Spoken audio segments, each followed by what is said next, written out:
Night fell silent as water. The deep purple sky was clear and flawless without a single cloud, and the stars twinkled like scattered diamonds, shining with enchanting brilliance. In the distance, a gentle breeze carried wafts of fragrance refreshing the heart. Crackle, crackle. After gazing at the night sky for a long time, the young man, named Lin Feng, finally withdrew his gaze and turned to the blazing campfire beside him. Actually, watching fire used to be quite popular before. It was said that anyone could achieve a healing soul effect by simply lighting a small fire in a fireplace or brazier and staring at it quietly for half a day.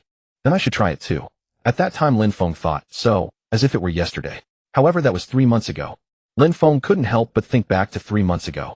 At that time, the weather was still slightly cool, and he would always lie comfortably on the warm floor leaning against the headboard browsing the web on his phone, watching missed live streams, catching up on novels, scrolling through the latest news. Those were good times. At that time, Lin Feng still had the leisure to think about words like watching fire, camping, healing, and planned to do these things. Those days were truly carefree. At that time, he was 24, working a 996 schedule at a decent company, and his only wish was to own a house of his own. To achieve this wish, he gave up romance, reduced gatherings with friends, and devoted himself to work. He found a job right after graduating from university and worked even harder, becoming a team leader in 2 years. To buy a house, Lin Feng spent countless hours on real estate forums, read many books, follow the news to the point of forgetting to eat and sleep. However, for some reason now, when he thinks of words like real estate and investment, his heart is calm. This is only natural, because he is no longer on 21st century Earth. Sigh. Lin Feng habitually let out a long sigh, picked up his crudely carved wooden cup, and brought it to his lips. The fragrant sweet wine flowed down his throat. Gulp, gulp, gulp. He downed the cup in one go. Good thing he brought it out. The old woman's wine is really good.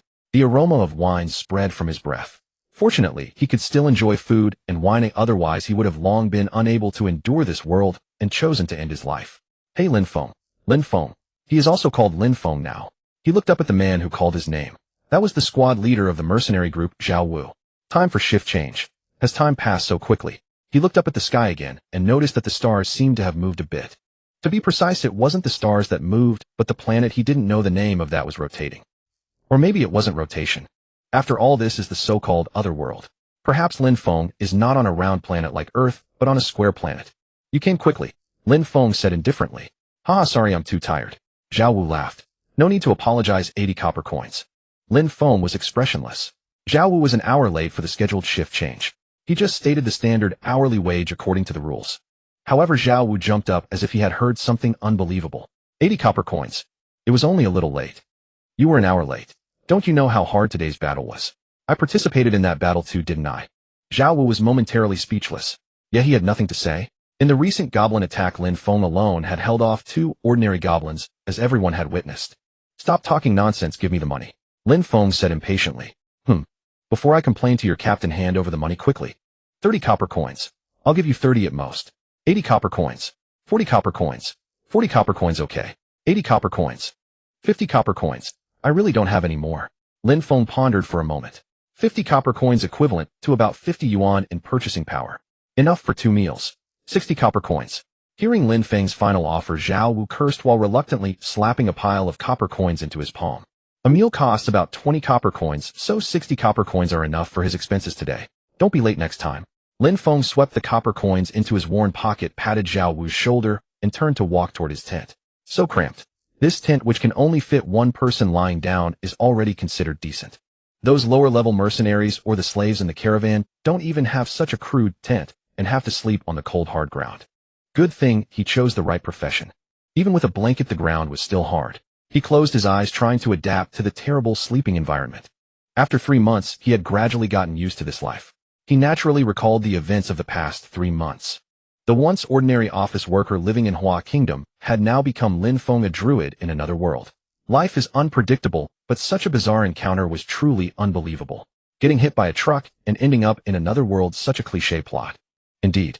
He, an ordinary office worker, was hit by a large truck on his way home from work and died. He thought he was dead, but unexpectedly woke up in another world. He had been hit by the legendary Otherworld truck. Fortunately, he did not feel any pain. 3 months have passed. The house I had my eye on should be opening for sale soon. He turned over, trying to dispel the lingering thoughts. Now is not the time to think about these things. Surviving is the most important.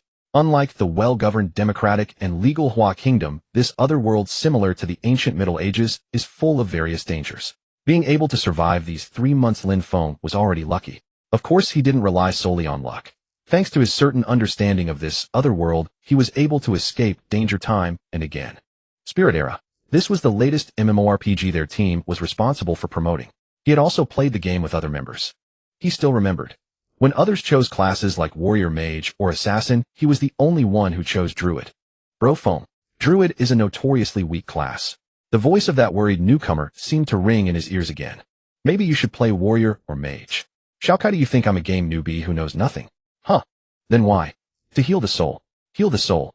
Heal the soul. At that time, Lin Feng still had the leisure to say such things. However, choosing Druid at the time turned out to be a lucky mistake. If he had chosen Warrior or Assassin, he would probably have died many times over. If he had chosen a Mage, the money he earned would probably be spent on magic materials. Putting reality aside, Druid is definitely not a trash class. On the contrary, it is a highly recommended class. Druids can tame beasts, which gives him an extra layer of protection when facing various dangers. In this world resembling the Middle Ages, most people die from monster and beast attacks, while his affinity talent exempts him from this threat. The Druid's magic and transformation ability are also quite practical. Transformation allows him to gain beast-like strength for a short time. Although there is a time limit, as his level increases, both strength and duration increase, making it a very practical skill. However, the most important skill is still natural healing. This skill not only ensures his survival, but also brings him generous rewards. Unlike temple blessings or potions, natural healing stimulates the target's own healing ability to achieve the effect. Therefore, it does not produce any side effects like blessings or potions. This is also why his value is increasing. The Druid's initial skills are not can do a little of everything, but nothing well, but rather can do everything and do it quite well. It is with these skills that he has now reached level 12. As his level increases, he has also gained more powerful skills. He is now capable of serving as a guard for intermediate merchant caravans. 3 months have passed. It's time to start working on that matter. Lin Feng sat up and took out a worn book from his chest. This palm-sized book, which in others' eyes is just a useless thing full of strange words, is extremely important to him. Because this book contains various game information, including skills, quests, etc., and it is all written in Chinese. That matter is also recorded in this book. On the first page of the quest directory, it clearly reads, Main quest: find the temple of the origin god. Find the temple of the origin god. Easier said than done. The problem is that he knows nothing about the origin god and the temple with no clues. But he still believes that completing this main quest will allow him to return to his original world. To find clues about the origin god, he pushed himself to level up desperately, even taking risky mercenary missions. If it were in the real world, these things would take only 3 weeks, no 3 days. But in this world, it took him a full 3 months. Just getting to this point took 3 months. How much more time will it take to complete the entire main quest? Thinking of this, he couldn't help but smile bitterly. Just wait and see, I will surely find the origin god. As he had done every night for the past 3 months, he silently vowed in his heart, and then fell into a deep sleep. Nay, nay. The restless cries of the pack animals echoed through the valley. What's happening? People exchanged glances filled with panic and unease. This road was one of the safest routes within the Tsongshuan Empire, the Golden Road. Without exaggeration, nearly all trade between the Empire and the Crimson Flame Alliance depended on this road. With good luck, the trade caravan could travel unimpeded all the way to the capital without encountering a single demon beast or bandit. The Empire guarded this road strictly, and the caravan had hired mercenaries for protection, so the safety factor was naturally high. But why on this safe Golden Road did Lin Feng sense a faint, unusual aura of danger? My intuition has always been accurate. Lin Feng instinctively tightened his grip on the short sword at his waist and slowly walked toward the front of the line. The pack animals had completely fallen into a frenzy, foaming at the mouth and kicking wildly, creating a chaotic scene. Lord Lin Feng, please think of something. The wagon drivers, seeing Lin Feng, cried out, as if grasping at a lifeline. In their previous interactions, they had discovered that these temperamental pack animals unexpectedly obeyed Lin Feng's commands. Lin Feng made a calming gesture to them, then walked straight toward the frenzied pack animals. Several wagons were already teetering, about to tip over at any moment. He had to calm these beasts down as soon as possible. Nay, nay. Lin Feng grabbed the reins of the nearest pack animal and gave a gentle tug. A warm energy surged from his palm, traveling along the reins and into the beast's body. The formerly frenzied pack animal gradually calmed down, its heavy breathing evening out. This was the effect of bonding. There, it's all right. Pululu. Don't be afraid, you're safe now.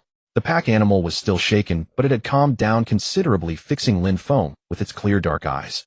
Lin Feng soothed the other pack animals in turn, then looked toward the bushes that had been the focus of their fearful stares. The bushes appeared ordinary, nothing to be afraid of. But for these pack animals to be so abnormal, there could only be one possibility. Xiao! Lin Feng spun around and shouted toward the rear of the column. However, the thing behind the bushes was faster than his voice. Whoosh! A black shadow darted out from the bushes, heading straight for the unsuspecting pack animals. That wasn't an ordinary wolf, but a shadow wolf. And not just one. A full 20 shadow wolves emerged from the bushes surrounding the caravan. Why shadow wolves? This is the Golden Road. Shadow wolves normally only appear in the area from Green City to the Dark Forest. That's their territory. But here in the heart of the Zhongshuan Empire, the environment was completely different from the Dark Forest, utterly unsuitable for shadow wolves. Moreover, shadow wolves are nocturnal creatures. All their activities, including hunting, are carried out at night, because moonlight and darkness make them more powerful. But now it was broad daylight. Lin Feng tried to use bonding to calm these shadow wolves, but it was completely ineffective. This was expected. After all, behind him the panicked mercenaries and servants were raising various weapons, watching the uninvited guests warily. Bonding could make beasts and other non-human creatures feel his goodwill, thus lowering their guard and becoming close to him. But it was not omnipotent. In the current tense atmosphere, bonding was useless. After all, monsters and beasts weren't all fools. Damn it! Lin Feng realized the gravity of the situation and immediately took the bow from his back. It was a precious longbow he had painstakingly carved from an oak tree that had grown in Moonlight Spring. The bowstring was made from the sinew of a wind bear, and the arrows it shot had immense penetrating power, easily piercing even thick leather armor. Swoosh elo! Just as a shadow wolf was about to pounce on a panicked pack animal, an arrow precisely struck its leg. The arrow sank deep into its flesh, pinning it to the ground, unable to move. Roar! Whimper! The shadow wolf howled in pain, baring its sharp fangs. But before it could react further, a sudden change occurred. Shwa! Vines burst forth from the arrow, growing at a visible speed, instantly wrapping around the shadow wolf's body like a mummy. The shadow wolf struggled desperately, but to no avail. The vines were incredibly tough, tightening more and more until finally they sealed its mouth shut. This was Lin Feng's special technique, natural arrow. To use natural arrow, two conditions must be met. First, the bow and arrow must be made by oneself. Second, natural energy must be infused into the bow and arrow. Nothing else. In order to use natural arrow, anytime Lin Feng spent time every day maintaining his bow. Last night, while on watch, he had specially sharpened the arrows, which was why they could be used at the critical moment. There were 12 arrows left in the quiver. But before him, there were 20 shadow wolves. Even if every arrow hit its mark, there would still be at least 8 shadow wolves to be dealt with by the mercenaries. The problem was that the mercenaries hired to guard this caravan were all fellows who only operated on the Golden Road, with precious little experience fighting monsters or beasts. Roar! As expected, when the shadow wolves surrounded them and attacked, a chorus of screams rose from the crowd. Shadow wolves raised under the moonlight had fur that was tougher and thicker than ordinary wolves, making it impossible for ordinary blades to harm them. Faced with these tough-skinned creatures, the swords and blades of the mercenaries were no different from fire pokers. TSK. Lin Feng drew his bow again, knocking arrows and shooting them at the ferocious shadow wolves. Swoosh, swoosh, swoosh. Ale though. Uft. Ale. At his current level, it was still difficult to kill with a single shot. Those hit by the arrows were bound tightly by vines and couldn't move. But those only grazed by the arrows became even more enraged, howling and limping toward him. The wagons. The wagons are going to be taken. The cries of the merchants and servants pierced the air. If they couldn't protect the wagons full of goods, they might as well be dead. The pack animals that had been barely calmed fell into panic again, running in all directions, wasting all of Lin Feng's previous efforts using bonding. Damn it, I should never have taken this escort mission. Lin Feng ignored the shadow wolves approaching him, turned his arrow, and shot the remaining arrows at the runaway wagons. Each wagon was allocated 1 arrow. The arrows struck the wagons precisely, and vines burst forth, growing rapidly, wrapping around the entire wagon and firmly anchoring it to the ground. At least the goods were safe now. The merchants in the wagons should be fine too. Now only 6 arrows remained. I must finish this quickly. At my current ability, I can't hit 2 birds with 1 arrow. So I have to seize the moment when the shadow wolves cross each other and shoot a fatal arrow. Roar! Unlike their companions fighting with the mercenaries, the shadow wolves before Lin Feng only circled around him, hesitant to attack. They had witnessed the power of natural arrow and were somewhat wary. Shadow wolves were considered relatively intelligent among beasts. They had already identified Lin Feng as the leader of this group, which was why they prioritized attacking him. Just like in hunting, the wolf pack would first surround the prey together, then the strongest among them would deliver the fatal blow. Ale! With a long howl, the encirclement began to slowly shrink, and the decisive battle was imminent. Lin Feng took a deep breath, pulled the bowstring taut, and waited for the perfect moment. The shadow wolves also held their breath, not daring to relax. The air was thick with tension. Tap, tap. The shadow wolves growled softly while slowly moving their feet, shrinking the encirclement. Just what I wanted. Swoosh. An arrow shot out passing between two shadow wolves. Unfortunately, it missed. The shadow wolves noticed this too. They thought Lin Feng's momentum had weakened and became more audacious, emitting fierce growls, lowering their bodies ready to deliver the fatal blow. Lin Feng drew the bowstring again, knocking an arrow. Then he released. Uffed. The arrow missed again. Roar. Ale. Ale. Seeing this, the shadow wolves hesitated no longer and lunged at Lin Feng. Bang. Bang. Bang. Bang. Bang. But before they could get close to Lin Feng, they let out painful howls, staggered backward, and spun in place. Ale. Ale. Ale. Whimper. Elo. Because they could no longer see anything. The arrows that had missed earlier bloomed with enchanting red-eye flowers whose pollen drifted in the wind. The pollen of the red-eye flower was highly toxic. Inhaling or contacting it would cause temporary sensory loss. The first to go were sight and smell. If exposed too much, it could even lead to permanent blindness, so it had to be used with extreme caution. Fortunately, the wind was in his favor. Lin Feng drew his short sword and walked toward the shadow wolves that were spinning in place, letting out mournful cries. He raised the short sword high, its sharp blade glinting coldly in the sunlight. Wild power. Lin Feng quickly activated the skill, instantly gaining strength comparable to a wild beast. The shadow wolf's fur was tough and thick. Without a decent weapon or a powerful skill, it couldn't be penetrated. He didn't have a decent weapon yet, so he had to rely on brute force. Uffed. With a dull thud, the short sword pierced the shadow wolf's throat. May the moon goddess Maya have mercy on their souls. Shadow wolves were the favored creatures of the moon goddess Maya. Even in killing, one must maintain reverence. Lin Feng prayed silently in his heart, cleanly ending the life of this shadow wolf. Crack. At the same time, he felt the tip of the sword hit something hard, producing a crisp breaking sound. It felt like crushing a stone. What is this? Lin Feng ignored those who were disgusted by seeing him dig into the wolf corpse with his bare hands and reached into the wound. Warm blood stained his palm, but he paid no attention, skillfully pushing aside the flesh and pulling out an object. It was a black stone, or rather a gem, not a mana crystal. That was expected. Beasts and monsters were different. Their bodies did not produce mana crystals. If it wasn't a mana crystal, what could it be? This black gem was already broken into several pieces, and no energy fluctuation could be felt. But Lin Feng was sure that this thing was controlling the shadow wolves. He did the same with the other shadow wolf corpses, and found the same black gem. Most of the gems were shattered during the killing, only one remained relatively intact. He needed to find someone to ask what this thing was. Lin Feng carefully placed the black gem into his chest, keeping it close to his body. Just then a blood-curdling scream came from the rear of the column. LL Lord Lin Feng. Something terrible. The mercenary Captain Carl, who was guarding the rear, cried out with a sobbing voice. Master Lin. Lin Feng. Something terrible has happened. Whenever someone called him by his full name like that, it never boded well. Lin Feng inwardly cursed his luck and immediately dashed toward the source of the voice. Could someone have died? When he arrived, he saw a particularly robust shadow wolf lying in a pool of blood. What happened? Wasn't it already dealt with? And no, that's not it. Look at this. A mercenary pointed at the shadow wolf's corpse, or more precisely at its abdomen.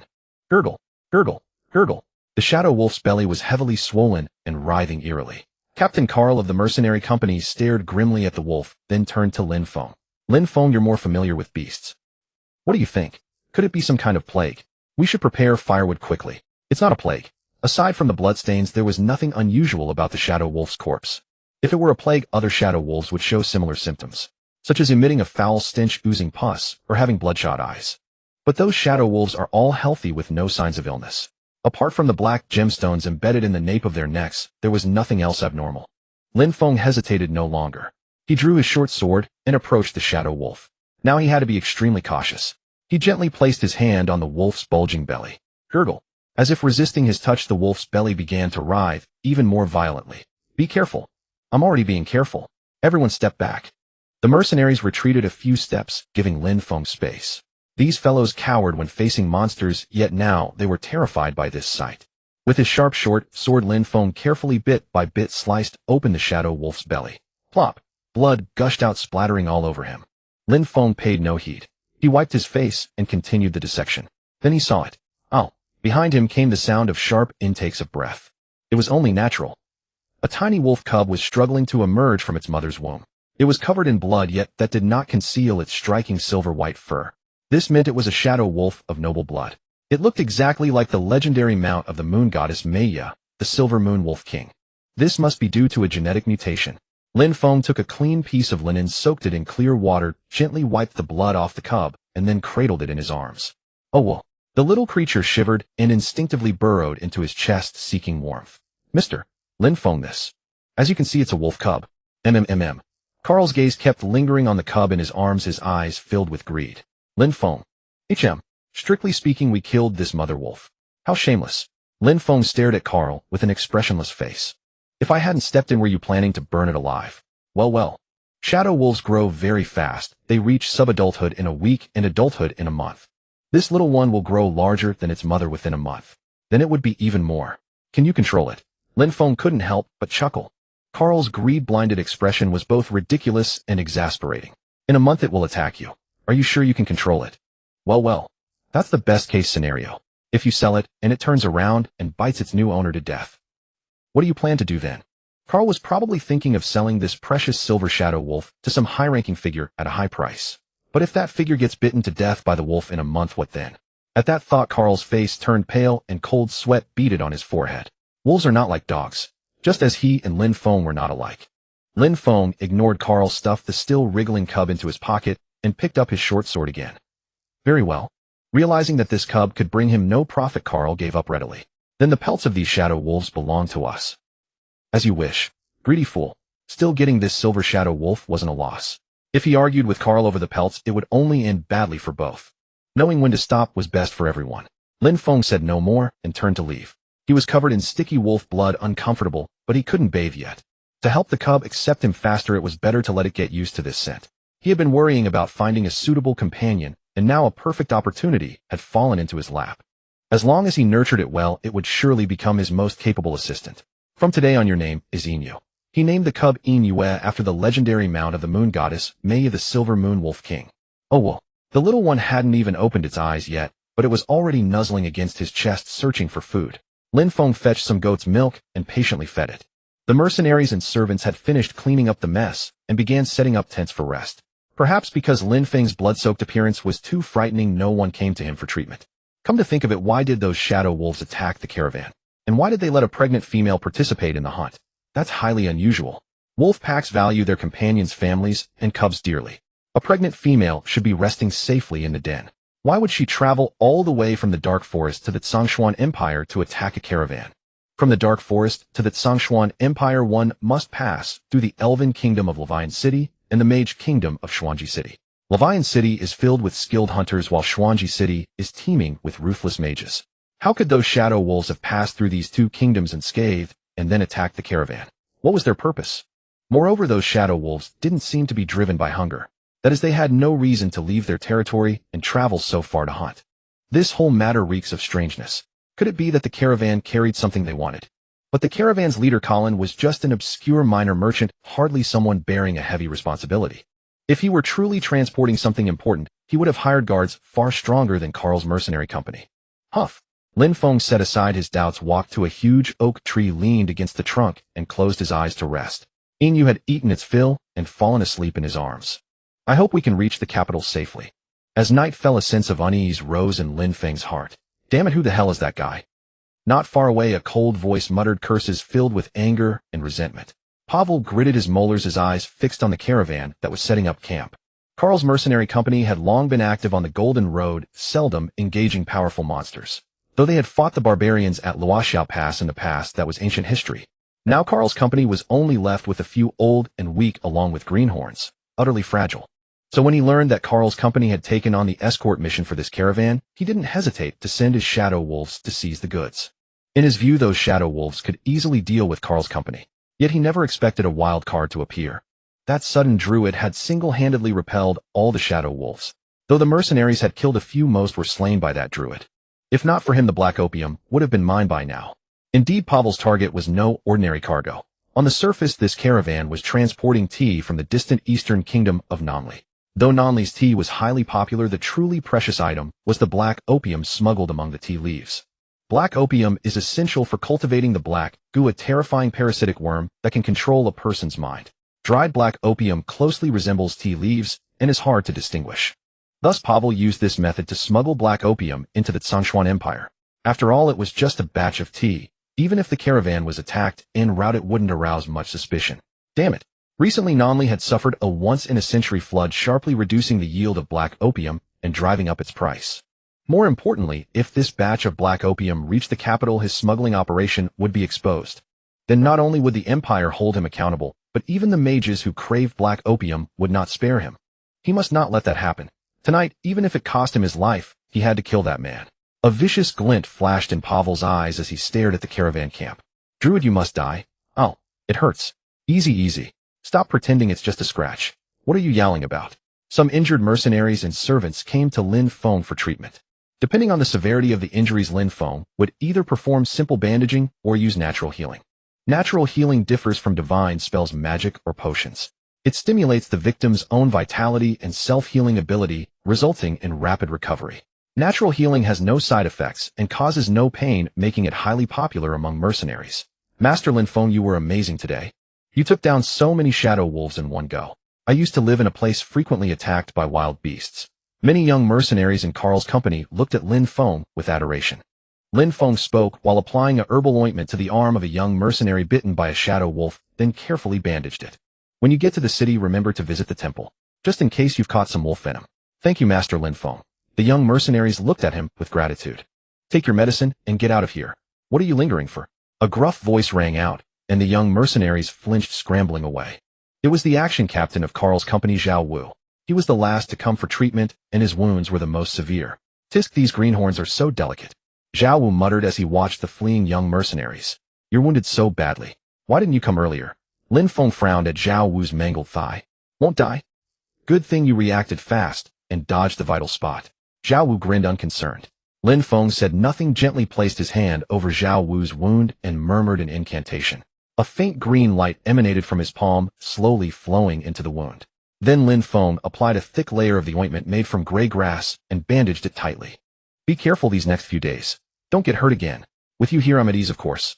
Lin Feng ignored Zhao Wu's flattery, collected the treatment fee, and walked to a large tree to rest with his eyes closed.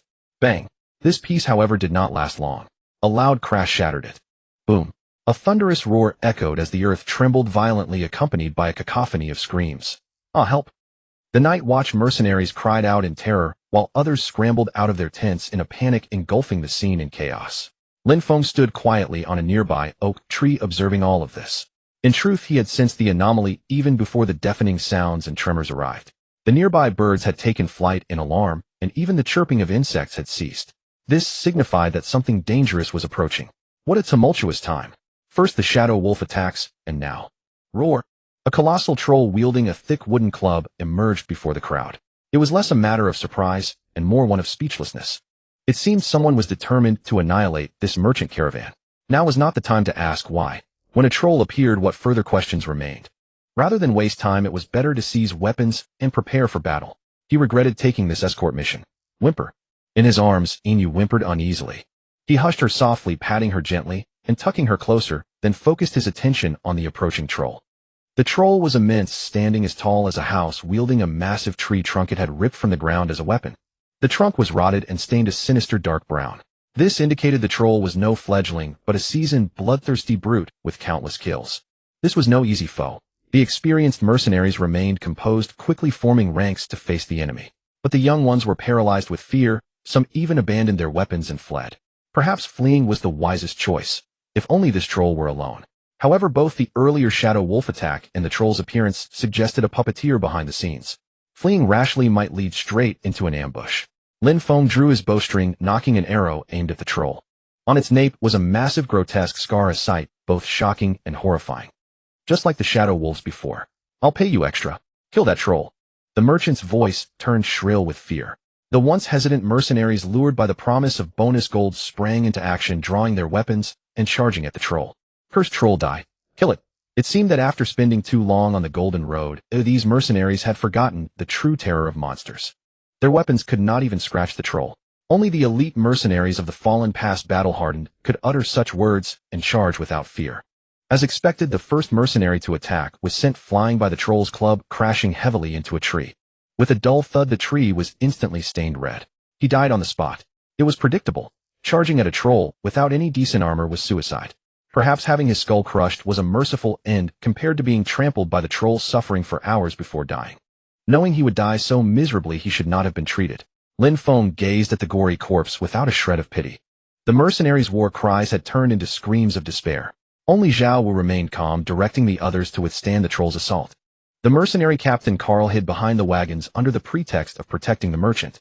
We should send a few to distract the troll while the others escape. But it was too late. The merchant, desperate to save his goods, promised extra gold to the mercenaries to kill the troll, a monumentally foolish move. The bolts and blades of the mercenaries could not harm the troll, instead they only enraged it further. Wait. Lin Feng clenched his jaw, biding his time for the perfect moment. Rushing in now would only mean certain death. He had to follow his own plan. Just as the troll raised its club to strike, Zhao Wu, Lin Feng made his move. He released the bowstring, and the arrow streaked like a bolt of light, striking the troll's club with pinpoint accuracy. Simultaneously, vines sprouted from the arrow rapidly, entwining the club much like the bindings on the wagons earlier. The troll tried to pull the club free, but the vines held it fast. Lin Feng had bought Zhao Wu a precious moment. But this was only temporary. If the troll exerted its full strength, the vines would snap. Some thin tendrils were already breaking. Zhao Wu followed the trajectory of the arrow and met Lin Feng's gaze. Lin Feng nodded, then gestured with his chin toward the oak tree where he had earlier treated the wounded. Zhao Wu understood immediately. Everyone retreat. Lure the troll toward that oak tree. Don't get too close. Zhao Wu led the mercenaries in a fighting retreat, drawing the troll toward the oak. They kept a careful distance, neither too far nor too near. Good. Lin Feng closed his eyes and began to chant a spell, or rather to pray to the forest goddess Linshaka. Vine magic, as its name suggests, uses plants to bind targets. As long as plants or seeds are nearby, the target can be entangled. The skill itself was not powerful. Its effectiveness depended on the plants used. Dandelion stems could not hold a troll, but giant kudzu roots would be more than sufficient. Of course, there were no giant kudzu near the camp. No matter. Lin Feng had collected seeds of tough weeds and vines during his journey, just in case. He had scattered some seeds around the camp for defense, and now they proved useful. Lin Feng recalled the words of the old witch when he first learned vine magic. She said, "Don't command the plants, pray to them sincerely. Then they will help you. The weeds you usually ignore can save your life in a crisis." Why did I think of that old witch's words? Lin Feng shook his head, banishing the distractions, and focused on continuing the chant. Know the prayer. Please, please bind that damn troll. As if in answer to his prayer, thick kudzu vines burst from the ground, growing at an astonishing speed, covering the earth and climbing up the troll's body. The massive vines, like giant pythons, coiled around the troll, creating a spectacular sight. Though they could not pierce the troll's hide, they effectively restricted its movements. The troll initially tried to smash the vines with its club, but soon realized the vines grew faster than it could strike. Its feet were already bound. What followed was simple. The vines tightened relentlessly, wrapping around its waist until it could no longer stand and crashed to the ground. The troll's fall was even louder than its footsteps. It thrashed frantically, trying to break free, but its mouth was also gagged by vines, leaving only muffled roars. Now, Lin Feng knew that if he relaxed for a moment, the vines would quickly wither. He had to kill the troll now. Hearing Lin Feng's command, Zhao Wu leaped onto the troll and drove his sword into its vital points. Zhao Wu's blade was sharp enough to pierce the troll's skin. But the other mercenaries' swords either snapped or bounced off. When the troll's struggles began to weaken, Lin Feng jumped down from the tree. To avoid injuring Inyue, he used the lightness step, reducing his weight and enhancing his jumping ability. He landed softly and climbed onto the troll. The troll was still alive. Its vitality was extraordinary, as such wounds could not kill it. It had to be burned. With holy oil. Ordinary oil wouldn't do. Lin Feng looked at the merchant hiding behind. The merchant seemed to understand, his face pale as he shook his head. No. Holy oil is too precious. If you don't burn it, it will follow us forever. What a... Isn't it already bound? I can't maintain this spell forever, and I don't intend to. Is he mad? Wasting all his magic on this. Lin Feng walked toward the merchant, who retreated. Lin Feng, burning it is wasteful. Troll hide is valuable. Carl also ran over, trying to stop him. Are you serious? Huh. Do you think we can skin it? It's impossible to skin a troll. Not now, at least. No one here has a tool sharp enough to cut through its hide. Besides, it's still alive. During skinning, it will struggle. One touch and you're dead or injured. You still want to skin it. Chopping off its head is possible, but who can do that? No one here has that skill, right? If you insist, I won't stop you. But you'd better hurry. These vines will wither soon. Carl was left speechless, his face flushed with frustration. Lin Feng ignored him and turned to the merchant. Give it to me. He extended his hand. Holy oil is precious, but not more than your life, right? Holy oil is meant for monsters like this. After a long hesitation, the merchant finally handed over the holy oil. Even a money lover needs to live to spend it. Ordinary oil couldn't burn a troll. A troll's body has powerful regenerative abilities. Ordinary flames would quickly die out. Once the fire is gone, the troll would recover and track them by scent. So holy oil was necessary. The flame from holy oil never extinguishes. Lin Feng carefully applied the oil to the troll's wounds, then took the torch from Zhao Wu and lit it. The troll let out a piercing scream as the flames blazed fiercely.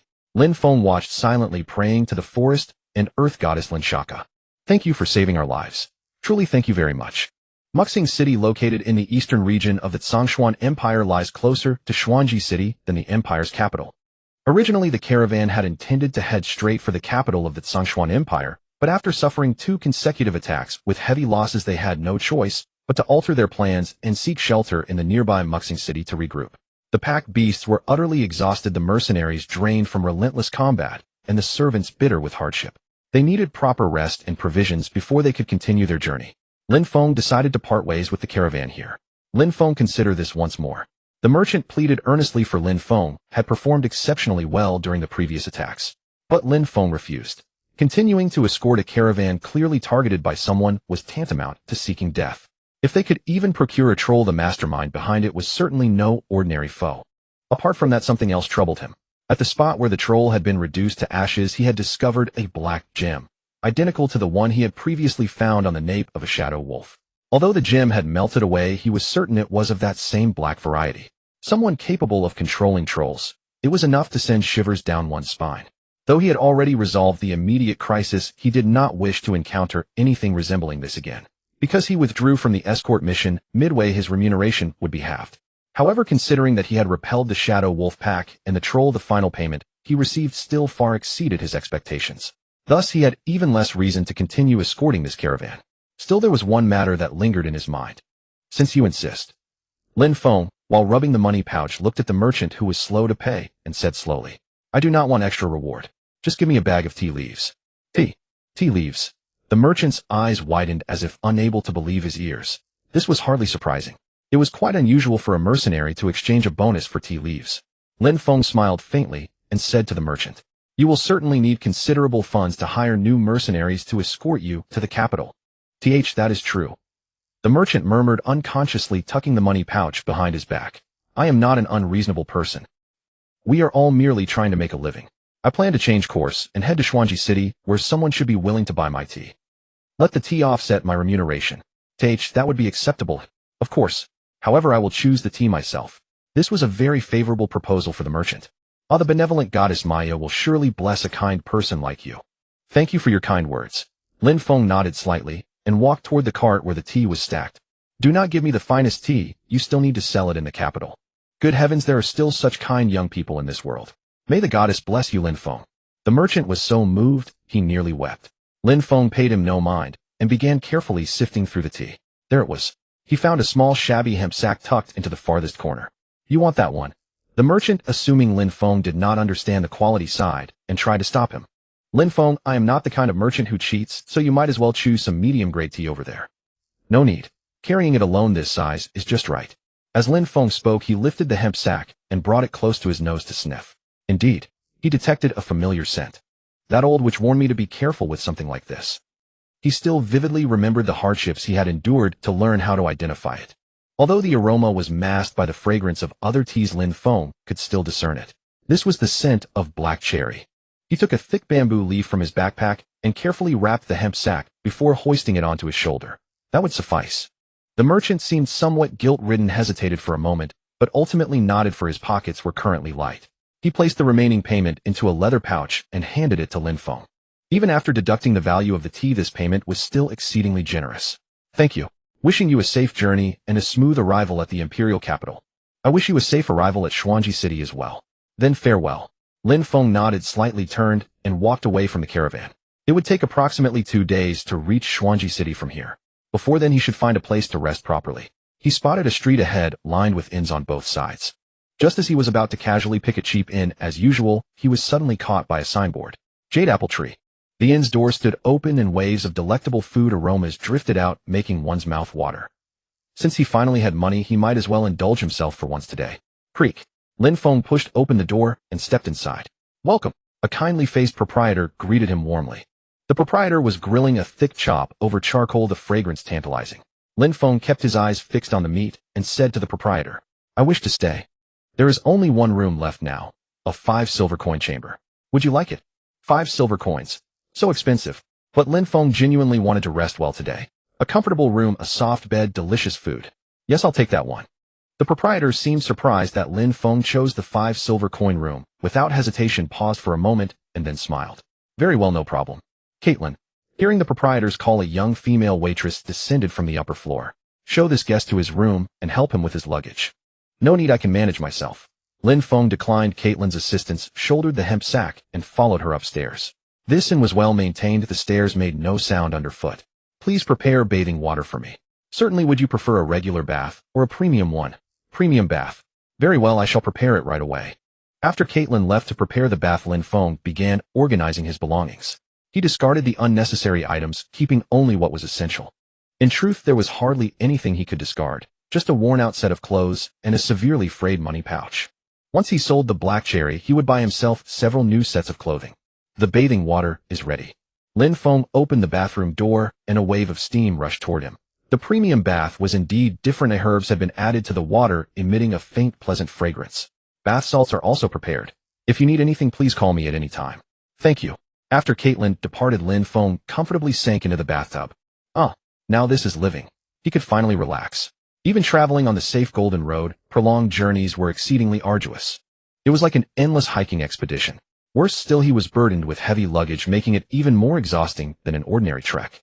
On top of that, he had encountered attacks from shadow wolves and trolls. Phew, how refreshing. He felt as though he had come back to life.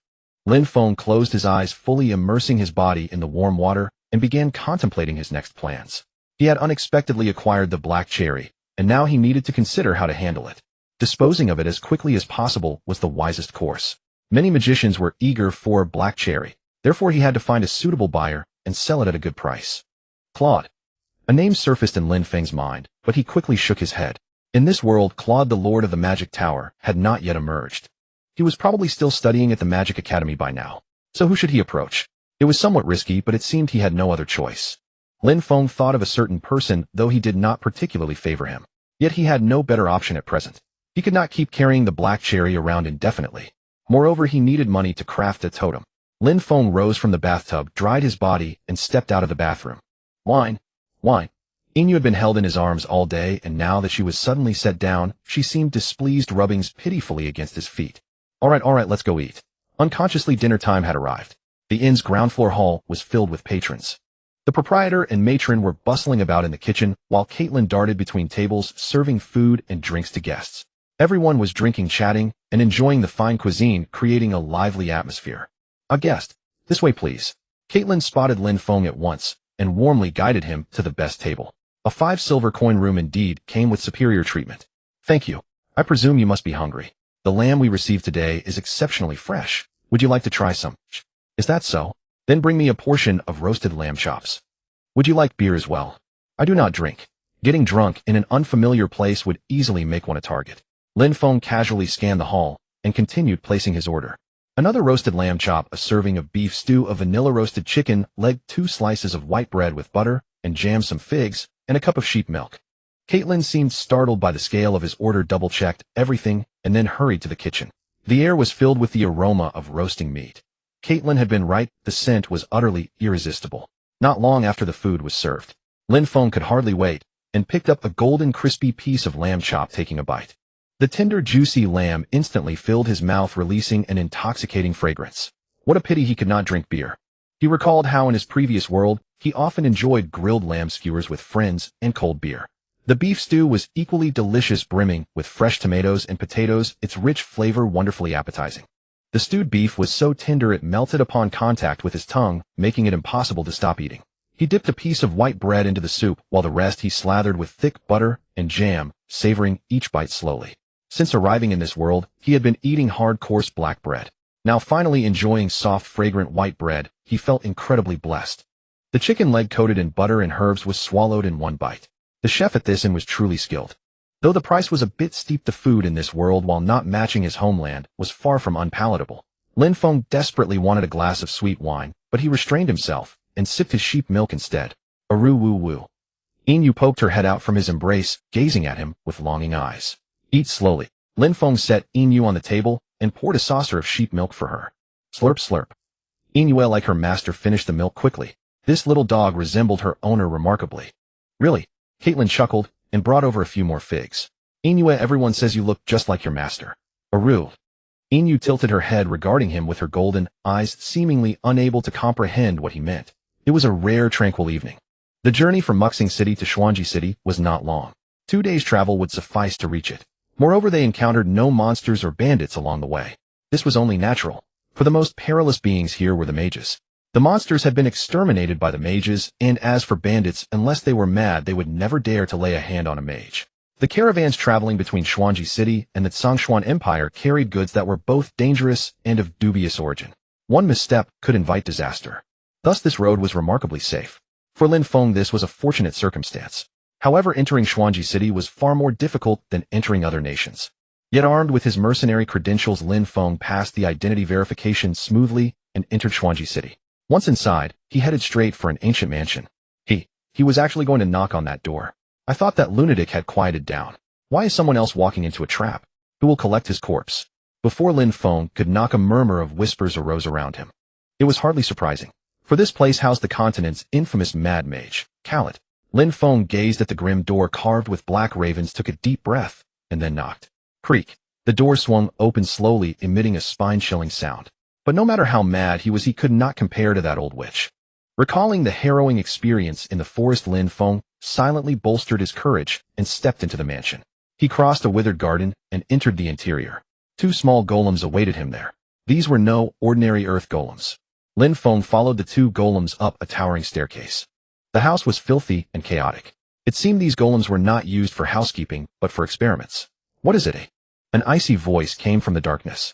No greetings, no introductions, just a blunt, what is it? Mages were arrogant and proud, yet they valued etiquette. At the very least, they should have introduced themselves first. But Lin Feng was not here for idle chatter. I've come to make a deal. A deal, eh? A tall man emerged from the shadows, wrapped in a voluminous black robe that concealed his form entirely. The man hunched his back. The chin exposed beneath the robe was covered in a tangled beard. His voice sounded young, yet his appearance was that of a decrepit old man. Truly, even his expression was hidden. Lin Feng stared at Khaled and cut straight to the point. Black cherry. Whoosh. Khaled's body convulsed violently, and the hand hidden beneath his robe trembled slightly. Black cherry. Ordinary people had no idea what it was.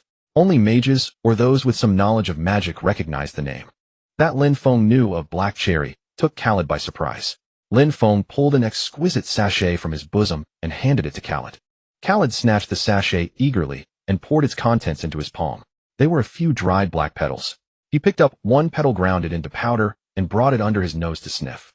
What a madman, actually sniffing such a dangerous substance. An ordinary person who inhaled the scent of black cherry would immediately fall unconscious. But Khaled was unaffected. Instead, he drew a deep breath as if savoring a delicacy, then slowly exhaled. He clenched the remaining petals tightly in his fist. Boom. A jet of black flame burst from his palm, reducing the petals to ashes. When black cherry burned, it released a peculiar fragrance. It's real. Yes. How much do you have? Half a pouch. There was a flood in Nanli recently, so black cherry is hard to come by now. It seems you're lucky, Lin Feng said calmly, and Khaled smiled faintly. Boom. A ring of flames suddenly appeared around Lin Feng's feet, encircling him. This lunatic. But Lin Feng had anticipated this move. Calm down. I just want to make a deal with you. I want to kill you and take your black cherry. Don't take me for a fool. Do you think I would bring the black cherry here? Mages were mostly cunning and treacherous, and Khaled was the madman among them. Even other mages kept their distance. To negotiate with him, one had to be fully prepared. You think your little tricks can fool me? I'll search the inn you're staying at or comb the forest, and I'll find your black cherry. You're wrong on the first point, and only half right on the second. Boom. The flames blazed even fiercer. I'm a druid, the forest heeds my call. I swear if you kill me, you will never find my black cherry. Upon hearing druid, the murderous intent in Khaled's eyes diminished slightly. You just said there was a flood in Nanli, meaning black cherry will be hard to procure in the future. I never expected you to be the one to destroy the feast at your own doorstep. Snap. Khaled snapped his fingers, and the flames vanished instantly. What do you want, eh? Khaled asked again, straight to the point. 20 gold coins. 20 gold coins were enough to sustain an ordinary family for a year. But to a mage like Khaled, 20 gold coins meant nothing. As expected, Khaled showed no change in expression and raised no objection to the price. Yet what Lin Feng truly desired was something else. I also want a space box made by you. What? It must have frost resistance and fire resistance, as well as a sealing spell. The larger the capacity, the better. Khaled stared at Lin Feng in astonishment, while Lin Feng responded with a smile. The price of space boxes varied greatly. The most basic space box cost only 5 gold coins, but a powerful one could fetch hundreds or even thousands of gold coins. And what Lin Feng was demanding from Khaled was worth at least 500 gold coins. Frost and fire resistance were manageable, but a space box with a sealing spell cost at least 500 gold coins, possibly even 1,000. Was his demand too excessive? Khaled remained silent, making Lin Feng uneasy. But now he could not retreat. There had been a flood in Namli. If the black cherry plantation was destroyed, it would take at least 2 or 3 years to replant the crop. During that time, the price of black cherry would skyrocket or even become unavailable at any price. Khaled knew this, so he would surely agree to his terms. Wait a moment. Khaled suddenly began rummaging through the cluttered desk and drawers, searching for something. Then he picked up a ring and tossed it to Lin Feng. Lin Feng caught the ring instinctively. It appeared ordinary, but upon closer inspection, it was crafted from gold and high-grade gemstones, worth a fortune. But this was not what Lin Feng wanted. I want a space box. I haven't made those in a long time. This ring is the only similar thing I have. Similar thing? Could it be? Lin Feng slipped the ring onto his finger and gently stroked the crystal-clear gemstone. The gemstone flashed with light, and then, whoosh. A gold coin was instantly sucked into the ring. This is... I told you it's a similar thing. Khaled said impatiently. A space ring. Items created using spatial magic were most commonly space boxes, followed by space pouches. Space pouches were already rare and costly, but space rings were even more difficult to craft, produced only by a handful of highly skilled mages. This was far more convenient. Lin Feng had never expected to obtain a space ring. Such a precious item carelessly tossed into a drawer. Though Khaled was a madman, his strength was beyond doubt. It seemed Lin Feng had made a huge profit. Yet Khaled appeared indifferent. There's this too. Khaled tossed another small pouch to Lin Feng. Lin Feng caught the pouch, finding it heavier than it looked. It should contain 20 gold coins. Although a space ring already offset the value of the black cherry, Lin Feng had no reason to refuse. He immediately stored the gold coins into the space ring. All right, take me to see your black cherry. Follow me. Lin Feng followed Khaled and the 2 golems to the edge of a small grove. He picked up a bag wrapped in coarse linen and entwined with tree roots, then handed it to a golem. Snap! Khaled snapped his fingers, and the 2 golems merged into a single massive golem, cradling the sack in its arms. So that was it. He hadn't brought the golems for carrying. Khaled had gone to great lengths to protect his black cherry. To seize his black cherry, one would have to defeat this powerful golem first. Pleasure doing business. Wait. Lin Feng was about to leave when Khaled called him back. Was he going to renege and kill him now? Should he not have taken the space ring? Lin Feng turned around nervously, only to see Khaled handing him the small sachet that had held the black cherry. You don't have to return this. Inside are black cherry seeds. Black cherry seeds. For some reason, black cherry could not be cultivated artificially. But perhaps a druid can do it. I've sought out other druids before, but they all refused my request. Why are you giving this to me? Because you are the first druid to demand payment from me. If you succeed in growing black cherry, I can pay you a great deal of money. Was that a compliment or a mockery? It was well known that druids scorned worldly wealth and lived in harmony with nature. Thus no druid would ever agree to a mage's request to grow black cherry. But he was different. Khaled had seen through his thoughts. I'll try. If that old witch found out, she would surely kill him. But for now the old witch was not by his side, and he truly needed the money. So he had no choice but to accept Khaled's request. Pleasure doing business. For you it is indeed a good deal. Using such despicable means to threaten me. Lin Feng cursed inwardly, then bid Khaled farewell. Pleasure doing business, Lord Khaled. May the blessings of the god of magic be with you. With 20 gold coins in hand along with a storage ring produced by Khaled, it was time to set about. Main quest: seek the temple of the god of origins. Seek the temple of the god of origins. This quest seemed simple, but in truth it was far from it. To find the temple of the god of origins, one would need to reach at least level 50. And reaching level 50 was no easy feat. In Spirit Era, the game world he now inhabited, the maximum level was 99. He recalled that the highest level ever achieved was a level 67 warrior. Even they had failed to locate the temple of the god of origins. Though there were places that resembled a temple, they were inaccessible due to insufficient levels, so most players focused on leveling up. In other words, he too would need to reach around level 50 before he could begin the main quest. And leveling up, of course, required money. That was why he had taken on quests, relentlessly obtained a mercenary license, and escorted caravans.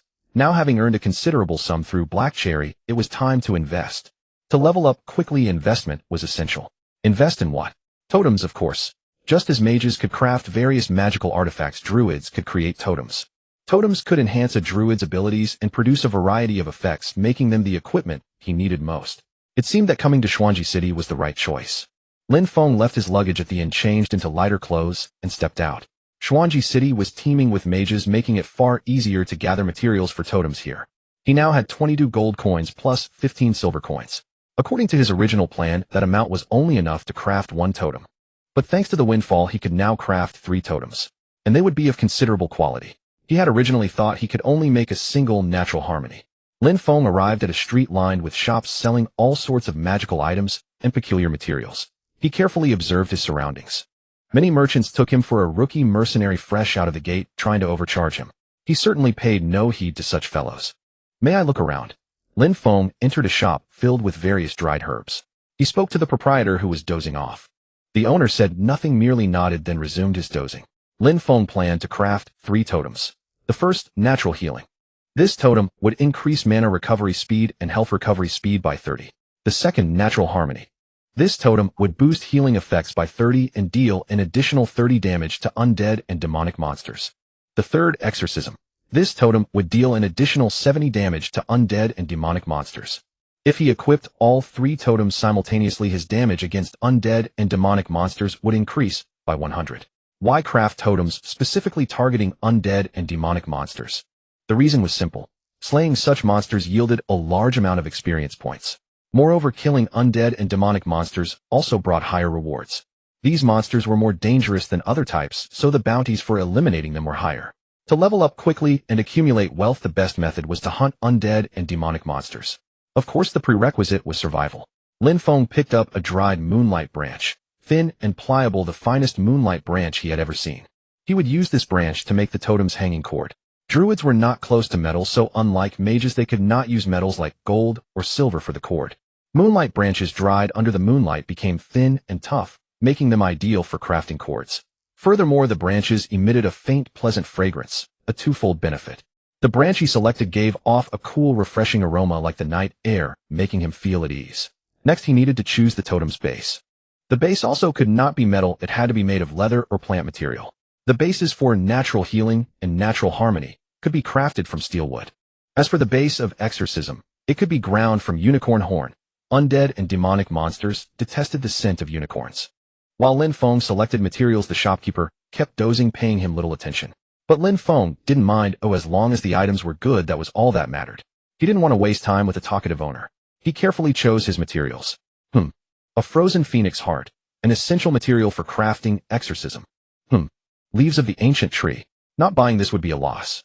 Wow, a teardrop from the world tree. How could such a precious material appear in a place like this? Lin Feng excitedly placed various materials into his basket.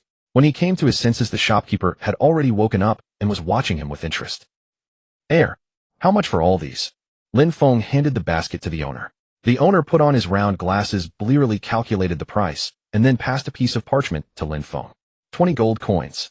Lin Feng had expected a high price, but not this much. He had thought 15 gold coins would be enough. It was all because the materials here were of such excellent quality. But since he was going to make them, he might as well make the best.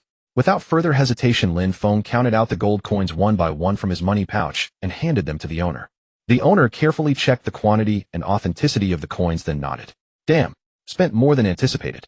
He now had only 2 gold coins and 15 silver coins left. With a few decent clothes and equipment plus today's accommodation and meals, 2 gold coins wouldn't be enough. As Lin Feng was about to sigh, the shopkeeper suddenly placed something in his basket. What's this? A gift for you. A freebie from a magic shop. Truly unheard of. It's been a long time since I met a customer as straightforward as you. A little gift to make a friend. The shopkeeper yawned, closed his eyes again, without waiting for Lin Feng's thanks. Thank you. The owner paid him no heed. Curious, Lin Feng picked up the gift and examined it closely. It looked like an ordinary leather cord, but on closer inspection, it was a collar meticulously crafted from obsidian crocodile skin. Oh whoa, was it meant for Inu? Though the collar was still too large for Inu, now shadow wolves grew quickly, and it would fit soon enough. Although the collar had no embedded magic stones, he could add some later. Lin Feng gave a slight bow to the shopkeeper, who had already started dozing again, and left the store. Lin Feng bought a few new clothes and a pair of new shoes. Unsurprisingly, his money was spent. Look, now I only have 55 silver coins left. He counted the remaining money, then took out all the totem materials he had bought today and laid them on the ground. The quality of these materials was excellent, requiring no additional processing or purification. He only needed to weave the moonlight branch into a necklace, drill holes in the steelwood and unicorn horn, and carve patterns. Knowing that a single failure would cost him a fortune, Lin Feng was exceptionally careful. In the end, he successfully crafted 3 exquisite totems. Now it's time for the holy water. Lin Feng opened the window, letting moonlight flood the room, and poured holy water into a clean silver basin. Under the moonlight, the holy water shimmered. He placed the 3 totems into the silver basin and began to pray to the forest and earth goddess Lin. Soon a melodious flute sound drifted from afar, and the totems glowed with an emerald light, the magic of the forest. Totem, natural healing, crafted successfully. Totem, natural harmony, crafted successfully. Totem, exorcism, crafted successfully. Mission accomplished. Perhaps because of the superior materials, or perhaps because of his devout prayer, all 3 totems exuded a rich natural aura. Lin Feng strung the 3 totems onto the necklace made of moonlight branches and put it around his neck. The first step toward rapid leveling was complete. Next, he would head to the cursed land in the north. That was the best place for a quick level up. Back when he was leveling alternate characters or helping newcomers, he always went straight to the cursed land after leaving the beginner village. The cursed land. In the northern part of the continent lay a cursed land. It was once a holy kingdom with a population of nearly 10 million. Aurora. How did Aurora become the cursed land? Because they committed an unforgivable sin. The heir to Aurora's throne defiled the saintess chosen by the world tree. The saintess's rage, hatred, and curse summoned an unexpected presence. A demon. To take revenge, the saintess sold her soul to the demon, and the demon, having received such a powerful sacrifice, was able to descend into the mortal world. Thus Aurora became a paradise for all evil beings. The curse of the saintess and the demon was immensely powerful, turning all of Aurora and everything within it into a cursed land. The land, forests, rivers, animals, plants, and even humans. All living things touched by the saintess's curse became undead. Even now, anyone who dies in the cursed land becomes undead. Therefore, every nation bordering the cursed land had built formidable fortresses to defend against the endless legions of the undead. I will hunt there. Lin Feng stroked the gleaming totems, calculating silently. Though dangerous, it was worth the risk. The higher his level, the stronger he became. As long as he was strong enough, he could complete the main quest, and completing it might allow him to return to his original world. Escape this damned medieval world and return to the safe, civilized modern society. He was still a bit nervous. The totems were ready. Now all that remained was to learn a universal skill before departing. Once he reached the cursed land, there would be no time to learn universal skills. Some things were best prepared in advance. Universal skills, unlike Druid-specific skills, could be learned by all classes. Earlier, he had been busy leveling up and surviving, leaving no time to learn universal skills. I'll stay here for a few days and learn some universal skills. Moreover, Inu needed his care, so staying here for a few days was the best choice. To learn universal skills, one had to find specific NPCs or temples and complete specific quests. Lin Feng took out the tattered book from his pocket and flipped to the page on universal skills. Let's see which universal skills can be learned in Xuanji City. Regeneration, toughness, poison resistance, cold resistance. Useful ones. Just these 4. It would be best to learn fire resistance as well, but that skill can only be obtained at Luoxiao Pass. Still, it's fortunate that poison resistance and cold resistance, both essential for the cursed land, can be learned here. So the NPCs that give these quests are. Lin Feng looked at the universal skill list and suddenly froze. How are you here? The task NPC capable of granting the 2 universal skills, regeneration and toughness, turned out to be. Zhao Wu, I never expected to meet you here. Oh, Lin Feng. I heard you went to Xuanji City. What a coincidence to run into you here. It was Zhao Wu, the action captain of Carl's mercenary company. To be precise, Arturo, Zhao Wu Azar. Damn, I should have asked for his full name earlier. Arturo Azar. This was the name of the future notorious Red Bear Mercenary Company's leader, the Mercenary King. I never imagined he usually went by his middle name. If I hadn't confirmed the universal skill quest, I would have missed this valuable connection. Right now he probably doesn't have his own company yet, so he only uses the name Zhao Wu. Mercenaries usually don't care about each other. After all, in this line of work, no one knows when or where they'll meet their end, so names are irrelevant. Moreover, most mercenaries have troubled pasts, and it's an unspoken rule not to pry into each other's backgrounds. Regardless, this man will become the Mercenary King in the future. It's definitely wise to build a good relationship with him now. Carl's mercenary company was originally a rabble, and it was only Zhao Wu's strength that kept it together. I always knew Zhao Wu was formidable, but I never dreamed he was Arturo Azar. Lin Feng had originally thought Arturo Azar was active around Luoxiao Pass. Thinking back, it's not strange that I didn't recognize him earlier. Is Carl's company heading to the imperial capital? Yes. Then why are you here? Carl disbanded the company. What? To be precise, he fired the young mercenaries and gave them very little pay. Why? Because that merchant hired new mercenaries. Looks like he got scared. You know, messing up on the Golden Road leaves a fatal stain. If the merchant terminated the contract midway in Twilight Star City and hired new mercenaries, Carl would have gotten almost nothing. Under those circumstances, it was only natural for him to fire the young mercenaries. Withholding pay is common in the mercenary world. But Carl shouldn't have fired even you right. I beat him up. I didn't want to keep working for a scumbag like him. Even if Carl hadn't fired him, Zhao Wu couldn't stand his exploitation of the young mercenaries. Although young mercenaries' pay is generally low, Carl's exploitation went way too far. So you came to Xuanji City. I heard there's a caravan heading to Luoxia Pass. You're planning to go to Luoxia Pass. Yeah, I still have some money. I'm going to recruit reliable partners there and form my own mercenary company. As I thought. What? Nothing. Have you thought of a name for the company? Not yet. How about the Red Bear Mercenary Company? Red Bear Mercenary Company. Did I remember wrong? That's a great name. Looks like I didn't remember wrong if this guy will indeed form the fearsome Red Bear Mercenary Company. I'm planning to go to Luoxia Pass too. Want to go together? Lin Feng asked. What? Really? Lin Feng, I'm so glad you're coming with me. Zhao Wu laughed heartily and patted my shoulder vigorously. Lin Feng thought to himself, I'm the one who should be thanking you, future mercenary king. The most important thing now is to get the quest for regeneration and toughness from him. The road to Luoxia Pass is far more treacherous than the road to the imperial capital. Lin Feng, how about we train together before the caravan departs? Here it comes, the quest for regeneration and toughness. According to the record, successfully completing the training will grant regeneration and toughness, and also boost Zhao Wu's favorability. Of course I should accept, but this won't be easy. Lin Feng hesitated for a reason. This guy, true to his nickname Red Bear, was a muscle-bound brute who only knew how to use force. But for the universal skills and favorability, I should grab whatever I can. Alright, Lin Feng nodded reluctantly. I thought universal skills would be easy to obtain, but this difficulty is extreme. And so the hellish training began. Regeneration, as the name implies, rapidly restores tired and injured bodies, while toughness enhances resistance to external damage.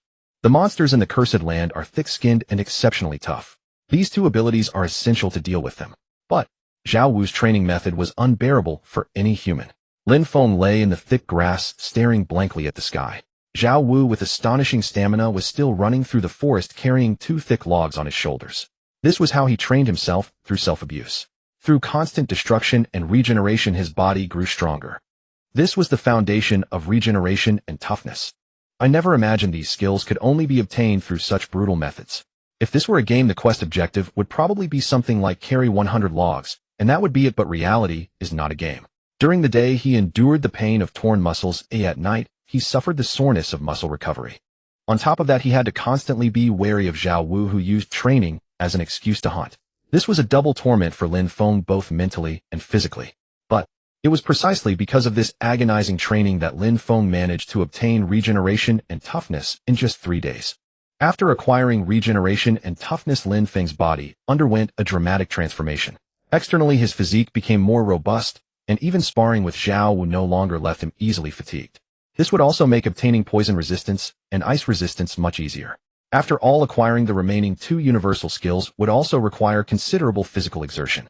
Lin Feng, get up. I found traces of a red bear. We'll hunt it today and have roasted meat tonight. No, I have other things to do today. What? Zhao Wu was clearly disappointed. He set down the logs on his shoulders. With a loud thud, the sound startled the surrounding birds into scattering. You can handle the red bear yourself, right? That's true. See you at the inn tonight.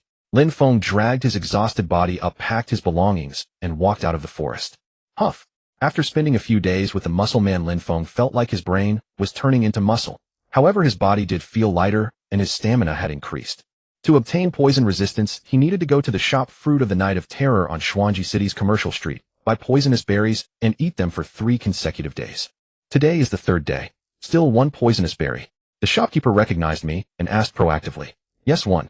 Handing the shopkeeper a silver coin, I took the poisonous berry wrapped in soft cloth. The purplish-red berry exuded an enticing aroma, at first glance resembling a grape. Even the taste was similar. The only difference was that the poisonous berry was the size of a fist. Lin Feng bit into it without hesitation. Unlike the skin, the flesh was a bright yellow-green, and the sweet and sour juice burst in his mouth. The taste was not bad, a small mercy in misfortune. Really? The shopkeeper looked at me with disbelief. That was understandable. What normal person eats poisonous fruit as a meal? Poisonous berries, as the name suggests, are highly toxic.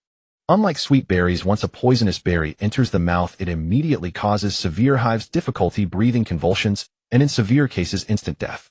Even beasts and monsters avoid them. Only mages are interested in them. But now someone was eating poisonous berries raw like fruit. I think I've gone mad too. Lin Feng ignored the shopkeeper's shock and munched on the berry. Finally, he even swallowed the almond-sized pit. Huff. Although his throat felt a bit scorching, no other symptoms appeared.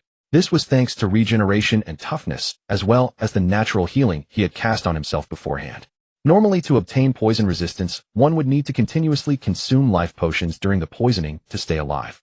But Lin Feng was a druid, so he didn't need potions. Aside from feeling a bit nauseous on the first day, Lin Feng could now fully enjoy the taste of poisonous berries. 3 poisonous berries. Poison resistance acquired. Now only the last universal skill, ice resistance, remained. This is the most troublesome one. To obtain ice resistance, he first needed ice. But in this medieval-like world, ice was not easy to come by. And it was outrageously expensive. A bag of ice cost more than a bag of barley. After buying ice, I'll be back to eating hard coarse grain bread. But there was nothing to regret. Money lost could be earned again. Lin Feng found Xuanji City's renowned mage Izila. She was more of a merchant than a mage. Rather than magical research, she was more enthusiastic about selling the ice she produced. Her magical power wasn't enough to fight strong monsters, but she couldn't just sit idle and starve. To make a living, she started the ice business, which unexpectedly boomed. Although she was called a profiteer rather than a mage, it was better than starving. In this world, ice was a luxury which earned Izila a lot of money. In the game, apart from polar regions, the only place to buy ice was from Izila. For Lin Feng, who was about to head to Luoxiao Pass, buying ice was an essential preparation. He went to Izila's research institute, or rather ice shop, and bought a bag of ice. Oh my, the weather has been cool lately, so there aren't many customers. Is that so? Looks like you're planning a banquet. Yes, something like that. He gave a vague answer and handed her 50 silver coins. To prevent the ice from melting, Lin Feng put all the purchased ice into his storage ring. Izila noticed that the ring on his hand seemed extraordinary and her expression turned subtle. This ring. I'll be going now. Worried that rumors about Khalid might spread among mages, Lin Feng quickly grabbed his things and left the shop. Back at the inn, he poured most of the ice into a small bathtub, leaving a small portion on a plate to eat. By continuously lowering his body temperature and keeping it in an abnormal state, he could fulfill the condition for obtaining ice resistance. Normally, ice resistance is a skill naturally acquired after prolonged stays in snowy mountains or glacial regions. But since he was neither in snowy mountains nor glaciers, he had to use this method. Damn, I thought I could endure it, but the moment he immersed his body in the icy water, Lin Feng couldn't help but curse. The biting cold felt as if it would tear his skin and penetrate to the marrow. Enduring the bone-chilling cold while shoving ice into his mouth was sheer torture. Lin Feng could feel his body temperature plummeting. If this continued, he would surely die here. The key to obtaining both poison resistance and ice resistance was to persist while health points kept dropping until the resistance was acquired. Just as he used natural healing when obtaining poison resistance this time, he also cast natural healing on himself. Even with regeneration and toughness, hypothermia would rapidly drain his vitality, so simultaneous healing was necessary. Ugh. Fortunately, the muscles that had been repeatedly torn and recovered finally paid off. Once his body temperature dropped to a certain point, it stopped falling. Seizing the moment, Lin Feng immediately entered a meditative state. His health points cycled between dropping and recovering for several hours. Lin Feng. After an unknown time, he was awakened by Zhao Wu's shout, who burst open the door. Wait, ice resistance. Lin Feng tried to move his fingers. They were still flexible and could move freely. It seemed he had succeeded. Phew, finally got it. He sighed in relief, and only then did he feel the bone-chilling cold. Lin Feng shivered as he looked at Zhao Wu. Taking an ice bath in this hot weather. Didi, don't say a word, Jay, just pull me out. With Zhao Wu's help, Lin Feng climbed out of the hellish ice bath. Thus, all preparations for the journey to the cursed land were complete. Just as Lin Feng had spent all his savings, an escort mission came his way, escorting a merchant caravan to the Sunset Pass. Thanks to Zhao Wu's imposing appearance, they negotiated the payment smoothly. Moreover, the journey was uneventful with no surprises. After the mission, Lin Feng and Zhao Wu parted ways. Take care. I'll find you once I'm settled. Zhao Wu waved at Lin Feng with a smile, then turned and left. Just like in the game, he would eventually become the renowned leader of the Red Bear Mercenary Company. On the road to Sunset Pass, Lin Feng and Zhao Wu talked a lot, growing closer as they shared their stories. To be precise, Lin Feng already knew Zhao Wu's tale, so he could easily win his favor by saying what he wanted to hear. In any case, Zhao Wu would become a loyal ally. His promise to seek Lin Feng after settling down seemed genuine. Lin Feng watched Zhao Wu leave, then bought some simple food and continued his journey. In about a day, he would reach Garofik the city before the Cursed Land. Garofik, the front line against the monsters and undead pouring from the Cursed Land, was the most prosperous among the fortress cities. The Sanchuan Empire and Greenleaf City also had fortress cities bordering the Cursed Land, but they were heavily guarded and inconvenient for travel. Thus Garofik was the best choice. Lin Feng munched on tough jerky and dried fruit as he trudged toward Garofik. Silver Moon had grown rapidly, and carrying her in his arms was becoming quite a burden. Still he insisted on carrying her, treating it as exercise. It was definitely not, because Silver Moon was too adorable to put down. When Lin Feng arrived at Garofik, the first thing that caught his eye were the various temples. The mercenaries who came here to hunt had diverse beliefs. Thus, unlike other mainstream cities, Garofik housed so many temples.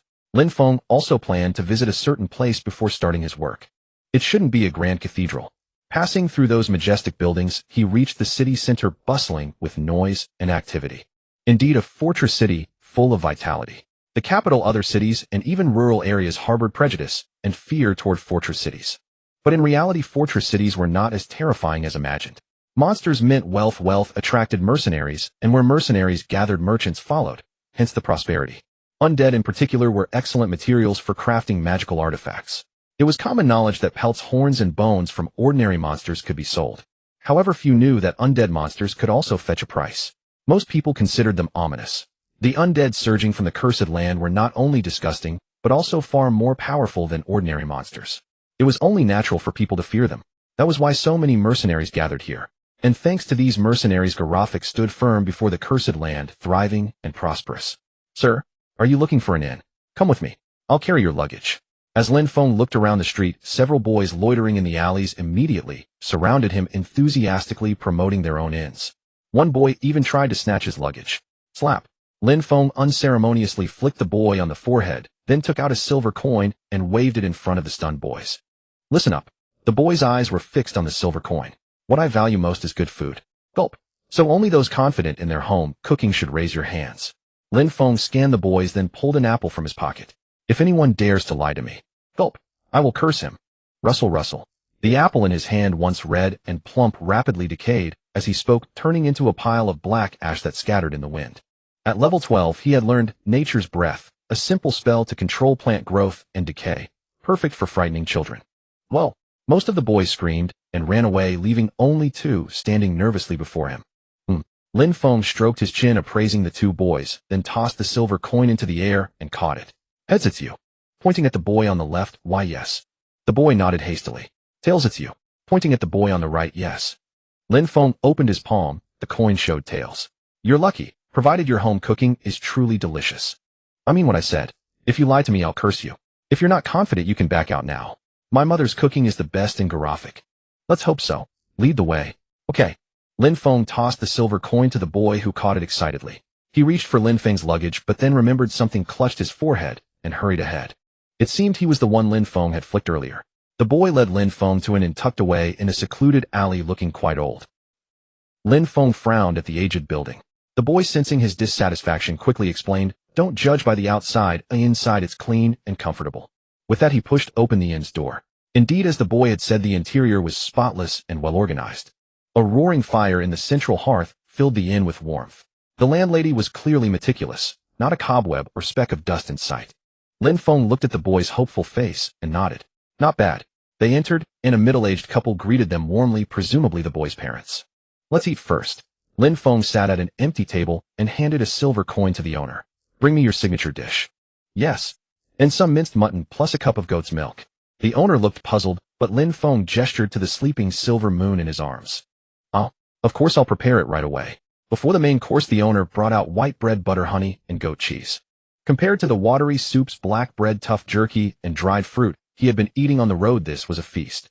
Lin Feng picked up a warm piece of white bread, tore it in half, and spread butter. The butter melted in the heat, then he drizzled golden honey and placed a slice of goat cheese on top. He took a bite. Heavenly. This was living. He had just finished the bread when the dishes began to arrive one after another. The first course was pan-seared sea-bass fillet. The fillet, seasoned with salt and herbs, was fried skin side down until golden and crispy, looking utterly appetizing. Large chunks of fish, crispy on the outside and tender on the inside, paired with mushrooms and tomatoes sautéed in butter. Perfect. Lin Feng eagerly picked up his knife and fork and cut a piece.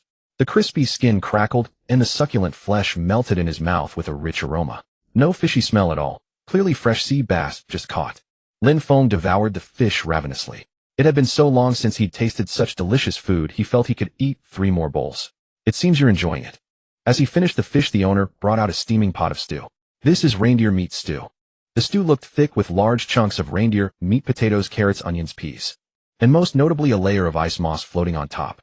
The ice moss melted like cheese with a subtle sweetness that blended perfectly with the stew, creating an indescribable delight. Lin Feng polished off the entire pot in no time. It was like a warm bowl of hangover soup, perfect before a hunt in the cursed land. Finally, the owner brought dessert, some fruit, and a milk honey pudding. The portion was generous, and after finishing, Lin Feng patted his belly in satisfaction. Phew. Amazing. He rubbed his round stomach, stood up, and said to the owner, "Do you have a vacant room?" "Of course. I'd like to stay for 10 days, preferably the highest floor. Price doesn't matter. Certainly the room is ready. My son will show you up." The boy called by the owner hurried over and picked up Lin Feng's luggage. He looked at Lin Feng cautiously, as if afraid of another flick on the forehead. "Good. Also prepare some bathwater for me." "Yes." Lin Feng, carrying the now-fed Silver Moon, followed the boy upstairs. The room was clean and comfortable, just as he had expected. As he put down his luggage, the bathwater was ready. The boy excitedly told him that the water contained ice salt mined from the cursed land, which could beautify the skin. Lin Feng gave him a copper coin to shut him up, then stepped into the tub. Soaking in the hot water, the fatigue of the journey melted away. The ice salt lived up to its reputation. His skin soon became smooth and supple. So comfortable. Lin Feng leaned against the edge of the tub and let out a long sigh. Indeed, nothing beats a good bath. If only he had a bottle of champagne. Oh whoa, oh whoa. Silver Moon had grown considerably and was now scratching at the tub, whining anxiously. Really, he'd only been in here a moment. Silver Moon. Oh whoa, wait. Whimper. Fortunately, she understood the command, wait, and obediently put her paws down, lying on the floor. After he finished bathing, he would give her a bath too. Lin Feng closed his eyes, savoring this rare moment of relaxation. Tomorrow the real hunt would begin. For now it was time to rest.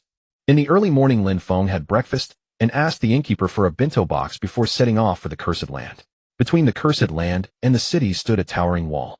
To pass through this wall, one must hold a mercenary license. Fortunately, Lin Feng had already obtained his license long ago, so he passed through the city gate without any trouble. The cursed land lived up to its name. As soon as he stepped out of the city gate, Lin Feng smelled a cold wind mingled with the aura of death. Not only that the sky hung heavy with dark clouds, and the earth below lay scorched black, as if coated in tar. Lin Feng stepped onto this land, and a wave of intense nausea overwhelmed him, forcing him to halt. As a druid, he could clearly feel the curse energy permeating this ground. He looked around. The cursed land was once a blessed forest. Crossing this forest would lead to the prosperous holy nation of Aurora. That, however, belonged to a long bygone era. Now no forest remained. The once lush trees had been transformed by the curse into undead trees exhaling poisonous gases. It was precisely these undead trees that turned the cursed land into a barren wasteland where nothing could grow. Unless lit by sacred fire fueled by holy oil, ordinary flames could not ignite them. No woodcutter capable of resisting the toxic fumes could be found to fell them. Thus these undead trees were left to wither and die on their own. This was now a paradise for the undead. Lin Feng cast Barkskin and Feathery Step upon himself to enhance his defense and mobility, then stepped into the forest. Unlike the cursed land's fearsome reputation, the forest's outskirts harbored few monsters, only a handful of wraiths drifting among the dead trees. To find valuable undead, such as skeleton soldiers or zombies, one had to venture deep into the forest. The peripheral undead had long been cleared by greedy mercenaries. Lin Feng deliberately chose remote, rugged trails away from crowded paths, heading deeper into the forest. Occasionally he dispatched annoying wraiths along the way. Thus he walked for several hours. Clank, bang, clank, bang. The sound of metal colliding echoed through the vast forest.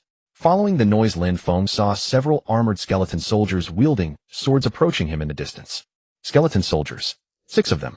Their equipment looked remarkably fresh, obviously. Sigh. These must be mercenaries who came here to hunt, but were killed by monsters. In the cursed land, anyone slain by undead monsters would themselves become undead. This was precisely what made these creatures so terrifying. Their numbers would grow endlessly. Clank, clank, clank. The skeleton soldiers marched forward with slow, yet resolute steps toward Lin Feng. He observed them calmly. Come on. As the skeletons drew nearer, the totem around his neck began emitting an ever brighter glow. These totems, designed specifically against the undead, reacted intensely upon sensing their presence. Blue light accompanied by a faint vibration.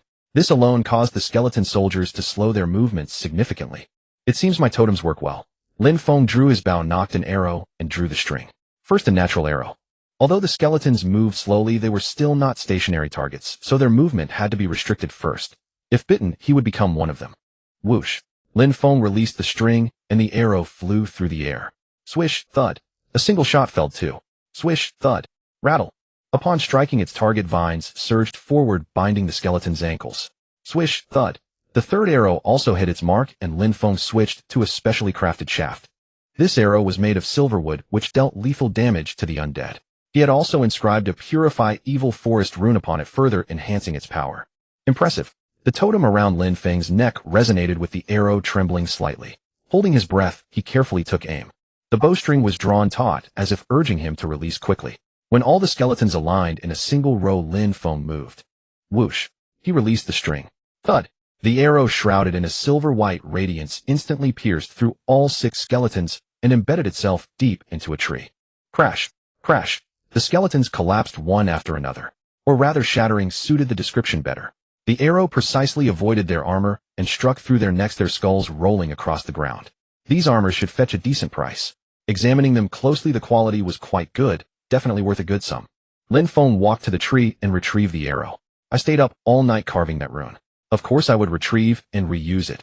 He had specifically treated this arrow beforehand for easy recovery. Despite piercing through 6 skeletons, the arrow remained gleaming as new. The purification ritual proved highly effective. Those putrid remains must have turned to ash by now. Far more convenient than expected. Lin Feng returned the silverwood arrow to his quiver and turned to collect the armors. Suddenly a girl darted out and blocked his path, as though protecting the skeleton soldiers. Lin Feng did not panic and carefully studied the girl. She wore tattered armor, her body covered in scars, emaciated and bony. How could she have survived? Dealing with a little girl wielding a broken sword would be trivial for him. Yet he did not strike, not out of sympathy, but curiosity. Why you dare harm Lord Reinhardt's knights? Reinhardt. That name sounded familiar. This update will introduce a new storyline. The Revenge of the Silver Lion Reinhardt. Lin Feng suddenly recalled an update announcement he had seen when playing games on Blue Star. Yes, Reinhardt was that. The Silver Lion Reinhardt. But how could this little girl be Reinhardt? Lin Feng struggled to recall information about the Silver Lion Reinhardt. The Reinhardt family had once been lords in the northern borders of the Zhongshuan Empire adjacent to the Cursed Land, until they were falsely accused of treason. Duke Reinhardt was in the eyes of those scheming central nobles like a thorn in their side. Ultimately, he was executed by the emperor on fabricated charges, and his family and knights were exiled to the Cursed Land. The Reinhardt family, who had once guarded the empire's borders, was ruthlessly abandoned. When everyone had forgotten the name Reinhardt, a figure claiming to be the Silver Lion led an undead army and launched revenge against the empire. Thus unfolded the tale of the Revenge of the Silver Lion Reinhardt. So that was it. The game had never revealed the true identity of the Silver Lion Reinhardt. He always wore silver armor engraved with a lion motif, and a silver helmet, mysterious and formidable. The only known detail was his silver-white hair. Lin Feng glanced at the girl's armor, then at the skeleton's armor. Though caked with mud, careful inspection revealed vividly carved golden lions upon them. No wonder they seemed so familiar. They belonged to the Reinhardt family. Could she possibly be the Silver Lion Reinhardt? The Reinhardt family crest was the golden lion, yet the girl before him did not have golden hair, but striking silver locks. It seemed after losing her family and knights, she wandered alone in the Cursed Land until her hair turned white. They are skeleton soldiers, no longer knights of Reinhardt. No. Those who perish on this land cannot return to their original selves. No. Did she not understand? Slash. Lin Feng said nothing further, drawing his short sword and thrusting it into a skeleton soldier's skull. Stop. These are skeleton soldiers. He had originally intended to dismantle these corpses and sell the materials, but with the person right in front of him, he found it hard to proceed. Then finish them off swiftly. If you truly care for them, you should grant them release sooner. Looking at the trembling girl clutching a long sword, Lin Feng spoke calmly, then withdrew his short sword. Black blood dripped slowly from the blade tip. Bastard, bastard. The girl roared and charged at Lin Feng with her sword. Whoosh. Yet her speed paled in comparison to Lin Feng, who had used feathery step. The two exchanged several rounds. The girl's swordsmanship was exceptional even among adults, but for Lin Feng, she was still too inexperienced. Still, her talent was undeniable. No wonder she had survived in the Cursed Land and gone on to command an undead army as the Silver Lion Reinhardt. Wait. While casually deflecting her attacks, Lin Feng secretly observed her. Though talented, her anger and fear had clouded her mind, preventing her from unleashing her true strength. Aya! Crash! Lin Feng certainly could not lose to her. He easily dodged her strikes and threw her to the ground. Lying prone, the girl panted heavily and glared at Lin Feng with defiance. Kill me. Oh, Lin Feng looked at her and couldn't help but laugh. This little girl has some backbone. Stepping on her shoulder to immobilize her, he said, would it really be acceptable if I killed you? Then who would avenge Duke Reinhardt? Shut up. You shut up. Crunch. The girl's shoulder dislocated. It's fine, Lin Feng could heal her. Continue. Aya, listen carefully. Ignoring her screams, Lin Feng continued speaking. If she could not endure this level of pain, then he would have to give up on her. Lord Duke, your family and knights risked their lives to rescue you. Was it all so you could guard these skeleton soldiers here and weep bitterly? Of course not. Whimper. If you truly seek revenge, stop doing such foolish things. Whimper. The girl finally broke down, sobbing like a helpless child. Lin Feng stepped back, placed his hand on her dirt-stained shoulder, set the dislocated joint back into place, and then cast heal to mend her injuries. Though painful, the girl did not scream as before. For them, live well. These were his sincere words. Because they were all people struggling to survive in this world. Live on. Lin Feng murmured to himself as though speaking to his own heart. Lin Feng dealt with the remaining skeleton soldiers without gathering materials from their remains. He already knew their true nature and could not bring himself to desecrate their bones. He performed a simple purification on the ground, buried the remains of the skeleton soldiers, and offered a brief prayer. Afterward, he erected a forest barrier around the area and built a campfire. He took out food from his storage ring, his stomach growling with hunger. Time stood still within the storage space, so the meals remained warm. He opened the wooden box, and the fragrance of roasted chicken and herbs filled the air. The innkeeper truly had skilled hands. He picked up a piece of rye bread smeared with raspberry jam and cheese, taking a bite. The raspberry jam, cheese, and bread were all fresh, combining together in a wonderful harmony. The chicken leg, coated in oil and sprinkled with herbs, was roasted to a golden crisp that made one's appetite surge. No matter what method the innkeeper had used, the chicken was tender and juicy, melting upon the tongue. The seasoning was perfect, salty and savory enough to make him crave a pint of beer. Should he have a glass? Lin Feng had exerted considerable effort to reach this place, slaying 6 skeleton soldiers and subduing, even if still young, the Silver Lion Reinhardt. He deserved to treat himself. Lin Feng took a small beer keg from his magic pocket and buried it in the snow. After a while, he poured the chilled beer into a cup. Gulp, gulp, gulp. As the white foam subsided, he downed it in one go. Refreshing. This was what life was about. Woof. Silver Moon barked loudly beside him, reminding him not to forget her. Lin Feng took out the fresh meat and goat's milk prepared by the innkeeper, placed them before Silver Moon, and continued drinking his beer. Just as he was about to finish. Gulps. Gulp, gulp, gulp. That familiar sound, what was it? Lin Feng turned his head toward the girl resting beneath the tree. The girl turned her head away, pretending to be asleep, but gurgle. Her stomach betrayed her. Hungry. The girl kept her eyes closed, saying nothing. She had wandered through the cursed land for so long, she must be starving. Goodness, if you're hungry, just say so. Nobles were always so troublesome. However, her body was still weak and could not tolerate rich food. After prolonged starvation, consuming too many high-calorie foods at once might feel comforting initially, but soon it would become agony, worse than death itself. At times like this, plain rice porridge would be ideal. Steaming hot rice porridge was most suitable for her current condition. Unfortunately, there was no rice porridge here. Then let's make a light soup. Lin Feng took out a small pot, filled it with snow, and set it over the campfire to heat. Let's see what ingredients he had. He opened his storage pouch and began searching.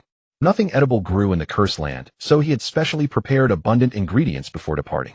Chicken, cabbage, carrots, oats. He could cook a pot of chicken vegetable soup.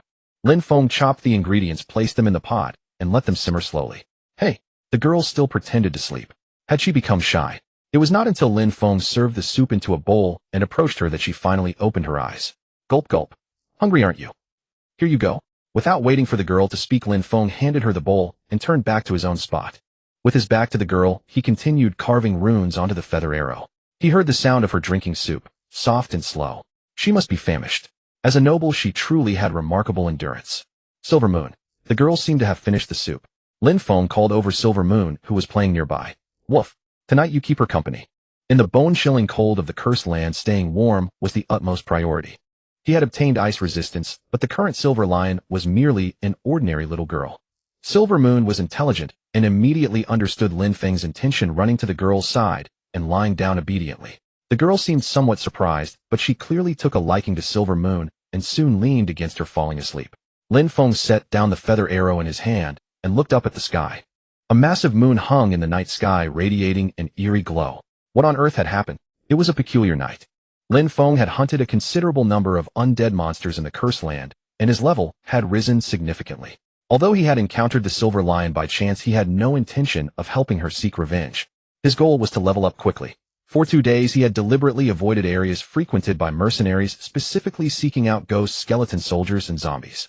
It was less hunting and more slaughter. His level had therefore risen rapidly, and he had collected a large amount of undead materials that could fetch a decent price. The only problem was, pant pant, a small tail had appeared behind him. It was that Silver Lion. The Silver Lion, or rather Elizabeth Reinhardt, had been secretly following him since that day. Although her tracking skills were truly unimpressive, Lin Feng, feeling sorry for her, had deliberately slowed his pace and refrained from using Lightfoot Step, yet she still struggled to keep up. It was time to return to town. Lin Feng looked at Elizabeth, who was panting heavily as she caught up, and sighed. Her magnificent armor, that keen longsword, and her exquisite face. If she entered the city like this, she would certainly be recognized as the last bloodline of the Reinhardt family. At that point, Elizabeth Reinhardt would have only one fate. The Silver Lion would cease to exist. Although her hair had turned from golden to silver, those who knew her could still recognize her. Moreover, there were still the remnants of the Reinhardt family and the outstanding bounties. Lin Feng pondered for a moment. If handled properly, could he turn the Silver Lion Reinhardt into his companion? It would require considerable investment, but if he could obtain the future Silver Lion, it would undoubtedly be a worthwhile trade. The Silver Lion was a powerhouse capable of striking terror across the entire empire. If the Silver Lion Reinhardt could become my companion, no, my subordinate, that would be incredible. Elizabeth was unaware of Lin Feng's thoughts. She was resting her long silver hair dancing in the wind. Exactly. In this world full of unknowns and dangers, encountering the Silver Lion might be the arrangement of destiny. Besides, she was unlikely to give up tracking him anyway. Lin Feng stopped some distance from the city and looked at Elizabeth. You will die if you enter the city like this. Lin Feng drew a short sword from his coat and handed it to Elizabeth. If you wish to live, use it to cut off your hair. Elizabeth took the short sword and without hesitation severed her long hair. She seemed to think it was still not short enough, so she cut another section, making it even shorter until it resembled a boy's hairstyle before returning the short sword to Lin Feng. Very well. Now it is time to take off your armor. Elizabeth seemed to have anticipated this and obediently removed her armor. Her armor appeared twice the size of her slender frame. After removing it, she looked even more frail. The current Elizabeth no longer resembled a noble lady, but rather an ordinary boy. Lin Feng looked at her and made one final request. Finally, give up your name. What do you mean? Do you really think you can continue using the name Elizabeth Reinhardt? Elizabeth bit her lip, remaining silent. From today onward, your name is Air, without a surname. Orphans do not have surnames. He himself had come to this world alone, bearing only the name Lin Feng, without a surname. I understand. Elizabeth, no. Air ultimately gave her consent. Lin Feng took out a thick blanket, wrapped it around Air, and then smeared some soot from the bottom of a pot onto her face. After entering the city, do not speak. Someone might recognize your voice. Air nodded. Very well, let us go. They arrived at the city gate, where towering walls separated the city from the outside world. Unlike before, this time Lin Feng had a companion beside him, which puzzled the guarding soldiers. Lin Feng explained that he had found a pitiful savage orphan on the road, then slipped a silver coin to the soldier, who allowed them to enter the city. Before returning to the inn, Lin Feng first visited a shop that purchased monster materials. He took out 5 demon spirit stones and a large quantity of skeleton soldier and zombie materials from his storage ring. He had not counted carefully before, but now he realized the materials he had collected were surprisingly abundant. There seemed to be an endless supply. Even the shop owner was dumbfounded by the quantity, not to mention the onlookers who had gathered out of curiosity. Young man, could it be that you killed all these monsters alone? The owner swallowed hard as he sorted through the skeleton bones and asked. Yes, alone. How is that possible? I am a druid. Wow. A wave of astonishment erupted from the crowd. Druids rarely appeared in civilized society. Perhaps these people were seeing a true druid for the first time. My mission is to return those evil creatures that violate the laws of nature to the embrace of the earth. Lin Feng smiled and spoke the lines he had prepared in advance. Another round of exclamations rose from the crowd. Excellent. This way his reputation should increase considerably. Lin Feng emptied everything from his magic pouch and looked at the owner. The owner, clearly moved by his sense of mission, stared at him with gleaming eyes and nodded repeatedly. Young people like you are truly rare these days. How about this? I will waive the commission fee for this time. I hope you will continue to uphold your mission in the future. Of course. Isn't it all for the money? Lin Feng forced a smile as he accepted the money bag the owner handed him and slipped it into his pocket. By the way, could you recommend a good blacksmith? Iron Arm Robert at the end of the alley. He has good craftsmanship. Oh, however, his temper is not very pleasant. The owner laughed and pointed toward the end of the alley. Lin Feng saw an old blacksmith shop, with thick smoke billowing continuously from within. Thank you, sir. If you continue hunting, come find me next time. Haha, very well. Lin Feng led Aier toward the blacksmith shop. Iron Arm Robert, as his nickname suggested, had a left arm made of refined steel from the elbow down. Greetings. Lin Feng offered him a polite greeting while Aier, unaccustomed to such etiquette, was forced to lower her head as he pressed down on her head. Bang. Robert Ironarm paid no heed to their greetings, instead focusing intently on hammering the weapon in his hands, producing crisp metallic clangs.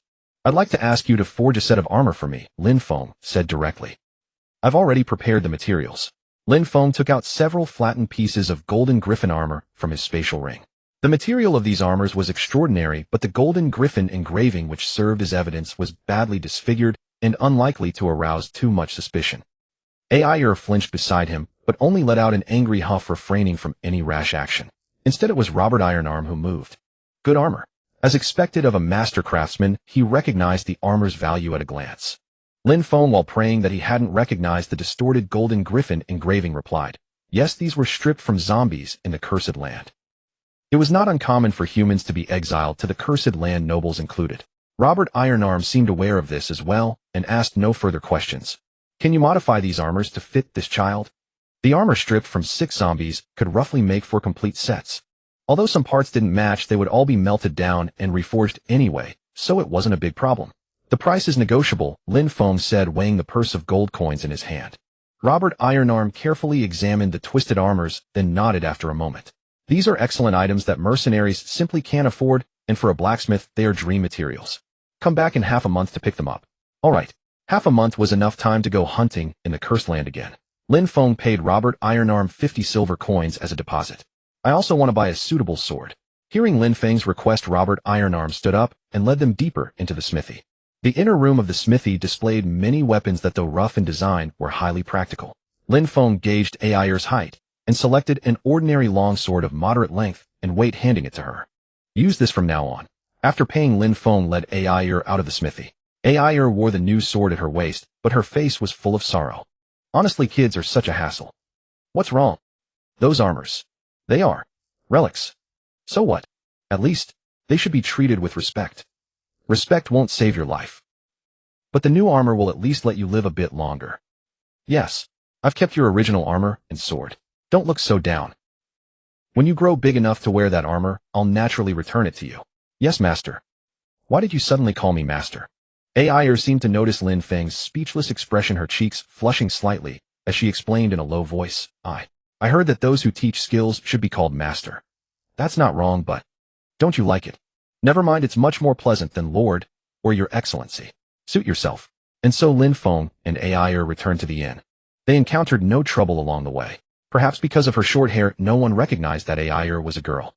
The innkeeper and his wife seemed to regard Aier as Lin Feng's newly hired servant and said nothing more, merely hinting at them. Even if they share the same room, they have to pay double. Lin Feng ordered 2 thick quilts and a double portion of dinner, then took Aier back to the room. Now I'll teach you the rules. Yes. Don't touch my things. Yes. I'll shower first. Yes. You sleep on the floor. Yes. Any objections? No. Having the pampered noble lady sleep on the hard floor was unimaginable before, but now things were different. The noble lady Elizabeth Reinhardt no longer existed, only the orphan Aier remained. After all, taking in an orphan in this world was no different from doing charity. Once you become this silver lion, I'll really fleece you, Lin Feng secretly calculated. After a simple dinner, the two washed up and prepared to rest. Perhaps exhausted from days of travel, Ai soon fell asleep, and Inue snuggled beside her also quickly drifted off. Expenses would double from now on. Having inadvertently taken on a big trouble, Lin Feng didn't fall asleep until late at night. Half a month passed in a flash. Lin Feng, Inue, and Aier went hunting in the Cursed Land every day and then returned to town. Experienced veteran mercenaries usually wouldn't maintain such a high frequency, so when Lin Feng came to trade with the merchant every day carrying large bundles of monster materials, the merchant was stunned, almost speechless. You don't mean you hunt every day? If I'm not diligent, how can I succeed? Lin Feng replied with a smile. This is the first time I've seen such a hard-working mercenary. Truly, the younger generation is formidable. Haha, you flatter me. Lin Feng took the heavy money pouch from the merchant with a smile. Since the wandering undead monsters in the vicinity had been nearly wiped out by Lin Feng, the town began to expand the safe zone, planning to cut down and burn all the trees on the edge of the cursed land. It seems it will take a while before it's completely safe. But that's a good thing. After finishing the transaction, as usual, Lin Feng took Ai back to the inn. Although the intense hunting life made Ai look a bit tired, she was still young with amazing recovery ability, and the next day, she would always be full of energy again following Lin Feng out. Of course, she only helped on the sidelines and didn't actually participate in the battles, so the burden wasn't heavy. Under Lin Feng's careful care, Yue, who ate fresh meat every day, had grown to the size of a large dog. As a shadow wolf, it would continue to grow, but its current size was already sufficient for the role of a hunting hound. Although the food expenses had also increased accordingly. Anyway, I've been earning more. Lin Feng soaked his body in warm water, mixed with ice, salt, thinking relaxedly. Today, as he cut down the last skeleton soldier with his sword, he finally reached level 20. In 3 months, his level had stayed at 12, but in this short half-month, he had actually risen 8 levels. Everything was going according to plan. He had finally become an apprentice druid. In Spirit Era, each profession was divided into 5 stages, and the druid was no exception. As far as Lin Feng knew, the strongest player in Spirit Era was a level 60 warrior, while the highest level among druids was merely 42. This meant that the stages of Master and Legend were still beyond his current understanding. However, after reaching level 20 and becoming an apprentice druid, he could finally learn traits. There were 30 types of traits in total, but players could only select 3 to learn. Unlike skills which could be freely deleted or reset, traits, once chosen, could never be altered. Thus, the selection demanded utmost caution. The effects of traits varied widely, ranging from enhanced carrying capacity to increased movement speed and heightened perception, among others. I already have a magic pouch, so there's no need to pick the carrying capacity trait. Besides, I mainly use a bow. Monstrous strength, which suits heavy weapons, is useless to me. When choosing a trait, the key was not to become stronger, but to become more advantageous. What I need is, in the end, Lin Feng settled on 3 traits. Explorer increases the chance to detect dungeon secrets, discover traps, shortcuts, and hidden rewards. Linguist, proficient in multiple languages, enhances ability to decipher complex codes. Lucky 1, you have received the blessing of Liadur, the goddess of luck. Your luck value is greatly increased. These 3 traits were abilities that could not be obtained through training, skills, or totems. To explore dungeons and reap rich rewards, Explorer was indispensable. As for advanced dungeons, they were often filled with intricate puzzles, making Linguist equally vital. As for learning languages like Dragon Tongue, Divine Language, or Demonic Language, it had always been a foolish and unprofitable endeavor from the start, not to mention the myriad tongues of different races and the languages of nations beyond the imperial language. Lucky 1, though its effect was described rather vaguely, was precisely for that reason far more versatile. It had long been recognized in the game as a legendary trait. Few finally decided. So absorbed in selecting traits, he hadn't noticed that the water in the bathtub had gone completely cold. Lin Feng stretched and rose from the tub. After dressing and stepping out of the bathroom, he saw Yu and Ai waiting at the door. Master, dinner is ready. Already. You've been in there for over an hour. Luckily, I didn't waste time. What's for dinner today? The innkeeper specially procured some round-horned bison ribs today, saying he prepared them with care to entertain a gourmet like you. Round-horned bison is a rare delicacy only found in the southern continent. Has a caravan arrived in town? Gurgle. Let's go eat first. Lin Feng stayed in the city for half a month, dedicating himself to leveling up. Before reaching level 22, the path of advancement had been relatively smooth, but after that the pace slowed considerably. This was due to the setting of Spirit Era. If the level gap between the player and monsters was too large, even continuous grinding would yield little experience. Continuing to hunt in this area no longer made much sense.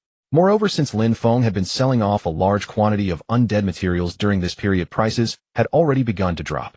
It was time to leave. During his stay, he not only successfully reached level 20, but also earned a decent sum of money. Ai, who had once been gaunt and bony, had gradually become plumper, finally showing a hint of childlike charm. With abundant food supply, Silver Moon had also grown rapidly, displaying the majestic bearing befitting a shadow wolf. Although continuing to rest for a while wouldn't do any harm, as the number of mouths to feed kept growing, Lin Feng did not wish to live off his savings idly. It seemed that the fast-paced Chinese mindset had taken deep root in him. Next, simply burying his head in monster grinding was no longer viable. Hunting in areas with monsters near his own level was far less efficient than before. With experience gains, slowing down the pace of leveling would naturally decrease as well. Now it was time to shift his focus to completing missions for experience points. Of course, he could also choose to head to higher level areas to challenge stronger undead or other evil creatures.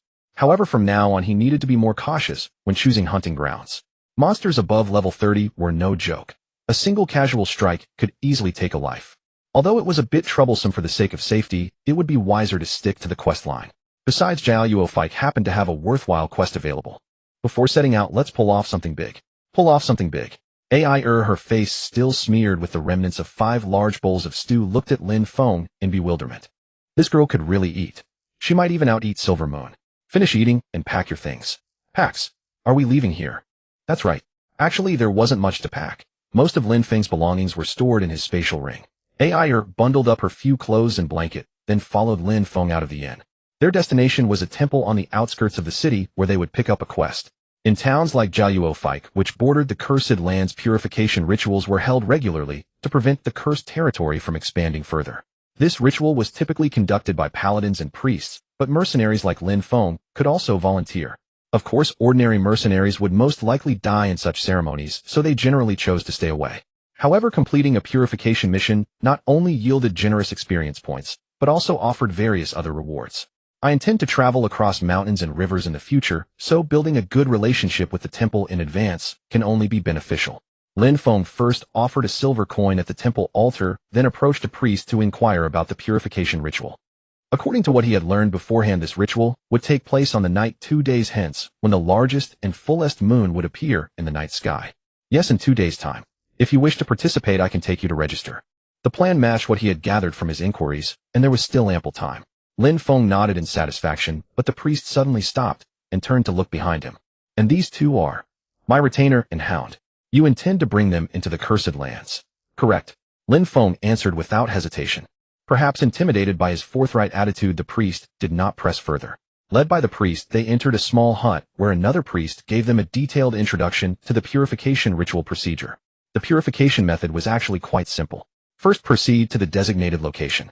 Second, insert the purification pillar into the specified position. Third, conduct the purification ceremony around the purification pillar. Afterward, the cursed land would miraculously revive and transform into a sacred, pristine land. The issue was not in the procedure itself. The so-called purification pillar was actually a branch of the world tree that grew in the lake of life at the center of the continent. In other words, it was a branch imbued with potent life energy. For undead creatures that constantly craved vitality, this branch was undoubtedly the most delectable delicacy in existence. Therefore, the moment the purification pillar was driven into the cursed land, the surrounding undead would swarm toward it like sharks catching the scent of blood. What stood between them and the pillar were the paladins and those volunteers. Of course, in polite terms it was called blocking, but the harsh truth was that they served as human shields. Dying is easy, making money is hard. That was precisely why no one was willing to take on this thankless task. Even the priest suspected Lin Feng might be mad, which spoke volumes. In fact, Lin Feng was the first mercenary to voluntarily sign up for the purification ritual in recent years. The simple contract form had accumulated a thick layer of dust. While Lin Feng was signing the agreement, the priest explained the temple's contribution points. Contribution points were a reward system for believers who served the temple. Believers could exchange their contribution points for free healing accommodation and the purchase or redemption of the temple's exclusive holy items. But Lin Feng's target was none of those. Please sign here. Assuming Lin Feng couldn't read, the priest kindly pointed out the signing area. After all, in this world, illiteracy was the norm. Suppressing his irritation, Lin Feng smiled and neatly wrote his name in the signature field. Lin Feng. What is this? The priest stared at Lin Feng's signature, thoroughly confused. Of course, he didn't recognize it. It was the great script of the Zhonghua family Chinese characters. These are ancient characters from the eastern continent. Hearing Lin Feng's explanation, the priest's face flushed red. As a priest, he considered himself well-read among the temple clergy.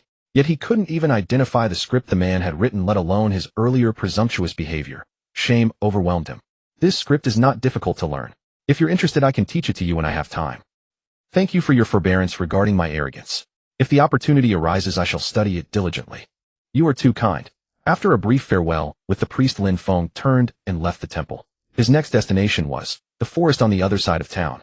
Master, is this enough? These are all hollow. Go find some others. Understood. Lin Feng and Silver Moon searched the forest for various plant seeds. There were seeds with strong resilience, those with great hardness, and even some carrying deadly poison. Quite a diverse collection. Lin Feng sorted and stored the collected seeds, then led and Silver Moon back to town. For the next 2 days, to save expenses and get familiar with the surroundings in advance, they decided to stay in the dormitories provided by the temple. As expected, the food provided by the temple was bland and tasteless. The dormitory rooms were cramped and the bedboards were hard enough to cause discomfort. Fortunately, Ai, formerly a noble lady, did not complain, but silently endured it all. It wasn't the time to be picky. Lin Feng set aside the seeds needed for the purification ritual separately, then began inscribing spells on his arrows, only falling into a deep sleep when the night was silent. A few priests, several paladins plus Lin Feng, Ai, and Silver Moon. That was the entire roster participating in the purification ritual. Compared to the grand-sounding name, purification ritual, the number of participants was pitifully small.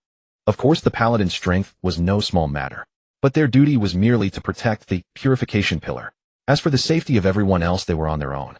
Although Ai had grown accustomed to the Cursed Lands environment and had traded up to new armor forged by the blacksmith Robert along with a new weapon, this equipment was utterly insufficient against a tide of undead.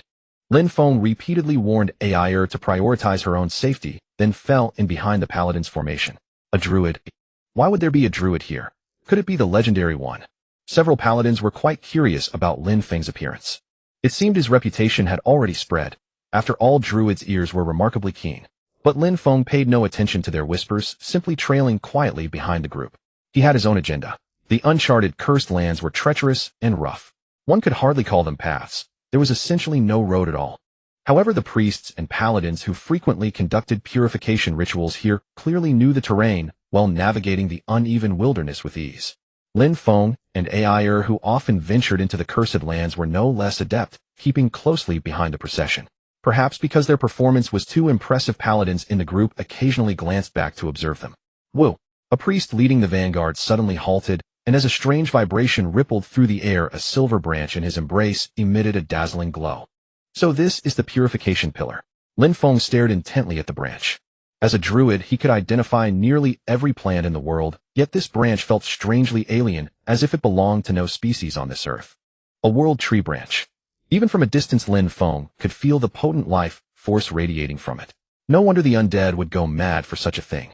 You're in charge of perimeter watch.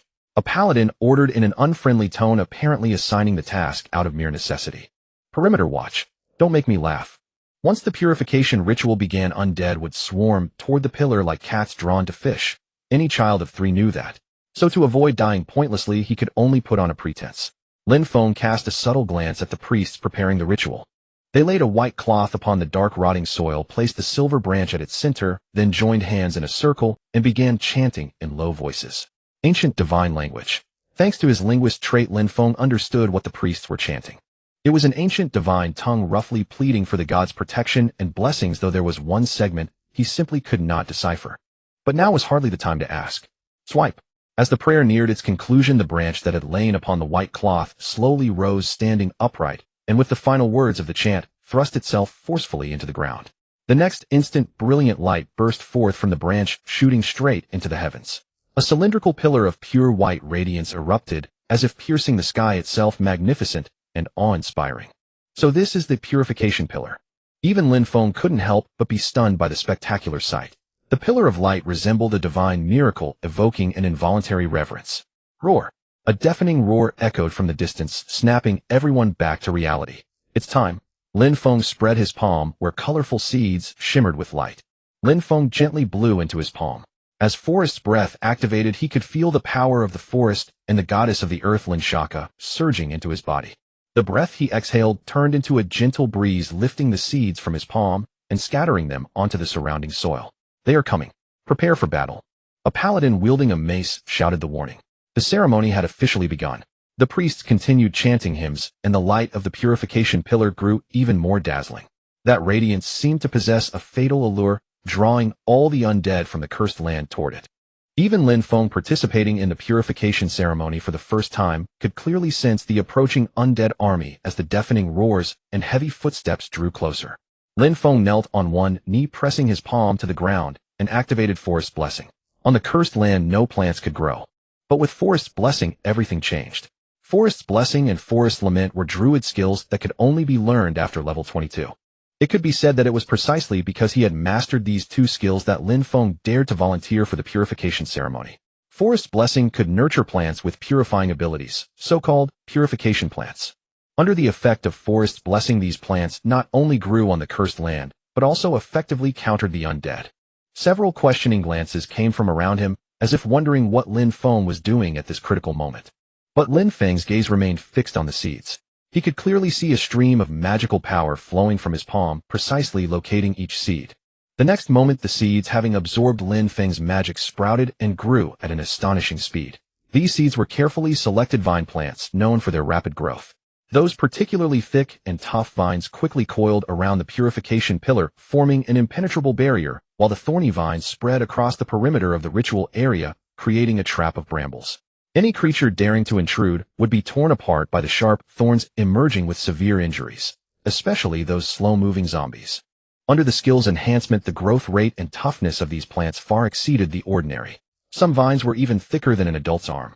Witnessing this unbelievable sight, the paladins were all stunned. No wonder they were so astonished. Such a thing was unheard of and unseen before. Lin Feng merely smiled lightly and clapped his hands. "Don't worry, these are all cultivated by me. You dare to act without permission." A paladin started to reprimand, but a zombie had already broken through the thorn trap and charged toward them. Or rather, attempted to charge. The zombie, having traversed the thorn trap, was already disfigured by the sharp thorns, missing most of its limbs. Of course, as a zombie, its original appearance wasn't much better. In any case, this zombie, missing arms and legs, and even half its face torn away, eventually collapsed powerlessly to the ground. Lin Feng drew the dagger from his waist and precisely stabbed it into the zombie's head, ending its life. Then he turned to the paladin who had wanted to scold him. "As you can see, this is their purpose. May I continue now?" The paladin's face flushed and paled, but he was speechless. Several low exclamations came from around, as if impressed by Lin Feng's methods, especially the younger paladins. Amazing. At this rate, this purification ceremony might just end without casualties. Lin Feng turned to the paladins and said calmly, "Friendly reminder, my thorn trap is not perfect. There will definitely be some that slip through, and there will definitely be unlucky ones trapped inside." As soon as the words were spoken, chilling roars and the sound of cracking bones came from the direction of the thorn trap. "So, esteemed paladins, please stay alert and don't let them near the purification pillar." As if to confirm his words, a zombie struggled to poke its head out of the thorn trap. Lin Feng drew his dagger and said in a calm tone, "As for the ones that slip through, I'll leave them to you, esteemed paladins." The sharp dagger precisely pierced the zombie's bald head. The zombie struggled a few times and then completely lost its life. The paladins fell silent, with only the occasional sound of swallowing echoing in the quiet night. "Then I'll leave the rest to you." After saying this, Lin Feng stepped aside. For these paladins, this was a cushy job. Those maimed undead creatures popped up from the ground like moles, and all the paladins had to do was swing their maces and smash them one by one. And these zombies didn't even dodge. It was even simpler than whack-a-mole. Easy and pleasant. The paladins clearly realized this too. Excited shouts rang through the sky, and the sound of maces striking bones rose and fell. Those undead creatures that had barely broken through the thorn trap before they could catch their breath had their heads smashed by the paladins' maces. Ah, this sound is truly beautiful. Lin Feng, listening to the chorus of screams from the undead, moved easily along the edge of the battlefield, occasionally shooting an arrow to pin down any stragglers trying to break through the line. Even if the thorn trap was eventually destroyed by the undead army, there was no need to worry about the safety of the purification pillar, because it was guarded by an even sturdier plant fortress. Then suddenly a change occurred. The ground violently shook as if an earthquake had struck. Even Lin Feng felt a hint of unease at this sudden turn of events. Just then the book in his bosom began to vibrate gently. Lin Feng quickly opened the pages, and a line of golden text appeared before his eyes. "The goddess of luck, Lyodel, has granted you a small blessing. Achievement unlocked, discovered mithril vein. Achievement unlocked, discovered mithril vein." The term Iron Mine suddenly flashed through Lin Feng's mind. The land now known as the Cursed Deathlands was once the territory of the prosperous Aurora Empire. Between the Aurora Empire and the Dwarf Kingdom Elgin lay a continuous silver mountain range, and the Iron Mine was located within that range. Legend said that precious mithril was buried in this mine. Although only the Elgin Kingdom now produced mithril, strictly speaking, it was not an exclusive mineral of Elgin, because long ago the Elgin Kingdom and the Aurora Empire jointly managed the iron mine. And what Lin Feng had just discovered was the long-forgotten mithril vein located within the former Aurora Empire's territory. So without realizing it, I've already ventured deep into the edge of the Silver Mountains. I must remember these coordinates. Lin Feng struggled to suppress his excitement. The purification pillar is absorbing the magic of the mithril vein. At the same time, the light emitted by the purification pillar grew even more dazzling. Mithril was a pure mineral that appeared with the birth of this world. Therefore it was no surprise that its power resonated with the branches of the world tree. Although Lin Feng was neither a priest nor a paladin, he could clearly sense that the holy power radiating from the purification pillar was increasing at an astonishing rate. Purification range expanded. The cursed land is recovering life. Mission purification ceremony successfully completed. With a deafening roar, the purification pillar released a brilliant light that swept across the entire cursed land. The formerly black, corrupted soil began to crack and churn, gradually restoring its original appearance. Under the blessing of forest's blessing, countless sprouts broke through the soil, and even clear springs gushed from the ground, converging into streams. Good heavens, how is this possible? Legend says that Druids are descendants of the goddess Lin Feng. Could it be true? The priests and paladins stood dumbfounded, witnessing this miraculous scene. To them, this was an unprecedented sight. Even if the purification ceremony succeeded, the cursed land would take a long time to recover. They had never seen such immediate results. Moreover, the area of land purified this time was as vast as a small town. The light of the purification pillar continued to spread outward without any sign of weakening. This was no mere stroke of luck. It was a miracle. Lin Feng quickly clasped his hands together and offered his sincerest thanks to the goddess of luck, Lytle. The minds of gods were very sensitive. One must offer praise and gratitude in time. He had learned this from reading Greek and Roman mythology as a child. When I return, I must go to Lytle's temple and donate some incense money. As if in response to his prayer, a little bird flew from somewhere and landed on his shoulder. This land has truly been restored to life. The once dumbfounded crowd now looked at Lin Feng with almost worshipful eyes. Achievement unlocked. Respected person. Additional effect gains slight favorability from neutral NPCs. An unexpected gain. The child of Lin Feng has purified the cursed land. The goddess of the forest and earth is with us. Noble sir, please tell us your name. Isn't it a bit late to ask for my name now? Still, Lin Feng didn't want to dampen the paladin's spirits, so he gave his name. My name is Lin Feng. Lin Feng. Lin Feng. Lin Feng. The paladins cheered his name loudly, their voices deafening. These paladins, usually so aloof and stern, were now shouting his name like a group of zealous fans. It felt a bit creepy. Lin Feng smiled awkwardly and gestured for the paladins to calm down. After all, being surrounded and cheered by a bunch of burly men was not a pleasant experience. However, he understood their feelings. The purification ceremony always caused casualties and had an extremely low success rate, often being called the death ceremony. If only you had been with us last time. Don't say that. I rather thank the gods for bringing us this noble druid. O goddess of the forest and earth, Lin Feng, thank you for sending your child to us. With you here, the next ceremony will surely go smoothly. Please continue to help us, noble druid. Would you like to join us and become a glorious paladin? The great success of this purification ceremony meant a lot to them. That was why these usually proud paladins were so warm to him, even setting aside their dignity to fuss over him and try to recruit him. As long as it's within my ability, I'll do my best to help. After all, to obtain that thing, he would need to participate in many more purification ceremonies, and building good relations with these paladins was never a bad idea. Although Lin Feng had only given a casual reply, the paladin's morale instantly soared to its peak. Even though he had only acted to achieve his own goals, unexpectedly gaining so much admiration and respect made Lin Feng a bit embarrassed. Still, being admired didn't feel so bad. I'll go tell the archbishop. We must hold a banquet tonight to celebrate. The archbishop will surely welcome the child of the goddess Lin Feng. Unlike the frequent banquets held by nobles, temple banquets were only held on very special occasions. It was said that temple banquets were even more grand and magnificent than noble banquets, and now they were going to hold one for him. Let's head back quickly. Let's fill our stomachs first. Half a month had passed. Lin Feng, who had rendered outstanding service in the purification ritual, had now become a guest of honor at the temple, enjoying a life of comfort and ease without worries about food or clothing. Of course, he hadn't spent all his days merely indulging in pleasure. During these 2 weeks, he had participated in 4 more purification rituals, each achieving complete success, further solidifying his esteemed position as the purification saint. Have you packed everything? All prepared, master. I just completed the final purification ritual yesterday. Although I purified a vast expanse of land yesterday, the experience points gained were less than half of what I earned the first time. It seemed that he had nearly exhausted the experience points that the purification ritual quest could provide. So what he should do next was self-evident. It was time to leave. The initial goal had been achieved, and staying here any longer held no meaning. Speaking of the initial goal, Lin Feng opened his own status panel. Below the name, Lin Feng, a line of faintly glowing text came into view: Purification Saint. Yes, that's it. A title. The curse effects you receive will be nullified. The level range of curses that can be nullified: current level 10. Curse effects beyond this level range will be weakened. The effect of the Purification Saint title was quite potent after all the curses on the cursed land were no ordinary curses.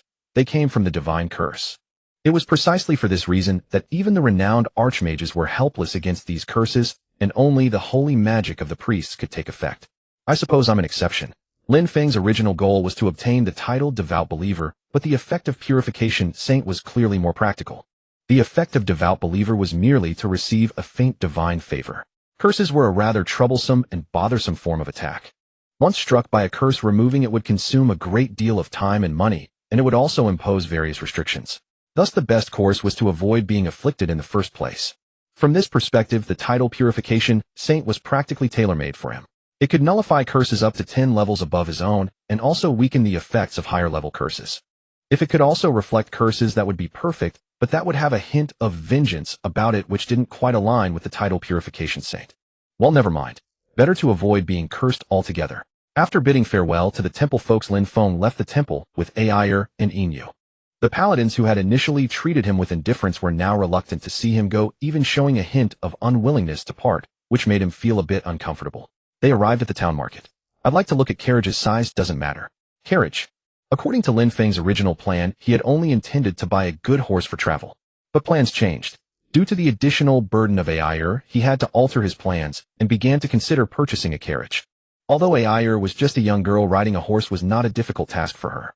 If I bought a carriage, I could have Air drive while I comfortably rested inside, and I wouldn't have to set up a tent every night. An ordinary girl might not know how to drive a carriage, but Air was different. She was a genuine noble lady who had received training in this since childhood. Moreover, if one could ride a horse, driving a carriage came naturally. So I might as well arrange my personal carriage and personal driver now. Air seemed to have sensed Lin Feng's thoughts. She excitedly carried large and small bags, looking around the market with a naive expression. A carriage? Yes, a carriage. The merchant's eyes lit up. What a coincidence. I happen to have a top-quality carriage here, and the price is quite reasonable. Generally speaking, such words were best taken with a grain of salt. After all, behind a reasonable price often lurked hidden tricks. But Lin Feng didn't rush to expose him. He simply listened quietly. Seeing that Lin Feng hadn't interrupted, the merchant grew more excited and began to speak enthusiastically. This carriage was originally the ride of a noble lord from Palm. The body is made entirely of fine oak. The interior is upholstered with soft calfskin. The curtains are the finest velvet, and the space is spacious and comfortable. Can I see the actual carriage? Ah, of course, but it's still airing out. It's over there. Airing out. I misspoke. It's the smell of leather. The leather smell. What smell? Didn't you say this was the carriage of a noble lord from Palm? Why, yes, that's right. The merchant, flustered, led Lin Feng to the warehouse where the carriage was stored, constantly stealing glances at Lin Feng's expression as if hiding something. Could there be something unclean about this carriage? If there was any problem, I'd have to bargain hard. Lin Feng calculated silently in his mind, following the merchant unhurriedly. Upon arriving at the warehouse, Lin Feng's eyes brightened. Wow! A uniquely styled, imposing black carriage stood quietly in the center of the warehouse. It was more like a finely crafted work of art than a mere carriage. Though it lacked excessive ornamentation, the exquisite carvings on the body exuded nobility and luxury. Carriages of this caliber were usually brightly colored, so why was this one black? The interior was equally luxurious, with soft calfskin and smooth velvet, creating a comfortable yet elegant atmosphere. This was undoubtedly a high-value luxury carriage. Lin Feng carefully examined every detail of the carriage, then turned to the merchant and said meaningfully, "This is truly a fine carriage. Why sell it? Is the noble lord in deep debt? If only it were debt." The merchant sighed, his tone filled with helplessness. It seemed there was indeed a hidden story behind this carriage. To be honest, I'm quite interested in this carriage. This carriage was slightly smaller than ordinary ones, making it more agile and lightweight, yet the interior space was by no means small enough for Lin Feng to rest during the journey.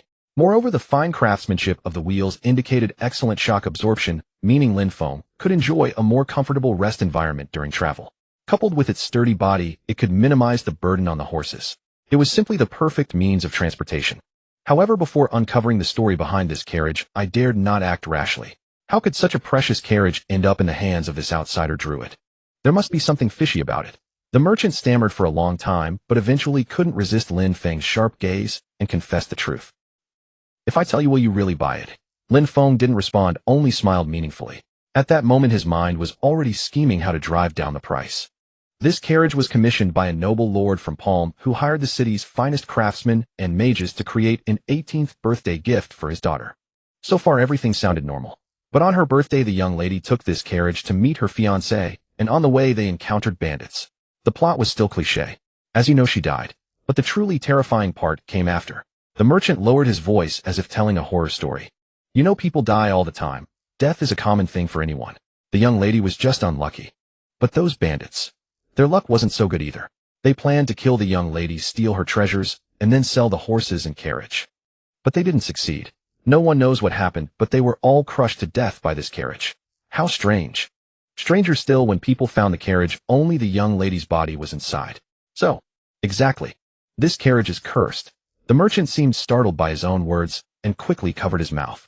He seemed to have just remembered that he was trying to sell this carriage to Lin Feng. In short, the carriage was discovered like that. The noble lord had it disposed of, but what? Everyone who bought this carriage heard a woman's piercing scream. Alas, it's too dreadful. Anything else? Huh. Apart from the scream, has nothing else happened? Well, it seems. No. I see. Lin Feng finally understood why this well-made carriage was such an ominous black. It was to cover up bloodstains. No wonder it needed to air out. But those buyers later fell inexplicably ill. I've heard enough. Now can we talk about the price?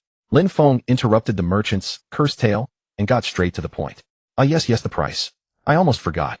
Since this carriage is cursed, I trust you'll give me a fair price. The merchant stroked his beard, cleared his throat, and said 8 gold coins, no less. 8 gold coins. The price was reasonable, but not yet favorable enough. A haunted carriage for 8 gold coins. How can you be like this? If this carriage had no problems, it would be worth at least 20 gold coins, no 30. But it's a haunted carriage now. 7 gold coins and 50 silver, that's my bottom line. 4 gold coins. You're a real swindler. Who's trying to sell me a haunted carriage? 7 gold coins. I've already given you the lowest price out of respect for the fact that you're also a purification saint. 4 gold coins and 50 silver. Am I doing charity? 6 gold coins and 50 silver. 5 gold coins, no more, or I walk. You. If I become a ghost, you won't sleep well at night either, right? 6 gold coins. Last offer. 6 gold coins. That price was acceptable. Lin Feng smiled and took 6 gold coins from his pocket, handing them to the merchant. Deal. You're a tough customer. You flatter me. Looking at the cursed carriage before him, Lin Feng revealed a satisfied smile. Buying a cursed carriage in a cursed land. What a perfect match. Master, is it really okay? What if we get cursed too? Don't worry, AI, or nothing will happen. Lin Feng said firmly. Even if the carriage was truly cursed, he was the man with the purification saint title. Nothing serious would happen. Besides, curses weren't something anyone could casually use. Unless the young lady from Palm turned into a vengeful spirit. If that happened, he'd deal with it then. With the carriage settled, it was time to buy horses. Lin Feng, AI, and Inu headed to a nearby stable. He had already scouted the place a few days ago. Now he just needed to pay. I'm terribly sorry, but an accident had occurred. The horse he had chosen was suddenly gone. What exactly happened? Explain yourself. Lin Feng suppressed his anger and demanded. The horse trader's explanation was simple. Shortly after Lin Feng left, someone else took a fancy to the horse, and the price they offered was double what Lin Feng had agreed to pay. More importantly, that person was a knight. Although Lin Feng knew that fine horses were hard to come by, having his purchase snatched away like this still left him deeply displeased. It was his fault for not having signed a formal contract. He had thought he would be leaving this place soon, so he hadn't wanted to push things too far. If he had known this would happen, he should have paid the full amount on the spot. It was also his fault for having been staying in the temple recently with no suitable place to keep a horse, which was why he had postponed the transaction until today. Perhaps sensing Lin Feng's displeasure, the horse trader became even more flustered, explaining incoherently. If it were anyone else, I would never have sold that horse to them. But that Night Lord was so menacing. I'm just a lowly horse trader. How could I dare to disobey? It seemed that the other party was not a local. He must be passing through. Judging by his urgency, he's probably already left Garofik by now. Are you sure he was a knight? Absolutely certain. Definitely a knight. Sigh. Lin Feng let out a helpless sigh. What rotten luck to run into a knight of all people. Logically, how could a knight end up in a border town like Garofik? Could something have happened nearby? A vague sense of unease flickered through Lin Feng's mind, but it was quickly interrupted by a sudden commotion. Nay! Bang! Lin Feng turned toward the sound, and saw a black stallion raging wildly in the stable, kicking with all 4 hooves, as if it intended to tear the entire structure apart. It was an extraordinarily spirited wild horse with a sleek black coat that gleamed with a metallic sheen in the sunlight. Its black mane flowed in the wind, and its muscular physique was sculpted to perfection like a living painting of power and wildness. That is, don't even think about it. That horse is too fierce. Oh, no one has ever been able to tame it. As if to confirm the horse trader's words, the wild horse suddenly reared up, its front hooves rising high and crashing down heavily on the wooden fence, producing a deafening thunder. Old Smith had his ribs broken by its kick yesterday. He's still lying in bed, unable to move. The horse trader shook his head and sighed helplessly. I don't know how that Night Lord managed to tame it. Since he was able to tame it, why didn't he just take it away? Why leave it here, causing me to lose business? How much? Huh. I said how much for that horse? The horse trader clearly hadn't expected Lin Feng to suddenly take an interest in this hot potato. He was stunned for a moment, then asked incredulously, You mean that wild horse? Let's hear the price first. Merchants, after all, are never early risers without profit. At the thought of being able to unload this hot potato, a hint of delight appeared on the horse trader's face. Well, the Shire horse Lin Feng had originally wanted was priced at 9 gold coins. How much would he ask for this untamed wild horse? 7 gold coins. An untamed wild horse, and you want 7 gold coins. But look how sturdy it is. Once you tame it, it will definitely be a 1,000-li steed. Then it might fetch 100 gold coins. That's after it's tamed. You're feeding it for nothing now and bearing the losses it causes. Look, it's still wrecking your stable. Keeping it will only make you lose more. This. 2 gold coins and 50 silver coins enough to repair your stable. And no, that's too low. Didn't you say you sold my horse for double the price? Isn't this price fair enough? The horse trader was rendered speechless, forced to just watch Lin Feng, silent with resentment, but too afraid to speak. After all, there was still such a thing as business ethics in this world. Throw in some fodder and tack as compensation. All right. The horse trader dejectedly took the gold coins Lin Feng handed over, then turned to prepare the fodder and tack. Meanwhile, Lin Feng walked straight toward the restless wild horse in the stable. It's truly magnificent. This wild horse seemed to contain boundless vitality, stirring a desire within one to conquer it. Nay, facing the horse's hostile scream, Lin Feng did not retreat, but instead slowly extended his right hand. After all, being bitten by an untamed wild horse was no joke. But he dared to do this because he had his own assurance. The Druid's basic skill, affinity. This skill could increase animals' goodwill toward him, including wild beasts. As the level increased, the effect of affinity would grow stronger. At Lin Feng's current level, it should be enough to handle this wild horse. Of course, besides the skill, Lin Feng himself was also very skilled at calming horses. After all, he had often undertaken escort missions, and those horses would often panic from the scent of monsters or wild beasts, requiring his reassurance. Purr. The wild horse gradually calmed down, lowering its head and curiously sniffing Lin Feng's palm. Easy, don't be afraid. Up close, Lin Feng felt even more deeply the extraordinary nature of this horse. It had a jet-black, glossy coat, sturdy limbs, and a noble, elegant bearing. As the horse trader had said, it was a rare, 1,000-li steed. If I can tame it. Of course, that was not a difficult task for Lin Feng. He gently stroked the horse's muzzle, his movements soft, as if soothing a frightened child. Good heavens! At that moment, the horse trader returned with fodder and tack, and upon seeing this scene, he was utterly dumbfounded. Lin Feng found a brush from the tack and carefully groomed the horse's mane, all the while soothing it with gentle words. So Druids really can control animals. It's not control, it's communication. Under Lin Feng's calming influence, the wild horse quickly settled down and soon accepted him. With Lin Feng leading, the horse obediently walked out of the stable without causing further damage to the trader's property. Master, what's its name? Taking advantage of Lin Feng feeding the horse a sugar cube, Ire asked curiously. Name? Yes, you gave me the name, Ire, and the shadow wolf, Silver Moon. You can't leave it nameless, can you? Ire's words made sense. Lin Feng pondered for a moment, then said, Let's call it Storm. What a great name. You didn't think I just made it up, did you, eh? Of course not. Please take care of us from now on, Storm. You little rascal, getting more and more disrespectful. Why don't you help me load the things onto the cart? Sure. The horse and cart cost less than expected, leaving Lin Feng with a bit more money. After all, purification rituals, which were almost like volunteer work, didn't earn much no matter how many you did. Thus, Lin Feng left Garothic with his new companion, Storm, and the cursed cart. Based on information he gathered at the inn, a large merchant caravan nearby was recruiting guards, and he intended to try his luck. With the cart, their travel speed increased significantly. Moreover, they encountered no danger along the way, so Lin Feng took the opportunity to teach Ire how to drive, and she learned quickly. The task they received was to provide escort for a large merchant caravan from the Red Flame Alliance. This caravan had purchased large quantities of gems and weapons from the dwarf kingdom of Elgin, and was heading to the port city of Falling Cloud Pass to ship the goods to other countries. Since the caravan had as many as 8 wagons in addition to their own hired guards, they needed to recruit a large number of mercenaries. Including Lin Feng's group, the team now numbered over 100 people, marching in a grand and imposing manner. This kind of large escort mission is actually safer. Ordinary petty thieves wouldn't dare to provoke us. With the cart, Lin Feng's group moved noticeably faster than the other mercenaries. Ire took the reins while Lin Feng sat on top of the cart, keeping watch, and Silver Moon patrolled around the group, vigilant for any danger. This combination was simply perfect. Moreover, they no longer had to sleep outdoors at night. They could sleep directly in the warm and comfortable cart, safe and convenient. Master, where are you going? In the evening, just as Lin Feng was about to leave, Ire, who was making his bed, suddenly looked up and asked curiously, I'm going to gather some herbs. There should be plenty of good things nearby. It's already very late.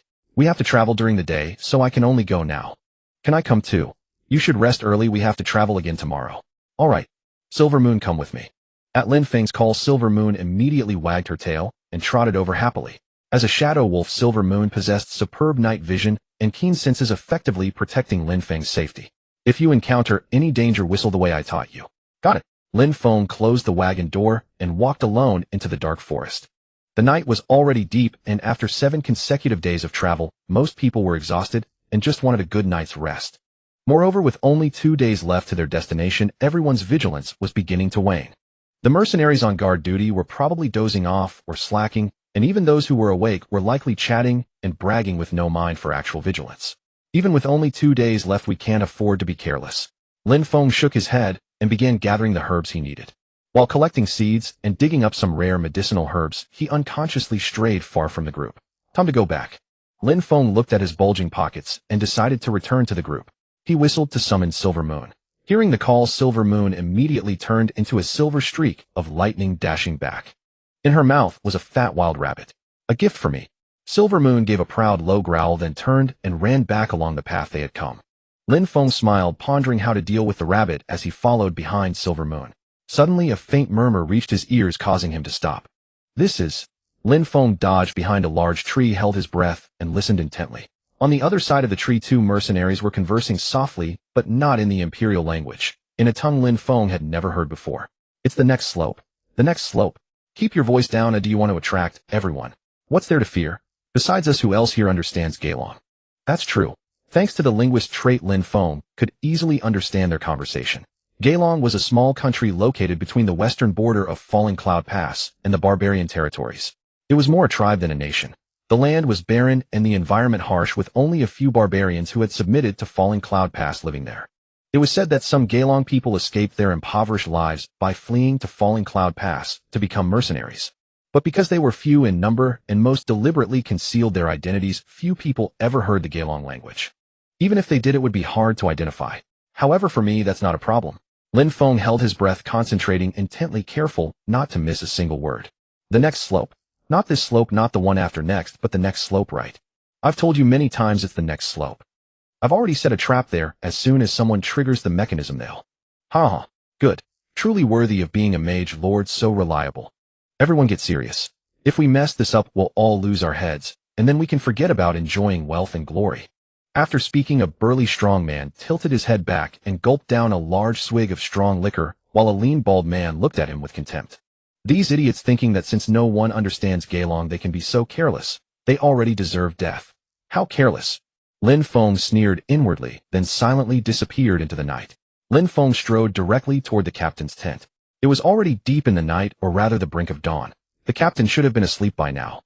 The guard stationed outside the tent blocked Lin Feng's way. What's the matter? I have an urgent matter to report to the captain. Come back tomorrow. Did I perhaps fail to mention the word urgent just now? No, I heard you clearly. But you can still come back tomorrow. Lin Feng lowered his voice and said, Do you want us all to die here tomorrow? What? What did you say? The guard hesitated for a moment. It seemed that Lin Feng's backing from the temple still made him cautious. Lin Feng naturally understood this, so he did not back down, but met the guard's gaze unyieldingly. What happened? Before the guard could ask, the captain stepped out of the tent. He had been awakened by the exchange between Lin Feng and the guard. His sharp eyes swept over Lin Feng as he asked in a deep voice, What's going on? Sorry, Captain, this man insisted on. Lin Feng interrupted the guard, saying, It's not convenient to speak here. Let's go inside. Walls have ears. The captain seemed to understand. He signaled to the guard with a glance, then turned and walked into the tent, motioning for Lin Feng to follow. Come in. Thank you. In the dim tent, only a single oil lamp emitted a faint glow. After a moment of silence, the captain spoke first. What exactly happened? I found a traitor. A traitor? I went to the forest earlier to collect some seeds and branches for making arrows. Instead, what I found was not seeds and branches, but a traitor. The captain's brow furrowed slightly. There were only 2 days left to reach their destination, and the journey had been uneventful. How could a traitor suddenly appear? They said there is a trap set on the next slope. A trap? Yes, and they even hired a mage to help. It should be no ordinary trap. Why should I believe you? Among the mercenaries recruited this time, there should be 2 Gaelong people. That's right, but what does that have to do with the traitor you mentioned? I overheard their conversation. They were speaking in the Gaelong tongue. The captain was still half doubtful, so Lin Feng repeated the conversation he had heard in Gaelong. How many times have I told you? It's the next slope. I've already set up the trap there. Once someone triggers the mechanism it will. What? What did you say? The captain naturally did not understand Gaelong, so Lin Feng translated it into the imperial tongue. How many times have I told you? It's the next slope. I've already set up the trap there. Once someone triggers the mechanism it will. That's the conversation I heard. You said there are 2 Gaelong people. Only 2 in the convoy. The others should be waiting to meet them on the next slope. If it's the next slope, we should still be safe for now. That's right. The captain immediately got up, donned his gear, and walked out of the tent. He issued a few orders to the guards, then turned to Lin Feng and said, "What are you standing there for? Lead the way." Damn it. How did they find out? Shut up. It's too late to say anything now. What are they saying? They're complaining about how we discovered them. Lin Feng translated the 2 traitors' grumblings to the captain. The 2 traitors were utterly pathetic. They were dead drunk, passed out in a stupor. Before they could react, the guards bound them hand and foot, doused them with cold water, and dragged them before the captain. After a round of interrogation, they learned that atop the next slope stood a crooked olive tree, and the trap was set beneath it. Lin Feng asked in Gaelong, "What kind of trap? Be specific." "We don't know either. We only know there's a trap there." "Then how about you experience it firsthand? Please. Our only task is to cut the wagon connections at the rear after the trap is triggered. We really don't know anything else." It seemed they truly only knew that a trap existed there with no knowledge of its nature. Their mission was merely to create chaos after the trap was triggered, undo the wagon hitches, and slow down the convoy's progress. They knew nothing beyond that. They really seem to have no idea what kind of trap it is. Damn it. We've come this far, we can't just take a detour. The captain looked at Lin Feng with a troubled expression. I have an idea. Oh, I suspect the trap is either explosive or collapse-based. After all, a few arrows wouldn't be enough to stop our advance. What if there are archers lying in ambush? Impossible. Olive trees usually grow where there are no tall trees nearby. Archers would have no place to hide. So it must be either an explosion or a collapse. And since they hired a mage, an explosion is more likely. They even brought a mage. It seems the enemy came prepared. But now that we know their plan, we have the upper hand. Tell the convoy's mage to prepare for battle instead of defensive magic. Typically, a convoy mage would prepare defensive spells as a precaution. But now that they knew the enemy's plan, what was needed was offense, not defense. Now that we know the location of the trap and the ambush, this battle is as good as won. Lin Feng returned to his wagon and rested briefly. At dawn, he brought his wagon to the very front of the convoy. Unlike the previous day, his wagon was no longer the tail, but the lead. It was a strange sensation. Lin Feng had Ayer handle the reins while he climbed onto the roof, as usual. I'll signal when I see that olive tree. As for what kind of explosion it will be, we'll only know after it detonates. Everyone be careful. Understood. Unlike the other horses, Feng Bao, who had already established a mental bond with Lin Feng, would not be easily startled. Thus Lin Feng did not have to worry about Feng Bao bolting when the explosion occurred, nor did he need to spend energy calming it down. This allowed him to focus entirely on observing the situation ahead. And so as they reached the crest of the slope. That's the crooked olive tree. Lin Feng spotted the crooked olive tree at a glance. He whistled to alert the convoy behind him about the trap, and Ayer slowed the wagon. Lin Feng carefully surveyed the surroundings. Humph. He couldn't help but laugh. As a druid, he could easily detect the unnatural elements hidden within this natural environment. Lin Feng took out his bow and said in a low voice to Ayer, and no matter what happens, don't let go of the reins. Understood, master. On both sides of the road, several mana crystals concealed in the grass emitted a faint glow. So that's the trigger mechanism for the trap. Lin Feng aimed at one of the mana crystals and drew the bowstring to its full extent. Whoosh! An arrow engraved with runes shot forth like a streak of light, striking the crystal with pinpoint accuracy. Crack! The mana crystal shattered, its faint light scattering in all directions. Boom! The next moment, a deafening explosion erupted, just as Lin Feng had anticipated. The trap was triggered. Boom! Blazing flames instantly engulfed everything around. Just as I thought, a fire explosion.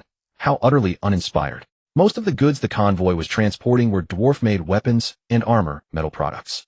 Moreover, these were finely crafted items from the dwarves. Under normal circumstances, they would not burn at all. It seems the attackers planned to use the fire explosion to destroy the convoy, then seize the goods after the flames died down.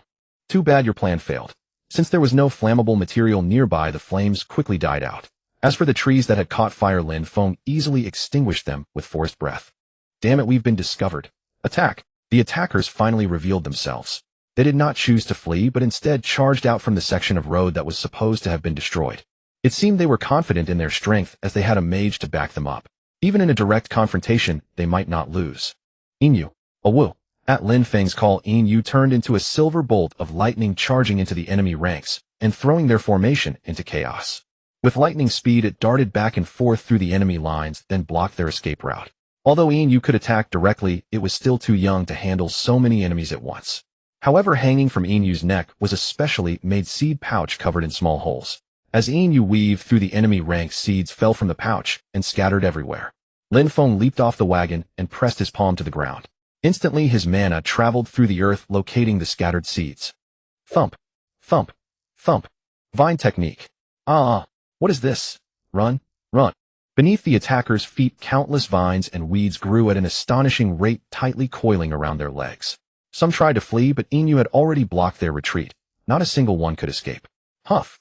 Lin Feng let out a soft sigh and turned to look behind him. The captain and the mage were staring at him, utterly dumbfounded. What are you waiting for? Set them on fire. All right. The mage hastily raised his staff and began chanting a spell. As Lin Feng had advised earlier, he had prepared not a defensive spell, but an offensive one. And it was the same type of fire magic the attackers had used. Boom! Unlike the fire explosion the attackers had unleashed, this fire magic was remarkably effective. Because the ground was covered in highly flammable vines and weeds, and the trapped attackers served as perfect fuel. In 40 years of guarding convoys, I've never seen anything like this. The captain spoke with a tone mixed with admiration, awe, and a hint of fear. My creed is to uproot my enemies completely.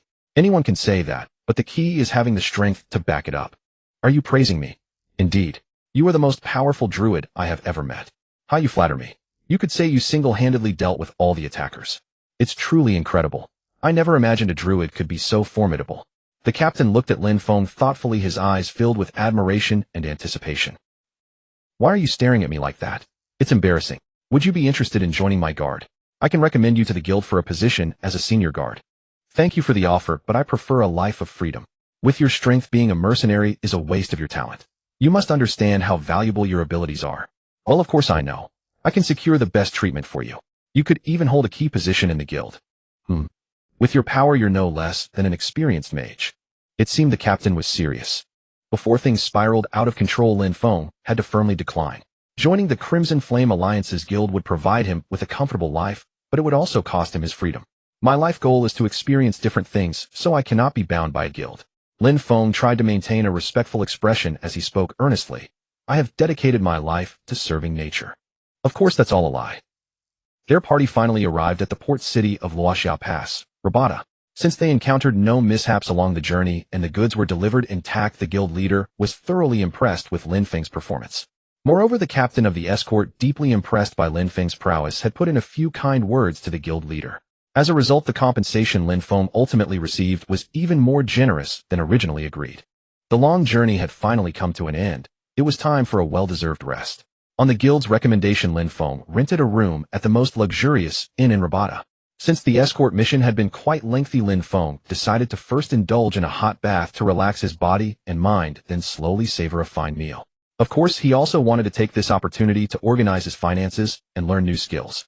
Let me see. I'm now at level 28. Lin Feng carefully browsed through the skill list. At level 26, he had learned the skill Dimensional Garden, which, as the name implied, allowed him to create a garden that belonged solely to him. Within this garden, he could cultivate any plant without any interference and provide them with the most optimal growing environment. Although I have learned this skill, I haven't yet built the garden.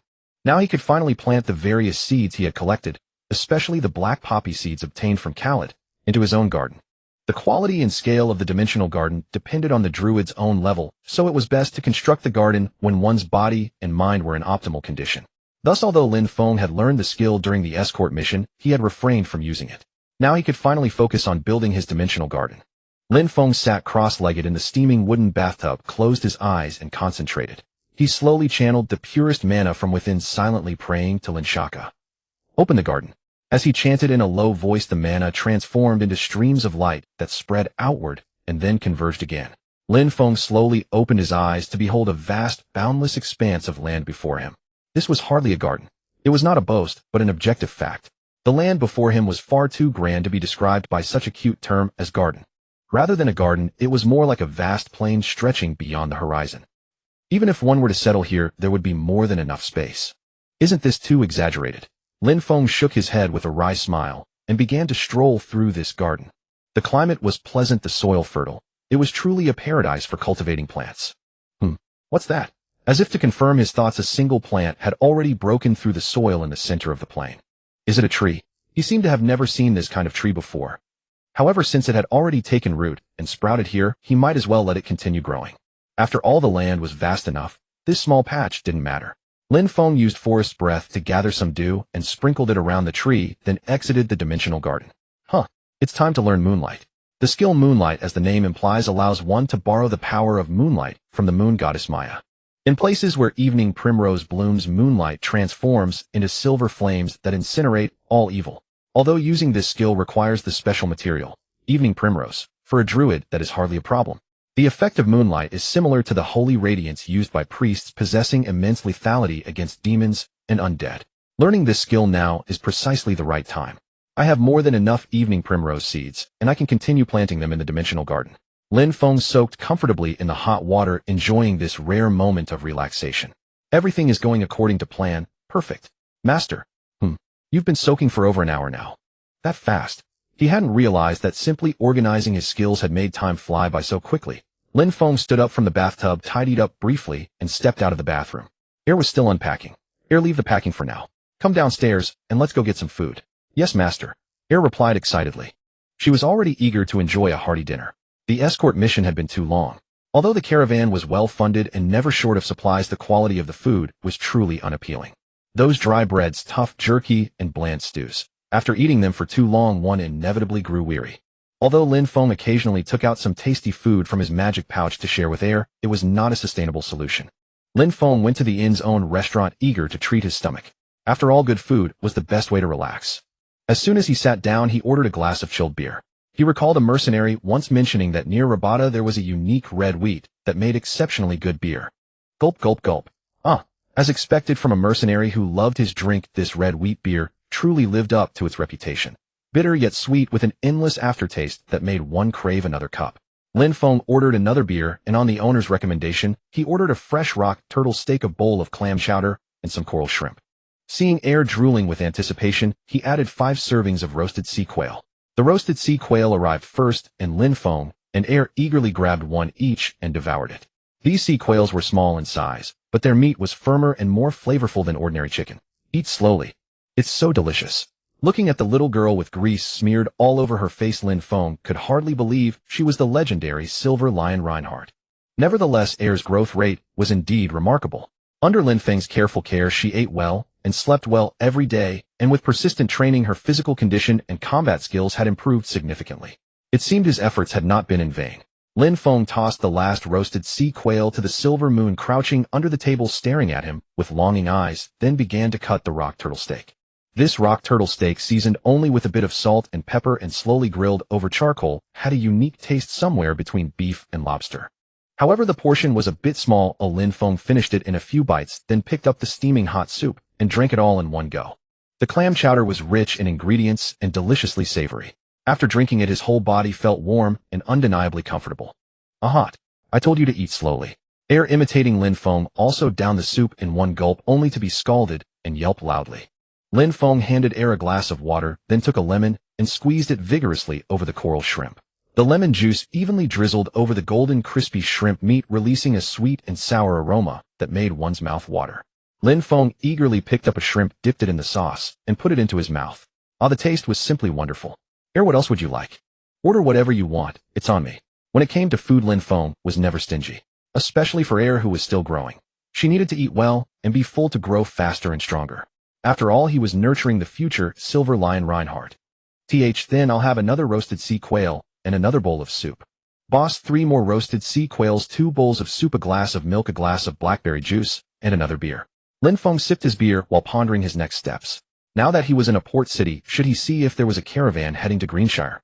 The elven nation of Greenshire was teeming with quests.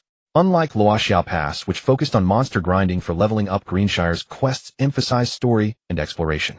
Therefore, waiting for an escort mission to Greenshire was also a viable option. The quest to find the Temple of the Origin God, that seemed like an endgame mission.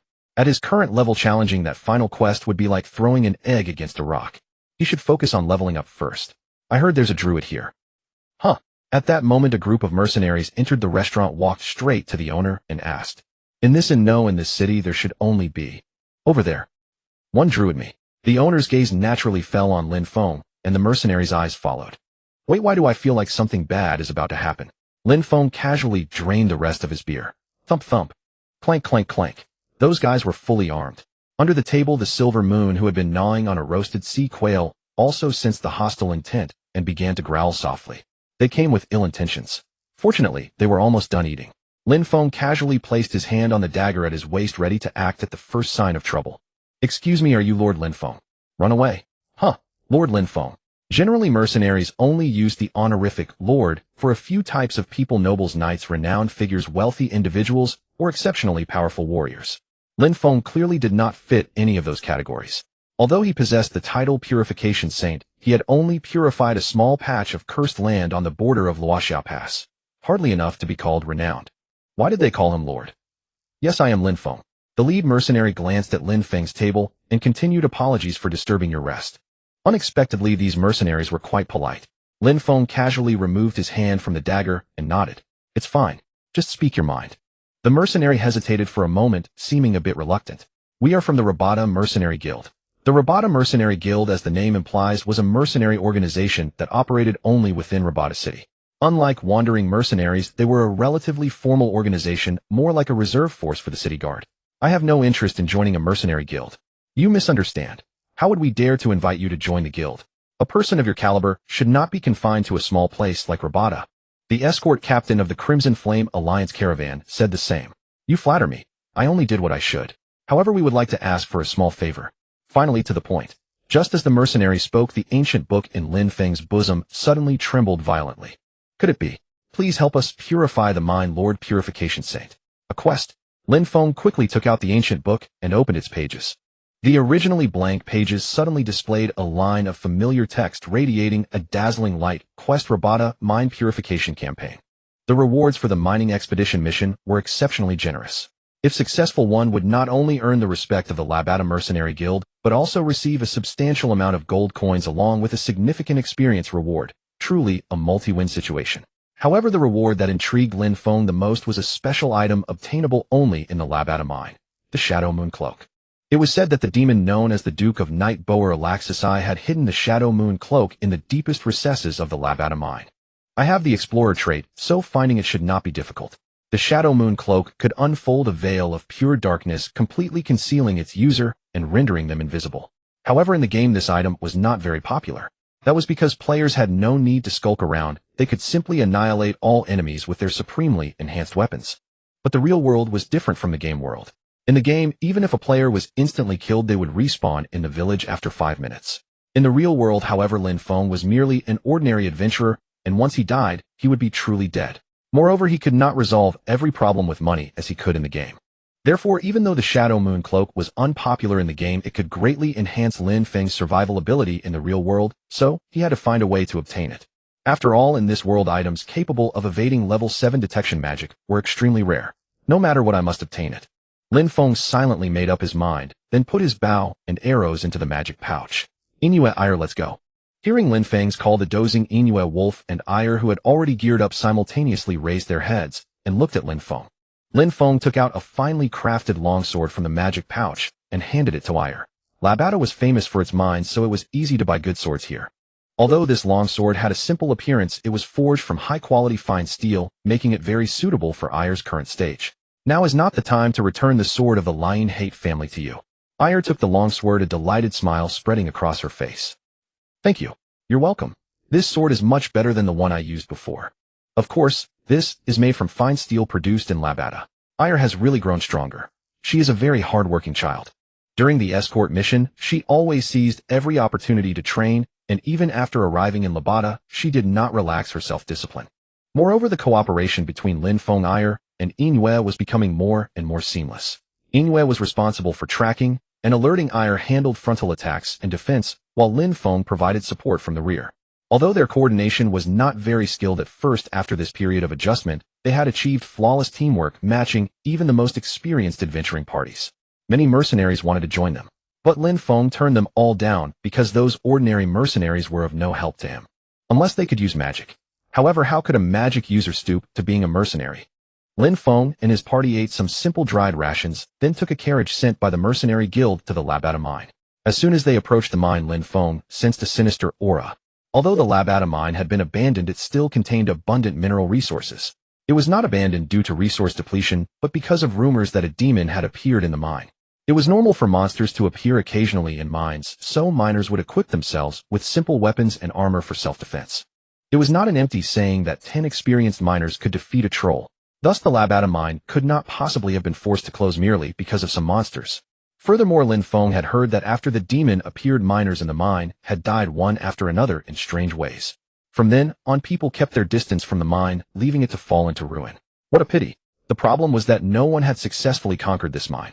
Labata was an important port city with a constant flow of people, so there must have been many powerful adventurers who had attempted to conquer the mine. But until now, the mine remained unconquered. Could it be that the Duke of Night had truly appeared? Impossible, right? The quest description only said that the demon Boer Laxus had hidden the Shadow Moon cloak in the mine, not that it lived there. Moreover, how could a proud creature like a demon condescend to dwell in such a place? Perhaps it had some connection to this mine. In any case, worrying about it now was useless. It was better to sharpen the arrows first. As they ventured deeper into the mine, the light emitted by the magic crystals at the entrance grew dimmer. Lin Feng took out several Morningstar fruits from his magic pouch and distributed them to and the mercenaries. Morningstar fruits could glow in the dark, and unlike oil lamps, were not prone to causing fires, making them ideal for use in narrow, confined spaces like mines. Oh, this is much more convenient than an oil lamp. The mercenaries curiously fiddled with the Morningstar fruits, clicking their tongues in wonder. Morningstar fruits grew in the remote Chinching forest, which ordinary people could never see, so it was only natural that they were amazed. If you encounter danger, you can eat it directly. It will restore stamina and heal some injuries. Oh, don't eat it now. Continuing deeper into the mine. During the time humans had been away, the mine had been taken over by rock goblins and tar orcs. Along the way, they encountered many crude traps, rotting corpses, and scattered white bones. The traps set by the rock goblins were not very lethal, but they were extremely troublesome. They simply stacked several large rocks together, which were easy to spot and avoid, but very laborious to dismantle. Because once a trap was triggered, even if they could dodge the falling rocks, the vibrations caused by the rocks might lead to a mine collapse. Damn rock goblins. A mercenary could not help but curse while Lin Feng silently dismantled traps. After all, he had the explorer trait, which allowed him to easily spot traps. And so, after overcoming obstacles along the way, they finally arrived at a spacious area. This should be the central zone of the mine. The mercenary captain looked at the map and said, unlike the narrow passages before, this place was very spacious, with a clear spring in the corner, and scattered around were some tools used by miners. Central zone. Lin Feng glanced at the mercenary captain and thought to himself, are they going to rest here? Let's take a break and then continue. Lin Feng nodded, then walked to a spot far from the spring and sat down. Seemed puzzled by Lin Feng's actions, constantly stealing glances at the spring. Generally, monsters tend to appear in places like this. Is that so? Lin Feng replied briefly, then took out 2 lunch boxes and a large piece of meat wrapped in oil paper from his magic pouch. The 2 lunch boxes were for Lin Feng and while the meat was for Yue. Lin Feng tossed a large leg of lamb to Yue, then handed the other lunchbox to The lunch prepared by the inn was simpler than yesterday's, but that was fine. Eating too much would hinder movement. Just as Lin Feng and opened their lunchboxes, and Yue began wolfing down the lamb leg. Gurgle, gurgle. Gulp, gulp. An ominous sound suddenly came from the direction of the spring. Master the spring. Before could finish speaking, a huge black hand reached out from the spring, grabbed the mercenary nearest to it, and dragged him into the water. See, what did I tell you? Monsters are prone to appear in places like this. Lin Feng quickly closed his lunchbox and put it back into the magic pouch. In just a few short seconds, the clear spring had turned into a viscous pool of mud. Or rather, it had always been a mud pool, only covered with a layer of clear water on the surface, much like still muddy water. After a long time, the clear water would float to the top. A tar orc emerged from the mud pool, its head appearing first. Its entire body was coated in a layer of sticky black tar, and it let out a spine-chilling roar as it dragged the mercenary deeper into the mud. Seeing this, the mercenaries drew their weapons and prepared to fight. At that moment, swish, swish, thwack, thwack, countless arrows flew in from all directions. These arrows were shorter and cruder than ordinary ones, but their tips were smeared with a foul-smelling black grease that would cause wounds to fester at the slightest contact. Such despicable tactics could only be used by goblins. Lin Feng immediately took out his bow and shot an arrow at the uneven ceiling. Swish, thud, thump. A rock goblin hanging upside down from the ceiling fell with a sound. Above, there are goblins, the mercenary captain shouted. Several mercenaries took out crossbows and shot at the ceiling. A few rock goblins were shot down, but more of the arrows hit the rocks on the ceiling. It would be fine if they only hit the rocks, but if they caused a cave in, the consequences would be dire. Damn it! Lin Feng aimed at the most densely cracked area of the ceiling and shot a spell arrow. The arrow flew precisely into the crack, and the next moment countless roots and vines grew out from the arrow, tightly binding the crack. It should hold for a while. Rather than letting the mercenaries continue to damage the ceiling, it was better for him to deal with the goblins. Lin Feng drew his bowstring to the full and shot arrows at the rock goblins one after another. Thud, thud, thud. The rock goblins fell one by one. Although they were called rock goblins, their bodies were actually very light, allowing them to easily hang upside down from the ceiling. Thus Lin Feng's arrows could easily pierce their bodies and kill them in one shot. Now only the tar orc remained. The tar orc's body was covered in a layer of sticky tar. Lin Feng was unsure whether arrows could penetrate its defense. In fact, the mercenaries' attacks seemed to cause little damage to it. On the contrary, their weapons were contaminated by the tar and rapidly corroded. Inoue seemed to realize this as well, so it did not rashly attack the tar orc. After all, once contaminated with tar, one risked poisoning or corrosion. Lin Feng spotted ire. The lab out a fine steel sword in Ire's hand should be able to pierce the tar orc's defense. Lin Feng aimed at the tar orc and shot a silverwood arrow inscribed with a rune. Swish. At the same time he shouted loudly, "Ire, kill it." Swish. This strike did not betray the meticulous guidance Lin Feng had provided. Under the cover of mercenaries who were taller, stronger, and more numerous than her, AI Air rushed forward to the tar ogre and swung her longsword without hesitation. With a roar, the sword struck accurately between the shoulder and head of the tar ogre. The sharp blade carved a deep wound into its thick neck, causing the monster to stagger back a few steps. Wherever the blade purified by Lin Feng passed, the tar ignited, and bubbling blisters instantly appeared on the tar ogre's skin. Whoosh! Lin Feng seized the opportunity and released the arrow he had prepared. The arrow precisely struck the wound on the tar ogre's neck, and in the next moment, countless vines sprouted from the arrow. Like green vipers, they madly burrowed into the tar ogre's flesh. This time Lin Feng used forest sorrow, so the vines were covered in sharp thorns. Roar! The tar ogre let out an even more piercing cry, struggling madly to shake off the dreadful vines. But the vines clung to it like bone-gnawing maggots, constantly absorbing its blood, growing rapidly, until they soon enveloped the tar ogre's entire head, forming a huge green sphere. Swish! AI Air swung her sword again, striking the still struggling body of the tar ogre. With an ordinary monster, blood would have gushed out, but this time all the blood was absorbed by the vine roots, so AI Air and the other mercenaries were not contaminated by the tar ogre's blood. Crash! The massive body of the tar ogre thudded to the ground. The mercenaries swarmed forward, pinning it down with their weapons to prevent it from rising again. Though no blood sprayed, the black tar oozed from the wounds onto the ground, mingling with the mud and emitting a nauseating stench. Master!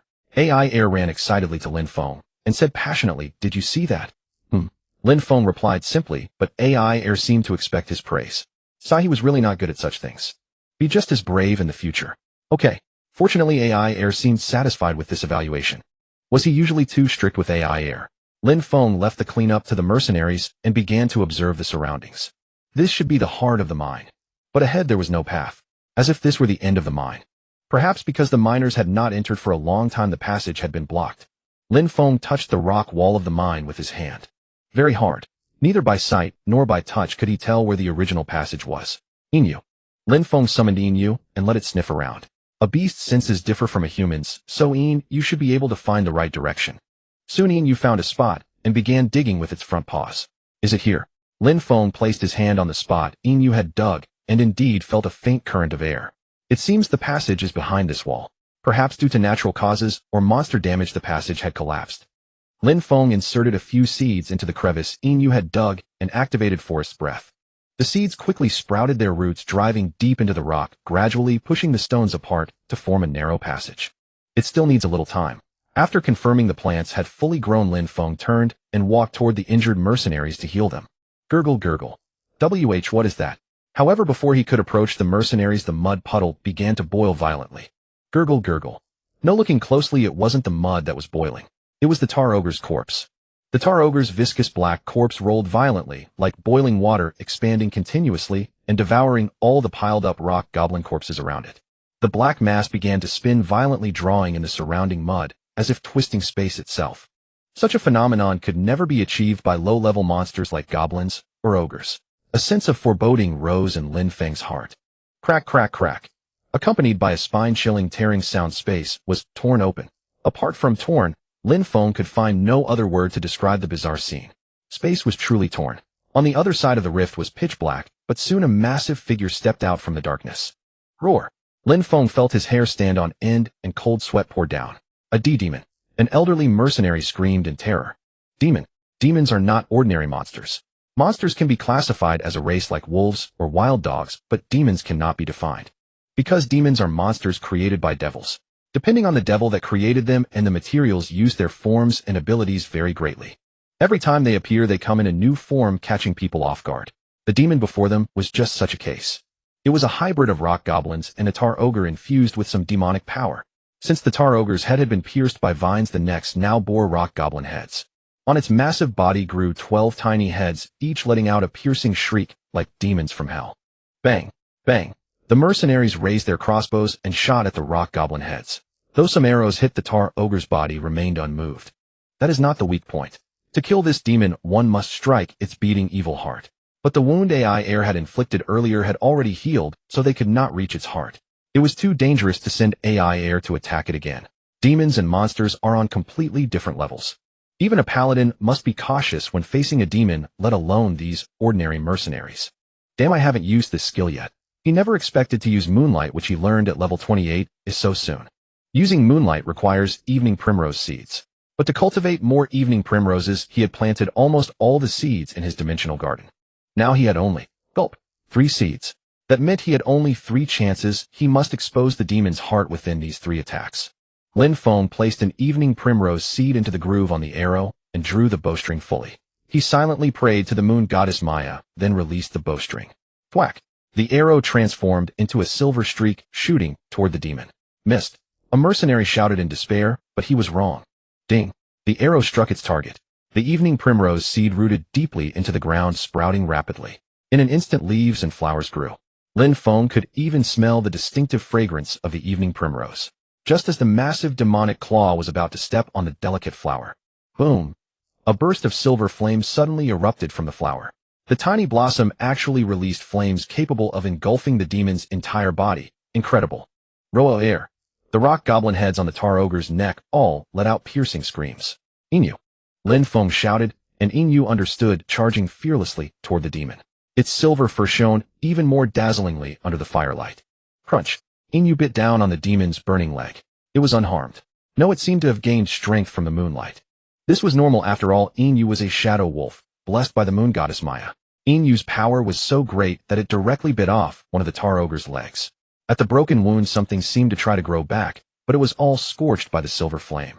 Thud! The tar ogre lost its balance and crashed to the ground. Inu immediately pounced on its other leg and began tearing. AI air! Lin Feng shouted again. AI air, already poised, raised her longsword high. Stab! The longsword plunged into the demon's heart without resistance, and the rock goblin heads instantly fell silent. Finally, Lin Feng shot an arrow into the wound AI air had made. Boom! The evening primrose grew rapidly, emitting silver flames, and the demon finally ceased, struggling dead for good. Phew! He never expected a demon to appear suddenly. Fortunately, he had leveled up in advance and learned Moonlight, or the consequences would have been unimaginable. How lucky!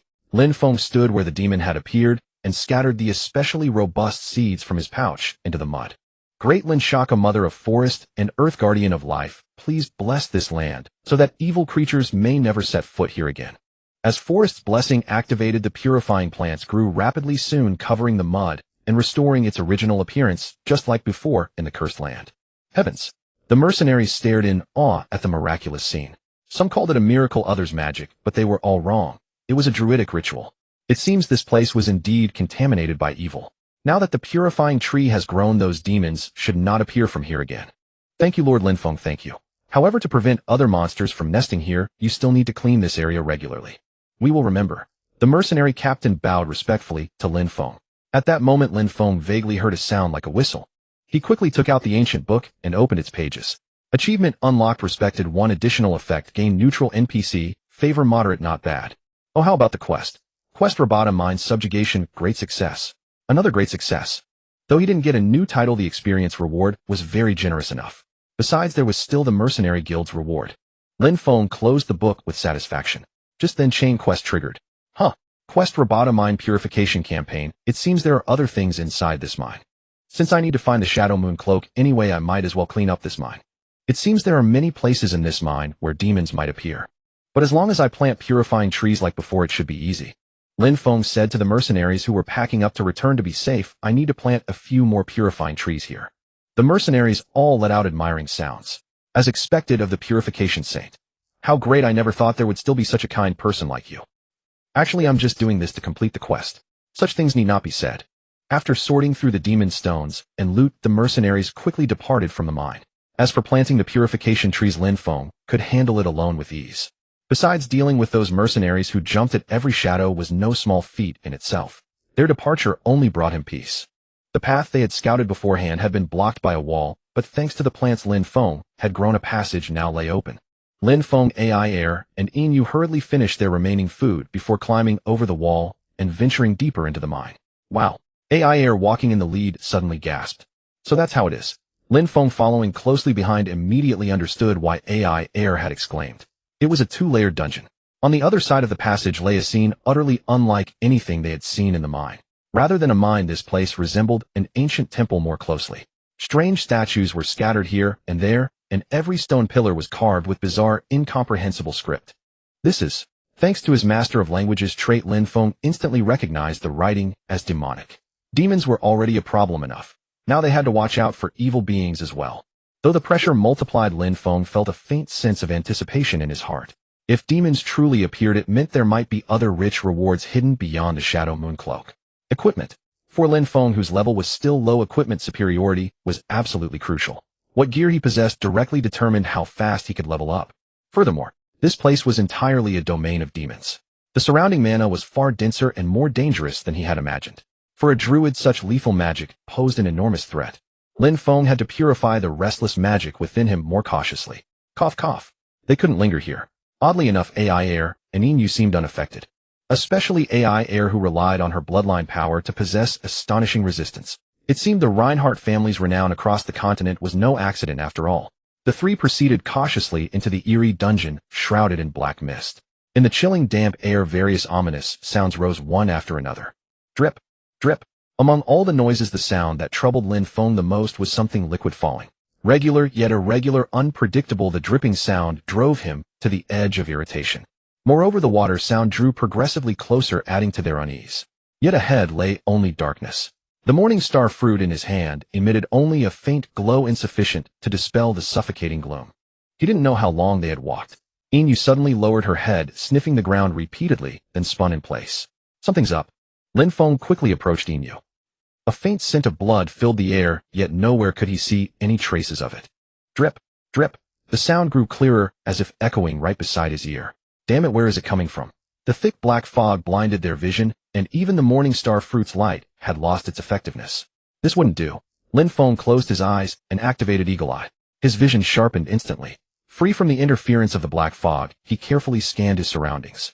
Drip, drip. Finally, he found the source of the sound. It wasn't dripping, it was surging upward. Indeed, the liquid wasn't falling from above, rather it welled up from the ground, as if defying gravity, eventually gathering at the top. It wasn't water, it was blood. No wonder there was only scent and no visible traces. Lin Feng drew the obsidian short sword at his waist. Druids had poor compatibility with refined metal, so this blade had been hand-forged by Lin Feng from obsidian. The reason it was considered special was that obsidian possessed purification abilities stronger than silver. It was said that some nobles even placed obsidian stones in the wells of their estates, testifying to its rarity and value. Regardless, something must be concealed below. With a strong premonition, Lin Feng raised his short sword high and stabbed fiercely at the spot where the blood surged. Gulu gulu. A slight vibration traveled up the sword. Damn, this doesn't feel right. As always, Lin Feng's instincts had never failed him. Boom. The blood that had been steadily seeping upward instantly transformed into a towering wave. Evade defend, there wasn't time for either. The blood wave swallowed the three like a tsunami. Wah! When Lin Feng finally came to his senses, he found himself standing in a viscous pool of blood. AI air was retching dryly, while Yin soaked through kept shaking her body in an attempt to fling off the blood. Lin Feng nearly vomited as well, but forcing back the nausea, he struggled to his feet. Damn it! Lin Feng retrieved a spare, giant column cactus from his storage ring. Giant column cacti grew in the Luoxia desert region and were something Lin Feng had obtained when he crossed the Luoxia Pass. These enormous cacti stored vast amounts of water within, making them an indispensable supply for desert travel. Lin Feng hacked open the giant cactus with his remaining short sword, scooped out its water-filled flesh, and roughly wiped the blood from his face. He handed a piece to AI Air and poured the rest of the water over Inu. Looks like I need to plant more giant column cacti in my dimensional garden. After a brief rest, Lin Feng began to observe their surroundings. The black fog had vanished, and the strange statues and script were gone as well. Yet an even more eerie atmosphere permeated the area as though space itself was warping. Whoosh! At the last critical moment, Lin Feng barely dodged. A dart slammed into the ground before him, its tip emitting ominous black smoke. AI Air, careful! Lin Feng simultaneously activated tree bark and light steps, scattering seeds around. Though growing slowly, the dense vegetation rapidly thickened, forming a solid barrier. Whoosh! Thud! Whoosh! Darts came from all directions. It seemed their opponents were numerous. Damn it! Great Lin Saka, mother of forests and earth guardian of life, please hear your child's call, and let your followers follow my will. As the song of the forest resonated, the plants that had merely served as a barrier seemed imbued with life and began to move slowly. Lin Feng concentrated his spirit, carefully observing the direction from which the darts were flying. Snap! Another volley of darts attacked, and Lin Feng swung his thick vines like whips. Bang! Crack! Wah! Two screams rang out, confirming hits on two targets. Under Lin Feng's control, the resilient vines swept through like a raging storm, the sound of shattering bones echoing everywhere. The vines sustained some damage as well, but nothing fatal. Lin Feng continued wielding his vines, striking at every place where enemies might be hiding. Bang! 5 times, no 6. The sound of cracking bones stopped, and the darts ceased coming. Lin Feng collapsed to the ground, gasping for breath. As soon as his mental energy relaxed, the plants withered and died. What a narrow escape. Master! How? It seemed both AI Air and Inu had taken down one enemy each. Supported by AI Air, Lin Feng slowly rose to his feet. Humans. Yes, Master. Besides the 5 attackers you dealt with, there were 2 more who appeared to be guards. AI Air and I handled them. Human attackers in a dungeon. Something was deeply suspicious. Lin Feng pulled down the hood of one corpse, revealing a deathly pale face marked with bizarre patterns drawn in fresh blood. Could it be? A flash of insight struck Lin Feng's mind. He grabbed the corpse's right hand. As expected, a deep gash marred the wrist, and blood continued to well up. Cultists. Damn it, everything checked out. Why would monsters appear in an ordinary mine without reason? All of this was the work of these wretches. That explained the purification quest. Were they summoning demons? Stay alert. First priority was restoring their stamina. Lin Feng took out various fruits from his storage ring and activated Forest Gift. A refreshing forest aura merged with the fruits. The fruits, strengthened by Forest Gift, possessed powerful restorative effects. Exactly what they needed at that moment. Lin Feng picked up a fruit glowing with a soft emerald light and took large bites. Phew. Now everything made sense. Why was there so much blood? Because countless offerings had once been imprisoned here. The appearance of monsters was to prevent the ritual from being interrupted. This was the true content of the game. If I had known, I wouldn't have let those mercenaries leave. While indulging in fruitless speculation, Lin Feng stood up. Though his body still felt heavy, he could move freely now. Regeneration tenacity, along with the physical enhancement from leveling up, had made Lin Feng a completely different person. If this had happened months ago, he would have been too terrified to stand and would have fled in panic. But now things were different. He possessed powerful skills, traits, and equipment. Lin Feng traced the totem hanging around his neck. These meticulously crafted totems had played a tremendous role in the cursed land, and they wouldn't disappoint him now either. Harmony with nature increases damage against demon-type monsters by 30. Demon warding increases damage against demon-type monsters by 70. Whether undead or demons, they all dealt 100 additional damage. A risk worth taking. Cheer up. He was here to hunt monsters, not to die. There was only one path forward. The 3 softened their footsteps and continued ahead. Since those cultists hadn't returned, it meant they had realized something was amiss. Therefore, they needed to be fully prepared. To handle emergencies, Lin Feng and AI Air had agreed upon a set of hand signal codes beforehand.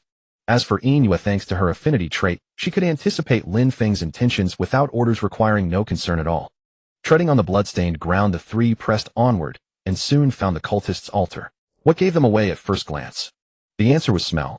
Before they could even see the altar, a nauseating stench hit them, the horrifying mingling of blood and rotting flesh. As expected, the altar was piled high with corpses, humans and monsters alike, all with their wrists slashed open without exception.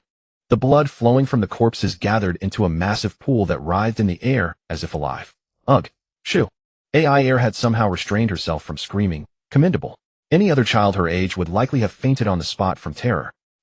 Lin Feng stared fixedly at a figure hidden in the shadows beside the blood pool. That must be the cult's high priest.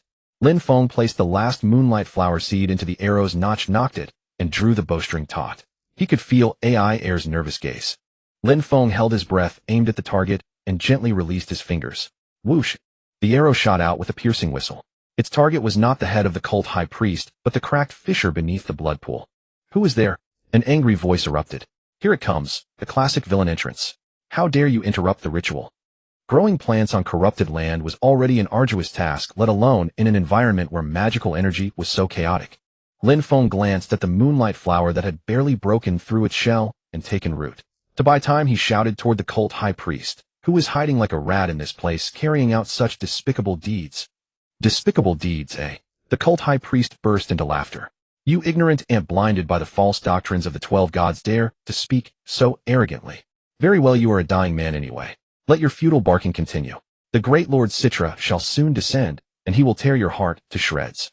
As expected, villains love their monologues. So Citra must be the name of the demon he intended to summon. A madman. A demon. Dangerous entities possessing power comparable to gods.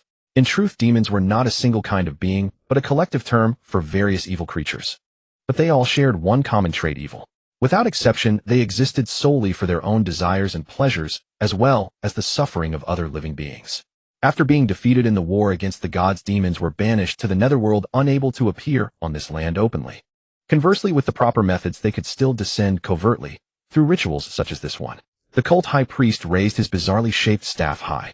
As long as your head is not merely decorative, you would surely launch an attack. Unfortunately for you, that chance is now gone. Thump! The moonlight flower bloomed at the perfect moment, revealing golden petals. Well done. A tremendous explosion erupted as colossal silver flames surged from within, vast enough to devour the entire blood pool. The silver flames burned greedily, and the blood pool shrank visibly before their eyes. The sudden calamity sent the cult high priest into a panic, his shrill screams echoing through the cavern. What is this? No, no. Despite his desperate wailing, he dared not approach the silver flame that countered his own nature. Meanwhile, the blood pool continued to shrink under the scorching flames. Lord Citra, the evil priest called out to the demon repeatedly, but received no response. This was only natural. In any summoning ritual, the most crucial element was the sacrifice. With the offering now destroyed, the demon had no reason to answer. The blood pool grew smaller still while the flames burned ever more fiercely. The ritual had failed. Lin Feng decided to capture the cult high priest alive and exchanged a glance with Air and Yingyue. Handing him over to the temple should yield a substantial reward. Those holy knights harbored nothing but a burning desire to tear cultists limb from limb. 3 gold coins should not be out of reach. Air produced a rope, while Yingyue growled lowly, closing in step by step. The cult high priest's face went deathly pale, his breathing rapid, his eyes filled with terror. Just as Lin Feng was about to urge him to surrender, Wah! The cult high priest let out an inhuman shriek and drove his dagger deep into his own abdomen. Splash! Unlike the thick, dark red blood in the pool, what gushed from his body was bright crimson. Madman! Lin Feng immediately cast vine art to bind him, but something uncanny occurred. The vine simply would not grow. A dire premonition surged within him. Could it be?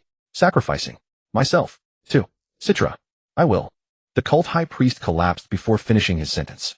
Yet the blood spurting from his body floated eerily in midair, refusing to fall back into the pool. It was over. This was going to be a massive problem. Air, retreat. Lin Feng finally understood why the vines could not grow. The surrounding magical energy was surging violently, saturated with ominous aura. This power was ruthlessly devouring the vitality around them. Under such circumstances, wasting any ability was unthinkable. Lin Feng resolved to observe. The priest's blood spread through the air, forming a thin layer of crimson mist that completely engulfed the moonlight flames. Then the blood mist merged with the remnants of the pool, compressing and condensing until a vague humanoid figure emerged. I should have killed him directly. I never expected he would choose suicide.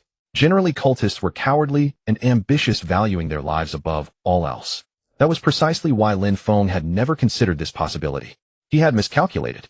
So in the end, he would have to face a demon.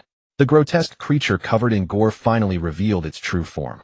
It was a monstrous hybrid, human legs below the upper body of a black leopard and massive black wings extending from its back. Gulp! Lin Feng swallowed hard. As the demon appeared, the air around them grew thick and suffocating. You are overwhelmed by overwhelming fear. You cannot move. Damn it, I have been paralyzed by fear. When confronted with such otherworldly entities, humans instinctively experienced fear, confusion, and shock, temporarily losing their ability to act. This was exactly such a scenario.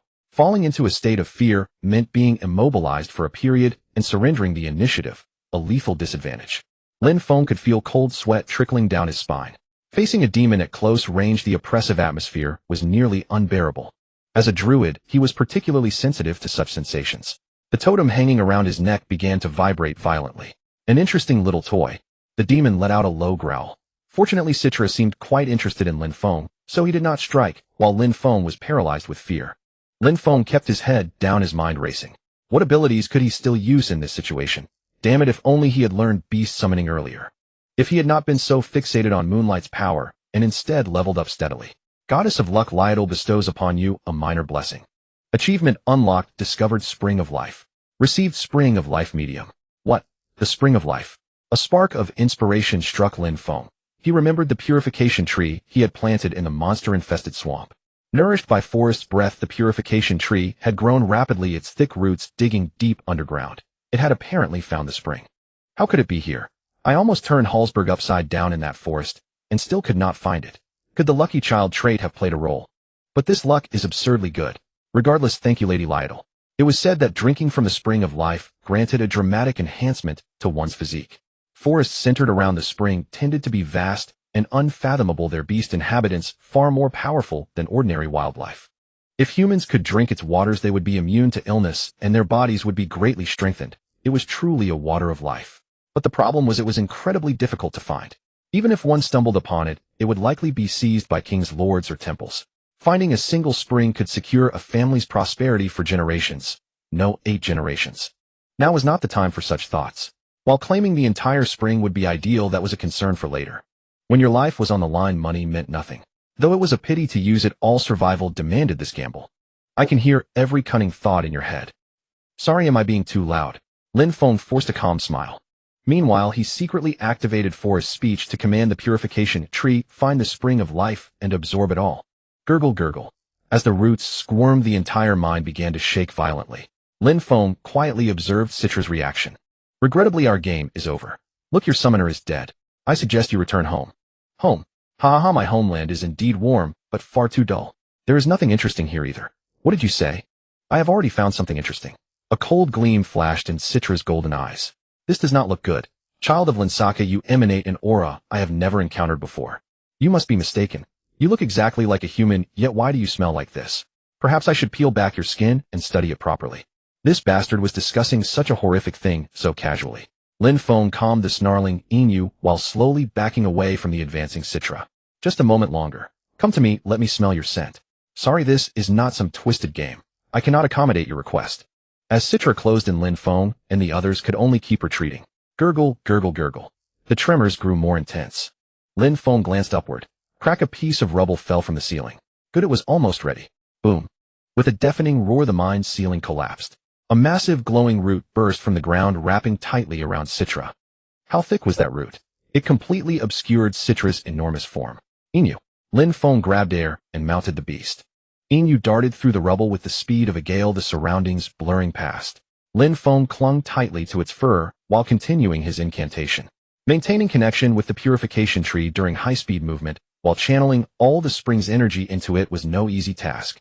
Fortunately, their efforts paid off. Roar. Crash. Just as they escaped, the mine entrance collapsed completely.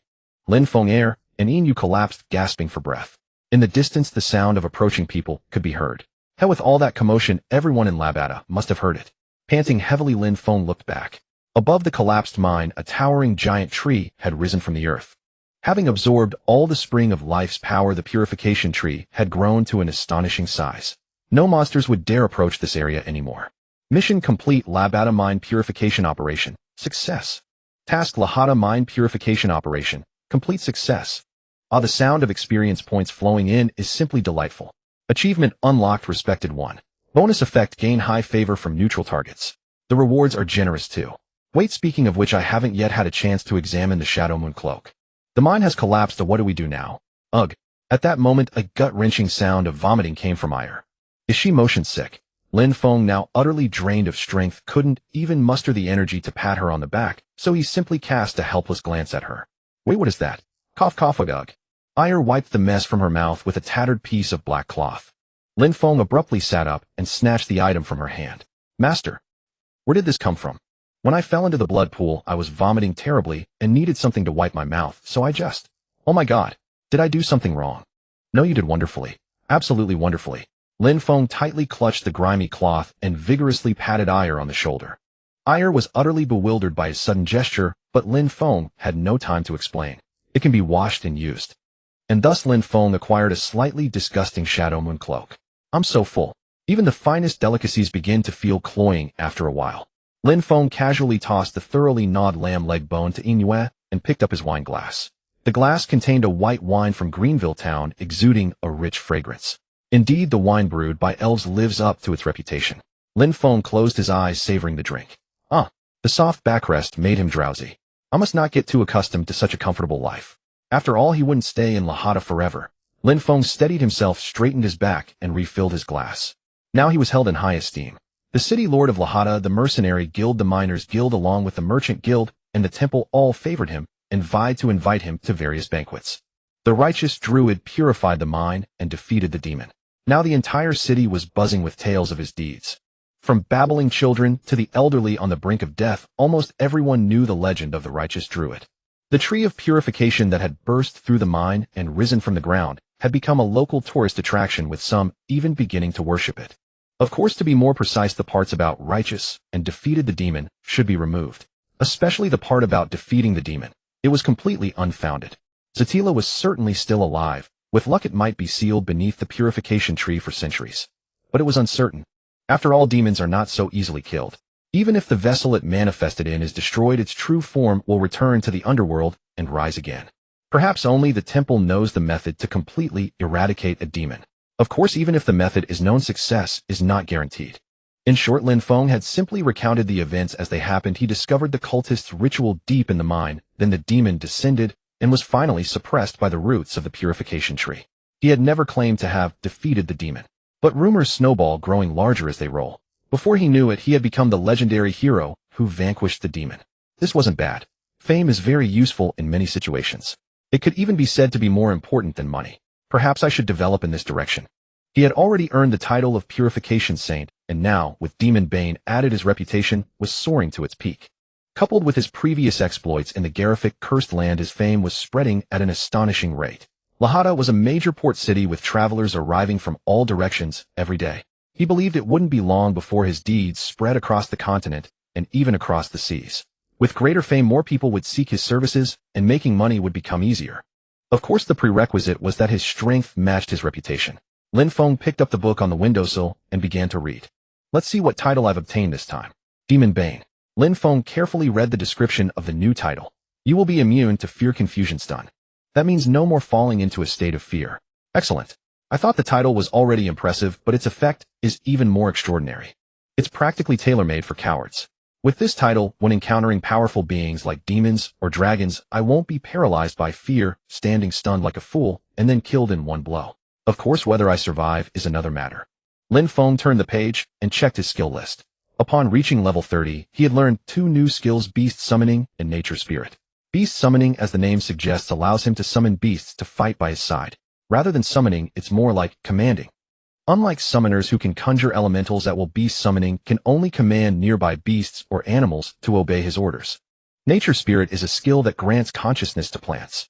Previously, skills like Forest Breath, Forest Blessing, and Forest Song merely stimulated plant growth or performed simple manipulation.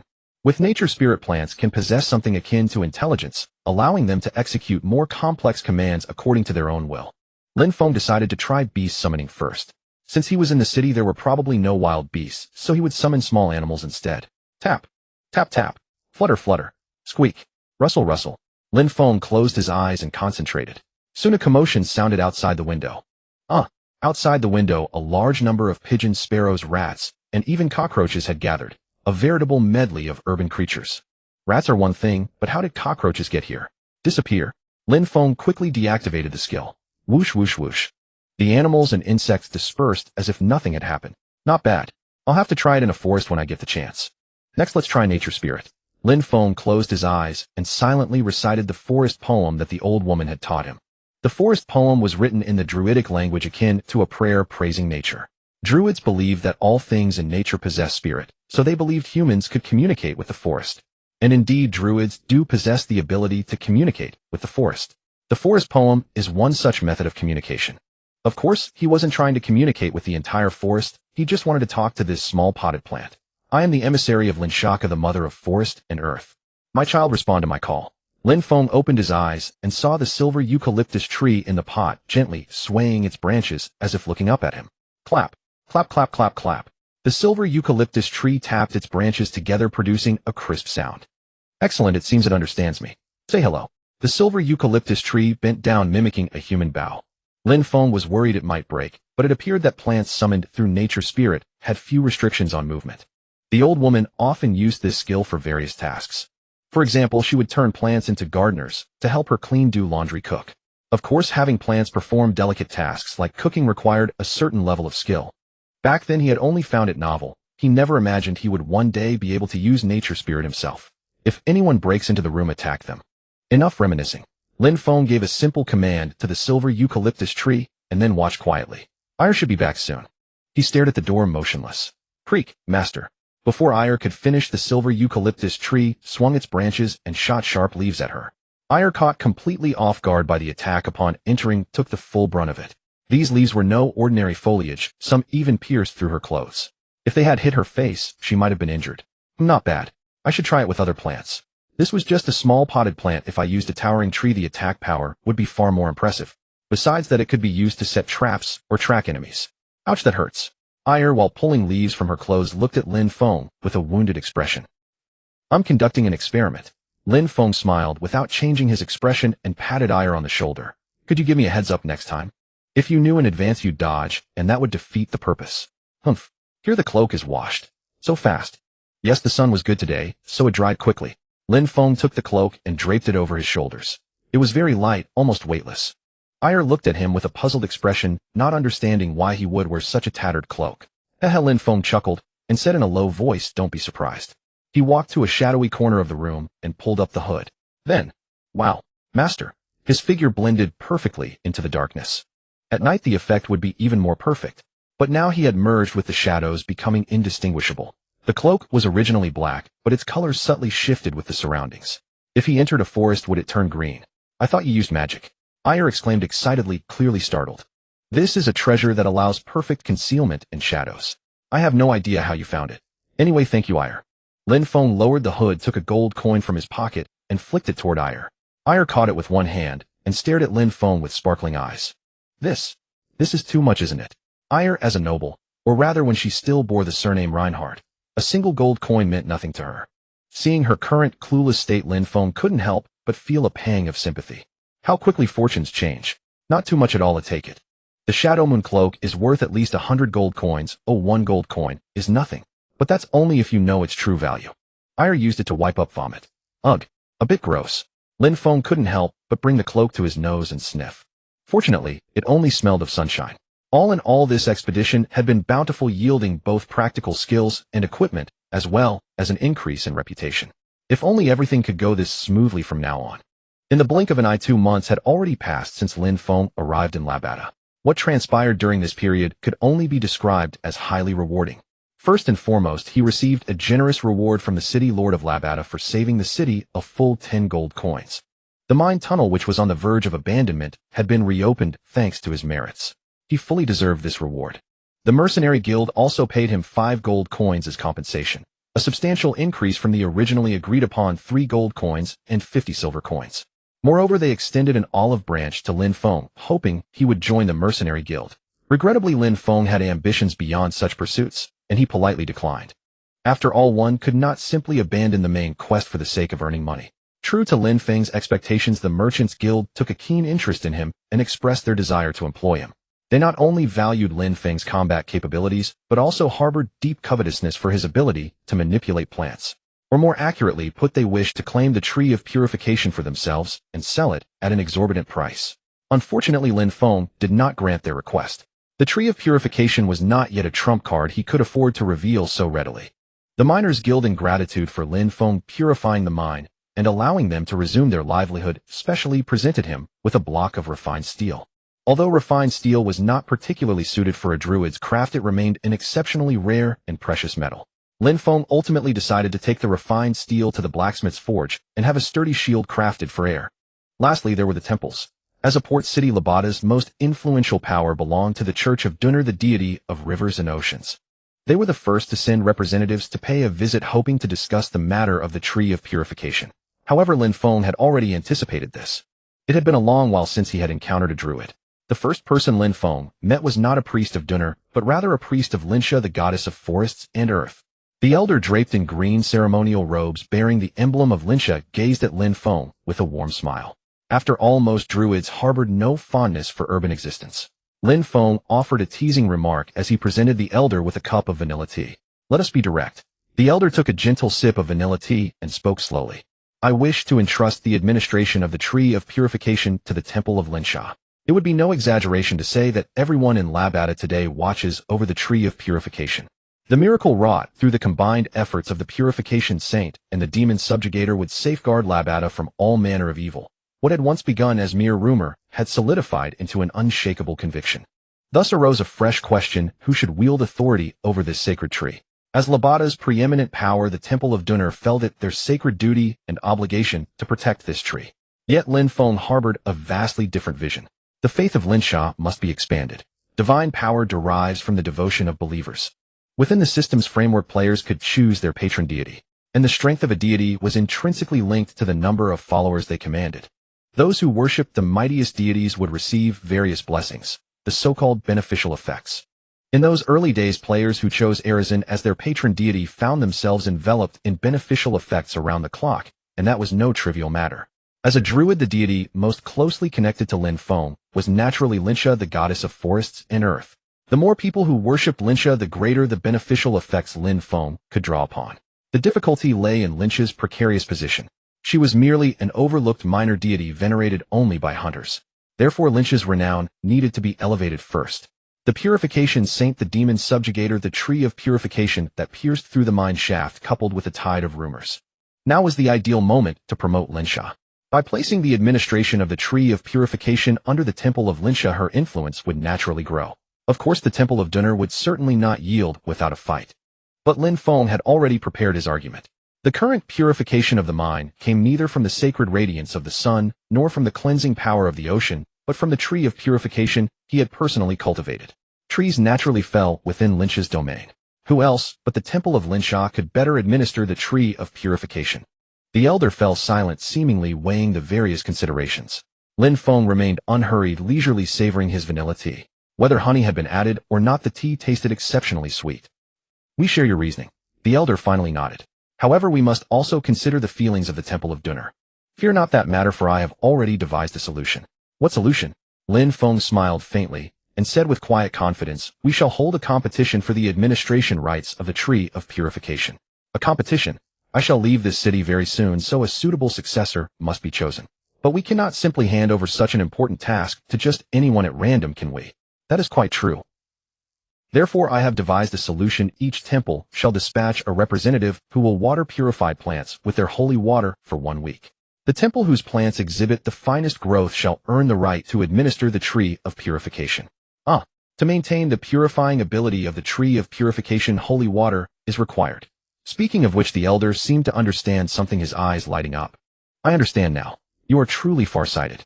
Lin Feng emptied his cup and spoke slowly. The holy water of the Temple of Dunner is seawater, that is to say salt water. But salt water cannot be used to irrigate plants, even if it bears the title of holy water. I never imagined you had accounted for this as well. Lin Feng said nothing, merely offering a smile. Then I entrust this matter to you. Days later, under the auspices of the Luxian temple devoted to the goddess of temperance, in order the competition for the administration rights of the Tree of Purification officially commenced. The temples of Dunner, Arizin, Kalen Davar, and Linsha all dispatched representatives to participate. Master, the results have been announced. How did it turn out? It is the temple of Linsha. True to expectation, the temple of Linsha emerged victorious in the end. Now matters could rest easy. In Labada, where the temple of Dunner held unchecked dominance, the faith of Linsha had finally carved out a foothold. With the growing renown of the Tree of Purification, Linsha's influence would undoubtedly expand. The beneficial effects Lin Feng could draw upon would naturally increase accordingly. However, this was far from sufficient. To ensure the Tree of Purification continued to thrive steadily, the city lord of Labada specifically requested that Lin in the city for some time. All expenses for lodging and sustenance would be borne by the city hall. For Lin Feng, this was an arrangement he could not have asked for more. He could conserve his resources, continue his cultivation, and simultaneously train Air and Silver Moon to prepare for the journey ahead. Upon learning that Lin Feng would remain in Labada for another 2 months, the priests of the Temple of Linsha were overjoyed. After all, with Lin Feng as their guardian deity, they need no longer fear retaliation from the Temple of Dunner. Each day Lin Feng offered prayers to Linsha and diligently tended to the Tree of Purification. It had become a celebrated pilgrimage site, drawing a constant stream of visitors day after day. The towering tree, radiating sacred luminescence, along with the Druids standing beneath its branches, left an indelible impression upon all who beheld them. Lin Feng had merely performed that which he ought to have done, yet unintentionally accumulated considerable offerings from devoted followers. Of course, such wealth amounted to only a fraction for him. He ultimately donated every coin to the Temple of Linsha to advance his standing within the temple hierarchy. Master, the merchant vessel of the Crimson Flame Alliance has entered port. As a port city, Labada's greatest advantage lay in its abundant provisions and convenient trade routes. With ample time and sufficient funds at his disposal, Lin Feng decided to craft several effective totems for Air and Silver Moon. The arrival of the Crimson Flame Alliance's merchant ship presented a timely opportunity to procure some rare materials. He led Air to the bustling commercial district. I require 2 snow mountain vulture eyeballs and a bundle of abyssal shark teeth, all of the finest quality. The material merchant recognized Lin Feng, and his eyes widened instantly. He bowed deeply and hastily replied, "Please wait a moment." Shortly thereafter, the merchant produced 2 crystalline snow mountain vulture eyeballs alongside a bundle of razor-sharp abyssal shark teeth. Exquisite quality. These materials are exceedingly rare, and I had not expected such superior craftsmanship. It seems overseas goods truly prove different. Do you have any golden silkworm cocoons? At most I can sell you 3. 5 then. The merchant seemed somewhat hesitant, for Lin Feng was none other than the renowned purification saint and demon subjugator. It appears reputation carries considerable weight. Given the great contributions you have made to Labada, I shall make an exception this one time. The merchant opened a locked chest and carefully extracted a gleaming golden silkworm cocoon, wrapping it meticulously in clean cloth. The cocoon was merely finger-sized, yet it radiated in dazzling golden luminescence. Thank you. May Linsha bless you. Lin Feng offered a brief exchange of pleasantries, and then departed with Air back to the inn. What followed was the tedious process of creation. Snap! Lin Feng retrieved a necklace crafted from obsidian crocodile hide from his storage ring.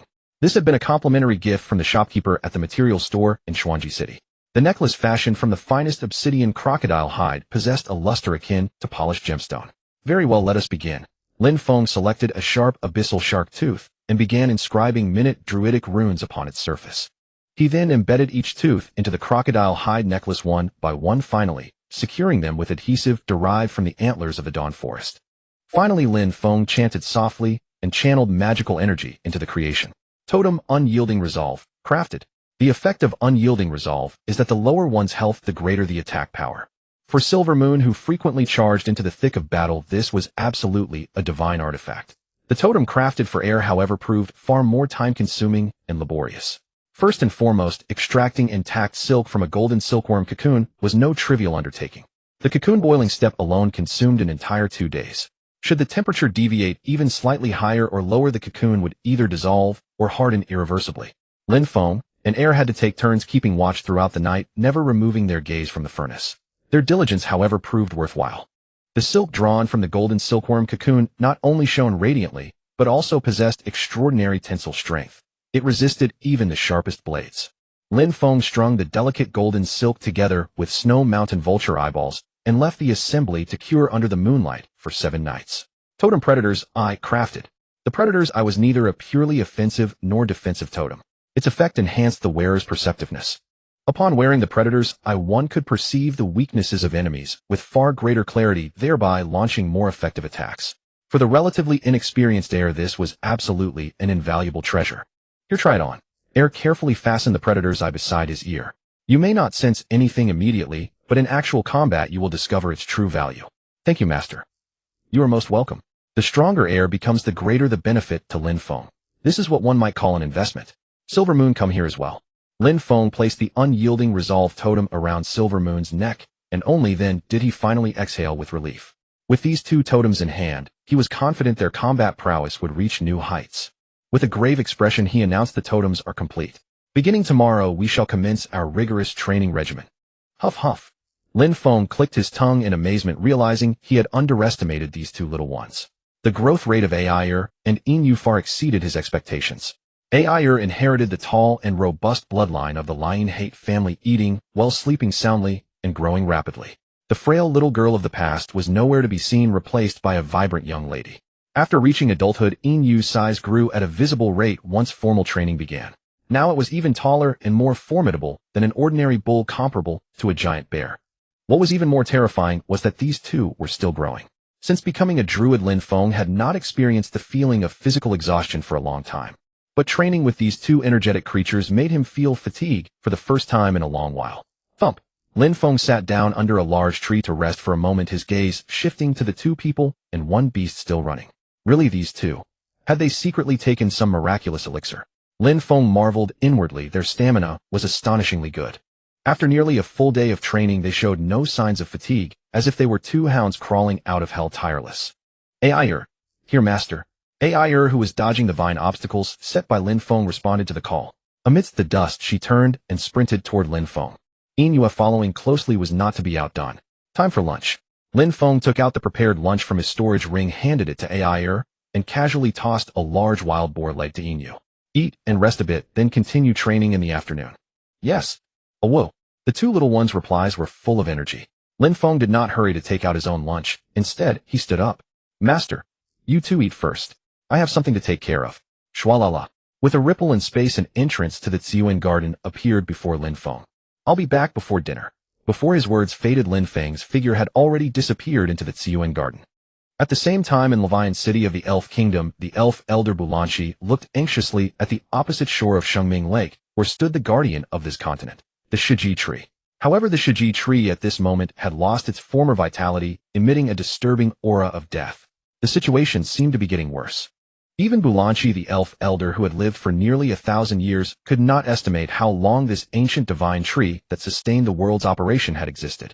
Ever since the cursed land devoured half of the continent, the reason this continent could still maintain its vitality was precisely because of the Shiji tree.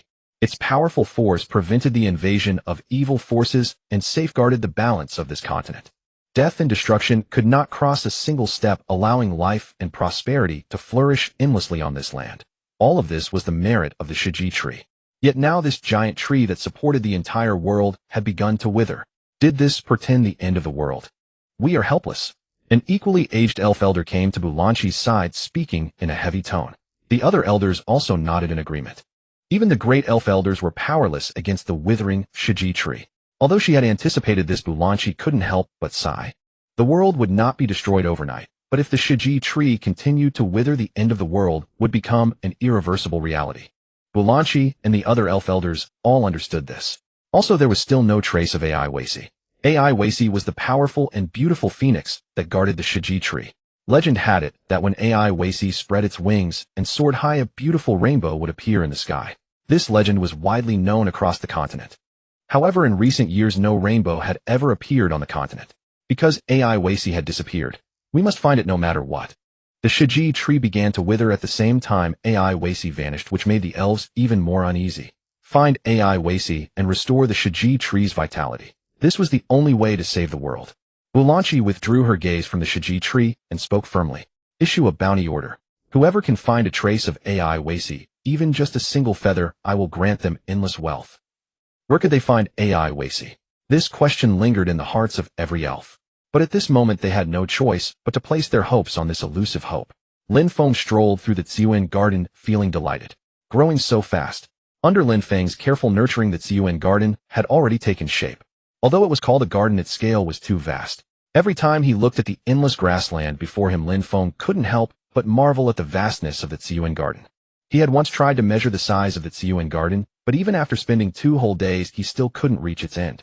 Never mind, it's a good thing to have plenty of space. Lin Feng arrived at a field of growing black cherry trees. Under suitable temperature, humidity, and light conditions, the black cherries were growing splendidly. Although it would still take some time to ripen, Lin Feng was already looking forward to the harvest day. If everything goes smoothly, I'll soon become a wealthy man. Black cherries were still in high demand and short supply. Once these black cherries ripened, Lin Feng could sell them at a high price to those mage lords. Of course, to avoid unnecessary trouble, he would need to do some disguising.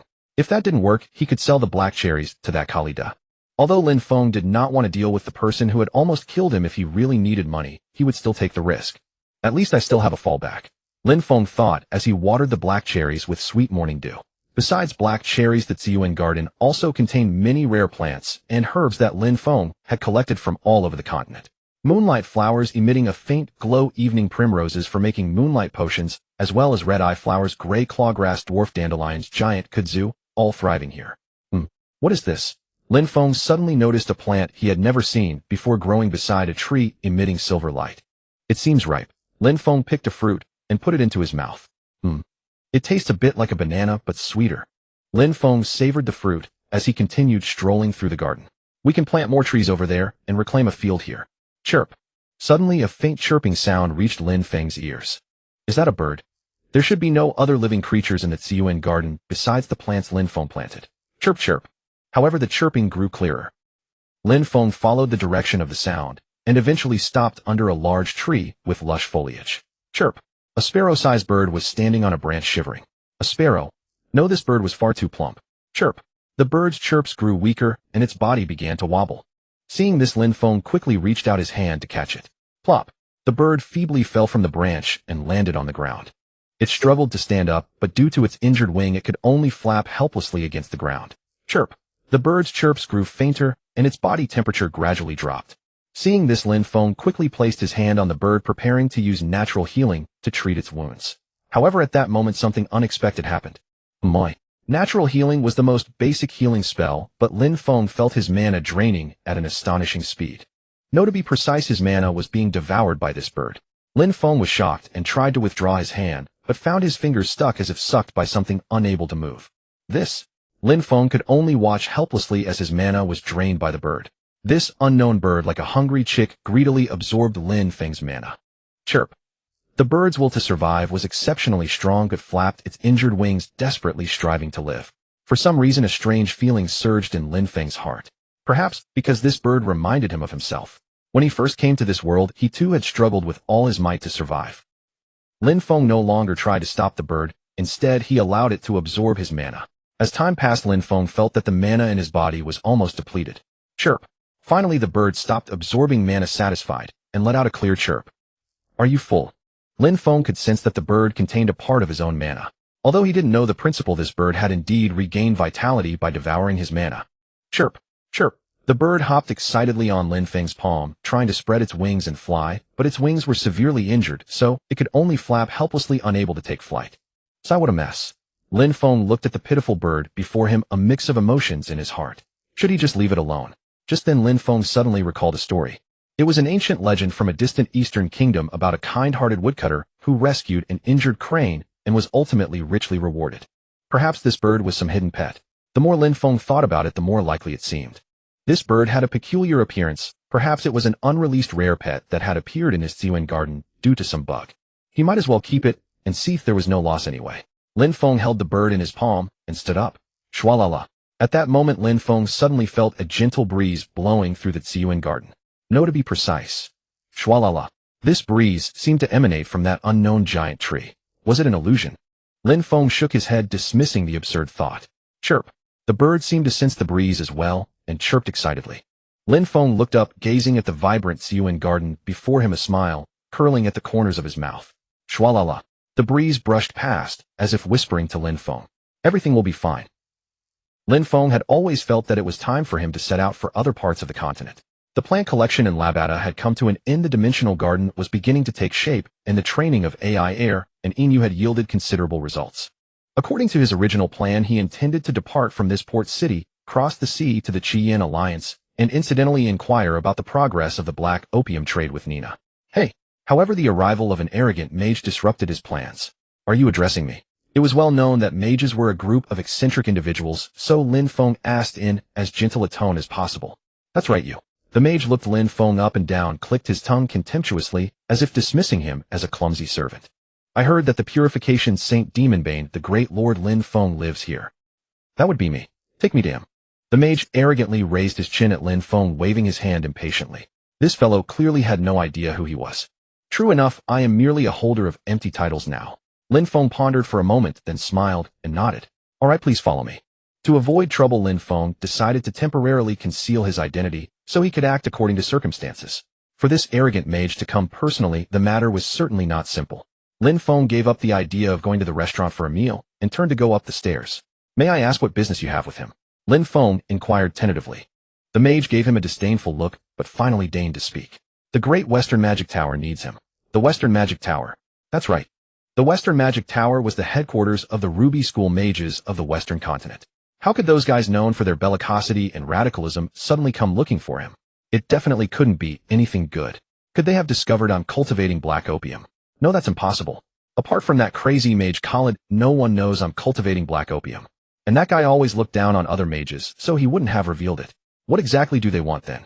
Fortunately, the mage soon cleared up Lin Feng's doubts. I heard that the Purification Saint purified the cursed land at Luoxia Pass. Is it true? It's been exaggerated to the point of legend. Oh, I'd like to see it with my own eyes. The mage lowered his voice as if afraid of being overheard. That druid, how much real skill does he have? Well, Lin Feng laughed awkwardly, pushing open the door at the end of the stairs. The room was piled with the luggage he had prepared to take when leaving Labata. The mage, obviously not expecting Lin Feng to bring him here, was momentarily stunned. Hey you. Take me to see the druid. I've already brought you here. What? I am the druid you're looking for. Thud. The mage, who had been so arrogant all along, dropped his parcel upon hearing this, staring at Lin Feng with his mouth agape. Why, you are the Purification Saint, the Demonbane. Just call me Lin Feng, those titles are too long. Sorry. Please forgive my rudeness. The mage came to his senses and quickly bowed and scraped an apology. Lin Feng had already guessed that anything that could make the Western Magic Tower go to such trouble must be extraordinary. However, when he saw the message brought by the mage Johnson, he couldn't help but be greatly shocked. Is this really true? Absolutely true. Johnson nodded vigorously, his attitude so respectful it bordered on servile. The content of the letter was even more serious than Lin Feng had imagined. On the western border of Luoxia Pass, a region similar to the Cursed Land, where undead run rampant, has appeared, and the situation is worsening. That place is called the Death Swamp. Besides the Cursed Land, there are various other dangerous areas on this continent. Wars that lasted thousands of years, mad mages, insidious cultists, brutal demons. The causes varied, and the locations were bizarre. But they all had one thing in common: they were terrifying places that only those prepared to face death could set foot in. The Death Swamp was one of them. If the Cursed Land was known for its bitter cold, then the Death Swamp was famous for its plague. It was once a beautiful lake, but after a cult performed a sinister ritual, it turned into the plague-ridden horror it is today. Naturally, the creatures living there had long since turned into terrifying monsters. Fortunately, thanks to the long-term efforts of the church, the area of the Death Swamp had not continued to expand. Any ordinary person who stepped into the Death Swamp was doomed. Therefore, it had always been under strict lockdown. Only priests and mages were qualified to enter the Death Swamp. Since the monsters in the Death Swamp could not be purified by holy light, the paladins were helpless. Only priests and mages could be effective there. It was said that the mages were willing to assist the church in purifying the Death Swamp in order to obtain the rare magic crystals and other resources produced there. In other words, unlike the Cursed Land, which was a mix of all sorts, the Death Swamp was a forbidden zone that only the chosen ones could enter. However, now those proud mages had actually broken precedent to seek help from him. To him, who was the Purification Saint and Demonbane, although honored, his current level was far from sufficient. The danger of the Death Swamp was comparable to the intermediate area of the Cursed Land. That is, one must be at least level 40 to ensure a safe retreat. Although Lin Feng already possessed the poison resistance skill, it was still not enough to be safe. Entering the Death Swamp at my current level would be suicide. Of course, risk and opportunity coexisted. If Lin Feng could successfully complete this commission, he would not only level up quickly, but also establish connections with the Western Magic Tower. This was a golden opportunity for both fame and fortune. Lin Feng stared intently at Johnson. Johnson felt a chill under his gaze, a fine sweat beading on his forehead. Mr. Johnson, is there anything else you're hiding from me? And no, of course not. Johnson's eyes flickered, clearly lying. If it were just to obtain magic crystals and other resources, the tower could simply send people to regularly clear out monsters in the death swamp. There was no need to go to great lengths to purify it. Moreover, why choose this particular time? They must have discovered something extraordinary in the death swamp, hence their urgency to purify it. I prefer frankness. No matter who I'm dealing with, I hope cooperation can be built on mutual trust. Johnson's face flushed red, and he stammered, unable to speak. That was understandable. The conditions offered by the tower were undeniably generous. For a druid, pushing further would seem greedy. But now the initiative was in Lin Feng's hands. An absolute initiative at that. This matter must never be leaked. Of course, if word gets out, the Western Magic Tower will never let it go. You can rest assured. Seeing Lin Feng's resolute attitude, Johnson finally made up his mind and lowered his voice to speak. You should know that those demon-worshipping cultists once performed an extremely evil ritual in the death swamp. Lin Feng nodded. Johnson paused, then continued, an ordinary ritual could not have created a horror like the death swamp. They must have relied on some powerful force to summon those terrible plagues and death. That is the bones of a black dragon. A black dragon. That's right. A while ago we discovered a fragment of black dragon bone on the edge of the death swamp. I see. The bones of a black dragon are extremely rare magical materials. No wonder the Western Magic Tower went to such trouble. You don't seem surprised. There's nothing surprising about it. If it didn't even have black dragon bones, could it be called the death swamp? Johnson was a bit displeased, but still patiently said, we speculate that in the center of the death swamp there may still be the black dragon bones that the cultists used for their ritual. If we're lucky, we might even find a complete skeleton. I see. But according to the church's estimate, completely purifying the death swamp would take at least 200 years. So you don't want to wait, right? More or less. Discovering such a rare treasure as black dragon bones, it's no wonder they were so eager. To be honest, even I am a bit tempted. Lin Feng had to admit that this was indeed a once-in-a-lifetime opportunity. Though fraught with danger, the rewards were equally substantial. Moreover, he wasn't fighting alone. There were powerful mages fighting alongside him. As long as he first leveled up in the outer areas of the death swamp, then formed an elite team of mages, there should be hope of reaching the center. Lin Feng pondered for a moment and had made a decision. Johnson, afraid he might refuse, rubbed his hands anxiously and added, don't worry, we don't intend to purify the entire death swamp. That would be a mad idea. If the church couldn't do it, how could you? That's right. We just want to. You want to enter the center of the death swamp as quickly as possible, right? Johnson nodded frantically. Lin Feng quickly simulated several plans in his mind, then stood up, looking at Johnson with a firm gaze. I accept. Oh really? Then let's go now. Seeing Johnson excitedly preparing to cast a teleportation spell, Lin Feng smiled and interrupted him. I have one condition. The smile on Johnson's face instantly froze, and he nervously bit his nails. At the western frontier of the Zhongshuan Empire, the Luoxia Pass bordered the barbarian territory of Ayrton. A journey that would take ordinary carriages at least half a month. No, a full month. Lin Feng and his party effortlessly traversed, using Johnson's teleportation magic. Teleportation magic. They really do value me, Lin Feng mused, somewhat surprised. I'll take you to your quarters now, Johnson said, his voice tinged with exhaustion. By the way, can you arrange a meal? Lin Feng asked. Of course, Johnson replied, his face pale, clearly drained of mana from the teleportation spell. Teleportation was a high-level spell, and its immense consumption was only natural. Lin Feng and his companions passed through a corridor and staircase adorned with exquisite reliefs, finally stopping before a door. The small door opened to reveal a space far more spacious than its exterior suggested. Johnson gave a brief introduction to the room before hurriedly leaving, presumably to prepare the meal. Al, don't rush to unpack, Lin Feng called out to Al, who was about to organize his luggage. The Magic Tower hasn't agreed to his terms yet. If they refused, he would have to turn back. Who knew if they would even use teleportation magic to send us back? Lin Feng thought to himself. In any case, it's better to wait until the terms are settled before unpacking. You two rest for now, he said. Yes, master, Al replied respectfully. Lin Feng walked past Silvermoon and Ayla to the window. The Magic Tower stood much taller than ordinary buildings. From this height, everything below seemed remarkably small. Perhaps this is why mages are so arrogant, Lin Feng speculated. But compared to the skyscrapers of his past life, this was far from impressive. It seems magic isn't all-powerful. At least in some aspects it can't match modern technology. Lin Feng gazed at the crimson land in the distance, lost in thought. Ayrton, the ancestral land of the barbarians. Soon a great upheaval would sweep through that place as well. A knock on the door interrupted his recollection of past lives. Al hurried to open the door, revealing Johnson, still pale-faced, standing outside. Mr. Lin Feng, Is it time for the meal? Lin Feng asked. The tower master invites you to dinner, Johnson said. Dinner? It seems we'll have a feast tonight. Having spent so long in Labada eating seafood every day, Lin Feng had long craved the meat dishes of the land. His two students could also indulge themselves. At this thought, Lin Feng couldn't help but feel pleased. Silver Moon, Ayla, prepare. Mr. Lin Feng, Johnson interrupted. What's wrong? The tower master has invited only you. Only me, eh? Lin Feng glanced at Silver Moon and Ayla. He detested discrimination in matters of food. What about their dinner? Johnson looked at Silver Moon and Ayla behind Lin Feng, then cleared his throat. Of course a separate meal will be prepared. Then please prepare 4 portions of veal shank, 4 portions of lamb chops, 4 portions of turkey, and whatever side dishes you see fit. Johnson stared at Lin Feng in disbelief, as if unable to fathom anyone consuming so much. My students have hearty appetites, Lin Feng explained. Johnson fell silent.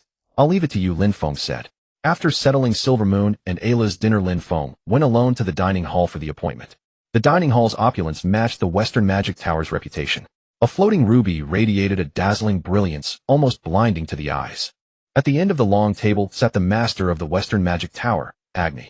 With long brown hair, crimson eyes, a stunningly beautiful face, and a voluptuous figure, anyone would be captivated by her beauty. But do not be deceived by her appearance, Lin Feng reminded himself. Agni was already a 200-year-old monster. Rumors said she had made a deal with a demon, but that was mere gossip. The truth was that she was obsessed with the study of magic crystals and had even used herself as a test subject. Though she could still suppress the effects with magic, 200 years of life were not lived in vain. This woman was by no means to be underestimated. Lin Feng, I've heard so much about you. Agni spoke first, her tone cheerful. The purifier saint, the demon's bane. It's an honor to meet the legendary Druid. You flatter me. I am equally honored to meet the master of the Western Magic Tower, Lin Feng replied politely. Do you like roasted griffin meat? I believe I will. Then help yourself, and we can talk slowly. They ate and chatted, moving from roasted griffin to other trivial topics. Speaking of which, midway through the meal, Agni suddenly changed the subject. Finally, the real business. Johnson. He mentioned you have some conditions. Poor Johnson, his name hadn't even been remembered. Yes, Lin Feng replied. Tell me. Although Lin Feng had recently risen to fame, he was still just an ordinary druid, while the other party was Agni, one of the 3 Magic Tower masters. Naturally, he felt a bit nervous. I have 3 conditions. Lin Feng took a deep breath and spoke slowly. First, unlimited supply of magic crystals. This should be easy for the Western Magic Tower, which controls the Death Swamp. Second, assemble a team according to my requirements. Although this condition was somewhat demanding, it should still be within their acceptance. Third, all resources in the central area of the Death Swamp except for the black dragon bones belong to me. As expected, Agni's face darkened at the third condition. Do you know what's there? How would I know? Then why make such a condition? Think of it as a gamble, Lin Feng said expressionlessly. In truth, he didn't know what lay in the center of the Death Swamp. He was only speculating based on some clues. Of course I might be wrong. Agni narrowed her eyes, staring intently at Lin Feng, then burst into loud laughter. A gamble? What an interesting little fellow. Fine, I'll add 1 condition too. Please speak. I agree to all your conditions, but your reward will be only 1 gold coin. Risking my life to enter the Death Swamp for just 1 gold coin. What kind of joke is this? Lin Feng was about to stand up and leave when Agni continued, everything in the Death Swamp except the black dragon bones will be yours. So how about it? Care to take the gamble? A demonic smile spread across Agni's face. No wonder rumors said she had made a deal with a demon. With that smile, few could resist. Well, Agni tossed a gold coin into the air, catching it between her fingertips. Deal. Lin Feng nodded expressionlessly. The coin rolled across the table from the other end until it stopped before Lin Feng. With a soft clink, he picked it up and put it in his pocket. Then the deal is struck. Indeed, the deal is struck. Agni's tone was brimming with confidence. She was certain that aside from the black dragon bones, Lin Feng would find nothing in the Death Swamp. But Lin Feng was no fool, nor did he enjoy gambling without certainty. The central area of the Death Swamp must conceal something. Perhaps that something was even more valuable than the black dragon bones. Lin Feng rose calmly. It's getting late. Thank you for your hospitality. It was a pleasure talking with you. Rest well. Lin Feng gave a slight nod and left the dining hall. Since the Magic Tower had agreed to his conditions, the next step was to prepare for the expedition into the Death Swamp. As expected, the temple strongly opposed this operation. According to tradition, any expedition into a place like the Death Swamp required a priest to accompany the party. But this time Lin Feng could not rely on the temple's power. That meant the purification work would have to be done by me alone. Lin Feng requested 15 days of research time from the Magic Tower. He had expected them to make things difficult, but to his surprise they agreed without hesitation. It was said that the mercenary company they had hired would also take about half a month to arrive. Heaven helps me. Even with his exceptional skills, he couldn't charge into the death swamp unprepared. A new totem, new skills, new plants. These three things were indispensable. The new totem was the easiest to acquire at the moment. Being in the magic tower, what rare materials were unavailable? Thus Lin Feng politely submitted a material request to the magic tower.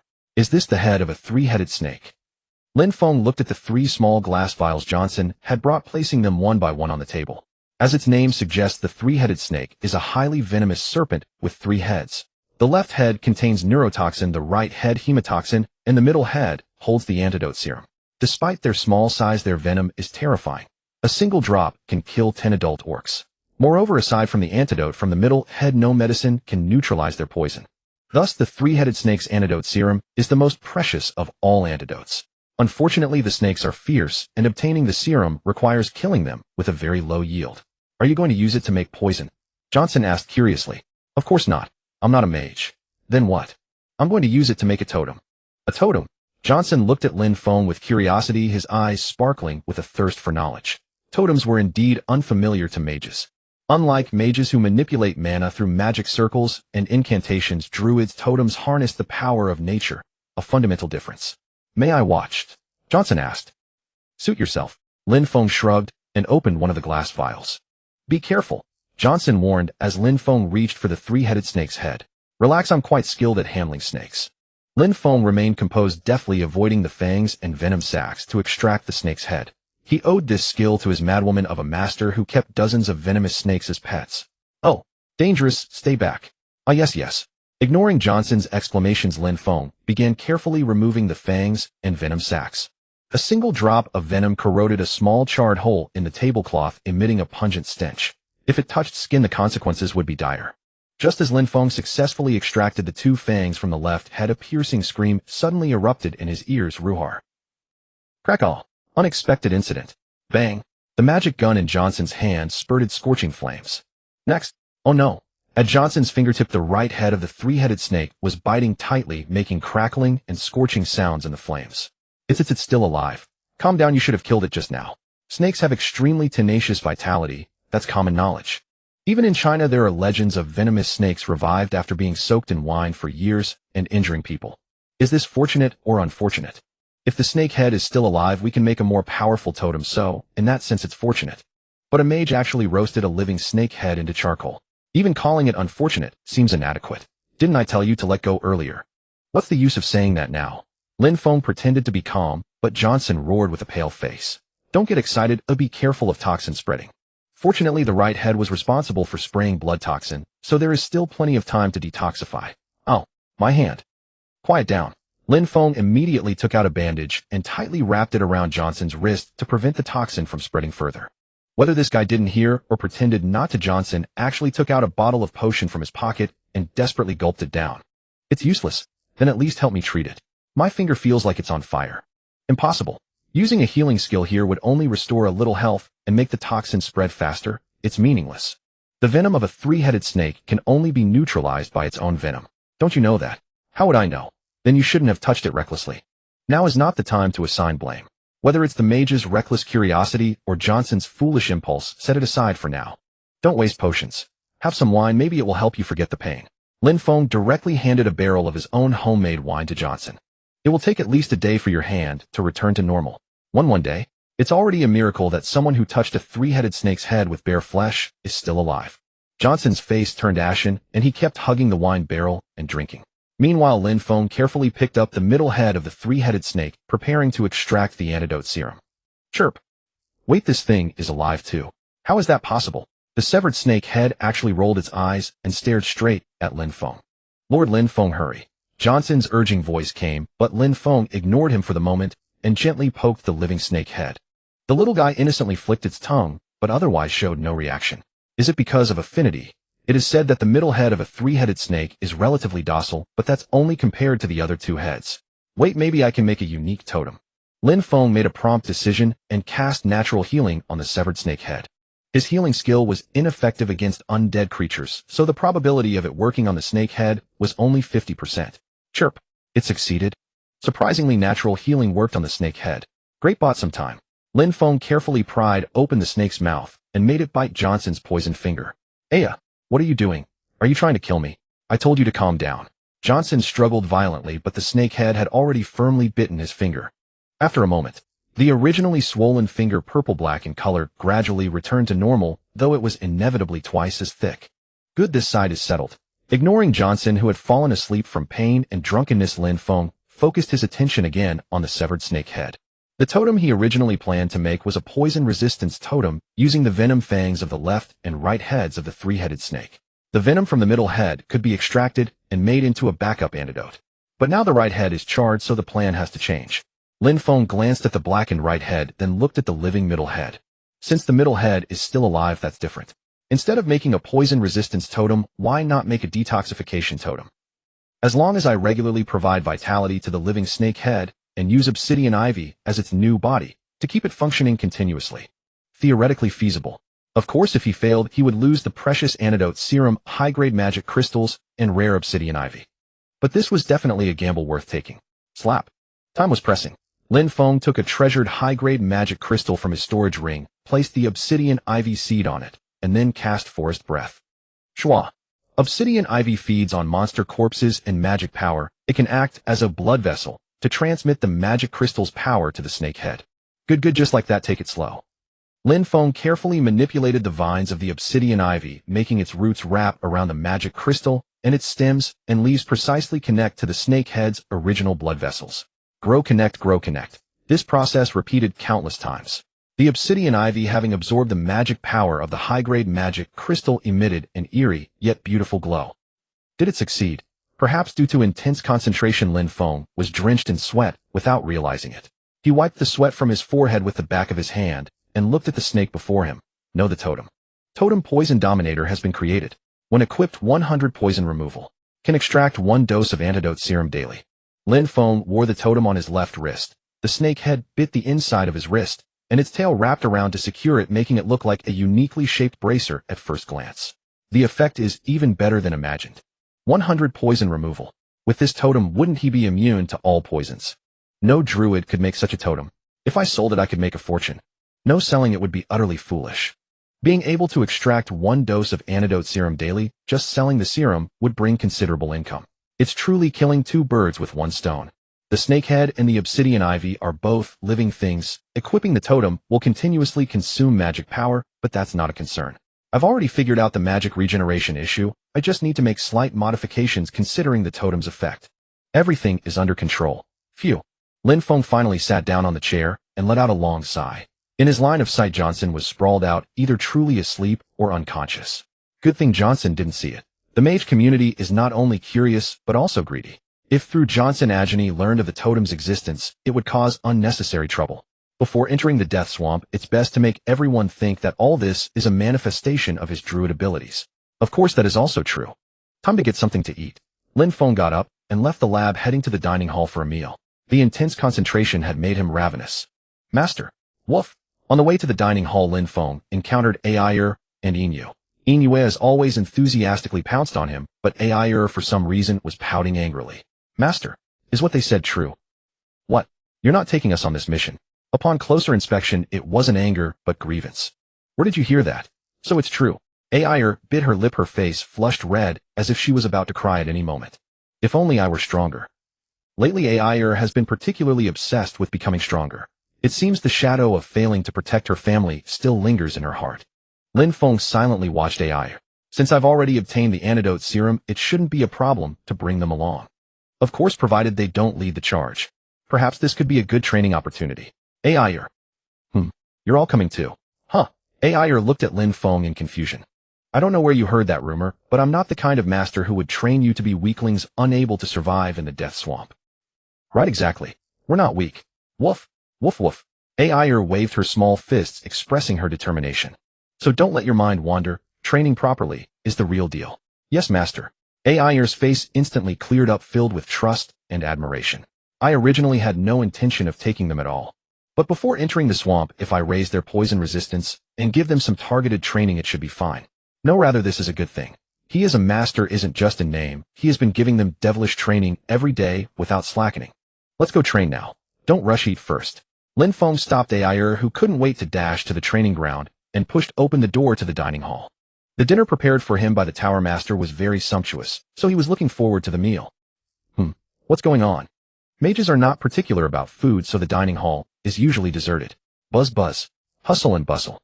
But at this moment what appeared before him was a bustling scene packed to the brim, almost exploding the dining hall. Food. Food. How much longer do we have to wait? So delicious. Those people wolfed down their food with mountains of leftovers in front of them, indicating they were definitely not mages. Damn, the mercenaries arrived so quickly. Given the situation, he wouldn't be able to eat properly today, just as Lin Feng was about to leave the dining hall. Phew. Lin Feng. Lin Feng. It's me. A familiar voice came. The mercenary company hired by the Western Magic Tower turned out to be the Crimson Bear Mercenary Company. Why hadn't he thought of that earlier?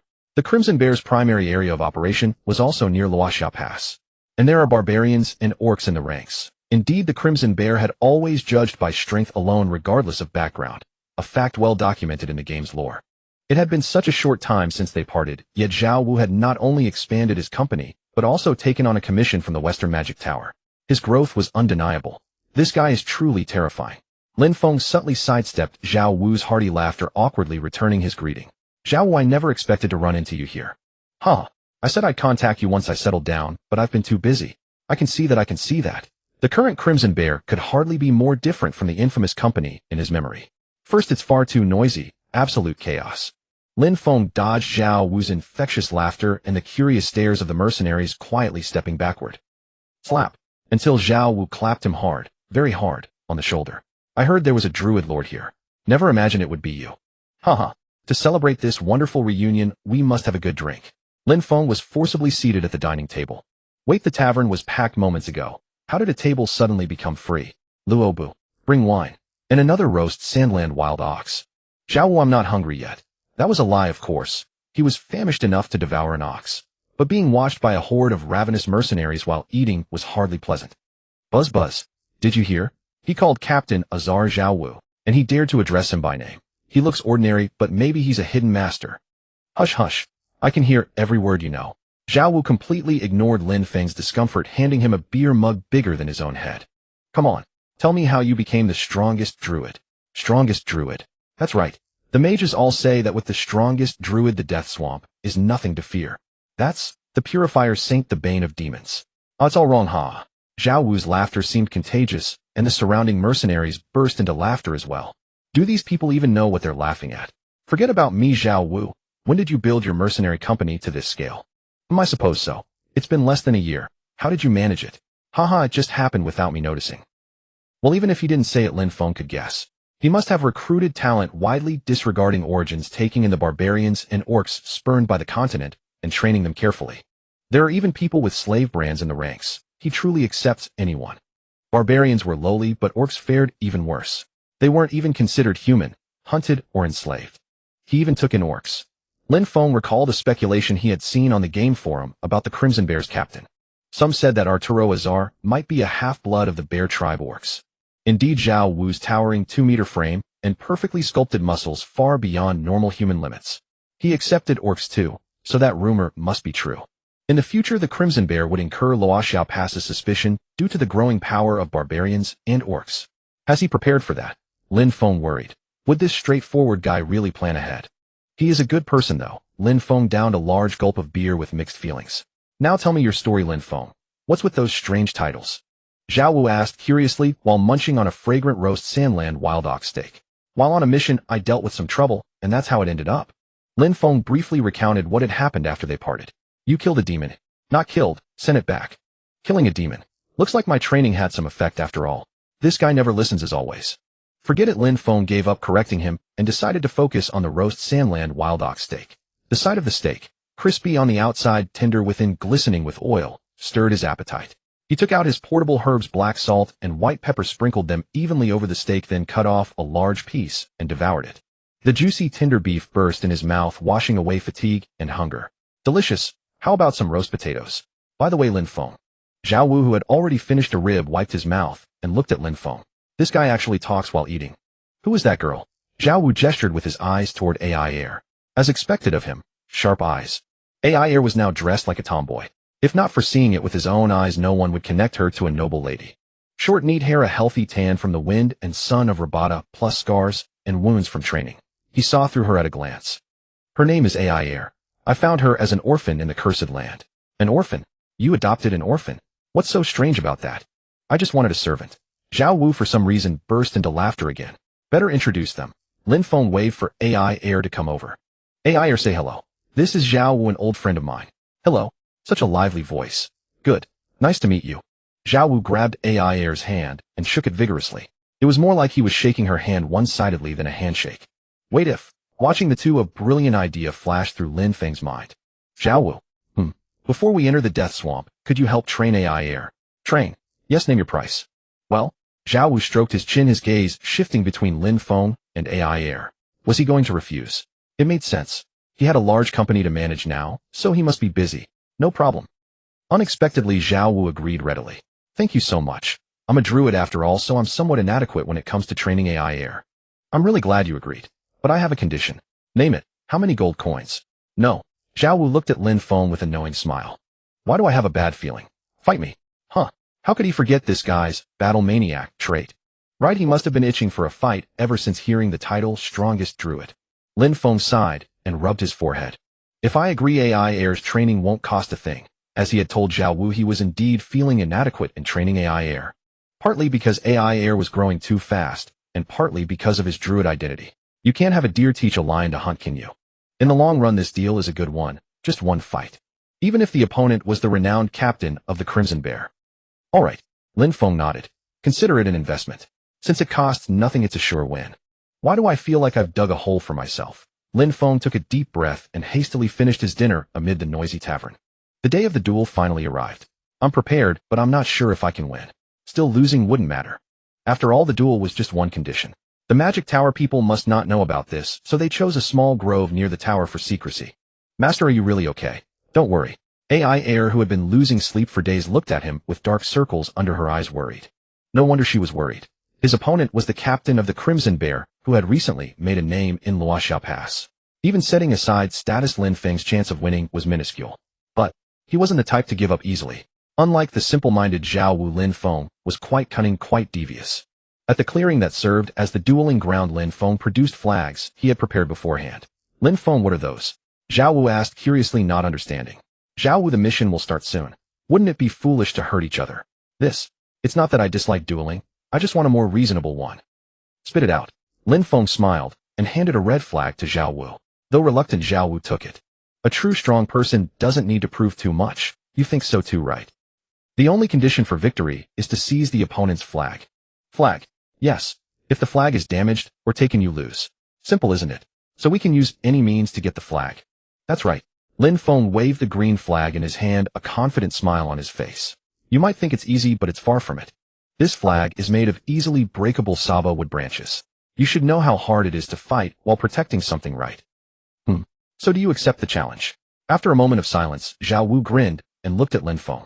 Protect the flag, seize the flag. Nothing else matters, right? A chill ran down Lin Feng's spine. Damn, if he made even one mistake, he'd be torn apart. But since I proposed this, I have my plans. Lin Feng swallowed and nodded. That's right. Good. Let's begin. The time has come. It was time to test the mid-level skill he had obtained upon reaching level 32, Beast Transformation. As its name suggested, this ability allowed him to transform into a beast. However, the choice of which beast to transform into greatly affected the skill's effectiveness. If it was a beast he had thoroughly observed and understood, he could almost match its power. But what if he only knew the surface? Then it would merely be an ordinary transformation. Therefore, druids always chose beasts they had a close bond with, studying them in depth to maximize beast transformation's full potential. Fortunately, Lin Feng had a very close beast companion, a shadow wolf named Silver Moon. After months together, he understood the shadow wolf inside and out, its strengths, flaws, quirks, and habits. Without exaggeration, he knew everything about Silver Moon. Thankfully, he had prepared in advance by observing to obtain the beast transformation skill. But most fortunate of all was meeting Silver Moon. Honestly, without beast transformation, he didn't know how he'd defeat Zhao Wu. AI Air, once I transform into a shadow wolf, tie the flag to my neck. Yes, master. He also warned to watch Silver Moon carefully and prevent it from charging into the arena too excitedly. AI Air's voice trembled with nervousness as he nodded firmly. Lin Feng took a deep breath and walked slowly to the center of the clearing. Zhao Wu, who was warming up, saw him and flashed a bright smile. Go easy on me, Zhao Wu. Don't worry, I'll hold back, Zhao Wu replied. Lin Feng silently rolled his eyes and focused his mind. I am shadow and shadow is me. Noble moon, watch over me always.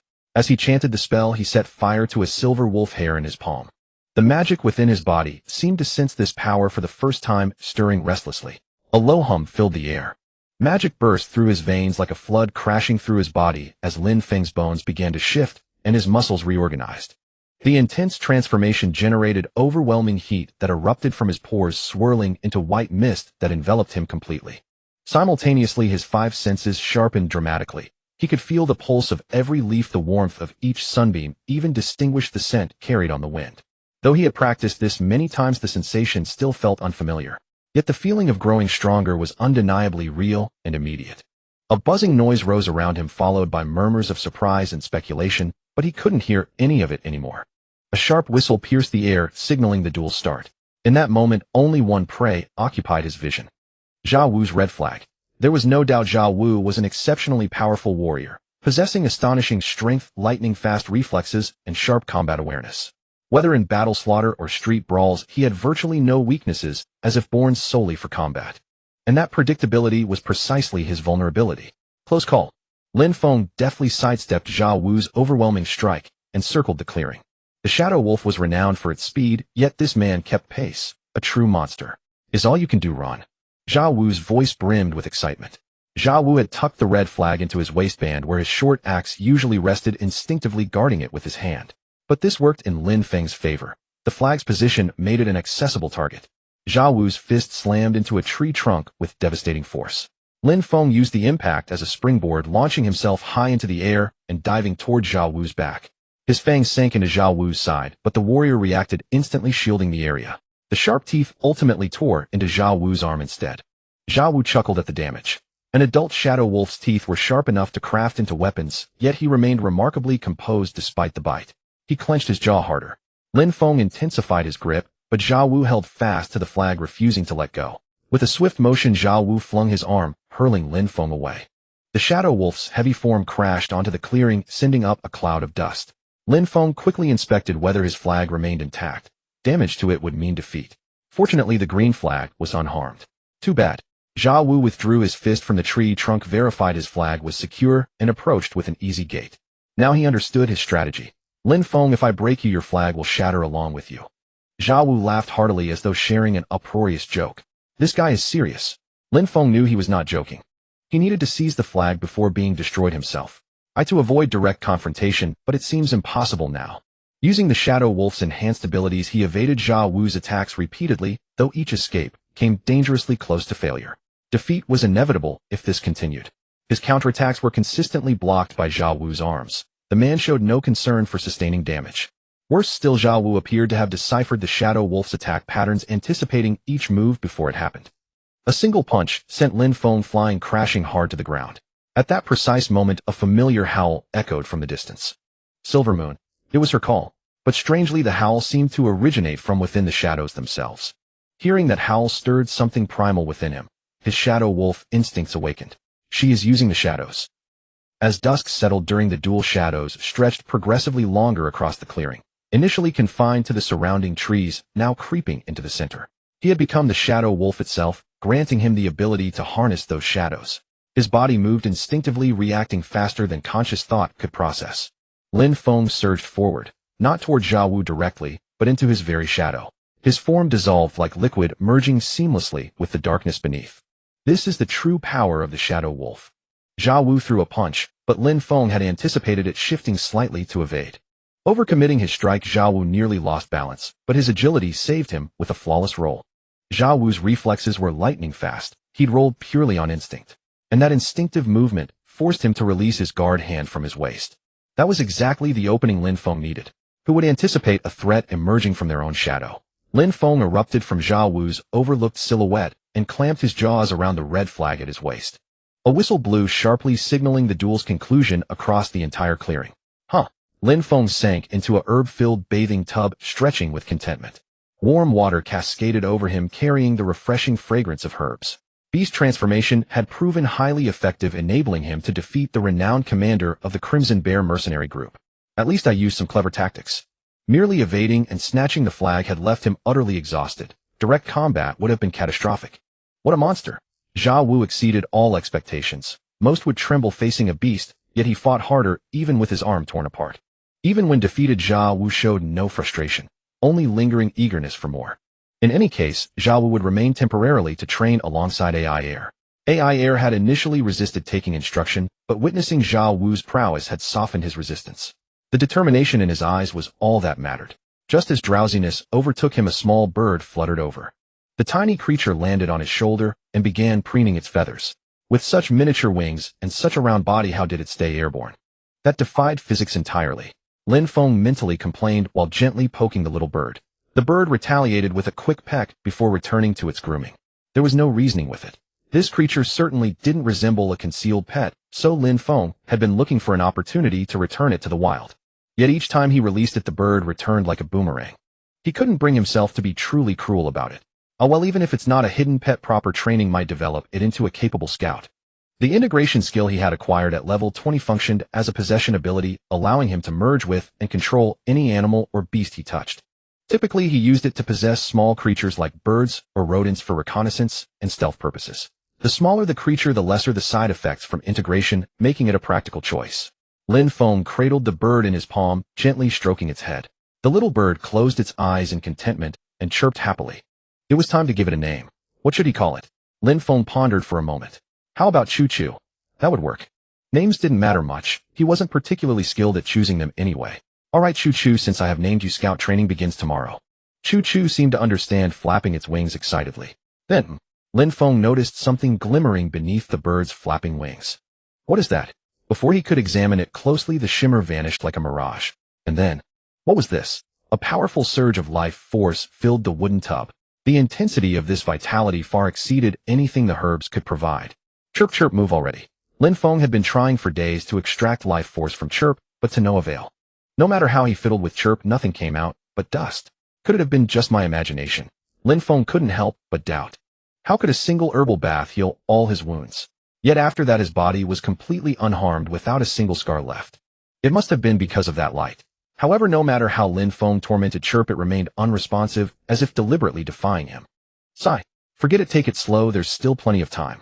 Lin Feng sighed, helplessly, carefully placed the drowsy Chirp into his pocket, and stood up. The half-month preparation period had ended. Now it was time to enter the death swamp. Lin Feng did a final check of the magic crystals he had applied for from the magic tower. All top-grade magic crystals, more than enough. He stored half of the magic crystals in his storage ring and entrusted the other half to the magic tower for safekeeping and transport. The mages were astonished to learn that Lin Feng possessed such a rare magical artifact as a storage ring. After all, very few mages could craft such items. They would never imagine that this treasure was obtained by Lin Feng from the mad mage Kaled. The group used the teleportation magic array provided by the magic tower and arrived at the death swamp. This is the death swamp. As soon as he set foot on this land, Lin Feng felt the air was different. The damp, oppressive air was thick with a rotting stench. Beneath his feet was sticky green mud, occasionally bubbling with nauseating gas. Yet amidst this suffocating environment, an unexpected sight appeared.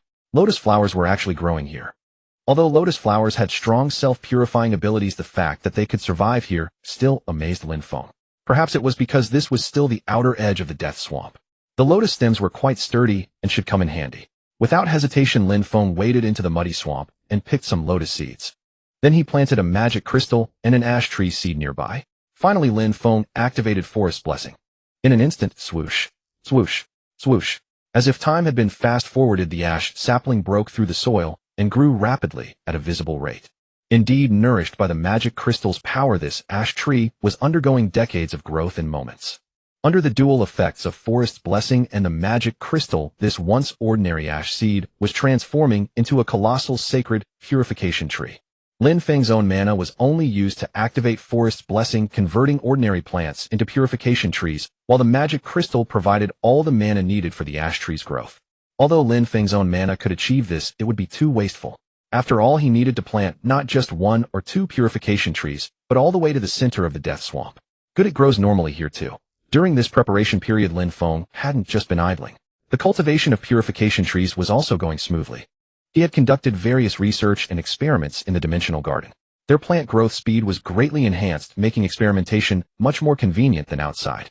Thus, Lin Feng not only confirmed that the ash tree was the best choice for purifying the death swamp, but also calculated the mana consumption for rapid growth and collected a large number of ash seeds.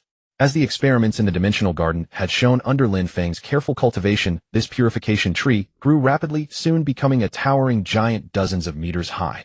Due to the use of high-quality magic crystals, this purification tree was exceptionally robust. It drove its roots deep into the mud, stabilizing the ground, while continuously absorbing the surrounding foul energy. The once muddy swamp gradually became firm and soft moss began to grow. Wherever the purification tree reached, a scene of vitality emerged. Lin Feng also deliberately scattered some wild grass seeds around, hoping to attract some creatures to settle. Fortunately, the resilient wild grass quickly sprouted, adding a touch of green to this dead land. Oh, my goodness, this is incredible. How amazing! The mages exclaimed in admiration. At the same time, rustle, rustle, rustle, rustle, rustle. The evil forces absorbed by the purification tree, such as demonic energy and poison, were filtered layer by layer, eventually condensing into fruits. Lin Feng picked a fruit and took a gentle bite. As expected, a spicy flavor instantly filled his mouth, accompanied by a numbing sensation. Typical symptoms of poisoning began to appear. Of course, with his poison resistance and the poison dominator totem, Lin Feng only felt a slight itch. Sure enough, the fruit of the ash tree was a poison fruit. This was only to be expected, as it was condensed from various filthy and evil forces. What is that? A mage asked curiously. It's a poison fruit. Poison fruit. It absorbs the filth and toxins of the swamp. An ordinary person would die from just touching it. Be extremely careful.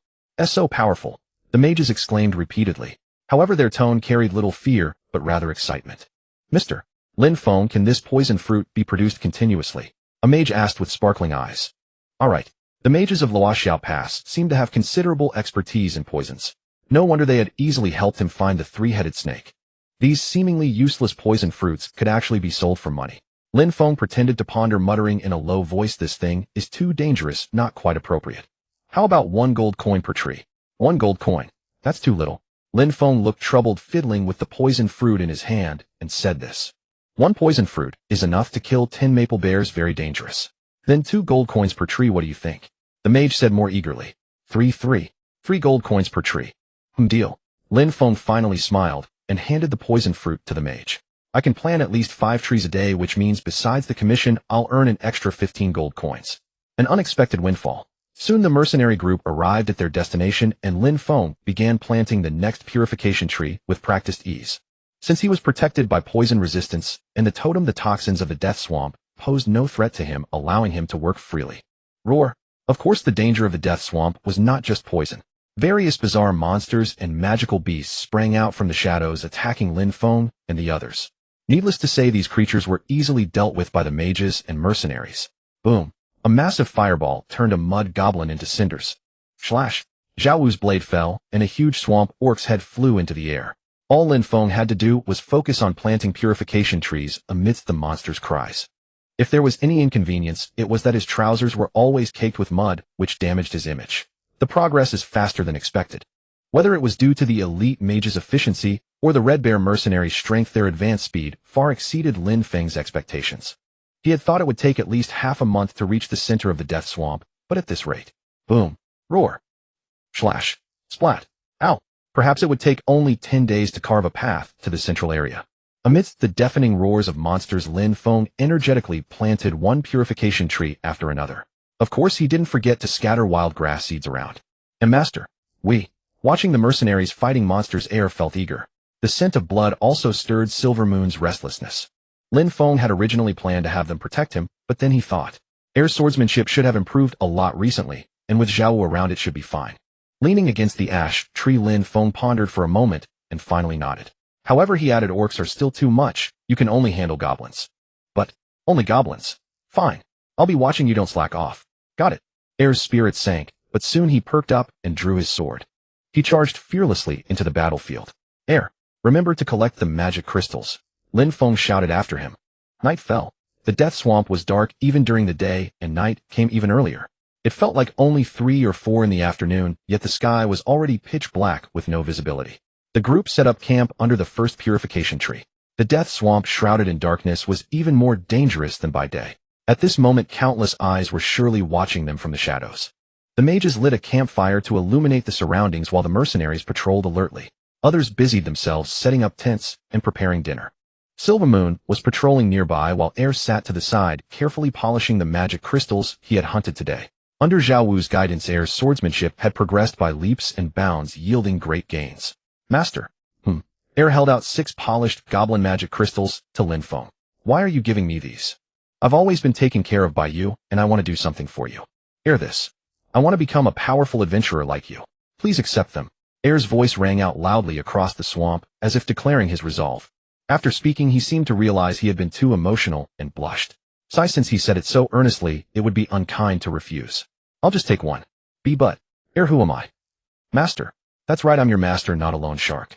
I appreciate your feelings, I'll take one as a token. The rest are yours, you earned them with your own skill. Thank you, master. Go buy some snacks.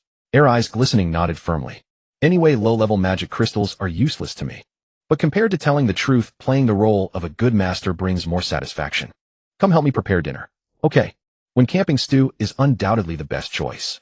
Simple, hearty, and satisfying. It's basically an otherworldly version of a one-pot iron cauldron feast. Splash. Lin Feng tossed all sorts of ingredients into the large pot. So far it was no different from an ordinary stew. Just like how iron pot dishes all taste similar, stews share a common flavor. It belonged to the category of food that raised no expectations. However, I had a secret weapon. A delicious stew naturally required fine spices. Lin Feng added pickled tomatoes, olives, white bay leaves, and dried mustard seeds to the pot. Wow, smells amazing. Ayer swallowed hard as she stirred the stew vigorously. As he had said, over time an irresistible aroma wafted from the pot. Wow, so fragrant. It seemed the scent had not only attracted Ayer, but also a bear. Lin Feng, your stew is always delicious. Far better than the slop those other mercenaries cook. Hey, don't touch my pot. I still remember your imperial-style bison stew. That flavor was absolutely divine. Hey. Ayer, give me a bowl. Zhao Wu shamelessly held his bowl out to Ayer. Ayer looked at Lin Feng with a troubled expression, and Lin Feng shook his head. No, this guy's one bowl is no joke. I promise I'll only have one bowl. Promise, my foot. You're a mercenary company leader. You've tasted all kinds of delicacies. Why do you have to mooch off me? Lin Feng, you don't understand. Those mercenaries can't cook at all. They're lucky if they can scrape the mold off dried meat. Zhao Wu chuckled, snatched the ladle from Ayer, and ladled himself a full bowl of stew. Wasn't that supposed to be just one bowl? Isn't this one bowl? This guy has no shame. Zhao Wu laughed nonchalantly, sat down, and dug in heartily with his spoon.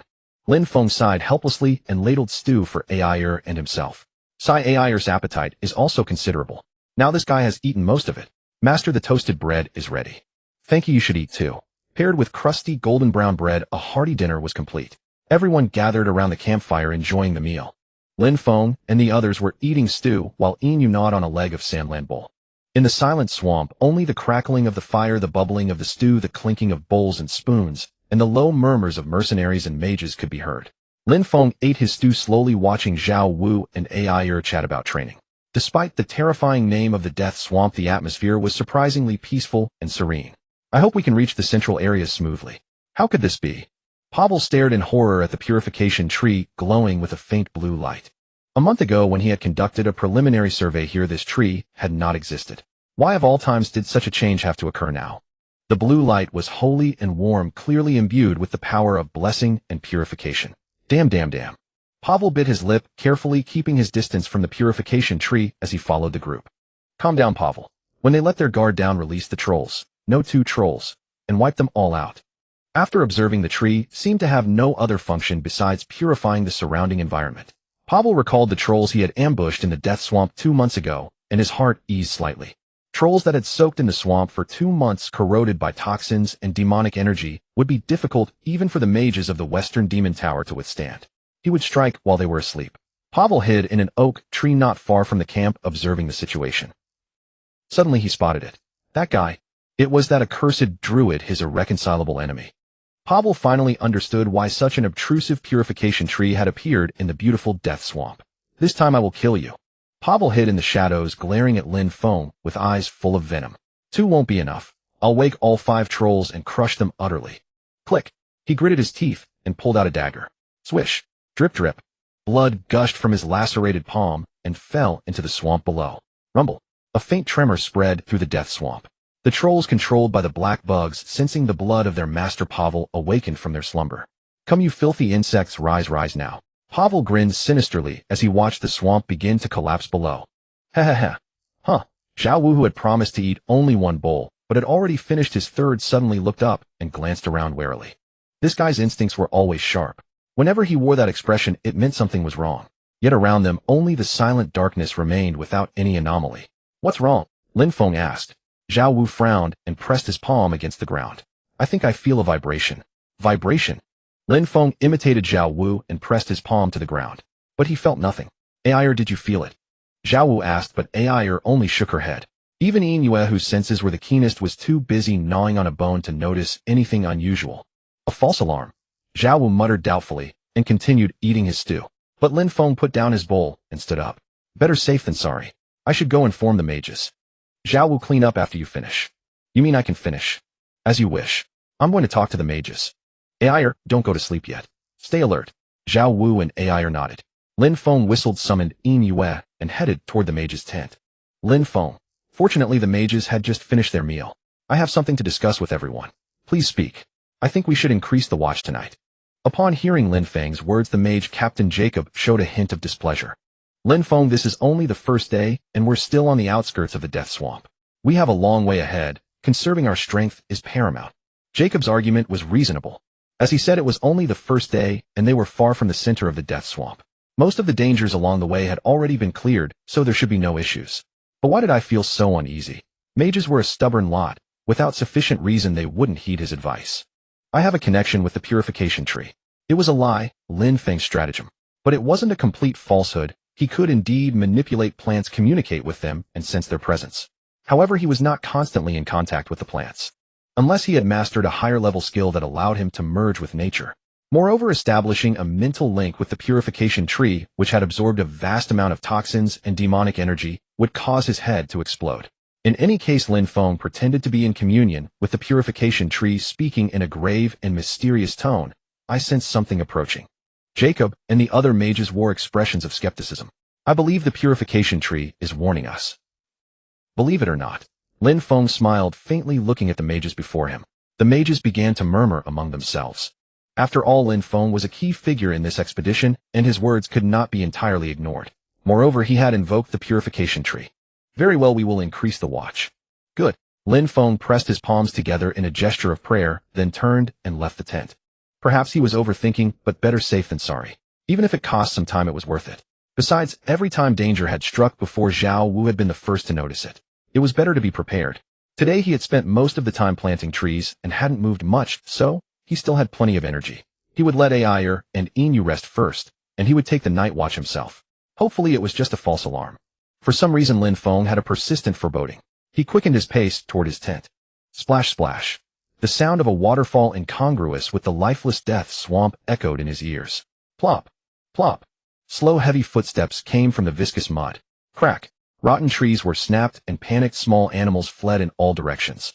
Trolls are such a nuisance. Too noisy. Pavel looked at the 5 massive trolls before him, his face full of impatience. These 5 trolls, controlled by the black bugs, had slept in the Death Swamp for over 2 months. Their bodies were severely decayed, covered in grotesque tumors, making them utterly repulsive. Roar, gurgle. Muddy slime oozed from the trolls' eyes, ears, mouths, and noses.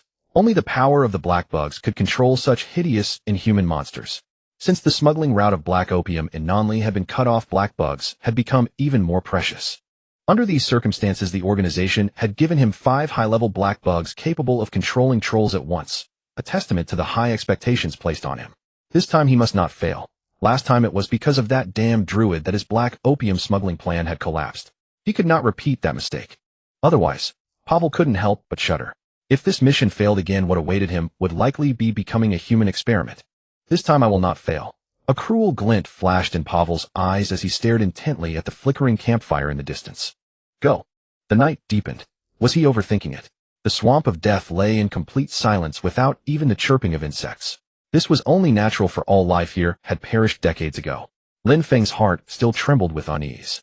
He sat beside the campfire, his gaze fixed unblinkingly on the boundless darkness, sleep entirely absent. Crackle, crackle. The campfire burned fiercely. Lin Feng had already added firewood twice. He turned to look at Zhao Wu, who was chewing on dried meat across from him, and asked, "Really nothing at all?" "Nothing." Zhao Wu had already dispatched his men to patrol around the purification tree, covering a wider area than usual, but they found nothing. "It seems I was too nervous." Lin Feng sighed and stood up. "I should have just slept peacefully. What was there to worry about?" The moment he raised his head, he saw the leaves at the crown of the purification tree swaying gently. This would have been an ordinary sight. Except this was not ordinary. Not in the swamp of death. In a place where not a single breath of wind stirred, the leaves swayed unnaturally. As expected, something is wrong. For the purification tree, whose roots run so deep, to shake like this means the approaching presence is far from ordinary. What's wrong? Zhao Wu followed Lin Feng's gaze, his expression instantly darkening. Zhao Wu, your instincts were right. It would seem they were.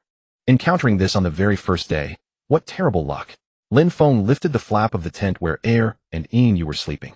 Er lay in his combat gear, his head resting against Yin Yu's belly, fast asleep. Yin Yu stirred awake first, and then Er rubbed his sleepy eyes and looked toward Lin Feng. Er, wake up. Master. Stay with Yin Yu. Don't go anywhere. What? Take your weapon. Has something happened? It's about to. Lin Feng took up his bow and arrow and said to Zhao Wu, I don't know what it is, but it's definitely something large. Be prepared for battle. Rest assured, my great blade is already restless with anticipation. I'm not joking. I'm not joking, am I? At a time like this, how can you still be in the mood for jokes? Lin Feng sighed helplessly and said to Er, go inform the mages that the enemy is about to attack, then return to this tree immediately. Yes, master. Remember, do not act alone. You're not ready for that yet. Yes. Er nodded with a gloomy expression and ran toward the mages' tents with Yin Yu. After watching them depart, Lin Feng leaped onto the canopy of the purification tree. Beyond the thick darkness and toxic mist, nothing was visible. However, the enemy should find us easily enough. Regardless of the blazing campfire, the faint glow emanating from the purification tree alone would serve as a guiding light. He needed to determine the enemy's position at least. Lin Feng narrowed his eyes, carefully observing the direction in which the leaves swayed. He concentrated, trying to catch that subtle difference. Damn it! The enemy has closed in.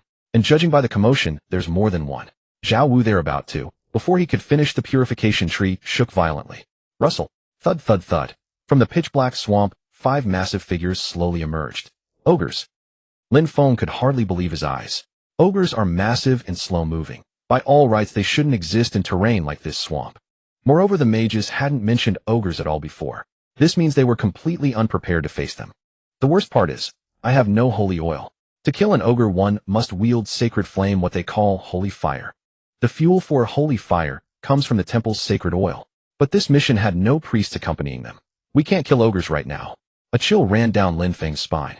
Damn it, damn it, damn it. What should he do? Lin Feng racked his brains, but could find no solution. However, if he did nothing, there was only one path: death. Lin Feng thought frantically. What skills could he use now? Beast transformation. No, while transforming into a maple bear might give him some fighting chance, becoming a shadow wolf against an ogre would be like throwing an egg against a rock. What about beast summoning? That won't work either. Beasts can't withstand the deadly poison of the swamp of death. Lunar light is useless too, since there are no moonlight flowers here. Demon crystal stones aren't infinite resources either. He couldn't just make the purification tree grow wildly right now. Then what other options are there? Just then an idea flashed through Lin Feng's mind.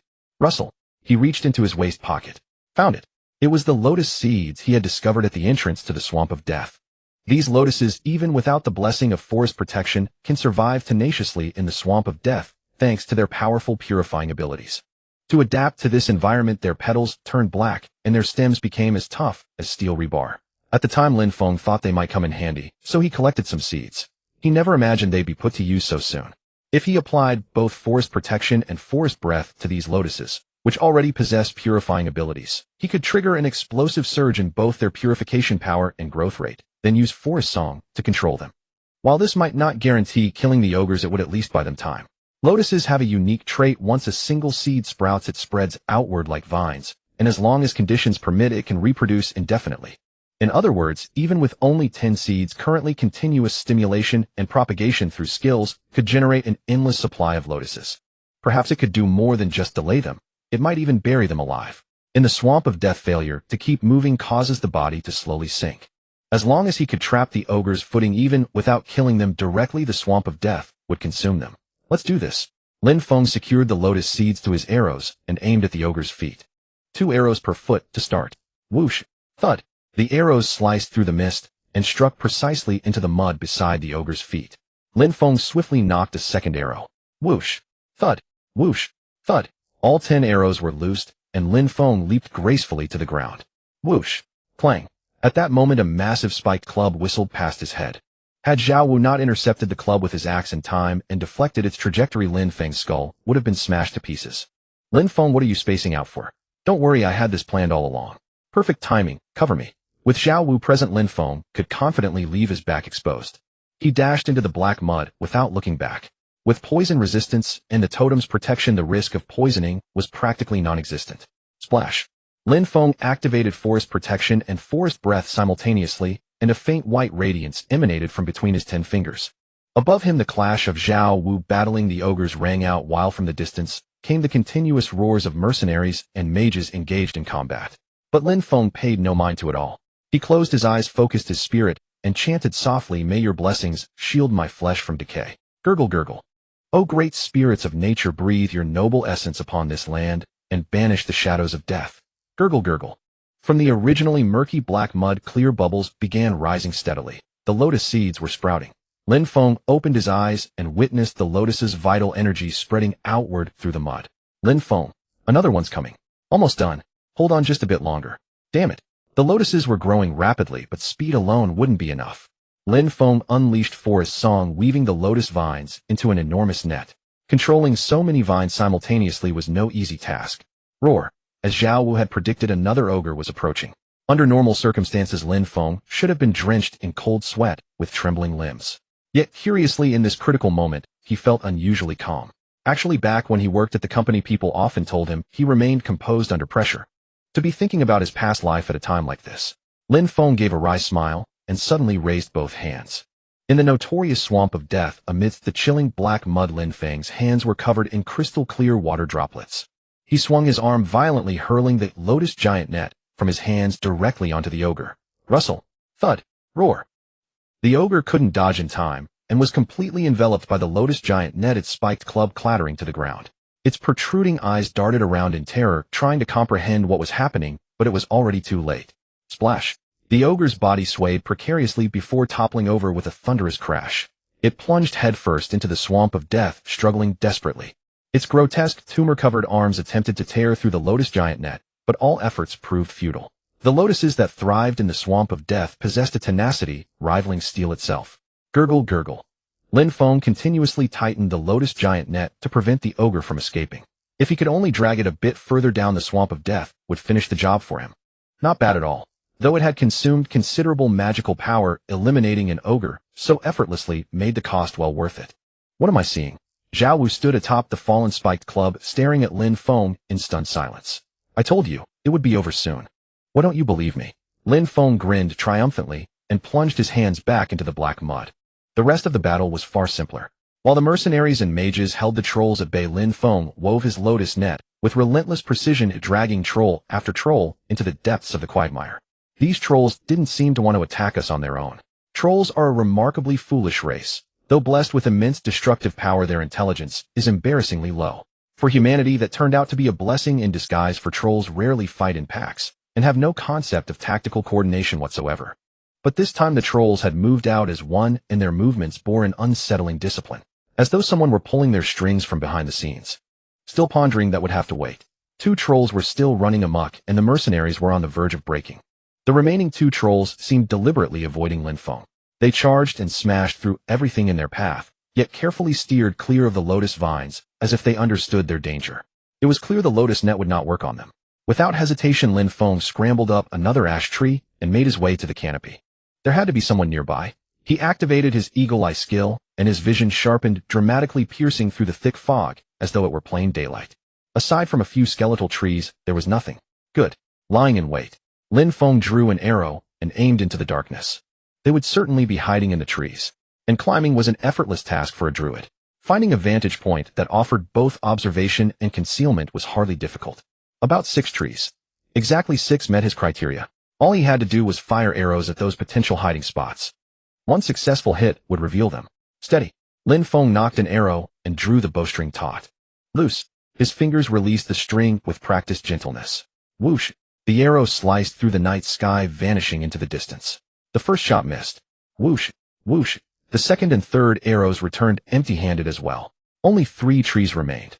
Lin Feng took aim once more into the endless darkness. Whoosh. The arrow flew forward without hesitation, disappearing into the void. Thud. A direct hit. There was someone after all. Lin Feng slid down the trunk in a flash and sprinted toward the tree his arrow had struck. Too late. By the light of forest breath, he saw fresh blood smeared on the bark and broken fletching caught in the trunk. Incredible speed.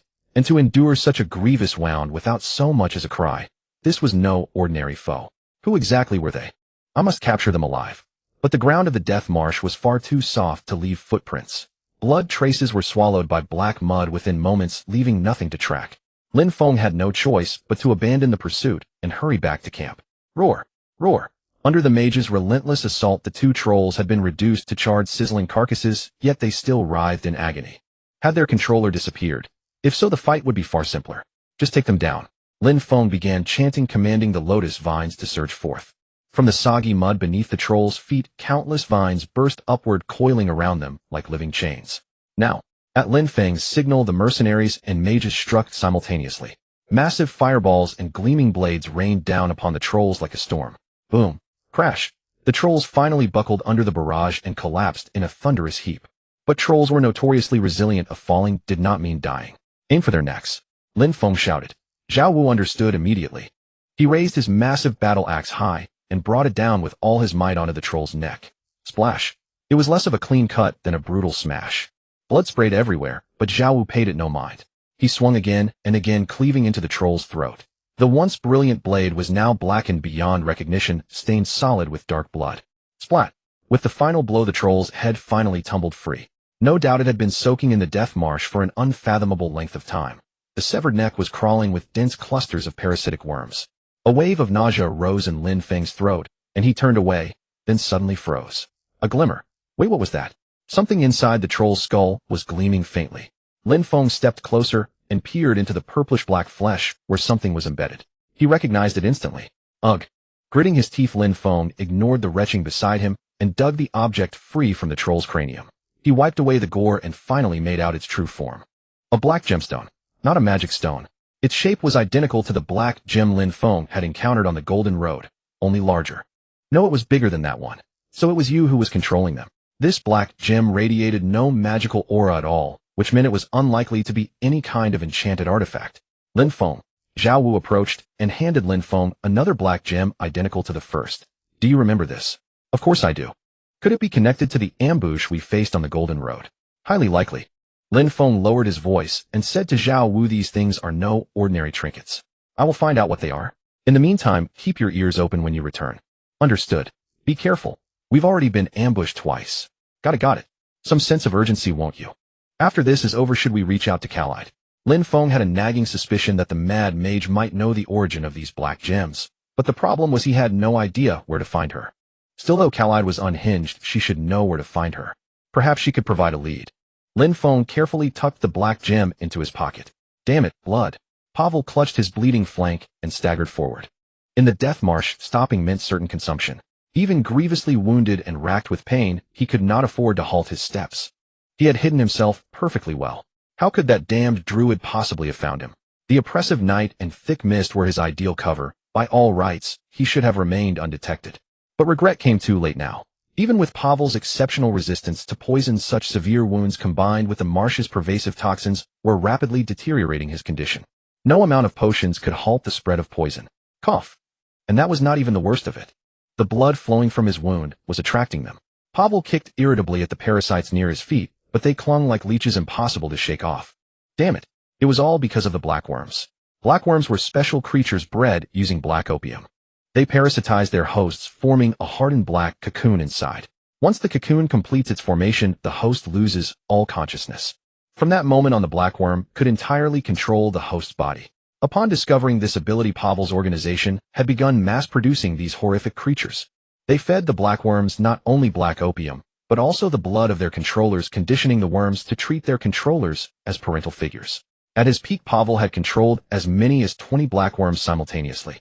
Had he continued his research and expanded operations, he might have already risen to great power. But now he possessed only a handful of blackworms. To be precise, 3 remained, and he was completely unable to control them. Worse still, they had become a burden. The parasites infesting the trolls' bodies were drawn to the pheromones emitted by the blackworms, swarming toward Pavel in increasing numbers. For now, the situation was tenable, but if he failed to escape the death marsh in time, these dreadful creatures would devour him alive. Ugh! yet his wounds refused to heal. This was of course entirely deliberate. The vines sprouting from his wound were actively preventing clotting. Druids were said to revere nature and cherish life, so why was he being treated this way? Gnashing his teeth, Pavel tore the vines from his side. The agony nearly sent him into unconsciousness, but he dared not make a sound. Croak. Oh! At that moment a raven appeared before him, as though materializing from nowhere, letting out a harsh cry. Those pitch-black eyes seemed to pierce through everything. Pavel fell to his knees in sheer terror. The parasites seized the opportunity and climbed upon him, yet he lacked even the courage to flinch. Croak! The raven cried again. I have changed my mind. Bring me that druid. A deep, guttural voice whispered beside Pavel's ear as though rising from the abyss of hell. Why yes. Pavel stammered, trembling violently. Flap, flap, flap. Upon receiving its answer, the raven spread its wings and shot into the sky. Swish, swish, swish. Simultaneously, countless black feathers shot downward like razors, slicing through the parasites on the ground. Squeak. Ah, if those feathers had been aimed at him. Pavel shook in fright and forced himself to his feet. He had received a new order, which meant he was still permitted to live. Wiping the cold sweat from his brow, Pavel retrieved a wriggling black worm from the spot where the raven had vanished. To implant black worms into shadow wolves and trolls had demanded extraordinary effort, and those painful memories resurfaced unbidden. He had not expected to begin anew so soon. Pavel stared at the creature in his palm with a complicated expression. Crunch. He bit down hard, crushing the worm and swallowing it whole. After absorbing the concentrated black opium essence stored within the blackworm, his power would surge dramatically in the short term. Perhaps this would be enough to survive the death marsh and fulfill that someone's command to bring that druid before them. Choo-choo. As Pavel gnawed on the blackworm, he had personally raised a single thought occupied his mind: bring the druid back to me. Bring the druid. And make them kneel before me. Lin Feng was not unscathed. A mercenary died. It was only natural. Against 5 trolls, such casualties were considered light. If left unattended, the corpse could easily turn into a monster and must be cremated.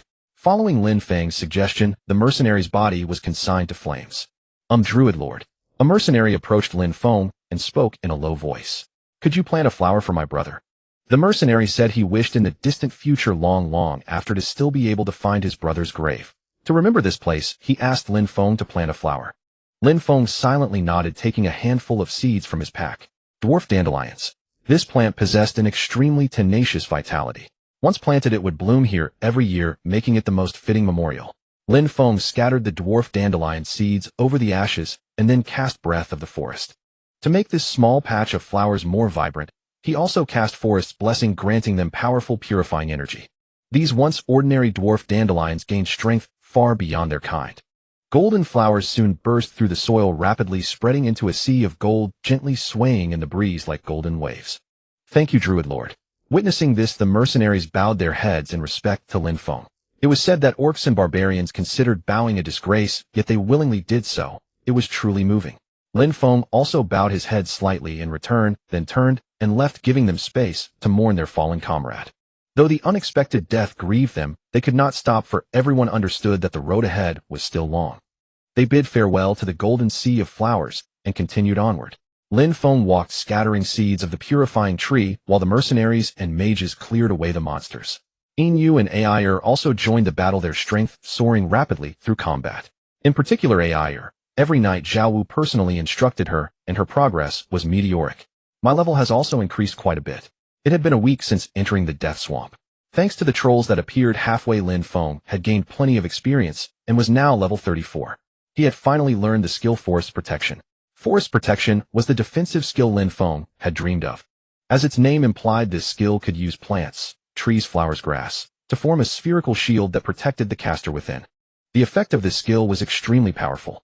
First, because the shield was composed of natural plants, its concealment in natural environments like forests was exceptionally high, making it difficult to detect. Second, the shield's defensive power was astonishing. Ordinary weapons could not penetrate it. Moreover, the life force contained in the plants could generate a special energy fluctuation that resisted magical attacks. It was truly a perfect defensive skill, both offensive and defensive. Furthermore, since the shield itself was made of plants, it could self-repair like a plant, a fundamental difference from other classes' shield skills. Lin Feng had once attacked this shield frantically, but it remained unmoved, indestructible, which further convinced him that Forest Protection was definitely an overpowered skill. Fortunately, the number of Druid players was far too small, so this bug remained undiscovered. Of course, the skill was not without flaws. Its duration was only 24 hours, requiring daily recasting, and casting it would reveal the caster's location. However, these minor shortcomings were negligible compared to its formidable defense. Lin Feng had tested it while setting up camp. The shield's range was about 2 meters hemispherical, and hiding inside was very safe and comfortable. It could even serve as a makeshift tent, albeit a bit wasteful of mana. Thinking that they were about to reach the center of the death swamp, Lin Feng felt grateful that he had learned forest protection in time. Otherwise, the consequences would have been unthinkable. 3 more days of travel would bring them to the heart of the death swamp. Lin Feng looked back and saw a path of purifying trees stretching from the entrance of the death swamp all the way to their current location.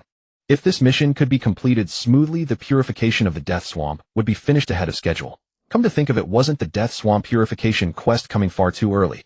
Lin Feng recalled that the purification of the death swamp was not supposed to begin until 50 years later, when a magic prodigy named Keliod achieved the title of Grand Archmage.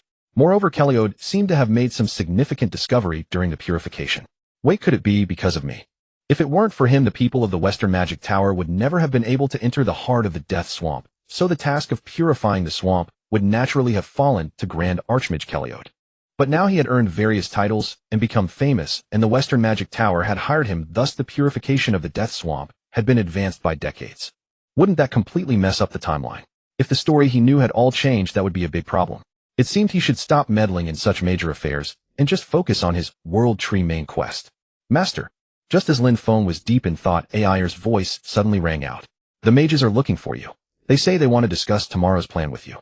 Plan, oi? Lin Feng asked as he stood up. Air nodded vigorously. I understand. I'll go right away. You and Inu go ahead and have dinner first. Lin Feng turned and walked toward the mage's tent. Pushing open the tent flap, he saw several mages seated around a table, the atmosphere somewhat heavy. I heard you were looking for me. Oh, mister. Lin Feng, please have a seat. Lin Feng sat down at their gesture, quietly waiting for them to state their purpose. We are about to reach the center of the death swamp. Mister. Lin Feng must have noticed it too. Mage Jacob spoke first. Yes, I can feel that the concentration of toxic mist in the air is much higher than before. Exactly, Jacob said, lifting a black cloth to reveal a birdcage with a yellow canary. The canary hopped about restlessly in the cage, uttering pitiful cries. Lin Feng naturally understood their intention. Canaries are very sensitive to toxins. Its agitation now means we are not far from the center. You are indeed well learned. Jacob nodded with satisfaction, paused, and continued. Although there are only 3 days left, the concentration of toxic mist is higher than we anticipated. That's not a good sign. What was he trying to say? Lin Feng narrowed his eyes, carefully observing Jacob's expression. So, we would like to ask for your help. What help, we? Jacob was beating around the bush again. This fat man really wouldn't stop until he hit the wall. Lin Feng pretended to be clueless. Jacob cleared his throat twice and said, You don't think we didn't notice, do you? These past few days, every morning you've been giving something to your little servant girl. So it's about that. These guys really had sharp eyes. These past few days, Lin Feng had been using the venom sac of a 3-headed snake every morning to create a poison resistance totem for Air to carry. The toxic mist of the death swamp was still too dangerous for a child, and he was just being cautious. Should he make up an excuse, say it was a tonic for strengthening the body? But poison resistance totems could only be made 1 per day, and he couldn't produce any more now. The concentration of the mist has indeed increased, but with your abilities you shouldn't need detoxification items yet. Mr. Lin Feng. We are mages of the Western Magic Tower. Do you understand what that means? Doesn't it just mean you're mages of the Western Magic Tower? What else could it mean? Jacob looked at Lin Feng as if he were an idiot. Wasn't it obvious? It means we are far more important than your lowly servant. Lin Feng said nothing, simply listening quietly. If you can make an antidote, you should tell us first. Don't worry, the price is negotiable. I won't sell. What? I said I won't sell. Lin Feng stared expressionlessly at the mages before him. They were all elites of the Western Magic Tower, formidable in strength, no doubt. So what? What did that have to do with him? A cold smile curled at the corner of Lin Feng's mouth as he watched the mages' faces twist with indignation, feeling a secret satisfaction. The concentration of the toxic mist has increased, but it's still within manageable limits. Your antidote potions should be sufficient. Mr. Lin Feng, you don't mean to say you don't trust the renowned Western Magic Tower's own antidote potions, do you? You don't even trust the potions you yourselves invented. If Lord Age and I were to learn of this, I wonder what he would think. To be sent on this mission by the Western Magic Tower, they must have been the cream of the crop. A simple detoxification spell should be a piece of cake for them, not to mention the large quantities of antidote potions they carried. Yet they were already panicking before even reaching the center. How ridiculous. We didn't. Is it really that bad? Just a slight increase in poison concentration, and you're making such a fuss. You're too timid. You're not even as brave as a canary. Jacob's face turned ashen. He abruptly yanked the black cloth over the cage, trying to cover his embarrassment. What a bunch of hypocrites. Usually they were arrogant and looked down on druids, but now that they were in trouble, they remembered him. Rest assured you are all important people. Jacob was too angry to speak. Even without this insignificant druid, you will surely turn misfortune into good fortune.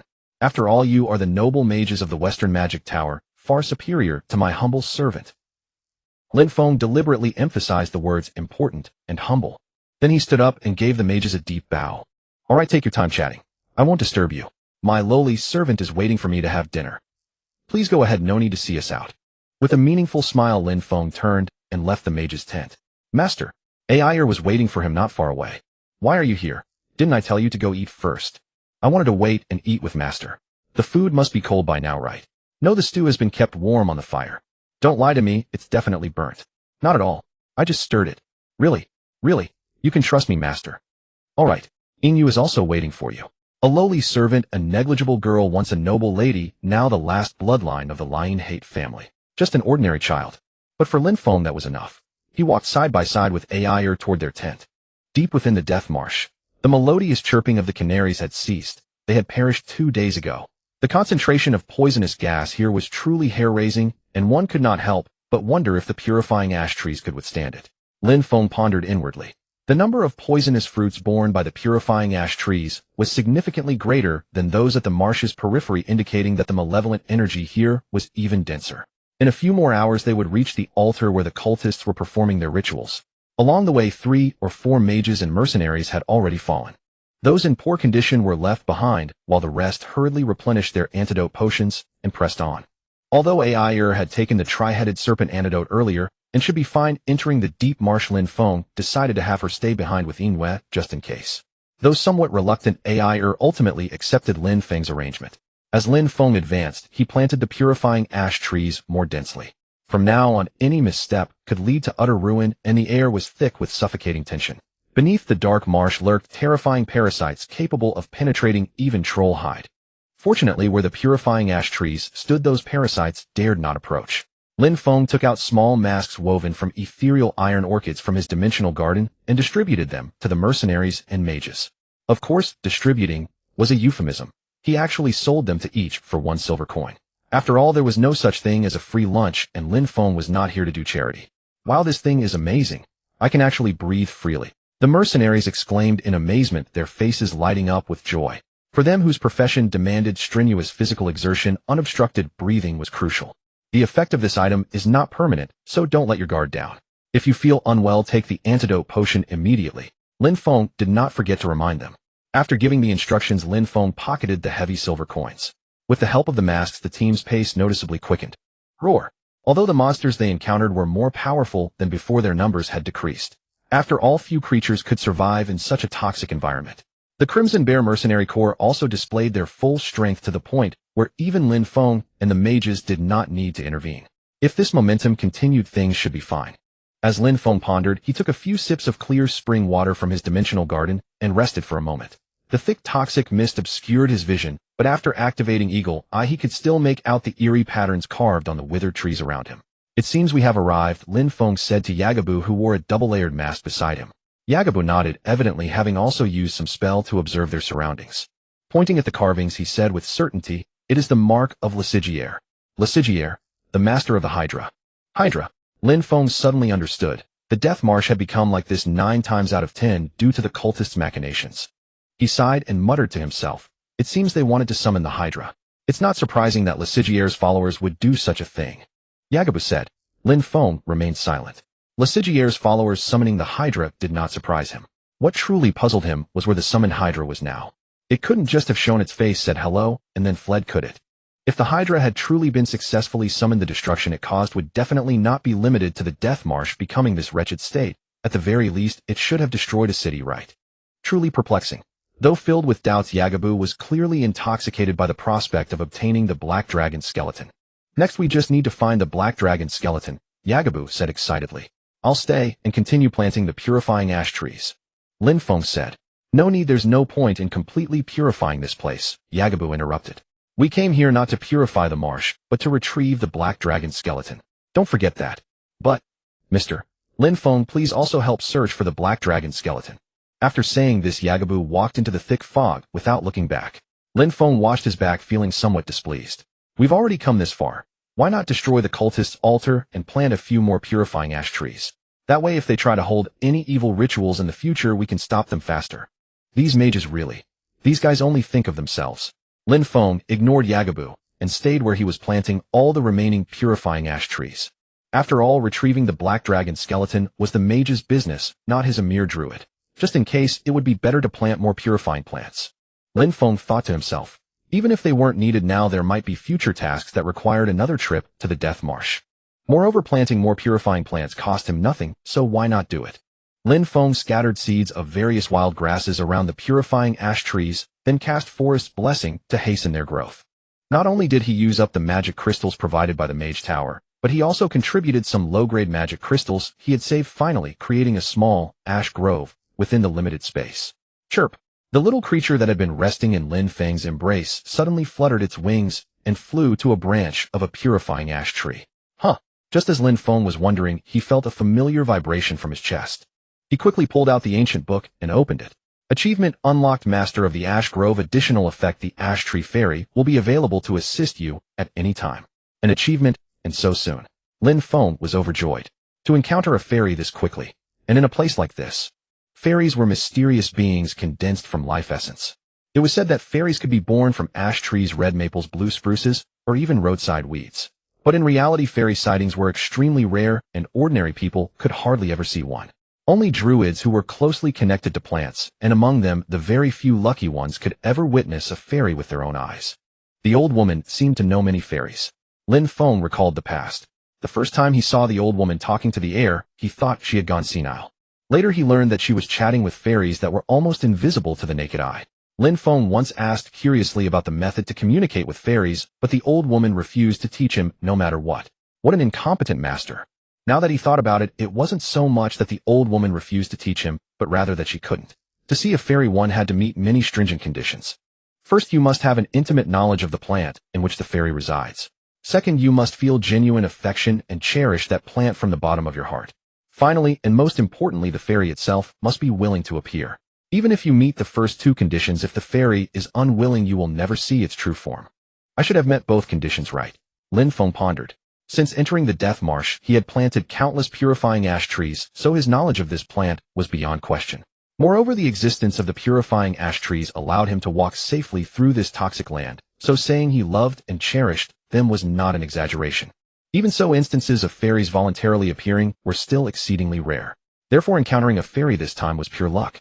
Please take care of me, Lin Feng said respectfully to the flickering lights around the ash tree. Hey Lin Feng. The voice of Zhao Wu came from not far away. While the mages were searching for the black dragon skeleton, Zhao Wu led the mercenaries in clearing the scattered monsters in the marsh. Looks like they've run into trouble. You know a lot about poison, come take a look, Zhao Wu shouted. This? Before Lin Feng could react, Zhao Wu pulled him over.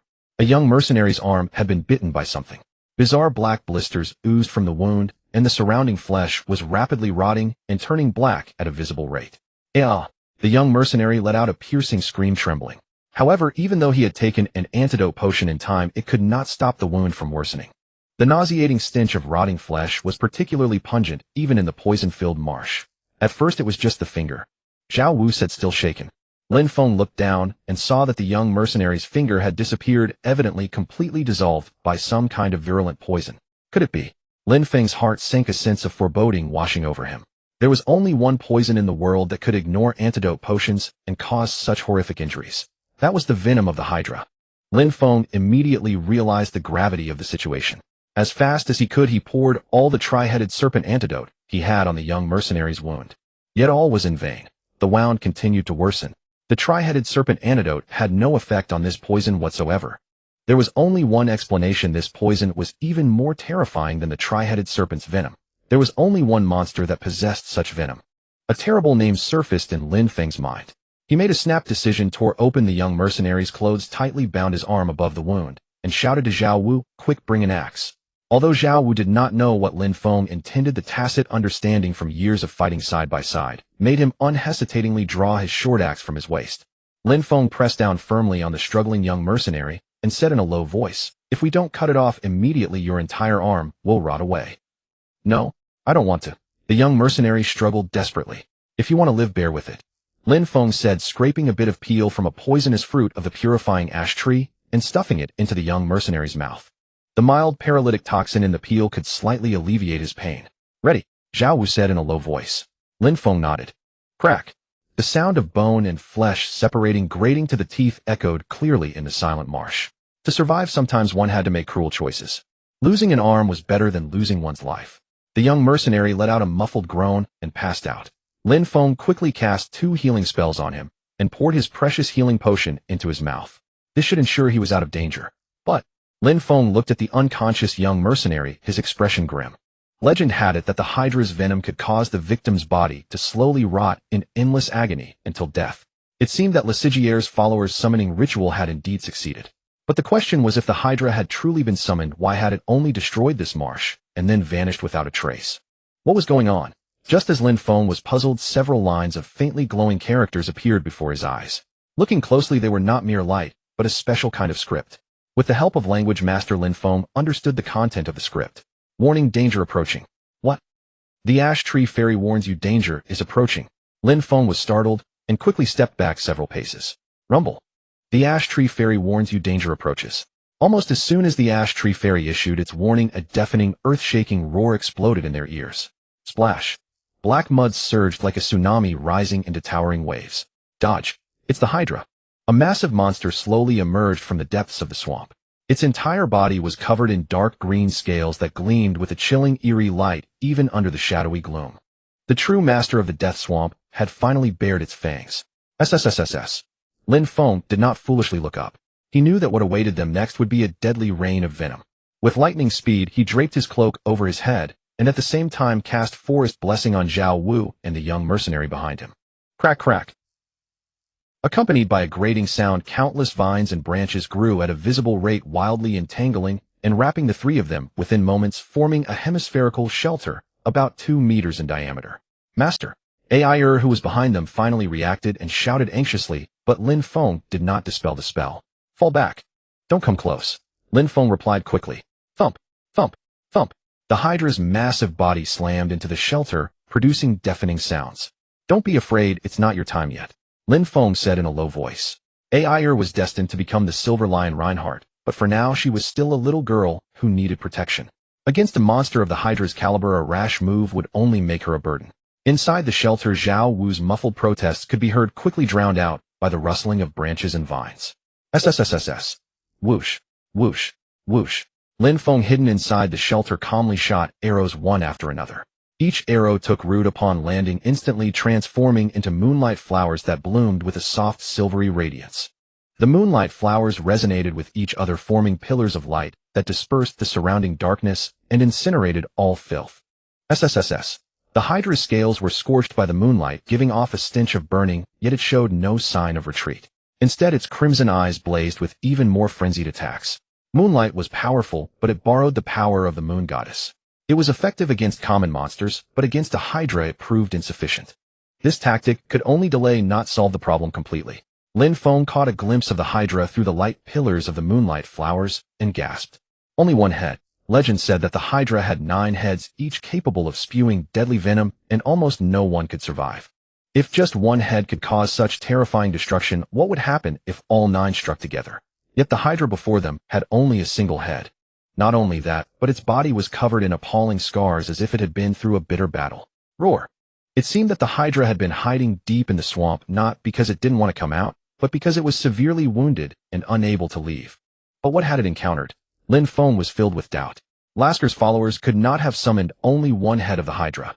Moreover, they had sacrificed precious dragon bones. The summoning ritual should not have failed. Could it be that someone had fought this Hydra before them and gravely wounded it? Just as Lin Feng was puzzling over this, the Hydra suddenly swung its enormous tail like a battering ram, crashing it fiercely into the ground. Boom! Another earth-shaking tremor. The massive shockwave sent everything around flying. Ayah! Screams of agony rose and fell. In the heart of the death swamp, aside from the deadly poison and monsters, almost no living thing could survive.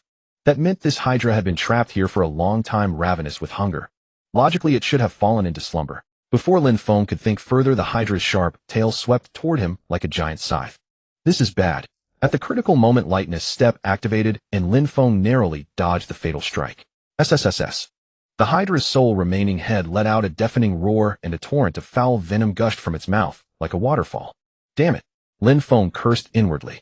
If he had known there was a Hydra here, he would never have come. What now, Lin Feng? From not far away came Zhao Wu's voice. He still appeared completely at ease, as if unaware of the danger. What else can we do? Lin Feng snapped. Don't you always have a plan? Zhao Wu chuckled. Lin Feng suppressed the urge to swear, and drew a special arrow from his quiver. This arrow was made from the thickest silverwood branch, densely carved with runes radiating a powerful purifying force. Its neck is too thick. I can't pierce it, Lin Feng said grimly. Of course it's a Hydra, Zhao Wu replied matter-of-factly.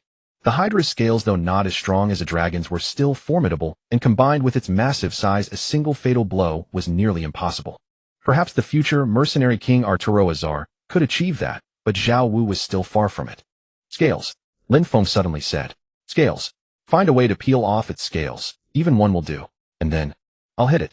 If even one scale came off, exposing the flesh beneath, Lin Feng was confident that this arrow, imbued with powerful purifying energy, could severely wound the Hydra.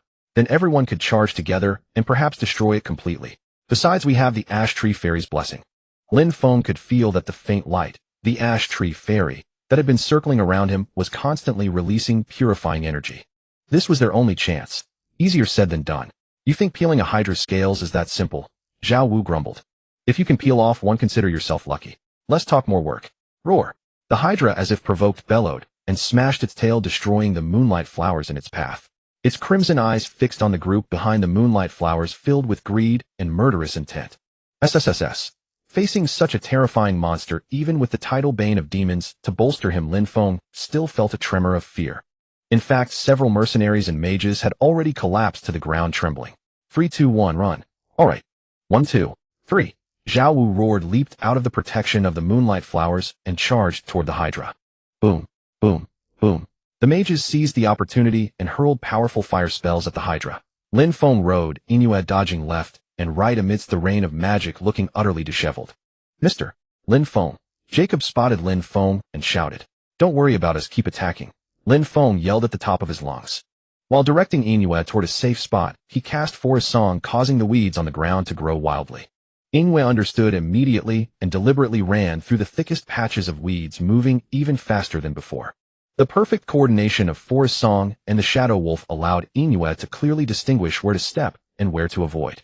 Soon they safely reached the edge of the ash tree grove. Phew! Lin Feng grabbed a branch of the ash tree and instantly felt a surge of powerful life force and purifying energy flowing into his body. Thank you, he whispered, then quickly climbed to the top of the tree. From the high vantage point Lin Feng took in the entire battlefield.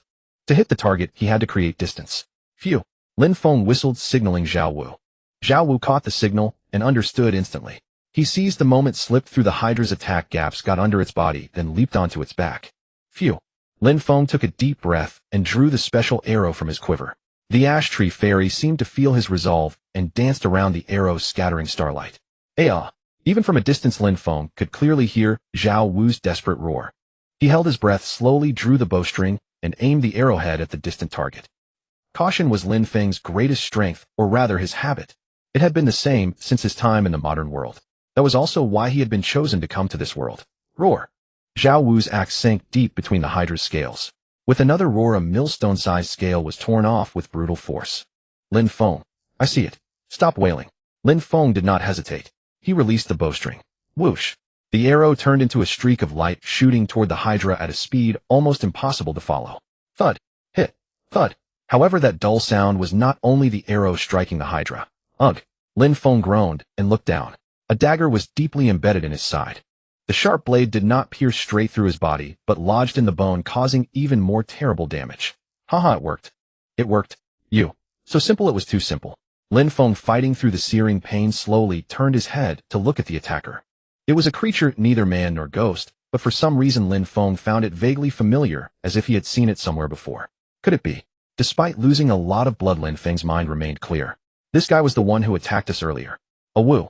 Inuit under the tree also noticed his master's plight and barked anxiously. But the attacker paid no heed to Inuit's warning. Good, still alive? just right to take him back. The attacker, or rather Pavel, pulled out a thick vine from his pocket and swiftly tied up Lin Feng. He knew that as long as the mages and mercenaries were distracted by the Hydra, he could escape with Lin Feng, and they would assume the Druid had been killed by a monster. Hurry, hurry, Pavel urged, frantically speeding up his movements. As long as he delivered this Druid to that lord, he would regain his freedom.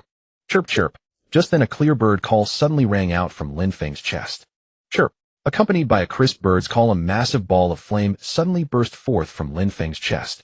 The fire radiated a dazzling array of colors, illuminating everything around. Caught off guard, Pa Weier was blinded by the sudden intense light, unable to open his eyes. Ugh! The multicolored flames enveloped Lin Feng completely, then slowly morphed into a gigantic bird. The bird was engulfed in flames, trailing long tail feathers, its wings shimmering with rainbow hues, and its sharp eyes coldly fixed on Pa Weier. Pa Weier felt as if an invisible hand had tightly gripped his heart, making it extremely difficult to breathe. Puff!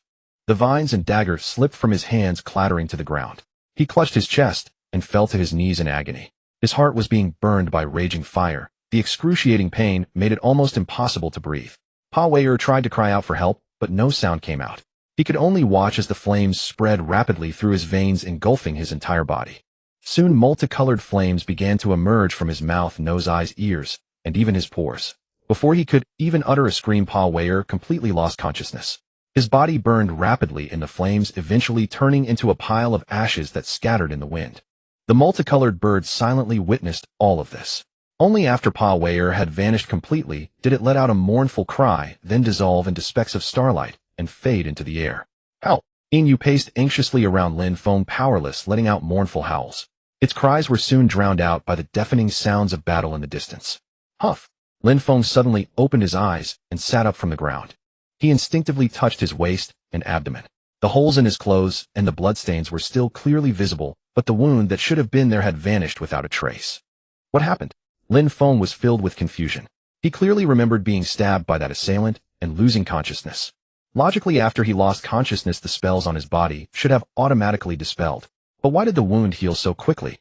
Not only that, but the assailant had also disappeared. Had he gone to all the trouble of stabbing him just to tie him up and then leave without a word? Lin Feng looked around and noticed some cut vines scattered on the ground along with the dagger that had stabbed him. The dagger still bore clear traces of blood, obviously his. What is going on? Lin Feng struggled to stand up, but his hand touched something on the ground. What is this? It was a black, irregular piece of gem fragment, cold to the touch, exuding a strange aura. Lin Feng suddenly recalled that the monsters that had attacked them earlier also seemed to have similar things. Damn, it seems I've gotten involved in some serious trouble. Though his head was still groggy, Lin Feng decided to first figure out what had happened.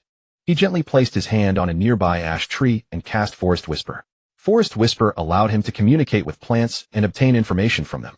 Lin Feng closed his eyes, focused his mind, and tried to read the ash tree's memories. The ash tree seemed to sense his intention and quickly opened its heart to him. Is that all? Lin Feng frowned. The ash tree's memory contained only a blinding white light, nothing else. Could it have been struck by lightning? Lin Feng shook his head and gave up pressing further. Although the ash tree's description was vague, one thing was certain: that assailant must have come to a bad end. Forget it, I won't think about this now. Lin Feng decided to investigate the origin of the black gem after completing this mission. Inu. Lin Feng called out to the tree below. Howl. Hearing its master's voice, Inu barked excitedly. Wait for me a little longer. Lin Feng briefly comforted Inu, then picked up his bow again. The battle was not over yet. In the distance, the roars of the Hydra and the deafening explosions could still be heard. Whistle. Lin Feng blew his whistle again. Lin Feng. Zhao Wu was seen wielding a giant axe, fiercely fighting on the Hydra's back. Under Zhao Wu's reckless attacks, several more terrible wounds appeared on the Hydra's body. Good opportunity. Lin Feng took a deep breath, knocked a silverwood arrow onto the bowstring, and aimed at the largest wound on the Hydra's body.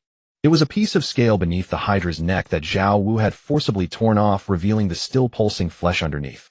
Huff! The moment Lin Feng's gaze locked onto the target, everything around seemed to freeze. In the world, only he and the target remained. Everything else became irrelevant. The bowstring was drawn, fully ready to release. The ash tree fairy perched on the arrowhead seemed to sense his determination and gave him an encouraging smile. Whoosh! Accompanied by a sharp sound of tearing air, the arrow left the string, turning into a streak of light as it shot toward the target. Boom! Splash! The arrow struck the target precisely. Black blood gushed out like a fountain. The Hydra let out a piercing scream, writhing its massive body frantically, trying trying to shake off the enemies on its back. However, it was too late. Under the mage's storm-like assault, the Hydra's colossal body crashed to the ground, splattering mud everywhere. Boom! The ground trembled violently, as if an earthquake had occurred. Achievement unlocked: the 9th Terminator. Additional effect: can use Hydra's fangs. I knew it. Defeating the Hydra would definitely come with an achievement reward. Lin Feng rejoiced inwardly. He quickly jumped down from the tree, mounted Inu, and rushed toward the Hydra's corpse. Go Inu! Inu darted through the muddy swamp like a black bolt of lightning. All wounded who cannot be healed with potions come over here. Arriving beside the Hydra's corpse, Lin Feng immediately began treating the wounded. In this operation, apart from him, there was no other healer, so he had to race against time to minimize casualties as much as possible. Lin Feng took out a large number of magic potions from his spatial ring, piled them beside him, and started treating the wounded. With so many wounded, Lin Feng's magical energy was drained quickly. He had to gulp down magic potions while treating to replenish his consumption. Fortunately, the mages responsible for ranged attacks were mostly unscathed. Only the mercenaries who fought in close combat suffered serious injuries. Some wounds were so deep that bones were visible and intestines were spilling out, horrifying Lin Feng.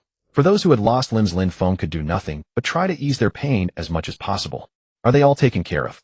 For the rest, they can only rely on themselves to recover slowly. Though covered in blood, Zhao Wu was still full of energy. Drink this first. Lin Feng handed Zhao Wu several bottles of antidote potion and said, after you recover your strength, help me with something. What is it? Cut off the heads of that Hydra for me. Just the heads. The body is mine. Its scales and hide are excellent materials for making equipment. Oh, remember, don't eat its meat, it'll kill you. What a pity. Zhao Wu smacked his lips, looking regretful. Go ahead and eat if you want to die. After treating the wounded, Lin Feng immediately headed to where the mages were. Although his current state was terrible and he longed to find a place to sleep, he had to get there before the mages finished looting the spoils.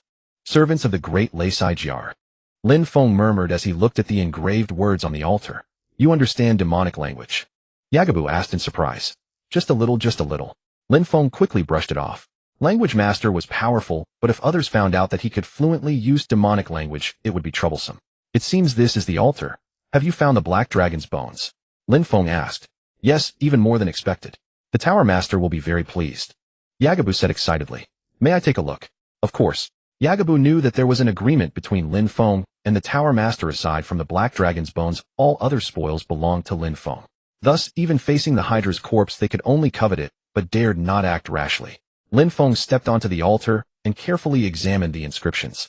He wanted to know if, besides praising Leisai Jiar, there was any other valuable information hidden on it. Leisai Jiar, Leisai Jiar, Leisai Jiar.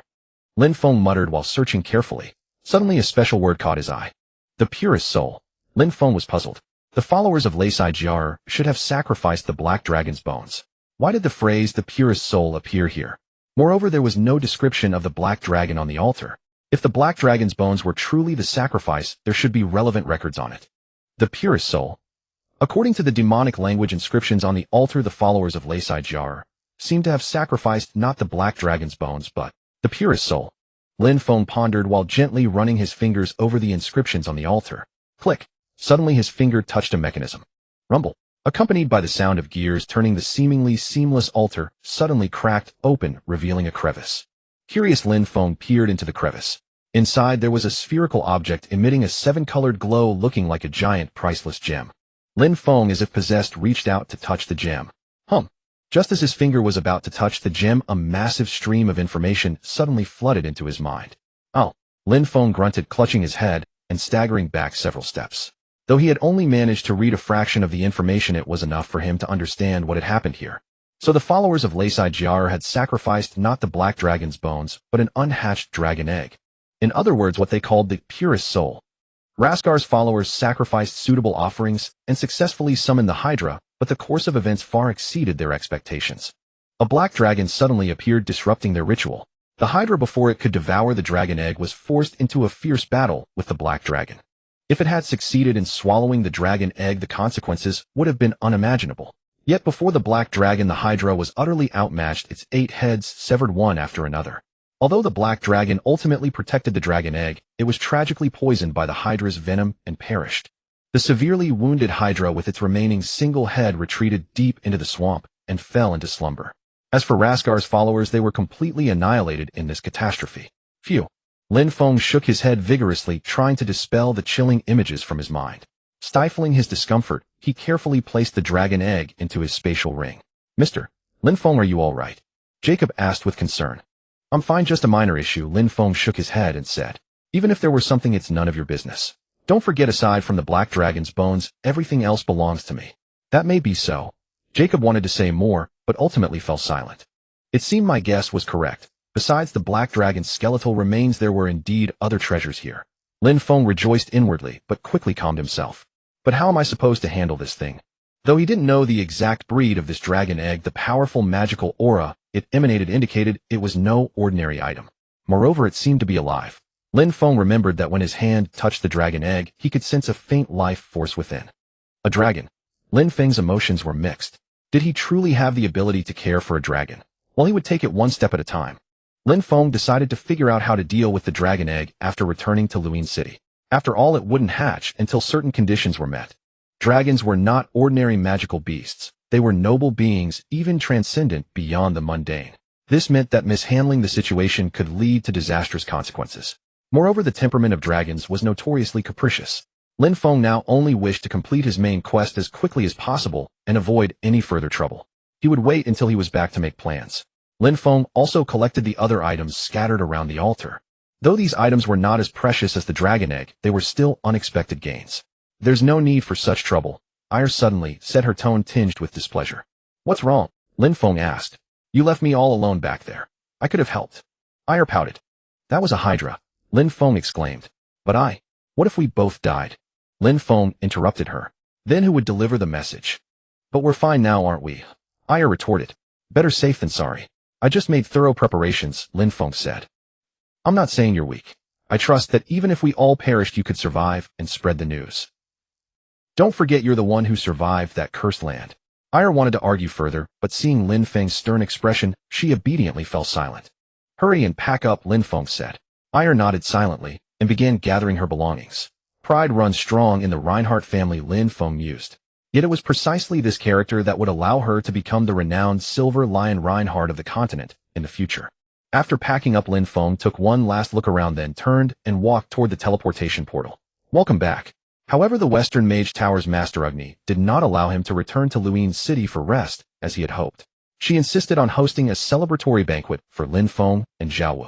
Unable to refuse her hospitality, Lin Feng attended the feast with his weary body. The banquet hall was filled with all kinds of delicacies: the specialty roasted desert buffalo from Loa Xiao Pass shark fin and caviar from deep-sea sharks, and even the extremely venomous yet exquisitely tasty steamed thorncock. Yet faced with the table of gourmet dishes, Lin Feng had no appetite at all. Perhaps it was fatigue, or perhaps the pressure of dealing with Agni. Thank you for your help. We were able to complete the mission smoothly. Lin Feng raised his glass to Agni. A druid as powerful as you. I've never seen before. No, I should say not for a long time. I recall there was once a druid very much like you, but I don't know where he is now, or what he's doing. Agni sighed. Is that so? Lin Feng replied perfunctorily. Enough of that.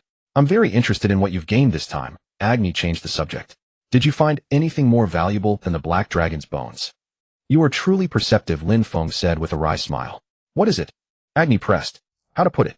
Lin Feng hesitated, unsure whether to tell Agni about the dragon egg. Agni had lived over 200 years and was exceptionally wise. Perhaps she would know how to handle the dragon egg. But, come on, spit it out, don't keep me in suspense, Agni urged, a dangerous glint flickering in her eyes. Alas, speaking of which, I really took a loss this time. Lin Feng ultimately chose to conceal the truth. Though Agni was wise, she was also quite cunning. This was evident from how she spared no effort to obtain the black dragon's bones. I did find some items used by the cultists, but none are as valuable as the black dragon's bones, Lin Feng said. Haha, I knew it. Agni seemed to have anticipated his response. Moreover, those things need to be purified at the temple before they can be sold, so this trip really was a loss. Lin Feng pretended to be dejected. Haha, it seems you're not cut out for business. Agni laughed. Thank you for your advice. Alright, enough of that. I'll take all those cultist items, Agni said. You are most generous. It's a trivial matter not worth mentioning. Lin Feng chatted with Agni for a while longer, then made an excuse to leave the banquet. Though Zhao Wu seemed to have something to say, Lin Feng was too exhausted and would have to wait until tomorrow. Back in his room, Lin Feng found Ire and Inue already full and asleep on the bed. He asked the maid to prepare hot water, then took his change of clothes, herbs, desert bath salts, and the ancient book into the bathroom. Phew. When Lin Feng immersed his body in the steaming bathtub, he finally felt truly alive again. He had been on edge all this time, and now he could finally relax. It's been quite an ordeal. Lin Feng closed his eyes, reflecting on his recent experiences. He had thought it was just a simple purification mission, but he had encountered so many dangers. First the Hydra, then the Dragon Egg. Though the journey was perilous, the gains were substantial. Lin Feng picked up the ancient book and turned to the achievements page. Achievement unlocked: the 9th Terminator. Bonus effect: can use Hydra's Venom Fang. Bonus effect: attack power increased by 30 against poison and acid attribute monsters. There are actually 2 additional effects. Lin Feng only then noticed that besides the previously known ability to use the Hydra's Venom Fang, there was also an attack power bonus. The Hydra's Venom was among the most terrifying poisons in the world. Being able to use this poison meant he could be immune to most toxin attacks. Combined with the previously obtained Poison Dominator Totem, Lin Feng was now virtually invulnerable to all poisons. From now on, he no longer had to worry about poison attacks. Lin Feng was secretly delighted. If he could forge the Hydra's Venom Fang into a dagger or similar weapon, its power would be extraordinary. It would certainly fetch a high price if sold. Unfortunately, Lin Feng was not an assassin and had no interest in such weapons. Moreover, wielding such a weapon was extremely risky. One careless mistake could injure oneself. It was better to keep it for self-defense. Though using a Hydra's Venom Fang for self-defense sounded extravagant, who would complain about having too many means of survival? Alright, tomorrow I'll first deal with the Hydra's Venom Fang, and then I also need to sort through the cultist items, see which ones are useful and which can be sold to Agni.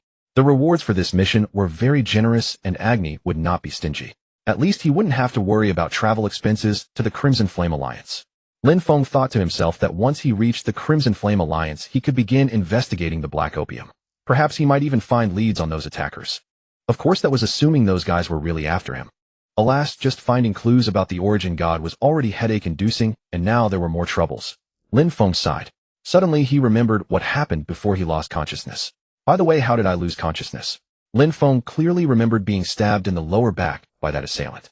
But why was there no scar now? How strange. Lin Feng felt his lower back with his hand, but found nothing. Chirp. A furry little head suddenly nuzzled into his arms. Did you see anything? Lin Feng asked. Chirp. I'll forget it, never mind. Chirp. Rustle, rustle, rustle. Shuffle, shuffle, shuffle, shuffle. Lin Feng was intently polishing the sharp fangs in his hands, venomous teeth extracted from a hydra, now emitting a grating sound that echoed through the spacious workshop. He wore a protective mask woven from green bamboo silk, polishing with meticulous care. The hydra's fangs were not smooth, their surface was covered with sharp barbs, and to craft them into a keen-edged dagger, painstaking refinement was necessary. No wonder a hydra bite would tear away an entire chunk of flesh, Lin Feng mused.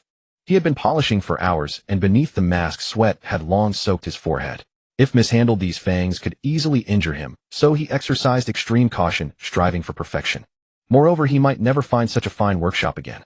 The mage's workshop was filled with all manner of peculiar tools and materials perfectly suited for handling the hydra's fangs.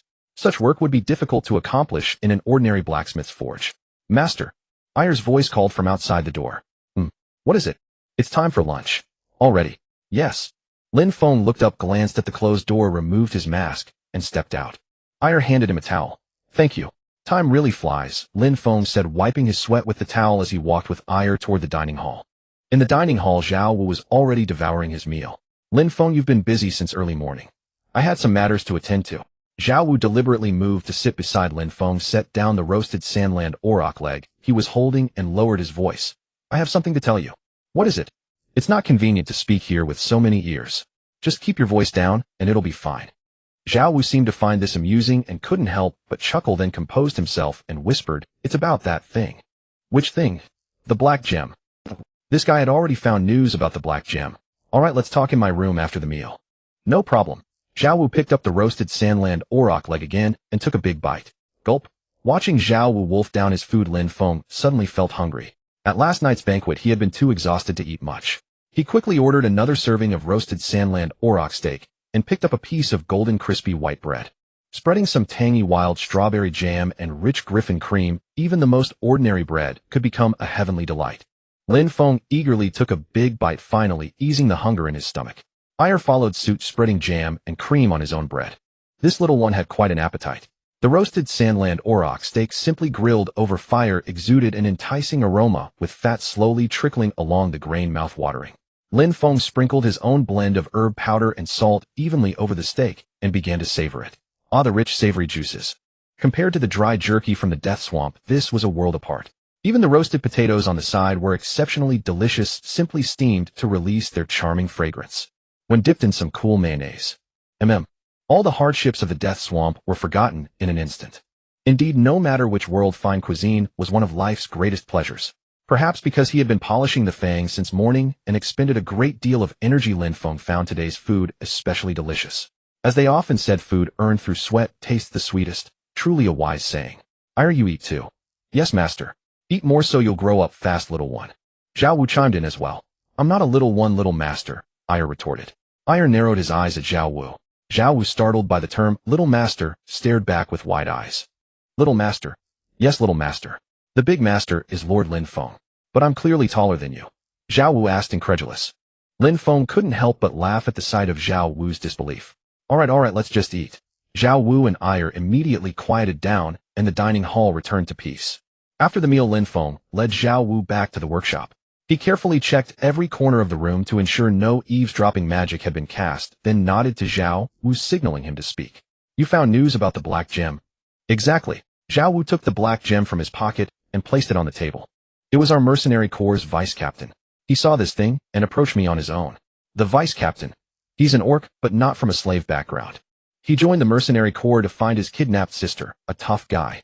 Skip the irrelevant details and get to the point." Zhao Wu shrugged. "Patience, my friend. It's all connected." Lin Feng sighed, resigning himself to Zhao Wu's narrative. "Because I entrusted this thing to you for safekeeping, I nearly lost my life last night. That guy suddenly attacked me like a madman, and while I was asleep, no less. He's not usually such a lowlife. And then, oi, who do you think I am? I subdued him easily. I asked him why he attacked me, but he wouldn't say a word, just kept cursing me. Get to the point, Zhao Wu. I'm not interested in your near-death experience." "Blackworm. Blackworm. That's the name of the black gem, Blackworm. He also called me a filthy crow who uses Blackworm. I beat him until he came to his senses, got the whole story, and then learned something very interesting. About crows." "Crows?" "Yes, crows. That's what they call those who use the black gems. It said that anyone who uses this black gem can make any person or creature obey them completely. Beasts, monsters, anything." Lin Feng suddenly understood. Shadow wolves, trolls, and the black gem. It seems the vice-captain's sister was also captured and fell under the black gem's influence. So, exactly. That's why he went berserk when he saw the black gem on me. Lin Feng fell into deep thought. He had originally thought the black gem was merely a medium imbued with some kind of curse. Apparently, he had underestimated it. After all, throughout the entire continent, any magic or curse related to mind control was strictly forbidden. Once discovered, the punishment was death. Given that those who would risk using such a thing were certainly no saints. Lin Feng sighed deeply. Zhao Wu looked at him and continued, "Lin Feng, what happened to you in the Empire might have been a coincidence, but this time it's definitely not an accident." "I think so too. So my suggestion is..." Zhao Wu scratched the back of his head and suddenly revealed a meaningful smile. "Wait, that expression. Why does it feel familiar? How about joining our mercenary corps?" "I knew it. The Red Bear Mercenary Corps will protect you. I can handle things on my own. Don't worry about me. The crows are more dangerous than you think. The vice-captain said they stop at nothing and are extremely ruthless. Besides, you said you were attacked in the death swamp too. They're probably still watching you. I have more important things to do." Perhaps because his tone was too firm, Zhao Wu didn't press further, only looking at him with concern. The mission of the primordial god. If he could complete it, he might find clues to return to his original world. He had no intention of staying in this world forever, so he couldn't let anything tie him down. "Regardless, thank you for telling me this. We're friends. Why thank me?" Lin Feng shrugged non-committally and put his protective mask back on. "The Red Bear Mercenary Corps will leave for Luoxiao Pass at dawn tomorrow. If you need help, come find me anytime." "All right, friend." "Ha ha ha. I should never have said that word, friend." Zhao Wu laughed heartily, waved, and left the workshop. Lin Feng stared at the black gem on the table, lost in thought. Crows. Amid a lively farewell, the Red Bear Mercenary Corps departed, and Lin Feng finally completed the Hydra Dagger. Now only one last task remained: sorting through the cultists' belongings and trading them to Agni, the master of the Western Magic Tower. The cultists' possessions were mostly ritual items, some containing powerful magical energy. Though these were considered taboo in the temple's, mages cared little about such things. Fortunately, he had chosen the language master specialization. Thanks to it, Lin Feng could roughly understand the demonic script inscribed on the cultists' relics. This one is useless. Sell it. This one too. This one looks useful, but is actually worthless. Sell, sell, sell. Suddenly, among the cluttered items, he spotted a palm-sized pebble. The pebble was so ordinary that Lin Feng even wondered if it had accidentally been mixed in with Ire's belongings. Yet, this is... He gently rubbed the pattern carved on the bottom of the pebble with his fingertip. Fortunately, he recognized that demonic script. Crow. Lin Feng felt his breath catch. Zhao Wu's words echoed in his ears. Crows refers to those who use the black gems. Could it be that they were also involved in the Hydra incident? If they were as ruthless as the fanatical followers of Lasker, then things were taking a dangerous turn. Being targeted by such people was far from pleasant. Perhaps he should have listened to Zhao Wu and temporarily joined the Red Bear Mercenary Corps. Sigh. The appearance of the crows only added to the turmoil in Lin Feng's mind. Calm down. I already know this continent is on the verge of a great crisis, and the crows might be just one part of it. Lin Feng decided to follow his original plan and walk his own path. I know the game's storyline. That was Lin Feng's greatest advantage. He knew the game knew how the history of this continent would unfold. This meant Lin Feng could freely choose his own course. He gripped the pebble tightly. If the crows truly mean to be my enemy, then don't blame me for being ruthless. If they were indeed connected to the events in the Death Swamp, they must have been involved in other major incidents as well. Lin Feng's task now was to follow the clues and find their lair. Then come on. In the end it will be them who regret it. Thanks to the warm hospitality of Agni, the master of the Western Magic Tower, Lin Feng and Air rested for a few more days at the tower after completing their mission. Although the journey here was swift and convenient via the teleportation portal, the return trip would not be so easy. The mages of the Western Magic Tower were shrewd. Once your value was exhausted, they would naturally not waste resources to open a portal to send you back. Thus Lin Feng and his party had to traverse the vast desert. Before departing, Lin Feng purchased sand-adapted wagon wheels and other necessities nearby. Fortunately, Storm quickly adapted to the desert environment. After donning sandproof goggles and a desert-specific saddle, it resembled a poised griffin eager to gallop across the sands. It seemed that during their journey to the Death Swamp, Storm had accumulated plenty of energy that needed to be released. This way they should arrive at Rabata faster than expected. Lin Feng thought to himself. Their next stop was the Crimson Flame Alliance. Since they needed to sail across the sea, Lin Feng planned to first head to the port city of Rabata. Although there was a closer port city, Lin Feng believed that choosing the more distant but renowned Rabata would be more advantageous for them. About 5 days or so. Crossing the desert was not only dangerous but also extremely tedious. The scorching sun and endless dunes made people keep their distance from this land. For those who were not mages or high officials, crossing the desert was like torture. Of course, Lin Feng's situation was different. Although he was neither a mage nor a prominent figure, he was a druid who knew well the plants that could make desert travel comfortable. First, he planted a huge umbrella-shaped tree on the wagon. This tree was a subspecies of the umbrella tree. As its name suggested, its massive leaves formed a canopy that effectively blocked the sun, making it an ideal choice for desert travel. Moreover, Lin Feng planted a type of heat-absorbing insulation grass at the bottom of the wagon, keeping the interior cool. Maintaining this structure only required consuming 2 low-grade magic crystals. This was the advantage of being a druid. The cost-effectiveness was incredibly high. Air, it's time to switch shifts. Lin Feng stuck his head out and said to Air, who had been driving the wagon for a long time. I'm fine. It's been 3 hours, it's time to switch. Come down, have some ice, and rest with Silver Moon. Ah. Before Air could respond, Lin Feng whistled to make Storm stop, then exchanged places with Air. Thank you, teacher. If you get tired, call me anytime. Gotta go inside now.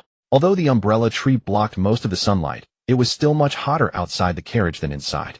Lin Feng took a bag of ice from his storage ring, placed it on his neck, then whistled, and continued onward. After an unknown amount of time passed, the sun gradually sank. The desert night was longer, darker, and colder than imagined. The scorching heat of the day vanished without a trace, replaced by a bitter cold, even more severe than a snowfield. They stopped the wagon at a suitable spot and lit a campfire. The insulation grass, which had absorbed a great deal of heat during the day, warmed the area around the wagon, and Lin Feng soon felt less cold. Time to prepare dinner. Air caught a few scorpions nearby, but they were inedible species, so he released them. Being in the desert, it was hard to find food, so they had to make do with dried provisions from the storage ring. Silver Moon, who had been sleeping in the wagon all day due to the heat, finally regained its energy and began to keep watch around. As a shadow wolf, it naturally feared not the desert darkness, which saved a lot of trouble. Lin Feng gazed at the flickering flames, pondering his next plan. The quest of the primordial god. The story of the primordial god would not unfold until the 2nd season of Spirit Chronicle. The 1st season only offered a hint, or rather lifted a corner of the mysterious veil. Damn, I haven't had time to read the 2nd season's planning document. Lin Feng recalled with regret. That's right. If Lin Feng hadn't encountered that car accident, he might have seen the 2nd season's planning document the next day. However, the day before, Lin Feng had died in the accident. Then he came to this damned world. In other words, Lin Feng had to rely on the scant clues from the 1st season of Spirit Chronicle to complete the primordial god's quest. In fact, Lin Feng knew nothing about the primordial god. But who was Lin Feng? Could such a difficulty stop him? Lin Feng was the ace of the marketing department, an experienced game planner. As long as he used his brain, he could always find some clues. Nanli. That's right. To the east beyond the vast ocean, there existed a mysterious kingdom. In the first season, the main nations on the continent, Bailan Empire, Roshan, Greenleaf City, Xuanji City, Elgin, Crimson Flame, Alliance, and others, had all become stages in the game. However, there was only one place that was merely mentioned, but never actually appeared in the game. That was Nanli on the eastern continent. The main stage of the second season was likely Nanli. Then could the primordial god also? Perhaps clues could be found in Nanli. However, it was impossible to go to Nanli now, because in the eastern sea between the Crimson Flame Alliance and Nanli, a large number of deep-sea leviathans, the Kraken, lurked. An adult Kraken was as large as a small island. Without professional hunters, it was impossible to contend with. Even the notorious pirates dared not set foot in the eastern sea, which spoke volumes. Only the ships of the large merchant guilds of the Crimson Flame Alliance were capable of reaching Nanli. Even with experienced captains, navigators, and professional Kraken hunters, many ships still encountered Kraken attacks on the way to Nanli and ended up at the bottom of the sea. It seemed the plan to go to Nanli had to be shelved for now. Until the descendants of the fishmen appeared, they could only gather intelligence in the Crimson Flame Alliance. There was no other way. Crackle, crackle. The sound of the burning campfire, accompanied by a gentle breeze, slowly scattered the plan Lin Feng had drawn on the sand. He stood up and looked up at the night sky. In the pitch-black darkness, stars twinkled, and a bright moon hung high in the sky. In reality, Lin Feng had never believed in gods or Buddhas, but since coming to this world, he had developed a habit of praying to the moon. Goddess Nina, please bless my journey. He clasped his hands and prayed silently. The moonlight like silver fell upon the silent desert. With Storm's help, they arrived at the port city of Rabata faster than expected. Lord Lin Feng, the priest of the Linshaka temple who greeted them, looked even more radiant than the last time they met. It seemed that the number of believers in the Linshaka temple had increased, Lin Feng thought. More believers meant a thriving temple, so as a priest he was naturally delighted. Lin Feng took off his hat and greeted him. May Linshaka's blessings be with the purification saint. Long time no see. Are you well? Thanks to you, the temple is now flourishing. The goddess Linshaka must be pleased. That's good. How long do you plan to stay in Rabata? Why not stay a few more days and let the believers experience the goddess Linshaka's miracles? I'll leave as soon as I find a ship. I'll leave as soon as I find a ship. Yes, I understand. Was it too blunt? The priest seemed a bit disappointed and silently led them into the temple. As expected, compared to last time, the number of believers in the Linshaka temple had increased significantly. Some prayed devoutly before the statue of the goddess Linshaka, children sang the forest song by the fountain, and others tended the flowers and trees. What a lively scene. This is all thanks to you. No, it is the goddess's gift. Hearing Lin Feng's humble reply, the priest looked at him with emotion. Reputation points are soaring. Since I'm here, I'd like to see the purification tree. Of course, you can put your luggage down first, and I'll take you there. Thank you. Saved another accommodation fee. It seemed choosing Rabata was the right decision. They settled their luggage in the temple guest room. Lin Feng asked Air to check the wagon and take care of Storm, then followed the priest to the place where the purification tree was located. Near the abandoned mine, Lin Feng saw many people gathered around the purification tree. Most of them were believers praying before the purification tree. However, one person caught Lin Feng's attention. Wait, that horse is. Isn't that the horse he encountered in Garifik? It was the very horse he had originally wanted to buy along with the wagon. The stable owner said that horse had been bought by a knight. Could it be that the guy riding this horse who left Garifik in the storm is the one? Although thanks to him I got Storm, I still felt a bit annoyed. Lin Feng did not dismount, but carefully observed the man sitting on the horse, staring motionlessly at the purification tree. A knight. Most knights were of noble birth, and nobles always liked to flaunt their status and position, such as through attire, horses, attendants, and so on. However, this knight didn't look like a knight at all. He was shabbily dressed with messy hair and a stubbly beard. Someone dared to impersonate a knight. Quite audacious. Lin Feng was calculating how much bounty he could get if he reported this fake knight. Just then, Lord Lin Feng. A familiar voice came. It was the high priest of the Linshaka temple. Lin Feng quickly bowed to him while glancing around the purification tree with his peripheral vision, only to find that the man had disappeared. Who is he? Before Lin Feng could find the man among the crowd, the high priest spoke again. Damn, he got away. Your visit here again will surely make the goddess Linshaka very happy. You flatter me. I am just an ordinary druid. An ordinary druid. You are too modest. Huh. The high priest grabbed Lin Feng's hand and pulled him toward the purification tree. The crowd automatically made way for them, occasionally letting out exclamations of awe. It's the Druid Lord. It's the purification saint. Child, come quickly, that is the demon Bane, who defeated the demon, the purification saint, who saved us. Being stared at by the crowd was quite embarrassing. Lin Feng tried not to think about that strange man, and continued following the high priest. As they drew closer, Lin Feng felt that the purification power emanating from the purification tree was stronger than before. Was it because of people's prayers? He couldn't help reaching out his hand to touch the trunk of the purification tree. At that moment his vision suddenly brightened. The forest and earth goddess Lin Shaka is watching you. The forest and earth goddess Lin Shaka is watching over you. This text was composed by the divine power of Lin Shaka, written in an ancient language. Watching over me. Lin Feng raised his head to look at the purification tree, then lowered it slightly. A proverb came to mind: Lin Shaka watches over all things in the world through the leaves. Being watched over by a deity is not necessarily a good thing. If one were to act against the divine, well, they might well incur heavenly punishment. The thought that Lin Shaka might bestow power upon him filled Lin Feng with both anticipation and a mounting sense of pressure. He would have to act with even greater caution from now on.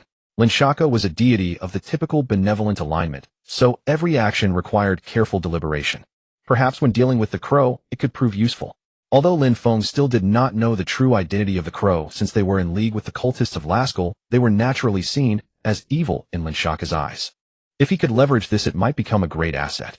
Moreover, as a druid, receiving Lin Shaka's blessing was ultimately a good thing. Lin Feng opened the ancient tome, and as expected, he gained a new proficiency. Child of the forest, you have received the blessing of the forest and earth goddess Lin Shaka. You have obtained the divine power of Lin Shaka. Evil creatures will fear you. The divine power of a deity was usually only mastered by priests who dedicated their body and soul to the temple. Yet Lin Feng had directly received this gift. With Lin Shaka's divine power, all his healing skills would be greatly enhanced. In other words, his worth was now comparable to that of a priest. This was an absolute steal. Thank you, Mother of the Forest and Earth. Lin Feng murmured a prayer, then turned and left. He walked back to the temple with the high priest chatting as they went. However, in the square before the temple, a large crowd had gathered without his notice. It seemed news of the purification saint's arrival had already spread. Such were the troubles of fame. Being too conspicuous was not a good thing. Excuse me, I'd like to go back quietly. Lin Feng pulled down the brim of his hat and said to the high priest. The high priest nodded, handed Lin Feng over to a young priest, and walked toward the crowd. They slipped into the temple through the back door. Rest well, Lord Lin Feng. Thank you for your hospitality. Don't stand on ceremony, you treat this place as your own home. Back in the room, Lin Feng saw Air and Silver Moon waiting for him. He finally took off his hat and sat comfortably in the chair. Master, I've taken care of Storm and checked the carriage. Good work. Have you eaten? Not yet. I should have told you to eat first, knowing I'd be back late. Lin Feng asked the priest to bring dinner. Though not as lavish as the meals at the Temple of Horizon, the food at Lin Shaka's temple was light and pleasant. It had a somewhat vegetarian feel. After a simple dinner, they retired early. Tomorrow, Lin Feng planned to go to the harbor to inquire about ships heading to the Crimson Flame Alliance and purchase some travel necessities. He hoped to find a good ship. Though Lin Feng had never been on a boat in this world, in reality, he was a complete landlubber. His father had repeatedly invited him to go sea fishing, but he had always refused with various excuses. So I consider it an act of filial piety. If he had known he would die in a car accident and come to this godforsaken place, he would have spent more time with his parents. Lin Feng suppressed the sorrow and regret in his heart and slowly fell asleep. Early the next morning, Lin Feng took Air and Silver Moon to the harbor. A young priest offered to guide them, but Lin Feng declined, fearing it would be too conspicuous. As soon as they reached the harbor, a familiar smell of sea salt assailed him. I feel like I'm going to get seasick. Looking at the various ships floating on the sea, Lin Feng couldn't help but take a deep breath. Excuse me, is there a ship going to the Crimson Flame Alliance? Hearing Lin Feng's inquiry, a sailor who was recording something looked up and glanced at him. You're not a merchant? No. What cargo are you shipping? I'm a passenger. The sailor stopped writing, looked up again, and stared at Lin Feng with confusion. A passenger? It was only natural for him to be puzzled. After all, most people traveling between the Crimson Flame Alliance and other countries were merchants or mercenaries. That city is no tourist destination. I know. And entry permits are hard to get. I know that too. Lin Feng pulled out his mercenary certificate from his pocket and waved it in front of the sailor. So you're a tough one. My apologies for not recognizing you.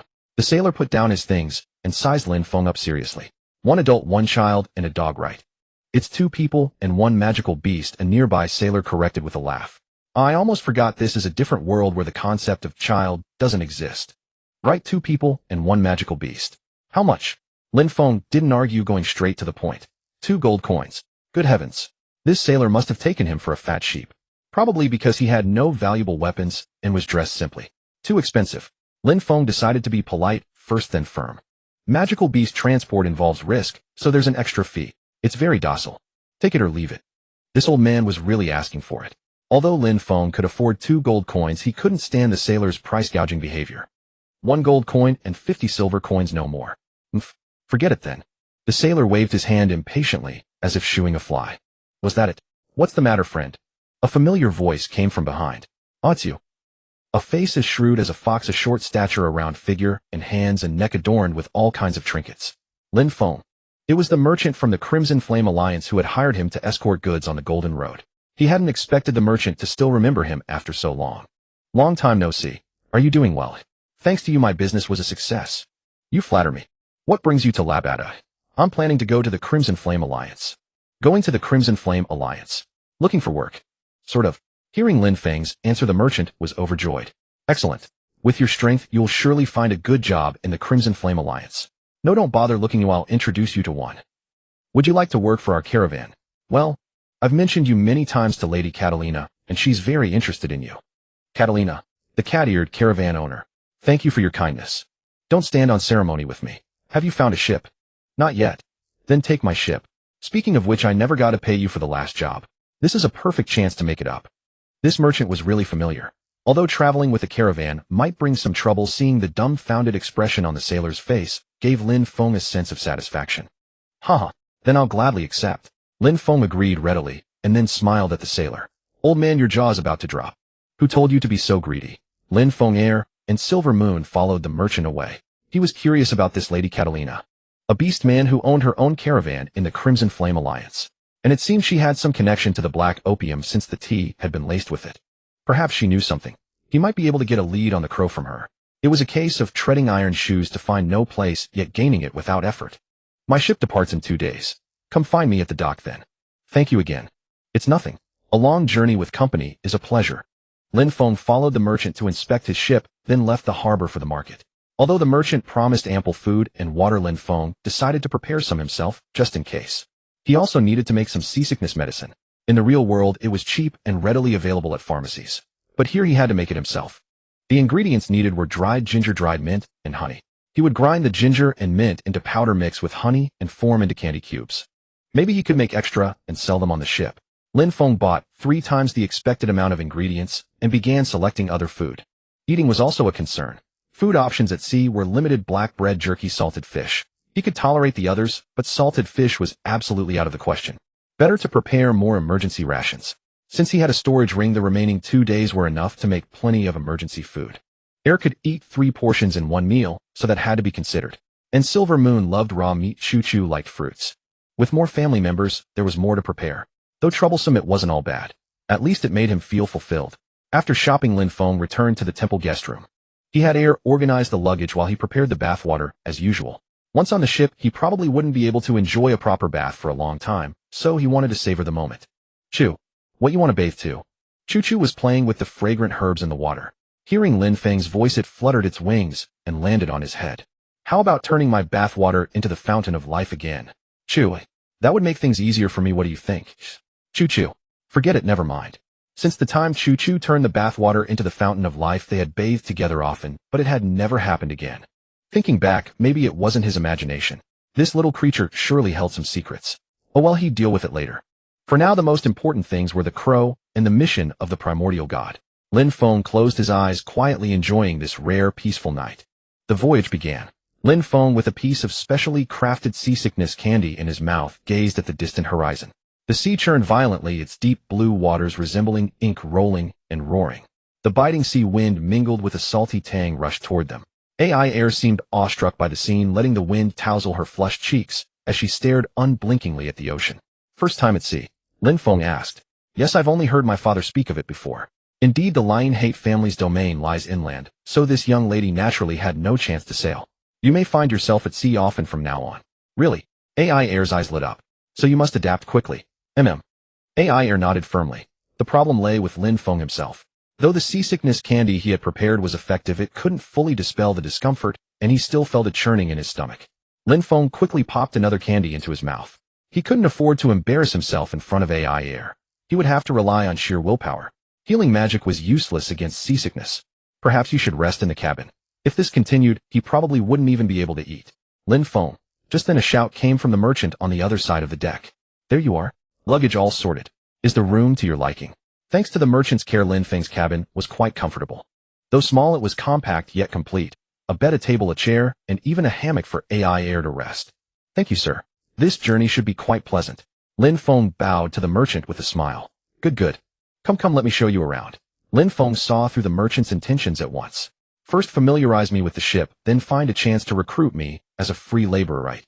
Merchants were sharp indeed, but since he had received kindness, it was only right to repay it. Lin Feng nodded and followed the merchant away. Is that child your servant? He's my apprentice, an orphan I encountered in Garifik. I adopted him. Then he will surely become a fine druid one day. Haha, he actually wants to become a warrior.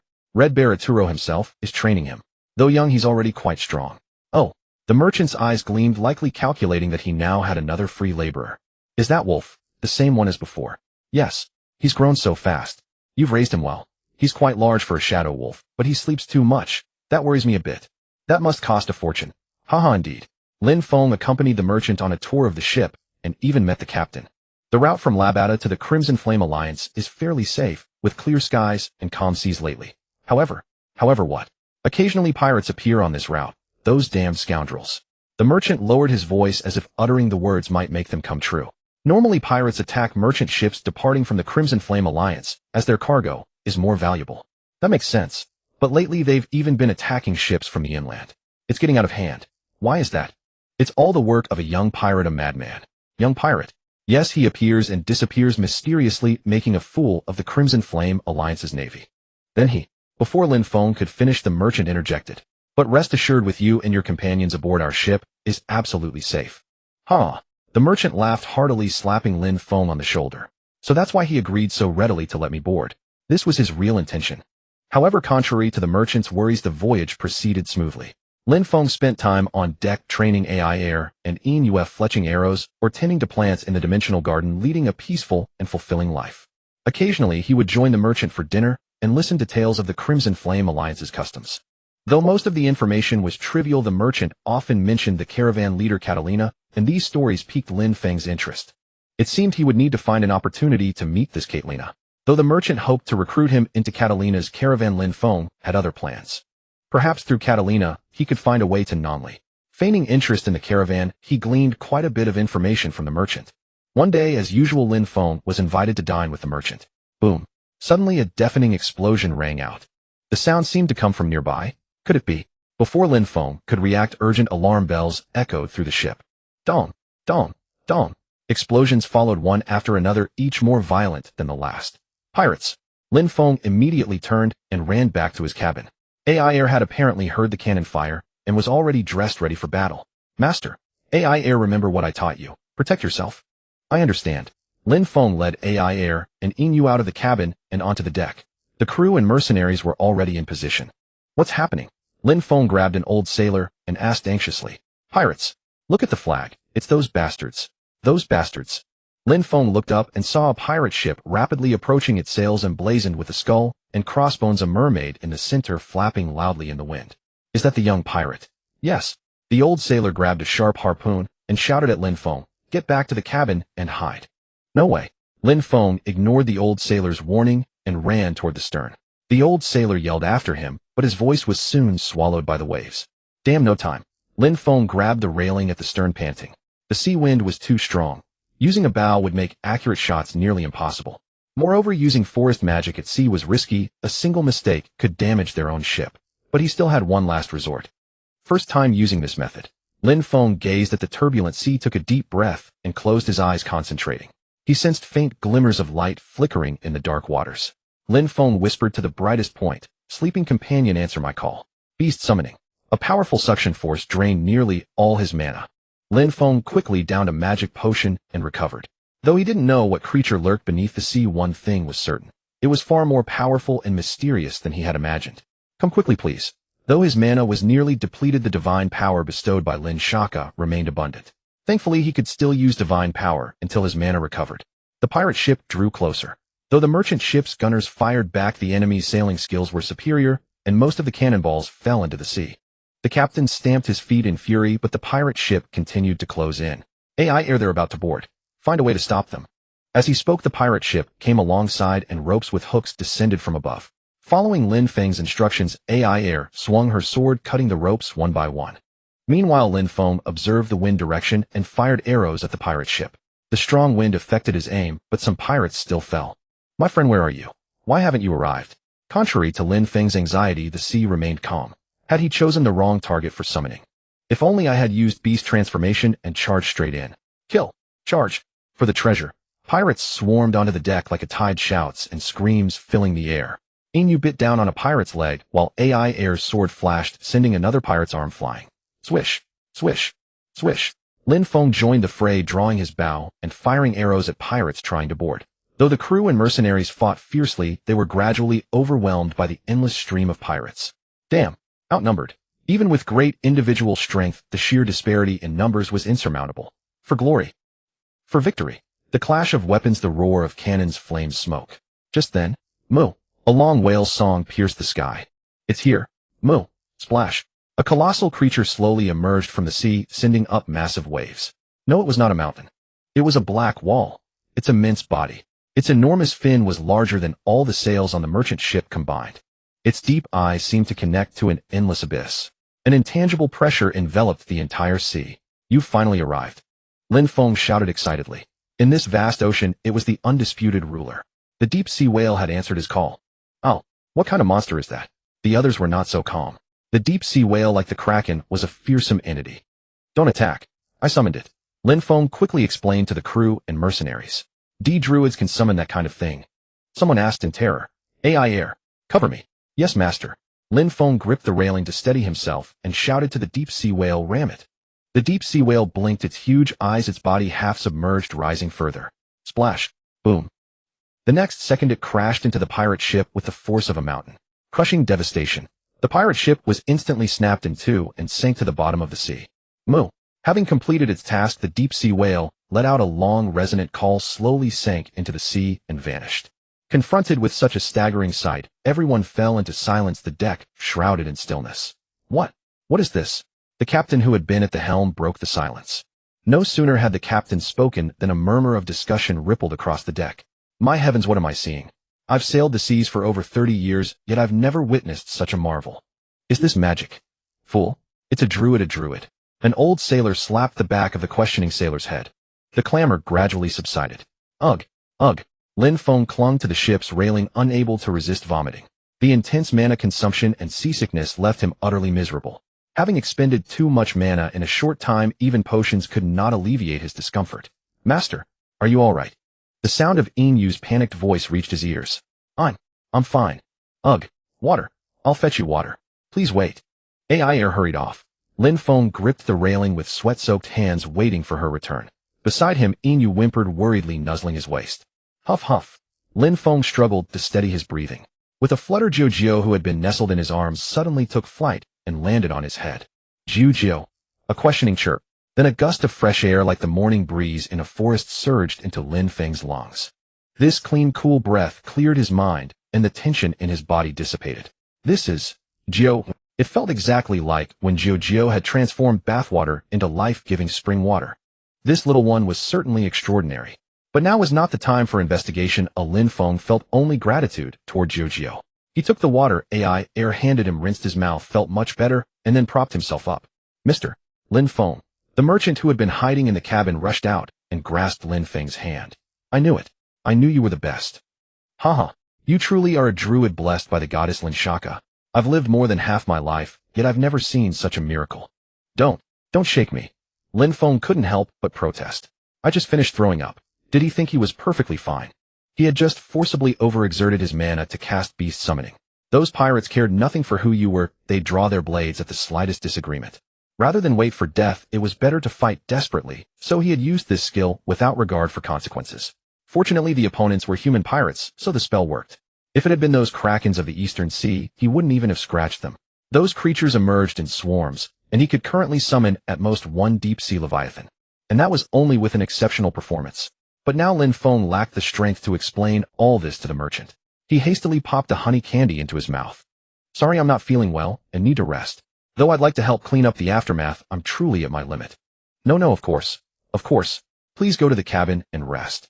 Leave the rest to us. Thank you. With AI air support, Lin Feng returned to the cabin. Damn. As he closed the door, his legs suddenly gave way. Fortunately, AI air caught him in time. He collapsed onto the bed, staring at the ceiling, his eyelids heavy, his body feeling like lead. Jiu. Even the miraculous healing spell cast by Jiu could not fully erase Lin Feng's exhaustion. The effect of beast summoning depended on the caster's mana. It could only summon beasts that existed within the scope of one's mana. He had prepared to summon the largest possible beast. He never expected to actually summon a deep-sea leviathan. It seemed his mana quality was far higher than he had imagined. All those days of arduous training had not been in vain. If only Herman could have seen this. That was Lin Feng's last thought before losing consciousness. According to AI air, he had slept for nearly 7 days. No matter how they called, he wouldn't wake, and they were terrified. You didn't drink a drop of water, we thought you. Haha, is that so? How can you still laugh at a time like this? Inu and I were so worried about you. I'm fine now, aren't I? Jiu stayed by your side the whole time. Maybe it saved you. Perhaps. Lin Feng looked down at Jiu fast asleep in his arms and shrugged. Could this little one be some kind of hidden pet? Unfortunately, there was no status screen or anything like that, so he couldn't know. Oh, by the way, the captain said we'll reach our destination in 2 more days. So soon. We've been drifting at sea for over 10 days.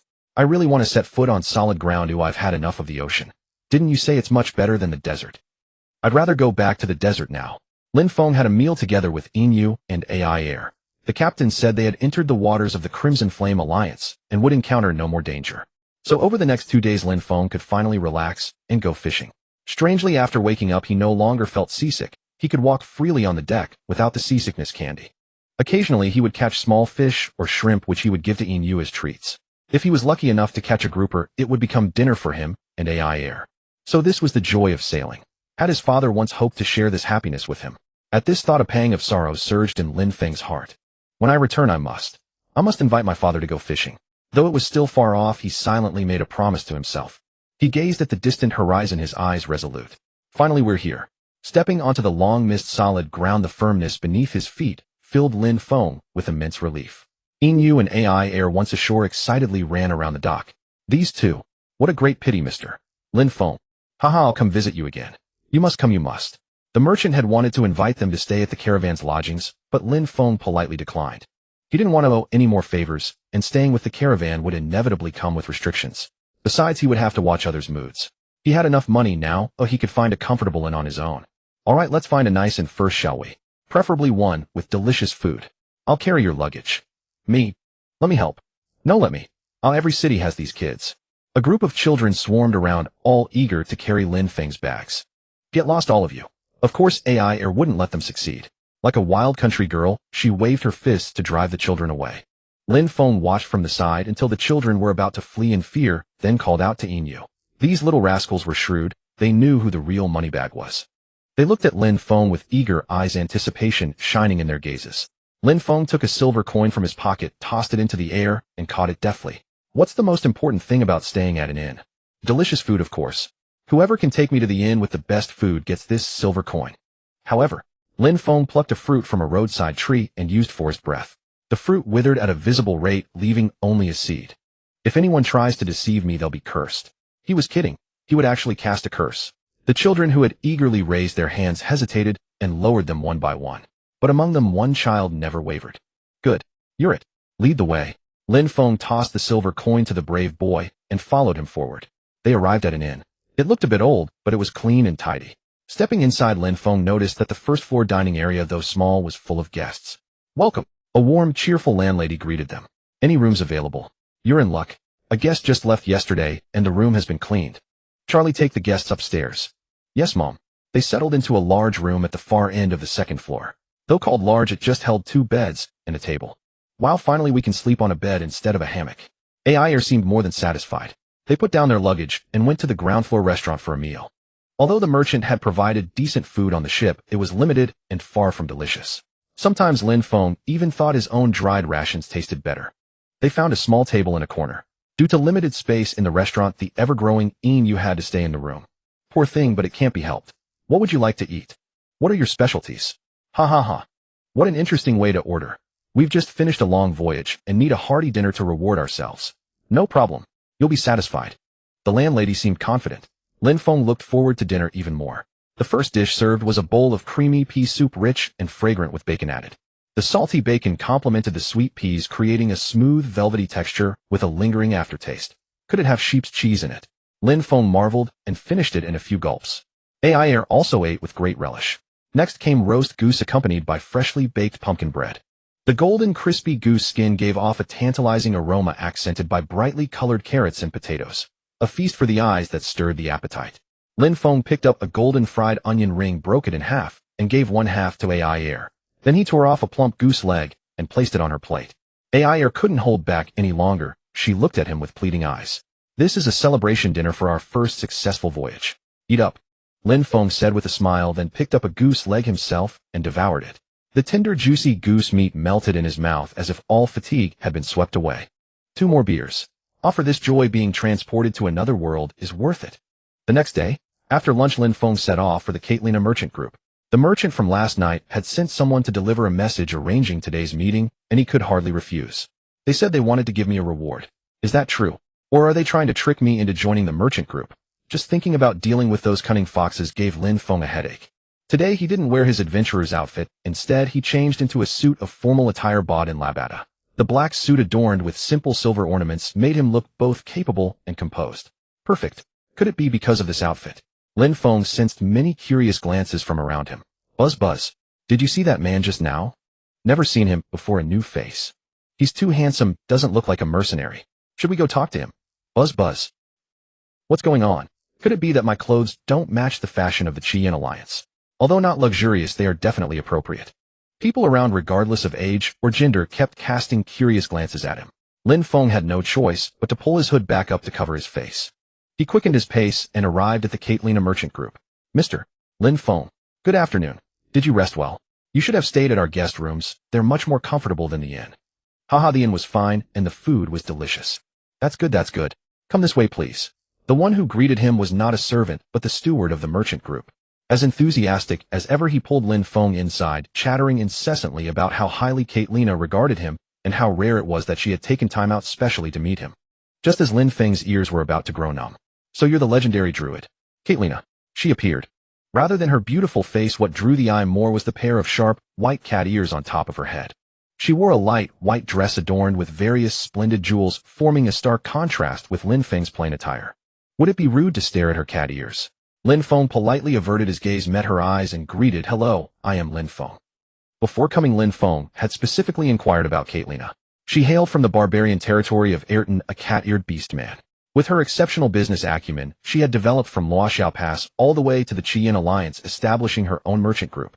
As a heavily discriminated barbarian and a cat-eared beast man, at that Caitlina must have overcome countless hardships to reach her current position.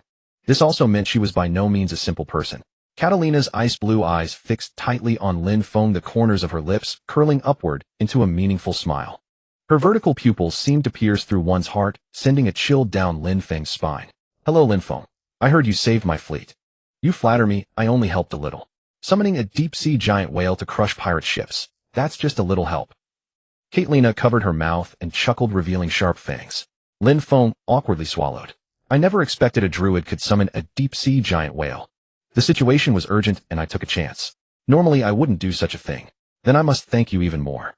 "Haha, not at all. Clap clap." Caitlina clapped her hands and 2 servants emerged from behind a screen, carrying trays stacked with gold coins. "So much money. Is this meant to intimidate me?" Lin Feng remained expressionless, watching everything calmly, his heart undisturbed. On the contrary, the merchant behind him was already dumbfounded, unable to suppress an exclamation. "This is the gratitude of our Caitlina merchant group for your rescue. This is too much. Is it a?" Caitlina narrowed her eyes and smiled silently. "I heard you also helped us complete an escort mission before with outstanding performance. Consider this as a reward for last time." "I've already received the payment for last time." Lin Feng declined as politely as possible, then glanced at her without expression. He noticed the black tail behind Caitlina gently swaying. "Moreover, I'm already satisfied to have been able to travel here on your ship. Are you sure you want to refuse these gold coins? This is no small amount for a mercenary. It's enough for you to live lavishly for years." Lin Feng shook his head. He was well aware that accepting this money would be equivalent to selling himself to the Caitlina merchant group. "I appreciate the gesture." Caitlina looked at him with great interest, her eyes glinting. "How unsettling. You are indeed as interesting as the rumors say." I heard that for your last reward you only asked for a bag of tea leaves. You truly are indifferent to fame and fortune. Caitlina waved her hand, and the two servants carrying gold coins along with the merchant behind Lin Feng tactfully withdrew. Here comes the main event. Or do you want more? She stood up and walked toward Lin Feng step by step. The tail behind her still swayed gently. A bag of tea leaves. I don't believe there's really a mercenary like you in this world. All kinds of people exist in this world. Don't you want to know what that bag of tea leaves was? That was black opium. He hadn't expected her to bring up the black opium so quickly. That large batch of black opium should fetch a good price, right? Or did you keep it for yourself? How could that be? If I had used that much black opium, would I still be standing here? Black opium is not a good thing. Once addicted, the consequences are unimaginable. After all, it's a drug. Even if it brings powerful strength, it will eventually destroy a person's body and mind. It seems that as a druid you are quite knowledgeable about this. I know a little. The trade of black opium is illegal. So Caitlina couldn't make a fuss about this matter, but she deliberately brought it up, merely testing him. Lin Feng wouldn't fall for her trick. I thought the Caitlina merchant group was wealthy and powerful, but I didn't expect you'd also deal in black opium. What do you mean, eh? What? Did I say something wrong? Lin Feng looked at her with a half smile. You should know the laws prohibiting black opium trade on the continent better than I do. You're not thinking of asking me to return the black opium, are you? The smile on Catalina's face gradually faded. Do you know how much I lost because of that incident? What does that have to do with me? Caitlina bit her lip, her sharp fangs glinting coldly in the light. You ruined my plans and caused me heavy losses. I will settle this score with you. Finally showing her true colors. First she said she wanted to reward me, now she wants me to compensate for losses. Also true. Even if you offered more gold coins now you can't buy black opium. Merchants, after all, they never get up early without profit. How could they make a losing deal? Those gold coins earlier were just bait she threw out. Just tell me what you want me to do. You want me to go to the Nanli Sea to escort your ships, right? How did you know? Caitlina was somewhat incredulous. You deliberately brought up the deep-sea giant whale earlier, so I guessed you wanted me to deal with those krakens. Don't treat me like a fool. I refuse. Lin Feng refused coldly. Although the deep-sea giant whale is powerful, it can't fight against all the krakens in the Nanli Sea on its own. But Lin Feng had no obligation to explain so much to her. Since you know everything, why did you come here? Caitlina said angrily, her tail raised high. Why am I here? Of course, to find out information about the crow. Catalina's words just now further confirmed his speculation. The black opium matter was indeed related to the crow. Since Caitlina was involved in the black opium smuggling, she must know the inside story of the crow. Because of the black opium incident, you've lost their trust. You probably won't receive their missions anymore, right? Them. What exactly do you know? Caitlina looked at Lin Feng warily, her eyes full of caution.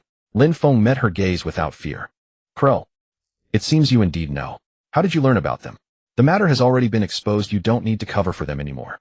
So, tell me everything you know about the crow. Caitlina sneered as if she had heard a joke. Who do you think you are? I can help you. Didn't you say I was the first druid brave enough to take on an escort mission? You should have heard of my abilities, right? This is a win-win cooperation for both of us. Cooperation, the word most beloved by merchants. You've lost their trust, but you can gain my trust. Catalina's face showed a hesitant expression. She seemed to be weighing the pros and cons, her tail slowly swaying behind her. Lin Feng patiently waited for her answer. In the sea east of the island, a deep-sea dungeon has appeared. That's right. This was the answer Lin Feng wanted. How could a shrewd merchant like Caitlina pass up the opportunity to use him?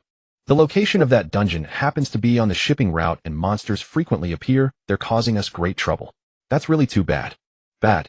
It's worse than bad. Now, whenever the deep-sea dungeon is mentioned, those mercenaries tremble with fear. Even if I offer a sky-high price, no one is willing to take this mission. Caitlina lowered her voice and leaned close to Lin Feng's ear. You know, because this route is blocked, many merchant groups have suffered heavy losses. If someone can clear that deep-sea dungeon, they will repay him at all costs. A deep-sea dungeon. Sounds quite challenging. I can use aquatic plants to move freely underwater. Conquering the dungeon shouldn't be a problem. Lin Feng did not immediately agree, but deliberately pondered for a moment before slowly nodding. Catalina's originally anxious face suddenly lit up with surprise. Really? Are you truly willing to help me? Of course, as long as you are willing to help me. The deep-sea dungeon is no joke. Inwe definitely couldn't be brought in. That meant only he and Ayer would be there. With just the two of them, trying to conquer the deep-sea dungeon would likely end in disaster. So he needed Catalina's help. From her sparkling eyes, he could tell she would definitely agree. Just tell me what you need, and I'll do my best to satisfy you. Since you've said so, I'll gratefully accept. Lin Feng smiled slightly and extended his hand. First, I need some money. Gold shimmered before his eyes. Mission: conquer the deep-sea dungeon of the Qian Alliance. Catherine promised to support him wholeheartedly. Speaking of the deep-sea dungeon near the Crimson Flame Alliance. Lin Feng suddenly recalled something. It was one of the mid-game major event locations in the game Spirit Chronicle.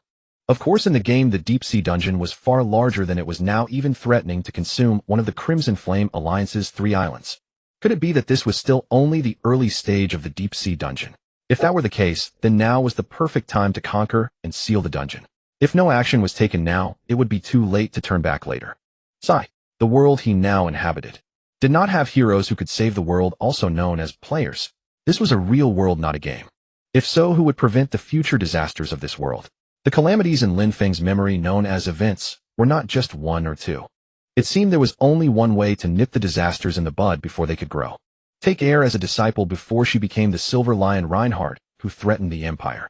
Befriend Zhao Wu before he turned into the Red Baraturo, who devoured Luoxia Pass. Only by doing so could he weave a safety net for this world. If this world were destroyed, he would truly be finished, completely finished. If he could never return to his original world, he would have to scrape by in this one.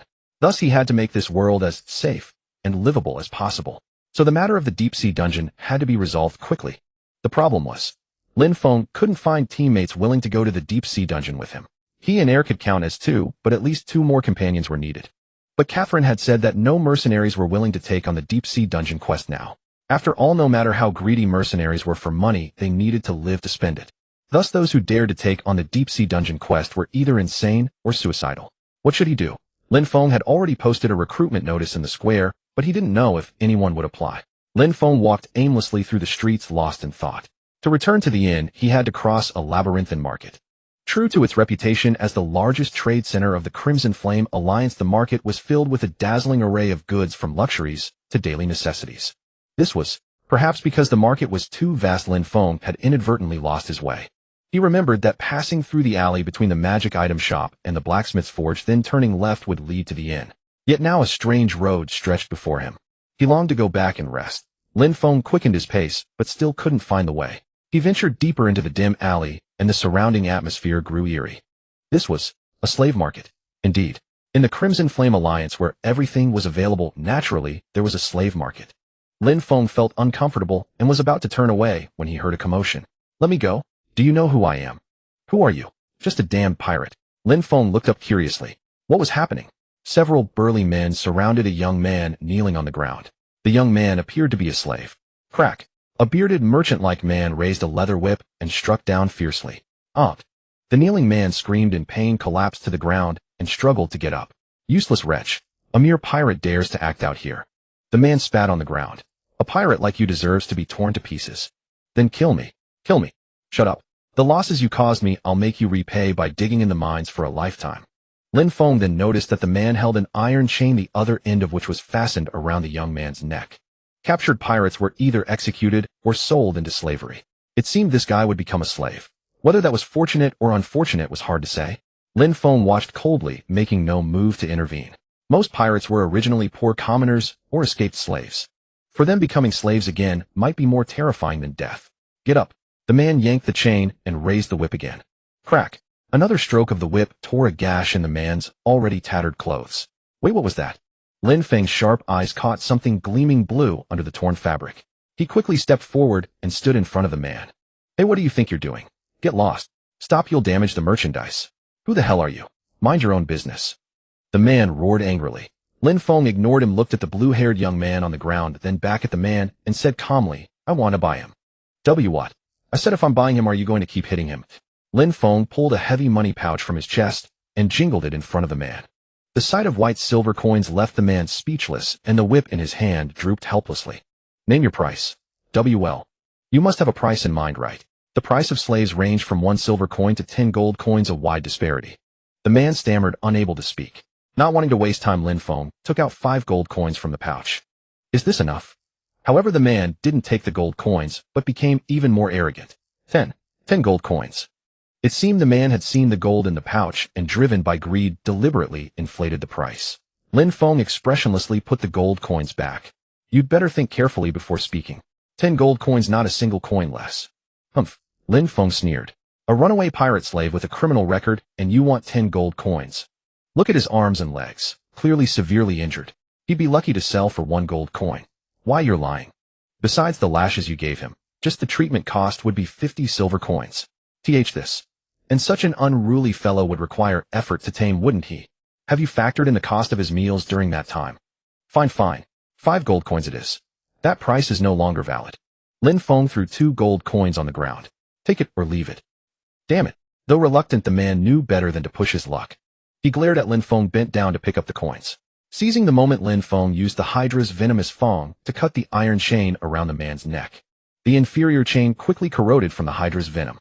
He helped the still weak, blue-haired man to his feet, covered his whip-scarred back with his own cloak, and left the slave market without looking back. Damn.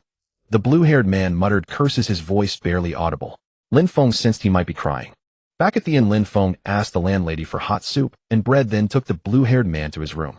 Seeing the stranger, Air widened her eyes in surprise. Master, who is he? I'll explain later. Air, prepare a bucket of hot water and put 2 pieces of rock salt in it. Oh, okay. Lin Feng removed the cloak to examine the man's wounds. To his surprise, the man slapped his hand away. Don't touch me. Don't misunderstand. I just want to help treat you. I'm a druid. Druid? I don't care who you are. You bastard. Alright, say what you will, but can you let me see your wounds? Lin Feng forced his shoulder down to inspect the lash marks on his back. There beneath the torn flesh. Just as I thought. Patches of blue scales were faintly visible. You're a half-fishman. Lin Feng placed his hand on the wounds and released nature's purification and healing.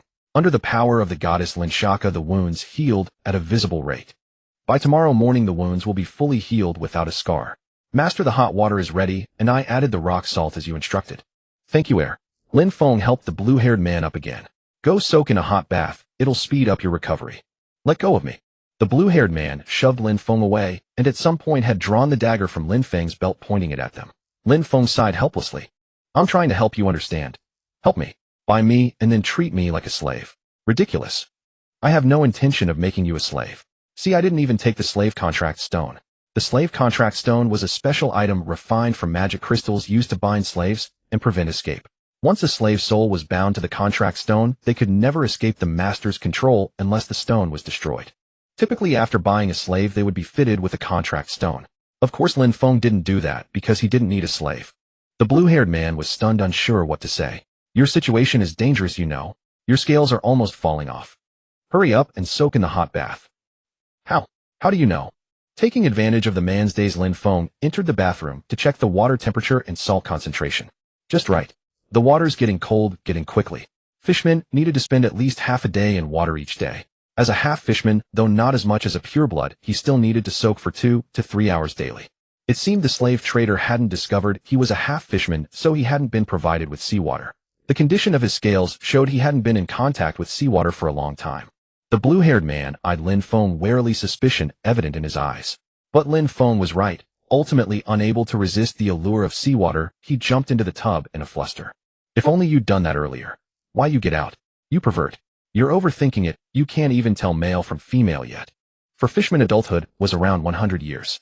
That meant half-fishmen reached adulthood around 50. And before adulthood, fishmen had no gender. So this guy was still sexless. Lin Feng looked at him expressionlessly. Now let's talk about the terms of the contract. I didn't save you out of charity. In the bathtub, Rona kept only his head above the water, his eyes fixed on Lin Feng with suspicion. Lin Feng's expression was calm, his tone resolute. Make a deal with me. This way you'll be free. Why should I trust you? Rona's voice was guarded. If you don't trust me, we can sign a soul contract. A soul contract, as the name implies, is a pledge with one's soul as collateral. Like taking an oath before the gods, those who break the contract suffer the terrible punishment of having their soul torn apart. There's a temple of the goddess of light nearby. We'll go there at dawn to sign the contract. Now are you willing to listen? The weight of a soul contract was evidently immense. The hostility in Rona's eyes faded slightly, replaced by a hint of curiosity. I plan to raid a deep-sea dungeon soon. You're a half-fishman. You should be of great help. What do you think? At least you're not afraid of water, right? Rona nodded slightly. Not afraid of water. That's the most important trait. Moreover, half-fishmen are naturally adept swimmers, and their magical talent is likely considerable. He was exactly the talent Lin Feng urgently needed. If you help me, I'll give you freedom. Really? No other conditions? Rona squinted in suspicion. None. You'll regain your freedom, and I'll give you a generous reward to start a new life. Unlike other beastmen, half-fishmen don't look particularly conspicuous. With enough money, you can live an ordinary life. And if I refuse? Rona could challenge defiantly. How you don't have the luxury to refuse? Lin Feng's tone was calm, but carried an undeniable authority. What if I kill you tonight and escape? People will remember what happened at the slave market. Especially the merchant who sold you to me for 2 gold coins. He'll spread the story of your deeds. Without my protection, you'll be caught and brought back to the slave market in no time. Even if you're a half-fishman, you can't swim all the way inland. So you don't have the right to refuse. Rona seemed to have nothing to say, and in a sulk he submerged his entire head under the water. All right, I'll wait outside. Get cleaned up and come out. I've already ordered dinner. A string of bubbles rose from the bath, and there was no other response. After all, the bathroom had no windows, he couldn't escape. Lin Feng paid him no more mind and turned to leave the room. Master, that person. He. He. Only after Aile's reminder did Lin Feng recall that he didn't even know the other's name. I'll introduce him properly when he comes out. He'll be traveling with us for a while. For a while, Aile asked in surprise. Temporarily. Given this brat's unruly demeanor, it was hard to say whether he could be won over. It would be a blessing if he didn't run away halfway. As they spoke, the innkeeper and her son brought up dinner. A large pot of hearty beef stew paired with fragrant red wine, golden roasted corn, boiled broad beans, seasoned with spices and sea salt, and aromatic rye bread studded with various nuts. Lin Feng and Aile sat down at the table, each serving themselves some food. Just as they were about to start eating, the bathroom door creaked open. Gurgle. Then came the sound of Rona's stomach protesting. Come and eat with us. Lin Feng called out. Aile looked a bit uneasy and leaned in to whisper. Master, he's still not dry. Can't be helped. After all, he's a half-fishman. Lin Feng shrugged and pulled a chair over to the table. Rona hesitated for a moment, then finally sat down. Lin Feng pushed the light soup and white bread prepared earlier for him in front of Rona. Is this the food you give to slaves? Rona looked at his own meal, then at the rich beef stew before Lin Feng, and Aile, his voice dripping with sarcasm. Aile huffed and was about to stand up, but Lin Feng stopped him. It's not what you think. You look like you haven't eaten properly in a long time. Eating this directly would upset your stomach. Aile, who had been through a similar experience, nodded vigorously. Once your body recovers, you can eat whatever you want. For now, finish this. Rona glared fiercely at Lin Feng and Aile, but eventually picked up the spoon, blew on it carefully, and took small sips. There's plenty of soup, you can have more. By the way, I don't even know your name. It's inconvenient to address you. I can't keep calling you hey, can I? Tell me your name. Rona. All right, Rona. I'm Lin Feng, and this is Aile. You're about the same age, you should get along. This kid has quite a temper. But wasn't Aile the same at first? Lin Feng said nothing more and continued enjoying his dinner. The innkeeper's cooking was indeed excellent, making one want to eat bite after bite. Aile, go downstairs and buy a bottle of beer. Yes, master. This meal really needs some beer to go with it. And 2 pavlovas. Got it. Soon Aile returned with the beer and desserts. Golden, crispy meringue topped with sweet cream and fresh strawberries and raspberries. It looked irresistible. After dinner, Aile focused on the pavlova, even cutting a small piece for Silvermoon. It seemed that being able to sleep with Lin Feng had put the little one in an exceptionally good mood today. Rona stared at all this mesmerized. Want some? After all, a child is still a child. Having drifted with pirates on the sea, when would he have had the chance to taste such a delicate dessert? Let alone during his time as a slave. Lin Feng put a small portion of pavlova on a plate. It should be fine. He handed the plate to Rona, who just stared at him without a word. Eat up, or a little won't hurt. What, afraid I poisoned it? Why would I bother poisoning a slave worth 2 gold coins? Lin Feng placed the plate in front of Rona and started eating himself. The crispy yet tender meringue with the sweet cream and tart fruits was simply divine. Rona watched Lin Feng eat for a while, then finally couldn't resist the temptation and popped a strawberry into his mouth. After that, he began to savor the small piece of pavlova. Lin Feng asked the innkeeper for a few extra blankets. Since there was no triple room, someone would have to sleep on the floor tonight. Aile grumbled about this. Master, can I pay for him to sleep in another room? No. Although unlikely, the possibility of Rona escaping couldn't be ruled out. He couldn't let Aile sleep on the floor, nor could he let Rona, whose body hadn't recovered yet, do so. In the end, Lin Feng gave his bed to Rona and laid a blanket beside Silvermoon. The little one, who hadn't slept with Lin Feng in a long time, excitedly burrowed into his arms, nearly crushing him. All right, everyone sleep. The candle was blown out, plunging the room into darkness. After some time, a suppressed sob came from Rona's bed. Both Lin Feng and Aile pretended not to hear. The next morning, the first thing Lin Feng did upon waking was check Rona's injuries. The sacred power of Linshaka had worked wonders. The whip scars on Rona's body had miraculously healed, and even the once shocking fish scales had returned to their original state. After the three of them went downstairs for breakfast, Lin Feng asked Elle to go to the market and buy some fitting clothes for Rona Ku. You come with me.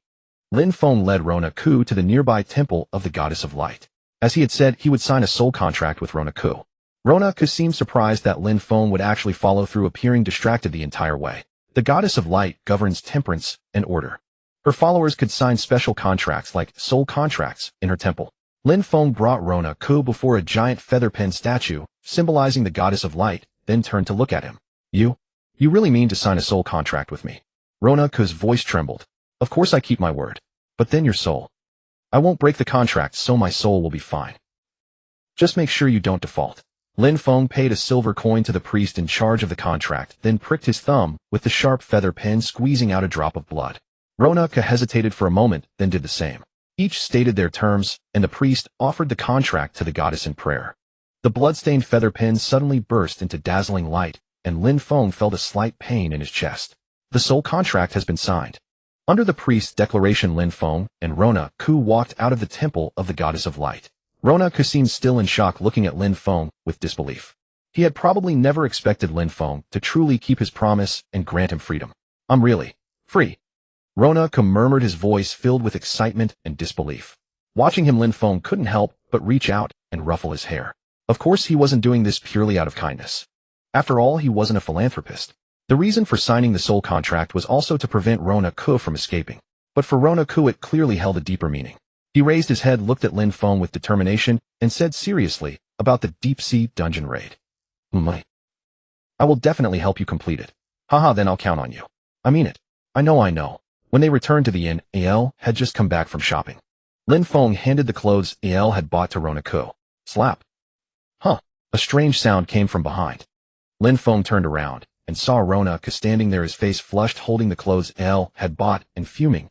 What kind of clothes are these? What's wrong? Aren't you a boy? Al asked, puzzled. All right. Half fishmen are gender neutral until the age of 50. Before Lin Feng could finish explaining, Rona Ku angrily threw the clothes, hitting him squarely in the face. Sigh. It seemed there were more headaches ahead. Do you know magic? After breakfast, Lin Feng casually asked Rona Ku while enjoying his dessert. Magic? Yes, magic.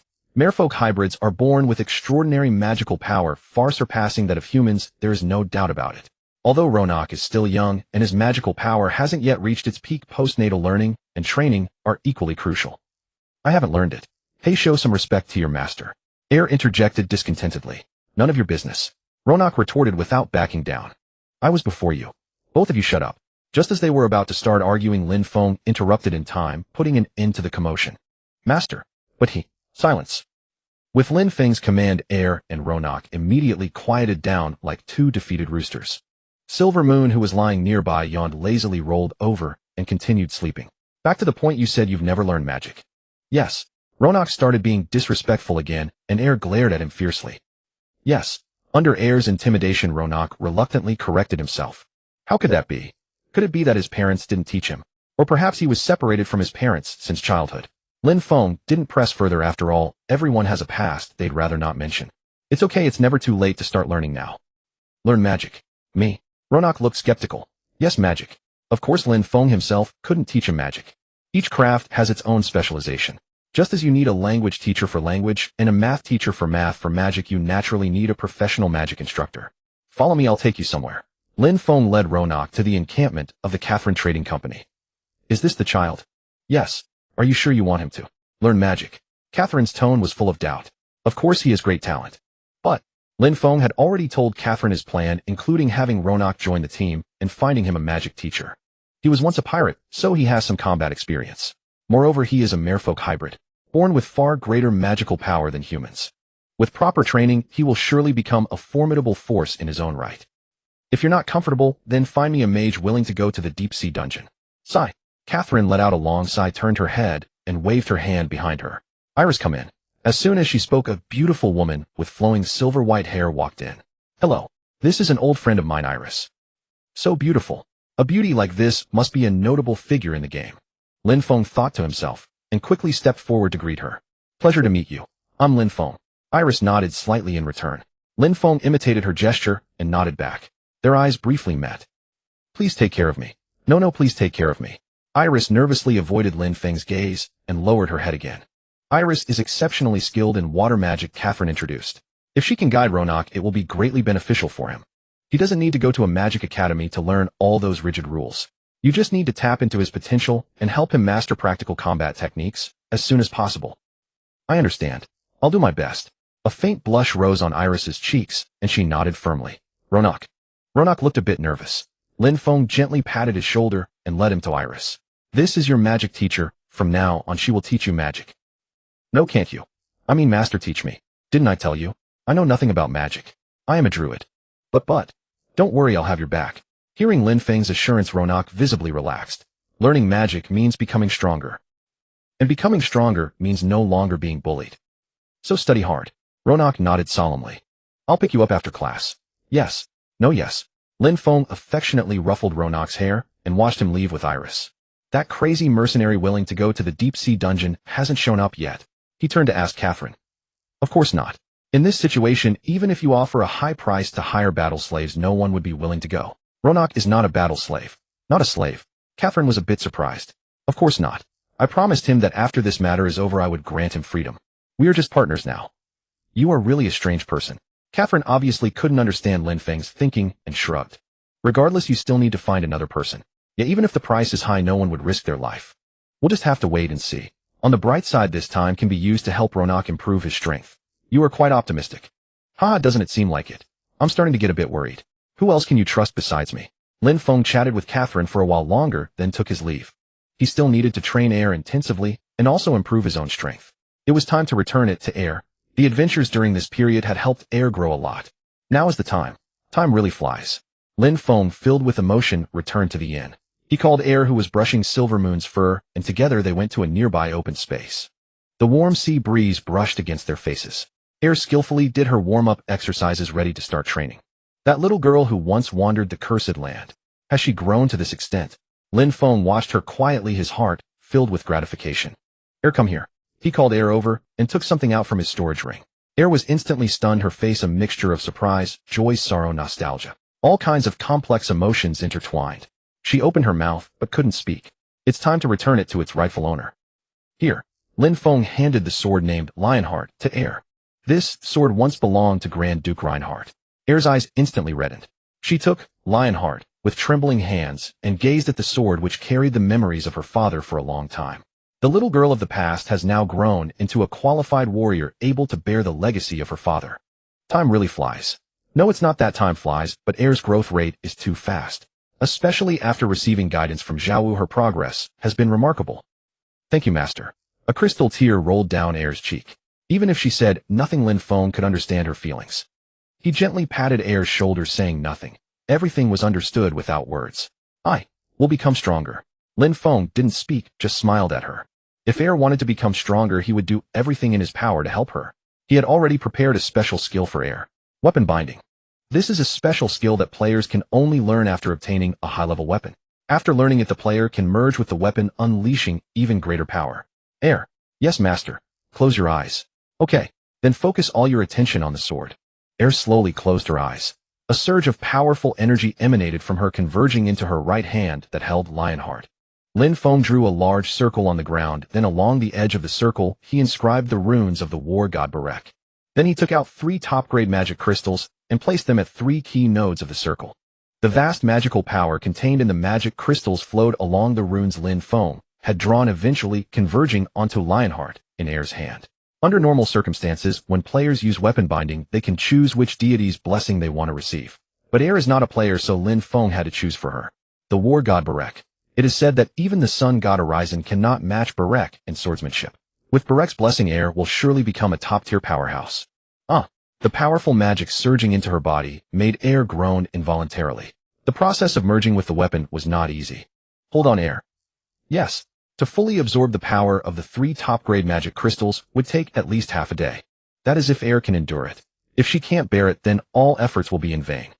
Lin Feng kept his eyes fixed on Air, silently praying in his heart. Time passed minute by minute. The sun set and night fell. Thud. Air finally held on until the end.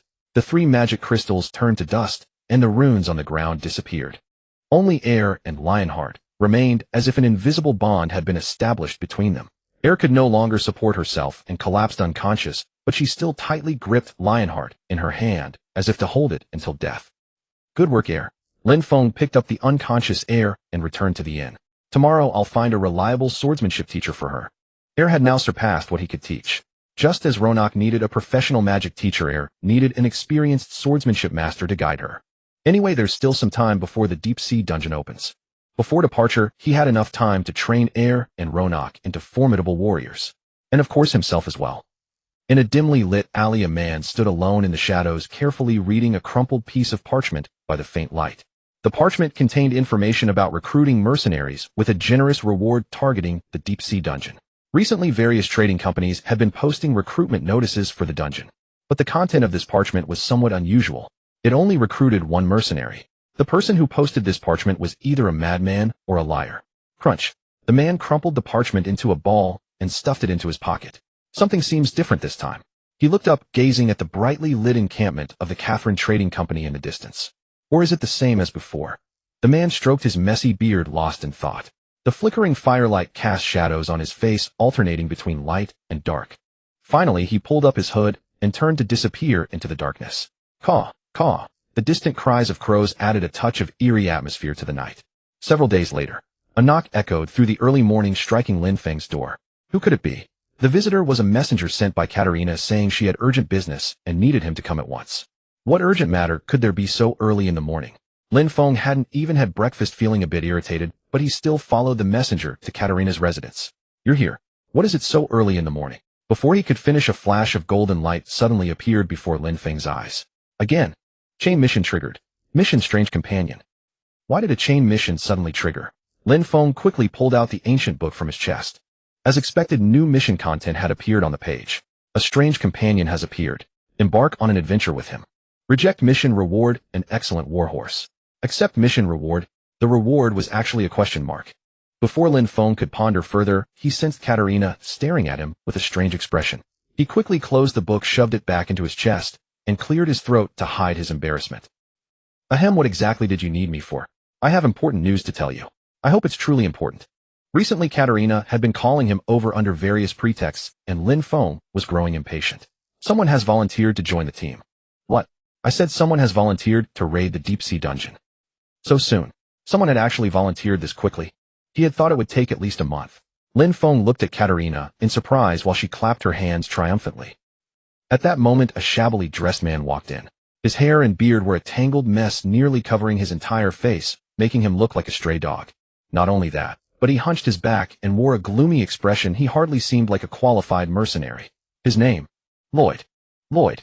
Lin Feng had never heard that name before. You said he volunteered to join the team. That's right. Do you know the mission's details and risks? I do. This guy, why is he so rude? Though a bit annoyed, Lin Feng decided not to make an issue of it, considering the man was probably older than him. Are you sure you understand the mission's rewards and risks? Yes. All right. Lin Feng turned to Katerina and nodded. The reason he didn't test the man's strength was because this guy might look down and out, but that sword is no ordinary one. Indeed, the sword at this man's waist was far from ordinary. It was longer than a typical sword, so heavy that an adult male would struggle to wield it with one hand, and its blade gleamed with the cold luster unique to mithril. Though the hilt was wrapped in leather, it couldn't hide the faint, chilling radiance. A sword like this would not wait for its master. A sword like this chooses its own master. Only a true powerhouse could wield such a blade. Besides, who would volunteer for this mission unless they were tired of living? Moreover, if this man were truly a nobody, Katerina wouldn't have brought him here. Yet why did the strange companion chain mission trigger at this very moment? With such chain missions, the rewards were usually generous. Aside from experience points, there might be special items or rare titles, and the attribute bonuses would certainly be substantial. Not bad. Lin Feng discreetly sized up the man and asked, will you be staying in the Merchant Guild's dormitory? No, I'll find my own place. Then let's go. Lloyd was silent for a moment, then nodded. Lin Feng collected a sum of operating funds from Katerina and led Lloyd out of the residence. And then, wait, this horse is... Lin Feng froze when he saw the warhorse Lloyd had brought. Wasn't this the very horse he had admired in Garifik? Could it be that the person I saw in Labata Port was really him? Lloyd mounted the horse and turned to Lin Feng, signaling him to get on. Forget it, no point dwelling on it now. A great man doesn't hold petty grudges, he would let it slide. No wonder the reward for rejecting the mission was an excellent warhorse. Lin Feng sighed helplessly and mounted the horse as well. This horse was indeed a fine steed galloping swiftly even with two grown men on its back. The horse trader in Garifik had said the horse was bought by a knight. But Lloyd didn't look like a knight at all. Could he be a wandering knight? Who exactly is this guy? Though filled with questions, Lin Feng held back and didn't ask. The two rode in silence back to the inn. Lin Feng booked a separate room for Lloyd. We won't be heading to the deep-sea dungeon right away. When do we leave?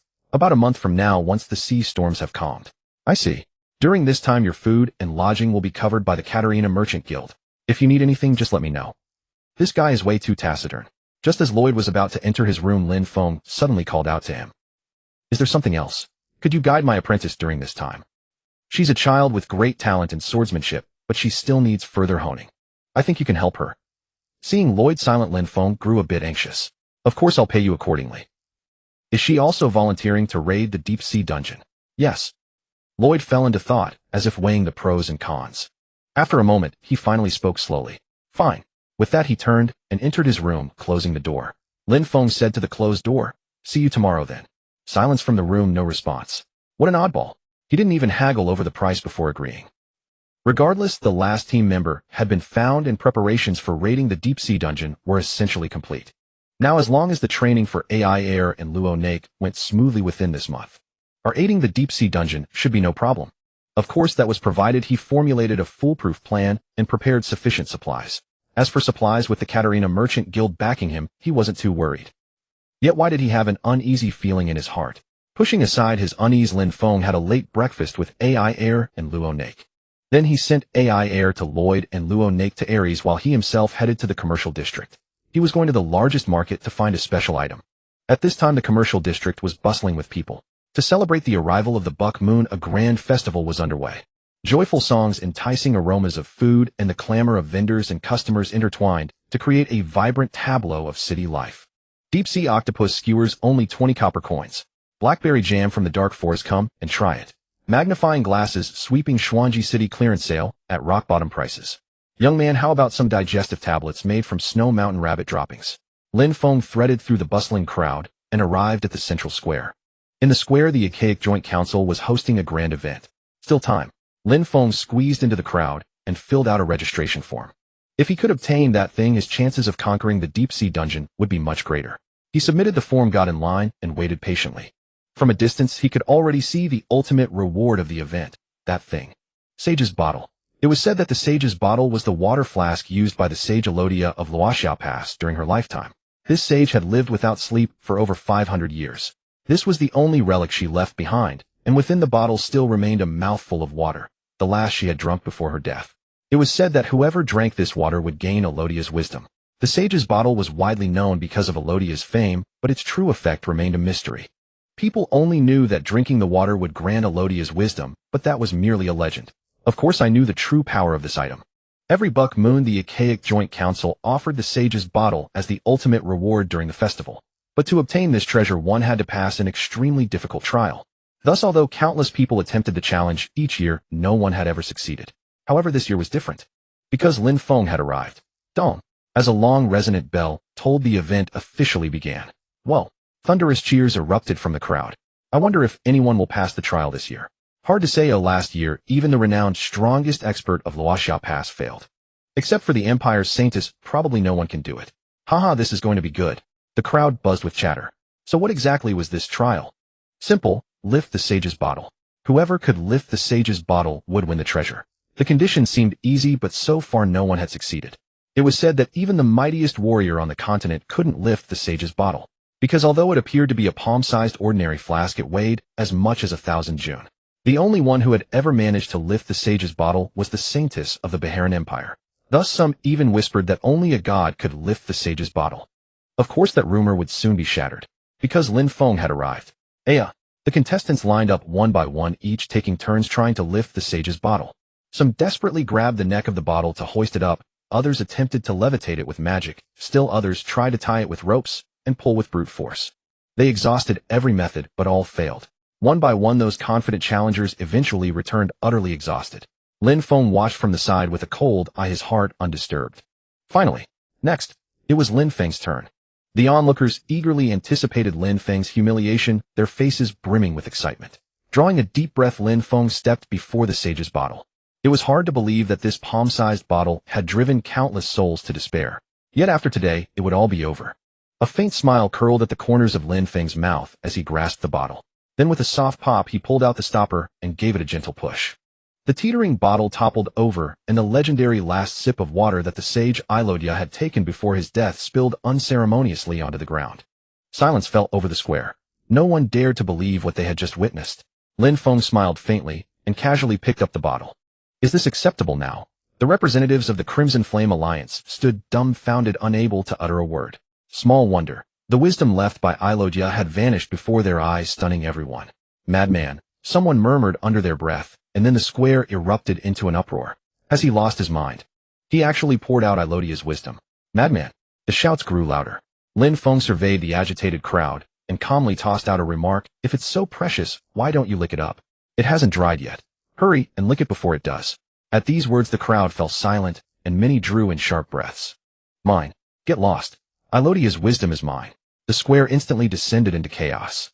Lin Feng avoided the jostling crowd, retreated to the back, and said to the overseer of Ilodya's trial, May I leave now? This. The man stammered at a loss. Lin Feng sighed deeply and explained slowly, the condition of the trial is to lift the sage's bottle by any means. Correct. That's right. By any means, just lift the sage's bottle. That's the sole condition. That's true. The man looked around in bewilderment, but found no one to offer advice. Lin Feng wore a serene smile and patted his shoulder. Then I'll take my leave. Without another word to anyone, he swaggered out of the trial grounds, the sage's bottle tucked under his arm. You're truly insane. You flatter me. Lin Feng took a sip of the fragrant tea offered by Katerina and smiled gently. I was wondering what the commotion in the square was about. Turns out it was all you're doing. I simply solved a problem that had plagued people for centuries. Katerina looked at him with disapproval. So Ilodya's final wisdom is gone forever. Well, you must know something, don't you? Lin Feng merely smiled and said nothing. Of course he knew. The sage's bottle never contained any of Ilodya's wisdom. It was just ordinary water. Completely ordinary, with no effect whatsoever.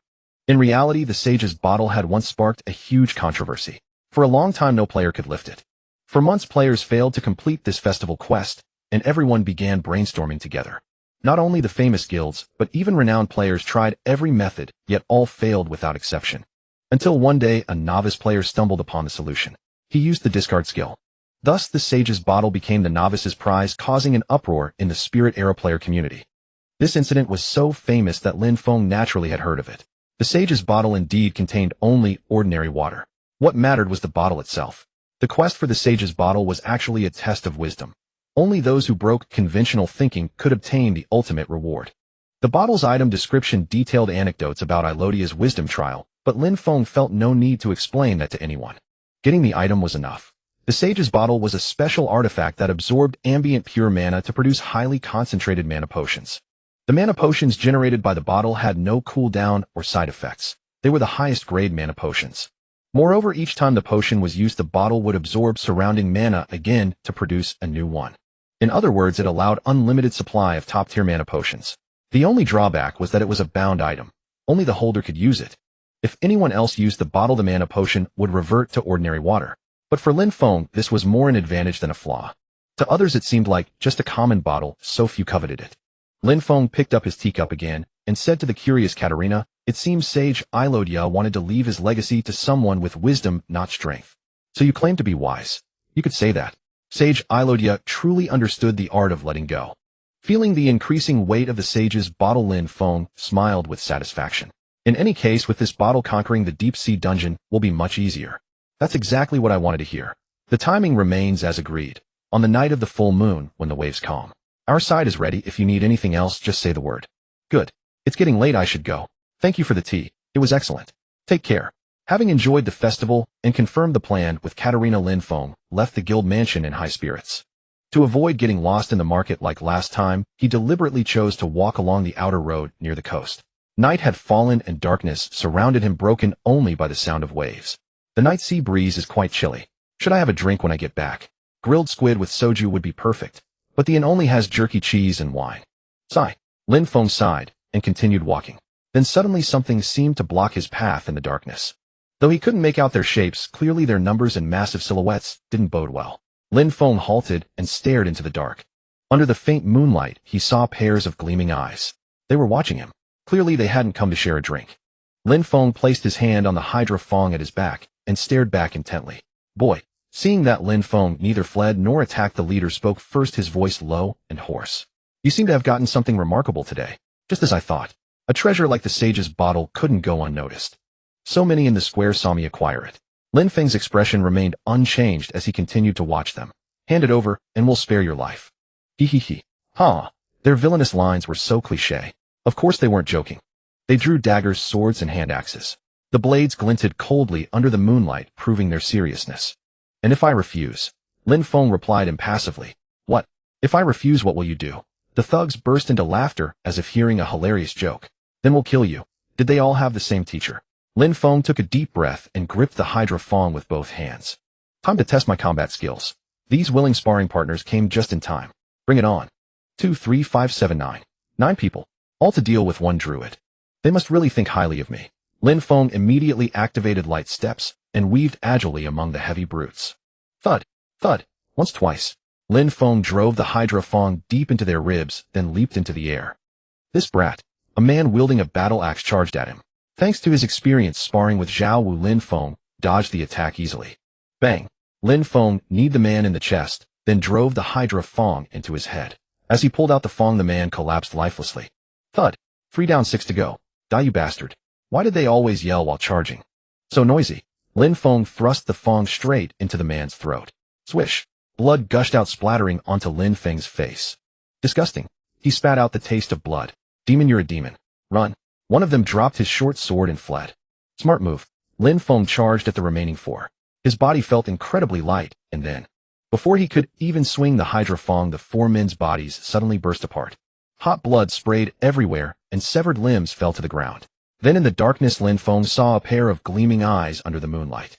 You are. A tall figure emerged from the shadows, wrapped in a pitch-black cloak. Lloyd. Blood-soaked, but recognizable, Lin Feng identified him. Lloyd nodded expressionlessly, wiped his blood-stained sword on a corpse's cloth, and sheathed it. The patrol will be here soon. Let's go. With that, Lloyd turned and vanished into the darkness. Lin Feng glanced at the bisected corpses and quickly followed. Honestly, running into him in a situation like this is so awkward. Lin Feng rinsed the blood from his body with hot water and washed his soiled clothes. He did not rush to sleep, but instead descended the stairs. In the dining room, where the hearth fire still smoldered, he ordered some cheese and a bottle of the most expensive wine, just as he had originally planned.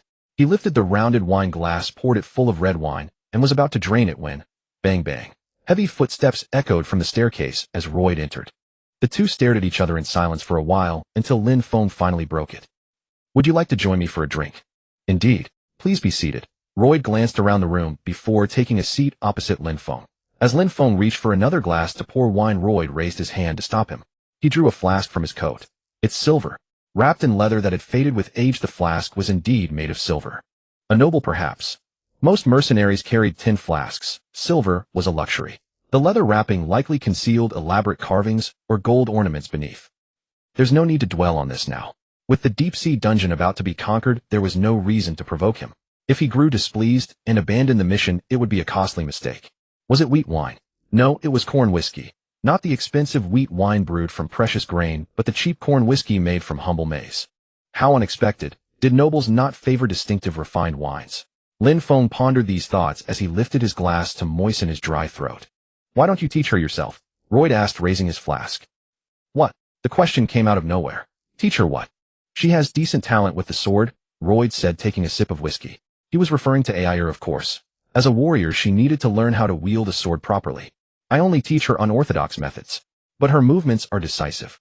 I've been a mercenary long enough to have seen many things. To survive killing is nothing at all. Perhaps. Royd took another swig of whiskey. How is Ayer? Lin Feng asked tentatively. I'm not asking as her master. That child does have talent. Royd said nothing, merely drinking in silence. After a long while he spoke again, his tone heavy. Do you know her true identity? Lin Feng hesitated, not answering immediately. True identity? Could it be that he has discovered Ayer, Elizabeth Reinhardt's identity? Lin Feng watched Royd carefully, his gaze steady. I'm not quite sure what you mean. What true identity? I know that child very well. Know Ayer well. Of course she certainly wouldn't recognize me. Elizabeth Reinhardt. He whispered the name in a hushed, secretive tone. The two fell into another silence. Are you playing dumb? What exactly do you know? That the Duke of Reinhardt's family was exiled to the Cursed Land was no secret. By the time I arrived at the cursed land, it was already too late. I killed the former Duchess of Reinhardt with my own hands. Not that she was truly alive, but an undead. I thought the Duke's daughter had also perished and sought her remains for a proper burial, but I found no trace. In borderlands like Garific knights were rarely seen. So that's how it is. Did he go to the cursed land to rescue the Reinhardt family? Who exactly are you? I should be the one asking. Who are you to dare harbor the Duke's daughter? Royd fixed one eye on Lin Feng, as though trying to pierce through him. Calm yourself. If he sought to rescue the Duke's family, he would certainly not harm AI. Lin Feng steadied himself and replied calmly, Very well, I'll tell you. I discovered AI in the cursed land, and when I learned she was the Duke of Reinhardt's daughter, honestly, I was surprised as well. I saved her not out of compassion. I needed an ally, and she needed a protector. That was all. He did not mention that AI would one day become the Silver Lion of Reinhardt. No one would believe him if he did. Would you not fear discovery harboring the bloodline of the Reinhardt family?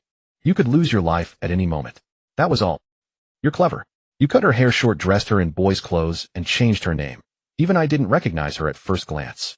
Until I discovered she carried the Duke of Reinhardt's sword. So it was because of that sword then. You know everything. With such a fine sword, it would be impossible not to recognize it. Royd stroked his beard and took another sip of whiskey. So, what do you intend to do? Take her away. If he went to the cursed land seeking the Reinhardt family, then his intentions were clear.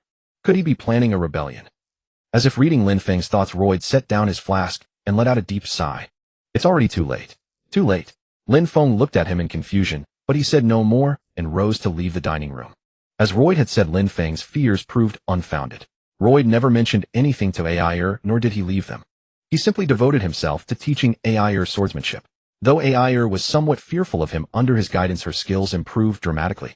The agile footwork and adaptability taught by Zhao Wu combined with the refined sword techniques from Royd meant that AI could now easily defeat ordinary mercenaries.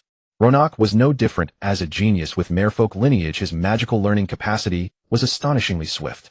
The merfolk were intrinsically connected to oceanic magic, wielding mysterious powers, so it was no surprise that Ronak absorbed magical knowledge far faster than humans. Iris remarked that Ronak devoured magical knowledge like a sponge. Indeed, bloodline was something that could not be ignored. And then there was himself. Currently, at level 38, on the verge of becoming an intermediate druid. Once the deep-sea dungeon was conquered, he would gain at least 2 levels. Upon reaching level 40 and advancing to intermediate druid, he would be able to learn Holy Light. Holy Light was far more powerful than Moonlight, dealing devastating damage to the undead, and could even grant immunity to dark arts like Dark Canopy. If he mastered Holy Light, he would be nearly untouchable in lands plagued by the undead. Of course, that was a concern for another time. But the matter demanding immediate attention was different. A new skill available at level 38, Taming. This skill differed from beast summoning. Beast summoning merely called forth wild beasts for basic commands, while taming represented a significant advancement. By using taming, one could establish a spiritual connection with the target, issuing direct commands and exerting precise control. Their formidable fighter Shadow Wolf Silvermoon could not accompany them into the deep-sea dungeon. Silvermoon was unmatched in forests and on land, but the sea was a different matter entirely. Without Silvermoon, he needed a new beast companion, one suitable for the deep-sea dungeon. Lin Feng borrowed a small boat from the Katarina Guild and set sail alone. He intended to test the gill pills and giant duckweed he planned to use in the deep-sea dungeon. Splash, splash, splash. Plop. At the ocean's center, Lin Feng swallowed a pill made from powdered angelfish gills mixed with frog mucus. Ugh. The taste was dreadful, but for the mission he endured it. About 10 minutes later, gills formed on Lin Feng's neck and collarbone, while webbed membranes appeared between his fingers. How remarkable. Armed with several duckweed seeds, Lin Feng leaped into the sea. Splash. Though initially disorienting, the gills allowed him to breathe effortlessly underwater. Ronak should manage fine, but I'll need to have AI and Royd take the pills beforehand and practice breathing underwater. The effects lasted roughly a day. Before they wore off, he would need to take another pill. Otherwise, he would drown in the deep-sea dungeon. Naturally, Lin Feng had also prepared giant duckweed as a precaution. Lin Feng retrieved a giant duckweed seed, held it in his palm, and activated Forest's Breath. In an instant, the giant duckweed had fully grown. The giant duckweed was larger than a human head, about the size of a watermelon, and filled with air. Lin Feng sliced through the roots at its base, pressed his face into the opening, and felt a rush of fresh air. Phew. In emergencies, he could use the giant duckweed as a helmet and wait for his body to float to the surface. Consider it a makeshift life preserver. In an emergency, several duckweeds could be tied together to serve as a vessel. Lin Feng removed the giant duckweed and swam toward the deep sea. The webbing between his fingers made swimming considerably easier. Colorful corals thrived beautifully with schools of fish darting playfully among them. The scene reminded him of the aquarium he had visited as a child. This is hardly the time for nostalgia. Lin Feng pushed aside the memories surfacing in his mind and continued swimming into the deep sea. I've swum far enough, but should appear soon. Lin Feng glanced around, drew a dagger from his waist, and sliced his thumb lightly. Blood welled immediately, and he cast a healing spell on himself. This modest amount of blood scent should be sufficient. Swoosh. As expected, a dark shadow streaked toward him from the distance. I cannot afford mistakes. Lin Feng swallowed hard, his eyes locked onto the approaching shadow. Come then. Before Lin Feng appeared an armor shark. Its oppressive presence was suffocating. True to its name, it possessed fin-like armor as hard as steel, massive and razor-sharp teeth, and a colossal body spanning over 10 meters. Its entire body was pitch black, like a rusted ghost ship that had sunk to the ocean floor, except for its pair of azure eyes that glimmered with an eerie luminescence, sending chills down one's spine. But I cannot back down either.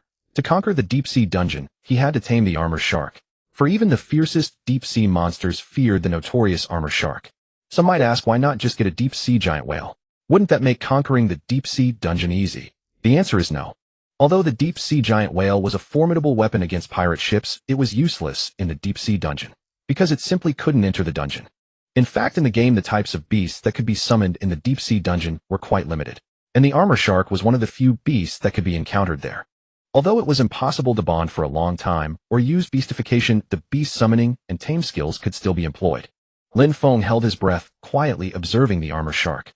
Its armor was covered in scars of various sizes, a testament to its countless battles. The armor shark swam around, seemingly searching for the source of the bloody scent. Every time it turned, its azure eyes flashed with a cold gleam. Sharks have poor eyesight. Although it was drawn by the scent of blood, finding him who had already healed his wounds would not be easy. Lin Feng quietly hid among the swaying black seaweed, continuing to observe the armor shark. This type of seaweed was highly toxic. Once entangled, one would fall into a poisoned state, so most marine creatures and monsters stayed away from it. Of course, Lin Feng had the blessing of the Poison Dominator totem, which granted immunity to all poison states, so he had no fear of this toxic seaweed. After observing for a long time, the armor shark still lingered nearby, unwilling to leave. It was no wonder, as the armor shark was notorious for its bloodlust, even earning the title of man-eater shark. But Lin Feng had no intention of becoming shark food. To use the tame skill, he had to wait for a moment when it let its guard down. I can only wait for it to give up and leave. As the saying goes, only hunger can kill an armor shark. They hunt ceaselessly from dawn till dusk. So it couldn't stay here forever. If he waited a little longer, it would leave in search of other prey. Lin Feng had to seize that very instant. Fortunately, the effect of the gill pill could still last for a while. Moreover, waiting was what he excelled at. Lin Feng gripped the seaweed tightly to prevent himself from being swept away by the current. As a precaution, he activated the eagle eye skill, allowing him to see clearly even in the dark depths of the sea. All right, now it's just a matter of waiting. The armor shark was more patient than Lin Feng had imagined. He looked down at the clock flower he used to measure time. The clock flower had 6 petals, and 1 petal fell every 4 hours. Now 2 petals had already fallen. Even counting the time spent diving and preparing beforehand, Lin Feng had been waiting here for at least 5 hours. It seemed this armor shark was a tough one. Should I think of another method? Just as Lin Feng was about to change his strategy, a massive shadow passed overhead. It was finally about to give up and leave. Now, Lin Shaka, god of forest and earth, though I am in the midst of the sea, is this sea not also a part of the earth you created? Lin Feng began to pray, and a tittering sound seemed to echo in his ears like the whisper of fairies. So please grant me your power once more. The water before him rippled slightly, and without hesitation Lin Feng reached out and activated forest breath. Although they were in the sea, such a minor issue could be overlooked. After all, seaweed was a plant rooted in the earth. Whoosh, whoosh, shuffle, shuffle. Fortunately, the black seaweed grew at an astonishing speed, swaying gracefully in the water. Although the resistance of the water made control difficult, it was not impossible. In the blink of an eye, the dense seaweed formed a massive hand. What came next was simple. Lin Feng controlled the giant seaweed hand and grabbed the armor shark. If not for the impact of the current, the hand would have succeeded instantly. But the armor shark reacted faster than he expected. It seemed a bit flustered, but still managed to slip through the fingers of the seaweed hand. No matter, one more try. Whoosh, shuffle, shuffle, whoosh. Due to water resistance, the seaweed hand moved slower than Lin Feng anticipated. So he had to anticipate the armor shark's movements and act first. Lin Feng focused, closely observing the shark's actions. For a druid, reading the body language of animals, beasts, and monsters was as natural as breathing. Now, Just as the armor shark was about to turn, Lin Feng used the seaweed on the other side to grab it fiercely. The armor shark struggled desperately, but it was futile. Although some seaweed was torn apart, more and thicker strands had already tightly bound its body. Got it. Halfway to success. Lin Feng confirmed that the seaweed had securely bound the armor shark, then touched the ring on his right index finger, which was set with a large gem. The ring was entirely golden, clearly of great value. Of course, this was a self-defense tool specially designed for noble women, the stun ring. In simple terms, it was a ring-shaped taser. The stone in the center was not a gem, but a processed magic crystal containing enough magic power to stun a person. To hunt an armor shark usually required a ship and 20 strong men, a testament to its ferocity. Lin Feng's goal was not to kill it, as that would cause more trouble. That was why he had chosen the stun ring. He looked at the armor shark bound by seaweed, gently stroking his fist with the ring. Strike quickly. According to orthodox taming methods, one should communicate mentally with the target and slowly build trust. But this situation clearly wasn't suitable for that approach. What is the key to taming? Druids had various opinions: love, trust, faith.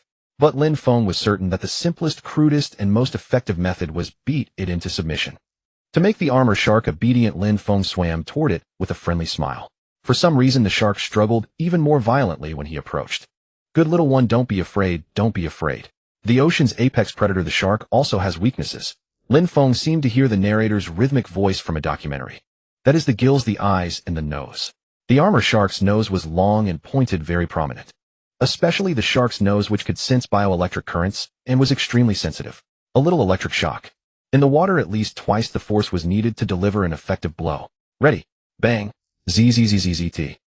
The electric magic from the ring surged into the armor shark's body through its nose, and a spark of electricity flashed in its nostrils. Would cause massive damage. The moment the narrator's voice in his mind finished, the armor shark's body trembled violently. Lin Feng took the opportunity to place his hand on its head and activated the tame skill. The result: shuffle. Success. A star-shaped mark representing successful tame appeared above the armor shark's head. This mark, formed by Lin Feng's magic power, did not disappear, but kept spinning above its head. At the same time, Lin Feng felt a mental connection established between him and the armor shark. The armor shark's consciousness was chaotic, and various emotions flooded into Lin Feng's mind. While soothing it, he untied the seaweed that bound it. Then he used natural healing on the armor shark to help it recover from its injuries. Don't be afraid, I won't hurt you. Although your nose has been smashed by me, I really mean it. Lin Feng wanted to pat its head as comfort, but it flinched in fear. Really? At this moment, the armor shark's eyes were filled with terror. But Lin Feng didn't mind and gently stroked its head. Despite its gaping maw filled with rows of razor-sharp teeth, it was now his companion, so there was no need to worry. Lin Feng waited patiently for it to calm down completely. Only after it returned to normal could he proceed with the next step of training. Anyway, the gill pill's duration is still long, so I can test its abilities first, and then go up. Next, Lin Feng tested the maximum distance of the mental connection and the armor shark's obedience. As long as it wasn't self-harming, it would obediently follow his commands. Simple attacks, defense, cover, and alertness, it could handle all of them. What satisfied Lin Feng most was the armor shark's defensive method. True to its name, armor shark, its tough skin was the best defense. Ordinary physical attacks barely bothered it. As long as the magic attacks weren't too powerful, having it by his side ensured Lin Feng's safety. Good, great work. After confirming the maximum distance of the mental connection, today's training ended. As a reward, Lin Feng took a griffin hind leg from his storage ring, a rare delicacy for marine creatures. As expected, the armor shark swallowed it in one gulp. Although it's not your favorite human flesh, be content with what you have. Alright, time to head back. Xiao Bao. At Lin Feng's call, the sea surface churned with turbulent waves, and a gigantic shadow burst through the surf. It was that magnificent armored shark. That was exactly why Lin Feng had named it Xiao Bao. Why? Because the textbooks all said so. When you give it a name, it will come to your side and become your armored shark. Well, honestly, it was mostly for convenience. You cannot simply keep calling it, hey, you, or that armored shark, every time. In any case, Lin Feng's armored shark, Xiao Bao, had demonstrated remarkable abilities. Its stamina, speed, and every other aspect were impeccable. What pleased Lin Feng even more was its considerable loyalty. It seemed he would not need to worry about it going forward. Splash. Of course, this was all thanks to that griffin hind leg. As soon as Lin Feng retrieved the griffin hind leg from his storage ring, Xiao Bao eagerly leaped out of the water and swallowed it whole, then sank back into the depths with satisfaction. Through their spiritual link, Lin Feng could clearly sense its joy. After all, this was a delicacy found only in the desert. In any case, the taming of the armored shark, which had worried Lin Feng the most, went far more smoothly and swiftly than he had anticipated. Xiao Bao obeyed Lin Feng completely, like a well-trained great dog. The griffin hind leg had only strengthened their bond, and their combat coordination proved even better than expected. The real problem was Aya. How uncomfortable. Elle floundering in the sea and Lloyd simply refusing to enter the water. Rannick teach Elle to swim. She does not even know how to swim. She used to be the young lady of the empire, so it is only natural she cannot swim. How would a noble lady of the Bailan Empire go swimming in the sea? Elle is different from you. She had only recently seen the ocean. Oh, make sure you teach her properly. You are a genius with an extraordinary bloodline. Although others might look down upon mixed heritage to Lin Feng, Rannick was someone possessing unique talent. Rannick seemed to relish Lin Feng's praise, giving a proud shrug before leaping into the sea. Splash. Soon they were roughhousing together, having a wonderful time in the water. What better way to get accustomed to the water than by playing in it? Splashing sounds echoed through the sea. Splish, splash, splish. Were they playing too wildly? This was not mere water play. It was an outright water fight. Never mind, I will leave that side to Rannick. Mr. Lloyd, the issue here is this man who refuses to enter the water no matter what. Are you certain you will not give it a try? Just receive a blessing at the Donald Temple. You make a valid point, but would it not be better to get accustomed to the water beforehand? Lloyd's words held merit. Certain blessings from the Donald Temple did grant the ability to move freely underwater. Lin Feng also intended to seek their aid there. But even so, preparing in advance would be wiser. Learning to swim proved essential. If he mentioned the Donald Temple, he likely undertook deep-sea missions before. Lloyd's past grew increasingly intriguing. As a nobleman, why would he venture into the deep sea where even mercenaries shied away? Perhaps once their bond strengthened, he would reveal the truth. Still, a man like him likely harbored dark secrets in his past. What if some curse from the deep-sea dungeon lingered within him? If the Donald Temple's blessing failed, what would you do? Such things. Anything can happen in a dungeon, and you are well aware of that. Come try these gill pills, you will get used to them. For the first time, an expression flickered across Lloyd's usually stoic face. It was an expression of clear distaste. I know the taste is unpleasant, but as long as you take them, you will adapt quickly. Once the gills developed, breathing underwater would become far more convenient.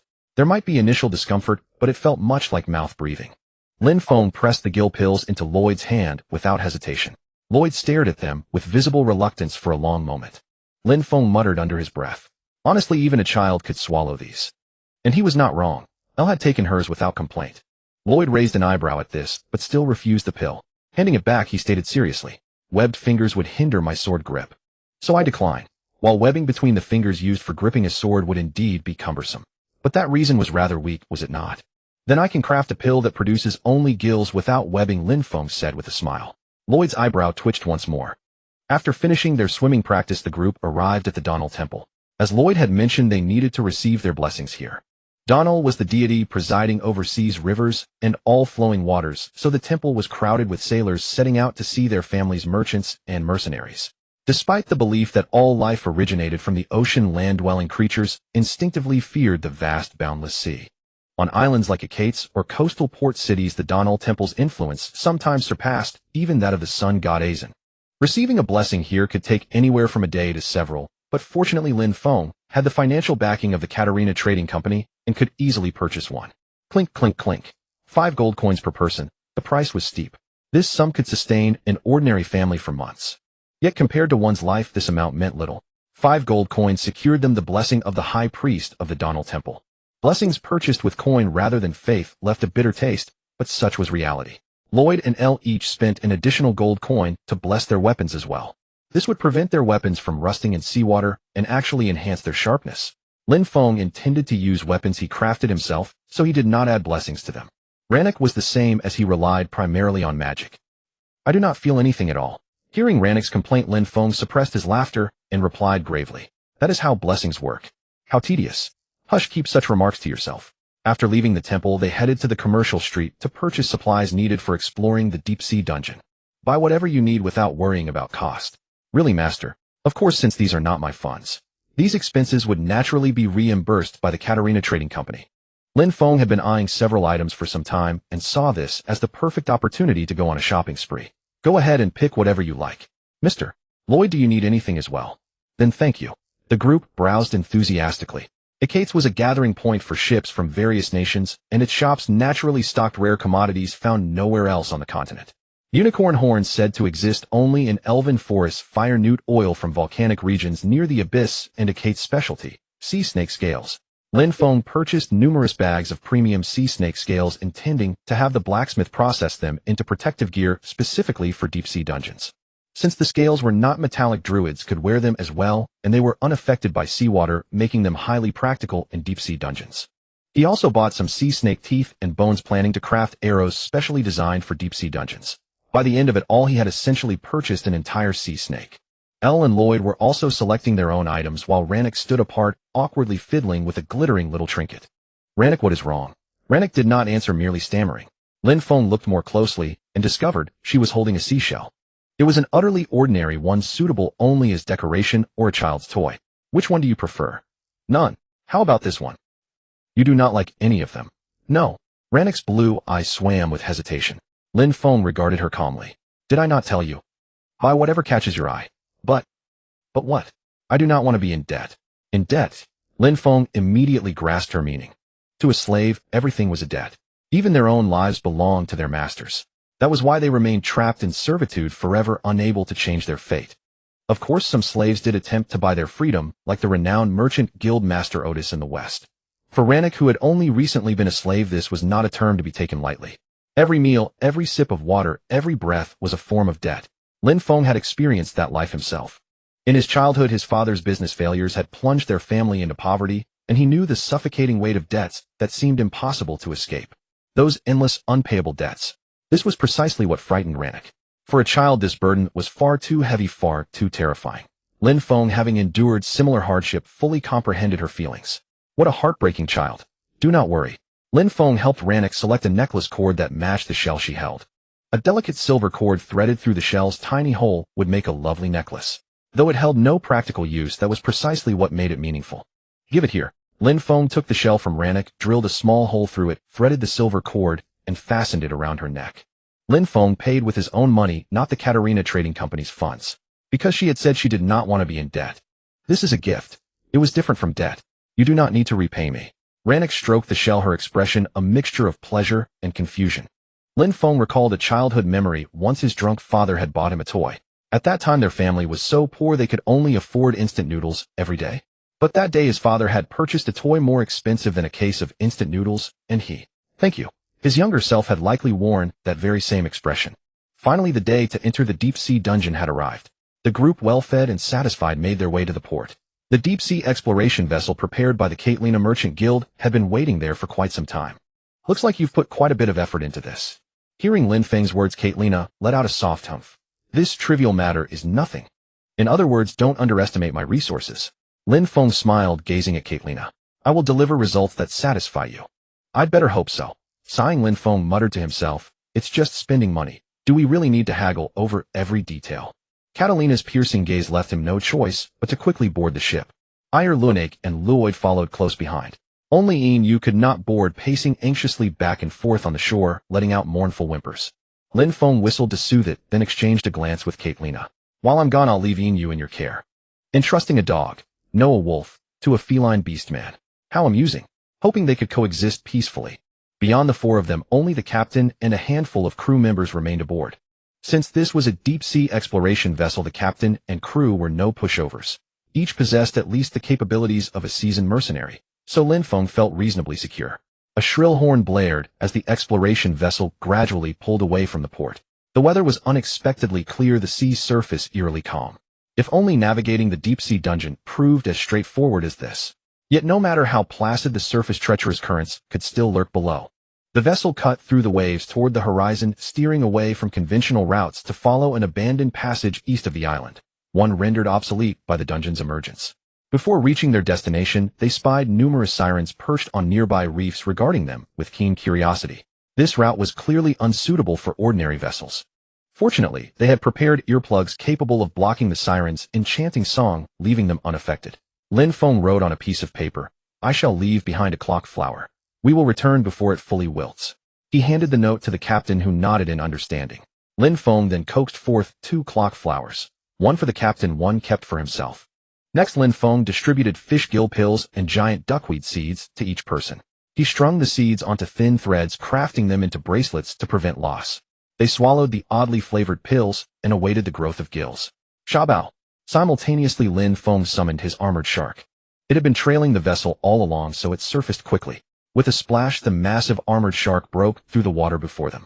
The sirens previously singing joyfully scattered in terror at the sight. "Ah, finally some peace." Lin Feng removed his earplugs and surveyed the group. "Shall we begin?" Only Ronak with his merfolk lineage nodded with excitement. Thanks to the costly blessing from the Donal Temple, they located the entrance to the deep-sea dungeon without difficulty.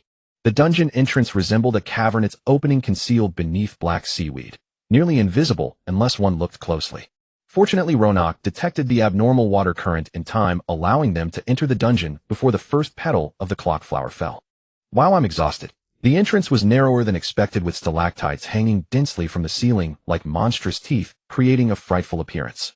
Yet the most terrifying aspect remained. The darkness. Not ordinary darkness, but an absolute pitch-black void where visibility reached zero, as if sight itself had become useless. Morningstar fruit. Lin Feng recalled that his storage ring still contained the remnants from their previous expedition in the mine. Thud, thud, thud. 3 should suffice. Ronak's eyes ought to adjust to the dark. Since time stood still within his storage ring, the Morningstar fruits continued radiating their bright glow. Lin Feng distributed the fruits to Ire and Lloyd, and the surroundings brightened considerably. He immediately regretted his decision. Some things were better left unseen. How disgusting. Around them swam black creatures resembling eels or anglerfish. Honestly, these would taste far better grilled or in a hot pot. Seeing them alive was truly unsettling. Lin Feng forced himself to look away from the grotesque creatures and continued swimming forward. The tunnel seemed to stretch endlessly into the distance. This isn't how it felt in the game. Of course, in the game, one simply clicked the button to enter the deep-sea dungeon and was transported there within seconds. Reality was far more cumbersome, resembling an excruciatingly long loading sequence. Just as Lin Feng felt time slipping away, Lloyd suddenly halted and turned to look at him. "What is it?" Lin Feng mouthed the question. Lloyd pressed a finger to his lips, signaling silence. Peering past him, Lin Feng saw only darkness, and then rustling sounds. Occasional flashes of scales broke through the gloom. Lin Feng instantly understood why Lloyd had stopped and realized what awaited them at the tunnel's end. Sea sprites. Have you ever witnessed schools of fish in an aquarium moving like a colossal whirlpool? The scene before them mirrored that exactly. The only difference was that what filled the space weren't sardines, but sea sprites. Damn, how are we supposed to get through this? Like merfolk, sea sprites were troublesome adversaries. Legends spoke of whales avoiding entire clusters of these creatures. Clearly, these were the same beings responsible for attacking merchant vessels. Lin Feng also spotted seaweed spirits and giant jellyfish, but these monsters typically operated alone and targeted humans rather than ships. It appeared that with the dungeon's emergence, a new sea sprite colony had established itself here, and there are quite a few of them. The dungeon had only recently appeared without higher-level monsters, allowing the sea sprites to reproduce unchecked. While individually weak, their numbers made them dangerously formidable. Therefore, we should eliminate them as quickly as possible. Lin Feng and Lloyd exchanged glances. Lloyd nodded and drew his longsword. The sword blessed by Donner gleamed with a chilling radiance. Since seaweed spirits and giant jellyfish wouldn't attack them proactively, they only needed to deal with the sea sprites. Despite their numbers, Lloyd's strength made a direct assault the optimal strategy. Plus, they had Shabao as a powerful ally. The soldiers will handle the fighters alongside Ire and Shabao, while the mages are our responsibility. They communicated briefly through glances and gestures before seeking an opening. Naturally, Shabao led the first wave of attack, disrupting their formation before Lloyd and Ire struck. With a swift burst of speed, the armored shark plunged into the sea sprite ranks. Several sea sprites were split in half before they could even react, dying on the spot. Upon witnessing the armored shark's arrival, the sea sprites descended into chaos. They emitted piercing shrieks like nails dragging across a blackboard, sending chills down their spines. Apparently caught off guard by this predator invading their territory, they frantically attempted to reorganize their formation. Or at least they tried to. Then came the thunderous impact. The moment Lloyd swung his sword, Lin Feng finally grasped why knights were likened to living tanks. A reputation well earned. Witnessing it firsthand still left him awestruck. Lloyd's power was monstrous. Each strike unleashed lightning-like energy that cleaved sea sprites into fragments. My God! Facing dozens of sea sprites, Lloyd remained unmoved, dispatching them with the ease of harvesting ripe melons. Now's not the time to stand idle. Lin Feng quickly scanned the area for signs of the sea sprite wizard. Maneuvering Shabao while monitoring the surroundings left him feeling slightly dizzy. But, there, fortunately Ronak was present. True to his merfolk heritage, he detected a faint glimmer in the murky water and pointed it out. Excellent, Ronak. Follow our practiced routine. Nodding, he began chanting rapidly. The surrounding water trembled slightly, gradually taking on a sharp pointed form. Lin Feng aimed at the same target. This time he selected specialized arrows crafted from sea serpent bones rather than silverwood. These arrows were lightweight with exceptional flexibility, their barbed heads making removal nearly impossible once embedded. Lin Feng drew his bowstring taut, waiting for Ronok's spell to complete. Snap! The moment the incantation finished, a slender, yet rapidly spinning stream of water shot toward the sea sprite wizard. Lin Feng released the arrow straight into the water's core. Propelled by the spinning current, it spiraled toward the wizard's heart. Both the water stream and arrow struck the sea sprite wizard's heart simultaneously. The arrow pierced deep into its chest while the water carved a massive wound along its trajectory. The wizard's distinctive purple blood splattered through the water as its body slowly sank to the ocean floor. I did it. Shoo. Lin Feng gently patted the excited Ronok, his gaze shifting past the dead wizard toward the rock crevice behind it. Don't let your guard down. There's another one. Don't let your guard down. There's another one. Lin Feng warned in a low voice, his gaze sharp as a hawk's. In the distance, a more massive monster was slowly approaching, exuding a suffocating aura of dread. How do you know? Luo Nake couldn't help asking. Because it's missing an arm, Lin Feng replied calmly, though a hint of gravity lingered in his tone. Sea goblins are the quintessential bullies among monsters. The weak are mercilessly cast out by the tribe, even cruelly slain. And this one-armed sea goblin shaman, having survived such brutal competition, was proof of its vastly superior strength. Surviving with a missing arm meant it was already formidable enough, Lin Feng mused to himself. It might even possess a terrifying power surpassing other sea goblins. Moreover, as a shaman, it wielded all manner of inscrutable curse arts. No one knew what insidious tricks it might employ. We need to end this quickly. Sha Bao, go. Lin Feng willed, commanding the giant armored shark Sha Bao through their mental link, ready to eliminate this troublesome foe. Sha Bao flicked its tail, stirring an undercurrent, and shot toward the sea goblin shaman like an arrow from a bow. But then a sudden change occurred. A wave of invisible force struck violently. Lin Feng's mind seared with agony as if cleaved by a blade, and his vision blurred. Damn, it's a curse. Lin Feng gritted his teeth against the pain and focused his gaze. The sea goblin shaman was brandishing a staff cobbled from deep-sea creature bones, muttering incantations. Worse, the curse could affect him through the mental link. Lin Feng's heart sank. He knew Sha Bao was suffering the same torment. I must subdue it quickly. Lin Feng steeled himself, scanning the surroundings until his eyes fell on a massive jellyfish not far away. Though the giant jellyfish possessed little intelligence, the potent venom within its body was enough to terrify any creature. It was precisely this venom that allowed it to roam unchallenged in these perilous waters. Its two longest tentacles are non-toxic. I can use them to bind Sha Bao. Lin Feng made a swift decision, momentarily severing the mental link with Sha Bao and casting Tame on the giant jellyfish. Perhaps because the jellyfish had little intellect, Lin Feng easily took control of its movements. Come on, just a little more. Lin Feng strained to manipulate the jellyfish's two tentacles, wrapping them around the sinking Sha Bao and slowly hoisting it upward. Though the process was arduous, choosing the giant jellyfish was a wise decision. At least the frenzied sea goblins could no longer attack Sha Bao. So this is the leader of the sea goblin pack, Lin Feng thought, watching the figure hidden in the crevice of the rocks. The answer was clear. Ordinary sea goblins couldn't wield curses, let alone survive losing an arm. He had to eliminate it quickly. However, Luo Ida and AI Air were completely surrounded by a tide of sea goblins, unable to break free. Looks like it's up to me again. Lin Feng took a deep breath. Against such a cunning opponent, brute force alone wouldn't work. Lin Feng looked around, his gaze finally settling on the patch of seaweed, swaying gently with the current beneath his feet. Let's try this on you. Lin Feng knelt, pressing his hands into the soft sand. Surging magical power flowed from his fingertips, spreading rapidly across the entire seafloor. Let you taste something unprecedented. Lin Feng sneered, inwardly channeling mana to infuse sunlight, sea breeze, and the rich scent of fertile soil into the deep-sea algae. Gurgle. Whoosh. Rustle. As expected, these algae, unaccustomed to such lavish treatment, began to grow wildly. In an instant, the sparse seaweed patch transformed into a dense forest, engulfing Lin Feng and his companions. The sea goblins trying to break through the seaweed fell poisoned and writhing in agony. Phew. Finally a moment to catch our breath. Lin Feng and the others hid behind the seaweed, seizing the chance to recover. Luo Ida, this is for you. Lin Feng took an antidote potion from his spatial ring and handed it to Luo Ida. I made this antidote using a totem. The seaweed's venom is strong. You'd better drink some too. Thanks. Luo Ida accepted the potion and downed it in one gulp. These sea goblins are too numerous, and that shaman is troublesome. Lin Feng said grimly. I have a feeling things aren't that simple. You mean? I suspect their numbers will keep increasing. And that shaman's strength can't be underestimated. Lin Feng continued, his tone heavy. We must find a way to eliminate it quickly. What should we do? Air asked. Luo Nake and I will deal with the shaman. You two hold off the rest of the sea goblins.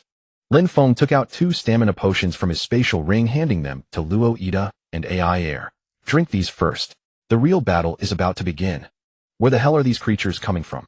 Lin Feng crouched in the seaweed, using water arrow art to precisely reap sea goblin lives while observing the situation.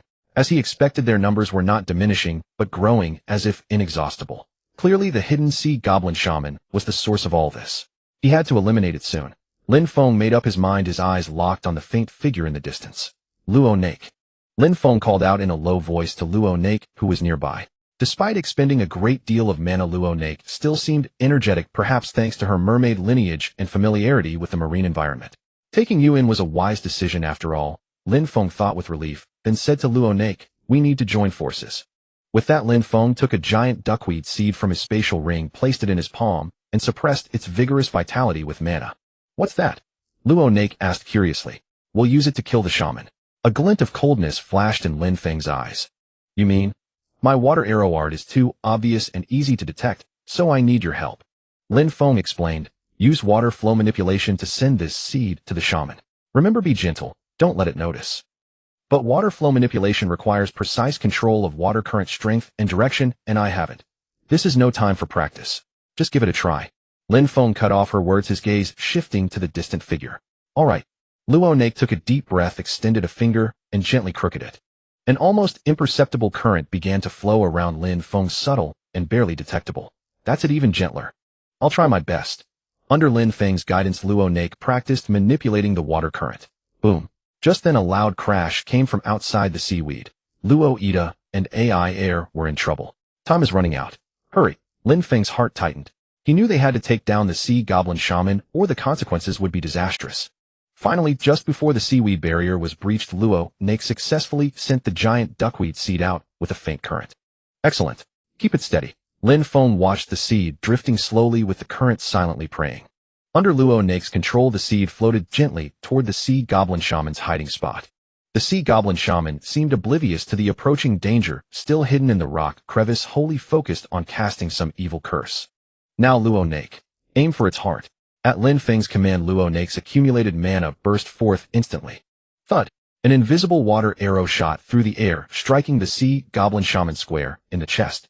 The creature shrieked, blood gushing from its mouth, and its staff clattered to the ground. Boom! At the same moment, Lin Feng released his suppression on the giant duckweed seed. The seed, originally the size of a fingertip, instantly swelled into a gigantic duckweed, wrapping the sea goblin shaman tightly within. Gurgle! The massive duckweed carrying the sea goblin shaman slowly rose to the surface and vanished into the vast ocean. The moment the sea goblin warlock fell, the chilling curse that had loomed over everyone dissipated. The remaining sea goblins, as if awakening from a nightmare, fled in panic, scattering in all directions. A few still slipped through the net. El said, watching the shadows vanish into the darkness, a hint of reluctance in his voice. No matter, they are just small fry. Lin Feng waved his hand, signaling El not to worry. His gaze fell upon the staff that the sea goblin warlock had dropped. The staff was crafted entirely from withered coral and the bones of various deep-sea creatures, exuding an eerie and sinister aura. With such a shabby staff, could it really unleash such a powerful curse? Lin Feng wondered, filled with doubt. He picked up the staff and examined it closely, scrutinizing every detail. As expected, soon Lin Feng made a new discovery. At the top of the staff, hidden in the gaps of the bones, he found a sharp tooth. The tooth was the size of a finger long, eroded by time, its former luster lost. Yet the moment Lin Feng channeled his magical energy into it, the tooth emitted a faint glow. This power! Lin Feng's heart stirred. He could sense that the tooth contained an extremely ancient and formidable force identical to the curse energy from before. Perhaps this is the key. Lin Feng carefully removed the tooth from the staff and examined it closely. How should I use it? Lin Feng tried infusing a trace of his magical energy into the tooth. Boom! The next moment, a terrifying wave of energy erupted violently. A massive bubble rose from the seabed, surging toward the surface like a deep-sea bomb explosion, stirring up colossal waves. That was close. Lin Feng shuddered inwardly. Had he not been in the seawater, that blast would have shredded him to pieces. This tooth possessed such terrifying power. Lin Feng marveled, and at the same time, he felt that this force resonated with something within his own body. This familiar sensation. Lin Feng frowned, a bold conjecture forming in his mind. Could it be related to the origin god?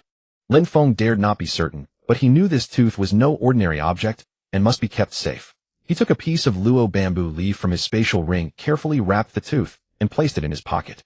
What happened? Lloyd, who had returned, saw the luo bamboo leaf in Lin Feng's hand and asked. Nothing, just accidentally triggered a mechanism on the staff. Lin Feng brushed it off. Lloyd did not press further, knowing Lin Feng had his secrets. After a brief rest, the group continued onward. Deep in the sea cave, a hidden wonder awaited. The water temperature is getting lower, Ronak shivered. Take this. Lin Feng took out a morning star fruit from his spatial ring and handed it to Ronak. It won't do much, but it can ward off some of the chill. Thank you. Ronak took the fruit, shooting Lin Feng a grateful glance. The group pressed deeper, encountering several more deep-sea monster attacks, all easily handled by Lin Feng and the others. After an unknown time, a faint light appeared ahead. Look, what's that? Lloyd pointed at the distant glow. The group followed his gaze and saw a magnificent gate before them. They approached, overwhelmed by the sight.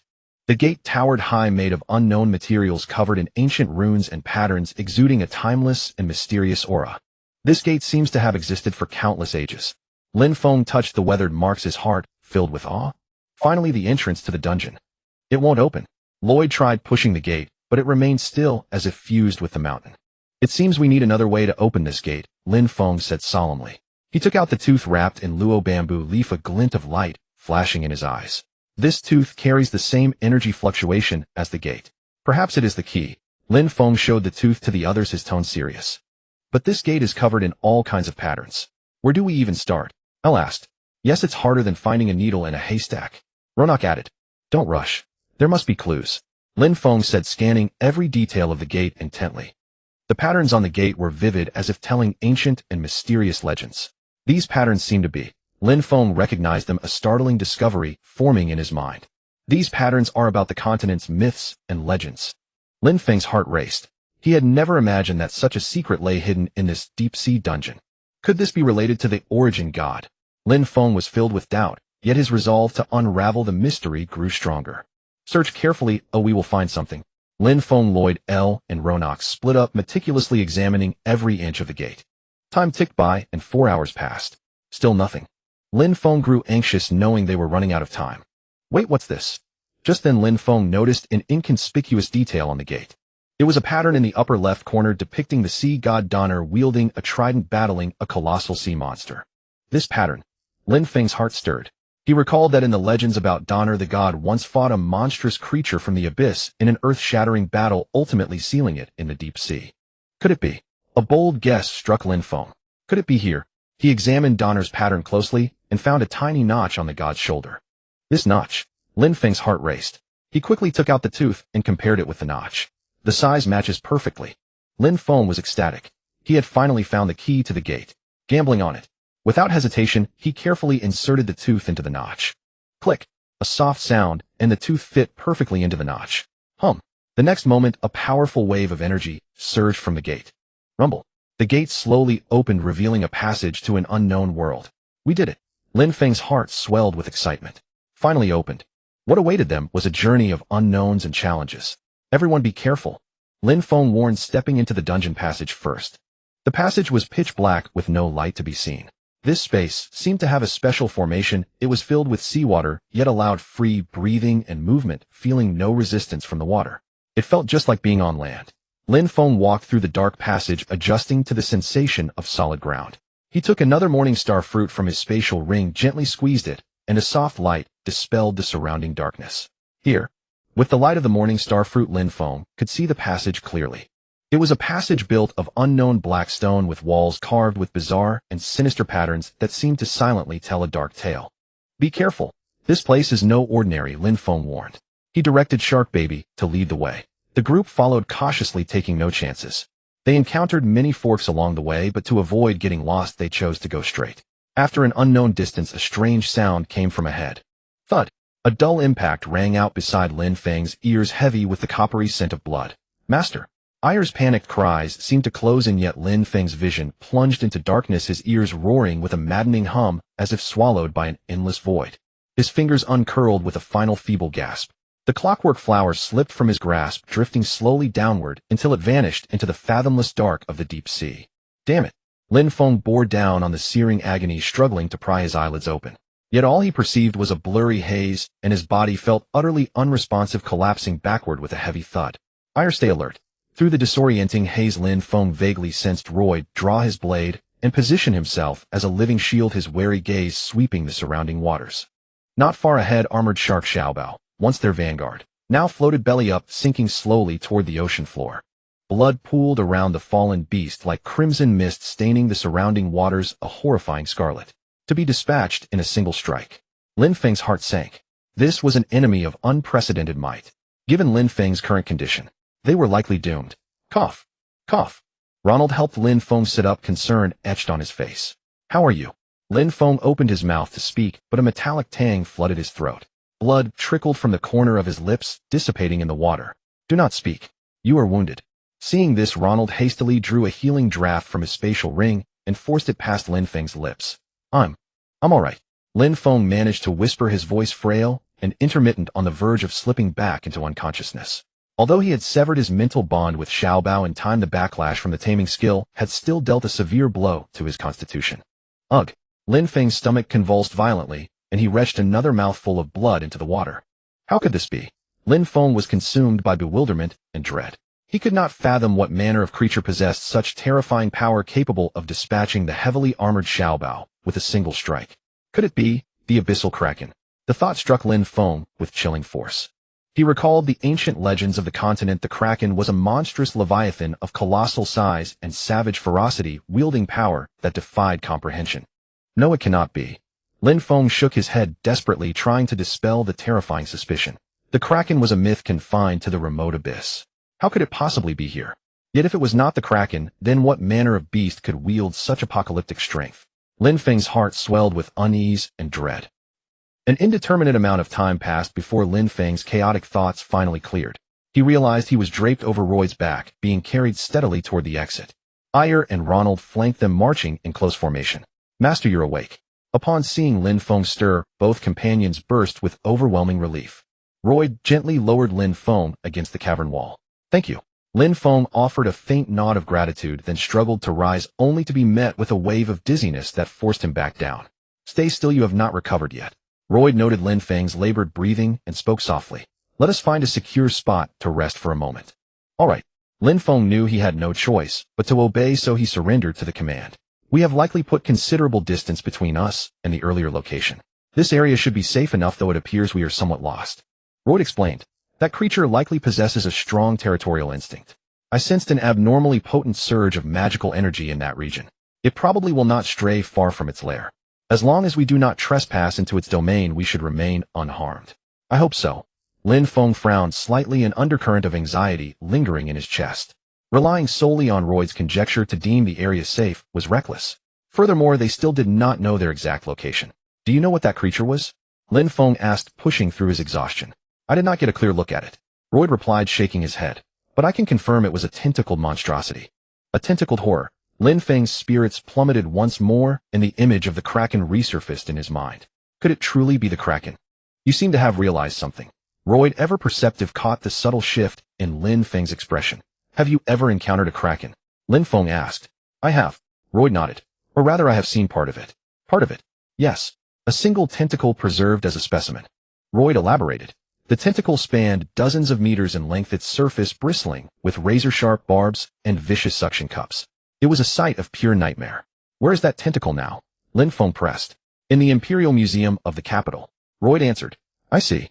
Lin Feng nodded, his suspicions gradually coalescing into a grim certainty. I suspect the creature that attacked us is very likely the kraken. Lin Feng stated in a heavy tone. The kraken. Upon hearing this, both Ire and Ronald paled dramatically. But isn't the kraken merely a legend? How could it possibly manifest here? Ire asked in utter disbelief. I am not certain myself. Lin Feng shook his head. However, given the current circumstances, it appears to be the only plausible explanation. Then what should we do? Ronald asked anxiously. Let us rest first and regain our strength. Lin Feng said. After that, we will formulate a new plan. The group located a relatively stable alcove and allowed themselves a brief respite. Lin Feng consumed several vials of potion and channeled his natural heal to accelerate the recovery of his wounds. Yet the trauma to his spirit was far less yielding. He exhaled a long, shuddering breath, striving to quell the turmoil of unease and fear within him. Now was not the time for cowardice. He must steel himself quickly and lead his companions out of this predicament. Rustle. Just then a faint scratching sound suddenly echoed from nearby. Lin Feng's instincts flared, and he immediately forced his eyes open, following the noise with his gaze. Through the dim, murky light, a colossal shadow was slowly advancing toward them. No good, it's the monster. Lin Feng's face drained of color as he urgently warned his companions. Prepare for battle. Roy drew his long sword, his eyes sharp as lightning, locking onto the encroaching silhouette. Roar! A deafening bellow erupted from the darkness. Instantly, a gargantuan tentacle lashed out from the gloom, striking with blinding speed toward Lin Feng and the others. Dodge! Lin Feng shouted, yanking Ire and Ronald aside in a narrow escape. Boom! The tentacle slammed into the seabed with catastrophic force, sending shockwaves rippling through the water and scattering debris in every direction. That was too close.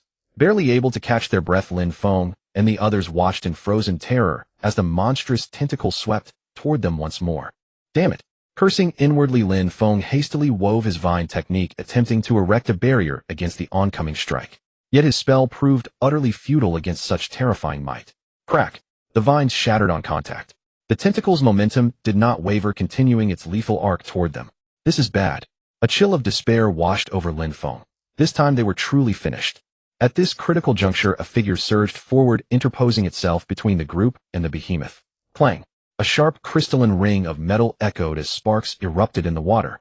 The colossal tentacle had been arrested dead in its tracks. Royd. Lin Feng looked up to see Royd standing firm before them, his long sword planted defiantly, bearing a grim expression as he faced the monster. Go. Leave now. I carry a beacon. Once activated, it will transport us away. I will hold it off. Royd declared without turning his head, his tone ironclad and leaving no room for argument. But, enough. Run.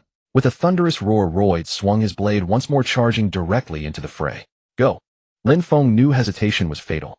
Gritting his teeth, he seized Ire and Ronald's arms and bolted deeper into the tunnel. Roar! Behind them, the monster's fury shook the waters, mingling with Royd's battle cries and the relentless clash of steel. Lin Feng dared not look back.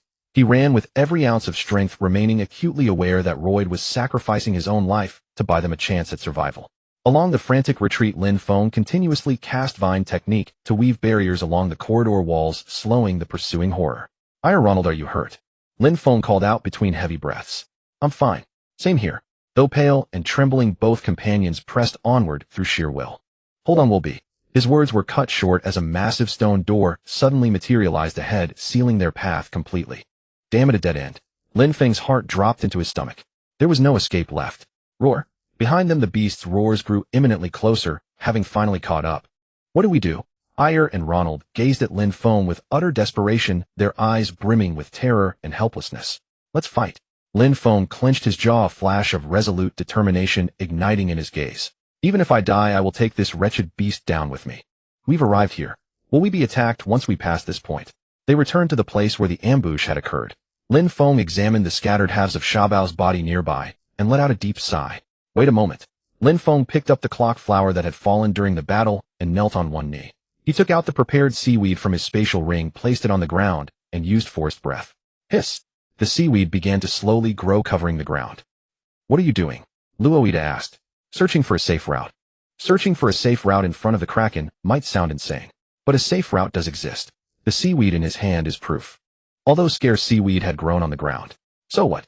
Seaweed is highly reproductive and adaptable. It only needs seawater to grow.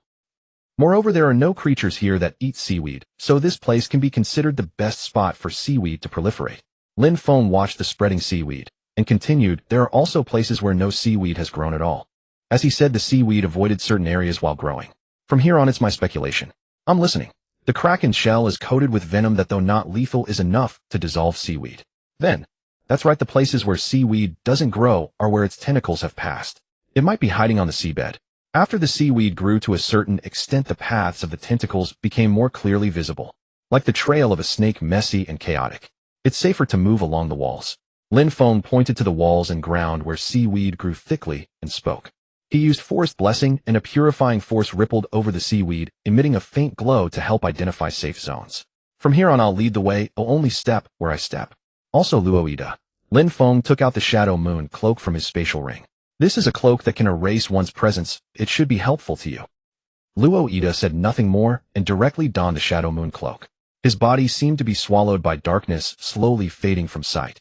Lin Feng used light step, making his footsteps lighter, and took the lead.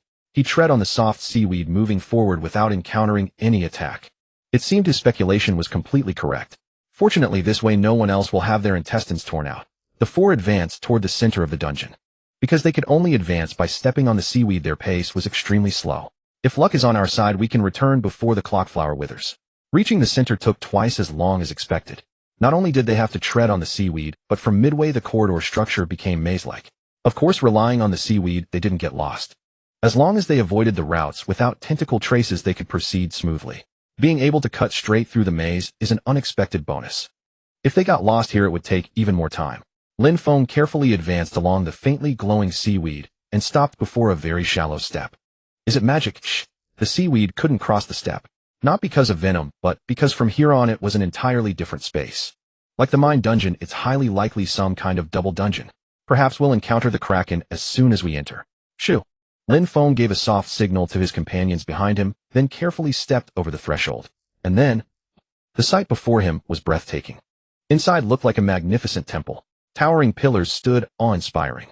But the once majestic scene, neglected for centuries, had fallen into decay, now exuding a sinister and terrifying atmosphere. Scattered on the ground were bone fragments, rusted weapons, and unidentified corpses. Yet what truly shocked him was something else. Sea goblins and deep-sea eels. No, to be precise, sea goblins with human heads and deep-sea eels with human heads. AI Air almost screamed. If Luo Ida hadn't covered her mouth, she would have screamed. Lin Feng took a deep breath and carefully observed the scene.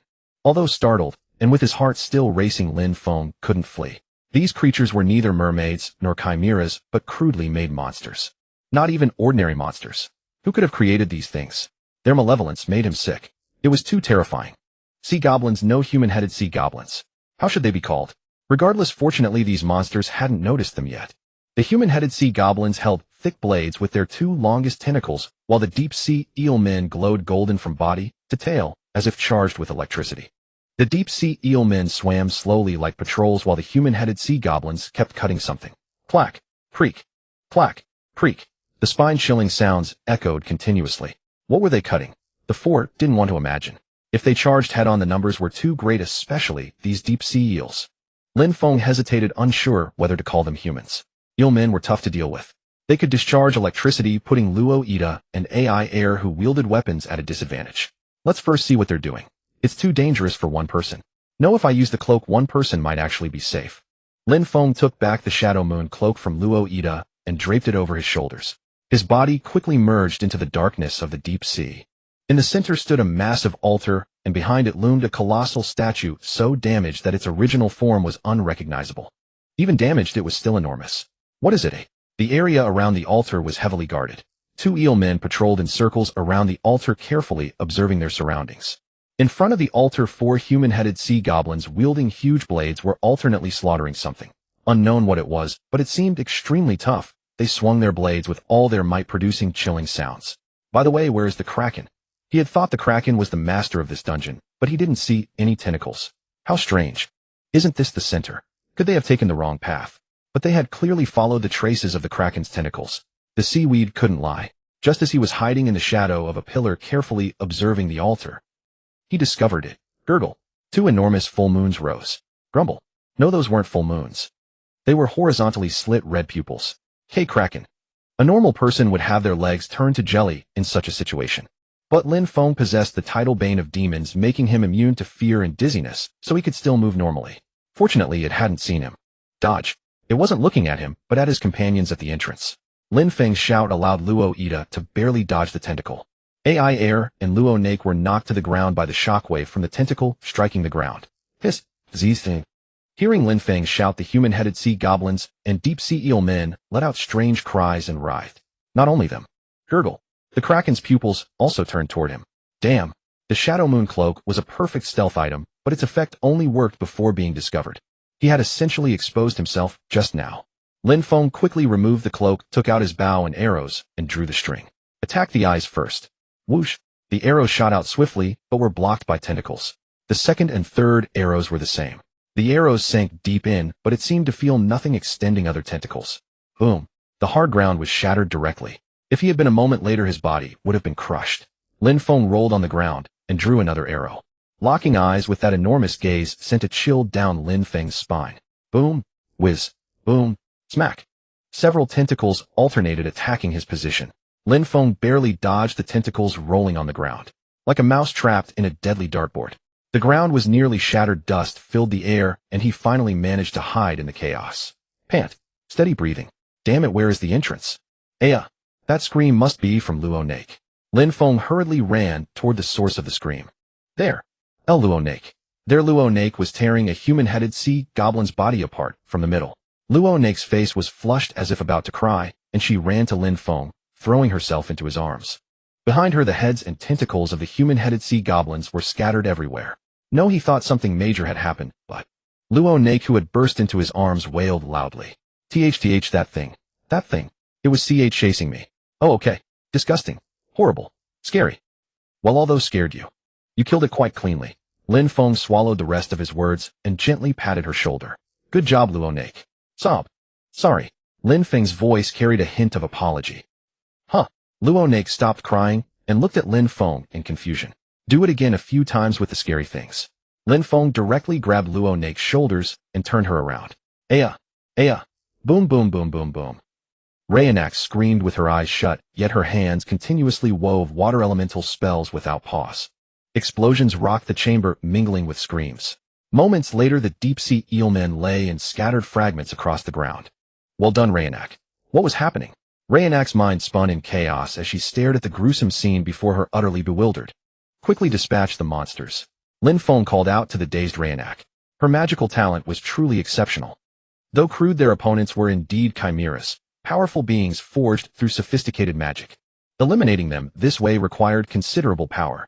Rayanak wielded magic instinctively, chanting incantations and channeling mana flowed as naturally as breathing. Perhaps it stemmed from the merfolk blood coursing through her veins, or the familiar depths of the ocean surrounding her.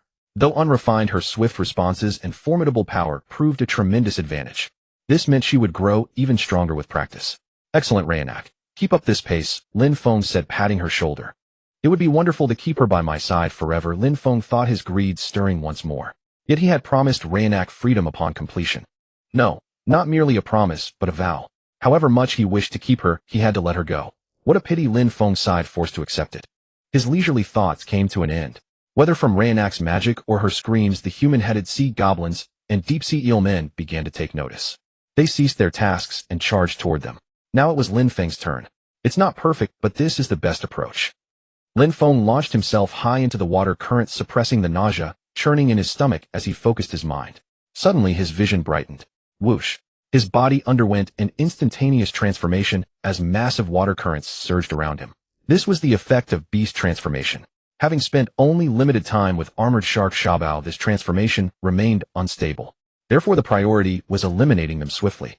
The true adversary isn't these creatures. It's the Kraken. This differed from his shadow wolf transformation. Back then, everything felt natural and comfortable. Now as an armored shark, he felt like he was wearing ill-fitting armor, uncomfortable throughout. Let's end this quickly. Lin Feng swam rapidly, cutting through the water current toward them as the deep-sea eelmen began discharging electric currents at him. But it was futile. An armored shark lived up to its name. The electric currents couldn't pierce its hardened skin. Boom. Hisses. He clamped his jaws onto the deep-sea eelman's thick body, gripping its slimy form with hundreds of teeth as he spun rapidly. Its mismatched physique fell apart, like scattered parts, its head severing cleanly. With a flick of his tail, he crushed the rolling head before propelling toward his next target. Gurgle. Hiss. Crunch. Aya. The deep-sea eelman's flesh carried a profoundly repulsive taste. Its entire body coated in viscous mucus made each bite nauseating for Lin Feng, driving him to the brink of madness. Lin Feng couldn't determine whether becoming an armored shark was blessing or curse. It was precisely because of this form that he could tear them apart with powerful jaw strength and single bites. And because he was an armored shark, every strike forced him to savor the deep-sea eelman's unpleasant texture. Crunch. The real problem lay with the human-headed sea goblins. Unlike the deep-sea eelmen, the human-headed sea goblins wielded weapons. Massive blades visibly rusted yet sharp enough to penetrate the armored shark's hide. This isn't an ordinary blade. It must be enchanted. But now wasn't the time for analysis. The armored shark's bulky frame made evading the flying blades a struggle. Moreover, His fins flickered in and out due to incomplete beast transformation. Before it fully dissolved, he bit down with all his strength on the deep-sea eelman before him. At that moment a blade pierced his flank. Creak. Was he about to be split in two? This wasn't something forest healing could fix. Contrary to his fears, it wasn't his lower body that was severed. The human-headed sea goblin wielding the blade lost its head instead. After the beast transformation dissolved, he tumbled to the ground. The pain in his flank was real, blood seeping steadily. Are you alright? Lloyd, who had severed the goblin's head, helped him up. I'm fine. Sorry I'm late. Not late at all, just right. Leaning against Lloyd, Lin Feng activated forest healing. Seaweed energy converged, peaking in healing power as the severed wound began regenerating. Our regeneration hurt even worse. That's no ordinary blade. It must be enchanted. I know. Lloyd calmly slaughtered the human-headed sea goblins. 1, 2, 3, 4. Wait, looking at it this way, the monsters should be on their side, right? His swordsmanship was orthodox, yet carried a strange distortion. His obsession with killing didn't align with what a knight should do. There must be a story behind this. The problem was it was likely an unpleasant one. Lloyd wouldn't share it anyway, and Lin Feng had no desire to hear it. Forming deep bonds with someone like him would bring no good. Lin Feng forced himself to stop speculating. After eliminating them, Lin Feng stole a glance behind the pillar. He keenly sensed the danger lurking in the darkness. It was about to move, the kraken. It seemed bound by rules preventing it from attacking the sea goblins and eelmen. The kraken had remained hidden in darkness and active. If the kraken struck during this chaos, friend and foe alike would perish. Lloyd cast a sidelong glance at the kraken and nodded. Even upon hearing the kraken would act, his expression remained unchanged. Really, the kraken possessed 3 hearts. Recalling a deep-sea dungeon strategy video he'd once watched, Lin Feng spoke quickly. The kraken's hearts, one beside the right eye, one beside the left eye, and one between them. Like humans having left or right dominance, the kraken had a stronger side and a clumsier side randomly assigned. The uninjured, intact side indicated its weaker, less used flank. Thus striking that side first to eliminate one heart, then the other before shattering the central heart between the eyes. That was the orthodox strategy. The tentacle that attacked him came from the left. The one piercing through armored shark Shabao also originated from the left. In other words, it might be left-handed. No, it should be the left tentacle. The right side was relatively slower. Strike the heart on the right first. Lloyd said nothing, simply nodding. Ellie's face showed tension while Reincarnated trembled with fear. Having lived in the sea all her life, she harbored deep fear of the kraken. Lin Feng patted her shoulder. Don't be afraid. As Ellie and Lloyd dispatched the final sea goblin, the entire space seemed to warp with a violent tremor.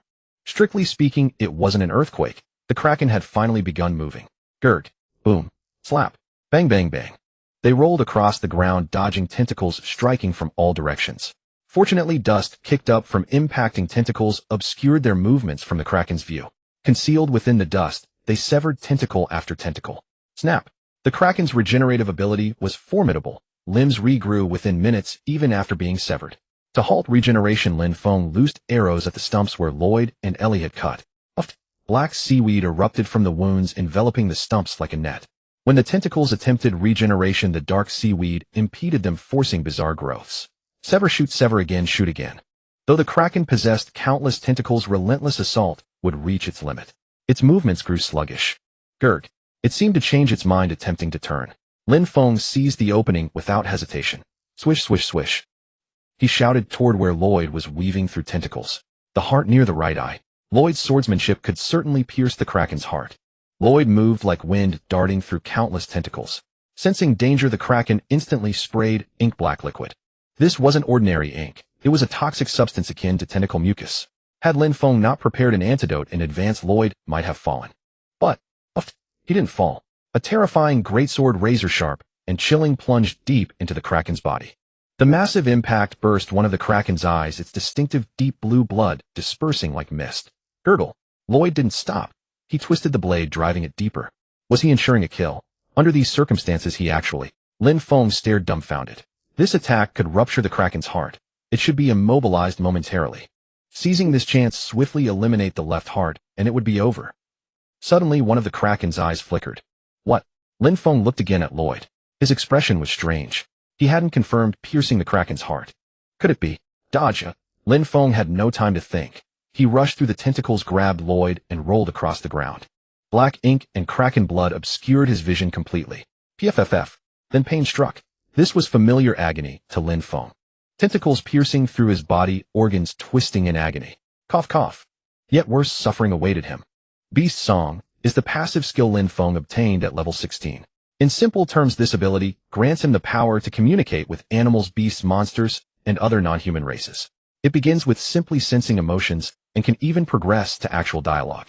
Naturally, the quality of communication hinges entirely upon the other party.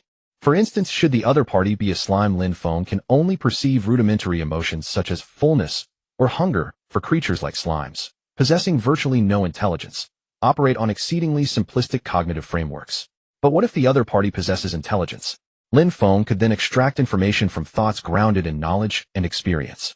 He could inquire of the dawnlight forest deer for the path out, seek out the griffin for news of an oasis, or even implore a maple bear to spare his life. Thus, the efficacy of this skill fluctuates depending on the subject. Should the other party be of low intelligence, only elementary information can be gleaned. However, if intelligence runs higher, conversations of considerable depth become attainable. Lin Feng recalled a documentary he had once watched which noted that octopuses are remarkably clever. They can navigate through mazes, unscrew bottle caps, and even engage in play with humans.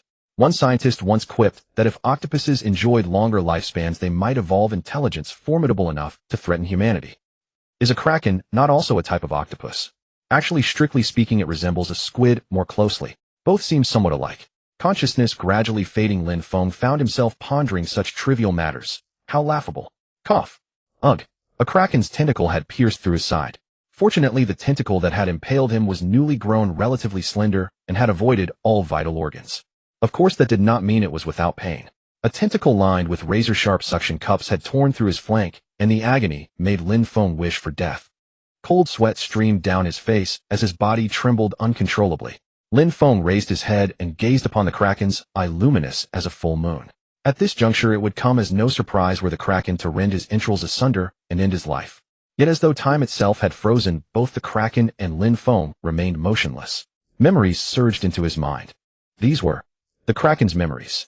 Lin Feng felt as though he had become the kraken itself, vividly receiving those intense recollections. The kraken's memories proved more nauseating and torturous than the wound in his side. In those memories, the kraken was being assailed by a horde of unidentified creatures. Its infamous reputation as the enemy of Donal proved worthless against them. It was defenseless, having already lost 2 of its hearts. So that was why Lin Feng finally understood.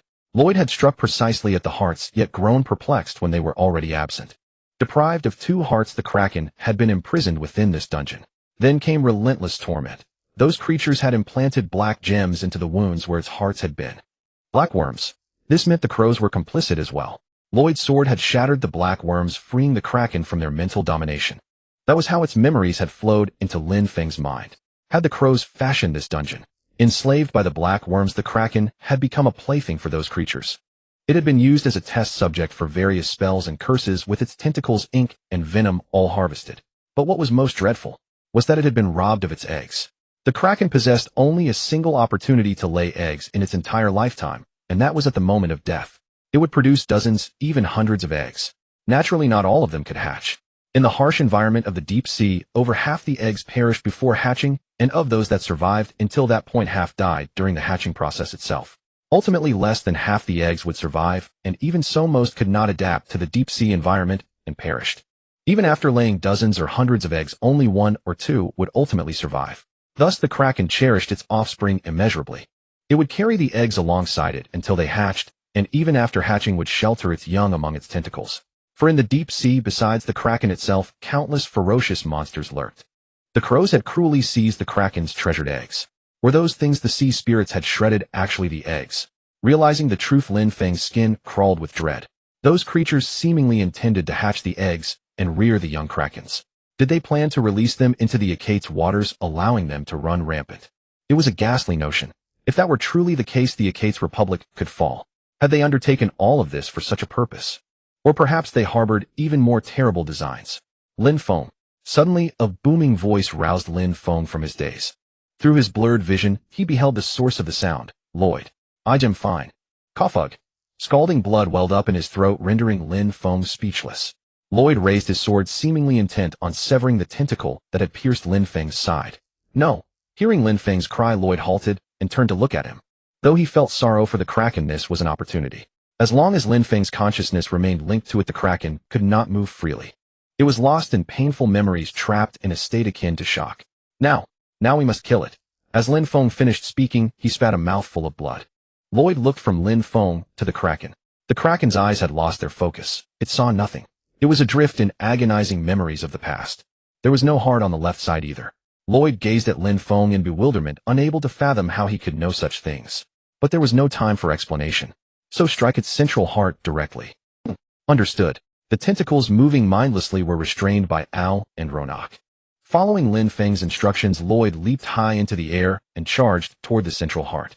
In this pitch-black night bereft of a single ray of light, only Lloyd's sword emitted an uncanny crimson glow. Squelch. Lloyd's sword plunged deep into the Kraken's final heart.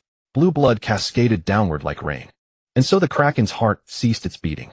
Lin Feng. Lloyd gazed at the tentacle still embedded in Lin Feng's side and spoke. I am going to remove it. Before Lin Feng could steel himself, he wrenched the tentacle free. The excruciating agony left Lin Feng utterly unable to vocalize. He could only tremble violently in place. Fortunately, Lloyd caught him, preventing him from collapsing. Lin Feng took the potion Lloyd offered, drinking it, while employing natural purification to cleanse his side. Since it was a penetrating wound, healing would be considerably slow. After tending to it for some time, Lin Feng applied forest healing. Although it appeared unharmed upon the surface, the internal damage was surely extensive, so he needed to maximize his recovery capacity.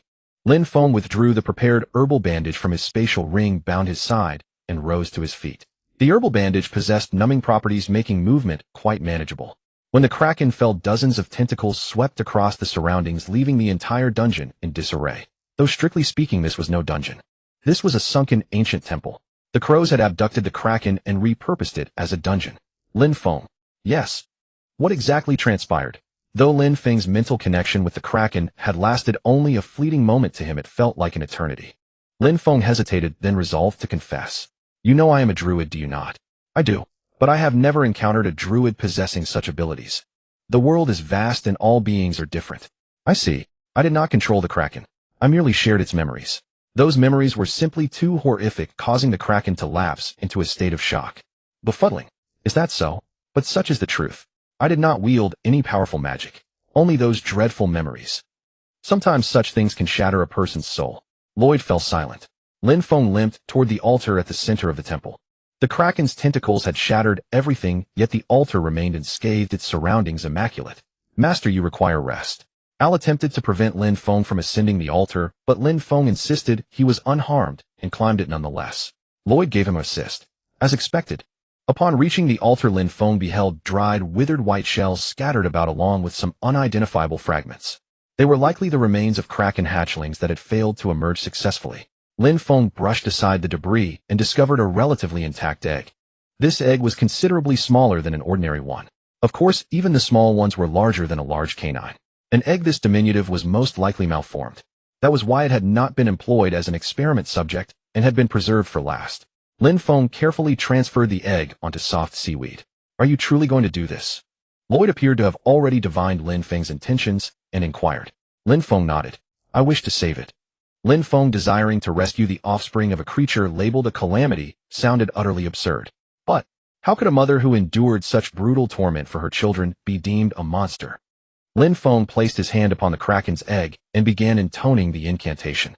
Magic power surged from his dantian, gathering in his palm before slowly streaming from his fingertips and permeating into the egg. Because the eggshell was translucent, he could dimly discern the magic power spreading within it. Therefore, sharing suffering, our strength shall be doubled. As the final syllable of the incantation faded, Lin Feng drew his dagger and slit open the egg. The skill Lin Feng was employing was no ordinary incantation. It was the beast contract, a power capable of channeling mana and binding the target as his servant. Of course, he did not use the beast contract skill to make the Kraken hatchling his servant.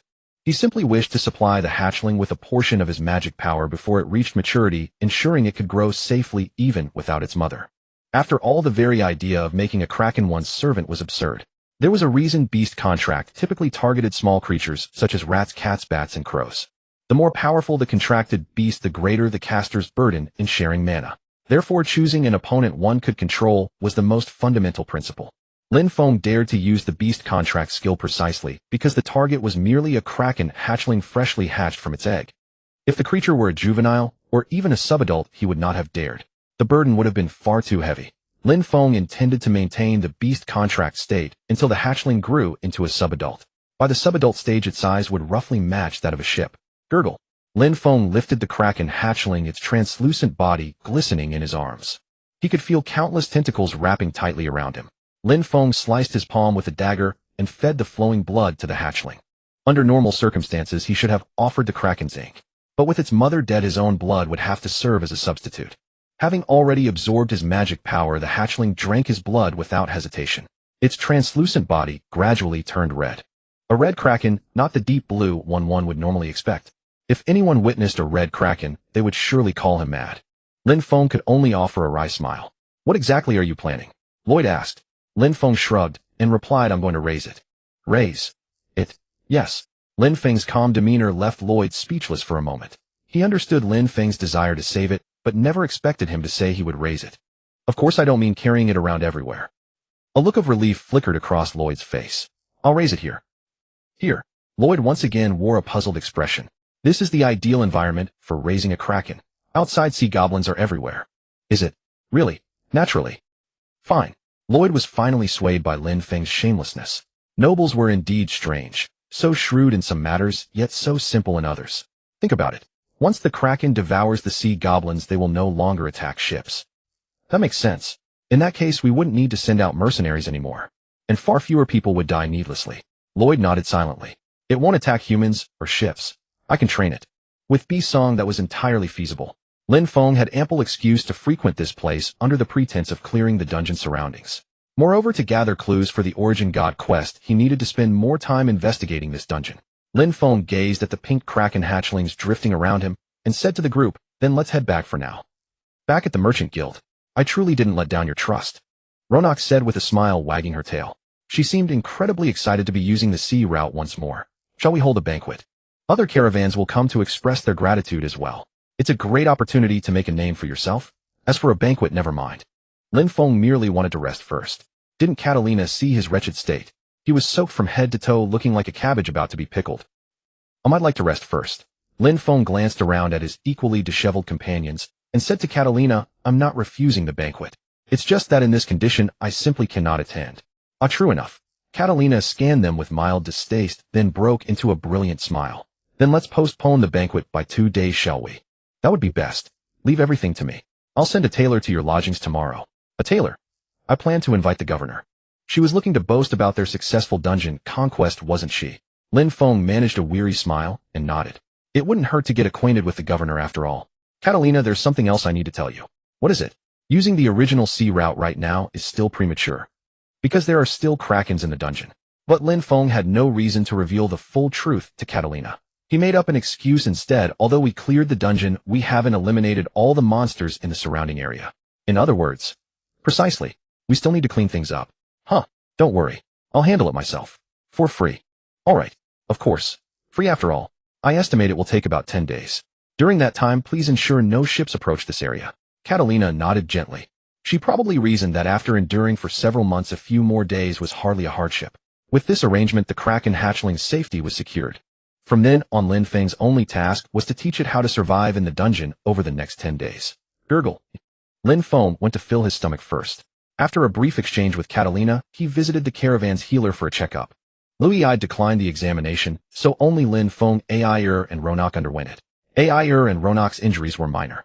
Only Lin Feng's puncture wound on his flank required serious treatment. After receiving treatment, Lin Feng returned to his lodgings.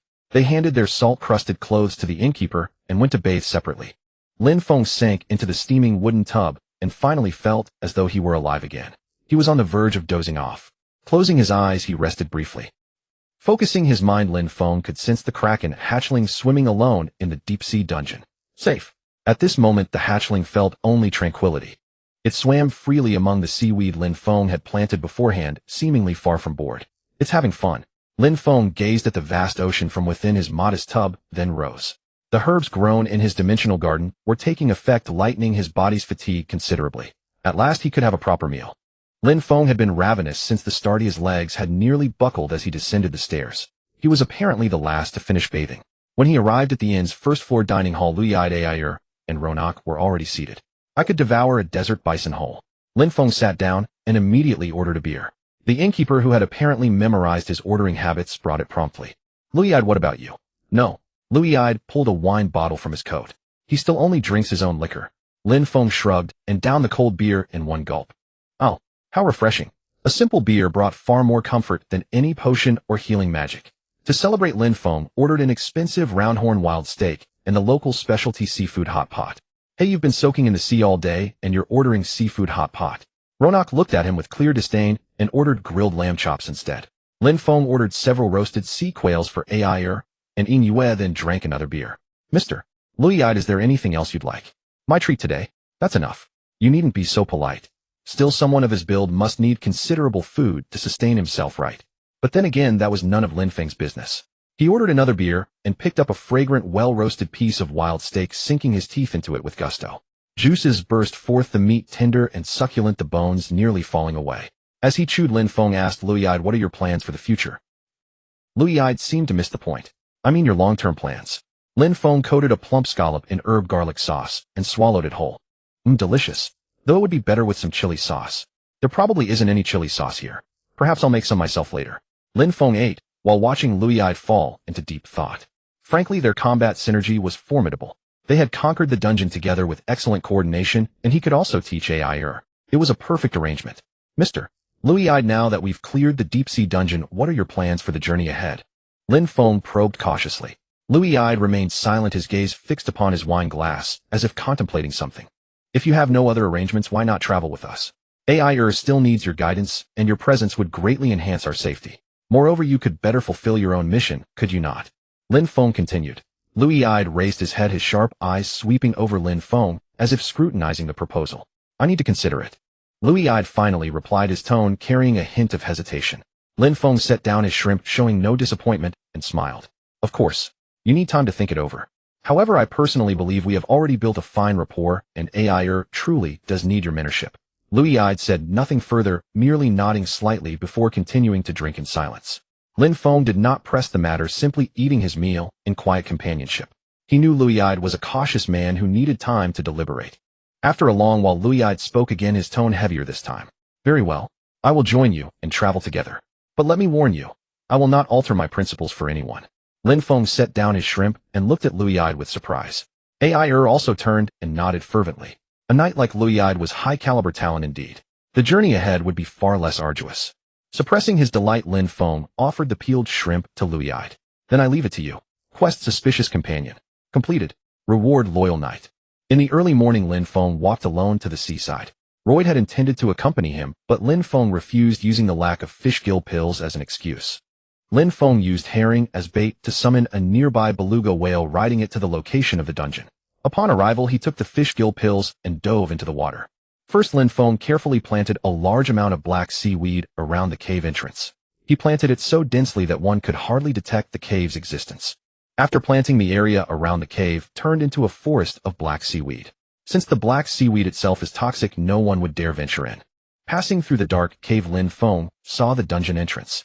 Some remnants of sea goblins were roaming nearby. Donning the Shadow Moon cloak, he concealed his figure and slipped into the dungeon silently. A spine-tingling silence greeted him. Lin Feng blew a long tone on a whistle made from an emperor seahorse skull, accompanied by bubbles, and the crisp sound echoed around. After a moment, a red kraken cub appeared. It swiftly swam over and pounced into Lin Feng's arms like a playful puppy. Within just one day, its size had grown to nearly that of Silver Moon. This was likely the effect of the contract beast skill. Although it was naturally small in size, due to the contract beast skill it might grow to an astonishing size.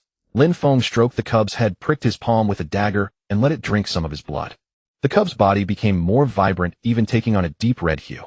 Lin Feng knew he couldn't stay in the Ekate's waters forever, so he decided to teach the cub to hunt before leaving. With the cub, Lin Feng headed to the gathering place of the sea goblin remnants he had observed earlier.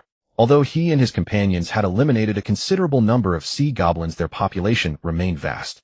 Teaching the young kraken was easier than expected. Thanks to the connection of the contract beast skill, Lin Feng could clearly convey hunting techniques to it. Of course, this couldn't compare to a mother kraken's personal instruction, but Lin Feng did his best to train it. Crack, bang, thud. Thus 6 sea goblins were killed by the young kraken's tentacles. Lin Feng watched the cub devour its prey, and of course, he didn't forget to praise it. Good job, Ken. From now on, make sea goblins your food. The cub made a soft ugh sound. I'm glad you like it. You can eat sea goblins freely. Their reproductive ability is beyond imagination, so them thriving here is actually a good thing. After all, a growing kraken requires a massive amount of food. After Kraken no Ken had eaten all the sea goblins, Lin Feng began to teach it the rules.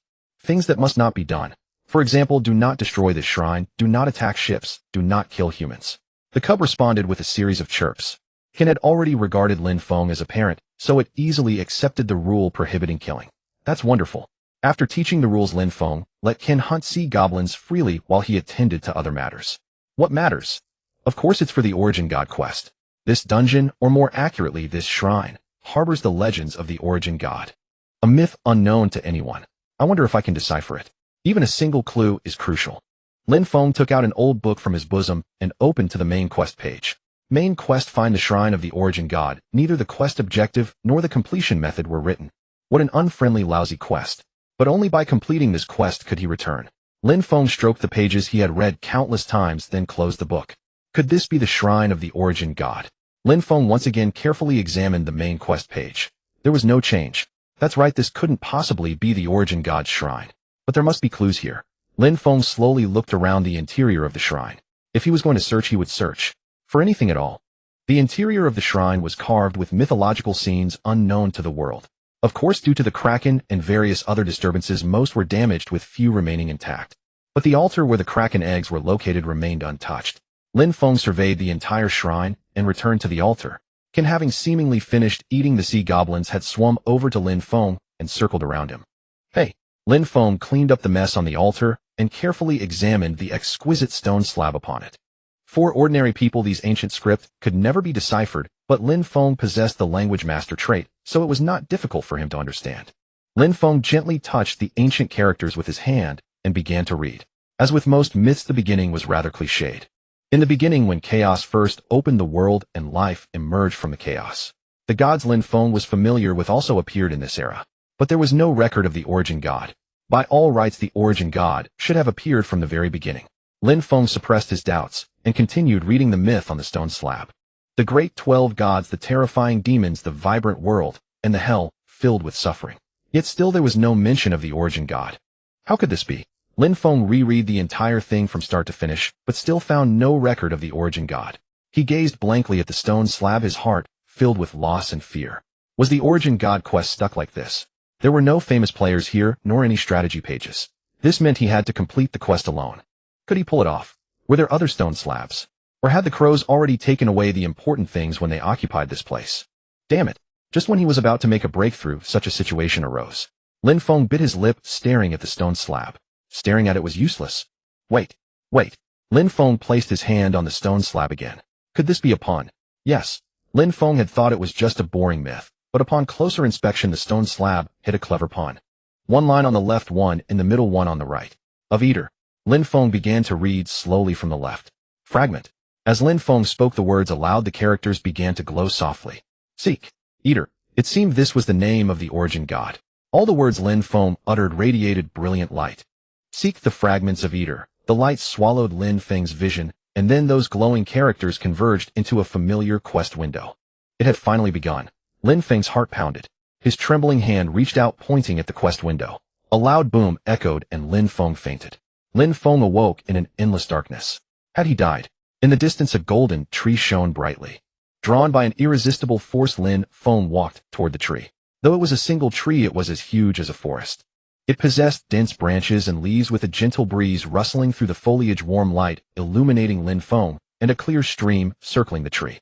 Upon approaching, Lin Feng discovered a depressed burl in the center of the trunk, like a cradle in which lay a child. How could there be a child here? The child had translucent skin, silver hair cascading like waves around it. Even a fleeting glance could reveal its extraordinary beauty.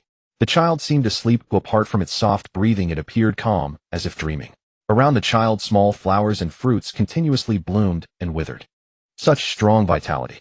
Lin Feng was mesmerized, staring blankly at the child. Then a long call came from above. Lin Feng looked up to see a bird perched on a branch take flight. It possessed rainbow-colored feathers shimmering with enchanting light in the darkness. It circled the tree once, and then slowly landed on Lin Feng's shoulder. Avis. In this world, only the guardian of the world, tree Avis, bore rainbow-colored feathers. With those bright eyes that seemed to hold the colors of the cosmos, it gazed at Lin Feng, and then let out another long call. Why did Lin Feng feel its call sounded like a cry for help? Lin Feng watched it quietly, then turned his gaze back to the tree. The child still showed no signs of waking. Was it sick? Or perhaps? Lin Feng knelt and placed his hand on the child's forehead. At that moment, a powerful surge of vitality erupted with a boom enveloping Lin Feng. It was an incomparable pure power.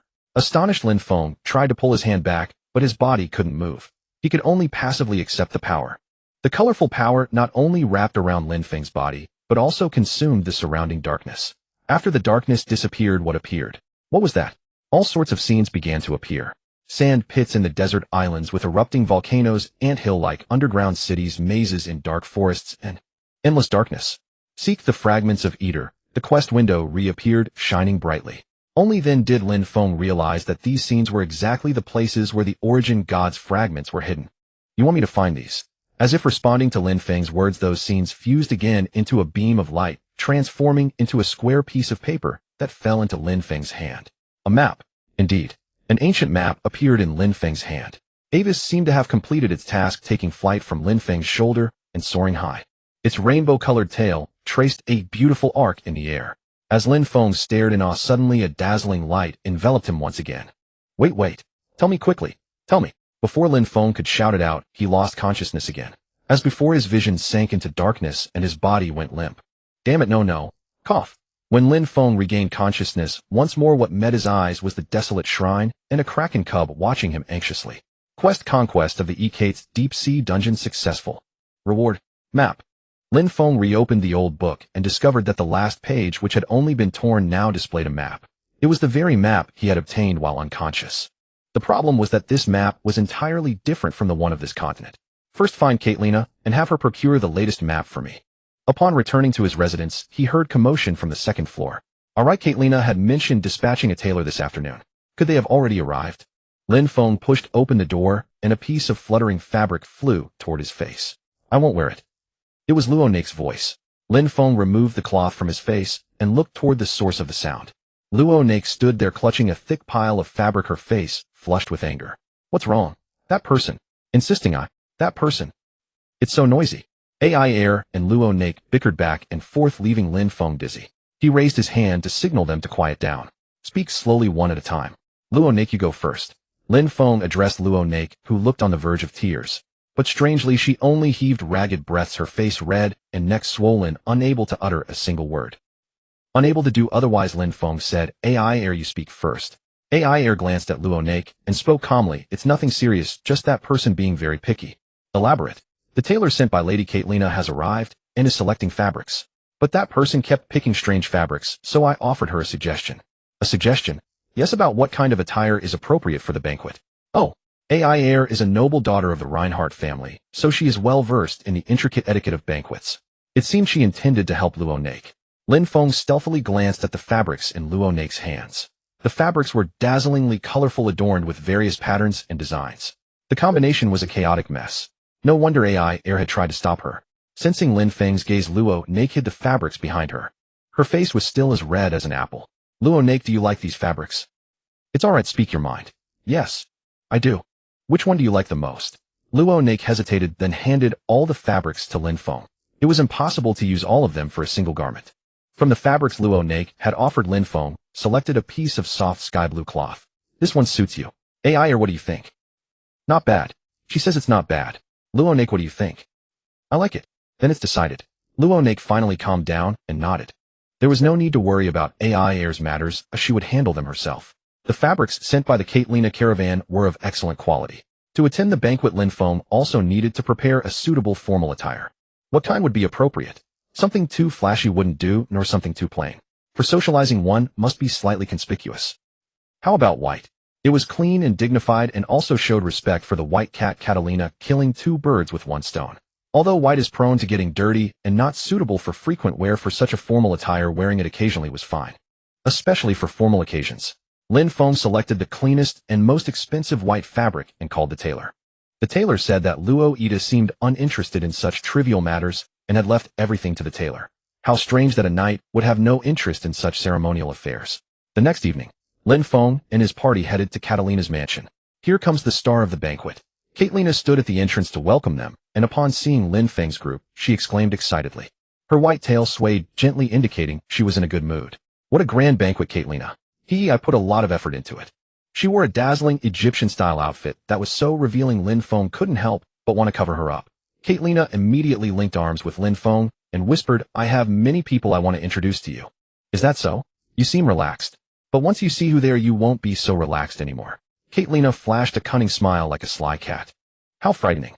That sounds like anticipation. Let's go. Wait. Lin Feng couldn't leave the children unattended. He looked around and spotted a lavishly arranged buffet table. He pointed at the buffet and whispered to AI Air and Luo Nake, there are many premium ingredients here. The nobles for the sake of face won't touch these. You two eat as much as you can and bankrupt the caravan. AI Air and Luo Nake nodded vigorously. Lin Feng also quietly said to Luo Ida, sorry, but please keep an eye on the children. Don't let them cause trouble. Luo Ida didn't reply, but immediately followed AI Air and Luo Nake. He seemed utterly uninterested in the food and drinks on the buffet, instead drinking his own bottle of wine. Could this guy be a drunkard? Lin Feng felt a twinge of worry, but now was not the time for that. Because Caitlina had said that this banquet gathered the big shots of the Acacia Republic. A relatively obscure druid who had conquered the troublesome deep-sea dungeon would naturally attract their attention. Everyone had their own motives, but most would set their sights on Lin Feng. They wanted to get him. Lin Feng planned to use Catalina's invitation as a pretext to freely move among these big shots, observe their movements, and try to glean clues about the mission from the god of origin. How is it? Truly impressive. Lin Feng praised sincerely. Catalina's ability to gather so many people testified to her extraordinary capabilities. I need to warn you about one thing. I'm all ears. I know your purpose. Caitlina leaned close to Lin Feng and lowered her voice to crow. You're very clever. You flatter me. So you must have already guessed what I'm about to say. Lin Feng also lowered his voice and said, don't probe into matters concerning the crow here. Exactly. There are many eyes and ears here. And the crow's eyes are also watching. Caitlina nodded. There's more. More? The crow has friends and also enemies. Oh, if Lin Feng inquired about the crow, he would inevitably make enemies. Lin Feng understood her meaning and nodded to indicate he had grasped it. I'll be careful. Good. I wouldn't want this rare banquet to be ruined because of you. Haha, the banquet is splendid. Ooh, I won't let it go awry. Shubadian is coming. He's a dwarf from Erjin. Erjin was the dwarf kingdom located beneath the Steel Mountain Range. The dwarves of Erjin were renowned for tirelessly mining the Steel Mountain Range day and night. The elves often mocked them, calling them moles. For a dwarf from Erjin to come here, it must be significant. Indeed. Sometimes he didn't look like a dwarf. A dwarf whose beard covered most of his face, leaving only his nose visible, approached them. He grasped Catalina's hand and greeted her warmly. Caitlina, the banquet is magnificent. Thank you, Badian. All of this is thanks to our trade with Erjin. Caitlina skillfully flattered the dwarf. Lin Feng stood beside her thinking, where are this dwarf's eyes? Fortunately, Lin Feng didn't have to wonder for long. Is this the druid? Badian's eyes glinted as he stared straight at Lin Feng. Lin Feng cleverly bent down and extended his hand to shake. Greetings, my name is Lin Feng. As a trader between the Acacia Republic and Erjin, this dwarf had an extensive network. Lin Feng met his gaze with a friendly smile. Those sparkling little bean eyes. Yes, those were definitely eyes. I've heard of your deeds. I never expected an unknown druid to solve that troublesome deep-sea dungeon. It wasn't my achievement alone. Especially Lady Catalina's assistance played a crucial role. Lin Feng adeptly shifted the credit to Caitlina and winked at her. Today, to build connections, Catalina's help was vital, so he had to perform well. But I heard you haven't joined any caravan. Badian's eyes suddenly turned sharp. This guy straight to the point. Typical dwarf. Haha, I'm just a wandering mercenary. My strength is not yet sufficient to join any caravan. Come on. We dwarves don't like hypocrisy. Hypocrisy and boasting are both bad habits. You are right, but we like people with strength. So frankly, are you interested in working for us in Erjin? We are preparing to campaign against the cursed lands beyond the Steel Mountain Range and urgently need talents like you. You can take as much gold as you want. We will never shortchange you. That's not all. All equipment will be custom made for you. Have you ever seen adamantium alloy armor? Well, I am a druid in metal armor. Druids don't like metal armor. Lin Feng looked at Badian, sweating profusely. Didn't you say we should be honest? Yes, honesty is a virtue. I refuse. The air suddenly fell silent. Catalina's mouth dropped open as if she was about to scream, but she ultimately said nothing. You refuse. Badian's little bean eyes widened. Lin Feng smiled and answered again, yes. You refuse. Baden's beady eyes widened. Lin Feng smiled and replied again, yes. Honesty is a good thing, and I appreciate it. Lin Feng said with a smile, his gaze fixed on Baden. Baden opened his mouth, unable to speak for a long time. How, what an interesting dwarf. How, don't be too disappointed. If the time and conditions are right, I can always help you campaign against the cursed land. However, joining Elgin is unlikely. Lin Feng spoke. Why? Baden's beady eyes were filled with astonishment. He seemed more concerned about Lin Feng's refusal to join Elgin than his willingness to help. Lin Feng knew that once a dwarf made up his mind, it was hard to change. So he couldn't provoke them from the start. My strength is still insufficient. Lin Feng said. This was a lie. Lin Feng's strength was more than enough, even abundant. He simply didn't want to be bound by Elgin. But if he were to speak honestly, it would likely anger the other party. So Lin Feng could only display the social skills of an adult. Oh, refuse Elgin. Don't you know what adamantium is? Baden asked. I do, Lin Feng replied. Oh, Baden exclaimed in surprise. Lin Feng sighed, inwardly regretting not learning more about dwarf culture earlier. He had never been interested in metals, let alone the dwarven ways. Going to the Iron Mountains, he wanted nothing but the mission. Unless it was related to the mission, Lin Feng thought. If Elgin had a fragment of the origin god, he might pay a visit. But there were no clues yet. In this regard, the elves should know more, Lin Feng thought. Compared to dwarves who spent their days hammering in mines, elves were more adept at studying ancient history and magic, so they were more likely to possess information about the origin god. Lin Feng and Catherine perfunctorily pacified Baden, then turned their attention to the elven group. Most elves were gathered together conversing in Elvish and rarely interacted with other races. Typical racial discrimination, Lin Feng thought. Of course, with the language master trait, he could fully understand their conversation. I can't believe a human solved the deep-sea dungeon. Incredible. I heard it was a druid, not a mage. There are also mermaids, they say. Impossible. Mermaids disappeared to the east long ago. Those two human knights look ordinary. By the way, I heard a unique druid has appeared on the continent. I've heard of him too. He is the purification saint who saved the cursed land, and also the demon's bane who sealed the demon in Rabada. A druid? Could he be an elf? Impossible. Maybe a half-elf. The elves are indeed like this, Lin Feng thought. So arrogant. Was it because Lin Feng's abilities were too formidable for them to believe, so they suspected he was an elf or half-elf? Although they were praising him. Pity I'm just an ordinary human, Lin Feng thought. Still being acknowledged by these haughty creatures felt rather nice.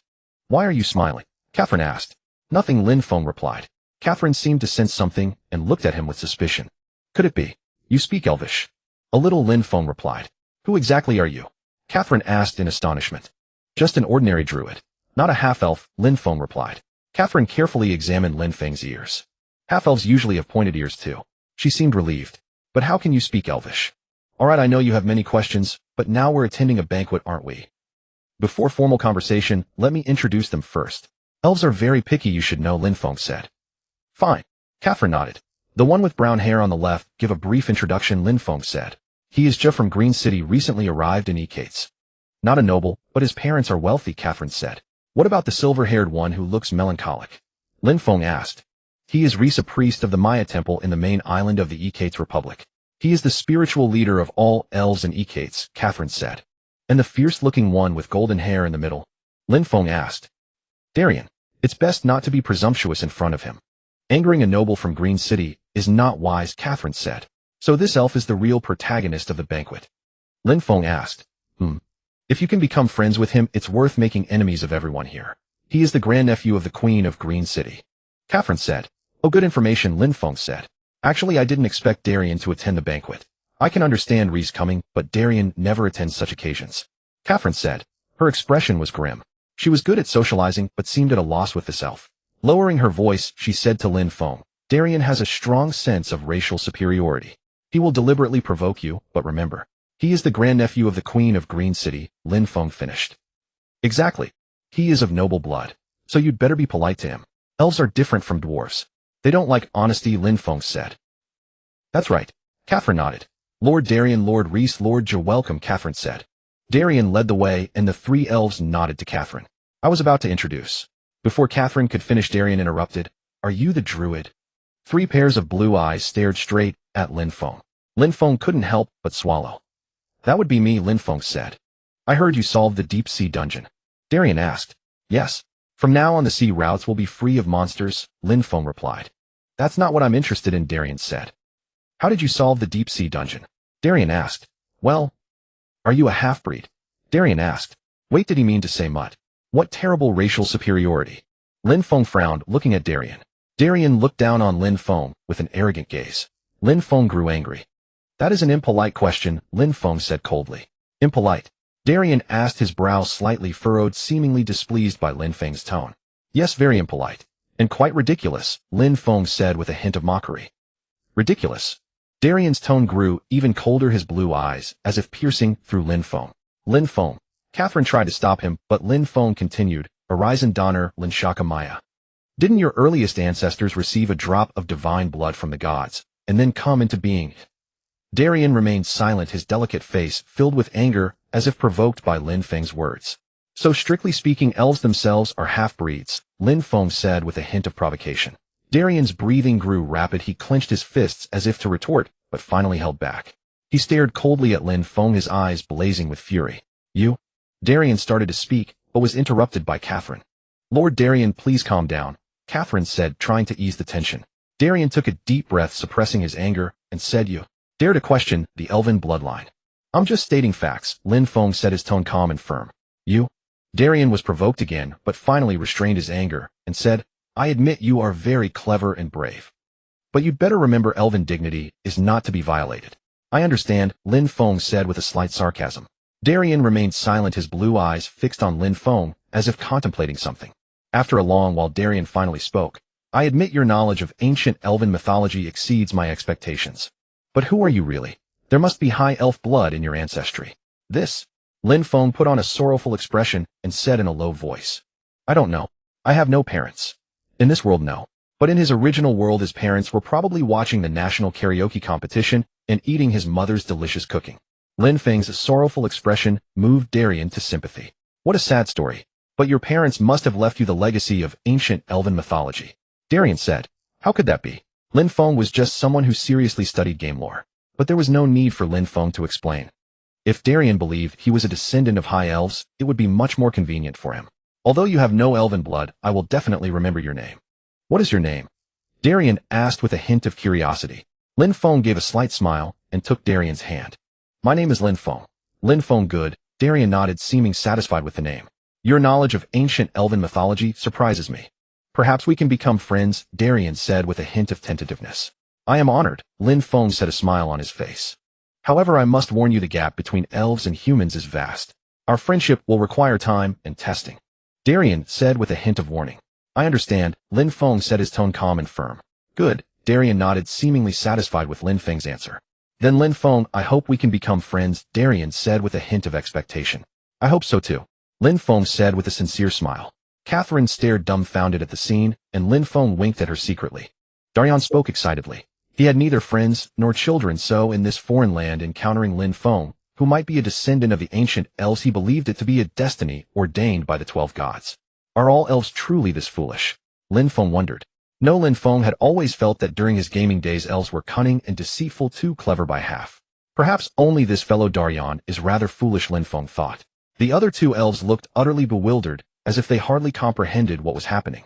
Perhaps it was because they were unfamiliar with ancient elven mythology. It seemed ordinary elves only knew themselves as descendants of flowers, Lin Feng thought. Darien personally poured Lin Feng a cup of fine honey wine, and said, I never expected to encounter someone of noble blood like you here. Come relax, and let us have a proper chat. No thank you, Darien. Lin Feng had intended to use honorifics, but upon seeing Darien's expression, he immediately switched to informal speech. Could it be that his lack of siblings is his emotional burden? Take your time, and you will come to know your origins. I truly wish to learn which great soul you descend from. Darien said. This guy. Would he have tried to kill me if I weren't part ancient elven blood? Darien, even if my ancestors truly were ancient elves, after so many generations the bloodline should have grown quite dilute. Lin Feng said. Do not worry, my friend. Even if the blood is thin, the bond of the soul can never be severed, Darien replied. Absolutely incomprehensible. Lin Feng decided to make good use of this misunderstanding. Besides, this world had no such thing as genetic testing, Lin Feng thought. Glug glug.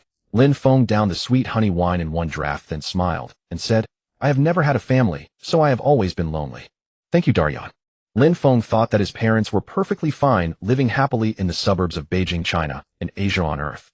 To Lin Feng, Earth was also an other world, so his parents could arguably count as ancient elves as well. So this was absolutely not deception. Lin Feng strived to maintain a sincere smile as he looked at Darien. Now it was time to weave some sweet lies. For some reason, I have always longed for the forest, Lin Feng said. That is an elven instinct. The forest is our place of origin. Darien said. Perhaps that is why I became a druid, Lin Feng added. Very likely. One cannot resist the call of the soul. Daryan said. This is far too easy. Daryan, you are an elf. How can you be this naive? Lin Feng grumbled inwardly. Daryan, what is Greenleaf City like? Lin Feng asked. It is a beautiful and peaceful place, a sacred land closest to heaven. Daryan said. Perhaps my parents are in Greenleaf City. Lin Feng said, his tone tinged with sorrow. Lin Feng deliberately used a low voice to cast his bait, and Daryan indeed took the hook. Touched, he embraced Lin Feng and patted his back as though treating him like a true brother. I will take you there to see, Daryan declared. Thank you, Daryan, Lin Feng said. With that, the pass to Greenleaf City was secured. Lin Feng carefully controlled the upward curve of his lips as he embraced Daryan tightly. Lin Feng chatted with Daryan and the other elves for a while, but Daryan seemed to greatly enjoy Lin Feng's company and kept wanting to stay by his side. But Lin Feng made an excuse and departed from them. Having grown close to Daryan, the great-nephew of the Elven Queen, the rest of the connections became less important, except for the governor of the Achates Republic. However, contrary to Katrina's expectations, the governor did not appear, so the banquet was drawing to a close. Do you truly have elven blood? Katrina asked, her tone filled with skepticism. Lin Feng smiled at her and said, who knows? I have never even seen my parents. How can you ask such a thing? You are shameless. Katrina said. Perhaps I truly do have ancient elven blood. Lin Feng said. Huh. Elves carry a distinctive fragrance. The verdant trees, the earth after rain, the crisp air. Katrina said. Is that so? You have quite the keen nose after all. You are a cat, Lin Feng said. Katrina's ears and tail shot straight up the moment she heard the word cat, as though she were about to become angry. Lin Feng quickly changed the subject. In any case, no one truly knows the truth. Daryan's interest in me may be merely fleeting. Lin Feng said. The elves. Katrina shook her head. Now we must leverage Daryan's goodwill. Winning the favor of elves is no easy task. Lin Feng said. It took me 10 years to become friends with Daryan, Katrina said. Also, that is why you feel so wronged. Lin Feng said. People of their own kind refuse to mingle with others. For an outsider like you to become bosom friends with Daryan is truly remarkable. Katrina said, her ears and tail standing erect, looking quite angry. Lin Feng quickly cleared his throat and said, I will explain things properly to Daryan. You need not worry. Really? Katrina asked. Of course, Lin Feng replied. Katrina's white tail began to sway gently. Lin Feng seized the opportunity and said, I have a small favor to ask. What? Katrina asked. About Ronak. Lin Feng said. That slave. Know the mermaid girl? Katrina asked. Yes. I promised her that once everything was over I would grant her freedom. Lin Feng said. You bought her. Why would you do something so disadvantageous to yourself? Katrina asked. I made a promise to her, Lin Feng replied. Few people here honor their promises, Katrina said. I am different. I always keep my word. Lin Feng stated. That little girl is fortunate. Captured mermaids are usually sold to noble households to serve as their pets. Katrina said. So I was thinking, if I leave Achates Ronak, you fear someone might capture her again and sell her? Katrina asked. Yes. Ronak is still very young, Lin Feng said. In this medieval-like otherworld, the slave system still existed and human trafficking remained rampant. Thus, even if Lin Feng freed Ronak, she would remain in danger until she grew older. Katrina, I hope you will become Ronak's guardian. Lin Feng said. Katrina tilted her head, pondering. Her cat ears tilted along with it. That is not difficult at all. My caravan has many members of different races. However, Lin Feng asked. Ronak may wish to be with you. Katrina said. What? Lin Feng asked in surprise. Perhaps she wishes to stay by your side, Katrina said, pointing to Ronak in the corner of the banquet hall, who was currently bickering with Aid. That is impossible, Lin Feng said. Ronak had confirmed multiple times that she wanted freedom. Would she choose to stay with me? Of course, Ronak was a formidable combatant. As a mermaid hybrid who had learned magic here, she could stand fully on her own. Lin Feng thought. If Ronak joined the team, would be more stable. But most importantly, her wishes had to be respected. I will not harbor expectations. Lin Feng thought. Lin Feng gathered his thoughts and said to Katrina once more, if Ronak wishes to follow me, we will address that later. But she desires freedom, so she will likely remain here. If she stays, I entrust her to your guardianship. Very well. However, this is not free of charge. She must work for the caravan to earn my protection, Katrina said. I will tell her. Lin Feng said. With the protection of Katrina's caravan, Ronak's safety would be far more assured. I should thank you, Lin Feng said. Words of thanks can wait until Ronak makes her decision, Katrina said. With that, Katrina departed. Lin Feng returned to Lloyd, Aid, and Ronak's side. Master. Aid ran over excitedly, carrying a plate of cake. Did you have fun? Lin Feng asked. Yes. I ate so many desserts. Aid said. The banquet had lasted for several hours, and yet they were still eating. Lin Feng sighed. These children could truly eat. Still, their food expenses were no small matter. Lin Feng waited until Aide and Ronak had finished their desserts before leading them back to the inn. The children, full and satisfied, soon fell asleep. Lin Feng and Lloyd sat in the inn's first-floor restaurant drinking and chatting. I have already decided on our next destination, Lin Feng said. Oh, Lloyd replied flatly, continuing to drink his wine. Goodness, not a shred of curiosity. Greenleaf City, Lin Feng said. Greenleaf City, Lloyd repeated. Have you been there? Lin Feng asked. Once. Lloyd said. How was it? Lin Feng asked. Not a favorable memory, Lloyd replied. What a pity, Lin Feng said. Why? Lloyd asked. Because you must return to a place that brings you discomfort, Lin Feng said. It does not matter. Lloyd said. It seemed he did not wish to discuss the past. Lin Feng ceased pressing further and continued drinking honey wine. In any case, Lloyd had not objected, so their next destination was Greenleaf City. Slightly intoxicated, Lin Feng returned to the room alongside Lloyd. The room was dim with only moonlight illuminating Ronak's face. Tomorrow I shall bid farewell to this little one. Lin Feng thought. Ronak desired freedom so deeply, she would surely not follow him. Though somewhat reluctant, Lin Feng would not force her. He had to respect her choice. Just please do not become a pirate again. Lin Feng thought. I hope she grows up healthy and happy. Lin Feng gently stroked Ronak's hair. Unknowingly, he seemed to understand his parents' feelings. Sigh. Lin Feng sighed. Where there are meetings, there must be partings. Lin Feng suppressed his reluctance, lay down, and closed his eyes. That night, Lin Feng dreamed a sorrowful dream. That day finally arrived, the day of Ronak's emancipation. The conquest of the deep-sea dungeon had officially ended, and with it the bond between them had reached its conclusion. Lin Feng's heart churned with reluctance. After all, Ronak bore a powerful bloodline, and his magical talent was gradually emerging. To let him go like this was truly a pity, but there was no way around it.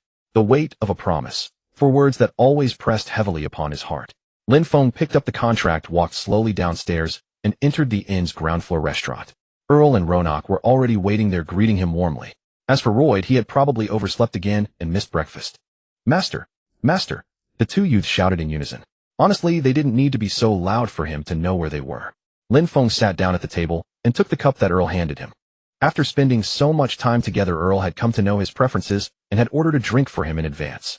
Lin Feng downed the warm goat's milk sweetened with ample honey and let out a satisfied sigh. Ah, how refreshing. Thanks, Earl. Haha, it's nothing.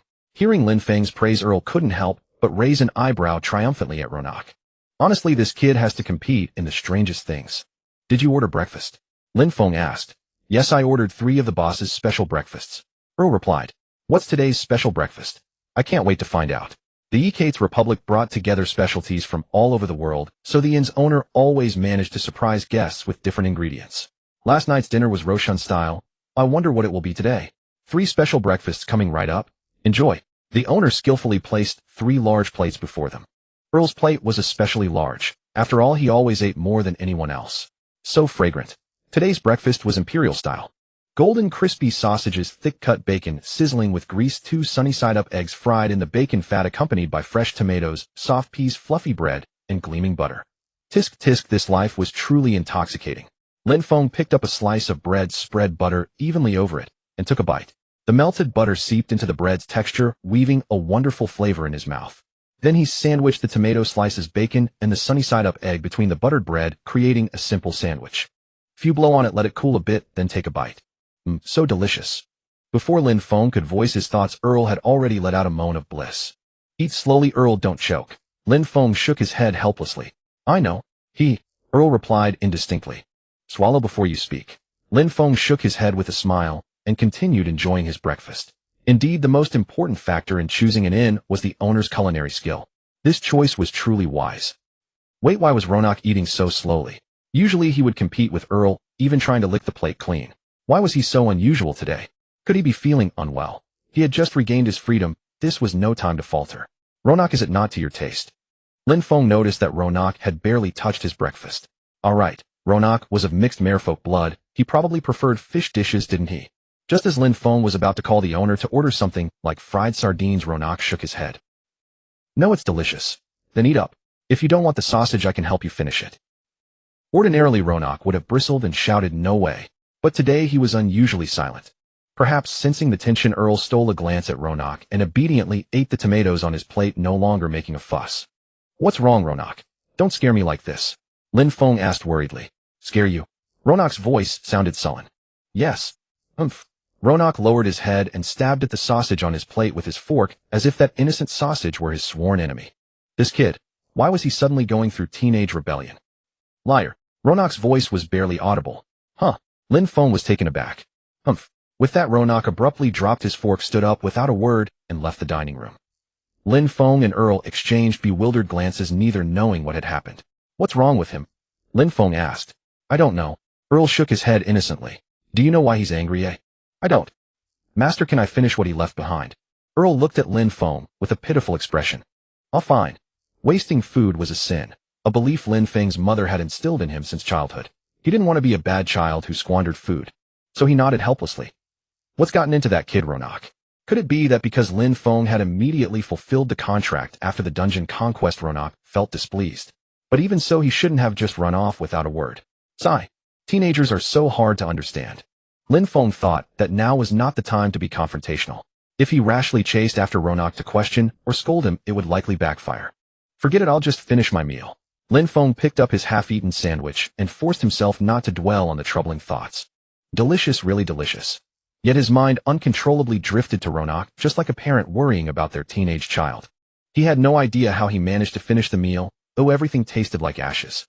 After hastily finishing breakfast, he told Earl to find Royd, while he himself headed to the Donner Temple, where he would burn the contract with sacred flames, officially granting Ronak his freedom. They walked aimlessly along the coastline. Ronak. The time was right. Lin Feng stopped using the sound of the waves as background music and softly called the boy's name. Are you angry with me? Ronak looked up in surprise, his azure eyes shimmering in the sunlight like clear seawater. I know, Lin Feng said with certainty. Really? Yes, I should have. Lin Feng paused, organizing his words. I should have set you free sooner. A hint of confusion flickered across Ronak's face. Free? Don't. Huh. What's wrong? Wasn't that it? Though clueless, Lin Feng pressed on. Yes, freedom. That was the deal between us. Once the dungeon conquest was over, I would give you your freedom. Ronak's expression grew darker. Wait, something's not right. Idiot. Ronak suddenly shouted at Lin Feng. Huh. What do you know? You big idiot. Big fool. Big moron. Wait, Ronak. Orbs of water materialized around Ronak, growing larger. Was this mutiny? Before Lin Feng could react, a soccer ball-sized water orb flew toward him. Bang. Ronak. Thud. Stop. Thud, thud, thud. Lin Feng had finally had enough and activated forest breath. The branches of the magnolia trees planted along the roadside elongated rapidly, shielding Lin Feng from the barrage of water orbs. Drip drop. Lin Feng wiped the water from his face and quickly cast Vine Bind, tying Ronak up tightly. MMPH. Ronak was bound by the vines, unable to move, struggling futilely. Though he had grown into an apprentice mage, he was still far from matching Lin Feng. Calm down. What are you so angry about? Tell me, Ronak, I'm listening. You still say? Ronak's voice choked with tears. Huh. You said I was your disciple. Yes, you are my disciple. What's the problem? Lin Feng was even more confused. If I'm your disciple, why are you abandoning me? Ronak finally couldn't hold back and burst into loud sobs. Abandoning you? I heard you talking to that cat.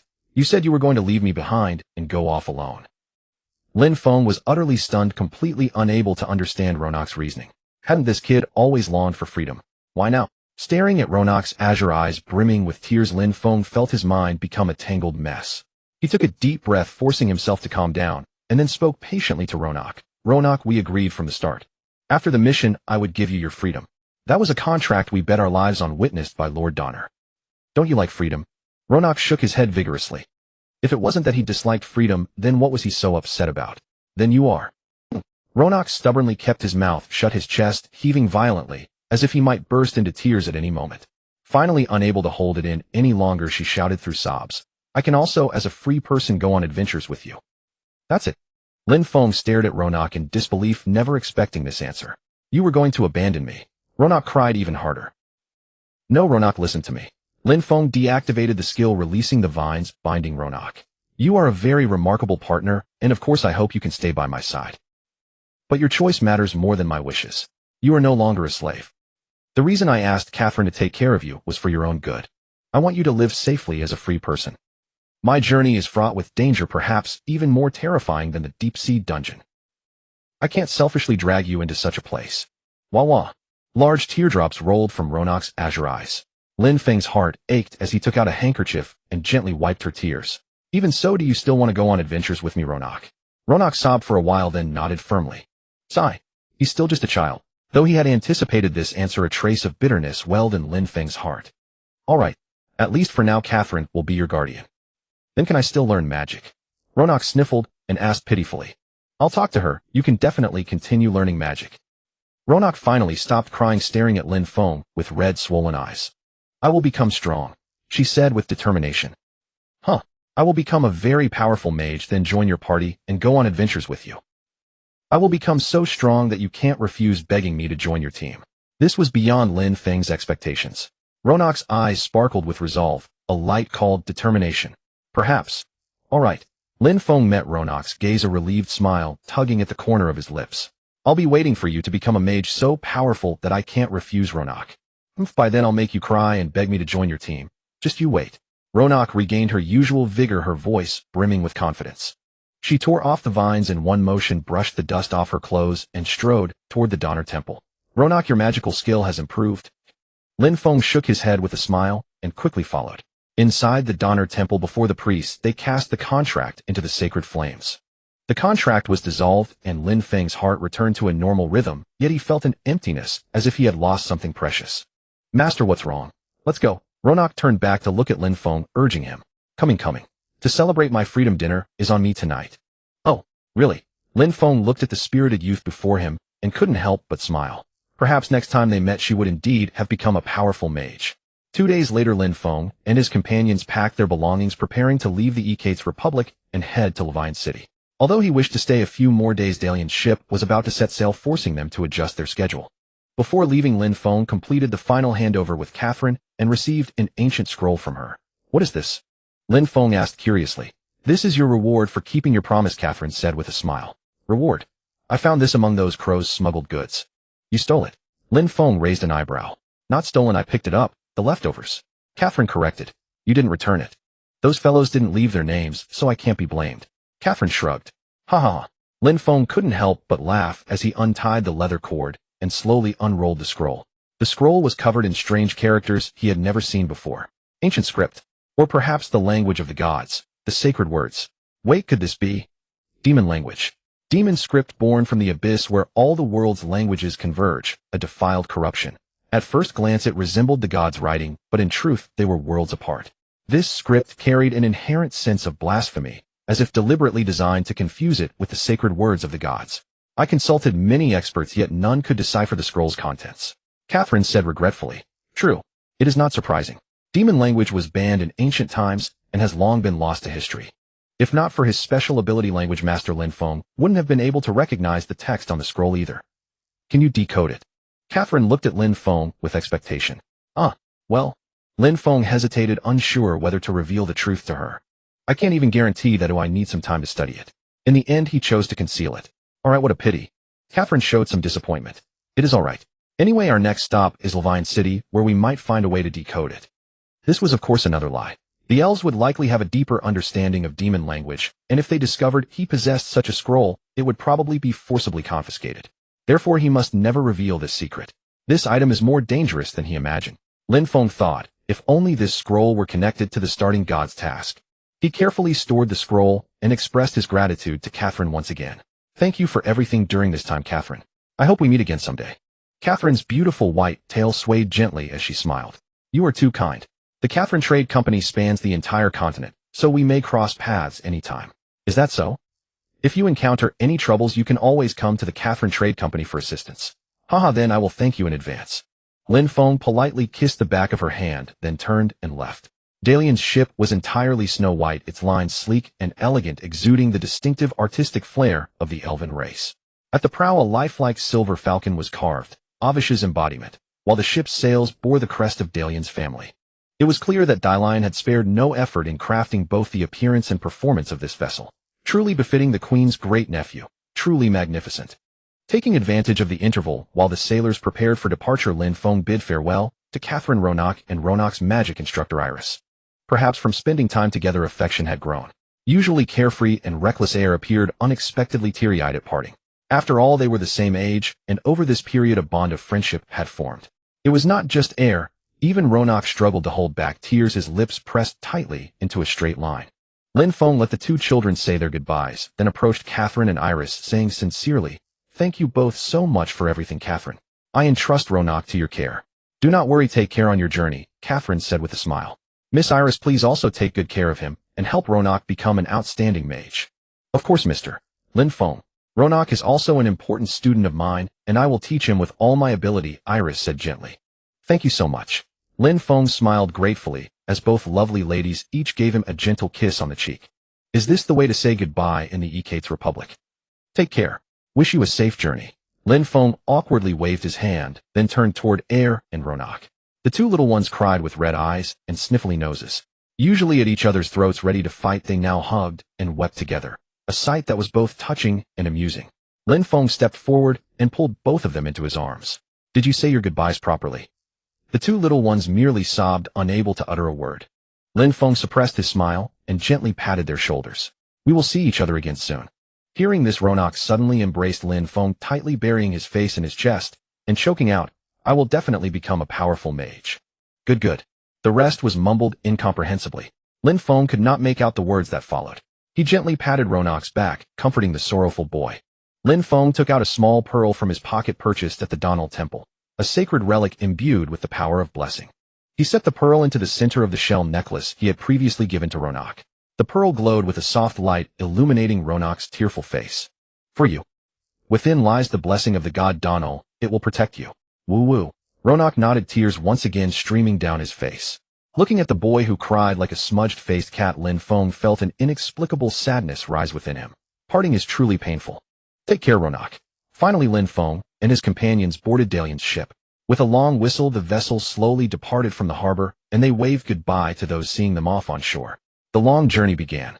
Lin Feng put a motion sickness candy in his mouth, then leaned against the railing, gazing at the magnificent sea with countless thoughts swirling in his mind. Woo-woo. Silver Moon suddenly growled softly beside him. Lin Feng looked up and followed its gaze. Lin Feng, what are you doing here alone? Can you not sleep? It was Dalian. His golden hair shimmered in the night, his face adorned with a charming smile. I am fine, Silver Moon. Lin Feng gently patted Silver Moon's head to soothe it, then handed Dalian a motion sickness candy. I am a bit seasick, so I came out for some fresh air. What is this? Dalian asked curiously. Motion sickness candy. Motion sickness candy. Made from dried ginger powder, peppermint powder, and honey. Very effective for seasickness. Oh, elves get seasick too. Dalian examined the candy curiously before popping it into his mouth. Not bad, right? Dalian also leaned against the railing like Lin Feng, turning to look at him with a touch of emotion in his tone.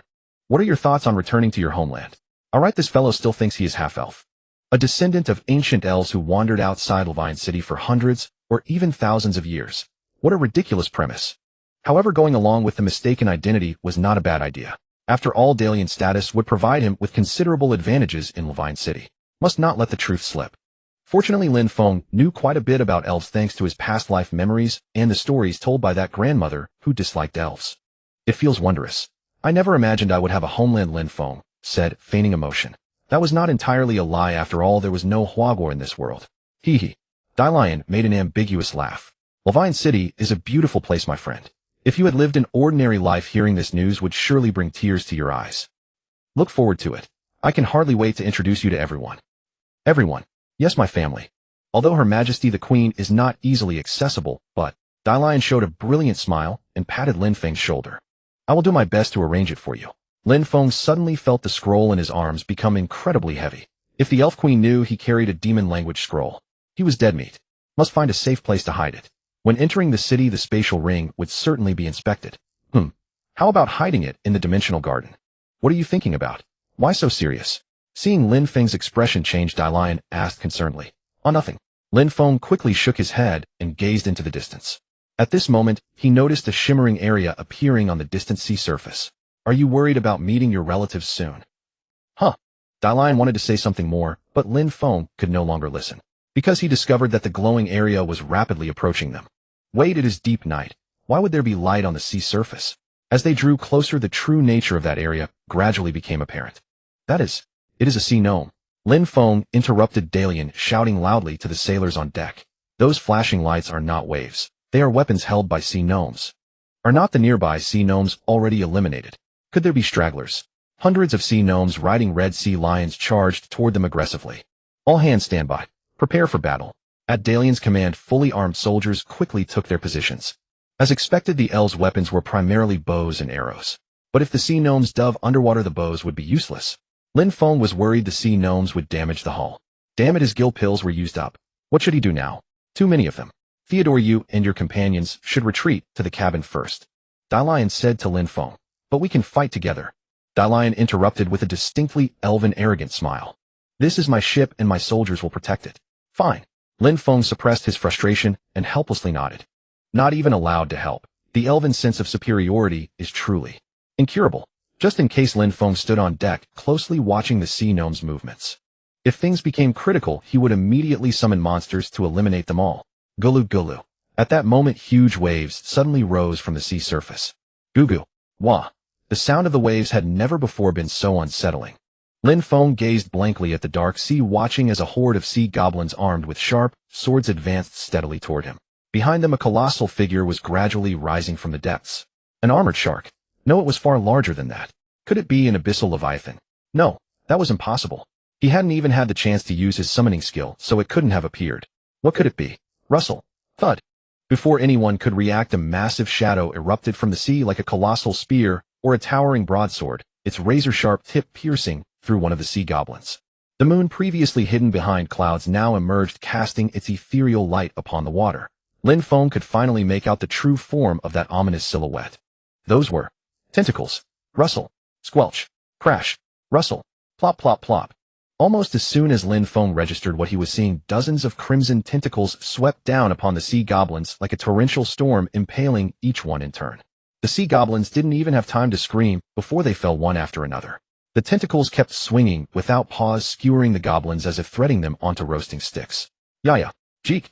Realizing the dire situation, the sea goblins let out terrified screams, while their red sea lion mounts beneath them scattered in panic.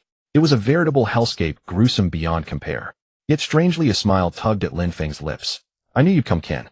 For the master of those tentacles was his cherished pet, a young kraken named Ken.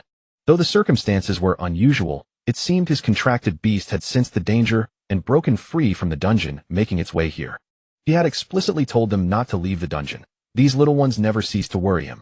But thanks to Ken, he had been saved from danger. Lin Feng watched the spectacle with quiet interest. What is that thing?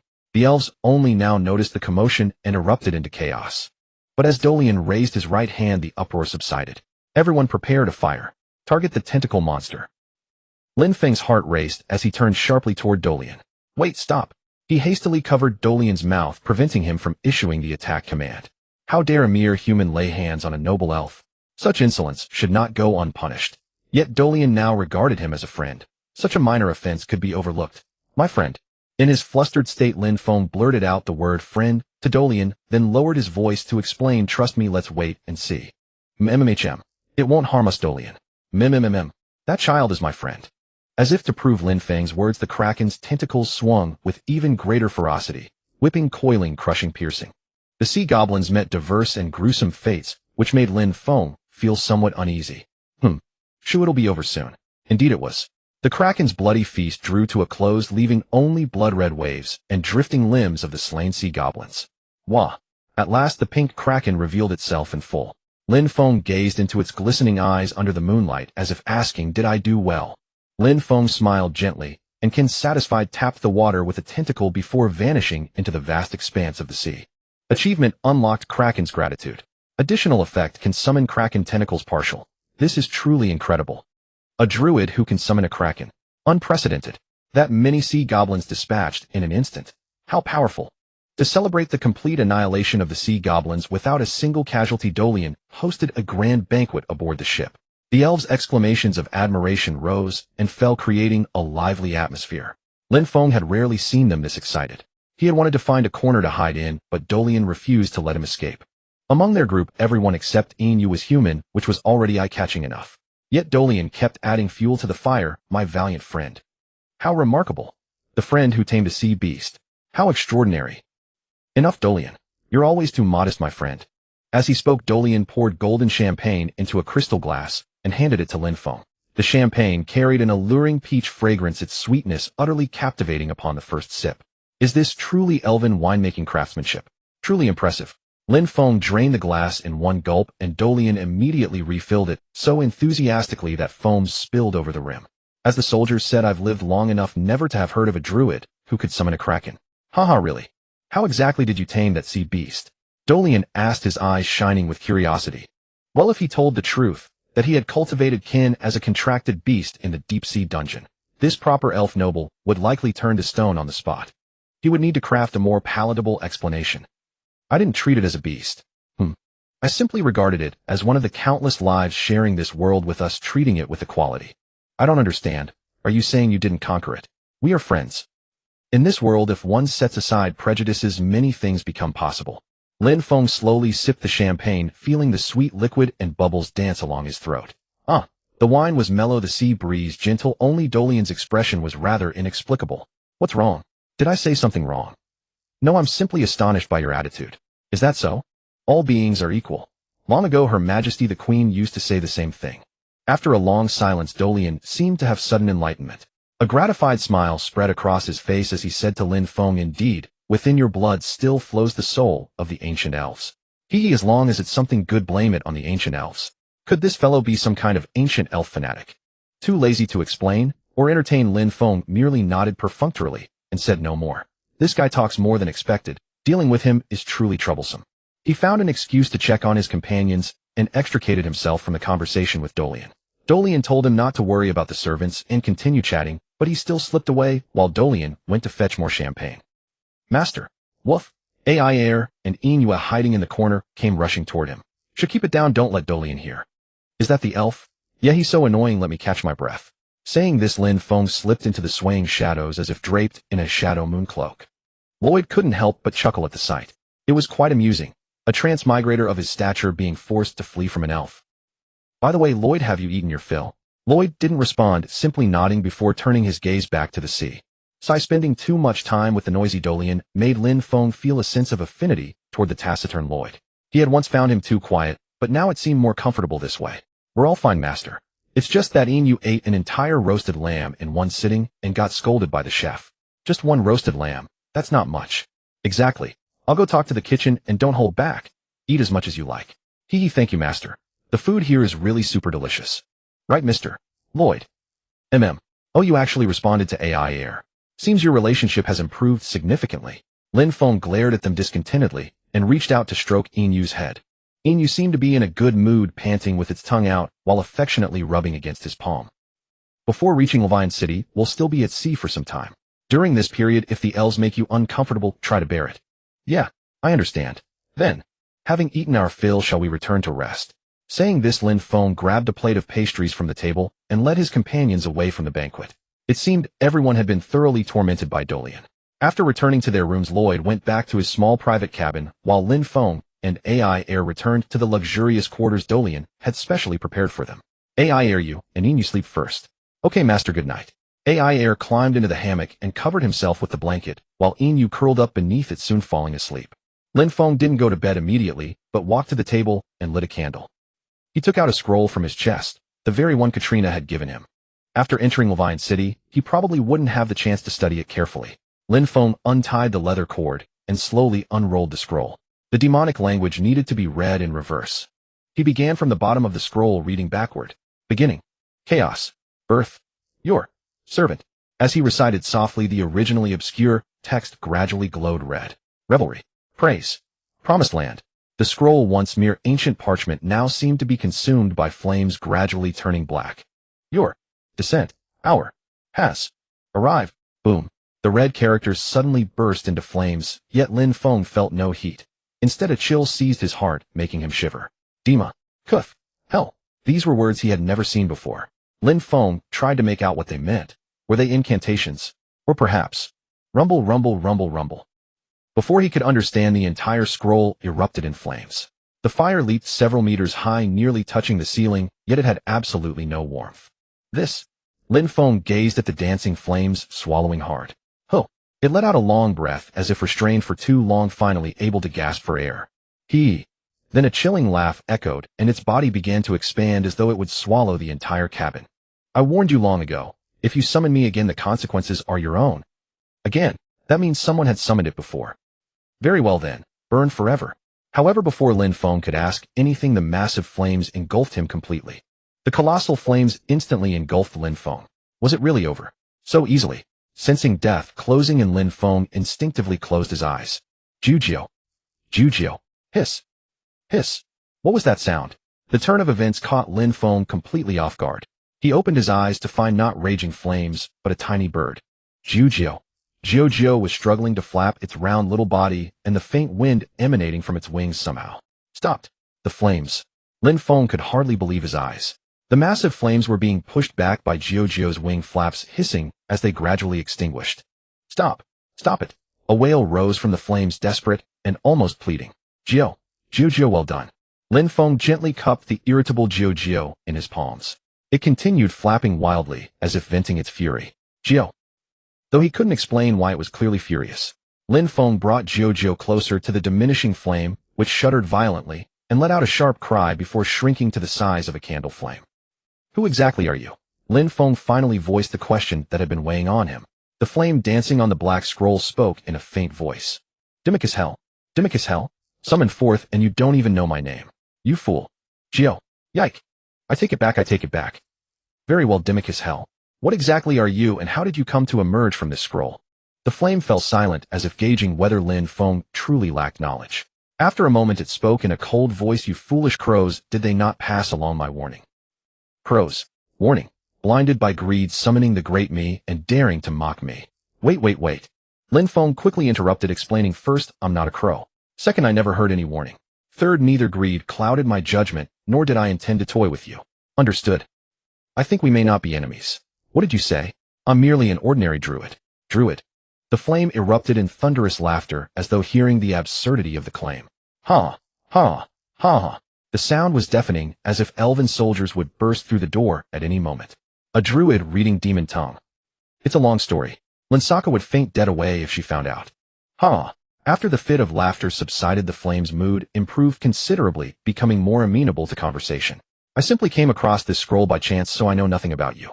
Someone who accidentally reads demon language and accidentally obtains this scroll. How amusing. Very well, I'll admit it wasn't entirely coincidental. But I genuinely don't know what this scroll is. Oh, now that sounds somewhat genuine. Dimmick hell, what exactly are you?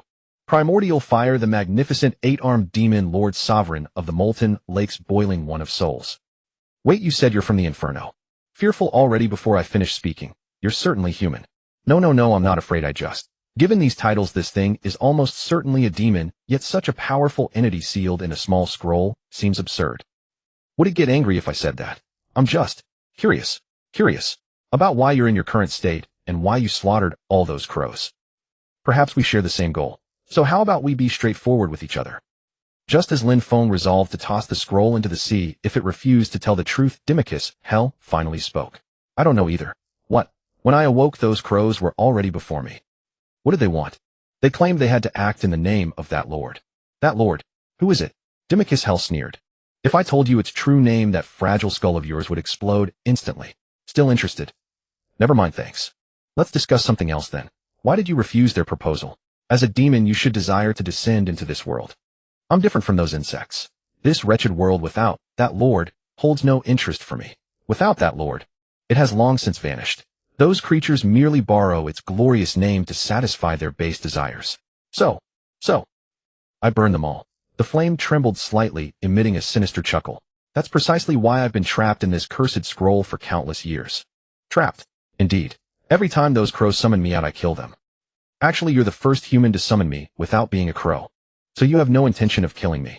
The flame quivered violently with laughter. Lin Feng looked down at the scroll in his hands.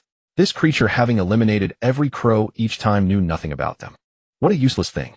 Thanks to Jiujio, it doesn't dare act rashly now, but how should I deal with it? In any case, I understand your story. Then remove that bird now. That won't do. How do I know you won't change your mind? I promise. I don't trust a demon's promises. Without a contract binding us, a demon's word is worthless. What do you propose then? Since we're at sea anyway, I'll just reseal it and cast it into the ocean. Though it claims to despise the crows, this thing is far too dangerous. I can read your thoughts completely. Is it that obvious? Naturally. How about we make a deal? As expected of a demon, straight to business. What kind of deal? I can make you my avatar, the great Dimmick hell. Is this thing serious? An avatar means becoming a vessel for another being, sacrificing one's own body in exchange for their power. In name you borrow power, in reality you risk losing control of your own body. especially when dealing with a demon. Becoming the avatar of primordial fire, the majestic 8-armed demon Lord of the Molten Lakes, and the Flamer of Souls. That's not an opportunity just anyone gets. You'll gain dominion over this world. All flames will bow to you, magma will surge at your command, every living thing will kneel before you. Don't you want those crows dead? Then join forces with me. Such typical demon tactics. Empty promises dressed up as opportunities. Lin Feng regarded it expressionlessly, shaking his head. I refuse. What? How dare you refuse me? Gio, shall I blow this thing out? Gio, wait. The flames shrieked in panic. At this point, Dimachus Hell's flames had shrunk from candle size to barely the intensity of a firefly. Whatever the reason, it clearly feared Gio's wings. All right, just half of your power. Don't be absurd, do you really think that's possible? It's been pleasant talking with you, Dimachus Hell. Then just one arm will suffice. Or the left hand works too. Please. Lin Feng ignored its desperate pleas, rolling up the scroll and securing it with a leather cord. Aya! With a final wail, the flames sputtered and died. Dimachus Hell. I never expected to encounter someone like this. This creature was far more troublesome and dangerous than anticipated. Without Gio, he would likely have been reduced to ashes. A typical demon sealed in a scroll would probably negotiate with those crows instead. After all, imprisonment is the most unbearable fate for a demon. Yet this one surrendered its chance to descend instead, choosing to exterminate those crows time and again. No demon is sane, and Dimachus Hell stands out as the most unhinged of them all. Best to keep one's distance from creatures like that. Not to mention a hand. Even a pinky finger, he wouldn't surrender to this thing. Still, given how much it despises those crows, perhaps it could be useful. Lin Feng placed the scroll on the table, running his fingers over it thoughtfully. He chose not to discard it into the ocean, but to keep it close for now. This could be either a poison or a remedy, a dangerous choice. He would never use it unless absolutely necessary. The reason he dared make this choice was because Gio possessed the power to suppress Dimachus Hell like an emergency brake. Though he still didn't understand why Gio had such an ability. Gio, what exactly are you? Lin Feng stroked Gio's head, but it paid no mind to his question, instead pecking at the scroll on the table with its beak. Tuck, as though punishing Dimachus Hell. Tuck, each strike resonating in Lin Feng's chest. The long voyage was finally drawing to a close as they reached Luin City. Unlike other ports, Luin City's harbor exuded an exceptional calm and elegance. Most ships docked here belonged to the elves, with vessels of other races being rare. While the elves maintained close ties with the Crimson Flame Alliance, the Bailan Empire, Luoxiao Pass, and even Xuanji City and Urgin, they kept their own nation, Luin City, shut off from the world. On the surface, it was to defend against the monsters thriving in the dark forest and protect other nations, but in reality, it was simply isolationism. They simply didn't want other races to discover the elves' xenophobia, the civil strife between high elves and dark elves, and their decaying aristocratic politics. That was the true reason. Only someone like Lin Feng, a capable mercenary already somewhat renowned across the continent, would have the opportunity to set foot on this land. He had initially worried about whether he could enter Luin City smoothly, but unexpectedly Dalian's appearance made things remarkably simple. Stop. That had been his assumption. However, reality delivered a harsh slap to his face. What on earth?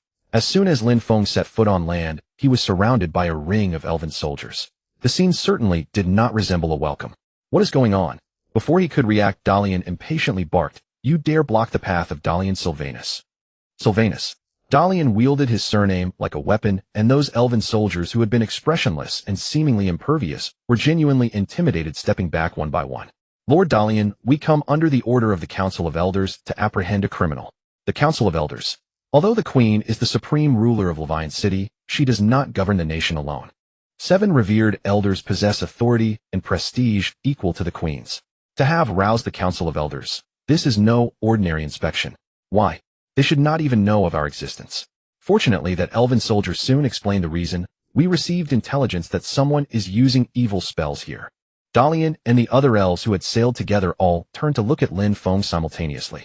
After all, they had all witnessed Lin Feng summoning the Kraken with their own eyes. Damn it, how could this happen? Lin Feng knew that now was not the time to remain silent. He had to do something. Evil spells. What a monstrous accusation. I am merely an ordinary druid who Lord Dalian can vouch for me.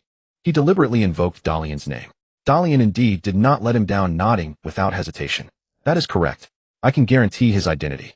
As for those malicious rumors, I do not know where they originated, but I believe he is an upright man. Phew. Lin Feng secretly breathed a sigh of relief. Dalian's words carried considerable weight, and those elven soldiers were clearly shaken. The Council of Elders' decree supersedes all else. The truth will be determined in due course. It seemed they had no intention of letting him go easily. Lin Feng glanced at Dalian, who nodded back, indicating he was powerless to intervene. Even Dalian could not defy the Council of Elders' command. Reluctantly, Lin Feng raised his hands to show compliance. Very well. I will go with you. I'm coming too. Before Dalian could follow, Lin Feng stopped him. No need, Lord Dalian. I am innocent. Under these circumstances, if he dared to address Dalian in familiar terms, who knew what charges might be fabricated, Lin Feng respectfully bowed to him. However, before I return, I ask that you look after my companions. Very well. I will look after your followers on your behalf. Thank you. With Dalian's assistance, Lin Feng was able to briefly bid farewell to Lloyd Eyre and Yin Yu. Lloyd leaned in and whispered to Lin Feng, "If you wish, I can take you away from here right now. If I do that, I will never be able to enter Levine City again. I still have things I must accomplish. Thank you for your kindness, but I cannot leave. I will return soon. During this time, I entrust Eyre to your care." "I will. Eyre, do not cause trouble. Obey Mr. Lloyd's words. When I am gone, he will protect you." "Yes. I will take good care of Yin Yu." "That is good. I will return soon." Lin Feng patted Eyre on the head, then began packing his belongings. To call them belongings was an exaggeration. There was only a single backpack and a bow. Moreover, even the bow and arrows had been confiscated by those elven soldiers. Fortunately, he had beforehand transferred the scroll containing Dimachus Hell into his dimensional garden. Those elves might search his spatial ring, but they would never lay hands on his dimensional garden. The real trouble, however, was who had falsely accused him of using evil magic. And what torment would his investigation entail? Just thinking about it made Lin Feng want to pluck every strand of that leading elven soldier's beautiful golden hair. He struggled to suppress the fury within him, putting on an innocent and docile countenance as he trailed behind the elven soldiers. Where's this? However, what awaited him was neither a dark and damp dungeon nor a dreaded interrogation chamber. He had been brought before a clean and tidy building. Though the room was modest in size, it felt more like a prayer chamber than a cell, giving him no sense of oppression or discomfort whatsoever. The room was bathed in sunlight, furnished with tables and chairs, and even had hot tea and snacks prepared. "Then please rest well." That elven soldier collected Lin Feng's backpack and all his personal belongings, left a perfunctory remark, and turned to leave the room. Click. With the sound of the lock engaging, Lin Feng finally realized that although this place appeared no different from a prayer room on the surface, it was essentially no different from a prison. Worse still, he had been fitted with shackles that restricted the flow of magical energy, clearly treating him as a criminal. But pondering it now was futile. His backpack, spatial ring, and even that old book had all been confiscated. Nevertheless, Lin Feng was not particularly worried. There was nothing suspicious in his spatial ring and that old book. Even the cleverest elf could never unravel its mysteries. Want to see it? Then learn Chinese first. Long life China. Anyway, all he had left on his person now was these clothes. Oh right, there was also Jiu, because to everyone else it was merely a fat sparrow. Chirp. Jiu waddled unsteadily to the table. Lin Feng picked up a nut cookie, broke off a small piece of peanut, and held it out to it. "Does it taste good, eh?"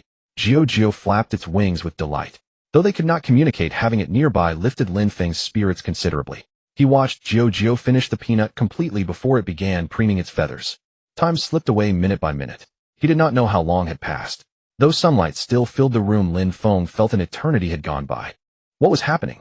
Had he become so bored that his sense of time was distorted? Why had the sun not yet set? He walked to the window, wanting to see what lay outside. The next moment he could not help but sigh, because the window, he had always assumed, there was actually nothing more than a glowing pane of glass. So that is how it is. No wonder I could not sense the passage of time. What despicable tactics. It seemed that although this place appeared clean and tidy on the surface, it was essentially no different from a prison. Prolonged confinement in such an environment would easily cause one to lose their sense of time, and their spirit would grow dazed. Lin Feng felt around in his pocket and pulled out a seed, a clock flower seed. Every 4 hours, one petal of the clock flower would wither away, making it an excellent timekeeping tool. During his time in the deep-sea dungeon, it had been of great assistance to Lin Feng. Though his magical power was sealed, skills with minimal consumption, such as forest breath, could still be used. The seed sprouted and grew rapidly, blooming into a beautiful clock flower in moments. Lin Feng placed it on the table. In this way, he could judge the time by observing the clock flower's petals. Moreover, with Jiu keeping him company, he would not feel lonely. Taking advantage of this time, he could organize his skills. Let me see, what level am I now? Finally, level 40. He had finally shed the title of apprentice and become a true druid. The new skill available at level 40, the divine light technique, had also come into his possession. This was a skill that utilized the power of nature to condense a potent energy, light, entirely different from a mage's light magic. For this light contained the power of nature, namely life energy.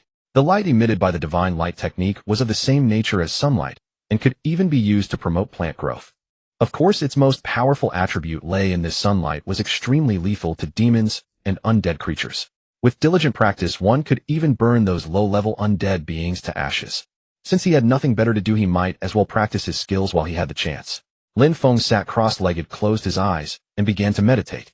Jiao also quieted down, obediently perching upon his head. Strange as it might seem, he actually felt his mind become considerably more at peace. Back when he was in the real world, he often listened to meditation sleep aid audios, but unfortunately, he always fell asleep before reaching the halfway point. At that moment, the room was utterly silent save for his steady breathing. Exhale. Lin Feng mobilized the magical power in his dantian, slowly guiding it toward his fingertips. This warm sensation truly resembled sunlight. He opened his eyes and slowly merged the light between his palms into a fist-sized orb radiating a soft glow. Now, with undead creatures running rampant across the continent, mastering this skill would surely earn him a warm welcome wherever he went. It seemed he needed to find an opportunity to practice properly. Of course, assuming he could survive leaving here. Perhaps once he reached the peak of mastery, he could even create the spectacle of a white knight. Lin Feng practiced his skills while watching the clockflower's petals, and before he knew it, 2 petals had quietly withered away. Creak! Just then the door was opened. Lin Feng rose from the floor and looked toward the entrance. Within the room, the soft glowing orb illuminated the newcomer with perfect clarity. How could it be? It was a familiar face. Lin Feng had encountered him many times within the game. Elder Blanche of the Elves. He was the Queen's right-hand man and a leading figure within the Council of Elders. Why would he come in person to see him? Lin Feng was filled with confusion. Before he could ask, Blanche spoke first. You are that Druid? That Druid? Which Druid? The Purifying Saint? Or the nemesis of demons? Or perhaps the conqueror of the deep-sea dungeon? Lin Feng was completely at a loss and could only brace himself to reply. I beg your pardon, which one do you mean? Blanche's expression darkened instantly. This was not a good sign. The evil Druid who wields dark magic. The liar who claims to be a descendant of the ancient elves. That is you, isn't it? An evil Druid who wields dark arts. A fraud who claims to be a descendant of the ancient elves. Isn't there some misunderstanding? Lin Feng stared at Blanche in utter disbelief. The silver-haired elder braided his long hair neatly, letting it drape behind him, and watched Lin Feng silently, with those azure eyes like glass beads. That piercing and majestic gaze sent shivers down Lin Feng's spine, as though he had truly done something guilty. I have never used dark magic, nor have I ever claimed to be a descendant of the ancient elves. It was clearly Darien who went around claiming he was a descendant of the ancient elves, for heaven's sake. However, Blanche ignored Lin Feng's explanation and continued in her own way. Tonight, when the moon reaches its zenith, the verification ceremony will be held. Verification ceremony. If you have truly practiced dark arts, I advise you to confess now. The verification ceremony is no laughing matter. I truly haven't used any dark magic. Do you have to wrong someone so unfairly? Are all elves this unreasonable? May I ask who reported me? I don't have, I'm an evil Druid, or I'm a descendant of the ancient elves written on my face. Someone must be spreading rumors behind my back, right? Is that person reliable? Of course he is a loyal servant who has dedicated himself to Greenleaf City. What if he is not reliable? What do you mean? If I haven't used dark magic nor claim to be a descendant of the ancient elves, doesn't that mean the loyal servant who dedicated himself to Greenleaf City is lying? A cruel twist contorted Blanche's handsome face. Yet Lin Feng showed no concern and continued. If I pass the verification ceremony successfully, I beg you to punish that man severely. Because what he has for Greenleaf City is not loyalty at all. Blanche gave Lin Feng a deep look, then flicked his silver cloak and turned to leave the room. How infuriating. Lin Feng grew angrier the more he thought about it, pacing restlessly in the room. At that moment, someone knocked on the door again. Really, I can't even open the door. Why are you knocking? Lin Feng glared at the door in annoyance. Lin Feng. The visitor was Darien. In Greenleaf City, the only elf who was kind to him, Darien Sylvanus. Darien, you don't look well. Isn't that obvious? My complexion has always been poor. Darien took out an exquisite small box and placed it on the table. No doubt some magic. That box seemed small, but held a table full of food. Here, have something to eat first. No appetite. I heard you're going through the verification ceremony. That's no easy task. It's best to eat something first to replenish your strength. Even Darien says so. It seems this verification ceremony is really not simple. Lin Feng sighed, picked up a fist-sized piece of white bread, and stuffed it into his mouth. Now that Darien is here, I can ask him for information. By the way, what exactly is this verification ceremony you mentioned? Oh, you must be visiting Greenleaf City for the first time, right? I need to explain it properly to you. The verification ceremony is... And thus began Darian's lengthy monologue. The so-called verification ceremony uses holy water from the lake of life at the center of the continent to verify a person's purity of spirit and body. Those undergoing the verification must pass 3 trials. The first is washing hands with holy water. The second is drinking the holy water.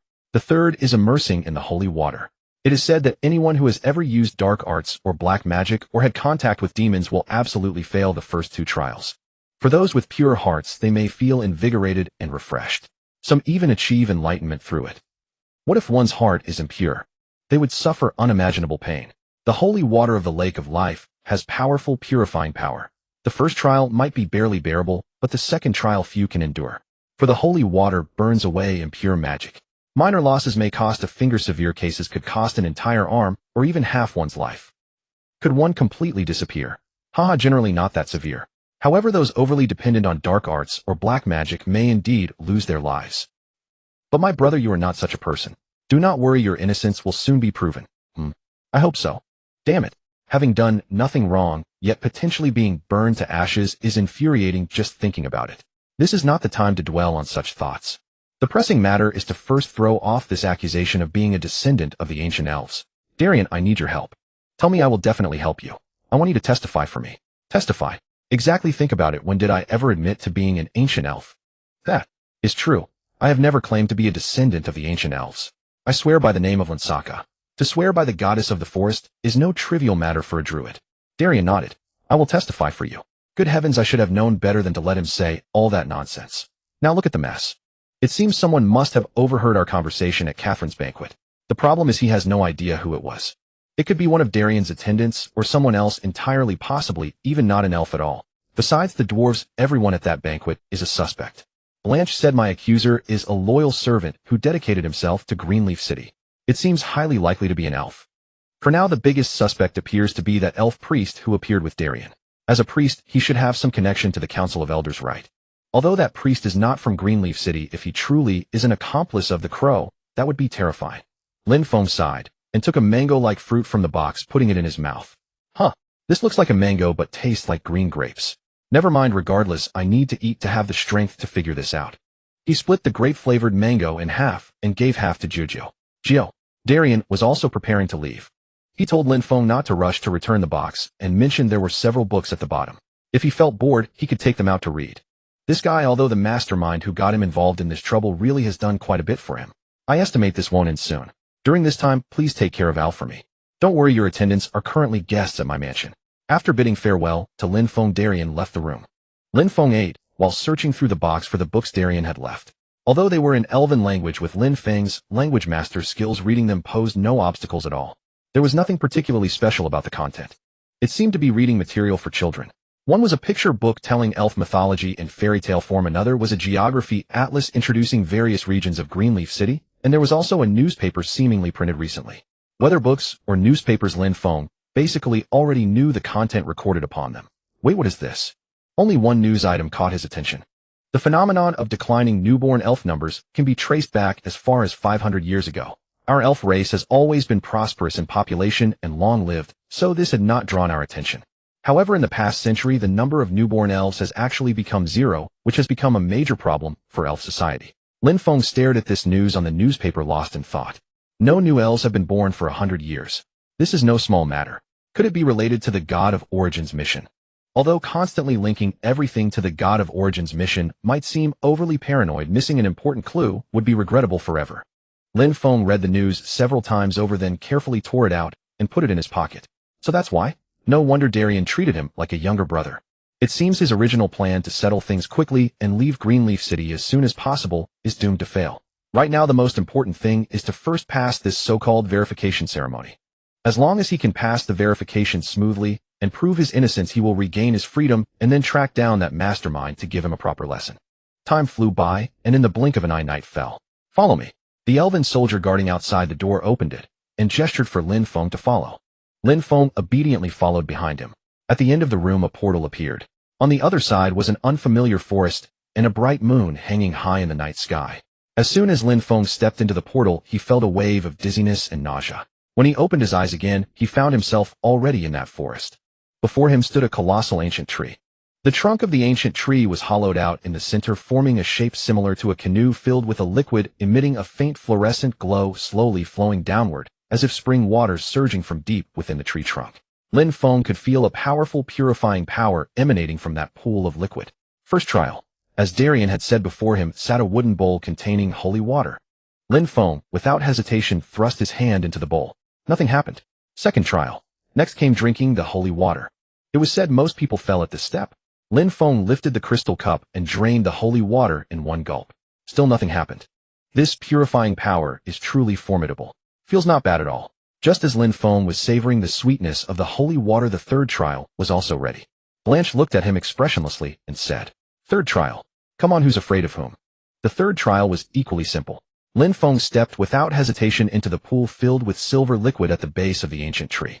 The pool water was bone-chillingly cold, yet carried a refreshing coolness that seemed capable of cleansing all filth. Lin Feng felt the liquid seeping through his pores, penetrating his body, flowing through every limb and bone, scouring every inch of his skin and every fragment of his skeleton clean. No wonder those with ill intentions could not hide before this sacred water. But Lin Feng was different. He was already proficient in the power of purification. Far from feeling any pain, he instead felt invigorated, his magical energy surging within. Not only that. Oh, wow, but that is. Exclamations arose from all around. What is happening? Lin Feng looked up and saw. Whoosh. Bang. Bang. Bang. Bang. One after another silver bell-like flower buds burst open like fireworks from the branches of the ancient tree. Pollen drifted through the air, shimmering with a dreamlike radiance under the moonlight. The guardian tree is blooming. Is this the wonder that only appeared when Her Majesty the Queen ascended the throne? It has been centuries since such a sight was last seen. So beautiful, so beautiful. The elven elders were all stunned by the spectacle before them, gaping in admiration. Lin Feng was equally awestruck, but his amazement stemmed from a different point. I feel a powerful force of purification flowing through my body. For some reason, the magical energy within his dantian began to surge violently, as if undergoing some wondrous transformation. My magical energy now possesses the power of purification. Except for races born with divine blessings and devout priests, almost no one can imbue their own magical energy with such power. Could this be what Dalian called enlightenment? Or is it the blessing of the guardian tree? Previously, he could only cultivate plants with purification power through Lin Shaka's gift, but now he could directly infuse his own purification force into other plants. This would make dealing with those demons much easier. Lin Feng closed his eyes quietly, sensing the changes in his magical energy. After a long while, he slowly opened his eyes and stepped out of the pool.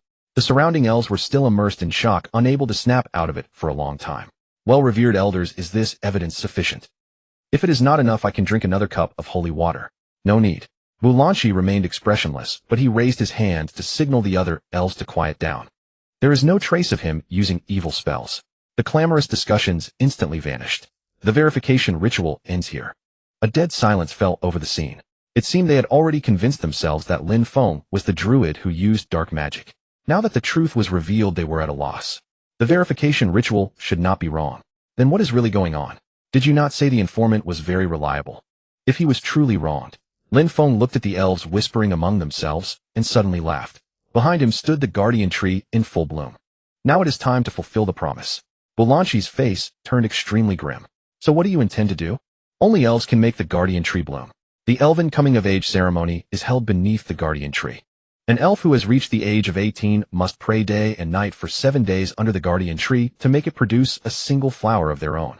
Each flower contains the purification power of the guardian tree. Elves usually make them into ornaments and wear them for life. The flowers of the guardian tree hold profound significance for the elven race. And now this sacred tree had burst into such dazzling brilliance before an outsider.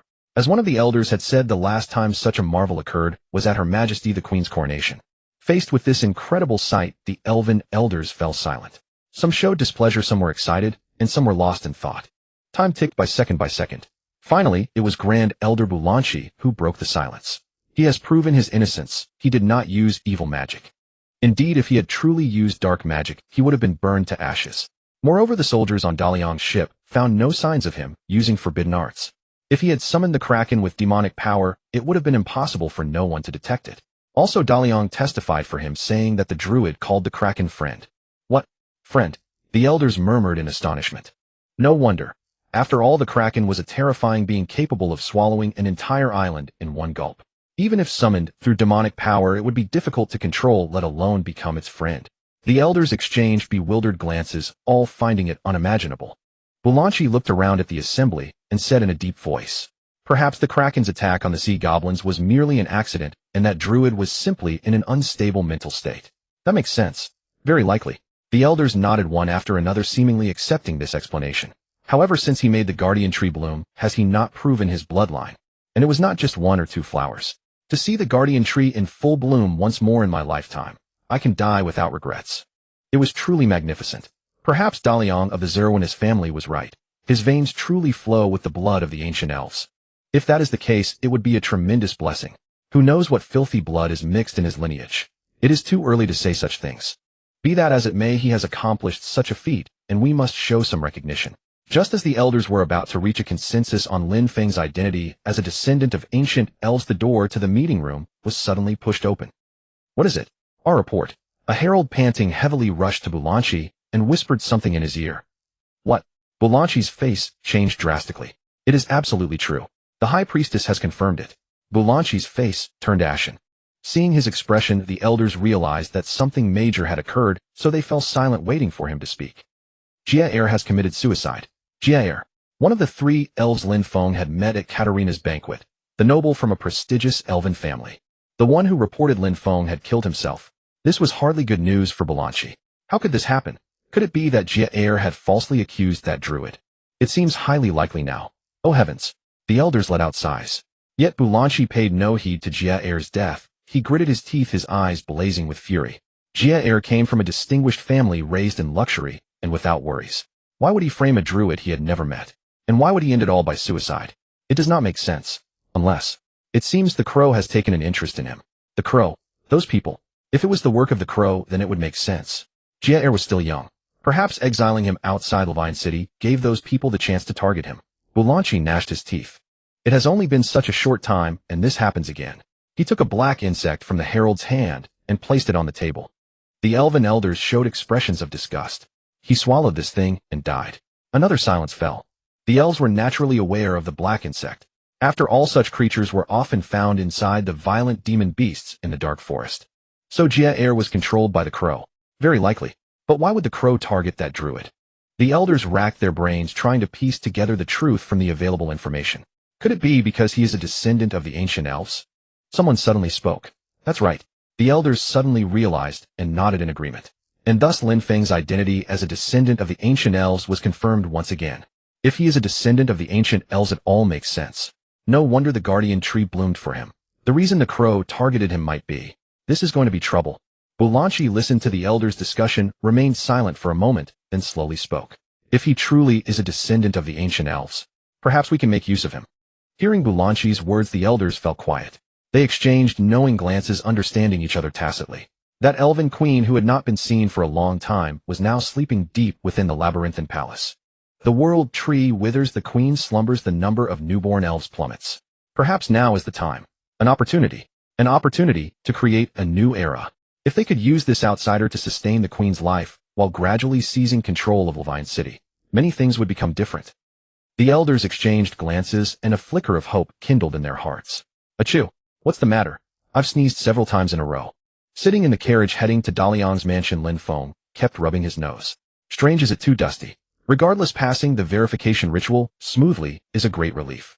Come to think of it, he had just chatted with Dimicusa here, and he was actually quite nervous, afraid he might spontaneously combust. Thank goodness. If I had formed a contract with that guy, I would probably have been reduced to ashes by now. Lin Feng breathed a sigh of relief and turned to look out the window. The guardian tree blooming was also totally unexpected. The smug elven elders all dumbfounded as if they had seen a ghost. That image was hilarious to think about. But the problem is he himself has no idea why the guardian tree reacted to him like that. Is this a good thing or a bad thing? He had thought that entering Levine City would already be fraught with difficulties, but what awaited him was an even more troublesome predicament. Oh well, I'll cross that bridge when I come to it. Lin Feng, unaware of what future awaited him, could only comfort himself with those words. Thank you for your generous hospitality, Lord Sylvanus. Upon arriving at Dalian's mansion, more accurately the Sylvanus family estate, Lin Feng received a reception far beyond his wildest expectations. It seemed the news of the validation ceremony had already spread. Dalton Sylvanus Dalian's father welcomed Lin Feng with extraordinarily warm and cordial manner. Since Dalian regards you as a brother, you are my child as well. It is my honor. Make yourself at home here. Do not feel any restraint. Though Patton was not an elder, he held the esteemed title of the Queen's nephew, granting him considerable status. It seemed that staying here temporarily was indeed a wise choice. Lin Feng respectfully expressed his gratitude. He was then escorted to the courtyard where his companions resided. Woof, woof woof. Silver Moon seemed to have caught his scent from afar, and came running excitedly, pouncing onto him with great enthusiasm. Taken completely by surprise, Lin Feng was knocked to the ground by its massive body. Master! Air rushed over and helped him up. It seems you are all doing quite well here, Air. Yes, Lord Dalian treats us very kindly, but he always keeps us busy like servants. Haha, elves are all the same. Lin Feng patted Air on the head, then led them toward their rooms. Lloyd was standing at the doorway polishing his sword. Mr. Lloyd, you're back. Yes, though you probably don't care, I should inform you that I am unharmed.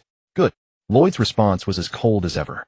Yet compared to Dalian's boisterous nature, Lin Feng preferred his demeanor. Staying here should be relatively safe. But one must still remain cautious and vigilant. I understand. Of course, I'm not saying leave everything to you. I will also keep watch. Although the elders were astonished by his abilities, that did not mean they fully trusted him.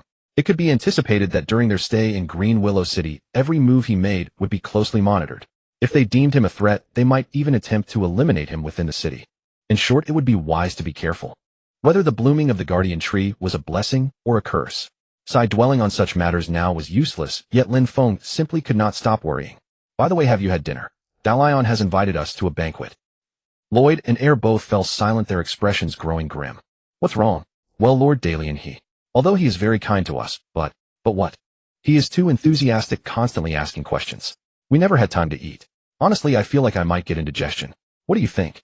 As Air spoke, he looked at Lloyd for confirmation. Lloyd nodded gently. I see. All right, I will go by myself then. Silver Moon accompanying me is more than enough. Why? What's wrong, Silver Moon? You don't want to go either. Lord Dalian always likes to pet him. All right then. Chirp chirp. Jiao flew onto Lin Feng's head and gently pecked at his hair. It seems we'll have to bring it along after all, though it probably won't be of much help. No choice. It seems I'll have to go alone tonight. After all, Dalian had helped me quite a bit, and I truly felt embarrassed declining his invitation. I'm sorry. It's all right. Moreover, without Lloyd and Air present, the Sylvanus father and son might be more willing to reveal some secrets about Green Willow City. Lin Feng returned to his room, opened his backpack, and counted the items returned by the Council of Elders. The spatial ring was intact. The totem was intact. The most important item, the old book, was also perfectly fine. Rustle, rustle. Lin Feng turned through its pages one by one, confirming the contents had not been tampered with. Those elves certainly could not understand Chinese. Besides, the book itself did not appear to be a magical artifact and should not arouse their suspicion. Dimikis Hell's scroll had also gone undetected. As long as he did not proactively open the dimensional garden, those elves would never know of its existence. In any case, all his belongings had safely returned. How wonderful. Lin Feng breathed a sigh of relief, neatly organized his items, placed the totem around his neck, tucked the old book into his pocket, and finally slipped the spatial ring back onto his index finger. Phew, he had finally regained a sense of security. Previously, with everything confiscated, he had felt as naked and profoundly uncomfortable as if stripped entirely bare. After resting for a while, dusk gradually settled. A servant dispatched by Dalian arrived at the courtyard to inform Lin Feng of the banquet. Lin Feng perched Jiao upon his shoulder and followed the servant toward the dining hall. The Sylvanus family mansion was the most magnificent and beautiful building Lin Feng had ever seen thus far. Its architectural style, full of elven characteristics, exuded elegance and refinement, embodying beauty itself. Of course, compared to the distant palace that shone like stars, it still paled significantly. Would there ever be an opportunity to visit inside?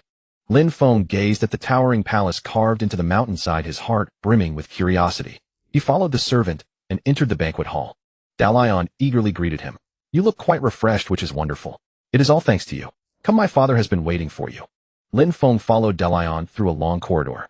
On the walls along both sides of the hallway hung portraits of past family patriarchs.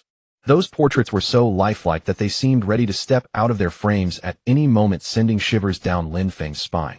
And the fact that all those patriarchs bore striking resemblances to Dalian made him even more unnerved. It was said that the Elf Queen had no direct heirs, only several younger brothers who each established their own houses. The Sylvanus clan was one of them. Though merely a collateral branch, their status remained exceedingly noble.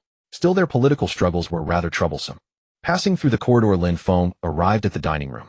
Patton Sylvanus Dalian's father and his wife had been awaiting his arrival for some time. Thank you for your hospitality. I hope you will find the food to your liking. Only 4 people dined at the table, yet over 20 servants attended to them. How extravagant. No wonder Heir was reluctant to come here. Lin Feng offered an embarrassed smile, and guided by the servants took his seat. For the appetizer, there was white bread and green soup. The bread was sweet and fluffy, melting upon contact with his tongue. It hardly resembled bread at all, more akin to some manner of dessert. What was this soup made of? It was neither peas nor broccoli. Lin Feng had absolutely no idea. Just as he was lost in thought, Patton Sylvanus spoke. I heard that you successfully passed the validation ceremony. I merely flattered. Holy water can cleanse all impurities. What a tactful expression. It should more accurately say, burned to ashes. Lin Feng smiled inscrutably. It felt quite pleasant, as if both body and soul had been purified. Those with pure hearts will always gain enlightenment during the validation ceremony. It seems you are no exception. Ha, thank you for your kind words. I also heard that the guardian tree blossomed for you. Yes, though I do not know what, but it was truly beautiful. A gleam flashed across Patton's eyes. Lin Feng quickly averted his gaze and stuffed another piece of bread into his mouth. That is an exceptionally rare occurrence.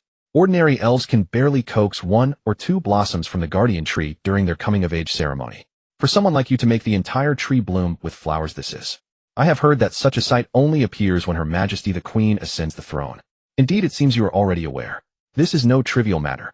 Perhaps it was merely a coincidence. Patton shook his head. Could this fellow be? Dalian told me everything. He said you possess thorough knowledge of the ancient elven myths. That, though I do not know where you heard such tales, everything you mentioned is remarkably accurate. Naturally, I had memorized all the game settings. After all, that was my job. Unfortunately, those matters now feel as distant to me as a past life. Would you care to explain? Lin Feng stirred his soup while pondering.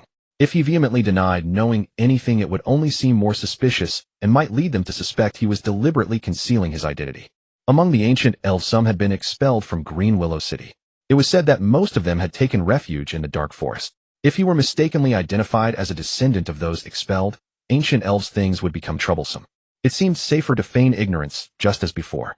But I cannot recall who told me these things, for I have lost most of my childhood memories. This statement was not entirely a lie. After all, his childhood had indeed not been spent in this blasted otherworld. Perhaps those tales came to him through dreams. That was not impossible. The queen, who had remained silent, suddenly spoke up. There exists a magic known as soul inheritance. Soul inheritance. If one of your ancestors poured a fragment of their soul into your body, then everything you have said would indeed be true. I had not thought so deeply, but what you say does sound quite reasonable. Before Lin Feng could fully process this, both Patton and Dalian were already thoroughly convinced. Given the dangers lurking beyond Green Willow City, using such magic to conceal one's identity was quite understandable. Lin Feng nodded half understandingly. They had filled in all the gaps themselves, sparing him considerable trouble. Sigh, if Her Majesty the Queen could meet with you personally, perhaps she could help resolve the doubts in your heart. After all, she is the one closest to the ancient elves. Yes, but Her Majesty is consumed with state affairs, and likely has no time to meet with me, I fear. No sooner had Lin Feng finished speaking than the atmosphere at the table instantly grew tense. What was happening? He glanced at Dalian in puzzlement, but the latter hesitated, his eyes darting about as though apprehensive about something. Her Majesty, Dalian. Patton interrupted him, seemingly concerned his son might say something inappropriate. Another stretch of silence fell. This time Patton spoke. Actually, we wish to ask you for a favor. A favor? Lin Feng was not surprised. What good deed in this world comes without expectation of return? He calmly awaited Patton's continuation. We believe you will surely be able to enter the Dream Labyrinth. Dream Labyrinth. The Dream Labyrinth. Lin Feng vaguely recalled that a friend who had chosen the elf race once described this place to him. It was a system that recorded all the important information of the elves, if he could make good use of it. And then, what else did he say? At the time, Lin Feng hadn't chosen the elf race, so he hadn't listened carefully. If only he had known he would come here, he would have asked more questions. Still, at least he remembered the gist of it. Simply put, the Dream Labyrinth was the elves' memory vault centered on the Queen, connecting the memories of all elves. It was like a safety device designed to deal with potential crises or disasters the elf race might face. The elves stored their knowledge, skills, experiences, and other information in it, ready to be used in times of emergency. This could be considered a unique cultural tradition of the elf race, reflecting their strong collectivism and racial consciousness. If it weren't for a race with such strong cohesion as the elves, it would be difficult to achieve this kind of memory sharing. A race like humans, full of betrayal and individualism, would never think of such a method. As far as Lin Feng knew, the Dream Labyrinth was a spiritual space, that only elves with special qualifications such as the queen and elders could enter. And now they were requesting him to enter this place. Just then Lin Feng's eyes lit up. Quest triggered: explore the dream labyrinth. What? A quest at a time like this? Could you please explain in detail? Lin Feng had intended to refuse outright. This was utterly unreasonable. But he clenched his teeth and asked pardon again. First, I'm not sure if I can really enter the dream labyrinth. You definitely can. The dream labyrinth is connected to the guardian tree. Since the guardian tree responded so strongly to you, you can certainly enter the dream labyrinth. Parton said excitedly. Even if I can enter, why should I? Parton hesitated for a moment, as if hiding some earth-shattering secret. In the end, his wife explained. Because that's the only way to see Her Majesty the Queen. Her Majesty the Queen. Could it be the elf, Queen Dianta? The Queen was the absolute authority who controlled the dream labyrinth. Why would they say the Queen was trapped in the dream labyrinth? Madam, such a matter. If we cannot be honest with each other, then it's meaningless. Madame Parton interrupted her husband with a cold tone and continued. We already know that you are a renowned mercenary on the continent. You purified the cursed land, repelled the demons, and recently conquered the deep-sea dungeon. These are all true, but we never intended to entrust such a matter to an outsider. Darien firmly believes you are a descendant of the ancient elves, but we don't think so. However, when you made the guardian tree bloom, we changed our minds. Even if you are not a descendant of the ancient elves, the guardian tree's response to you is enough. You possess the qualification to enter the dream labyrinth. Madame Sylvanas was very resolute, seemingly convinced that Lin Feng could enter the dream labyrinth. Since the quest objective is to explore the dream labyrinth, I should be able to enter. But why did Lin Feng feel a sense of unease? The fact that he, a person with no connection to elves, could enter the dream labyrinth seemed inherently strange. Darien seemed to notice Lin Feng's hesitation and suddenly spoke. Please, Lin Feng. We haven't seen Her Majesty the Queen for over a year. That is no ordinary matter.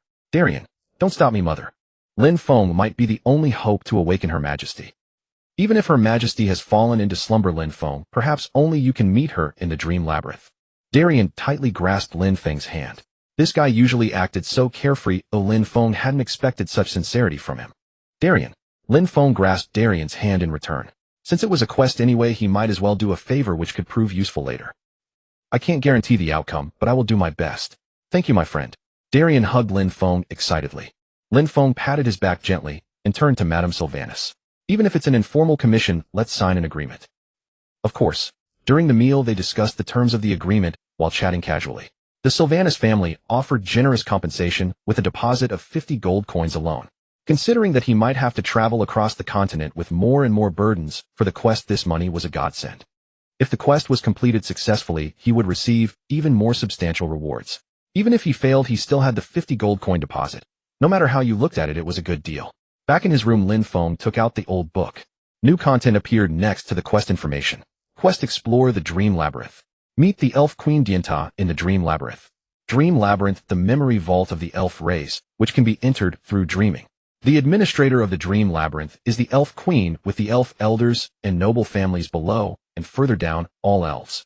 Those with the appropriate authority can access the knowledge and memories of others. Note: to prevent illegal intrusion, the dream labyrinth is protected by a powerful barrier made of elf magic. Craftable new totem: guardian tree's flower crown, single use.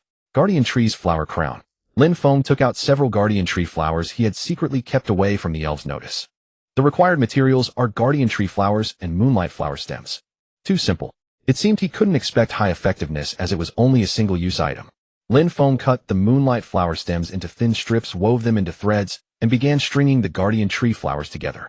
He had to be careful not to damage the flowers, which was no easy task. Totem: guardian tree's flower crown, crafted successfully. The butterflies are ready to welcome you. Huff. Finally finished. Lin Feng put on the guardian tree's flower crown and checked his status, but noticed no change. It shouldn't be a mere decoration, but what effect did it have? The butterflies are ready to welcome you. That was too vague. I'll find out once I enter the dream labyrinth. Right, he would know, then no need to rush. So much had happened today, it was time to rest. Silver Moon. Hearing Lin Feng's call, Silver Moon, who had been curled up on the bed sleeping, lifted his head drowsily, his silver tail wagging gently. Lin Feng straightened the bed, lay down beside Silver Moon, and rested his head on its soft fur. So comfortable, he should be able to sleep well. On the nightstand was a flower pot he had obtained from the Sylvanas family, containing a cutting of the guardian tree's branch. It was said that only the Council of Elders and some elf nobles could possess such a flower pot, which could be used to enter the dream labyrinth. Silver Moon, wake me up at dawn. If I don't wake up, go fetch Elle or Royd. Woof. Lin Feng blew out the candle on the nightstand and the room fell into darkness. Outside the window, the bright moonlight poured down, creating a beautiful scene. Accompanied by the steady rhythm of silver moon's heartbeat, Lin Feng gradually drifted into sleep. Rustle, rustle. A gentle breeze brushed against his face, and Lin Feng slowly opened his eyes. Everything around was bright, and the dazzling light took him a long time to adjust to. When his vision finally cleared, the scene before him astonished him. The dream labyrinth. Contrary to the name labyrinth, it looked like a grand palace, and it felt strangely familiar. Upon closer inspection, the palace greatly resembled the verdant city palace where the queen resided. Lin Feng walked toward the grand palace. Around the palace, countless butterflies formed of light fluttered. Soon he realized that was the barrier of the dream labyrinth.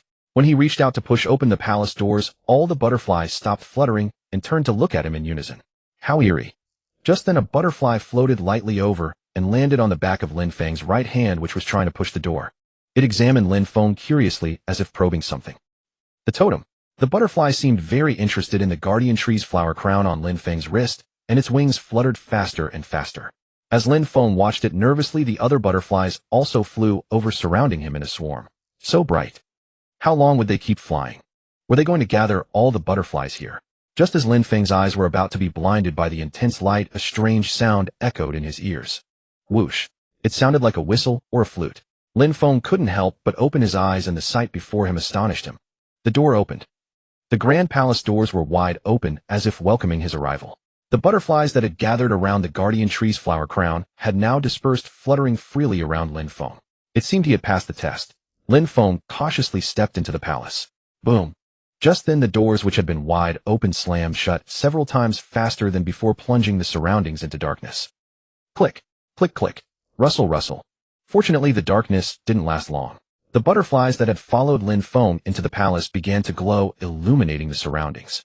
Lin Feng continued forward with the faint light. Though the butterflies lit up the area, he still couldn't see the full picture. Lin Feng carefully observed his surroundings. It's a corridor. It was a long corridor with portraits of elves hanging on the walls at intervals, just like in Darian's mansion.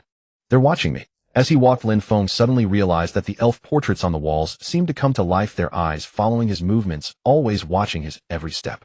It was as if they already knew he wasn't an elf. Damn it. More than a dream labyrinth, it felt like a haunted house. Lin Feng suppressed his fear and forced himself to continue forward. It was unclear how much time had passed, for this was the dream. Amidst the scrutinizing gaze of the portrait paintings, Lin Feng walked for what felt like an eternity, before finally coming to a halt. This was because the endless portraits had vanished, replaced by a row of closed doors. The doors displayed remarkable variety. Some were crafted from wood or stone, others draped in thin fabric or made of transparent glass, while still others were completely opaque and barely resembled doors at all. Lined up in succession, they shared only one common feature: each bore the crest of a family carved above it. Within these doors lay the accumulated knowledge, memories, and hidden secrets passed down through each lineage. Most remained tightly locked, accessible only to family members and the queen. Lin Feng cast a quick glance and continued walking. Even the Sylvanus family door, which had lent him the flower pot, remained beyond his reach. Naturally, some doors stood open, belonging to families that had already vanished. While anyone could enter freely, the interiors were empty save for dust and cobwebs, with occasional black, indistinct shapes wriggling about. Though they posed no threat to Lin Feng, the sensation of being watched by those portraits sent shivers down his spine. He resolved to explore briefly before returning. Lin Feng had no sense of the maze's true scale, planning to wander until Inu woke him. Yet the corridor stretched on endlessly, offering no exit no matter which direction he chose. Elves ranked as the continent's second most numerous race after humans, with countless families. But this was overwhelming. As Lin Feng's patience frayed, that same peculiar whistling returned, and the butterflies accompanying him began fluttering around him. A spark of hope ignited within him. He quickened his pace. Finally, the corridor ended.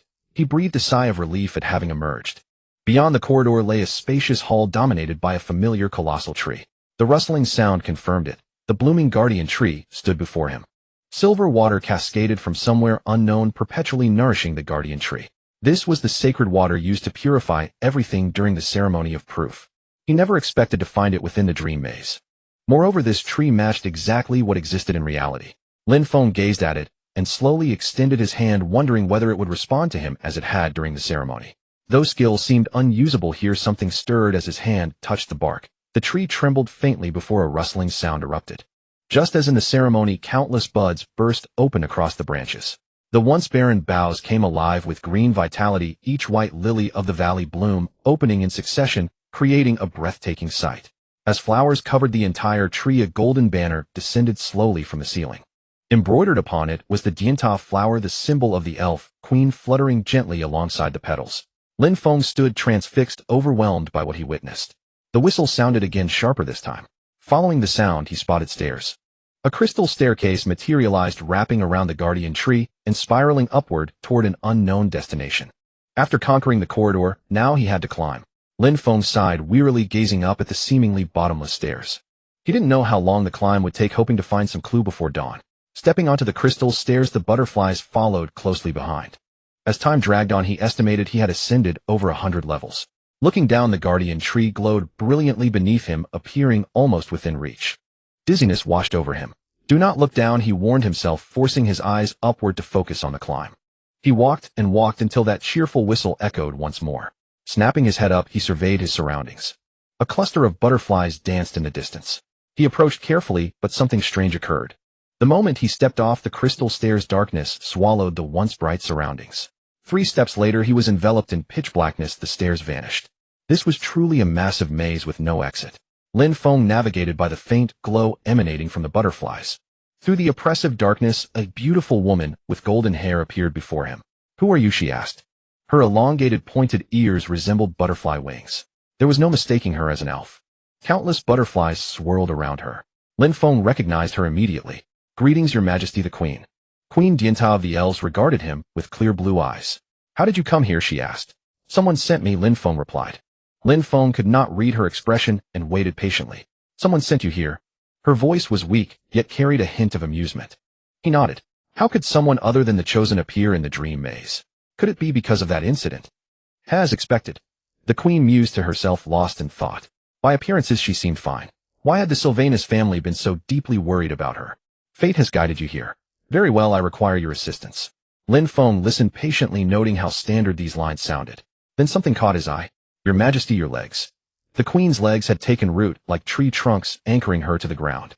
Black thorns had erupted from the earth, wrapping around her feet and climbing to her knees. Lin Feng reached out to pull them free, but then a crack echoed. The thorns lashed at his hand like whips, thickening and tightening as they bound the queen firmly in place. The queen moaned in pain, unable to speak. Don't. Wait. There must be a way. He has discovered me. Who was he? Flee before he finds you too. But before she could finish, a massive shadow enveloped her entirely. Find Grizzle, and then the shadow consumed her completely. She thrust her hand forward, muttering what seemed like a spell.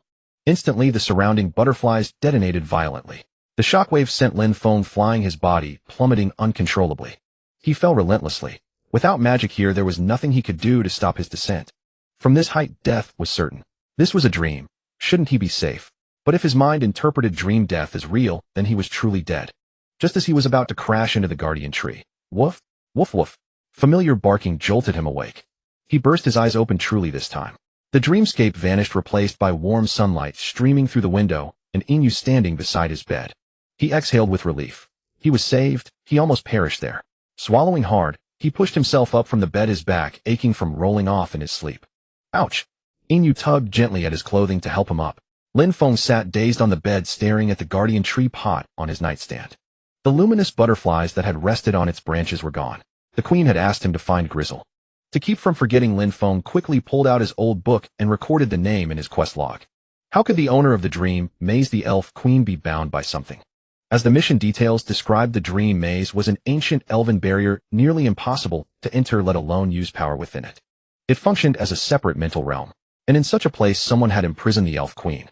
This was more complicated than he imagined. He had no leads. He wished he had spoken with the queen longer. For now, he needed to seek out the Sylvanus family. His stomach growled. Better eat first. As expected, after hearing his account, Madame Sylvanus nodded with understanding. Yes, I feel helpless. Perhaps this matter requires someone more capable. No. Madame Sylvanus fixed him with her piercing blue gaze. Her eyes burned with unprecedented resolve. You said you saw the doors, right? Yes. All elves who enter the dream maze awaken inside their family's door. Only within their own family's space can they move. But you can move freely outside the doors, just like the queen. Sensing the comparison might seem disrespectful, Madame Sylvanus paused before continuing. Dalion was right. You are likely a descendant of the ancient elves. Even if you are not, you are clearly someone sent to aid us. But if you are the key to saving Her Majesty, we cannot give up. We will offer anything you desire. Please accept this commission. Gazing upon Lady Sylvanus's earnest countenance, Lin Feng found himself utterly unable to voice a refusal. I understand, she replied, her voice heavy with gravity. The current Evergreen City has long been ravaged by terminal corruption. Lin Feng listened in silence. He knew all too well that for a race like the elves, those who regarded honor as sacred as life itself, laying bare their internal decay was no trivial undertaking. Ever since Her Majesty the Queen withdrew from public sight, the power struggles between the Council of Elders and the nobility had grown increasingly virulent. All knew that something grave had transpired, yet they chose willful blindness. Lady Sylvanus paused, a trace of desolation threading through her voice. They do not wish to disturb Her Majesty. Rather, they fear what might befall the realm if she should awaken. Therefore I require your aid, Lin Feng. So that was it. Lin Feng mused inwardly. The internal fissures within Elven society ran far deeper than he had ever imagined.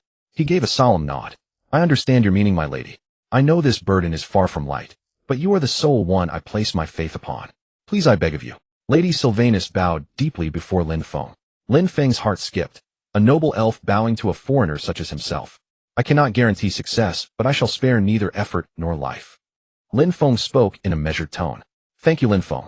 Lady Sylvanus pledged that her house would pour all its strength into aiding him.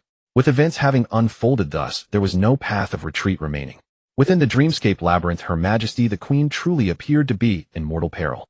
As one of the continent's supreme powerhouses, she remained ensnared within dreams with no means of escape. Her need for assistance was beyond dispute. Lin Feng recalled the vision of the Queen entangled in thorns being slowly devoured by encroaching darkness, and his heart grew heavy. The reason Her Majesty had not awakened for over a year was precisely because her legs had taken root into the floor of the dreamscape labyrinth like ancient tree trunks, rendering her unable to depart. Then, it seems I must journey to the dreamscape labyrinth once more, Lin Feng reflected silently. Of course, entering such peril anew without preparation would be the height of folly. First, he needed to ascertain precisely what Her Majesty meant by grizzle. Your Majesty asked me to seek grizzle. Do you know what this refers to? He asked. Lin Feng inquired. Grizzle denotes crushed stone in the Elven tongue. Yet Her Majesty could scarcely have commissioned him to pursue mere rubble. Lin Feng had wished to ask Lady Sylvanus whether she possessed any knowledge of the matter, but her expression suggested ignorance. Upon hearing the word grizzle, Lady Sylvanus hesitated, as though words clung to her lips. Could she know something? She appeared torn between revelation and concealment, her countenance caught between fear and shame. Please speak plainly whatever you know. It bears vitally upon us both, Lin Feng said firmly. Some truths kept hidden only compound the difficulty, better to approach the matter with candor from the outset. Lady Sylvanus remained silent for a prolonged span before finally steeling herself to speak. Grizzle is a derogatory appellation for those dark elves who dwell in proximity to the dark forest. Lin Feng immediately grasped why she had been so reluctant to mention this matter. Elven society was bound by a strict caste system. Queen elders, nobility, temple clergy, and commoners, each tier sharply delineated. And dark elves stood as beings even more despised than humanity. Of course, this state of affairs bore the weight of historical precedent. Within Elven mythos, the progenitor of the dark elves, Siddhika, had once attempted to steal the first flower of creation. Cursed for her sacrilege against the divine, she was cast out from Evergreen City. She fled to the dark forest, a realm perpetually shrouded from sunlight, and her descendants, gradually corrupted by darkness, ultimately became the dark elves known today. Why does Her Majesty seek grizzle? Lady Sylvanus asked, her brow furrowed in confusion. Lin Feng shook his head. I cannot say for certain either. It seems we must inquire of Her Majesty in person. The dark forest has grown ever more treacherous of late, Lady Sylvanus said with concern. The perils of the dark forest were common knowledge to all, yet for Lin Feng the danger had already been halved. It matters not. I have companions at my side. Silver Moon is a shadow wolf, and the dark forest constitutes her ancestral domain. With her in attendance, the challenge of navigating the dark forest would plummet dramatically. Of course, Lin Feng still needed to prepare night vision totems or artifacts for Royd and Earl. Royd should be without concern, I imagine. Lin Feng thought to himself, as long as I can ensure Earl's safety, that suffices. I shall go prepare provisions for entering the dark forest immediately. Could you assist me in researching the territories where dark elves frequently appear, my lady?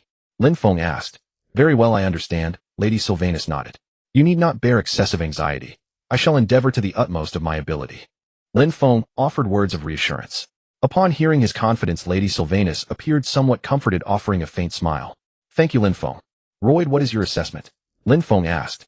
Lin Feng, have you ever ventured into the dark forest? Roy glanced at Alara before turning his question back to Lin Feng.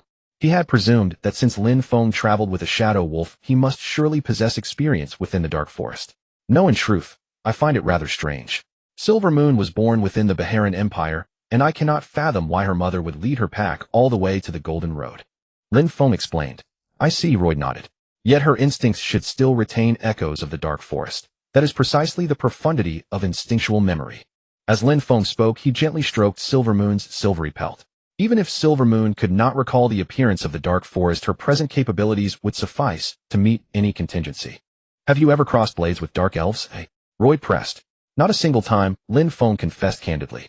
The vast majority of dark elves resided in the vicinity of the dark forest, and though some occasionally ventured to the central regions of the continent, their circumstances remained far from favorable. It was said that most dark elves served as gladiators at Sunset Pass. Although Lin Feng himself had visited Sunset Pass, he harbored no interest in the arena and had therefore never encountered a dark elf. Had I but heeded that fellow Zhao Wu's counsel and gone to observe, Lin Feng thought regretfully.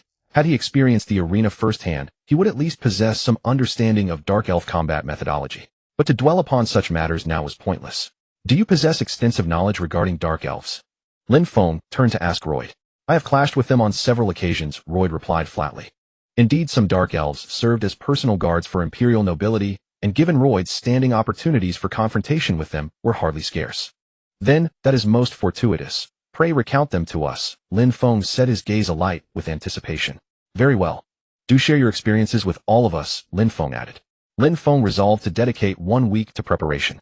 Beyond Royd's specialized training regimen, gathering materials, crafting totems, and studying the lore of the dark forest's monstrous inhabitants, time flew with relentless swiftness. This ought to suffice. The day prior to departure, Lin Feng was working upon a totem, a special piece forged for Royd and Earl, fashioned from the eyes of giant owls native to the dark forest. When Lin Feng affixed the totem over his left eye, a verdant afterimage resembling thermal vision materialized before him. The effect is satisfactory. It should prove most useful. Though Lin Feng himself possessed the eagle eye ability, he nevertheless crafted 2 additional totems. He carefully stowed the artifacts and rose to prepare emergency rations. He intended to prepare dried fruits, nuts, honey, energy bars, and meat jerky. Just as he opened the door leading to the kitchen, a shadowy figure suddenly materialized at the threshold. Lin Feng. The visitor was none other than Darien. Cloaked in black, his visage largely concealed, Lin Feng instinctively tightened his grip upon his dagger, though he soon relaxed his stance. Should this have been an adversary, Silver Moon would long since have launched herself upon him, rending him to pieces. It appeared Silver Moon had already recognized this recurring figure. But what business brought him here? Could Lady Sylvanus have dispatched him? It grows late. What matters bring you to this place, Darien? Lin Feng inquired. Darien stammered and hesitated for what felt an eternity before managing to force forth a single sentence. I also. You also? I too shall journey to the dark forest. What? Was this young noble jesting with him? Did he possess any comprehension of what he was proposing? An elven aristocrat declaring his intention to enter the dark forest. Darien appeared to read the expression of "have you lost your wits" upon Lin Feng's face. His cheeks flushed crimson as he summoned every ounce of courage. I too wish to render service to Her Majesty the Queen. Very well, Dalian. I understand your sentiment. Lin Feng gazed upon the young elven noble before him, his eyes alight with earnest expectation, and sighed inwardly. Really? Dalian inquired, his voice trembling with excitement. That is impossible. Lin Feng cut him off without a moment's hesitation. What? Disappointment instantly clouded Dalian's features. A refusal stands as a refusal. I share these honest words with you solely because I regard you as a brother. Lin Feng slipped into the didactic tone of his past life, sounding like a father weighing his counsel. To speak plainly, even were you to offer me a fortune, I would not take you. What? Dalian stared at Lin Feng, utter disbelief etched upon his face. Dalian, you possess a good heart, but you fall short of being a true mercenary. Dalian was visibly shaken by Lin Feng's words, his lips parted in silent astonishment. Seizing the moment, Lin Feng resolved to press his advantage and utterly dismantle Dalian's fanciful dreams. Consider this, Dalian. You may boast prowess in the duel, but have you ever witnessed the crucible of true combat? Have you ever crossed blades with a ferocious beast? Have you slain so much as a single goblin with your own hand? Have you ever set eyes upon an ogre? Dalian fell silent. Your blade technique is undoubtedly superb. I require no proof thereof, and you surely adhere to the dictates of flawless and graceful form, do you not? Of course. Yet such elegance holds no value in the crucible of war, for battle breeds no perfection, nor does grace have any place upon the field. Dalian's fists clenched tightly, his visage a mask of bitter reluctance. Were you to accompany us into the dark forest, you would aid Her Majesty the Queen not at all, but merely become a heavy burden upon us. Lin Feng spoke, without mercy. The flush of anticipation and excitement upon Dalian's cheeks drained away instantly, leaving him pallid. Indeed, when in his sheltered life had this proud elven lord ever endured such blunt and ruthless candor? Yet reality, unsparing as it was, offered no room for indulgence. Lin Feng could not possibly compromise the mission merely to shield Dalian's fragile pride. Ferocious beasts were not the sole peril. The dark elves harbored no affection for their sun-dwelling kin either. Should anything befall him, Lin Feng pondered grimly, how could he possibly render an account to the Sylvanus clan? Could he merely claim that the young master's own folly had led to his ruin? I am already burdened enough with complications. Nevertheless, Lin Feng stayed his tongue, refraining from words that might have cut deeper. You have already done more than enough for me. Lin Feng offered a reassuring pat upon Dalian's shoulder. Is that so? Dalian bowed, his head, defeat etched upon his features. I am grateful, Dalian. Now you must return home at once. Through relentless entreaty, Lin Feng finally prevailed upon the young noble to depart. One could only wonder if his household was aware of his nocturnal wanderings. Sigh. Never mind. Why trouble myself with such thoughts? Having seen Dalian off, Lin Feng turned on his heel and made for the kitchen. At dawn the following day, Lin Feng and his companions boarded a carriage provided by the Sylvanus estate and set forth toward the dark forest. Madame Sylvanus had initially proposed dispatching elven guards for their protection, but Lin Feng politely declined. He feared that the presence of Sun Elf soldiers would only incite the hostility of the dark folk. Upon the chart Madame Sylvanus had entrusted to him, the settlements of the dark elves were delineated with precise markers. The majority of these dark elven hamlets clustered along the periphery of Lin City and the threshold of the dark forest. There existed but a single exception. The settlement, nestled deep within the forest's heart, appeared fraught with exceptional peril. Would they manage to reach such a place unscathed? The dark elves were hardly their only trial. Within the Shadowwood, ferocious beasts roamed unchecked, diverse in kind and formidable in power. I am fortunate I brought Lloyd into the fold back then. Lin Feng mused within. Were it not for him, the severity of this undertaking would have doubled tenfold. He might have been forced to squander coin upon other mercenaries, or worse.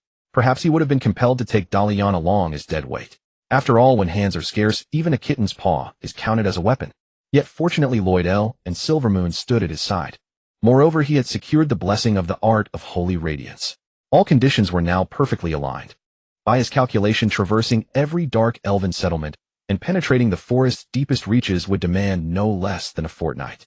Could the elven sovereign endure for another fortnight? I shall hasten to reach her. Lin Feng whispered a silent supplication.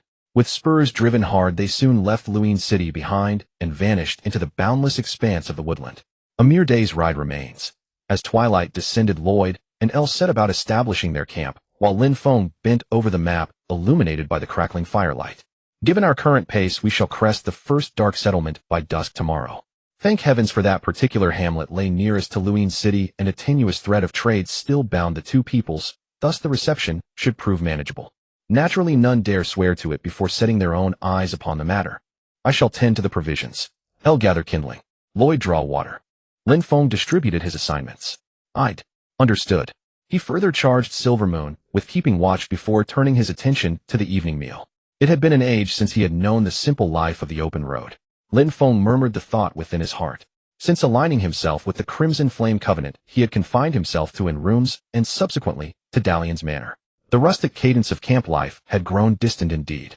With practiced hands, Lin Feng flayed the jungle antelope felled that day and set about preparing the provisions. His arrow had found its mark cleanly through the eye, leaving the pelt pristine, fit for crafting fine leather or selling on the open market.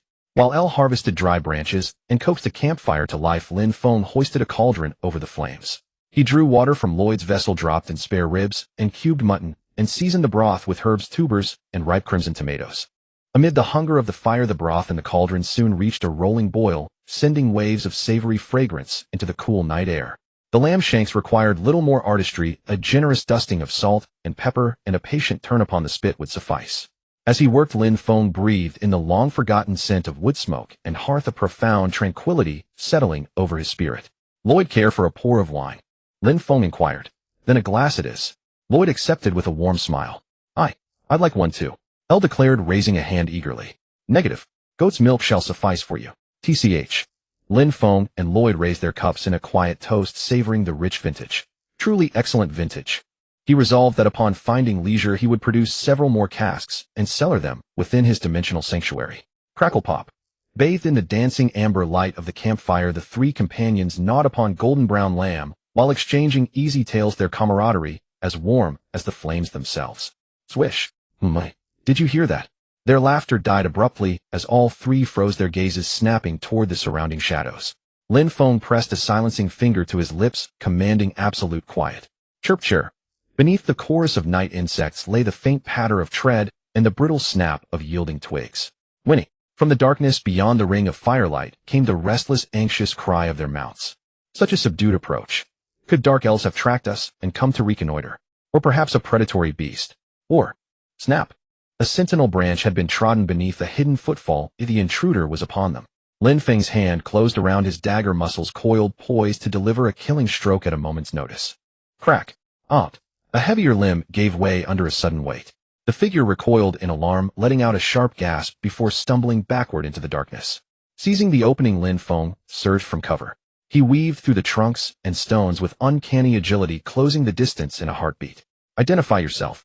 Lin Feng's voice rang out like striking steel as he pressed the cold blade firmly against the stranger's throat.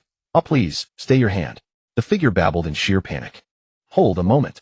Does that voice not ring a bell? Lin Feng's gaze dropped to the stranger's distinctly tapered ears, and a realization struck him. Please spare me. That voice. Lin Feng. The figure called out desperately. The pieces clicked into place instantly. Lin Feng withdrew his blade, and the stranger frantically pulled back his cowl to reveal a cascade of golden hair. Dalian, what in the world are you doing here? Dalian, how did you end up here? Dalian remained as silent as a mute who had tasted honey. What in the world? I drove him away from Greenvine City just 2 days ago. How can this kid be so relentless, chasing me all the way here? Lin Feng stood with his arms crossed, looking down at Dalian from above, his gaze as cold as if it could freeze the very air. I have already made myself perfectly clear. Yet you insist on following me. I suppose there must be some purpose behind this. Perhaps intimidated by Lin Feng's chilling tone, Dalian nervously shifted his eyes and replied in a voice no louder than a mosquito. I'm sorry, Lin Feng. Save your apologies. Just explain clearly why you appeared here. Lin Feng pulled Dalian up from the ground and brushed the dust off his clothes. Dalian remained cowed, his eyes dodging Lin Feng's gaze. What exactly is going on? Pressed again by Lin Feng, Dalian shrank his shoulders and finally bowed his proud head. Tell me, when did you start tailing me, and why? Spill everything without omitting a single detail. This was not the grand mansion of the Sylvanus family where his parents could shield him, nor was it Greenvine City where elven soldiers stood ready at all times. If he thought Lin Feng would praise his bravery for coming here alone, he was gravely mistaken. Lin Feng simply gazed at him coldly, as though looking upon a dead man. Soon after you departed, I left the estate. I borrowed my father's most beloved horse, which allowed me to catch up to you rather quickly. He actually stole the family's treasured steed. Good heavens. If Patton were to find out, he would likely faint right on the spot. And then what? Why were you tailing me? To be honest, were you instructed by someone? Dalian. I came here entirely on my own accord, Lin Feng. I only wish to prove to you that. Prove what? Yes, prove that I can also contribute to saving Her Majesty the Queen. Nonsense. My patience has its limits. Lin Feng took a deep breath, forcibly suppressing his anger as he glared coldly at Dalian. I thought I had made myself clear enough. It seems you failed to understand. Or perhaps you are simply incapable of understanding human language. Then let me say it once more, Dalian, you are of no help whatsoever. You are no mercenary. You are merely a pampered young nobleman from Greenvine City. Regrettably, in the search for the Queen, you would only be a burden, just as you are now. You cannot even conceal your presence, and nearly fell victim to a demonic beast. That alone is proof enough. Dalian, if not for me, you would have been dead long ago. Those words were far from exaggerated. Had it been a true demonic beast, you would have been slain in a single strike. Speaking of which, that demonic beast likely spared you precisely because you were too weak, Dalian. Dalian hung his head like a wilted eggplant, completely deflated, unable to utter a word. Indeed, such words were likely never spoken to him in his entire life. From childhood to now, he had always been the precious young master coddled and cherished. Therefore, it was time for him to face reality. I will not allow you to return yet, for it would be far too dangerous for you to travel alone without escorts. A flash of delight instantly appeared on Dalian's face. Perhaps he thought Lin Feng had softened. Lin Feng decided to shatter his illusion and spoke coldly once more. However, from this moment forth, you are no longer young Master Dalian of the Sylvanus family. You are merely Dalian, a wandering elf who has just begun his career as a mercenary. Do you understand what I mean? For Dalian, this was undoubtedly a humiliation. If he truly could not endure it, he would spare no effort, whether through messaging magic or any other means, to return to Greenvine City back to his family and his comfortable mansion. So be it. This would save Lin Feng further words. He quietly awaited Dalian's response. I understand. Dalian's answer caught Lin Feng off guard. Has this kid truly grasped what I meant? No, it is. I understand, Lord Lin Feng. This was truly unexpected. Lin Feng had originally anticipated that Dalian would feel his pride wounded, leave in resentment, and had even planned how to soothe him before sending him back to Greenvine City. Yet he reacted like this. Very well. As long as he could properly play the role of a wandering elf, bringing him into the dark forest was not impossible. Recall when they first met how arrogant and disrespectful Dalian had been. Now he actually addressed him as Lord Lin Feng. The transformation was considerable indeed. Moreover, Lin Feng could not go back on his word. Besides, where could he find an elf noble so obedient to command? Very well, Dalian. Though I wonder how long you can sustain this. But for now, let us get along. I'll arrange a place for him. Understood. I'll set up a spot for Dalian beside the campfire. Lin Feng took out a plate, filled it generously with stewed mountain goat meat, and handed it to Dalian. Dalian suspiciously sniffed the fragrance of the stewed meat, but ultimately accepted the plate and spoon.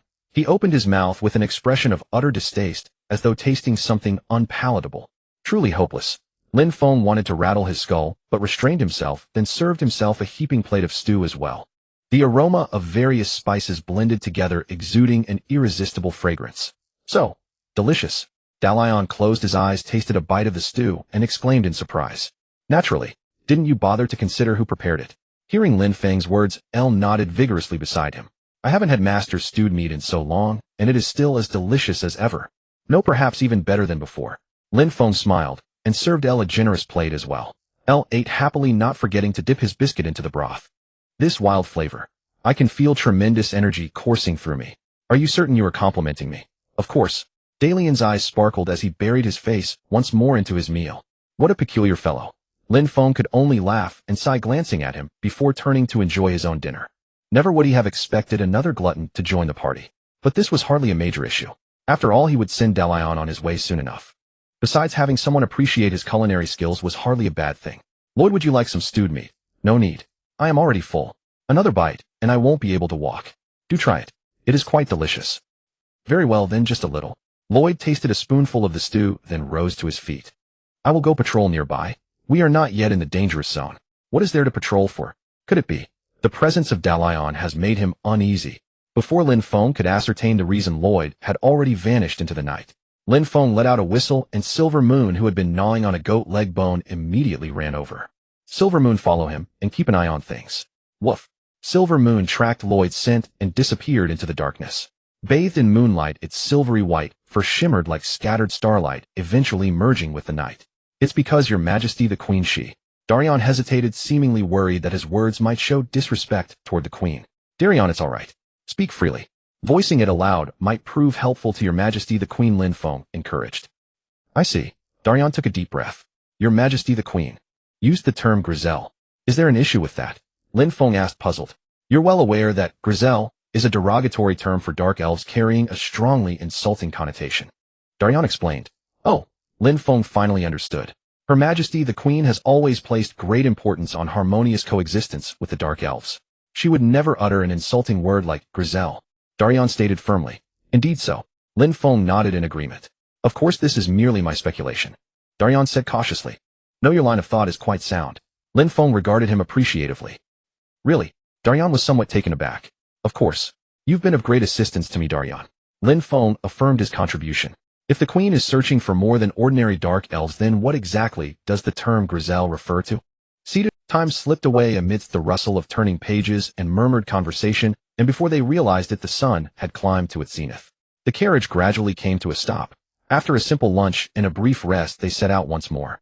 To teach Darian how to drive the carriage, Lin Feng sat beside him on the driver's seat. Like this. Yes, exactly like that. Speaking of which, it really is rather cold. Lin Feng tightened his collar. By now dusk was approaching. This should have been a time of warm sunlight, yet an eerie chill permeated the surroundings, sending shivers down their spines. Towering ancient trees blotted out the sky, their dense canopies making it nearly impossible for sunlight to penetrate. Only scattered dappled spots of light fell upon the ground. A deathly silence reigned. Dark, by all rights, even one or two magical beasts would not be surprising here. Yet this forest was terrifyingly quiet, as though not a single flying bird or rabbit existed within its bounds. I had intended to find a suitable bird as a messenger, but it seems impossible now. Lin Feng mused to himself. Chirp! Lin Feng let out a sharp whistle calling back Silver Moon, who had been scouting ahead. Hearing the call, Silver Moon immediately galloped to the front of the carriage. Silver Moon, stay close, Lin Feng instructed in a low voice. For reasons unknown, an ominous premonition surged within Lin Feng's heart, and this baseless unease only made him all the more restless. Lin Feng glanced vigilantly around and urged faster, faster. Though they had already quickened their pace by the time they reached the first dark elf village, dusk had settled in. This, even more shocking, was that beyond the signpost, the once tranquil and peaceful village had been reduced to scorched earth. Houses lay completely burned to the ground with only broken walls and ruined foundations remaining. What on earth is happening here? The sudden catastrophe caught Lin Feng and the others completely off guard. Everyone stood frozen in place, speechless for a long while. With heavy hearts, the group stepped into the deathly silent village. Ashes swirled through the air like gray snowflakes, settling upon their shoulders. Ugh! Ugh! Before they had walked a few paces, Darien, beside Lin Feng, suddenly bent over, letting out painful retching sounds. Lin Feng followed his gaze and saw on the ground a charred corpse. This was no isolated incident. Scattered throughout every corner of the village were bodies consumed by fierce flames. Some were even locked in each other's embrace, unwilling to part, even in death. While Royd soothed his restless warhorse and carefully scouted for clues, Al gently stroked Silver Moon's back as though offering it comfort. Al had witnessed far more dreadful sights in the cursed land. His capacity to endure is stronger, Lin Feng thought to himself. To watch with one's own eyes as family, friends, and companions turn into shambling corpses wandering aimlessly across barren wastelands. That vision would likely plunge one into an even more desperate abyss than this living hell upon earth. Lin Feng stepped forward and helped Darien to his feet, asking with concern, "Are you all right?" Ugh, ugh. Darien's face was pale as he struggled to suppress his discomfort. Lin Feng handed him a water skin. Only after he had somewhat composed himself did he speak. "I know this is difficult for you to accept, but now is not the time for grief. We must ascertain what transpired here as soon as possible." Darien remained silent, but the trembling of his hands revealed that he was still fighting to contain his inner fear and sorrow. "Whoever did this has lost their minds. We must proceed with caution." Lin Feng spoke in a lowered voice. "I'll go scout the surroundings," Lin Feng said to Royd. Royd nodded, drew his longsword, and followed behind Lin Feng, vigilantly observing the movements around them. However, they nearly turned the entire village upside down, yet found nothing. Everything was burned to the ground. Royd looked at the shattered ruins before him and sighed helplessly. All within the village had been consumed by the ravenous flames, leaving only blackened wreckage and choking smoke. Even the animals in the livestock pens had not escaped their fate, burned alive within. What kind of people could perpetrate such atrocities? Lin Feng clenched his fists, his eyes brimming with anger and sorrow. Royd pondered for a moment and slowly replied, "These are likely well-trained soldiers." "Why do you say that?" Lin Feng asked, puzzled. "Ordinary bandits would not go to such lengths." Royd explained. "They are either trying to conceal something, or they harbor a deep-seated hatred toward the Dark Elves." Lin Feng finished his sentence. "It is also possible that both motives apply," he added. "Highly likely." Royd nodded in agreement. The two returned to the village entrance and regrouped with Al and Darien. Lin Feng took a deep breath, striving to calm the anger churning within his heart. If he knew who was behind this, he would make them pay a terrible price. No, there was still one thing he could do.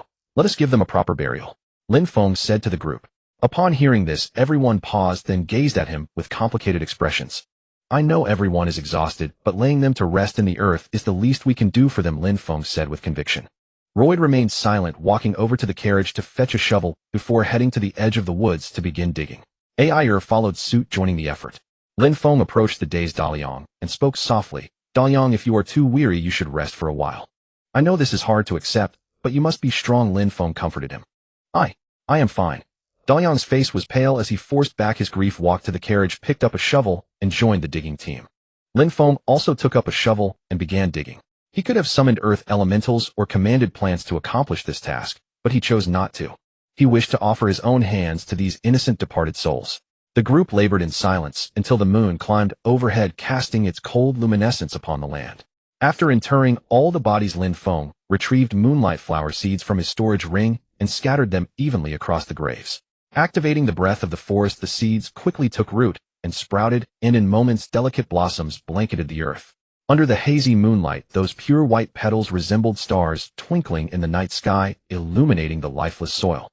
Lin Feng pressed his palms together and whispered a prayer. May the goddess's radiance guide your souls to peaceful shores. With the prayer concluded, the group departed the burned village with heavy hearts. To raise an entire village and burn one's own kin alive, such monstrous cruelty was simply beyond comprehension. I don't want to do this, I truly don't want to. A dark elf cowered in the shadows, muttering repeatedly, as though his words might wash away his sins.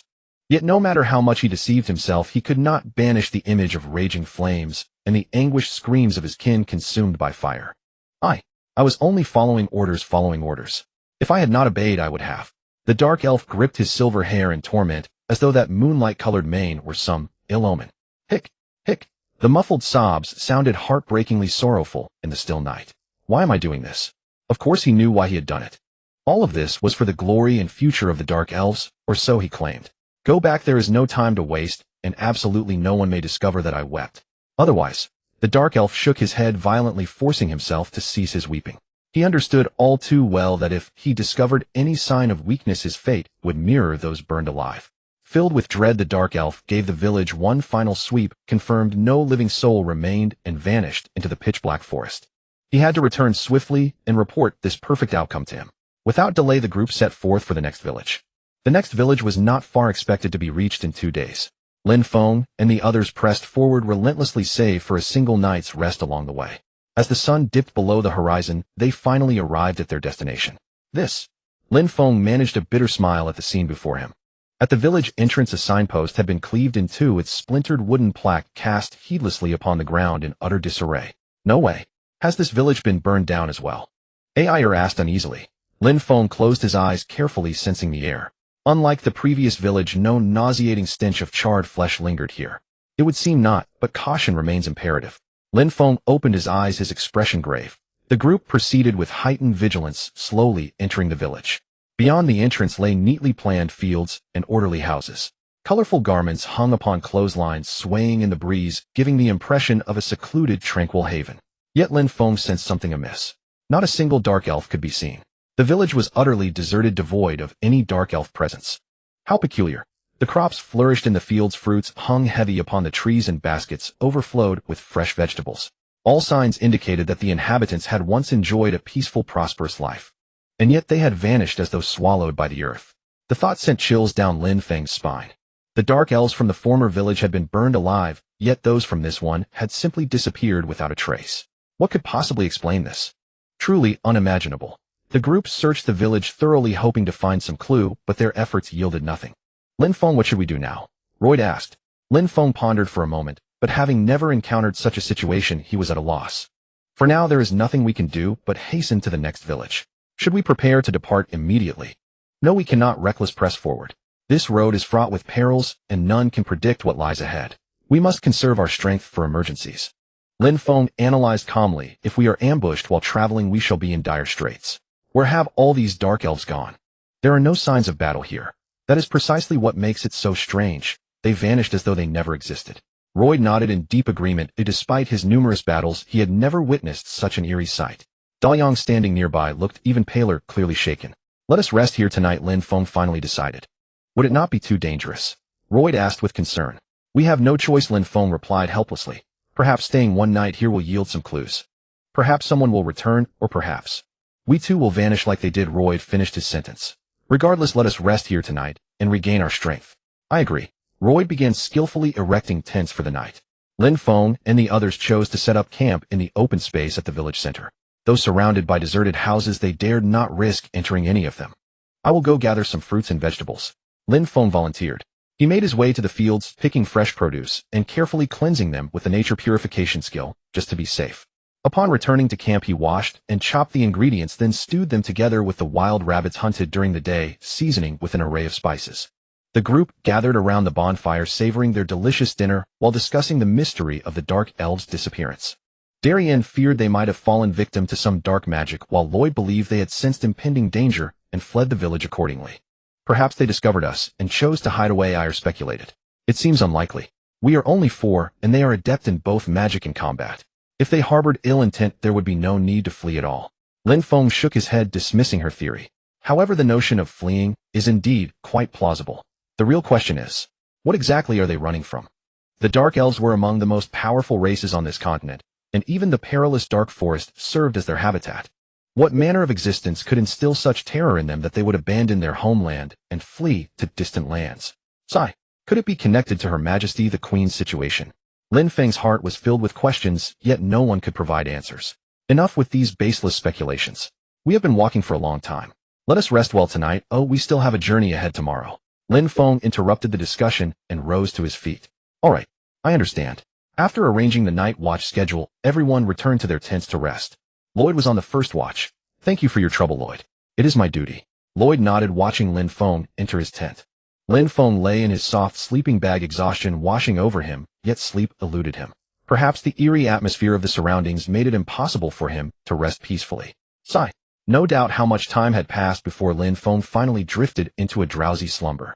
Yet his sleep was restless, hovering between dreams and wakefulness as bizarre and surreal visions continuously flooded his mind.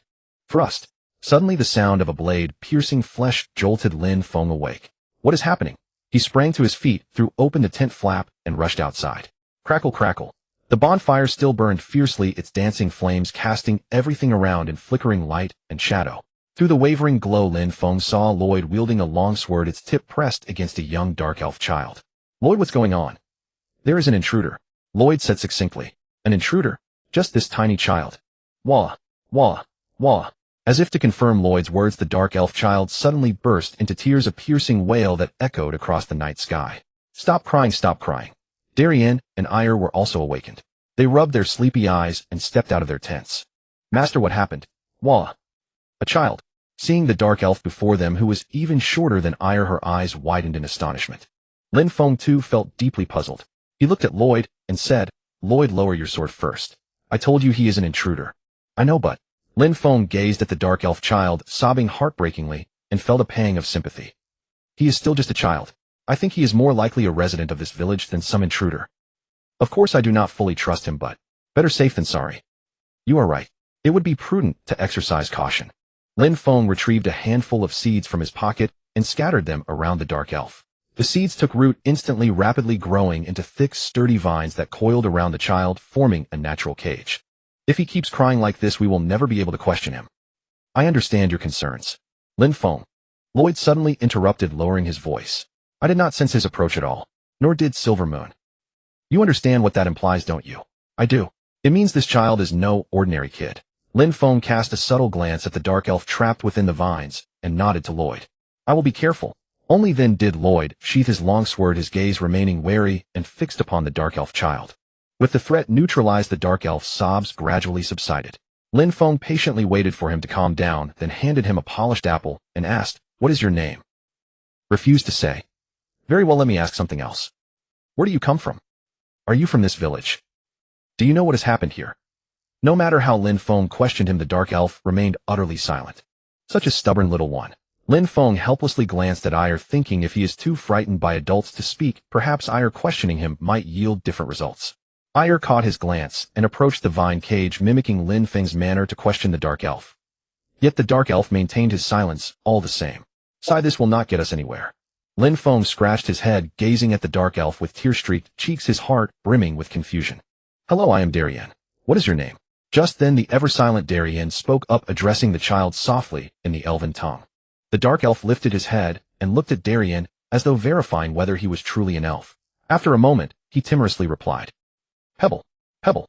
Lin Feng waited patiently, and at last the little one spoke. Perhaps it was Dalian's pointed ears that put him at ease. After all, he too was an elf, though strictly speaking he was not of the same kind as Dalian. But explaining such distinctions to a child would hardly be fitting. It seems the child is too young to harbor any hostility toward elves, which makes things simpler. I'll let Dalian try communicating with him. If this fellow is occasionally useful. Lin Feng thought to himself. Dalian, ask him about those questions again. Dalian nodded, turned to Pebble, and asked softly, Where are you from? Here. Pebble answered timidly.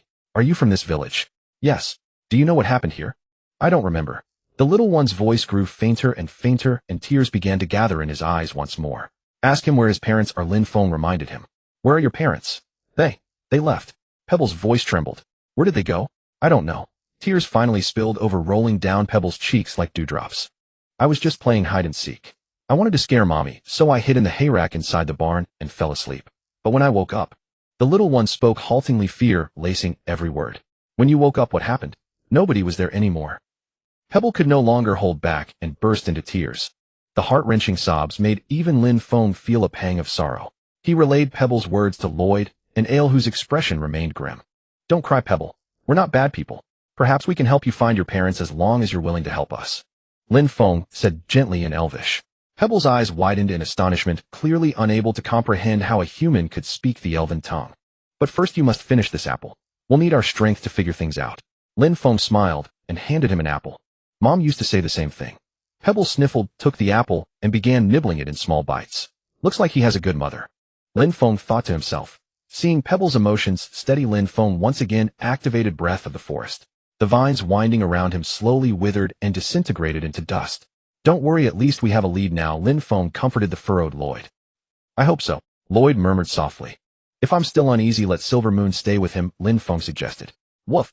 Silver Moon growled low and stepped beside Pebble, her massive frame surprisingly failing to frighten the child. After all, for a young dark elf child, a shadow wolf would hardly be something to fear. Regardless, in the face of the villagers' bizarre disappearances, Pebble's sudden appearance was undeniably an important clue. Perhaps he could unravel the secrets of this village, or even the previous one that had been burned to the ground. From what Pebble had said, the villagers seemed to show no signs of fleeing. Lin Feng pondered silently. They lived as usual, and then disappeared entirely overnight. What on earth is this bizarre occurrence?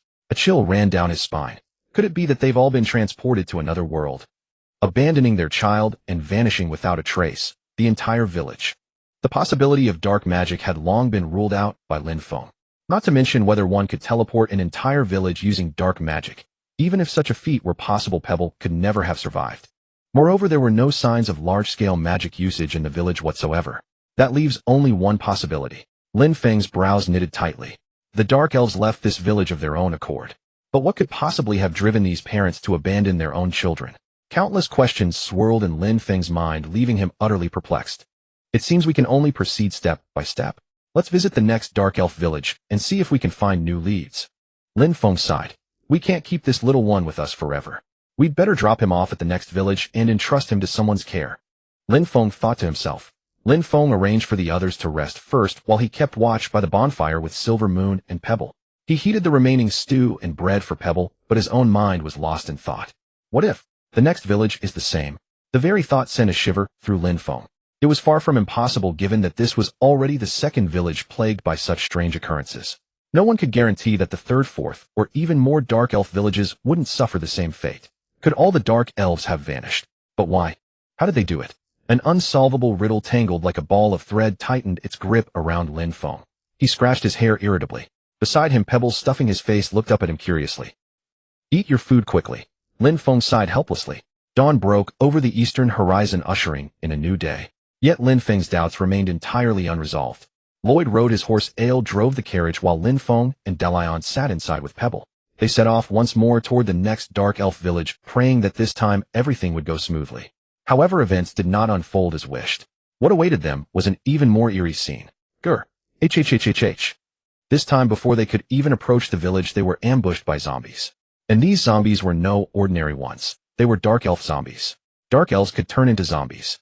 Lin Feng's mind flooded with confusion. How is this possible?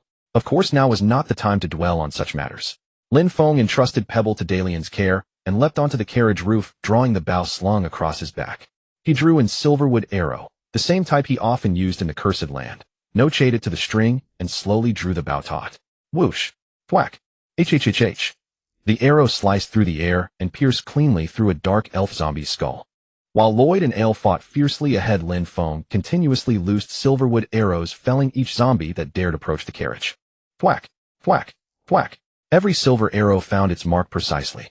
The zombies struck, suffered, blackened holes blasted through their skulls with wisps of green smoke rising from the wounds.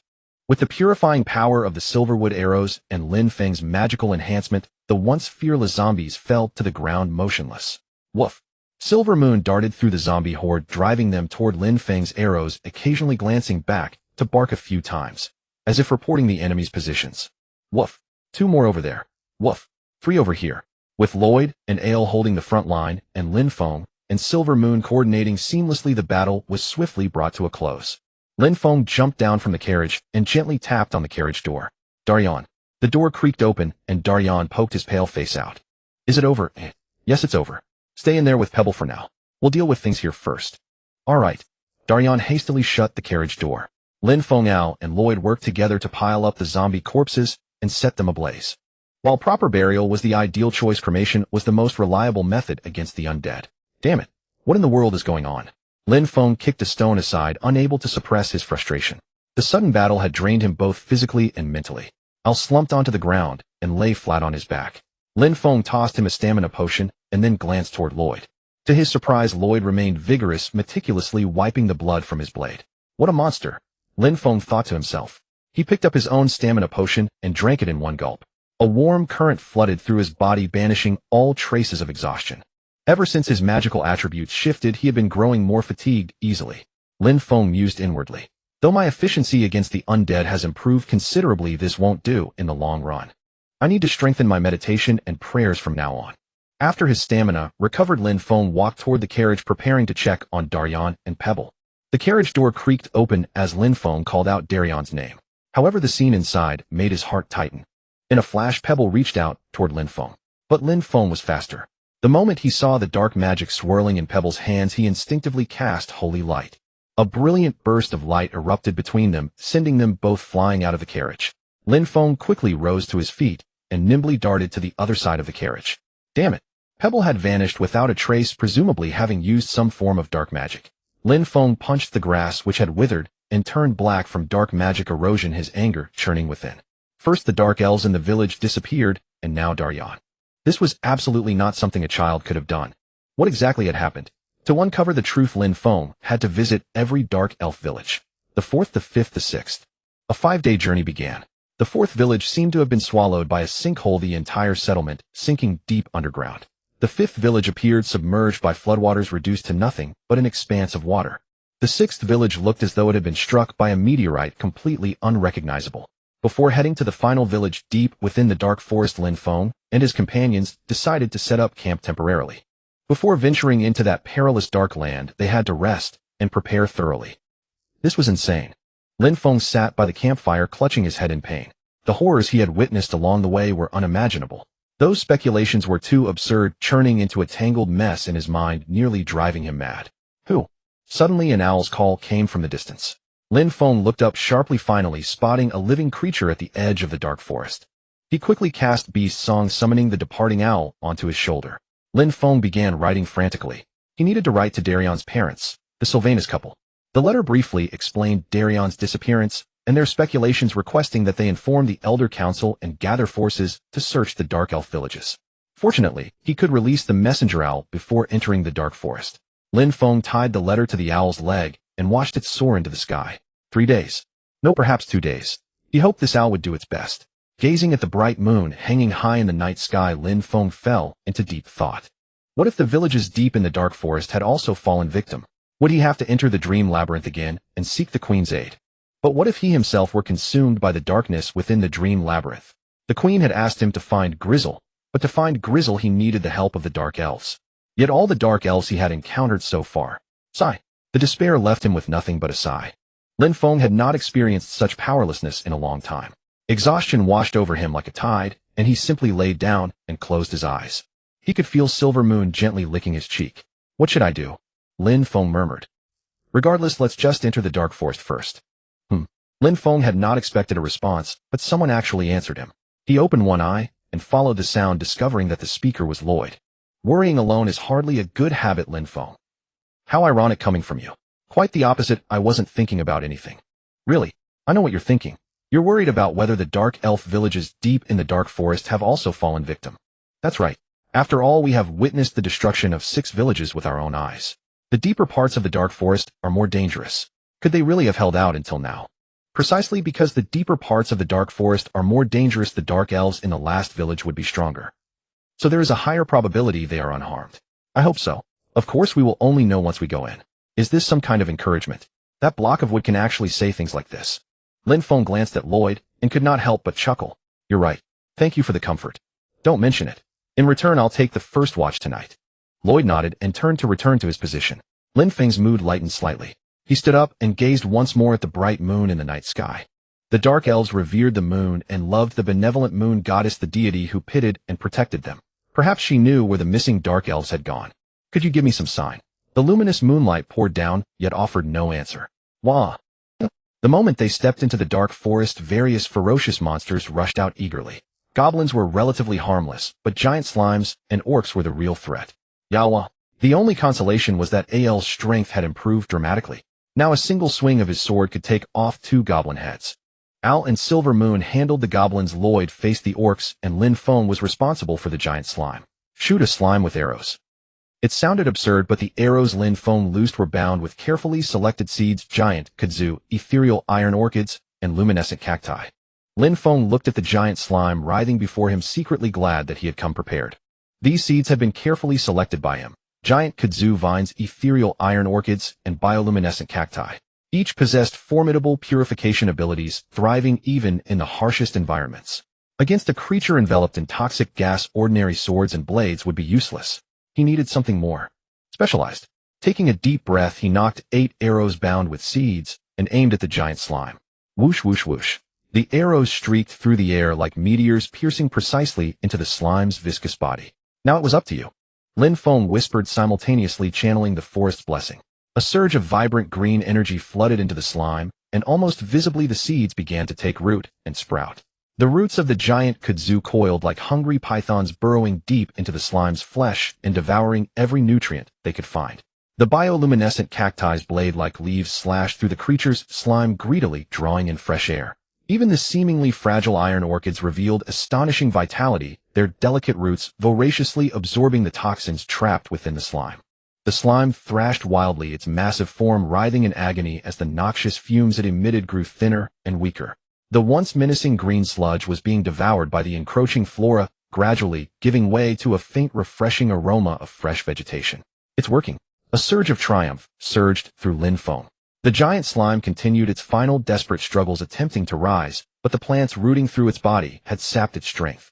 With a thunderous crash, it collapsed, landing squarely on a group of orcs poised to charge.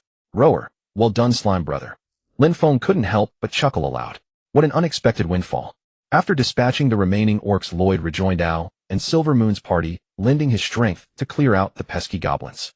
Taking advantage of the lull, Lin Feng climbed a nearby tall tree and gathered some fruit. Star apples, true to their name, golden-hued and star-shaped, tasted much like ordinary apples and were a rare delicacy in this forest. Lin Feng carefully wiped each star apple clean before channeling forest's bounty upon them, infusing the fruits with enhanced nutrition.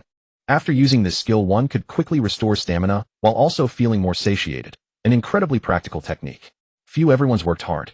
Let's take a break and have something to eat. Lin Feng leapt down from the tree, handing out 2 star apples to each person before leaning against the trunk to rest. Crunch, crunch, crunch. The sound of eating echoed around them. Don't you think we're running into monster attacks every hour? That frequency seems a bit excessive, complained Al as he gnawed on his star apple. This is the dark forest, Lloyd said flatly, seemingly accustomed to such encounters. I know, but doesn't this fellow have any professional ethics? Can't they let us travel in peace? Al muttered discontentedly. And those monsters never attack each other. They only target us humans. It's infuriating. Lin Feng nodded in deep agreement, finding it equally strange.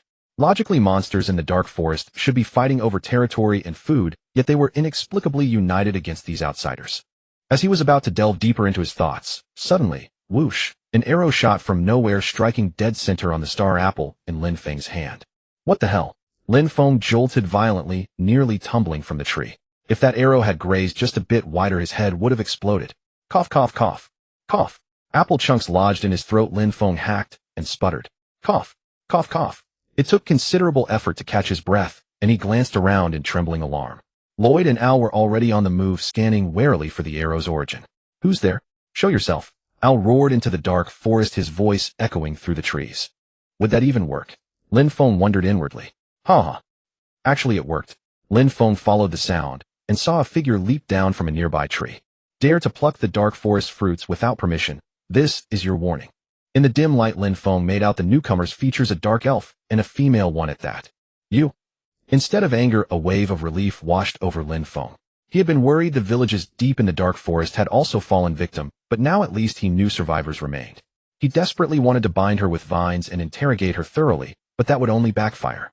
Lin Feng restrained his impulse and calmly replied, warning. How absurd. Are you the mistress of this forest? The dark elf woman clearly hadn't anticipated this retort and fell momentarily speechless. Lin Feng seized the moment to press his advantage. The true ruler of the dark forest is Lady Lin Saka, the forest goddess. The dark elf woman remained silent. And I am her servant, a druid. Lin Feng declared with conviction, puffing out his chest. I partake in the goddess's blessings as she would never hold it against me. Do you think the goddess would grow angry over a few star apples? Certainly not. Lin Feng said with confidence, knowing his argument was flawless. The other side clearly realized this as well and could only fall silent. Now it's my turn to introduce myself. I'm Lin Feng, a human druid. Lin Feng gazed at the dark elf woman before him, speaking each word deliberately. Lin Feng. She repeated his name as if pondering something. That's right, Lin Feng. That's my name. Never heard of it. The dark elf woman shook her head. That's normal since this is my first time in Greenleaf City. Lin Feng wasn't surprised by this. Those humans who come and go in Greenleaf City are no better than pigs and dogs. The dark elf woman sneered deliberately, trying to provoke Lin Feng. I'm different from them. I came here for... Lin Feng deliberately paused, his mind racing to find a suitable excuse. To save your queen, eh? That was too risky to say given he knew nothing about her. I came here to push my limits. Lin Feng decided to keep his true purpose hidden for now. Push your limits. The dark elf woman raised an eyebrow, clearly intrigued by his statement. Precisely.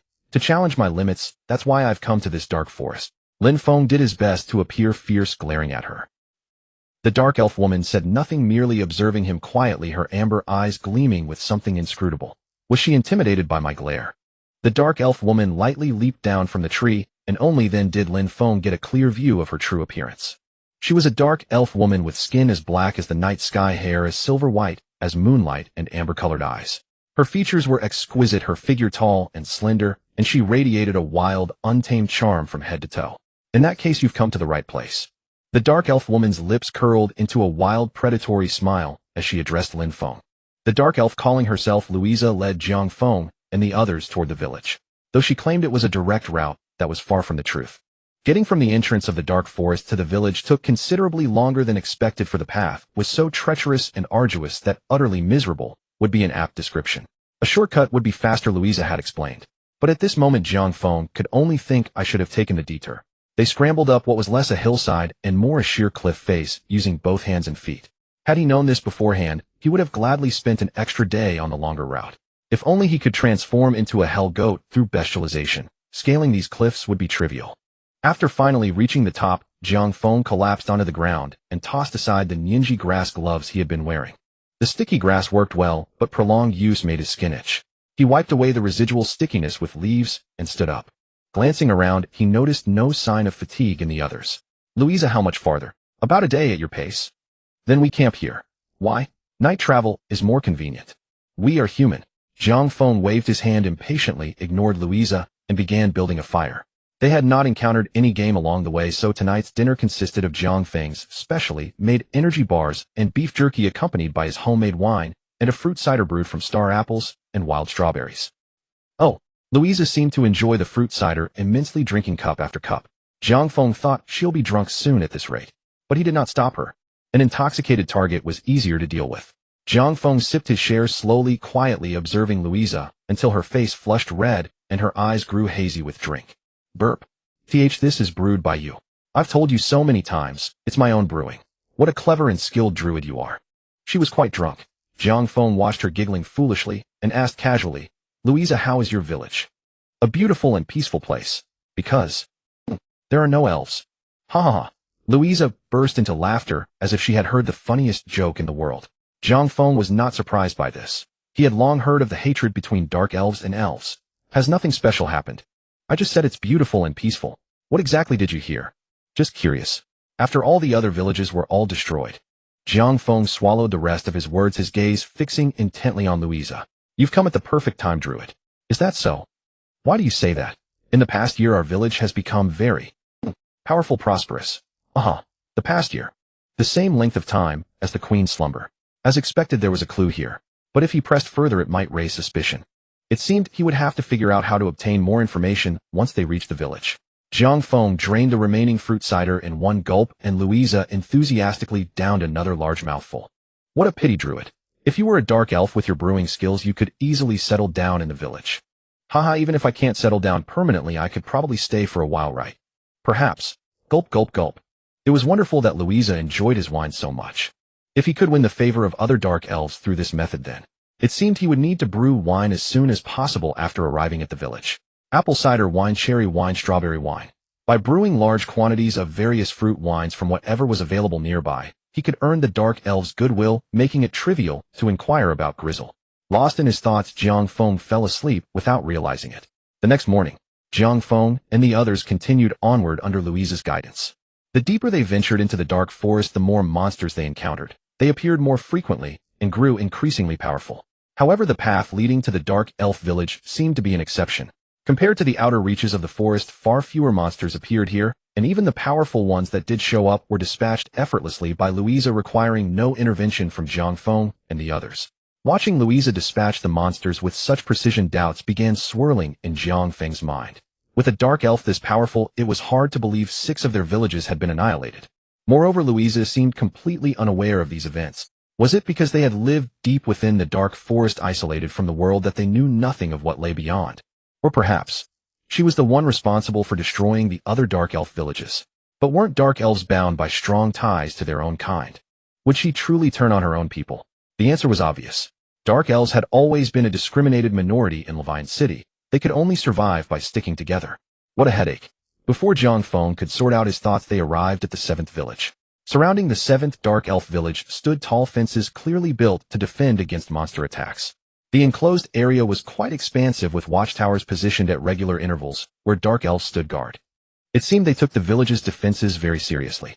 At the entrance, Louisa called out to the guarding dark elf, "It's me, Louisa." "Louisa, who are these people with you?"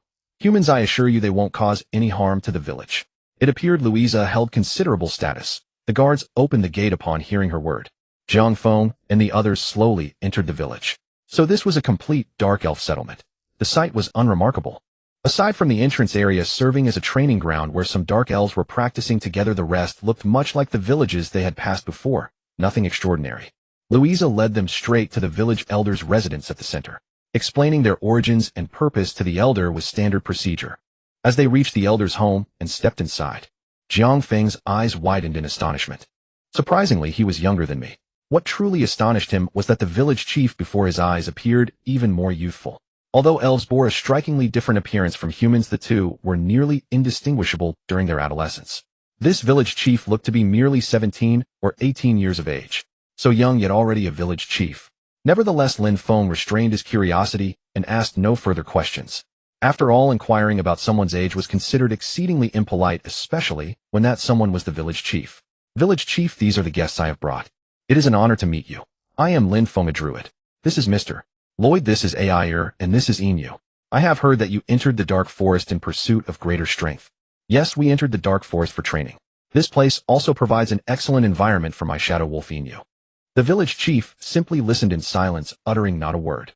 Lin Feng grew increasingly uneasy, fearing he might be turned away, and so he stealthily observed the chief's expression. Gray skin, violet eyes, and long silver hair braided down his back much like Louisa's. As for his expression, there was none. His face was utterly impassive, revealing absolutely nothing of what he might be thinking. After the introductions were complete, the village chief fell into a long silence. Just as Lin Feng feared he was about to be driven away, the chief finally spoke. "Louisa, take them to the empty house." With that, the chief said no more and merely waved his hand, signaling that they were free to leave. Under Louisa's guidance, Lin Feng and the others made their way to a vacant house situated slightly beyond the village center. Along the way, Lin Feng cautiously ventured a question. "Louisa, does the village chief rarely speak at all?" "It is not so much that he is silent, but rather that he values his words dearly. He always goes to great lengths to avoid unnecessary words." "I see. You would be absolutely amazed if you ever heard the village chief deliver a speech." "A speech? Indeed, a speech. Unfortunately, this month's address was already delivered the night before last. It seems that despite his youthful appearance, this village chief is a man of considerable eloquence. It appears I must find an opportunity to have a proper conversation with him. To uncover any clues regarding the queen, he needed to speak with this village chief, the sole leader of the remaining dark elf settlement." "Louisa, when did the village chief assume his position?" "A year ago. A year ago. The village chief took office a year ago as well. The village underwent a complete transformation after that." Louisa's tone brimmed with pride. "What was it like before?" They fought monsters almost every single day, struggling merely to survive. But ever since the village chief took charge, everything changed. Louise's voice overflowed with sincere admiration for the village and its leader. This was no hollow perfunctoriness or hypocritical flattery. It was genuine emotion poured straight from the heart. Yet why did Lin Feng feel an inexplicable sense of unease? They arrived at the empty house Louisa had arranged and set down their luggage. I will take a walk around the area and return before dark. It is too dangerous to go alone, Lin Feng. I will accompany Inu and gather some fruit nearby. You and Air should stay here. We will return before nightfall. Lin Feng strolled around the village with Inu. For safety, he confined himself to the sightlines of the dark elf sentries, daring not to venture too far. So many wild strawberries. Fortunately, the area surrounding the village was teeming with an abundance of wild fruits. From wild strawberries, to wild cherries, to wild peaches, there was something for everyone. Lin Feng gathered some, intending to brew wine as a means of ingratiating himself with the village chief. Elves, after all, had a fondness for alcohol, and fruit wine was their absolute favorite. Lin Feng believed this village chief was no exception. He sorted the harvested fruits into separate bottles according to the recipes for different wines. Normally, brewing wine required a painstakingly long waiting period, but for Lin Feng this posed no difficulty whatsoever. Because he was a druid. Forest breath was an incredibly practical skill. Forest breath could accelerate plant growth, but when wielded with precision, it could also hasten the process of rotting. And the crucial step of winemaking, fermentation, was in essence a form of controlled decomposition. Lin Feng exploited this very principle, using forest breath to meticulously manage the fermentation process, thereby producing finer wine in significantly less time. Wine crafted through the careful manipulation of forest breath possessed a unique flavor that lingered delightfully on the palate. If not for the task entrusted to him by the origin god, he would genuinely consider opening a tavern. Of course, this was merely a hypothetical notion. Lin Feng sealed the bottles of fermented wine and was about to head back to his lodging when a peculiar sound suddenly reached his ears. Tap, tap, tap. Hey! Lin Feng called out to a fleeting silhouette darting behind the shrubbery, but the figure vanished in the blink of an eye, moving with such speed that it seemed as though it had teleported. Sniff, sniff, sniff. Inu trotted through the underbrush, sniffing repeatedly in an attempt to locate the source of the strange noise. Lin Feng searched alongside him for quite some time, but to no avail. It did not resemble any monster he knew. Then what exactly was it? An ominous premonition gripped his heart, and Lin Feng hesitated to leave, continuing his search nearby. Unbeknownst to him, the sky had gradually darkened. Night in the dark forest always descended with unusual swiftness. It seemed he had no choice but to return. Burdened with a mind full of doubts, Lin Feng returned to the village. Who could it have been? It had been an extraordinarily tiny shadow, much like a child. Could it have been Pebble? That night elf child who had disappeared alongside Darien from the previous village. Had he actually followed them all the way here? To clear his thoughts, Lin Feng decided to take a proper hot bath before bedtime. He scattered fragrant herbs into the wooden tub and soaked alongside Chao Chu, his weary body gradually unwinding. Indeed, a hot bath did wonders for sharpening the mind. Leaning against the edge of the tub, Lin Feng gazed at the ceiling, lost in deep contemplation. The village chief should know something. But even if he did, would he be so willing to share it? Although relations between elves and dark elves were strained, they ultimately belonged to the same race, and were both subjects of Greenhaven City. If anything were to befall Greenhaven, the dark elves would surely rise to defend it. So if he were to confess the queen's predicament and request his assistance, would the village chief agree to cooperate? Perhaps this was the simplest and most expedient approach. Yet why did he feel so unsettled? Lin Feng recalled the village chief he had seen that day, the cold, emotionless countenance. The village had begun to flourish precisely a year ago at the very moment the queen had fallen into slumber. While other villages had been utterly devastated, this one alone had remained unscathed. The more he pondered it, the more suspicious every detail seemed. Never mind, let us not dwell on this for now. Tomorrow I will bring the wine and have a chat with him. Lin Feng murmured to himself, attempting to steady his mind. Chao Chu tilted his little head, seemingly unable to comprehend what he was saying. Come along with me tomorrow as well. Chao. Every time danger arises, it is always you who protects me. Lin Feng gently stroked Chao Chu's small head. Chao Chu fluttered his wings joyfully, as if saying, fear not, I will protect you. Very well then, I leave it to you. Chao. The next morning, Louisa came knocking. Lin Feng strolled around the village with her, taking the opportunity to gather some information. Louisa, you mentioned wanting to try my wine. I gathered some wild berries near the village yesterday. Shall I brew a batch? Really? Wonderful. You must save a bottle for me. If it weren't for me, you wouldn't have gotten into our village, right? All right. We'll talk about that later. Listen to me first. Doesn't your village forbid children from leaving? Of course. Only elves who have passed their coming-of-age ceremony may leave the village. However, yesterday, I seemed to notice someone watching me from the shadows. It was a very small silhouette. I don't think it was a monster because it didn't attack me. It fled instead. As you know, the monsters here would never flee. If children aren't allowed to come and go freely in the village, then what exactly was I seeing? Could it be the offspring of the Duke of Night? If that were the case, you would have detected it long ago. Lu Yisha pondered for a moment before shrugging. In the dark forest, anything is possible. Is that all? Lin Feng glared at her dissatisfied, but Lu Yisha seemed genuinely unsure how to explain further. Never mind. I'll discuss the village chief first. Lin Feng expressed his desire to present the village chief with some wine as a gesture of gratitude. Upon hearing this, Lu Yisha looked extremely pleased, as if she were the one receiving the gift. Could this village chief really be that kind? Lin Feng couldn't help but wonder if he had truly misjudged what appeared to be such a peaceful village. Regardless, he needed to verify things first. Following Lu Yisha, Lin Feng arrived at the chief's residence. Unlike the day before, 2 guards now stood at the door. After being announced, they entered to find the chief in meditation. Good morning. The chief merely offered a slight nod in greeting. Lin Feng placed the 3 bottles of homemade wine, strawberry, cherry, and peach, before the chief in turn.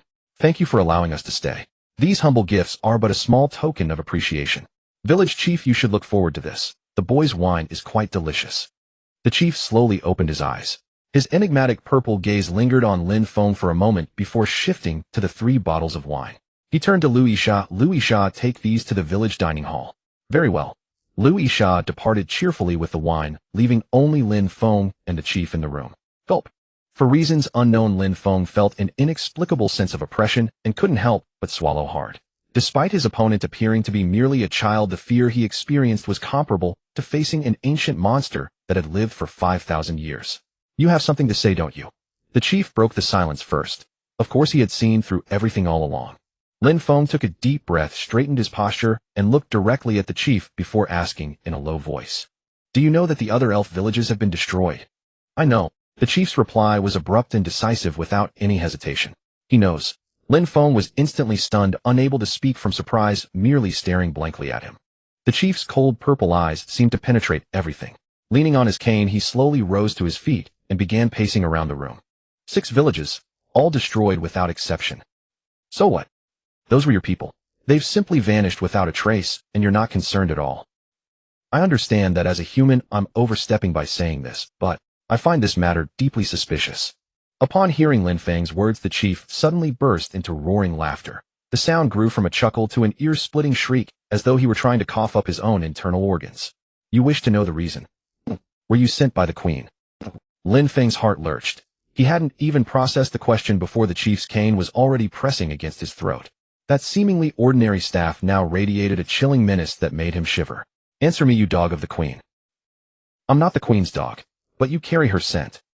Confess. The tip of the cane pressed hard against Lin Feng's throat. Lin Feng glared at him before finally choosing to admit it. I came here investigating the matter of Grizzle. My original plan was to visit each dark elf village in order, but from the 1st village to the 6th village, all of them. Except this village. I see. The chief's expression grew enigmatic, and for a moment, he looked almost youthful. Grizzle means crushed stone. I know, but that's also my name. The chief's smile widened further. Diana underestimated, sending only such a worthless person like you. Lin Feng was terrified, rising to counterattack, but the chief felled him with a single strike. Bang! The cane swung down like a baseball bat, crashing into Lin Feng's head. Darkness consumed Lin Feng's vision before he passed out. Thump, thump, thump. Oh, it hurts. Chirp, chirp, chirp. A sharp beak pecked his forehead repeatedly, while familiar chirping filled his ears. Lin Feng struggled to lift his heavy eyelids. Chirp, chirp, chirp. Upon seeing Lin Feng awake, Cho Cho flapped its wings frantically against his face. What are you doing? Lin Feng shoved Cho Cho away and touched the swelling on his head. The impact had been significant. Damn it, could I have a concussion? His head still rang. Lin Feng immediately attempted to activate his healing ability, but found nothing happened. What's going on? Looking around, he realized he was imprisoned in a cell. The door was carved with complex dark elf runes that radiated an ominous aura. These runes are clearly designed to suppress magic. Lin Feng attempted to channel his power, but his inner magic remained completely stagnant, as though trapped in dead water. This is trouble. I'll have to endure the swelling. Choi. At that moment, Cho Cho flew overhead and spread its wings to wrap around his head. Warmth spread through him as the swelling gradually subsided. Thank you, Cho Cho. You saved me again. Lin Feng gently patted Cho Cho's head in gratitude. With the dizziness gone, he finally took notice of his surroundings. This was A dungeon. Pitch black around him with the sound of dripping water echoing from somewhere distant. Based on the acoustics, it seemed to be quite a large space. He never expected such a place existed. Who would be imprisoned here? Even capturing every dark elf in the entire village wouldn't fill this dungeon. Woo-woo. Dad, Mom. Wife, where are you? Wife. Cough. Coughs and groans came from all directions, as if responding to his questions. Thanks to Cho Chow's healing, his hearing had returned to normal. Most were crying voices, and the number of people weeping was uncountable. These people couldn't all be from the 7th village. In other words, could all the dark elves from the previous villages be imprisoned here? Aside from the charred bodies found in the 1st village and the zombified dark elves encountered in the 3rd, the other villages' inhabitants were likely all detained here. But why? What were they planning? A chill swept through Lin Feng from his feet to his skull. Right now escaping was the only priority. Lin Feng gripped the cell door and shouted loudly, Lloyd. Ai air. Inu. Teacher master. Woof. Woof woof. The response came quickly, but not from Lloyd. Al, are you there? Lin Feng asked. I'm here. I'm right here. I'm right here. His voice came from not far away. After a brief hesitation, Al replied. I'm sorry, master. I overslept. And then I opened my eyes and... You're here. As long as you're all right. Are you hurt? No, I'm just a little hungry. That's good then. Lin Feng secretly sighed in relief and then asked, Where's Lloyd? I don't know. He doesn't seem to be here. Silver Moon isn't with me either. This place is quite cramped. It's actually a good thing that Lloyd isn't here. At least for now, this is our only hope. After a brief exchange with Al, Lin Feng tried conversing with the people around him. Most of them merely wept softly, unwilling to speak, as if they had already given up all hope. However, one person did respond to Lin Feng. So everyone here is a dark elf. Correct. You're a survivor from the 3rd village. When I passed through the 3rd village, it was already deserted except for one child. Child. Yes, he said his name was Pebble. The man sharply inhaled, and his hurried voice echoed from the darkness. Is he still alive? Can that even be considered alive? Perhaps he's the mastermind behind all this. Yes, I saw it with my own eyes. He's still alive. The man let out a sigh-like sound, whether from relief or sorrow Lin Feng couldn't tell. Feeling a hint of something amiss, he pressed on, Do you know Pebble? The man seemed hesitant. Lin Feng intensified his tone. That child was left alone in the village. Doesn't that strike you as odd? All the dark elves have vanished without a trace, leaving only an ordinary child behind. Let me share my thoughts. Perhaps it was that child who caused your current state. You probably think so too, right? I also thought he was the sole survivor until my companion disappeared as well. The man sighed again, speaking after a long pause. Pebble cannot use magical power. He was born without the ability to manipulate it.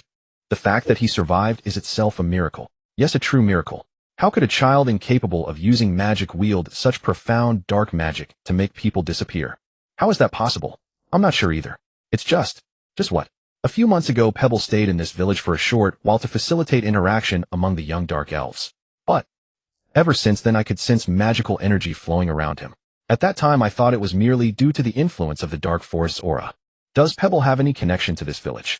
Lin Feng rubbed his throbbing temples, realizing his own carelessness for not suspecting a child. I should have listened to Lloyd's advice.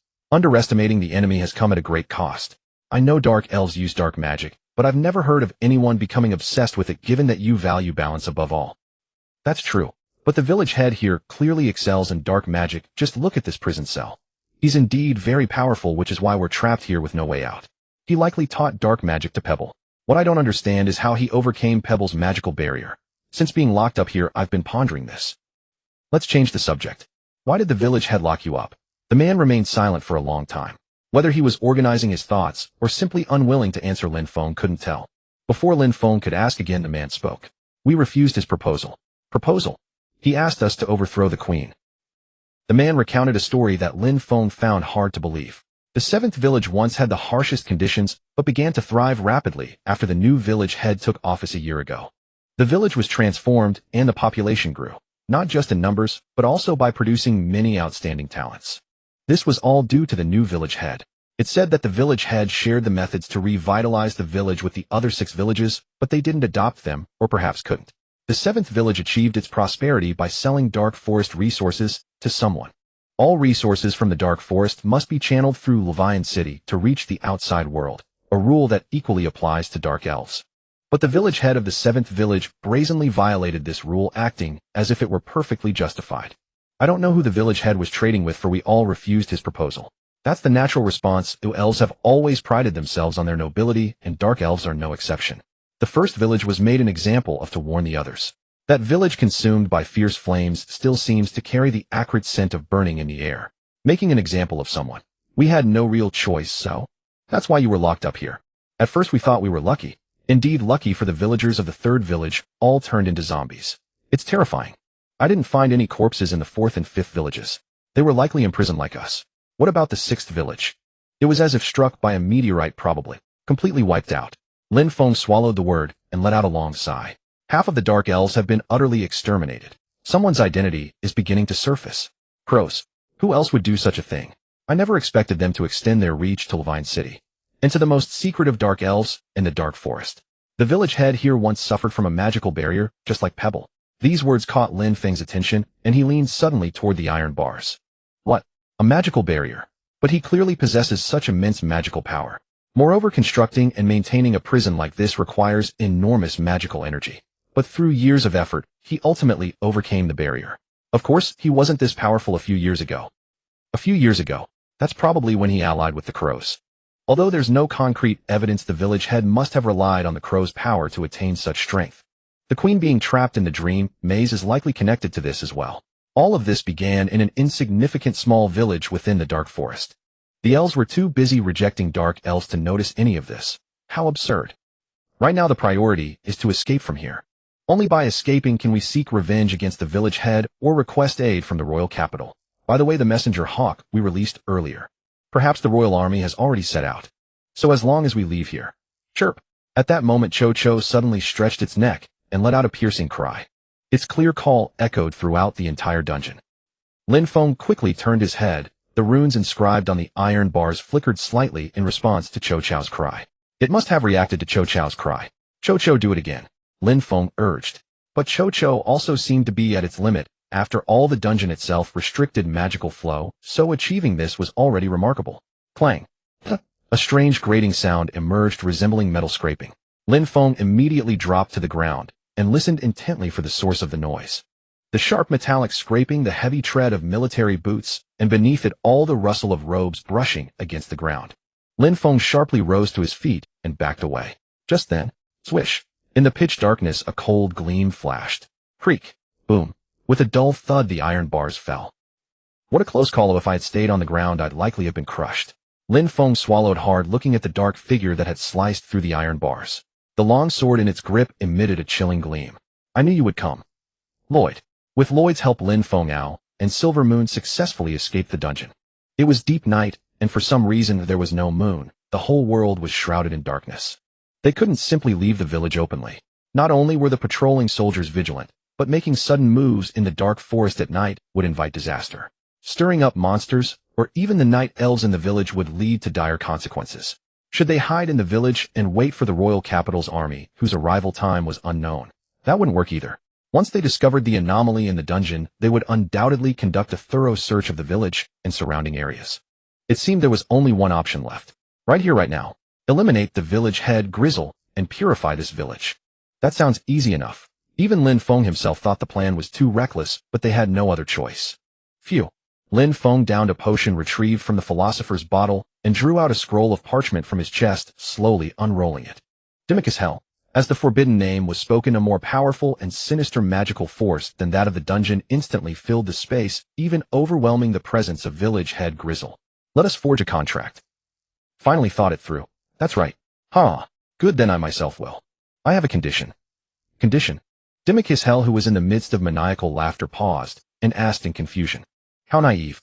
Lin Feng sneered, inwardly speaking to the black flame blazing on the scroll. Of course I'd have to be insane to give you my body. But the contract can certainly be negotiated. Before the seal is stamped, everything is negotiable. Lin Feng said with a smile, and the black flame flickered violently. All right, tell me first. Shadow. What? Shadow. I only borrow your shadow. As soon as he finished, the black flame surged violently, clearly angered. Just borrowing your shadow. Unwilling. Then forget it. You bastard. Think carefully, Dimmick hell. Do you want to remain trapped in the scroll, or borrow my shadow to take revenge on the crow? Damn it. Chirp. Chirp, who flew to Lin Feng's shoulder, also made threatening sounds at Dimmick hell, and the black flame's arrogance weakened a bit. Lin Feng deeply understood the nature of demons. Since the ancient times beyond memory, they had been imprisoned, constantly yearning for freedom. Although Dimachus Hell was an exception among demons, his desire for freedom was no different from other demons. Very well. As expected, the black flame, after struggling for a long time, almost completely extinguished, then suddenly blazed up again. I'll kill everything. Everything won't do. What a troublesome fellow. If you don't want to forget it. Lin Feng shot a glare at the black flame, drew a dagger, cut a wound on his palm, and sprinkled blood onto the flame. Whoosh. The black flame greedily devoured the falling blood, rapidly expanded, and completely enveloped Lin Feng's shadow. As the shadow was swallowed by the flame, the scroll also began to burn, eventually turning to ashes. Dimachus Hell's voice came from the shadow. That scroll was truly disgusting. Ooh, I've never seen such a filthy place. I am a druid. Strictly speaking, druids and demons are mortal enemies. Lin Feng also found the current situation extremely strange. Although he was only borrowing the shadow, he had indeed accepted evil. Of course, he didn't plan to keep Dimachus Hell forever. After using him, he would find a suitable opportunity to get rid of him. Or he could transfer it to another creature. But this method was not very moral, and Lin Feng was reluctant to do it. Regardless, borrowing the shadow was a wise choice. The shadow was both him and not him. Even if the shadow was occupied by Dimachus Hell as a druid, he remained pure and untainted. To test Dimachus Hell's power, Lin Feng extended his hand, and the shadow moved accordingly. The difference was that his hand showed no change while the shadow's hand spewed black flames. The black flames quickly merged into the night. 5 trees hit by the flames began to burn, but were also concealed by the darkness, making them difficult to detect. Amazing. Lin Feng marveled inwardly. Just borrowing the shadow granted such powerful strength. It should be more than enough to deal with Grizzle. The advantages of this power were not limited to this. Gurgle, gurgle. At some point, a goblin following the scent was wandering nearby. Before Lin Feng could react, slap, thump, whoosh, the shadow's fingertip shot out a black flame. It seemed that since being occupied by Dimachus Hell, his shadow had become an auto-attack device. In fact, it was not he who controlled the shadow, but Dimachus Hell. While this is so convenient, the thought of having to get rid of it later made Lin Feng feel a bit regretful. Just as he was looking down at the shadow, lost in thought, the shadow suddenly shook violently. I just sensed a very uncomfortable aura. An illusion? It must be an illusion. Lin Feng brushed off Dimachus Hell with a perfunctory reply, turned around, and walked out of the empty house to rejoin his companions. Ready. They moved cautiously toward the center of the village. Lin Feng originally wanted to eliminate the dark elves first, but on second thought, if it caused chaos, it would be better to deal with Grizzle first. He didn't want unnecessary casualties. The road to the village center was eerily quiet. Was it because it was already late at night? Or, shoo, Royd, who was walking in front, said in a low voice. Everyone stopped and followed his gaze. It was the village chief's house. Unlike other houses, the village chief's house was brightly lit, meaning someone was inside. Royd, come inside with me. Lu and Silver Moon wait outside. After exchanging glances, they crept silently toward the village chief's house. There were 4 dark elf guards around the village chief's house. Royd took care of 2, L took care of 1, and Lin Feng took care of 1. They tied up the unconscious dark elves, gagged them, and gently pushed open the door of the village chief's house. Lights seeped out from inside, and they could faintly hear the sound of conversation. Attack together. Understood. You take the left, I'll take the right. After a brief exchange of hand signals, they silently dispersed. Soon Royd's sword flashed with a cold gleam, and Lin Feng also extended his hand, ready to use moonlight. At that moment, swish, slap, they simultaneously attacked the source of the sound. Black sword light and moonlight as dazzling as a moonflower bloomed together. No counterattack. It seemed the attack was effective. They had thought so. However, they were wrong. What they had attacked was merely a shadow. Lin Feng, the first to notice the anomaly, was Royd, but it was too late. The shadow attacked him first, tightly binding him, so he couldn't move. And Lin Feng also. Whoosh. The shadow did not touch Lin Feng, but wildly sprayed black flames in all directions. It was Dimachus Hell. It had been controlling the shadow all along, which was why it could silently attack Royd and L. Lin Feng's mind raced. Even if L was asleep, it was impossible not to sense the enemy's presence unless. It seemed the village chief's black magic was controlling shadow. He deliberately lit the lights to create shadows. Of course, this was meaningless to Lin Feng, who had already handed over his shadow to Dimachus Hell. Cuss cuss, find that black magician. Ku cuss cuss. Now is not the time to dwell on this. Lin Feng's trembling shadow continued to stretch as if it were going to devour the entire space. Taking advantage of the window while Dimachus Hell searched for the dark mage, Lin Feng rushed toward the trapped Lloyd, preparing to cast Holy Light. The moment he reached Lloyd's side, Lin Feng flung open his palm, and a brilliant light surged forth like sunlight. Though insufficient to illuminate the entire room, it was more than enough to dispel the shadows binding Lloyd. Lloyd, are you alright? Lloyd didn't respond. Instead, he clutched his throat and coughed violently. A shocking bruise appeared on his neck, a mark left by the shadow's chokehold. If even Lloyd was injured this severely, this couldn't be ordinary shadow magic. Under the effect of holy light, the shadows temporarily dissipated, but quickly surged across the ground again, attempting to reform. As long as there is light, shadows must exist. I need to locate the dark mage before the shadows fully regenerate, but Dimicus, hell hasn't returned yet. Holy light can only last so long. Lin Feng retreated slowly while dodging the ever-advancing shadows. The shadows emitted an eerie screeching and clicking, closing in relentlessly. Dimicus Hell returned upon sensing the anomaly, exhaling black flames to disperse the shadows, yet it too remained part of them. The shadows drew closer and closer, swaying eerily with the flickering oil lamp above. Wait. Lin Feng looked up sharply at the lamp's bright glow. Without hesitation, he drew his dagger and aimed. Whoosh. He threw it with all his strength. Boom. Instantly, darkness swallowed the entire room, and every shadow vanished without a trace. Not bad. A familiar child's voice emerged from the darkness. Grizzle, what a waste to kill someone like you. I agree. Wasting someone like you would be tragic. You could still turn over a new leaf. Huh. Looks like there's nothing to discuss. Madmen are always stubborn. Madman. How amusing. You call me mad. Am I not? There are hundreds of dark elves imprisoned in the village dungeon right now. Can you honestly say you're not the mad one? They're merely receiving education. Education. Learning how to become something greater. A madman. Are you interested? Not interested. Jajage. A maniacal laugh echoed from the darkness once more. The quintessential villain's cackle, though the voice was far too youthful. Lin Feng concentrated his spirit, engaging every sense to stay alert, yet he still couldn't pinpoint where the voice was coming from. All he could do was grip his dagger tightly and stay on guard. Damn it, where is he? I truly admire you, Druid. Admire? You mean kill him? Lin Feng's fingers tightened around his dagger until his knuckles turned white. Then I'll share a secret with you. A secret? Lin Feng instinctively perked up. About the queen. About the queen. About the queen. Lin Feng couldn't deny it. He was genuinely tempted, deeply so. The more secrets he uncovered in this world, the closer he'd come to completing the Origin God's mission. But this was more likely Grizzle's scheme. One was a respected elven queen, the other a deranged dark mage. Who would you trust? The answer seemed obvious. Yet Grizzle seemed entirely indifferent to Lin Feng's thoughts. Ginta, I know she sent you to find me. Surprised. Why? Did you truly believe the noble dream labyrinth would permit a dark elf to enter? Could it be that the darkness that attacked the queen in the dream labyrinth was Grizzle? But dark elves cannot undergo the coming-of-age ceremony, nor can they obtain branches from the guardian tree. They should be utterly incapable of entering the dream labyrinth. If not for the prison within the dream labyrinth that houses the souls of dark elves. Yes, even I couldn't enter. The dream labyrinth serves as the elves' repository of memories, with each family possessing their own chamber to store knowledge and remembrances. There's actually a prison for dark elf souls there.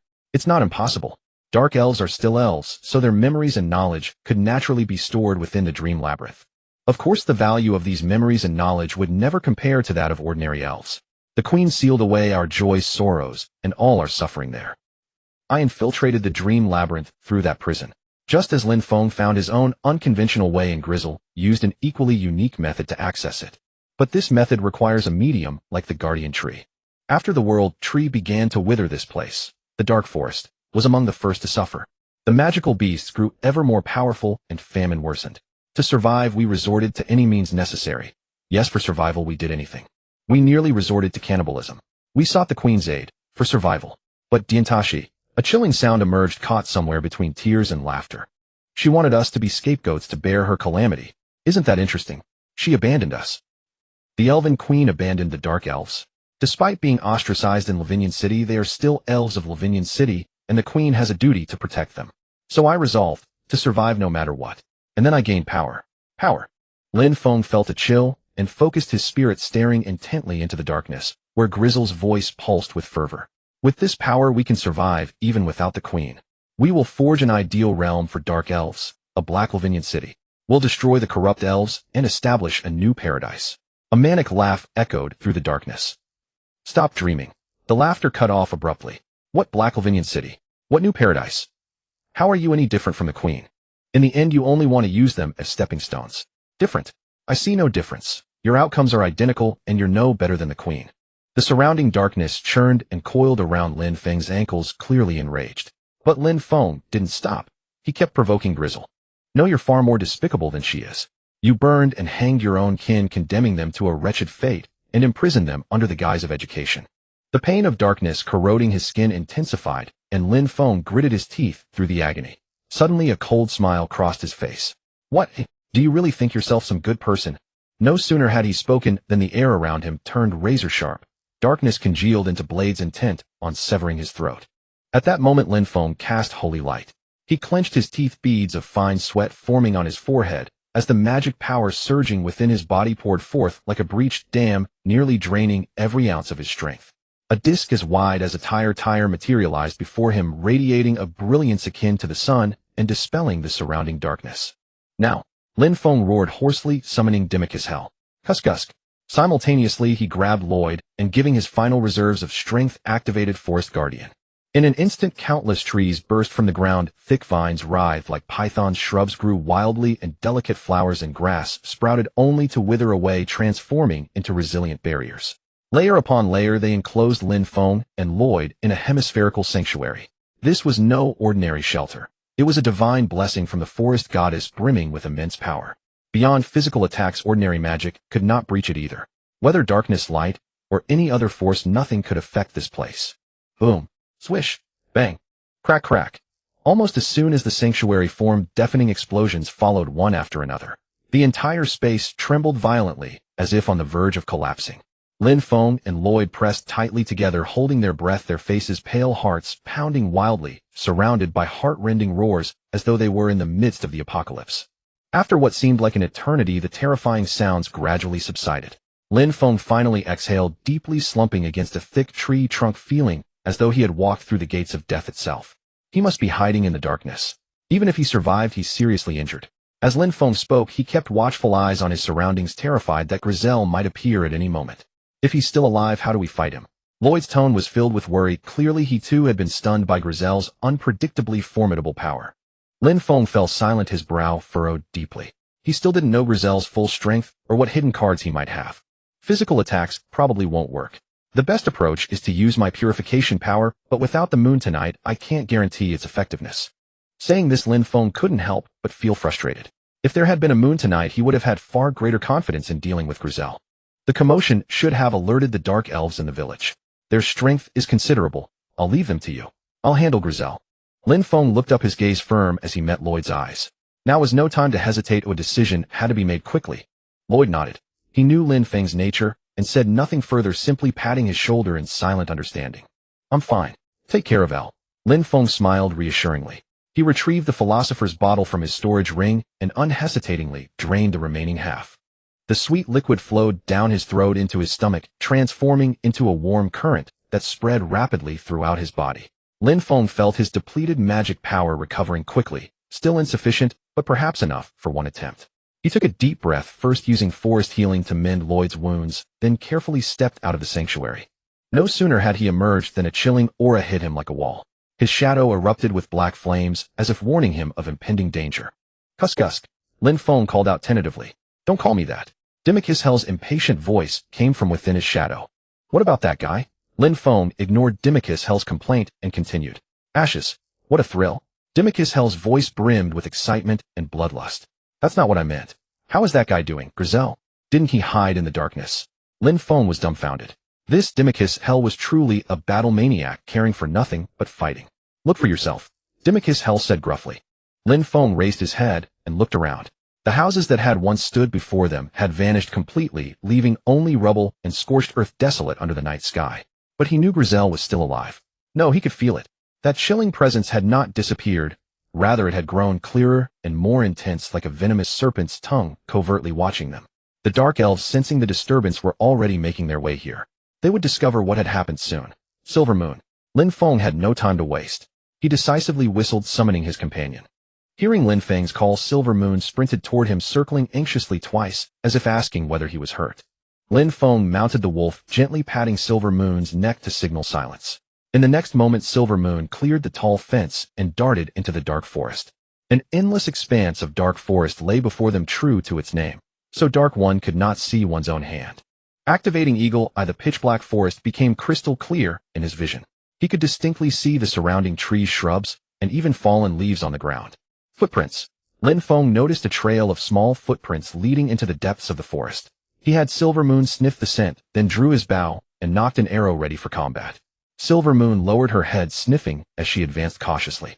Her keen nose could distinguish various scents, allowing her to track targets even in total darkness. Lin Feng remained fully focused on the darkness ahead. He didn't know where Grizel would appear or what schemes he might harbor. He could not afford to let his guard down. After walking for an unknown duration, a faint light appeared in the distance, flickering mysteriously and standing out eerily against the darkness. Lin Feng instinctively sensed it was Grizel. He lowered his voice and patted Silver Moon, signaling her to stay silent. Silver Moon immediately understood, slowing her pace. Like a hound that had spotted prey, she approached the light source silently. They concealed themselves behind a dense bush, and Lin Feng parted the branches, blocking his view to look. Grizel stood with his back to him, arms outstretched, whispering prayers in an intoxicated voice to something emitting an ominous glow. Though he occasionally caught fragments of ancient language, Lin Feng understood none of it. Yet he could feel the evil and madness woven throughout those words. Even though it is not yet time, please allow me to dedicate myself to you. Suddenly a flash of light erupted. The light was both fleeting and dazzling, as though it sought to devour the entire world. A sinister premonition arose in Lin Feng's heart. He had to stop Grizel, or the consequences would be dire. No more hesitation. Giving it his all, Lin Feng drew the bowstring taut and aimed the arrow at Grizel's heart. For some reason his hands were trembling, an occurrence that had never happened before. Whoosh! The arrow still flew straight, its speed astonishing, like a bolt of black lightning slicing through the silent night sky. Thud! A soft sound echoed as the arrow struck its target accurately. Lin Feng sharply held his breath, his heart pounding wildly. His eyes widened as he tried to foresee what would happen next. However, what happened next left him dumbfounded. Druid! A chilling voice came from behind Lin Feng. Lin Feng's body froze. He slowly turned around to find Grizel standing behind him, wearing that same innocent smile. I knew you would follow. Grizel slowly raised his hand. In his palm rested the arrow, aimed at his heart, the tip barely less than a centimeter from his heart. He looked at Lin Feng and wore an innocent smile. Snap! Then with a gentle twist, he broke the arrow forged from 100 layers of tempered steel. Like this. And it's done. Grizel casually discarded the broken arrow and walked step by step toward Lin Feng. Roar! Silver Moon issued a warning growl, arching her back and baring her sharp fangs ready to fight. But it was useless. With a mere flick of his hand, Grizel sent Silver Moon flying as though seized by an invisible giant force. She crashed into a massive tree, letting out a painful howl. Lin Feng stared dumbfounded at the glowing object behind Grizel, its evil aura making his blood run cold. Only when Grizel drew near did he snap out of his daze, hastily knocking an arrow and aiming at the heart. Since you've come, let me show you. Grizel turned a smile on his handsome face and extended his hand toward Lin Feng. Perhaps influenced by that thing, his fingertips also emitted a faint glow.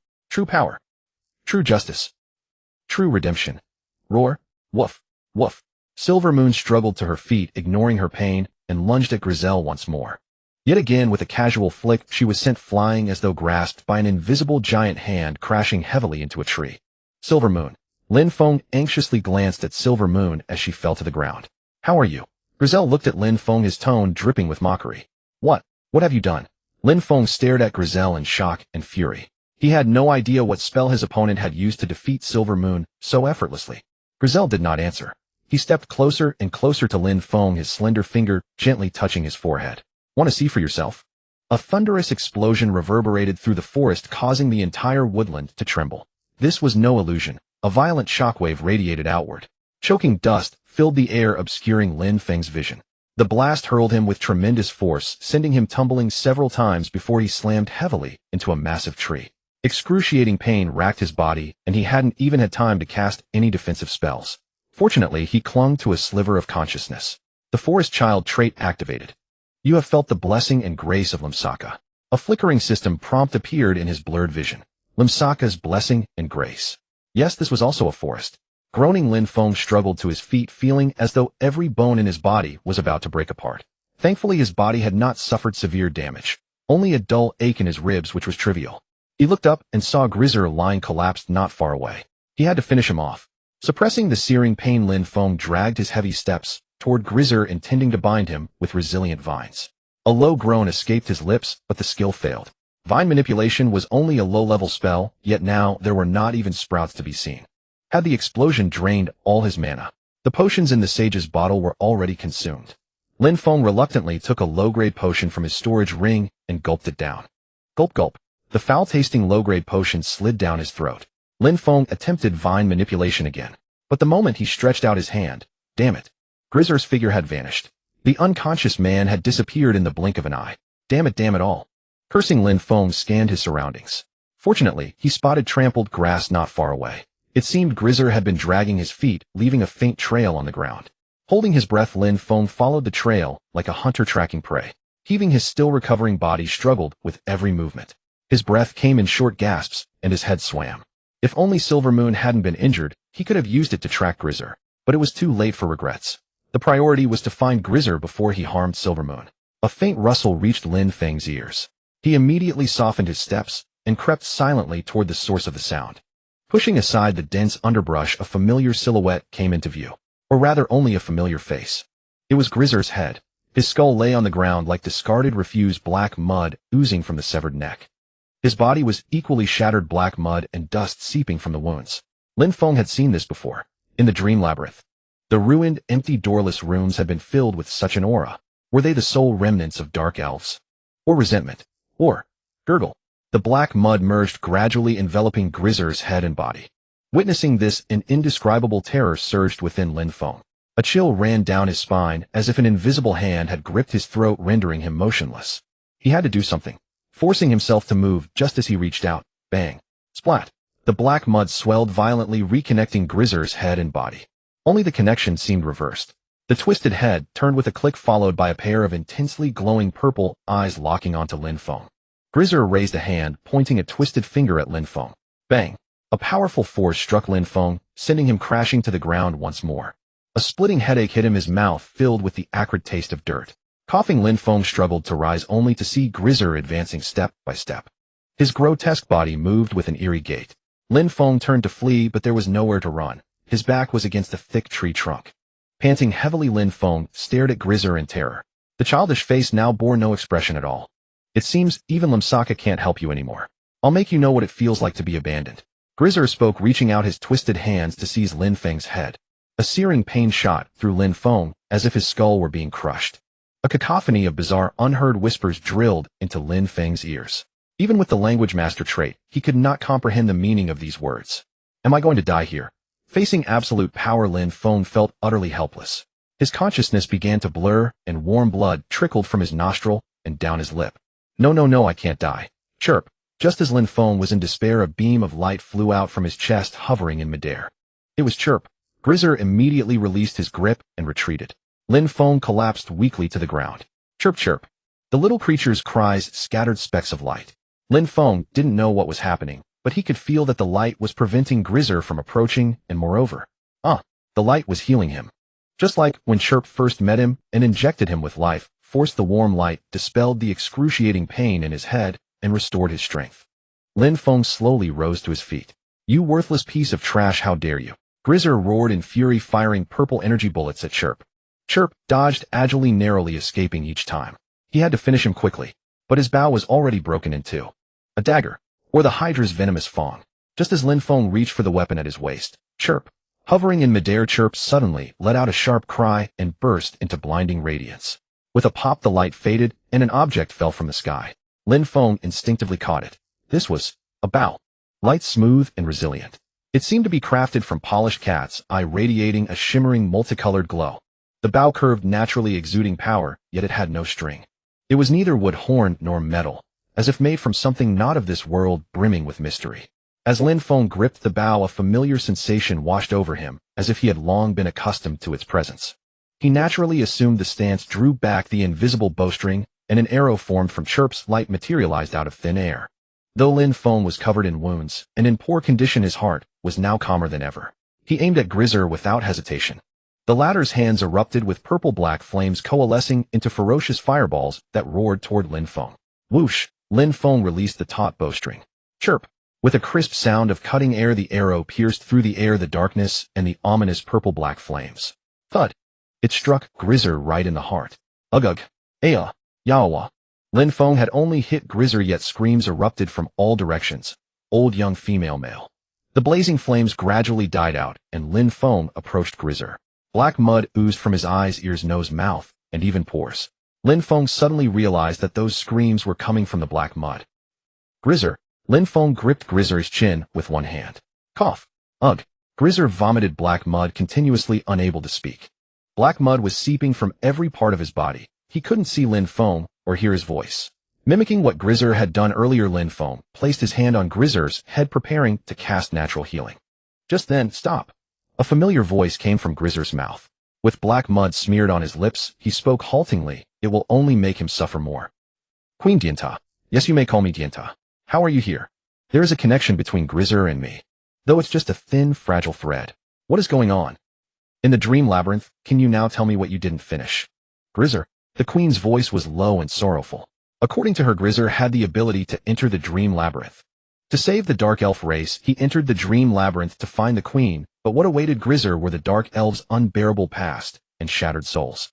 The remnants of the dark elves trapped in the dream labyrinth began to corrode Grizzer's soul, turning him into the monstrous form he was now. Moreover, the queen suddenly paused. Grizzer's body trembled violently, and finally from the depths of his throat, he spat out a purple glowing orb. It was, Grizzer drew his power from it. A small bead-like purple object. Lin Feng picked it up. This power. It was so similar to the power of the new bow. He placed the orb and the bow together, and something miraculous happened. The glowing orb perfectly fit into the notch at the end of the arrow. Before Lin Feng could ponder further, Grizzer's body began to convulse violently. Black mud mixed with bright red blood gushed from the wound in his heart. The aura of death enshrouded Grizzer. I have a request. The queen who occupied Grizzer's body made a final plea to Lin Feng. I have a request. What request? Please grant this child release. This is less a request than a curse. Lin Feng fell silent for a moment, looking down at Grizzle, whose fingers trembled slightly, as if yearning for life itself. Salem. This child was merely used. Salem. That was Grizzle's true name. Grizzle coughed violently, spitting out great mouthfuls of black sludge. A faint purple-black flame ignited atop his trembling fingers. Ginta. I will grant your request, and allow Salem to find peace. Thank you. But I have one condition. In the name of the queen, forgive the original sin of the dark elves. They have borne suffering for far too long, which is what led to this tragedy. Grizzle encountered you within the dream labyrinth. He said you sought to exploit the calamity befalling the dark elves as a means to save the elven race. I understand the dream labyrinth was constructed to ensure peace and prosperity for our people, yet I beg you not to turn a blind eye to their suffering. Otherwise Grizzle will return. I accept your terms. Thank you. It is I who should thank you. With the queen's promise secured, Lin Feng raised his bow once more, aiming the arrow directly at Grizzle's chest and drawing the string taut. Thud. May he find peace and tranquility. Grizzle's hand fell limp at his side as the flame on his fingertips flickered and died. His breathing grew fainter until it ceased entirely, and the queen's presence dissipated with it. The bow and arrow in Lin Feng's hands flared with brilliant light before fading slowly. Where the radiance had been, a small figure lay motionless on the ground. Chio. Lin Feng gently cupped the creature in his palms and noticed its appearance had shifted. A slender purple plume had grown from its formerly short, rounded tail. This must be connected to that pearl. What exactly is Chio? And what about that bow? Could it be tied to the origin god? Are all encounters truly ordained by fate? Lin Feng placed Chio gently into his pocket, where the little one seemed to have fallen asleep, letting out soft snores. Lin Feng looked down at Grizzle. No Salem's remains now. The black sludge around him dried to dust. He activated natural purification, transforming the sludge into ordinary soil, then planted a parasol tree seed within it and drew upon forest breath. The seed sprouted quickly, roots devouring nutrients as they wrapped around Salem's remains like an embrace. In moments, a towering parasol tree rose from the ground. Lin Feng placed his hand against the thick trunk and channeled forest blessing, infusing it with his purification power. Henceforth Salem's soul would find true peace beneath the purified tree's protection. Lin Feng gazed upward at the softly glowing giant before turning away. By the time Lin Feng returned, Lloyd Air and the freed dark elves had already restored order to the village. Lin Feng gave the assembled crowd a brief account of events, explaining the circumstances to the liberated dark elves. The dark elves of the 7th village were devastated upon learning the truth, and Louisa broke down weeping like a child. Lin Feng comforted the despairing dark elves who had lost Grizzle, then released them from their bonds. As he prepared to free the last dark elf, Louisa hooves thundered in the distance alongside piercing horn calls. Lin Feng followed the sound and spotted the royal city's elves. Far off, a banner embroidered with green patterns fluttered in the wind as a vast procession galloped toward them. The clanging of armored soldiers on horseback grew louder with each passing moment. Tension seized the crowd. Ancient prejudices between the two peoples hung heavy in the air, each side regarding the other with deep suspicion. but I've already made arrangements with the queen. It should be fine, should it? Lin Feng stood straight, his gaze steady, as the elven soldiers entered the village. Their armor bore dark crimson stains from the monstrous beasts they'd slain along the way. With Grizzle dead, the 7th village was leaderless. Lin Feng stepped forward on behalf of the panicked dark elves. You've traveled far. Are you soldiers of the Sylvanus family? The lead elf regarded Lin Feng with cold, silent eyes. Something feels wrong about this atmosphere. Are you that druid? I am. Those eyes that toned the tension. It was exactly like back in Levian City when the Elder Council took him away. Clang. Whoosh. The elven soldiers drew their swords and surrounded him. Lin Feng raised his hands in surrender. There must be some misunderstanding. I passed the Elder Council's certification. We're aware. Then why are you? The soldier's laugh was bitter. What if you've committed other offenses, druid? Such as kidnapping Darian Sylvanus. He chose to follow me. Forgery and deception of the Sylvanus clan. I wrote only the truth.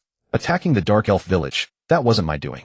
You witnessed the floods, earthquakes, and meteors yourself. Nothing a mere mortal could orchestrate. Inciting Dark Elf rebellion is equally unfounded. How absurd. These charges contradict each other. Lin Feng laughed in disbelief. If he attacked their village, how could he simultaneously incite their rebellion? More critically, the soldiers' hostile glares were sharper than before. In Levian City, they'd been merely suspicious, but now they looked ready to kill on sight. My energy is depleted, and so are my companions. A direct confrontation would be suicide. Yet I can't abandon these dark elves either. Lin Feng's mind raced, searching for an answer. Salem is dead, and the queen has likely left the dream labyrinth. Once she awakens, she'll clear my name. For now, it was his only option. Lin Feng willingly placed his wrists into the shackles offered by the elf soldiers. Seeing this, Luo, Ida, and Ai Air, though wearing resentful expressions, could only meekly submit to the same fate. Silver Moon, you stay here. Woof. Protect this village well, and Lu Isha will take care of you. A whimper echoed. Lin Feng, Luo, Ida, and Ai Air were led into a prisoner cart. The heavy iron door slowly closed behind them. As long as I can see the queen, everything will be cleared up. Lin Feng thought naively. A messenger eagle landed on Bulanqi's shoulder. He removed the message tube from the eagle's leg, took out the letter, and read it carefully. The druid has been captured. Everything was proceeding smoothly, exactly as his plan intended. Bulanqi smiled with satisfaction and threw the letter into the fireplace. The leaping flames instantly devoured it completely. He raised his head to look out the window. To the east, the sky was already widening. A new day required a new sun, and the new LV Yinsheng also needed a new ruler. The Dream Labyrinth. Bulanqi and several other elders both knew that cracks had appeared in the Dream Labyrinth and that a certain rat had been slipping in and out. Was it because too much time had passed? The queen had grown indecisive, one could even say weak. The world tree was gradually withering, and the shadow of destruction shrouded the entire continent, yet she still pitied those ant-like creatures. Last year, magical beasts ran rampant. Even on the outskirts of the dark forest, their silhouettes could be seen, and the aura of destruction had never been so dense. In search of a solution, the queen had entered the Dream Labyrinth, where she encountered that rat. When they learned that the young dark elf had actually merged with the residue of dark elves remaining in the Dream Labyrinth, gaining some kind of tremendous power, and had imprisoned the queen, Bulanqi and the other elders took no action. They neither sent anyone to search for the queen nor attempted to rescue her. Because it was time to welcome a new son. The queen fell into slumber thus, which was exactly the outcome they desired. However, the course of events developed beyond their expectations. The sleeping queen's power grew increasingly weak, while that young dark elf who had merged with the dark elf residue continuously kept peering at Lvine Chung. The reason they had not exterminated the dark elves was that they needed them to resist the magical beasts in the dark forest. This was their punishment. But Guli Zaire had chosen rebellion rather than atonement. Not only that, but as Guli Zaire's power grew stronger, the queen's power continued to weaken. To maintain this balance, they had to ensure the queen would not completely die. It was at this moment that the druid appeared. This druid, though appearing to be merely an ordinary human at first glance, successfully passed the certification ritual and even caused the guardian tree to bloom. Could he truly be a descendant of the ancient elves with noble blood flowing through his veins? It was impossible to know. But one thing was certain: this druid who possessed tremendous power was precisely the key to their secure and permanent sealing of the queen. On the horizon, a red sun rose slowly. Bulanqi gazed at the rising sun, a faint smile playing at the corners of his mouth. He had finally obtained everything he desired. From the 7th village to Lvine Chung, even at the fastest pace, it would take at least a week. Ai Air was indignant about this, but Lin Feng decided to regard this journey as a rare opportunity. Fortunately, the elves' treatment of prisoners could be considered humane and elegant. One should know that at Luo Xia Pass countless prisoners had perished during transport. Thus being able to eat 3 meals on time each day was already considered a very generous treatment. Lin Feng did not waste any time. He seized every opportunity to improve himself. This was the fine tradition of transmigrators. While flipping through the ancient texts he had borrowed from the Council of Elders, he pondered. Guli Zaire, also known as Sai Lomu the Pearl, he spat out, should be a fragment of the origin god. How did he know? Because after he obtained that pearl, one of the markers on the ancient text recording the 7 fragments of the beginning god had disappeared. Added to this were the purple gem embedded in the bow and arrow, and the newly grown purple tail feathers of Jiujio. All of this indicated that the pearl was indeed one of the fragments of the beginning god. Although it was only for a brief moment, I did feel that tremendous power. That power was enough to destroy 6 dark elf villages. If not for Lin Shaka's protection and Jiujio's help, he probably could not have stopped Guli Zaire. Fortunately, Guli Zaire's physical body and soul were both in an extremely unstable state, which gave Lin Feng an opportunity to exploit. If the other party had been intact, Lin Feng was truly uncertain whether he could defeat him. On the way to the royal city, Lin Feng meditated while praying to Lin Shaka, thanking her for her protection. In his spare time, he sharpened arrow shafts and organized materials. Before going to sleep, he also taught Luo Ida and AI Air Morse code. This world had no Morse code. As long as it was used properly, it would become a unique secret communication method between them. Fortunately, Luo Ida and AI Air learned quickly and enjoyed it. Clank. Thus they returned to the royal palace of LV In Chung once again.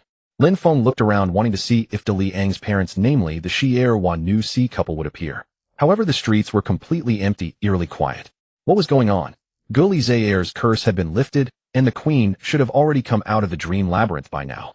Why was it in such a state here? Lin Feng felt a subtle unease in his heart. He lowered his voice and said to Luo Ida and AI Air, I don't know what will happen either. If anything happens to me, you figure out a way to escape LV In Chung on your own. Upon hearing this, AI Air's face turned pale with shock, while Luo Ida fell into deep thought. Fortunately, he finally nodded, which somewhat reassured Lin Feng. Good. You be careful yourself too. Did you hear me, AI Air? Yes. Silver Moon might have already followed the scent into the nearby forest. If things go badly, go find it. Yes, master. AI Air nodded solemnly. Under the escort of the elf soldiers, or rather under guard, they were taken to different places. Lin Feng, meanwhile, was locked into the same prison cell as before. This place is truly uncomfortable.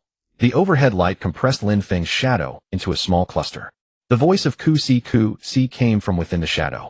This was a prison built by the elves. Truly terrible taste. Ku Si said with disdain, then attempted to stretch its shadow long. Of course, it was quickly forced back to its original size. An elf's prison was not so easily escaped.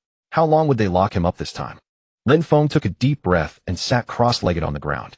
Since there was nothing to do, he might as well take this opportunity to pray properly. Prayer was a remarkable system. Although the process was monotonous and tedious, as long as one persisted, it could increase the deity's favorability. That is, the probability of receiving blessings. In the real world, such a system, where effort and reward were disproportionate, would have long been viciously criticized by players. But in this world, prayer was a very practical ability. Lin Feng closed his eyes, adjusted his breathing, calmed his mind, and then began to pray to Lin Shaka. He praised Lin Shaka's great deeds, thanked her for her blessings, ranging from simple meals to saving his life, and attributed all merit to her, pleading for continued strength and protection.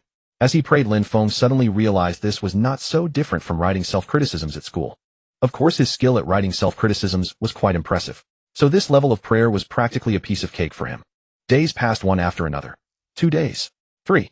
Perhaps a week had already elapsed. In the sunless cell, Lin Feng had no way to gauge the passage of time. To add to this, the food provided by the elves was a kind of biscuit called lamang that could be stored for long periods without spoiling. As a result, he had lost any sense of time for meals. If only he could grow a clock flower. Unfortunately, he couldn't use magical power at all. Ding. Just as Lin Feng was about to thank Lin Shaka for the delicious fruit she had granted him, a cool breeze suddenly blew into the airtight cell. Your prayer has moved, Lin Shaka. Lin Shaka has responded to your prayer.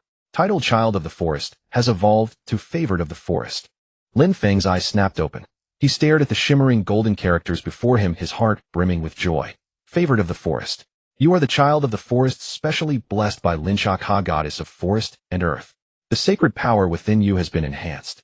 The forests and lands protected by Lin Shaka will open their arms to you. The forests and lands guarded by Lin Shaka shall shield your safety. Evil creatures shall fear you even more. The title's abilities had received a significant boost, and the additional effects were quite practical. Especially the forests and lands protected by Lin Feng will open their arms to you.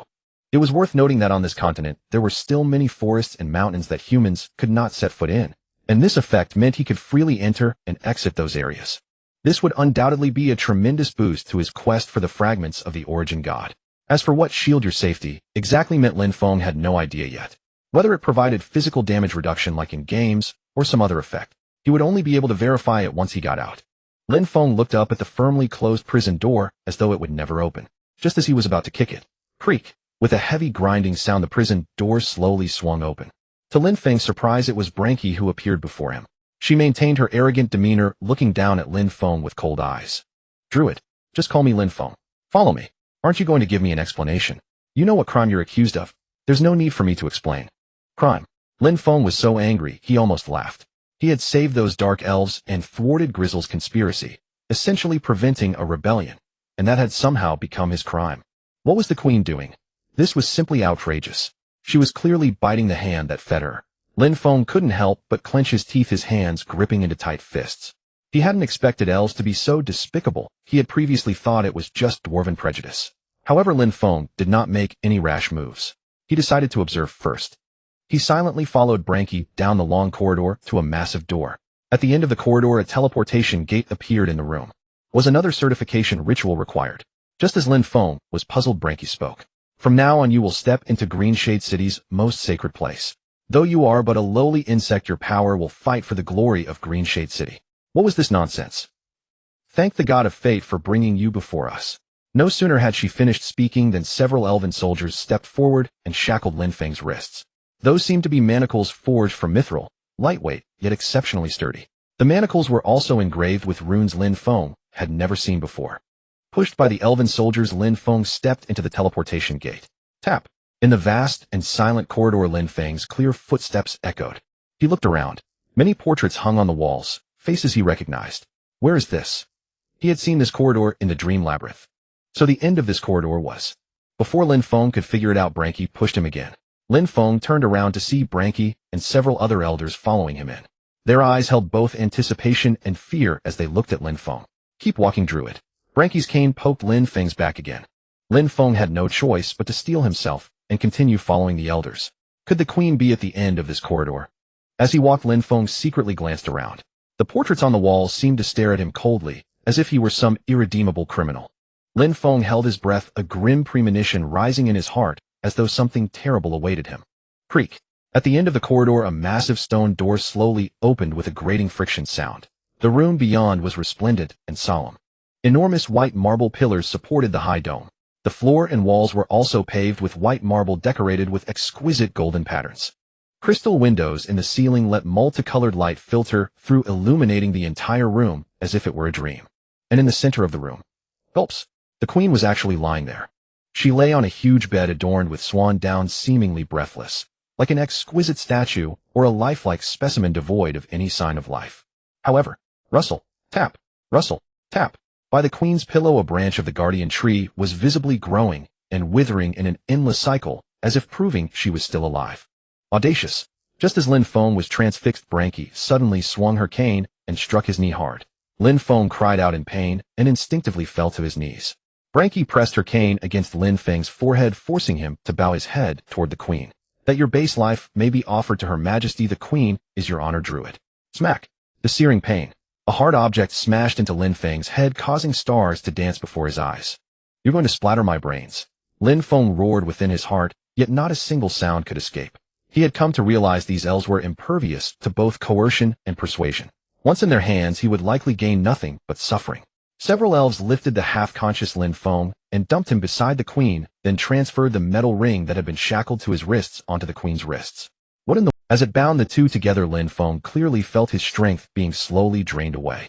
Vitality, magical power, purifying force. All of my strength is being siphoned from me. Lin Feng was greatly alarmed. When he had worn this metal ring alone, before he had not detected anything unusual. Now it became clear. This was plainly an evil apparatus designed to extract power. No wonder I felt so dizzy earlier. It wasn't merely the aftermath of being beaten, but rather the result of my strength being drained. Lin Feng finally understood. Is her condition stable? Brandy's voice came from nearby. Yes, extremely stable. An elf was taking her pulse and replied with respectful reverence. Be careful. Yes, Lady Brandy. Several elves began igniting a strange incense above Lin Feng's head. Wisps of smoke curled upward, making him feel even more dizzy and disoriented. What kind of incense is this? White sandalwood? Agarwood? Or perhaps? Lin Feng strained to identify it, but his head grew heavier with every breath, his eyelids growing increasingly sluggish. Am I about to die? A flicker of despair flashed through Lin Feng's mind, though he quickly dismissed the thought. Wait, Lin Feng suddenly realized something, and his expression darkened immeasurably. They intend to channel my strength into the queen. That notion struck like lightning, shattering the fog before Lin Feng's eyes, and instantly illuminating everything. Damn those elves. They actually intend to use me as a life-extending battery for the queen. Lin Feng was filled with shock and fury, yet utterly powerless to act. He felt his consciousness gradually swallowed by darkness. His eyelids grew heavier and heavier, until unable to resist the overwhelming drowsiness, he slipped into a deep slumber. Dalen Sylvanus awoke in an unfamiliar place. Where is this? Surrounded by pitch blackness, it took him quite some time to adjust to the darkness. Faintly, he could make out several familiar statues, standing not far away. Those are the elven heroes who guard Greenwood City. Dalen recognized the statues, growing even more bewildered. Could this be the underground crypt beneath the royal palace? How did I come to be here? Dalen looked around in bewilderment, murmuring to himself. Dalen! An ethereal voice suddenly echoed beside his ear. That voice was ethereal and intangible, yet carried an undeniable authority that made one involuntarily wish to prostrate oneself in worship. Queen, Your Majesty. Dalen, there was a trace of satisfaction in Diantha's voice. You have always enjoyed listening to my teachings since childhood, did you not? Of course, Your Majesty. I have always held your teachings close to my heart. Dalen replied reverently. Although during this recent period I have had no opportunity to pay my respects to you. Hush, Dalen. We shall catch up later. Diantha interrupted him. For now I need your assistance. Your Majesty, speak, and I shall face fire and water without hesitation. Dalen answered without a moment's doubt. The Queen's every request was for him the highest command. Lend me your body. Diantha's voice remained calm, yet it struck like thunder in Dalen's ears. What? Dalen suspected he had misheard and stared blankly, asking, Lend you my body? How could that be possible? It should have been your mother who responded to my summons. But now only you can resonate with me. Diantha, I am willing. Dalen answered instinctively. Though he did not know exactly how the Queen intended to borrow his body, he was ready to sacrifice everything for her, even his life. I knew you would agree, my dear child. A hint of amusement permeated Diantha's voice. Come with me, and let us rescue your friend together. Friend? Dalen was even more puzzled. Friend? Who? It is Lin Feng. Lin Feng. Hearing that name, a series of chaotic images flashed through Dalen's mind. Right, they were ambushed by a dark elf child while on their way to the final dark elf village, and then... Hush, Dalen. Calm yourself. Diantha's voice arrived just in time. That child was me. What? Your Majesty, are you saying you were that dark elf child? Dalen was utterly astonished. How could this be possible? The noble queen could never be a lowly dark elf. I understand this is difficult to grasp, but I simply do not have time to explain further. Diantha, sleep now, my child. When you awaken, everything will be over. Dalen slowly closed his eyes, allowing darkness to consume him entirely. He could feel a powerful force invading his body, reshaping his very soul. Queen Diantha's soul successfully took possession of Dalen's body. She opened her eyes, silver light gleaming coldly within them. This body is quite acceptable. Diantha moved her limbs about and nodded with satisfaction. Diantha turned and made her way deeper into the crypt, where a secret passage led out of the royal palace. Jiu. Lin Feng dreamed that Jiu was fluttering around in front of him, its round little body paired with an unusually long purple tail, feather, looking quite comical no matter how you saw it. Ha ha.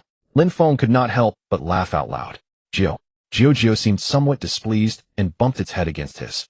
Ouch, you little rascal, are you trying to murder your master? Lin Feng rubbed his head and grabbed Jiu in one swift motion. Wait. Lin Feng suddenly came to his senses. Jiu, why are you here? He clearly remembered being knocked unconscious by the elf elders and used as the queen's power source, so how could he suddenly dream about Jiu? Jiu struggled fiercely for a moment before breaking free from Lin Feng's grasp and flying onto a large tree's branch to groom its feathers. This tree is... Lin Feng gazed at the towering tree, filled with confusion. The tree rose high into the clouds with lush branches and foliage emitting a soft green radiance. The guardian tree that protected Levine City. Drawn by an inexplicable force, Lin Feng approached the base of the guardian tree and gently touched its rough bark. In that instant, flowers on the guardian tree burst into bloom, releasing dazzling light. Countless images flooded Lin Feng's mind. Memories of the guardian tree itself, and the complete history of Levian City. He witnessed Queen Dianta's birth, her coronation as ruler, and also caught sight of moments when the guardian tree was merely a single branch of the world tree. So it was that the queen and the guardian tree shared an eternal bond, with the guardian tree originating as part of the world tree. Lin Feng finally grasped the complete truth. Thus the queen became trapped within the dream labyrinth, since it remains an extension of the world tree and the source of her power. Those elf elders intend to seize control of Levian City, while the queen is weakened. I understand now. I must locate the queen immediately and halt this. But where lies this dream labyrinth, and how might I enter it? As Lin Feng pondered deeply, a familiar voice echoed near his ear. Lin Feng, who is there? Who calls my name? Lin Feng's heart raced. Could it be the queen? Yet how would she know my name? Smack! A sharp slap struck Lin Feng's face, pulling him from his reverie. Oh! Lin Feng clutched his cheek and groaned in pain. You're finally awake. A cold voice whispered near his ear. Lin Feng looked up to find Dalian standing before him, a sneer playing on his lips. You struck me. Lin Feng stared at Dalian in disbelief. How dared he lay a hand on him? This amounts to attempted murder. Lin Feng clutched his swollen cheek, wincing from the pain, yet speaking with a touch of irony. Forgive me, I still struggle to control this body. Dalian's expression held a trace of apology, but his voice was impossibly gentle, coaxing, like one would comfort a child, leaving Lin Feng deeply uncomfortable. Wait, you're not Dalian. Lin Feng eyed him warily. Though Dalian was usually courteous, he would never appear this benevolent. The contrast was too stark, raising Lin Feng's suspicions. Indeed it is I. Dalian's smile grew even gentler, his eyes gleaming with grandfatherly warmth like that of a kind elder. Lin Feng shivered inwardly and stepped back half a pace. Your Majesty the Queen, Lin Feng asked tentatively, an incredible suspicion forming in his mind. I knew you would recognize me. It was Queen Dianta's voice, not Dalian's, carrying a hint of satisfaction and amusement. What is happening here? Lin Feng grew even more bewildered. How could the queen inhabit Dalian's body? It's a long story. Let's address the immediate problem first. The queen gestured toward the life cord binding their wrists, her expression turning grave. Lin Feng finally noticed his strength continuing to drain away, and his heart sank. This artifact was indeed sinister. But this appears to be forged from mithril. Lin Feng frowned. Mithril is an extraordinarily rare magical metal, nearly unbreakable, and he doubted he could break free from it. You have keen eyes. This is indeed crafted from mithril. The queen nodded, confirming his suspicion. The life cord can only be forged from mithril to draw forth powerful energy. Indeed, both its creation and use are now strictly forbidden. So that explains it. Lin Feng suddenly understood. No wonder he had never encountered such an artifact before. It was simply prohibited. And this incense. The queen seized the censer above Lin Feng's head and blew fiercely, scattering the ash entirely. Lin Feng immediately felt vastly refreshed, the prior drowsiness completely dispelled. It seemed this incense was also meant to control him. I had believed that once Grizzle perished you would be freed from the dream labyrinth. Lin Feng voiced his lingering doubt. He had always thought the queen remained trapped in the dream labyrinth due to Grizzle's interference. I have been lost within the dream labyrinth for far too long, came the queen's weary response, as though recalling unpleasant memories. Even after regaining consciousness, one requires time to fully awaken, much like a comatose patient. Moreover, the queen paused, a bitter smile crossing her face. I encountered certain obstacles along the way. Those elders, I presume. Lin Feng guessed immediately. Beyond those stubborn old men, who else could impede the queen? I understand what they seek. The queen sighed, her voice heavy with helplessness. With the end of days approaching, they grow desperate for a solution. They disapprove of my sanctuary for the dark elves, yet I comprehend their perspective, for in their eyes dark elves remain foreign and a latent danger. But dark elves are also subjects of Levian City. Lin Feng could not remain silent. He had witnessed their kindness firsthand. They were no different from ordinary elves, merely people yearning for peace and happiness. Indeed, if only Brandy shared your understanding. The queen's tone carried deep resignation. Unfortunately, age hardens one's convictions and obscures reality. They concern themselves solely with immediate gains while remaining blind to the distant horizon. Should a tree grow ancient, it may yet become a spirit, yet, when humans age, they only grow more bewildered. Lin Feng muttered under his breath, unable to fathom the rigid thinking of those elderly traditionalists. You speak wisely. The queen nodded in agreement, a flicker of helplessness in her eyes. If those elders truly cared for the nation, they would harness the dark elves' power rather than treating them as burdens, squandering their gifts and abilities. As she spoke, the queen placed her hand upon the life cord, and a verdant flame erupted from Dalian's fingertips, pure and teeming with vitality, as if holding boundless energy within. As the queen intoned a low chant, the flames grew ever more fierce, nearly reaching the ceiling and illuminating the entire chamber. Could Dalian truly possess such formidable power? Lin Feng was astounded. He had always regarded Dalian as merely an ordinary elven noble, never imagining such latent power resided within him. The green fire slowly melted the magical runes upon the life cord. Once radiating cold malice, they now dissolved as swiftly as ice yielding to sunlight. As the runes faded away, Lin Feng felt the binding force loosening gradually. The queen was breaking the life cord's hold over him. Though it may sound impolite to say Her Majesty the Queen's power is truly formidable, Lin Feng couldn't help but exclaim. To dispel the magic of the life bind so effortlessly, this power must far exceed human imagination. This is not my power, but rather Dalian's latent potential. The queen smiled and shook her head, though a hint of pride lingered in her voice. He harbors immense natural power within him, it simply has not been fully awakened yet. Were it my power, I wielded these runes would have disintegrated long ago. There'd be no need for such elaborate measures. Lin Feng found himself at a loss for words. He could tell the queen wasn't boasting, she was simply stating a fact. Yet this only deepened his astonishment. Could Dalian truly harbor such extraordinary potential? Am I boasting? The queen asked with a knowing smile, her eyes twinkling with mischief. Yes, quite obviously so, Lin Feng replied without hesitation. Never before had he witnessed the queen display such a girlish expression, and he couldn't resist teasing her. The queen chuckled softly and helped Lin Feng to his feet. It's fortunate you arrived when you did. Had you lingered even a moment longer, all your strength would have been drained from you, and you'd never have awakened. The mere thought sent a chill down his spine. Lin Feng spoke with lingering dread. He had no intention of becoming the queen's living battery, trapped in eternal slumber. It seemed he had narrowly escaped that very fate. He quickly cast forest renewal upon himself, and a wave of warm energy flooded his body. His breathing grew smoother, and the weakness from having his power siphoned away completely dissipated. Now it's your turn to help me. The queen gazed at her own sleeping form on the bed, her voice soft, yet tinged with supplication. What must I do? Lin Feng asked. Simple enough. You and Dalian will work together to restore my strength, the queen explained, walking toward the bedside. She looked down at her sleeping self with complex emotions dancing in her eyes. My body is currently in stasis, unable to circulate magic naturally, the queen explained. All you need to do is channel your magical energy into mine and help restart my circulation. I understand. Lin Feng nodded. Following the queen's instructions, he took hold of her sleeping hand while reaching for Dalian's with his other. The queen also reached out, clasping both of their hands so that all three formed a triangle. Until I awaken, whatever happens, do not cease channeling your magic. The queen's voice turned grave. Otherwise my soul may never return to this vessel, and the consequences would be unthinkable. The moment those words faded, the queen's figure vanished. Dalian's eyes, now restored to their natural green, blinked blankly at Lin Feng, clearly bewildered by what had just occurred. Lin Feng. Dalian called out his name in a dazed confusion evident in his gaze. He clearly had no understanding of what had just transpired. Do you still intend to call me Lord Lin Feng? Lin Feng regarded him with an ambiguous smile. He knew the queen's spirit had departed from Dalian's body, and he had reverted to his usual proud, elven demeanor. I was wrong this time. I should not have acted without authorization. Dalian bowed his head, his tone heavy with remorse.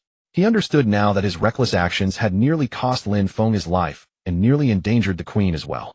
That's not entirely fair either. Without you we'd still be completely in the dark, Lin Feng said, patting his shoulder reassuringly. Had you not risked everything to bring me here, I'd likely still be foolhardily serving as a power source for those elders, none the wiser. You know what needs to be done, correct? Lin Feng asked, looking at Dalian. Dalian nodded. Though the queen's spirit had departed, he still remembered everything that had transpired, and understood clearly what mattered most. Following the queen's instructions, both began channeling their magic. Lin Feng's energy flowed into Dalian, whose magic then channeled toward the queen, while her energy cycled back into Lin Feng. A perfect loop. Boom. At that moment, the doors to the bedchamber burst open with a deafening crash. Trouble. Someone's coming. Lin Feng's heart raced as he spun around to see who dared intrude at such a moment. A squad of elven soldiers stormed in with fierce determination, led by the cold-blooded captain, who served as Blank's trusted lieutenant. Damn it, of all times. Lin Feng cursed inwardly. This was the critical moment. They absolutely could not break the magic transmission, or all their efforts would be undone. Cursed one, I rely on you. Lin Feng roared to his shadow. He knew now that only Daimakushal's power could hold back those elven soldiers. Whoosh. A massive plume of black fire erupted from Lin Feng's shadow, instantly consuming the invading soldiers. Not a single cry escaped their lips before they dissolved into ash. Ha ha. Daimakushal's manic laughter echoed through the bedchamber. At last I can stretch my limbs again. This is bad. Lin Feng watched the raging inferno of black fire, dread rising within him. Daimakushal's power was far too destructive. It might consume the entire palace. Stay calm, Dalian. We cannot give up now. Lin Feng gripped Dalian's hand tightly, encouraging him. The queen still needs our help. We must not falter at this critical moment. Dalian gritted his teeth, focusing his spirit as he channeled more magical energy toward the queen. Now was not the time for fear. They had to endure until she awoke. The queen's fingers twitched slightly as though spring had returned to withered wood, a faint glimmer of vitality. It was working. Lin Feng felt a surge of hope and immediately increased his output. Victory was within reach. They had to hold on. Who dares desecrate this sacred ground? A thunderous voice of wrath erupted through the bedchamber like a bolt of lightning. Lin Feng turned to see Blank striding in with a group of elven elders, their faces ashen, with barely contained fury blazing in their eyes. They clearly already knew what had transpired. Damn it, it's Blank. Lin Feng's heart sank. Blank's strength was unfathomable. Daimakushal likely stood no chance against her, let alone the powerful elven elders accompanying her.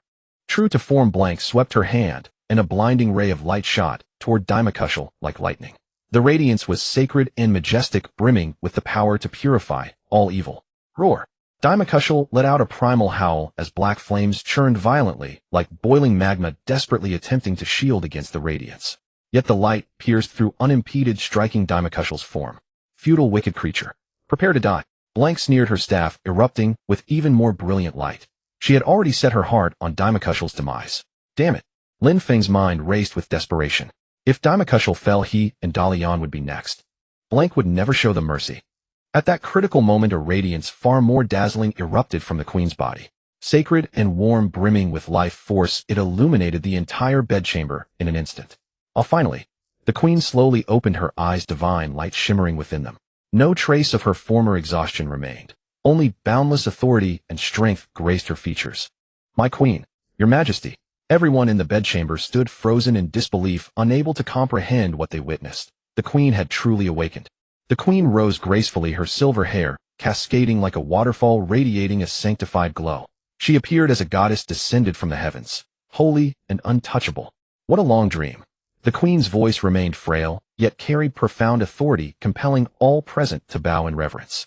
Click! The staff slipped from Blank's grasp and fell to the ground. She stared at the queen in utter disbelief, her eyes wide with shock and terror. She could never have imagined the queen would awaken under such circumstances. The queen bent to retrieve the fallen staff, a faint smile gracing her lips. That noble, elegant expression sent an involuntary shiver down Blank's spine. Now it is time for me to fulfill my duties as queen. The queen's voice echoed throughout the hall, lingering long after she spoke. If you truly wish to recruit talent, I advise your majesty to think twice. Upon hearing these words, the entire hall was stunned. Such arrogant words actually came from a human. However, the queen did not grow angry. Instead, she gazed at him with keen interest. He was Lin Feng, a druid from another world. Lin Feng, neither humble nor overbearing, made a request to the queen: convene the representatives of the dark elves from the surviving villages as soon as possible. Knowing time was of the essence, the queen readily agreed. The portal's glow illuminated one by one as representatives from each village, elderly chieftains and young appointees thrust into leadership during crisis, stepped cautiously into the magnificent palace. Lin Feng immediately spotted an acquaintance in the crowd, Louisa, the representative from Village 7. She surveyed her surroundings with visible reluctance, clearly unimpressed by the golden splendor. Druid, Louisa said coldly. Just call me Lin Feng. Humph. She shot him a contemptuous glance without acknowledging it. I heard you were the one who invited us. It is Her Majesty the Queen's benevolence that summoned you all. How extraordinary that a queen would invite dark elves into her palace. So the rumors calling us calamity have been proven false. Rumors like that exist. Lin Feng pretended to be astonished. Those elves are truly beyond foolishness. Louisa's tone dripped with sarcasm. Lin Feng chuckled at her and offered her a cup of fine tea. Today is worth looking forward to.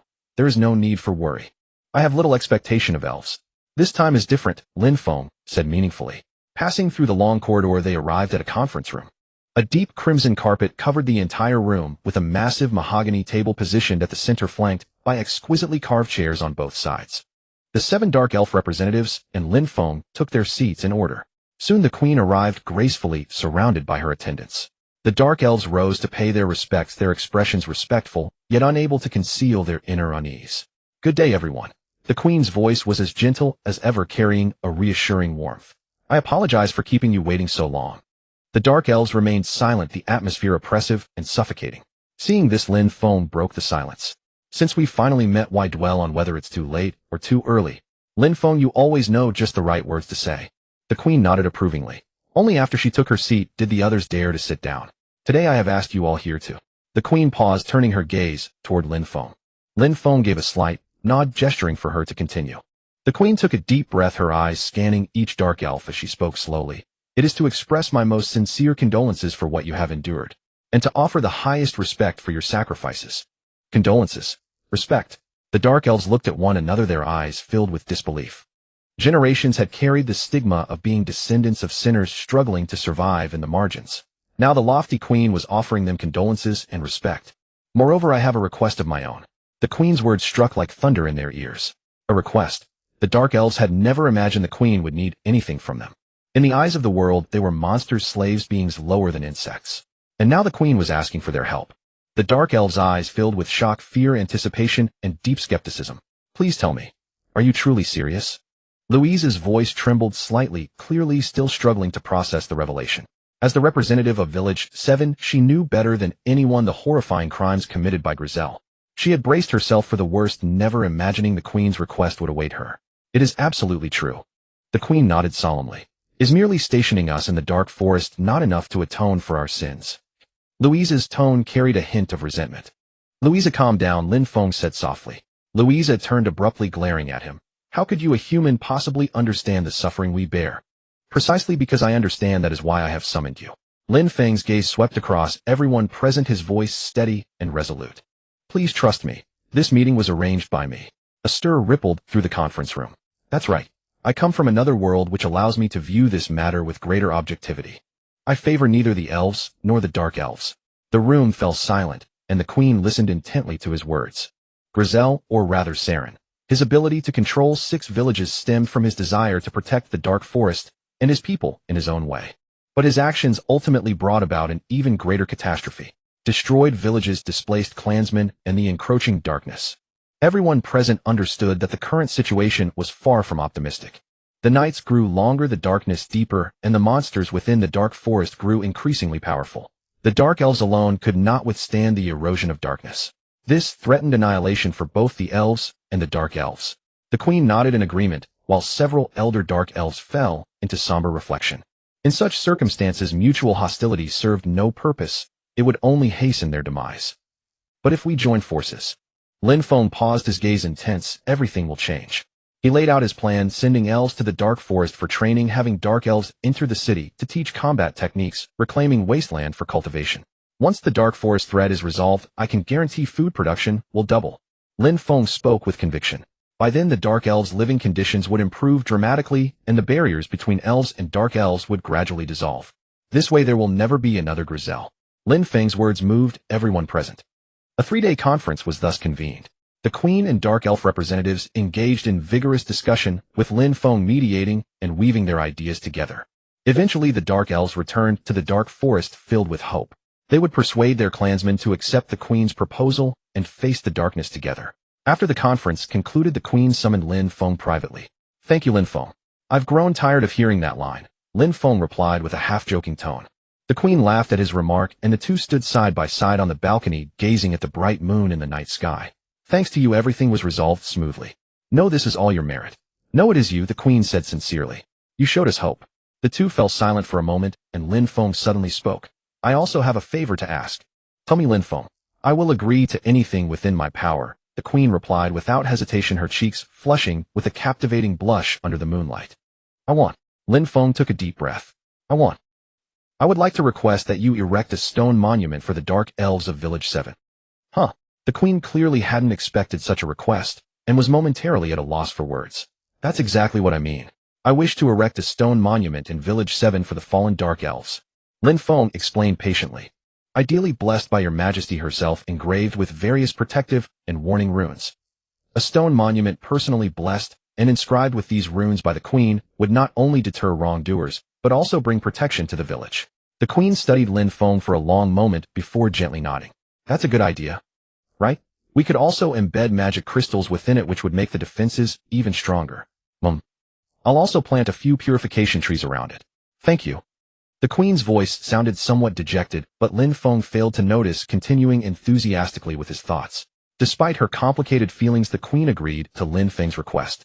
She invited dwarf craftsmen to carefully carve a stone monument and personally inscribed blessings and runes upon it. The monument was ultimately placed in Village 7, where the former village chief's mansion now stood as nothing but ruins. There the stone monument rose from the wreckage, emitting a faint glow.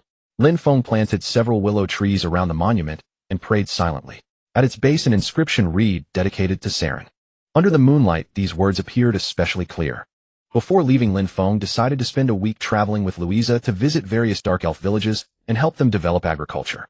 For generations, the Dark Elves had relied on hunting and gathering for survival, enduring extremely harsh living conditions.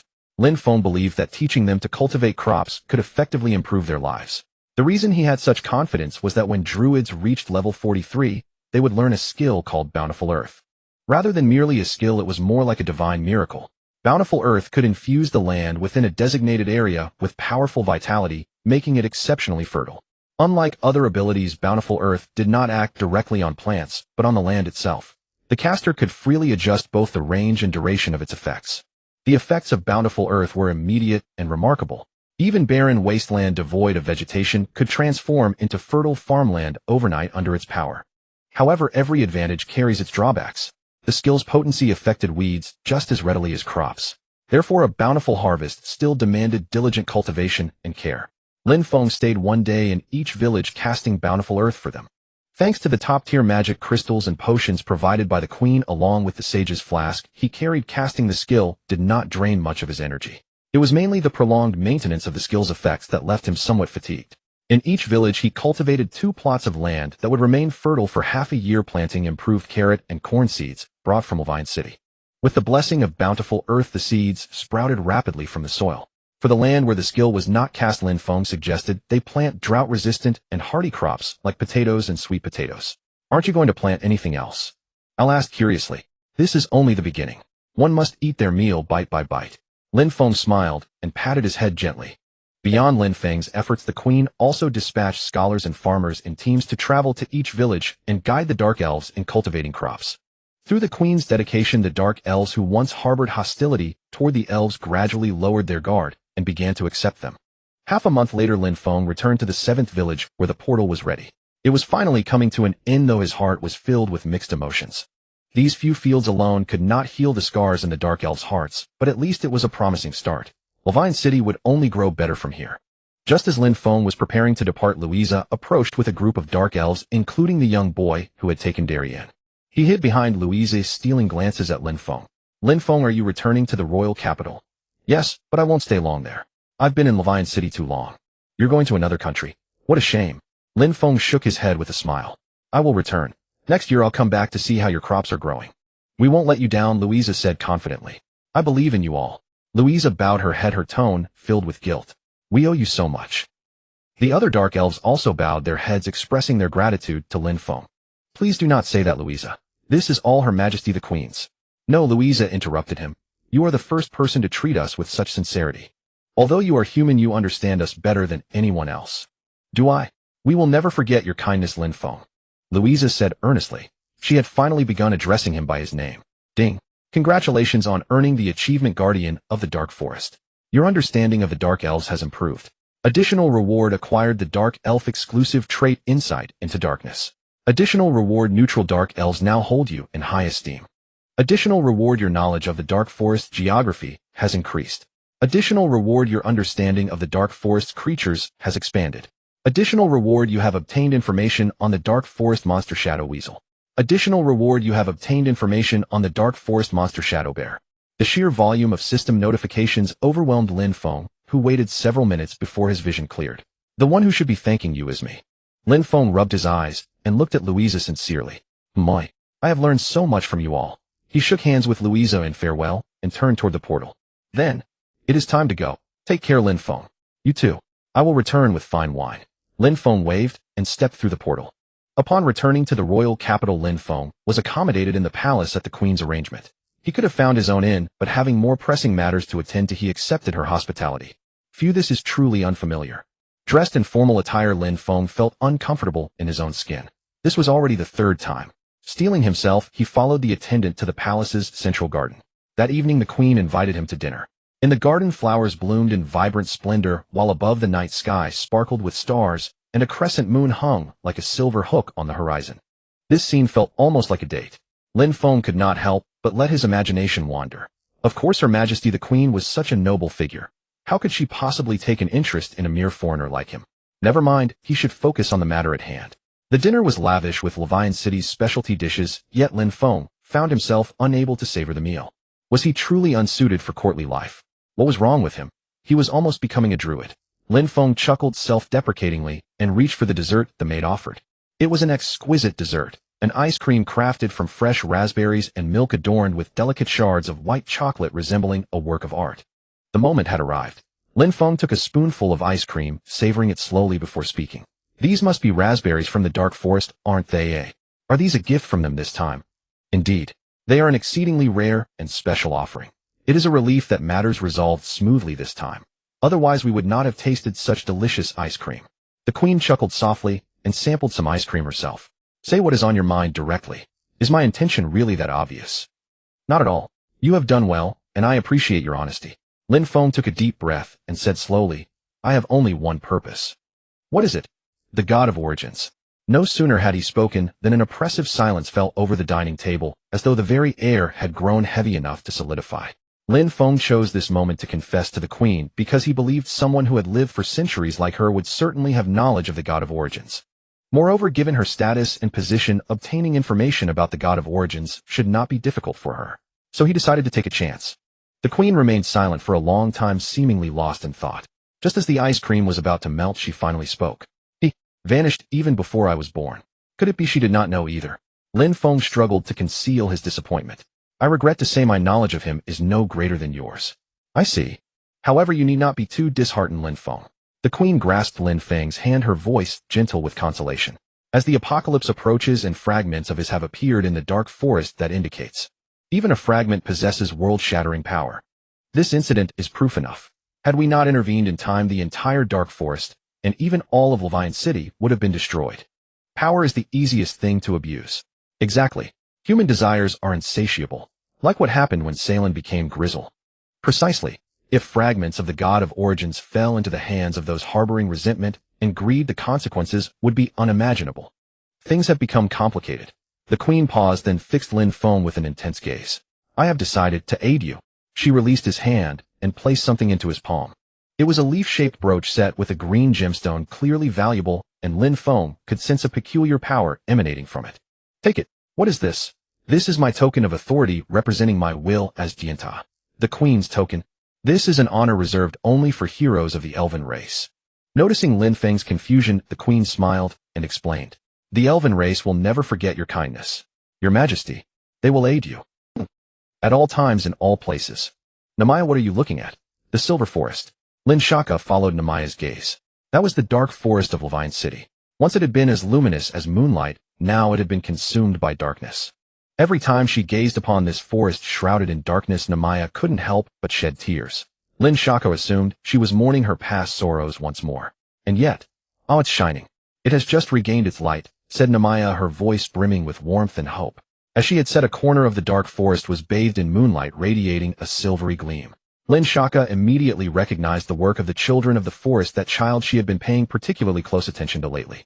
I truly wish this light could illuminate that place. Lin Shaka understood that Namaya's, that place, referred to the Moonlight Temple, the spot they had once loved visiting the most.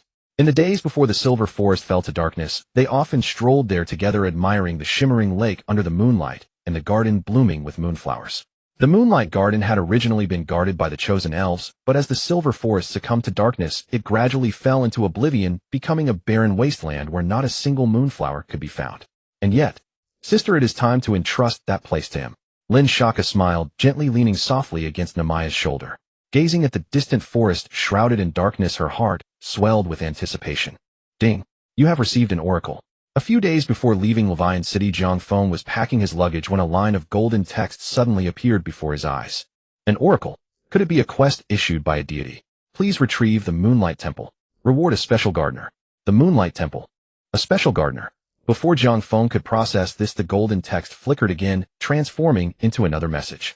in the depths of the dark forest. Upon the land closest to the moon, a lake where moonlight cascades, a garden kissed by moonlight. The goddesses sing there, singing of eternal life, singing of eternal peace. The goddesses sing there. Accompanied by melodious music, the words drifted through the air, ultimately transforming into a radiant beam that formed a portal. Is this telling me to go in?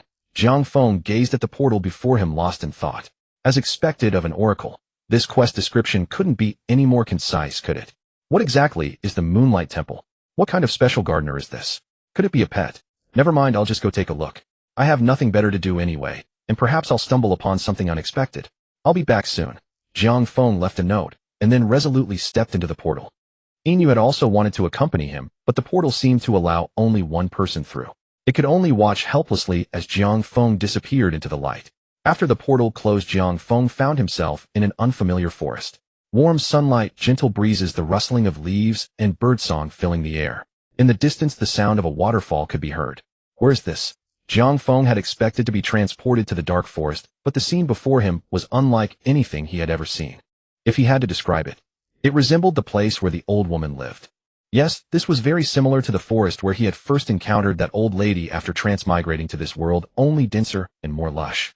Back then he had been worked like a beast of burden every day with no time to enjoy the scenery. He wondered how that old woman was doing now. Though she had treated him like a servant, she had taught him some druidic skills. On occasion, Jiang Feng would think of her. She wouldn't have gone hunting some maple bear and been torn to pieces, would she? She wouldn't have, right? That old woman may have had a strange personality, but she certainly had her strength. What am I even thinking about? Jiang Feng shook his head, dismissing the tangled thoughts in his mind. Just then he noticed what appeared to be a structure at the center of the lake. It was an oddly designed building with a crescent moon carved upon its roof. It should be the Moonlight Temple mentioned in the oracle. Jiang Feng stepped onto the water lilies on the lake's surface and arrived before the temple. Inside the temple stood two statues. Upon the forehead of one was carved a crescent moon, and upon the other a leaf, likely representing the two goddesses Namaya and Lin Shaka. Was it you who summoned me here? Jiang Feng asked the statues. However, the statues showed no response. I suppose I was overthinking it. Jiang Feng began to carefully examine the temple. Inside, various offerings were displayed: fruits, flowers, exquisite fabrics, gems. I didn't know this world still had temples dedicated to two goddesses. Generally, a temple would only enshrine a single deity. Yet this temple simultaneously honored two goddesses, which was highly unusual. What exactly was this place? Full of questions, Jiang Feng walked out of the temple. However, the moment he stepped outside, the scene before him underwent a dramatic transformation. The once vibrant forest filled with birdsong and fragrant flowers had vanished, replaced by a desolate wasteland. Even during the day, the place was as dark and lifeless as night. What is happening? Jiang Feng turned around in disbelief. The once magnificent temple had become dilapidated, as if it could collapse at any moment. I knew it wouldn't be that simple. So what he had seen earlier was merely an illusion. This quest must require him to restore the temple. These deities really know how to make things difficult for people. Jiang Feng looked up at the sky and sighed helplessly. How am I supposed to fix this? If only he could find some elves to help. But he had no idea how to return, nor how to contact those elves. Jiang Feng recalled the poem he had seen before the portal opened upon the land closest to the moon, the lake, where moonlight cascades, the garden kissed by moonlight. The lake had dried up, the garden had withered. Could it be that he needed skills to repair it? Should he fetch some seeds and water from the dimensional garden? Jiang Feng immediately attempted to open the dimensional garden. Or rather, he wanted to open it. As expected, it wasn't that simple. He discovered that his magical power was restricted here, making it impossible to use any skills. He glanced around uneasily, and a sense of foreboding rose in his heart. If he couldn't use skills, then he would have to dig with a hoe. Wait, he didn't have a hoe. Just as Jiang Feng was at a loss, his foot seemed to bump into something. Looking down, he saw a round object lying on the ground. It resembled a giant mushroom larger than an adult's fist, colored an unremarkable pale green, somewhat like marshmallow. No, rather than marshmallow, it was more like a deflated balloon. Jiang Feng casually picked it up. Pop. The thing made a strange sound. And it seemed to be moving. Curious, Jiang Feng turned it over. This isn't a mushroom. It was a strange creature shaped like a green marshmallow with two black bean-like eyes and a tiny sprout growing on top of its head. Not only that, it actually had limbs. Though short, they were indeed arms and legs. Could this thing really walk? Jiang Feng played with the strange creature, his heart full of confusion. He had lived in another world for so long and considered himself well-traveled, yet this was the first time he had ever encountered such a creature. Woo-woo. I'm sorry. Was I too rough with you? The little creature curled up sorrowfully, becoming even more shriveled. I am sorry. Are you alright? Poo-poo-ee. Wait. Jiang Feng hurriedly searched his pockets. Fortunately, he had a bag of dried fruit on him. He took out a piece and placed it into the little creature's mouth. And then, poof, the little creature's body instantly expanded, becoming like a real marshmallow. Jiang Feng gave it all the remaining dried fruit. The little creature seemed terribly hungry and devoured it voraciously. Pop, are you okay? That's great. Jiang Feng set the well-fed little creature on the ground. It happily hopped and danced, circling around Jiang Feng. This little one was completely harmless and had very low vigilance. Could it really survive in the perilous dark forest? No, is it even a living creature? Jiang Feng helplessly pried it off his leg. Stop it, I don't have any more dried fruit. Pop. Yet the little creature seemed unable to understand him, continuing to cling tightly to his leg. After several attempts, Jiang Feng couldn't shake it off, so he finally gave up. Poo-poo. And so Jiang Feng brought this strange marshmallow-like creature and began searching for clues to restore the temple across the barren land. He arrived at a relatively fertile patch of land, squatted down, and scooped up a handful of soil, yet felt not a trace of vitality. Without the ability to use skills, how can I fix this? Jiang Feng despondently scattered the soil from his hand onto the ground. Pop. Huh. Uff. At that moment, something miraculous unfolded. The little creature named Poo-Poo actually hopped onto that pile of soil. Using its tiny stubby arms, it diligently pawed at the earth, then gently cradled a withered blade of grass in its embrace. The next instant, an emerald glow illuminated the mound of soil. Could it be? Lin Feng rubbed his eyes in disbelief and grasped another handful of dirt. This time he clearly felt that the soil in his palm was no longer dry as before, but had grown moist and fertile. It was Poo-Poo who had breathed life back into this dead land. There was hope. Lin Feng instantly felt revitalized. He rose to his feet and hurried toward the temple. He wanted to see if he could find some tools inside. Creak. Lin Feng pushed open the temple doors and began rummaging through everything. Thud, clatter, snap, rattle. Most of the items in the temple had long since rotted away. After expending tremendous effort, Lin Feng finally found a hoe that was barely usable. It seems I can only rely on myself. The land is watered with sweat. Lin Feng recalled words his grandfather had once told him in childhood. He gripped the hoe tightly, his gaze resolute. With Poo-Poo beside him, Lin Feng began to toil diligently upon this barren expanse. Poo-Poo seemed to relish this task, bouncing cheerfully behind Lin Feng and using its round little body to press and smooth the turned earth. Miraculously, wherever Poo-Poo touched, the soil grew impossibly rich and fertile, and plants long thought dead began to revive. What exactly is this little one? With him here, I can surely restore this temple. The only problem was that both he and Poo-Poo amounted to just one person, or rather one Poo-Poo. This garden was far too vast. Their combined strength, oh no, their sum of 1 + 1 was utterly insignificant. At this rate, when would they ever finish the task? If only he could use skills. Lin Feng gazed at the churning darkness along the garden's edge, his heart heavy with doubt. It must be that thing causing all this. The dark power, shrouding the entire dark forest, was especially potent here. Magic power does not exist in isolation. Oh, like air and water, it is an integral part of this world, boundless and inexhaustible. Yet the dark power here blocked the flow of magic, which is why he could not wield skills. It seems he could only take things one step at a time. Lin Feng glanced up at the setting sun on the horizon, hoisted his hoe onto his shoulder, and prepared to return for rest. Just then a line of golden text suddenly appeared before his eyes. Night falls.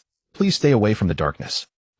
Lin Feng looked around and found that the once peaceful darkness had suddenly grown restless, as though something terrible was about to burst forth from the earth. So there were such dangers at night.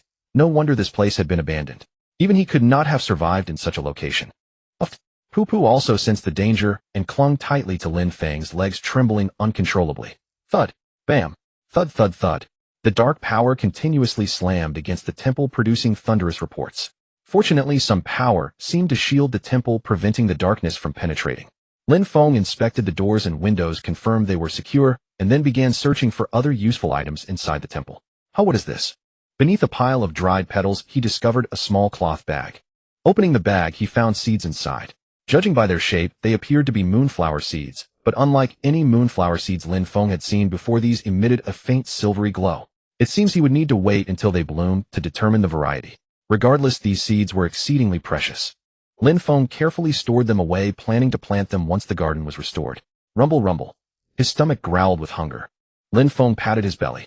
He had given all the dried fruit he brought to Poo-Poo, so there was nothing left to eat. With no choice, he lay down in a corner of the temple and drifted into a deep sleep on an empty stomach.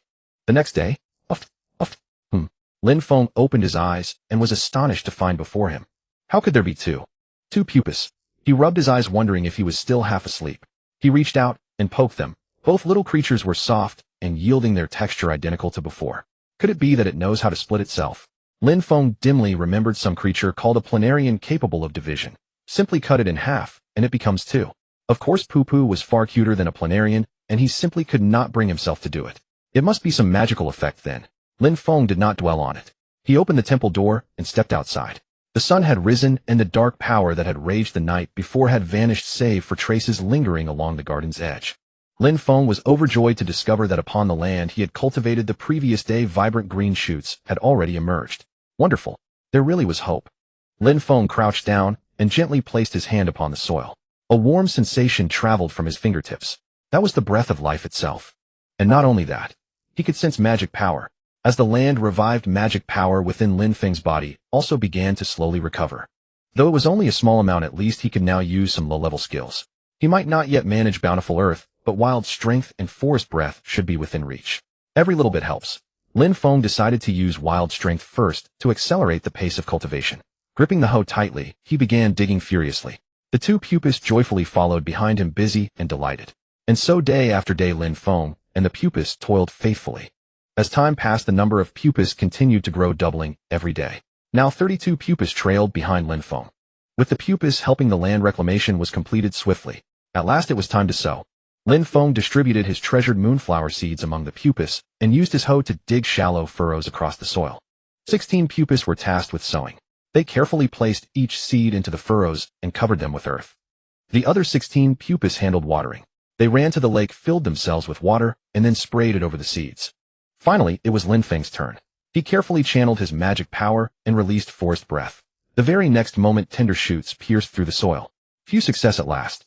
Lin Feng wiped the sweat from his brow, gazing at the thriving scene before him with a heart swelling with accomplishment. By evening they should have bloomed right. Lin Feng led the 32 pupas back to the temple. The moonflower seedlings had already formed buds, and it seemed would bloom very soon. Lin Feng watched all of this with deep satisfaction, much like an aging father beholding his children flourishing. The sun set and night fell. Regrettably, he would not live to witness the moonflowers in full bloom. Thud! Just then the sealed temple doors suddenly shook violently. Click! The door lock was opened, and the main gate slowly creaked open. How is this possible? Lin Feng quickly herded the poo-poo creatures deep into the temple, then rushed to the entrance. It was already night, with dark power ravaging everywhere. If they broke into the temple, the consequences would be unthinkable. However, when Lin Feng saw the scene outside the door, he was utterly stunned. Whoosh! Moonlight poured down, illuminating the entire garden. Those moonlight flowers, bathed in the lunar glow, radiated a dazzling silver shimmer. Moreover, the lake that had nearly dried up was now brimming with water. Reflected under the moonlight, its surface sparkled like a vast silver mirror. Lin Feng stared blankly at the breathtaking sight before him, so captivated that he momentarily forgot to breathe. A gentle breeze swept through, causing the moonlight flowers to sway. Their silver radiance rippled across the garden like waves. So beautiful. The dark power which had once roamed about like savage beasts had vanished without a trace. Only pure moonlight now covered the entire garden, and even the whisper of the wind had become as melodious as heavenly music. The poo-poo creatures that Lin Feng had driven deep into the temple also couldn't resist running out. Beneath the moonlight, they played joyfully, just like a group of innocent children. What is going on? Lin Feng gazed blankly upward at the sky, where a giant full moon hung high in the night sky, pouring its pristine light upon the earth, as if responding to his efforts. Congratulations, you have successfully repaired the moon temple. Goddess Nemia expresses her gratitude toward you. Goddess Linsaka expresses her gratitude toward you. The two goddesses will bestow their blessings upon you. Under the blessings of the two goddesses, your skill, Moonlight, has been enhanced. Under the blessings of the two goddesses, you have gained the ability to cultivate special moonlight flowers. You have received the key to the Moon Temple. You have earned a new title, Moon Gardener. You may enter the Moon Temple at any time. You can summon special gardeners. Darkness is receding. A string of system notifications left Lin Feng overwhelmed. Moonlight skill upgraded, can cultivate special moonlight flowers. Moon gardeners can summon special gardeners. This reward is incredibly generous. Lin Feng excitedly stepped out of the temple. Moonlight flowers swayed beneath his feet. Upon closer inspection, tiny sprites hid within the blossoms, smiling at him. Truly magical. Lin Feng glanced back at the temple. The once dilapidated structure had regained its former splendor, appearing especially magnificent under the interplay of moonlight and moonlight flowers. I finally understand why this place is called the Moon Temple, Lin Feng murmured, then raised his head to the sky and smiled with relief. The next day Lin Feng had recovered all his magical power. He planted purification trees around the garden's perimeter and positioned giant Venus flytraps and trap plants at key locations to defend against demon invasions. This way everything would be secure. Besides, he could enter the Moon Temple anytime, and he would maintain it later when he had time.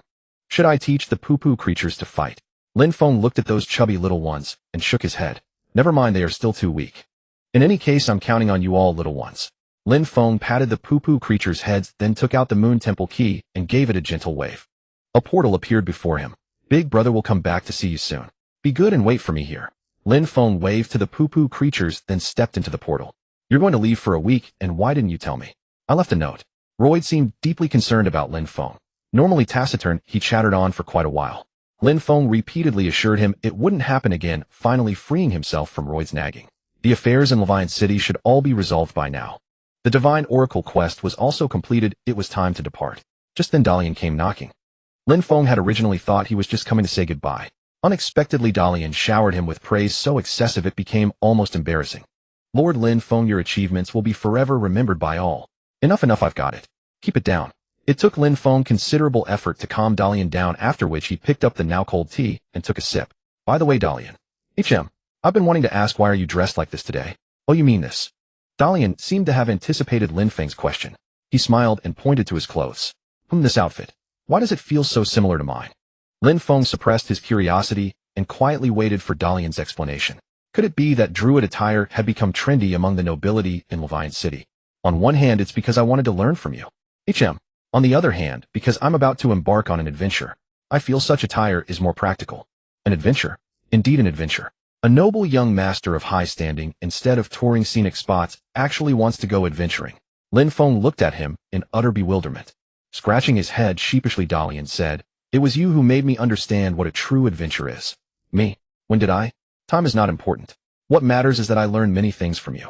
Fine, as long as you're happy. Although Lin Feng found it rather bewildering, Dalian's tone was exceedingly sincere. I've decided, like you, to embark on a true adventure. A true adventure? Exactly. Without relying on my status, position, or privileges, I will undertake a genuine adventure. Dalian, come to your senses. Without those things you are nothing. Lin Feng stifled his urge to retort and patiently listened to his grand proclamation. I want to witness the vastness of this world and experience all sorts of lives, just like you. Wait, when exactly did I witness the vastness of the world and experience all sorts of lives? Lin Feng once again restrained his urge to interject and continued listening to his speech. Then I will return to Levine City and contribute to its future. Well done. I also wish to rescue those dark elves enslaved by darkness. Oh, that's quite admirable. This lad has finally grown up. Lin Feng looked at him with feigned emotion. What a grand ideal, Darian. Huh? Is that so? I support you. I will work hard. I will always remember your teachings, knowing that no matter when or where you are watching over me. Oh well, don't think too much about it. Lin Feng chatted with Darian for a while and shared some of his adventure experience with him. Before leaving, Darian suddenly produced something and handed it to Lin Feng. What is this? It was a small flute. This is the flute of the Silver Forest, a family heirloom of ours. An heirloom? Why would you give this to me? Lin Feng hurriedly returned the flute to Darian. But Darian refused to take it. I am unworthy of the flute of the Silver Forest. What do you mean by that? Didn't you say this was a Sylvanus family heirloom? The Dark Forest was once called the Silver Forest. It is said that whenever night fell and moonlight cascaded down, the trees within the forest would transform into silver. Such a legend exists. Lin Feng tried hard to recall, but unfortunately he had not chosen the elf race when selecting his kind back then, so he was unfamiliar with certain secrets of the elves. The Sylvanus family has guarded the Silver Forest for generations. This flute of the Silver Forest is a treasure bestowed upon our family by the first queen herself. However, this Silver Forest ultimately became the Dark Forest. Our ancestors were also forced to leave that place. Ever since the Sylvanus family departed from the Silver Forest, this flute has been sealed away. For hundreds of years, no one has bothered with it, for we felt ashamed. But now the time has come. The darkness of the Dark Forest has already been dispelled. Wait, hasn't the darkness been fully dispelled yet? Because you have appeared, Lord Lin Feng. Why isn't this kid listening to me? It is you who have brought hope back to the Dark Forest. The elves and dark elves have joined forces to combat the darkness together, and the restoration of the Silver Forest is just around the corner. Darian grasped Lin Feng's hand, his gaze sincere and earnest. Therefore, please accept this flute of the Silver Forest. This is indeed a family heirloom. Is it really all right for me to accept it like this? Lin Feng felt a bit embarrassed under Darian's gaze. He cleared his throat and said, "You won't regret this later, will you?" "Of course not. Darien smiled and shook his head. Lin Feng had no choice but to put away the flute of the Silver Forest. He wasn't after some treasure from the first Elven Queen. It was simply that one couldn't refuse such genuine goodwill. By the way, this flute. Does it have any special effects? Effects? I misspoke. To Darien, this wasn't merely a tool. I mean, does it have any legends associated with it? Legends. I know. Darien said excitedly. It is said that whenever the flute of the Silver Forest is played, the plants in the forest will sing along and bear delicious fruits. Isn't that just playing music for plants to encourage growth? It seems I'll need to try it myself to see what effects it truly has. If it only promotes plant growth, then there's nothing particularly special about it. There's also this: my ancestor once played this flute and sent dozens of shadow wolves into a deep slumber. Oh, that's rather interesting indeed. So this flute possesses a hypnotic effect, and a rather powerful one at that. It can even hypnotize an entire pack of shadow wolves. Thank you, Darien. I will treasure it greatly. I am truly glad to have entrusted it to you. Darien's voice was filled with gratitude. The former playboy has now become mature and composed. This kid has changed so much. Lin Feng smiled and patted Darien on the shoulder. However, we haven't discussed the matter at hand yet. A slight smile played on his lips as he firmly grasped Darien's shoulders. Darien, my. No matter how close we are, accounts must still be settled. Huh. The reward for the quest, the reward. That's right. The Sylvanus family's commission has been completed successfully, and now it's time to collect the payment. Watching Darien's bewildered expression, Lin Feng couldn't help but laugh. Surely you haven't forgotten. So much has happened recently. It's no wonder you'd forget. But as the saying goes, even between close brothers, accounts should be clear. Pay up now. Why, yes. Preferably in cash. I'll go prepare it right away. MHM. In the future, when you go on adventures and take on quests, remember that you must earn your own rewards through your own efforts, understood? Understood. Lin Feng had taught Darien another lesson. After Darien left, Lin Feng received the Sylvanus family's payment as promised, a full 250 gold coins. This enormous sum was enough to drive any adventurer mad with excitement. As expected of the top nobility of Luin City, their generosity knew no bounds. Actually, Lin Feng wasn't short of money these days. He had earned quite a bit recently, and with his frugal habits he had comfortable funds on hand. But he was now searching for fragments of the origin god, and whether he could stably earn money by taking quests in the future remained uncertain. Therefore, the more money the better. I've already planned how to spend this money. While 250 gold coins was considerable if he needed to purchase some high-level magical items in Xuanji City, he doubted much would remain. Why buy magical items? I'm about to challenge those high-difficulty zones. The fragments of the origin god possess immense power, and they're most likely hidden within those dangerous areas. However, he only had 3 teammates, including himself. Those high-difficulty zones were such that even if the kingdom sent thousands or tens of thousands of soldiers, they might not be able to conquer them. Previously, he had been lucky enough to turn danger into safety each time, but that couldn't be guaranteed in the future. It would be best if he could recruit 1 or 2 more teammates. Even if he and Lloyd were formidable, 2 could hardly match 4. Ideally, he should recruit a mage. Even just 1 would suffice. Once he reached Xuanji City, he would inquire about suitable candidates. Magical items cost money, recruiting teammates cost money too. His 250 gold coins would likely run out soon. Lin Feng sighed helplessly. After enjoying VIP treatment in Luin City for several days, Lin Feng and his companions traveled in carriages provided by the Queen to the border. This was where the Bailan Empire, Luin City, and Xuanji City met. They transferred to carriages that Caitlina had prepared in advance at the border, then continued their journey toward Xuanji City. Storm. Long time no see. Storm was still energetic as before. It nuzzled against Lin Feng, affectionately exhaling warm breath from its nostrils. Lloyd looked at Storm and furrowed his brow slightly. This horse. Ah, you've seen it. Back in the cursed land, you stole my horse all to chase after it. Lin Feng deliberately brought up the past. Lloyd awkwardly averted his gaze. It was a special situation back then. I know. I ended up getting Storm anyway, so it turned out to be a blessing in disguise. Seeing the usually serious Lloyd wearing an embarrassed expression, Lin Feng couldn't help but laugh. Just kidding, don't mind me. You're kidding? You make it sound so real.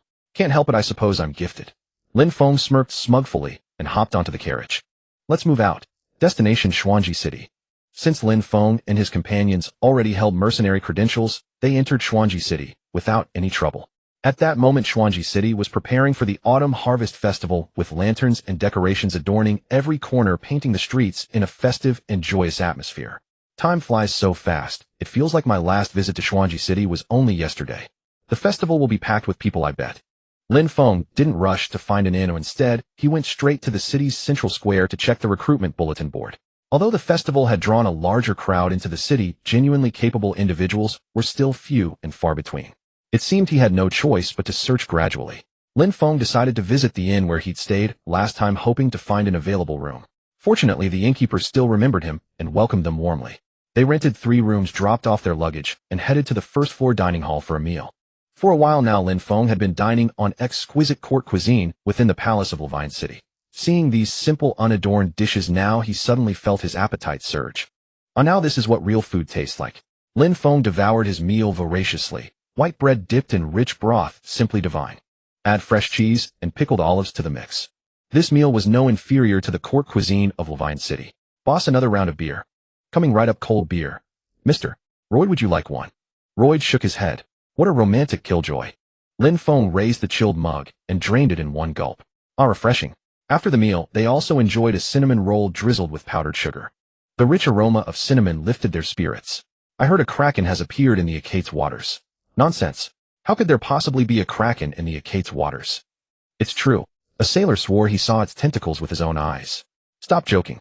If a kraken were truly there, those sailors would have been devoured long ago. I heard it from a reliable source. If we could capture it. Reliable. It's all gossip. Eat your meal and stop dwelling on nonsense. The conversation at the neighboring table caught Lin Feng's attention. A kraken in the Akate's waters. Lin Feng, Royd, and Iyer exchanged a glance. It must be Ken, right? Could that fellow have found the deep-sea dungeon too suffocating and decided to come out for some fresh air? Still, judging by their descriptions, Ken didn't seem to have hurt anyone, which was rather reassuring. It seems I'll need to have a spiritual communion with Ken tonight, ask how he's been doing, and give him a few words of advice.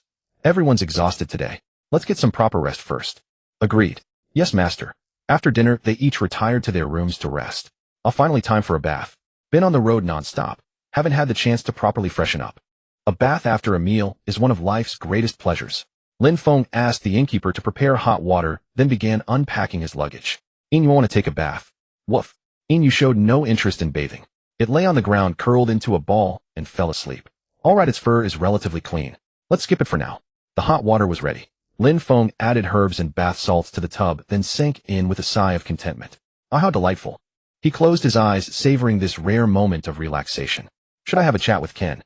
He pressed his palms together and began reciting a silent incantation. His consciousness gradually blurred. When he opened his eyes again, he had become Ken. Countless tentacles writhed in the water. The sensation was truly extraordinary. His field of vision had also shifted, leaving him slightly dizzy at first, but he quickly adapted. He began observing his surroundings.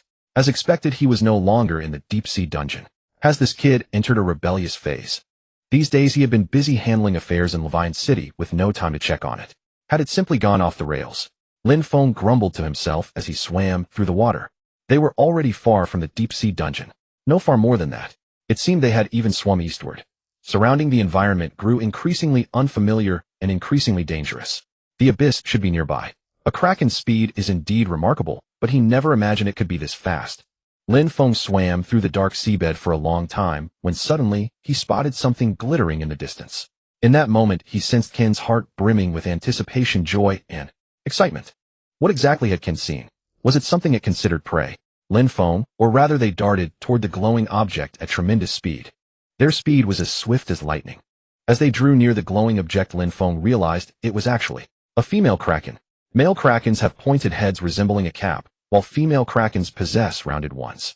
The kraken before him had a rounded head, and its body was slightly larger than Ken's. This kid has truly reached puberty. Kraken grow fast indeed, but he never expected it to be this fast. It had already found a mate. Kraken maturation rates and sizes vary greatly between individuals, making it no easy task to find a suitable partner. Ken's luck was truly remarkable.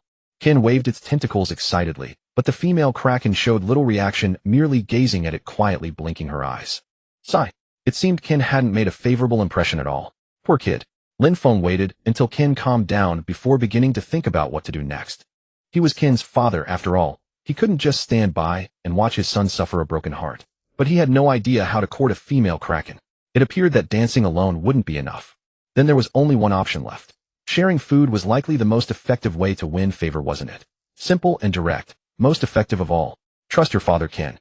Lin Feng and Ken's hunt resembled a bloody feast of gluttony. From the crimson maned lion to the massive polar bear, from the razor-sharp swordfish to the marrow bound in black seaweed, all became offerings upon this cannibalistic altar. Time passed unnoticed. When Lin Feng felt the marrows in the nearby waters had been nearly hunted to extinction by Qin, that female kraken finally stirred, gently swaying one of her tentacles in response to Qin's movements. Indeed, this approach worked best. Lin Feng felt a surge of secret delight within.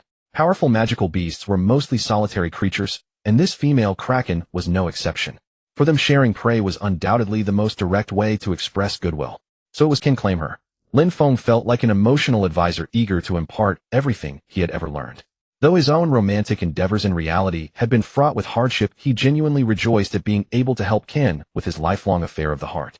Having resolved Qin's romantic predicament, Lin Feng began to fulfill his promise, conveying the rules of peaceful coexistence with humans to Qin. Do not approach the coastline. Do not harm humans. Do not attack ships. Remain in the deep sea as much as possible. Qin seemed rather dissatisfied with the final prohibition, likely uneasy about leaving that female kraken behind. The deep sea is still too dangerous for you, at least for now. After much persuasion, Lin Feng finally soothed Qin and ended their soul communication. He could only hope the lad would behave for a while and not lose himself in romance, forgetting his duties. Qin's growth rate far exceeded Lin Feng's expectations. Though kraken growth varied among individuals, Lin Feng had not stayed in Levine City long, yet Qin had already reached the stage where he could reproduce. A truly astonishing pace. It seemed not long before he would need to find a new home for him, Lin Feng mused to himself. If Qin continued to dominate the deep seas of the Qiyuan Alliance's waters, he would eventually wipe out all the marrows there, at which point it would be time to send him away. If he remained roaming these waters after reaching adulthood, who knew what chaos he might cause? At this thought, Lin Feng's heart grew heavy with mixed emotions. Perhaps the soul communication had drained too much energy, for the bathwater had grown cool without him noticing. Lin Feng gave himself a quick rinse, threw on a nightgown, and sat at his desk to take out his diary. He summoned a gentle breeze with forest breath to dry his hair, preparing to record the events of recent days. However, just as he was about to set pen to paper, the unexpected occurred. Whoosh! The bright candlelight extinguished without warning, plunging the room into darkness. Lin Feng's flesh crawled, and a chill ran down his spine. He set down his quill and scanned the surroundings warily, yet detected nothing unusual. Even Silver Moon merely looked around in confusion, offering no warning bark. Was this caused by forest breath? Lin Feng wondered. No, the wind was barely a whisper, nowhere near the candle. He relit the candle, assuming he had been overthinking. Yet the moment he picked up his quill again, whoosh, the flame died once more. Such successive disturbances could not be mere coincidence. Lin Feng rose abruptly and carefully inspected every corner of the room. Thanks to the dark vision ability granted by his guardian of the Black Forest achievement, darkness posed no hindrance to him. Kasuko. Nevertheless, Lin Feng dared not let his guard down. He summoned Dimicus Hell and gripped the dagger at his waist, slowly approaching the room's sole entrance, the window. Caw, caw, caw. Several distant crow calls echoed, mingled with the sound of wings slicing through the air. Could it be? Lin Feng's heart tightened as he threw open the window and gazed outward. A few black feathers drifted lazily through the night sky, vanishing in an instant. Damn it! Someone was watching him. Had they employed summoning magic? Lin Feng longed to drag the culprit forth immediately, but the crow had already flown far into the night. Snatching a pigeon perched beneath the eaves, he murmured a spell and released it toward where the crow had vanished. The poor creature, roused from slumber, had barely registered what was happening before being forced into service as a messenger, stumbling awkwardly into the night sky. I hope you can trace that crow. Lin Feng watched the pigeon's fading silhouette and prayed silently in his heart. He had barely escaped Levine City, only to encounter this upon arriving in Xuanji City. Being surveilled was an unpleasant feeling indeed.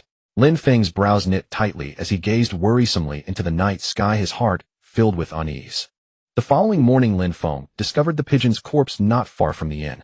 It had turned to charcoal as though consumed by fierce flames, clearly slain by some magic. An enemy lurks within Xuanji City. This was a warning from my adversary, a naked threat.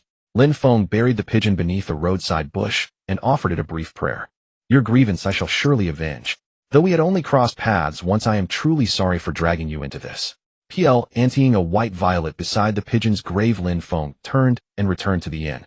Teacher, where have you gone so early in the morning? Out for a stroll. Lin Feng replied, coolly taking his seat at the table and ordering breakfast from the proprietor. Soon steaming stew and bread were served. I have something to tell you. Do not be afraid. Lin Feng set down his spoon, his expression grave. I may be under surveillance. Perhaps because Lin Feng's tone had been so calm, Lloyd and Al did not show excessive astonishment, though Al's eyes widened slightly. Since last night I have noticed someone watching us. As for who they are, or what their purpose is, I do not yet know. I see. In any case, they come with ill intent. That is quite possible. Could it be those crows? Crows. At the mention of crows, the first to react was not Lloyd or Al, but Dimachus Hell lurking within the shadows. If they were crows, you should have told me sooner. Calm yourself, cuss. I should have torn them to pieces last night. The shadows beneath the table churned violently, as though ready to pounce at any moment. Haste not your anger. I am not yet certain the crows were responsible. Besides last night. If I had been there, I surely would have captured them. Do not forget, you cannot stray too far from me. Even if you went, you would not have caught them. Lin Feng mercilessly burst Dimachus Hell's fantasy. Whether that crow had simply flown away or vanished via some magic he could not determine. In such circumstances, recklessly sending Dimachus Hell would only alert the enemy. Lin Feng cast a sidelong glance at Dimachus Hell and continued his breakfast. In any case, we must exercise greater caution in Xuanji City, though they likely will not make a move for now. Lloyd and Al nodded with grave expressions. Yet Lin Feng was not overly worried. Xuanji City boasted a formidable mage self-defense force. Moreover, Xuanji City was merely a city-state, small in area and population. Should anything occur, investigation would be relatively straightforward. Therefore, if the enemy intended to strike, Xuanji City would not be their choice. The most dangerous locations lay instead beyond the city, along the borders of the Bajalan Empire or upon the maritime routes to the Qiyuan Alliance. At this, Lin Feng felt somewhat reassured. Overthinking now would be futile. He could only proceed step by step. Calite. Right, that mad mage he had encountered upon his first visit to Xuanji City. Lin Feng intended to make another deal with him. The black cherries in his dimensional garden had ripened. Selling them all to Calite should yield considerable profit. Perhaps much like last time, he could exchange black cherries for certain special magical artifacts. I'm going to visit a mage I've met before. Is he an acquaintance of yours? Sort of, but he's rather eccentric. What's his name? Calite. Upon hearing the name, Royd's expression immediately darkened. You know him? Sort of. An old acquaintance. That could be said. What's going on? Lin Feng never expected that Royd would know Khalid and be an old acquaintance. Curiosity surged within him, and he desperately wanted to press for details. But seeing Royd's hesitant expression, it was clear he preferred not to discuss it further. That's wonderful then. Although Royd wore an unmistakable expression of reluctance, Lin Feng pretended not to notice and continued unperturbed. Since you're old acquaintances, he should welcome you warmly, right? I don't know much about Khalid, so come with me. But I'll take Silver Moon and patrol near the inn. See if you can find any clues. Yes, master. Lin Feng didn't wait for Royd to refuse before getting up and heading out. Let's go. Royd opened his mouth, but ultimately said nothing more, and quietly followed behind. What a stubborn fellow. If he doesn't want to go, he should just say so directly. No, wait, he must have some unspoken reason, which is why he's reluctant. What could it be? As Lin Feng walked, his thoughts wandered, and before he knew it, they had arrived before Khalid's mansion. The estate still exuded an eerie, unsettling aura that raised the hairs on one's neck. Lin Feng took a deep breath and gently knocked on the rusted gate. Thump, thump, thump. After a moment, the door slowly creaked open. Even in daylight, the mansion's interior remained eerily dim, the air thick with the scent of mold and dust. We should go in. Lin Feng and Royd stepped across the threshold, and behind them came a thunderous bang as the door slammed shut. Is Mr. Khalid here? Lin Feng asked the earth golem guarding the entrance. The golem remained silent, turned, and headed toward the staircase, gesturing for them to follow. Lin Feng and Royd exchanged a glance before steeling themselves and following. Creak, creak. The ancient wooden stairs groaned under the weight, as if ready to collapse at any moment. Squeak. The earth golem pushed open a door, revealing a room bathed in an eerie green glow. Mr. Khalid. Lin Feng cleared his throat and asked tentatively. Just then a blinding green flame erupted from deep within the room. Boom. In a deafening explosion, green fire surged through the cracks of the door with tremendous force. If not for Lin Feng's quick reflexes and timely dodge, his eyebrows would have been singed. He brushed off the scorched cloak and carefully peered into the room. The room was filled with all manner of bizarre magical implements, several unfinished golems, and some specimens preserved in antiseptic fluid. The sinister atmosphere was deeply unsettling. A man in black robes stood with his back to Lin Feng in the center of the room, seemingly fiddling with a bottle of bubbling green liquid. Mr. Khalid, Lin Feng asked cautiously. However, Khalid seemed oblivious to his voice, continuing his work, muttering to himself. Mr. Khalid, Lin Feng raised his voice and called out again. Long time no see. Have you come all this way just to waste my precious time with that remark? Khalid replied without turning around, his tone icy. I only intended to greet you. Lin Feng thought to himself, but patiently continued. I came to discuss the black cherry matter. They are about to mature. Later than I expected, but much sooner than waiting for Nanli to resume black cherry imports. Snap. Khalid finally set down his experimental apparatus, slowly turned around, and removed his hood. Lin Feng was instantly stunned. Several months ago, Khaled had appeared as a scruffy old man with a full beard and disheveled hair. And now he had shaved his beard clean and combed his hair neatly, revealing a youthful and handsome visage. His eyes, once hidden beneath long hair, were finally revealed before Lin Feng. They were a rare shade of green. No wonder the legend of demon eyes existed. I expect to harvest the black cherries in 2 days. I came today to confirm whether you're still willing to purchase them. Lin Feng struggled to suppress his astonishment and spoke calmly. A mocking smile curled Khaled's lips as he scrutinized Lin Feng from head to toe. Surely you haven't forgotten who gave you those seeds. Of course I remember, but I was the one who cultivated the black cherries. I've never met such a shameless druid, nor have I ever encountered a mage like you. Khaled seemed displeased by Lin Feng's defiance, his brows furrowing slightly as he tore off his gloves and tossed them onto the table. Let's discuss the price first. Wait. Khaled suddenly raised his hand to interrupt. Disbelief etched across his face as he locked eyes with Lin Feng, as though witnessing something unbelievable. Druid, you? What is it? What exactly did you bring with you? What are you talking about? Khaled's hand shot out like lightning, gripping Lin Feng's throat. What's happening? Lin Feng was terrified. He had always assumed mages were frail beings incapable of physical struggle, never imagining Khaled's strength could be so terrifying. Let him go. Seeing this, Royd beside him immediately drew his sword. Knight, I advise you not to meddle. Khaled sneered, casting a sidelong glance at Royd. I could scorch his neck faster than you can draw your blade. I'm fine, Royd, put your sword away. Lin Feng quickly stopped him, turning to Khaled. Forcing composure, he said, Khaled, what exactly do you want? Speak clearly. Still playing dumb with me? Khaled sneered. Are you truly foolish, or are you pretending ignorance?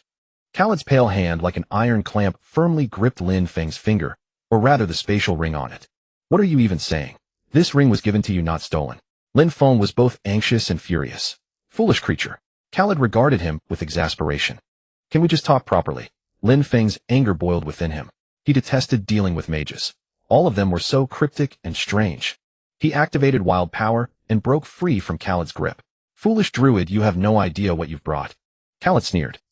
I don't care what you're planning, but don't drag me into this. You brought a dragon egg. Khaled spoke word by word. A dragon egg. Lin Feng suddenly realized the truth. He finally remembered that the dragon egg he had brought back from the swamp of death was still in his ring of space.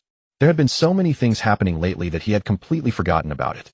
Wait, how did Khaled know? Had he already used a detection spell on him? I was just about to tell you about this. Lin Feng's eyes darted about as he quickly spoke.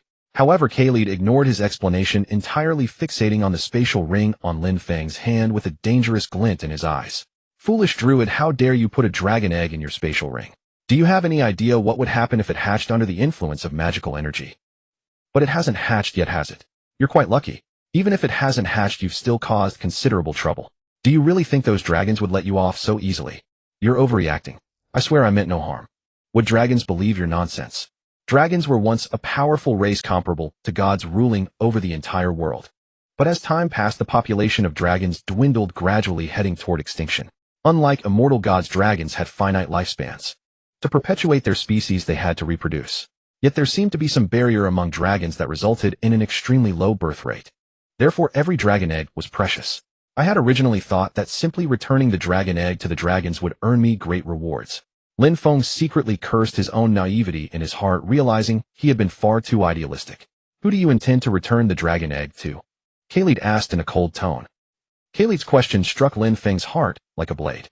Indeed, who should I return it to? The mother dragon guarding the egg had perished in the swamp of death. Was I supposed to take the dragon egg to a dragon's nest? No way. He had no intention of walking to his death. That's why I came to ask for your help. Lin Feng suddenly had an idea and quickly spoke up. Khaled earned the nickname Mad Magician because he frequently engaged in reckless behavior. For instance, he had given Lin Feng black cherry seeds to help cultivate. If that was the case, perhaps he knew some dragons. Dragons were the ultimate masters of magic, and Khaled couldn't possibly be ignorant of them. Since Khaled knew about the dragon egg and showed such tension, this matter was undoubtedly more complex than it appeared. Therefore, the best approach to resolve this would be to seek Khaled's assistance. Why should I help you? Khaled sneered. Because it benefits you as well. Lin Feng said confidently. What benefit would dealing with dragons bring me? Ha ha ha. Khaled laughed uncontrollably as if he had heard the greatest joke. I truly underestimated you. You are not only foolish, but also crazy. I'd like to hear what other brilliant ideas you have. As long as you're willing to help, you can become this dragon's godfather. Lin Feng said calmly. What? Khaled's laughter abruptly stopped, and he looked at Lin Feng with a peculiar expression.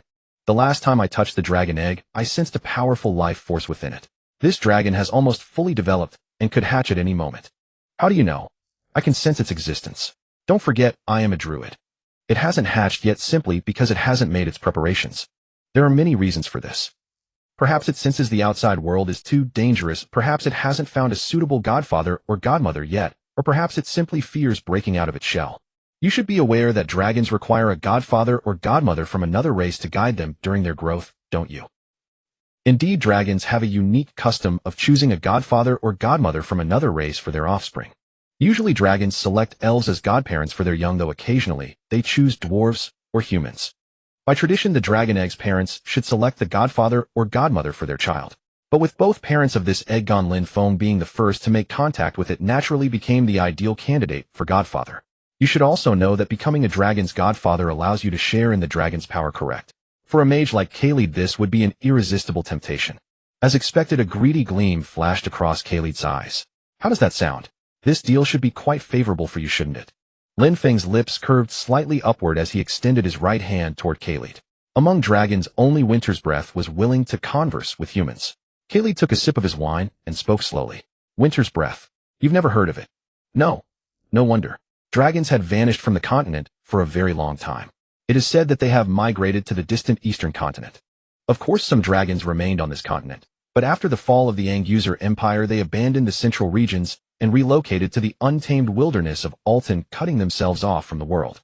Thus, most people today have forgotten about the existence of dragons.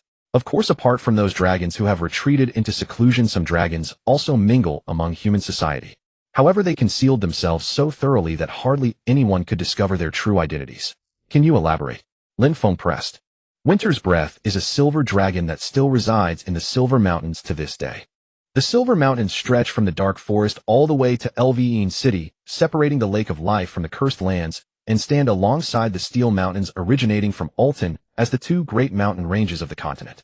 The terrain there is treacherous and the climate harsh. Even the dwarves have abandoned the mines, making it a virtually uninhabited place. Are you certain it still remains there?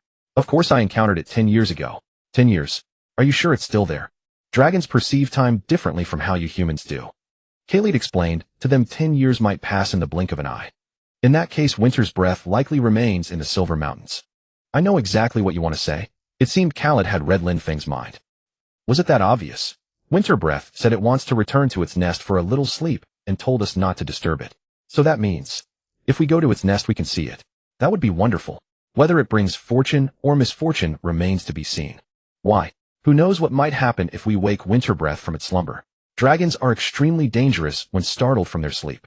They're like children with terrible mood swings, extremely irritable, and they might even go on a killing spree. It's quite possible it would treat us as snacks. Khalid said this half-jokingly. Going to the Silver Mountains was already a reckless act. Disturbing a sleeping dragon was madness upon madness. But the reward was equally tempting. Pureblood dragons had not appeared for hundreds of years. The dragon race was far too intelligent. They despised one another and refused to reproduce, causing their numbers to dwindle continuously. Although occasionally some dragons would produce hybrid offspring with other races, the population of pureblood dragons continued to decline. As Khalid had said, dragons were too intelligent. They refused to let their children be born into this world that was on the verge of destruction. And this dragon egg I brought back from the Death Swamp. More importantly, the dragon within this egg had briefly communicated with Lin Feng, showing a strong desire to survive. If this dragon egg could successfully hatch, it would be a momentous event for the entire continent. My reputation would surely rise, and I might even receive other rewards. Lin Feng certainly did not bring back the dragon egg out of kindness. He did it to gain benefits, just as Khalid would not have agreed to help if he were not hoping to become the dragon's godfather. Beyond that, Lin Feng had another more important objective. On the other side of the Silver Mountains, there was also a fragment of the Creation Stone tablet. Although Lin Feng did not yet know the exact location according to the directions from the map, a fragment of the Creation Stone tablet must exist on the other side or nearby. This journey was unavoidable. Perhaps Silver Dragon Winterbreath knew something. Of course, this was merely Lin Feng's speculation, but he had to seize every opportunity. If he could solve both the Dragon Egg and the Creation Stone tablet issues simultaneously, that would be ideal. Lin Feng and Khalid chatted for a long time from Silver Dragon Winterbreath to the Silver Mountains, and before they realized it, night had fallen. Khalid somehow produced a magical artifact to wrap the dragon egg, saying it was to prevent the magical power of the spatial ring from affecting it. You seem thinner. You're not eating properly, are you? Lin Feng asked Khaled with concern. I'm fine. All mages are the same, too absorbed in their research to take care of themselves. Lin Feng shook his head, expressing his frustration. It seemed he had to properly treat Khaled tonight. Then Lin Feng called upon AI Air and Silver Moon, and together they headed to the tavern. Boss, bring us your best dish. Lin Feng called out to the innkeeper. The boss hesitated for a moment, then nodded and agreed. It's time for you to experience what true delicacies are. Lin Feng chuckled inwardly. Over the past period, he had traveled between the Crimson Flame Alliance waters and the deep-sea dungeon, collecting plenty of seafood, all stored in his spatial ring. Today it was finally time to use them. The people of this world seemed uninterested in seafood. The waters of the Crimson Flame Alliance were rich in seafood resources. Abalone sea urchins, conch shells, sea squirts, and even crabs and lobsters, everything was available. What a waste of natural treasures. Lin Feng sighed inwardly. In this medieval-like world, seafood was rare, enjoyed only by nobles. It's all mine now. Boss, please help me prepare some seafood dishes. I've brought the ingredients. Lin Feng handed the various seafood to the boss and explained the cooking methods in detail. This. The boss stared at Lin Feng in amazement, as if looking at a monster. Don't worry, these ingredients are all very fresh. You won't be disappointed. Lin Feng patted the boss on the shoulder and smiled. While waiting for dinner, Lin Feng and Khaled continued discussing matters related to the Silver Mountains. Soon plates of fragrant dishes were served. First came the grilled abalone. The large abalone was sliced into thin pieces, brushed with rich butter, and under the charcoal fire emitted an intoxicating aroma. What is this? Khaled looked at the delicacy before him in astonishment, forgetting to pick up his chopsticks. Give it a try, the taste is excellent. Lin Feng smiled. Khaled hesitated for a moment, then picked up a slice of abalone and placed it in his mouth. Khaled's eyes lit up instantly, and within moments he had finished all the abalone on the plate. Next came the spicy conch. The conch meat was diced and stir-fried with onions, chili peppers, and cilantro, spicy and delicious, perfectly pairing with rice. Lin Feng also had the boss warm a pot of clear wine, which paired perfectly with the spicy conch. Khaled, who usually did not drink at all, broke his habit and had several glasses today, clearly satisfied with this dinner. Next came the sea urchin steamed eggs and the cold sea squirt salad. The sea urchin steamed eggs were tender and delicate, melting in the mouth, while the cold sea squirt was sour and refreshing, stimulating the appetite and cutting through the richness. Even the usually picky AI Air had a ravenous appetite and ate quite a bit. Finally, there was the garlic grilled lobster. The plump lobster meat was drizzled with garlic sauce and baked until golden, overflowing with fragrance and making one's mouth water. Khaled was thoroughly delighted, burying his face in his meal and devouring everything heartily. Even the silent Lloyd's chopsticks never stopped moving. It was not until dessert was served that Khaled finally put down his knife and fork, satisfied, and let out a contented burp. Is there anything else you need to remind me about regarding the Silver Mountains? Lin Feng asked while savoring the sweet fruit pie. Reminder. Yes, didn't you go to the Silver Mountains before? I want to know what preparations I need to make and what I should pay attention to. There's nothing special to prepare and nothing to worry about. What do you mean? I did communicate with Winterbreath, but I have never been to the Silver Mountains. What do you mean you haven't been? Of course not. Then was everything you said earlier a lie? Lin Feng asked with a dark expression. What are you talking about? Winterbreath's nest is deep within the Silver Mountains, and there is a special magical barrier surrounding it. Winterbreath brought me directly into the nest, so I don't actually know the specifics of the Silver Mountains. Damn it. Lin Feng was speechless. This guy was boasting without any basis. A dangerous gleam flashed in Lin Feng's eyes as he looked at Khaled. Was he really going to bring this mad mage along to the Silver Mountains? He couldn't let this guy get a free fancy seafood feast without getting something in return. You seem to have misunderstood something. Khaled's lips curled into his characteristic sneer.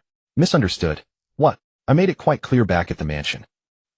Climbing the Silver Mountain range is merely the easiest part of our plan. Then, compared to awakening the slumbering dragon, this is as effortless as drinking cold soup. Khaled spoke slowly as if imparting knowledge to a dull-witted child, and began to explain the meaning of the word dragon. Fortunately, the dragon that dwelled in the Silver Mountain range was a silver dragon, one that delighted in forging friendships with bipedal intelligent beings such as humans, elves, and dwarves. The reason Winter's Rest remains on this continent is precisely because it enjoys establishing bonds with humans. Most silver dragons departed from this continent after the fall of the Ansajir Empire they once guarded. Of course, other species of dragons driven by the calamities that followed the collapse of the Ansajir Empire also migrated en masse to the east or to the barbarian territories like Ayrton. Thus, the fact that Winter's Rest still lingered in the heart of this continent was truly an exceptional matter. Khaled remarked that Winter's Rest remained here because of some unresolved issues, though he himself did not know what those issues were. But I know it's currently taking its afternoon nap. So it's still in the Silver Mountain range, isn't it? Correct. It once told me that after it awakens it will come to retrieve the item it entrusted to my safekeeping.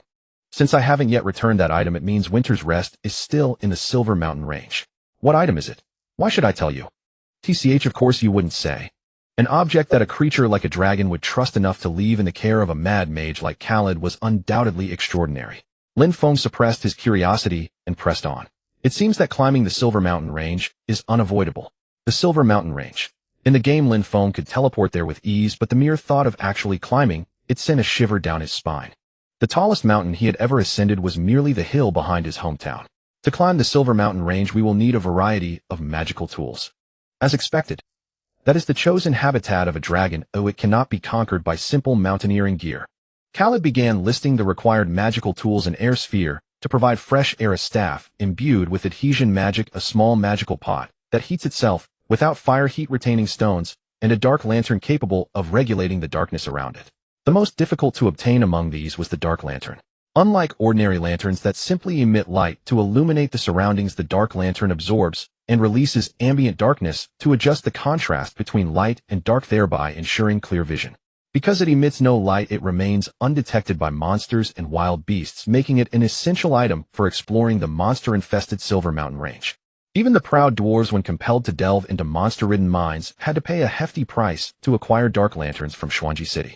The crafting process of a dark lantern was extremely complex. First, a rare mineral called darkstone was required, which could only be found in the dark forest. Darkstone would shatter and lose its potency upon exposure to light, so it could only be mined on moonless nights.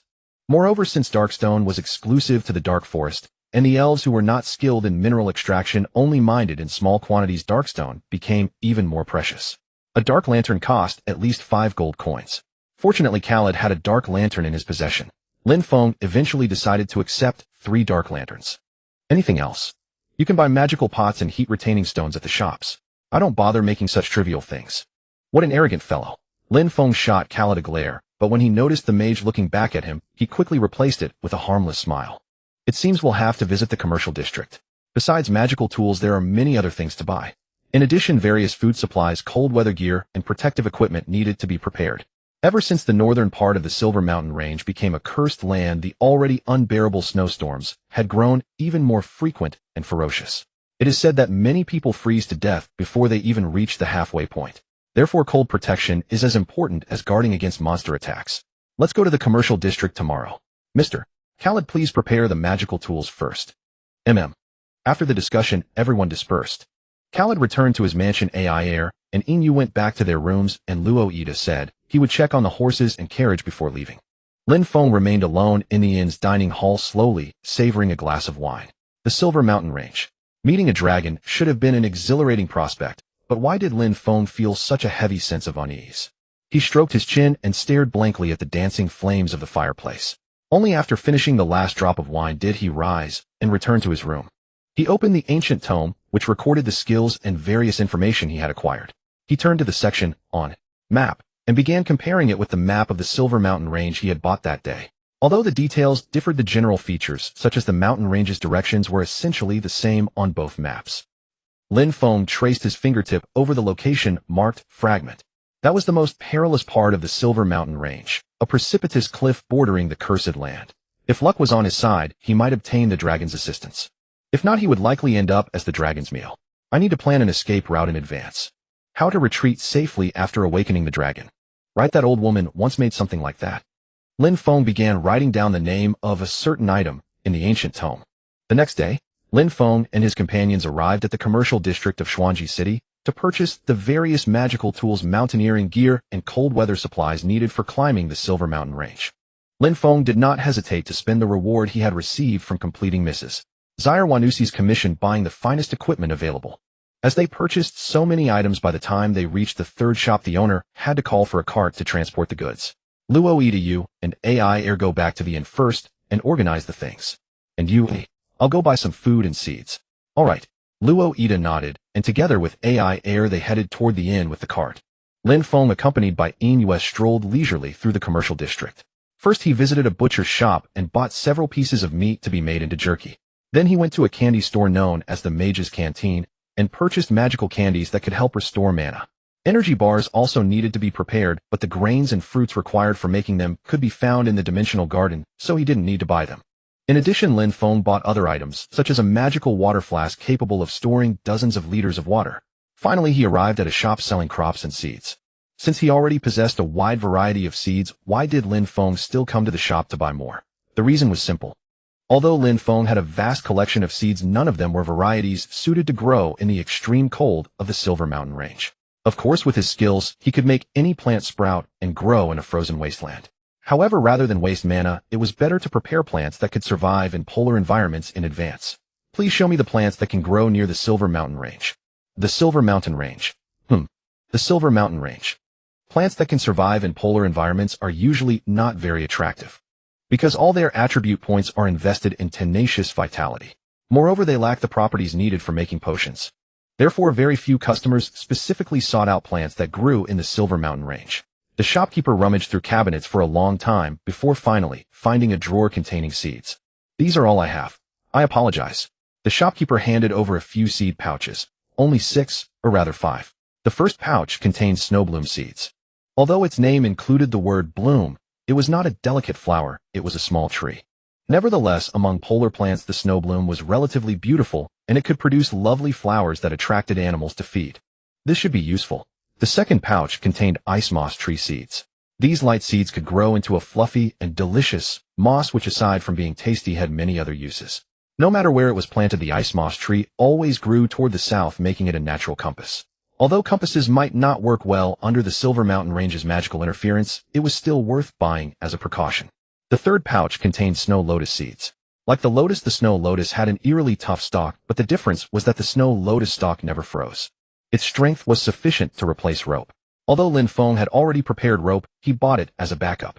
The fourth pouch contained silver snow hare seeds. This plant produced flowers that resembled a white rabbit, and its fruit could be used as a smoke bomb. When the fruit was struck, countless internal filaments would burst out like an explosion, obscuring the enemy's vision. However, in the perpetually snow-covered Silver Mountain Range, would this plant really be useful? Never mind, I'll buy it anyway. The last, or the fifth pouch, contained snowfield pea seeds. This is it. The snowfield pea had a peculiar habit.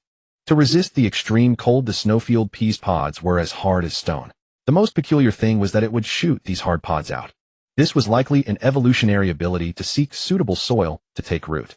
This could be used to good effect. Lin Feng bought these 5 pouches of seeds and paid for them. Crackle, crackle. Within the makeshift smoking kiln that Lin Feng had built himself, firewood burned with crisp snapping sounds. As wisps of smoke curled into the air, an intoxicating aroma of meat wafted through the camp. He lifted the lid and turned the beef skewers threaded on bamboo sticks with a slender branch. After brushing on a generous layer of secret sauce and sprinkling a touch of ground pepper, he replaced the cover and waited for the delicacy to finish cooking. I could really go for a beer right now, Lin Feng thought to himself. Spicy beef jerky paired with a cold glass of beer. That combination was nothing short of heavenly. Unfortunately, the quantity of jerky he was producing far exceeded what he could consume on his own. He would save it up and share it with Ka Teli Na and the others when the time came. Lost in these thoughts, Lin Feng turned his attention to the grains, seeds, and dried fruits he had previously gathered and sun-dried. He emptied them into a stone mortar and began grinding them carefully. Aer, who had been playing nearby, eagerly came over to help. I love whatever teacher makes the best, she said. Aer ground the grains while she spoke, and Lin Feng teased her, really. I seem to remember you having quite an appetite when we ate at the inn. That's because the inn you chose, teacher, the food was so delicious. Aer explained with a blush on her cheeks. Haha, I was just joking with you. Thank you, Aer, Lin Feng said warmly, ruffling her hair. Once the grain, seeds, and dried fruits were ground into powder, Lin Feng took out the maple syrup he had collected earlier from the maple forest and slowly poured it in. A sweet fragrance immediately rose up, perfectly blending with the nutty scent of the grains and the tangy sweetness of the dried fruits. Teacher, how did you learn to make all this? Aer asked curiously. The question brought a gentle smile to Lin Feng's face. Most people assumed mercenaries subsisted on rock-hard jerky and weevil-infested biscuits. Far from the refined cuisine he was preparing. It's a taste from my hometown, Lin Feng said, a hint of nostalgia crossing his eyes. Back then when I was in a rush, I often ate something called energy bars. As he stirred the ingredients, memories of those simple, quick meal replacements from his past life surfaced. I see. Aer nodded, though she only half understood. Compared to those unappetizing biscuits, energy bars taste much better and are far more nutritious, Lin Feng explained. The grains provide carbohydrates, seeds supply fats, syrup adds sugars, fruits bring vitamins, and the jerky contributes protein and salt. It's almost a perfect recipe, Lin Feng thought to himself. Of course, this also benefits from my choice of the Druid class. The natural affinity I possess allows me to easily gather various fresh ingredients, something warriors and mages could hardly imagine. Self-sufficiency is such an important survival skill in this era, Lin Feng reflected. He told Aer to keep an eye on the heat, knowing the jerky would be nearly done and the energy bars should be taking shape soon. He then stepped into a shimmering kaleidoscope of light. This was Lin Feng's secret sanctuary, the Dimensional Garden. I haven't been here in a while. Lin Feng surveyed the surroundings with growing concern. Although the Dimensional Garden automatically regulated its environment to maintain optimal conditions for plant growth, this also meant that unwanted weeds would thrive unchecked. I hope it's not too bad. But reality proved harsh. When Lin Feng pushed through the dense branches and waist-high weeds to reach the garden's heart, he could not help but gasp. Good heavens! The neatly organized medicinal herb beds had been completely overtaken by various weeds, with only his carefully tended special crop, the black cherry, remaining untouched. How long would this take to clear? The sight before him made Lin Feng's head throb. Is there no easier way? Just then his foot seemed to press against something soft. Lin Feng looked down and saw a fluffy pink sphere lying on its back at his feet, its limbs splayed upward with swirling eyes, looking utterly bewildered. Poo-poo. That familiar voice, that adorable expression. Poo-poo. What are you doing here? Lin Feng bent down and lifted the peculiar creature, known as Poo-poo, into his arms. Poo-poo was a special reward he had received after completing the Moon Temple mission, the special gardener ability. Wait a moment. Lin Feng suddenly realized something and hurriedly opened the skill description. The special gardener can improve plants through various methods, such as the special moonlight flower that blooms only on full moon nights, cacti, covered in blossoms, and more. Improve plants. Lin Feng's eyes lit up instantly. Until now he had only been able to utilize existing plants, but with Poo-poo, he could create all sorts of magical plants according to his needs. This meant infinite possibilities. Lin Feng's heart raced with excitement. The simplest approach would be to make potatoes grow on trees, or tomatoes root in the ground. And pushing further, I could even create an aggressive plant and train it as my soldier. Though this was merely an idea, Lin Feng believed that with Poo-poo's abilities, nothing was impossible. Now let's start by testing you first. Lin Feng's gaze fell upon the thriving snowfield pea shooters growing nearby. The snowfield pea shooter attacks by firing hard peas, and if I could further strengthen the peas' hardness while boosting their firing speed and power. Even if I could not directly kill enemies, they would still serve as excellent harassers and defenders. At this thought, Lin Feng sprang into action immediately. Pupus 1 through 10 assemble. He gathered all the pupus from the Dimensional Garden, ready to begin his plant modification project. Snow velvet flowers could attract living creatures, and those living beings would in turn draw in monsters that fed on them.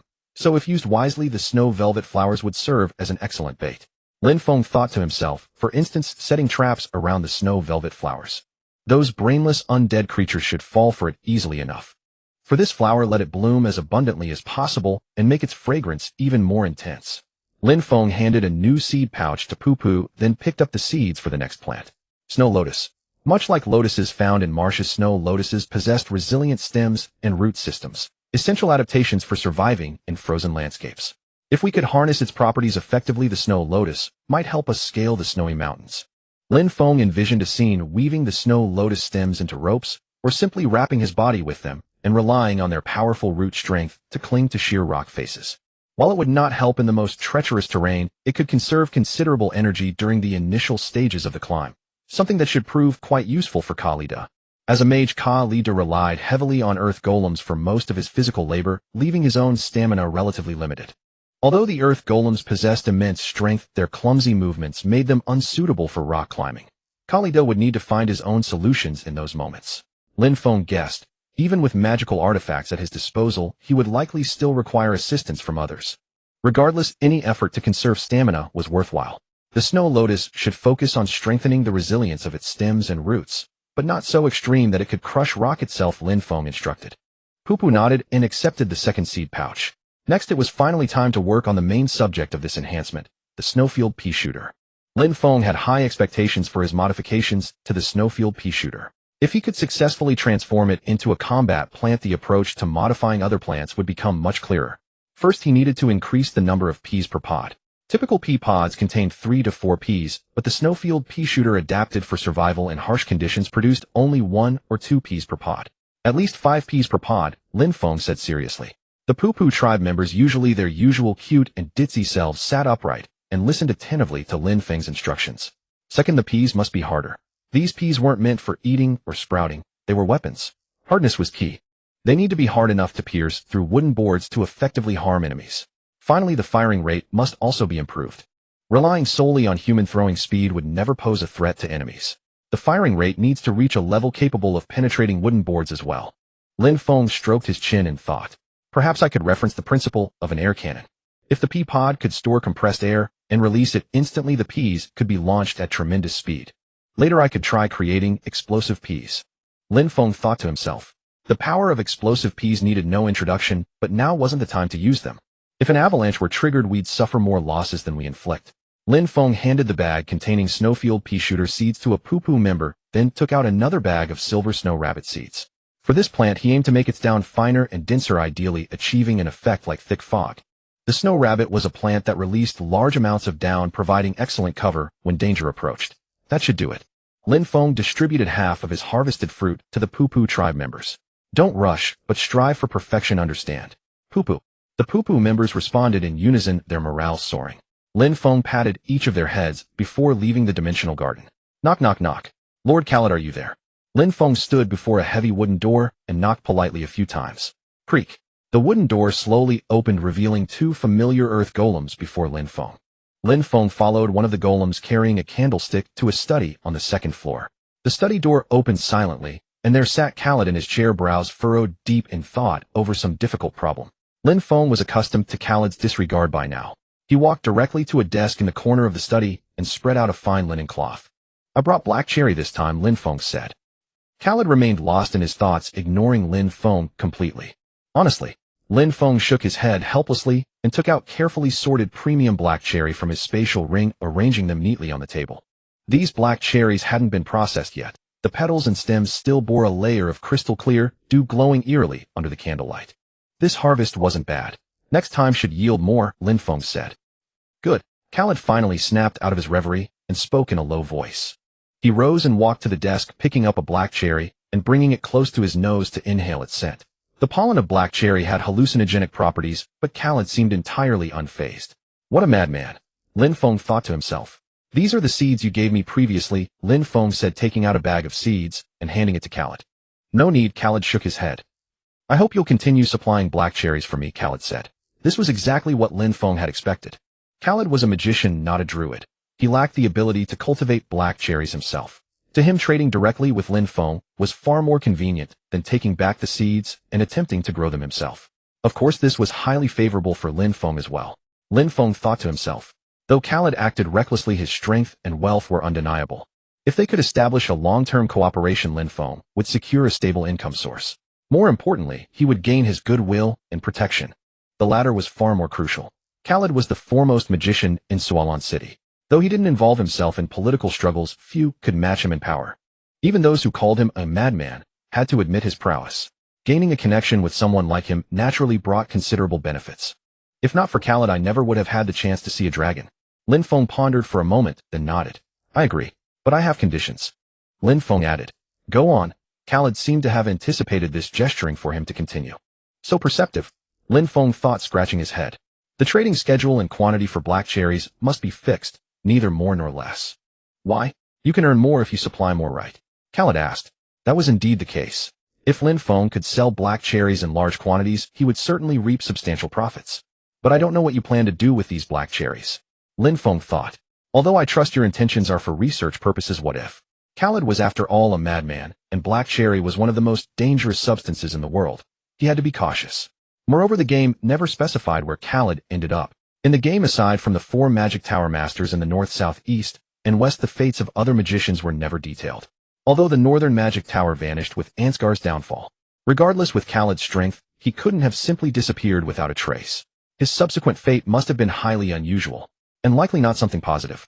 Not wanting to take any risks, Lin Feng fabricated an excuse that black cherry cultivation conditions were harsh and yields were limited, and finally reached an agreement with Khaled. Twice a year with fixed quantities and prices, and Lin Feng could only sell black cherries to Khaled alone. Then it's a deal. Lin Feng signed his name on the magic parchment and shook Khaled's hand. Thud.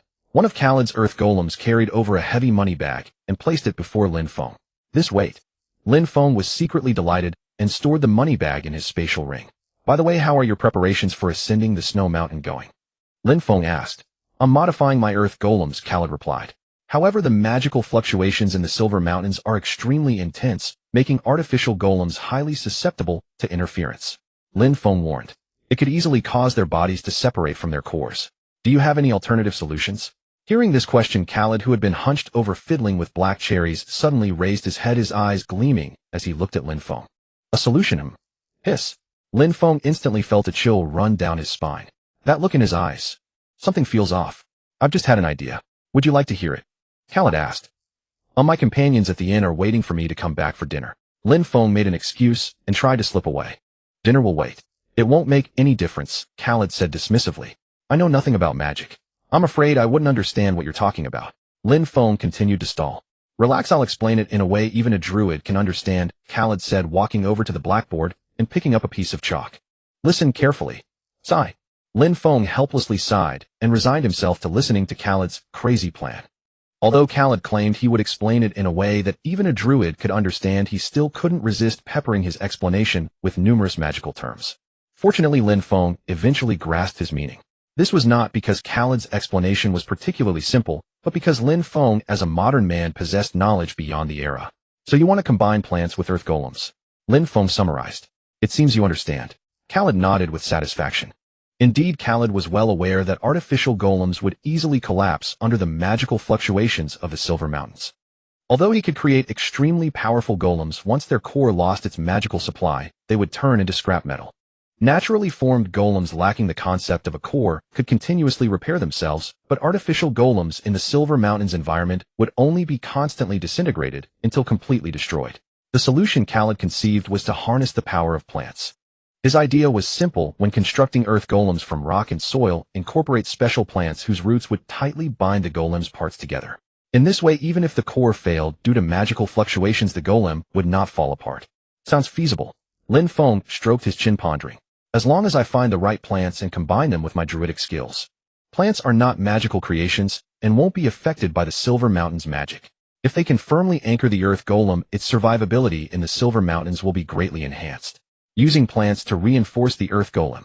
It must withstand the bitter cold of the Silver Mountains, possess roots and vines tough enough to tightly bind the golem's parts. An image of a plant formed in Lin Feng's mind. Snow lotus should be suitable. Snow lotus. Yes, it's a plant that thrives even in the harshest frozen lands. Its stalks and roots are extremely tough, even usable for weaving ropes. Lin Feng explained, though I'm still improving it. Good. I happen to have an earth golem here, you can take it for a try. Khaled said, removing a necklace from around his neck and tossing it to Lin Feng. Lin Feng caught it and saw a crudely carved stone pendant, presumably a magical artifact for controlling the earth golem. This is the key to the earth golem. With it you can summon it. Khaled explained. How complex commands can it understand? Lin Feng asked curiously. What are you planning to use it for, mischief? Khaled looked at him with a half smile. Just asking. Lin Feng chuckled awkwardly. I'm just curious. This is merely an experimental model, it hasn't learned intricate commands. Best not to get any ideas. Khaled warned. Why would I have such ideas? Lin Feng said, but inside he was scheming to find a way to claim this earth golem for himself when the opportunity arose. You don't need to speak aloud, just think the command silently. Khaled said. Indeed, as soon as Lin Feng thought the word come, the earth golem took heavy steps and slowly walked toward him. Once you're proficient, you can control it as naturally as moving your own limbs. But you have only a short time to familiarize yourself with it. Khaled said. I'll do my best. Lin Feng replied, placing the golem's necklace around his own neck. Remember, I'm only lending you this golem, not giving it to you. Khaled reminded again. I know. Lin Feng waved his hand impatiently and left the study with the earth golem.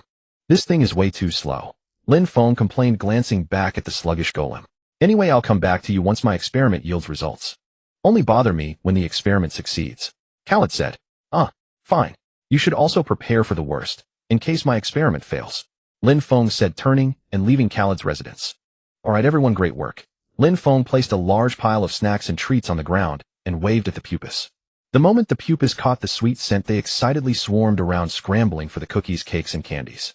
While they enjoyed their feast, Lin Feng began inspecting their recent work results. I wonder how the improvements turned out. Lin Feng prayed silently as he walked toward the modified plants. The earth golem behind him followed with heavy steps. For the experiment, Lin Feng had specifically adjusted a section of the dimensional garden to mimic the Silver Mountains environment. It's really cold. Lin Feng tightened his clothes and walked toward a blooming edelweiss. Its flowers emitted a rich fragrance that filled the air. This scent should attract plenty of animals. Lin Feng nodded approvingly, collected some edelweiss seeds, and moved on to the next test plot. Silver snow hare. Lin Feng picked a plump silver snow hare fruit, carefully cracked it open, and found it packed with fluff as light as snowflakes. It disperses at the slightest touch. Lin Feng pinched a bit of fluff and placed it in his palm. The fluff rapidly expanded into a cloud of white smoke. I wonder how far it spreads. Lin Feng controlled the wind direction in the dimensional garden, then tossed a silver snow hare fruit into an open area. Puff! With a soft sound, the silver snow hare fruit burst open, releasing countless tiny fluffs that quickly spread through the air, forming a white mist zone about 5 meters in diameter. The effect is even better than I imagined. Lin Feng exclaimed in surprise. Cough, cough. He couldn't help coughing a few times, spitting out a few fluffs he had accidentally inhaled. This stuff is absolutely essential for a getaway. Next up, the snowfield pea shooter. In the test plot, a dense array of modified snowfield pea shooters grew. Compared to the previous ones, these pea shooters had noticeably thicker pods and more peas inside each pod. Lin Feng picked a pod, gently peeled it open, and 6 peas rolled out with a clatter. Although these peas were slightly smaller than before, they were significantly harder. Lin Feng tried to squeeze one with all his strength, but couldn't dent it in the least. Now time to test their power. Lin Feng cast forest breath on one of the snowfield pea shooters. Swoosh, swoosh, swoosh, swoosh, swoosh. Driven by forest breath, the compressed air inside the snowfield pea shooter was released, instantly shooting the peas like bullets. Rat-a-tat-tat-tat. The peas effortlessly pierced through the weeds in front and embedded deep into the trunk of a large tree. Speed and power both pass. Lin Feng exclaimed excitedly. The modification of the snowfield pea shooter is a huge success. Now I need you pupas to cultivate as many snowfield pea shooters as possible. Finally, Lin Feng arrived at the snowfield where the snow lotuses were planted. I didn't plan to use you so soon, but you turned out to be a perfect match for the earth golem. Lin Feng said to the sluggish golem behind him, then stepped into the snow and forcefully yanked out a stalk of snow lotus. Wow, this is really sturdy. Even with Lin Feng's strength, it was strenuous to snap a snow lotus stalk, let alone the roots that were deeply entrenched beneath the rocks. Holding the hard-won stalk, Lin Feng approached the earth golem, wedged the stalk into a gap between 2 rocks, and released forest breath. The snow lotus stalk grew rapidly, new roots sprouted from it greedily, absorbing nutrients from the rock and extending deeper. Lin Feng carefully controlled the growth speed, ensuring the roots penetrated the rock without cracking it. Hold on, almost there. The snow lotus stalk continued to extend and entwine, tightly wrapping around every part of the earth golem. Creak, creak. As the snow lotus grew, the golem's body emitted a series of grating sounds. Though Lin Feng knew the golem felt no pain, he couldn't help muttering a few words of comfort. Finally, the snow lotus completely enveloped the earth golem. Lin Feng tried to control the golem and moved it. Not bad, not as clumsy as I feared. Although the golem's movements were somewhat sluggish due to the tight binding of the snow lotus stalks, it was still within acceptable limits. It seems that even if the golem's core fails, I can still control its movements by manipulating the snow lotus. Lin Feng thought to himself. Earth golems aren't cheap, why should salvage as much as possible? That'll do. Lin Feng continued to command the golem for a while, confirming everything was fine, then stopped. He tore off a few more snow lotus stalks, reinforced the golem's joints, and collected some snow lotus seeds. Lin Feng returned to the center of the dimensional garden and found that the pupas had finished their snacks and were happily running around the earth golem, some even climbing onto it, playing with great delight. Looks like they're no longer afraid of the golem. Lin Feng smiled and shook his head. Maybe it's because the snow lotus vines on the golem were planted by them. Alright everyone, great work. Keep it up. Lin Feng handed the black cherry seeds he had received from Khaled to the pupas and designated a new planting area for them. The black cherries planted by the pupas are of even better quality than those I grow myself. Lin Feng mused. Looks like the next yield will be higher. I need to figure out how to make the best use of them. Alright, time to report back to Khaled. Lin Feng left the dimensional garden with the modified earth golem. It's time to prepare for the ascent of the Silver Mountains. Lin Feng thought. I recall that at the foot of the Silver Mountains lives a group of native Zuelpa people. If I could hire them as guides, that would be ideal. But under the current circumstances, I doubt anyone would take on such a job. I'll have to play it by ear. This should be about right. Khaled looked at the snow lotus golem before him, his face full of satisfaction. Lin Feng reminded him from the side. Although precise manipulation is impossible, since it's a climbing assist golem, it's best to install spikes on the hands and feet, and add rings on the shoulders and knees for tying ropes. Khaled seemed reluctant to add these encumbrances to the golem, but eventually grudgingly agreed. It appeared he truly knew nothing about the Silver Mountains. Lin Feng sighed inwardly. Khaled was utterly clueless about climbing. He seemed to believe that with the climbing assist golem and his own powerful magic, he could handle anything. The biggest problem was that he had no idea how formidable the mountains were. In his past life, Lin Feng had been dragged along on a few climbs by a mountain climbing boss, so he knew well that mountaineering was no child's play. Accidents like falls and slips happen often. The most important things in climbing are safety, and safety. Therefore, Lin Feng specifically inquired with the old mountaineering guides living at the foot of the Silver Mountains. It was said that the atmosphere around the Silver Mountains had been eerie lately, with the number of guides plummeting. Lin Feng's recruitment notice received no response, and even asking Katarina for help yielded no news. With no choice, he had to go himself, relying on a few vague clues to return to the inn. With most of the preparations in Xuanji City complete, the group set out for the entrance to the Silver Mountains at the border between the Baharan Empire and Greenshade City. The journey by carriage would take about a week.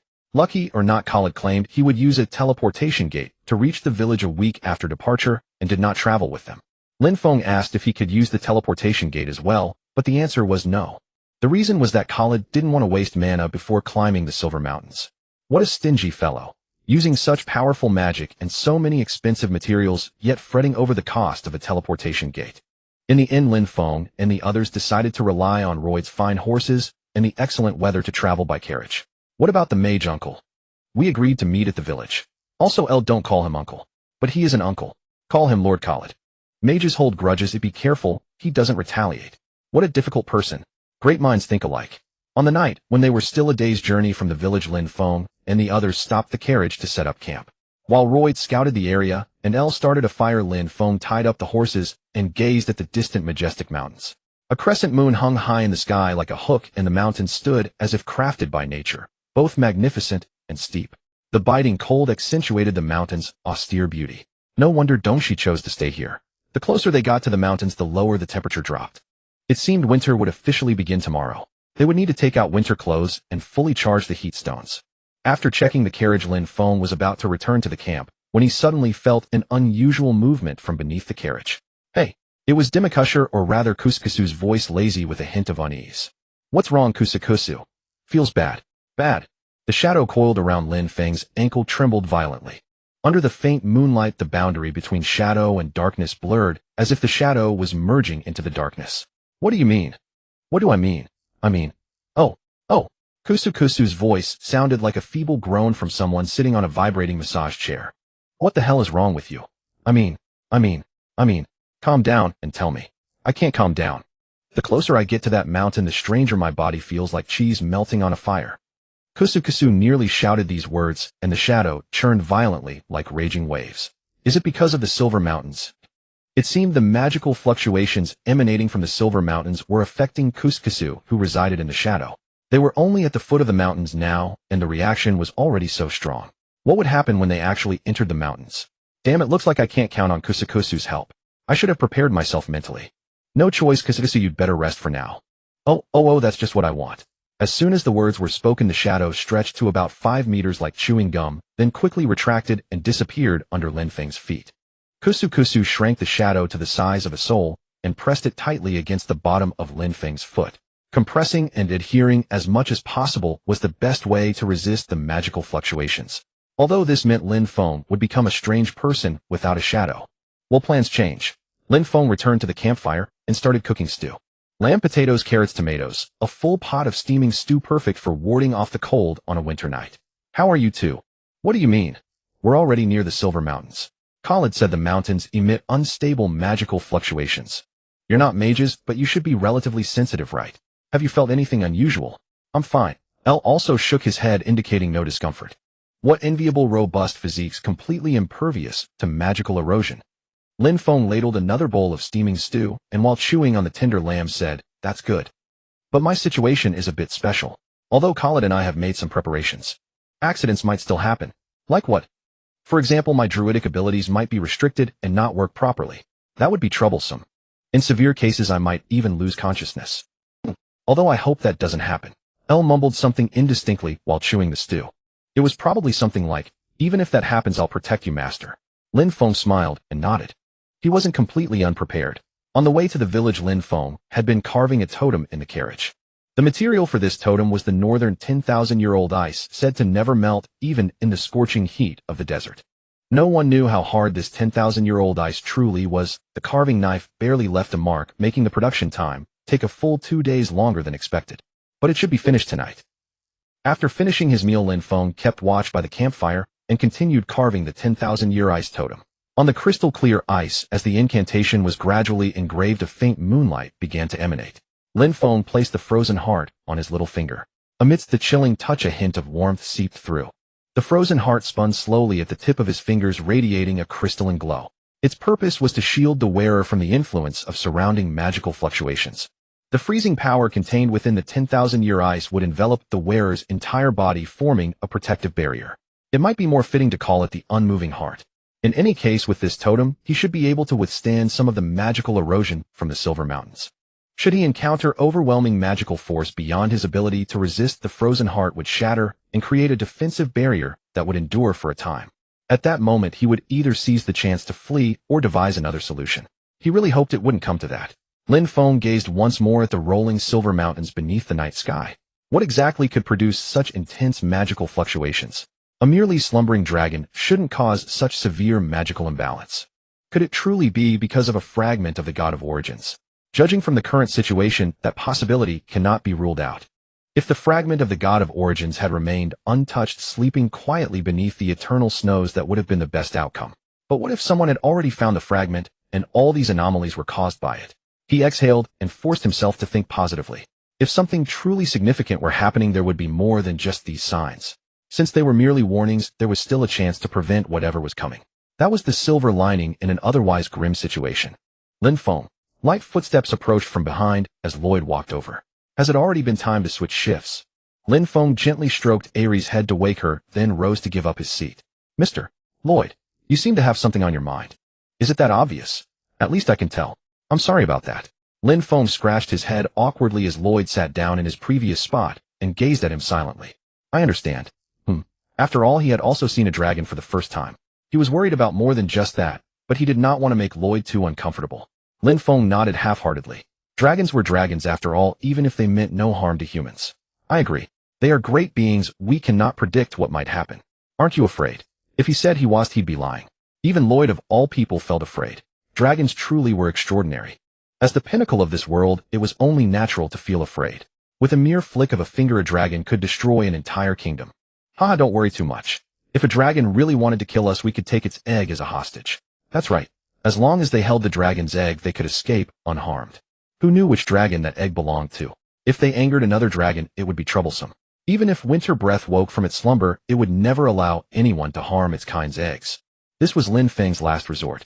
Of course, unless absolutely necessary, he did not want to reach that point. Just kidding. We have other options. In any case, once they reach the village tomorrow, they should first go buy some mules and goats. Lloyd looked at Lin Feng in confusion. They needed to prepare food for Winter Breath. The next day, Lin Feng and the others packed up their camp and drove toward the village.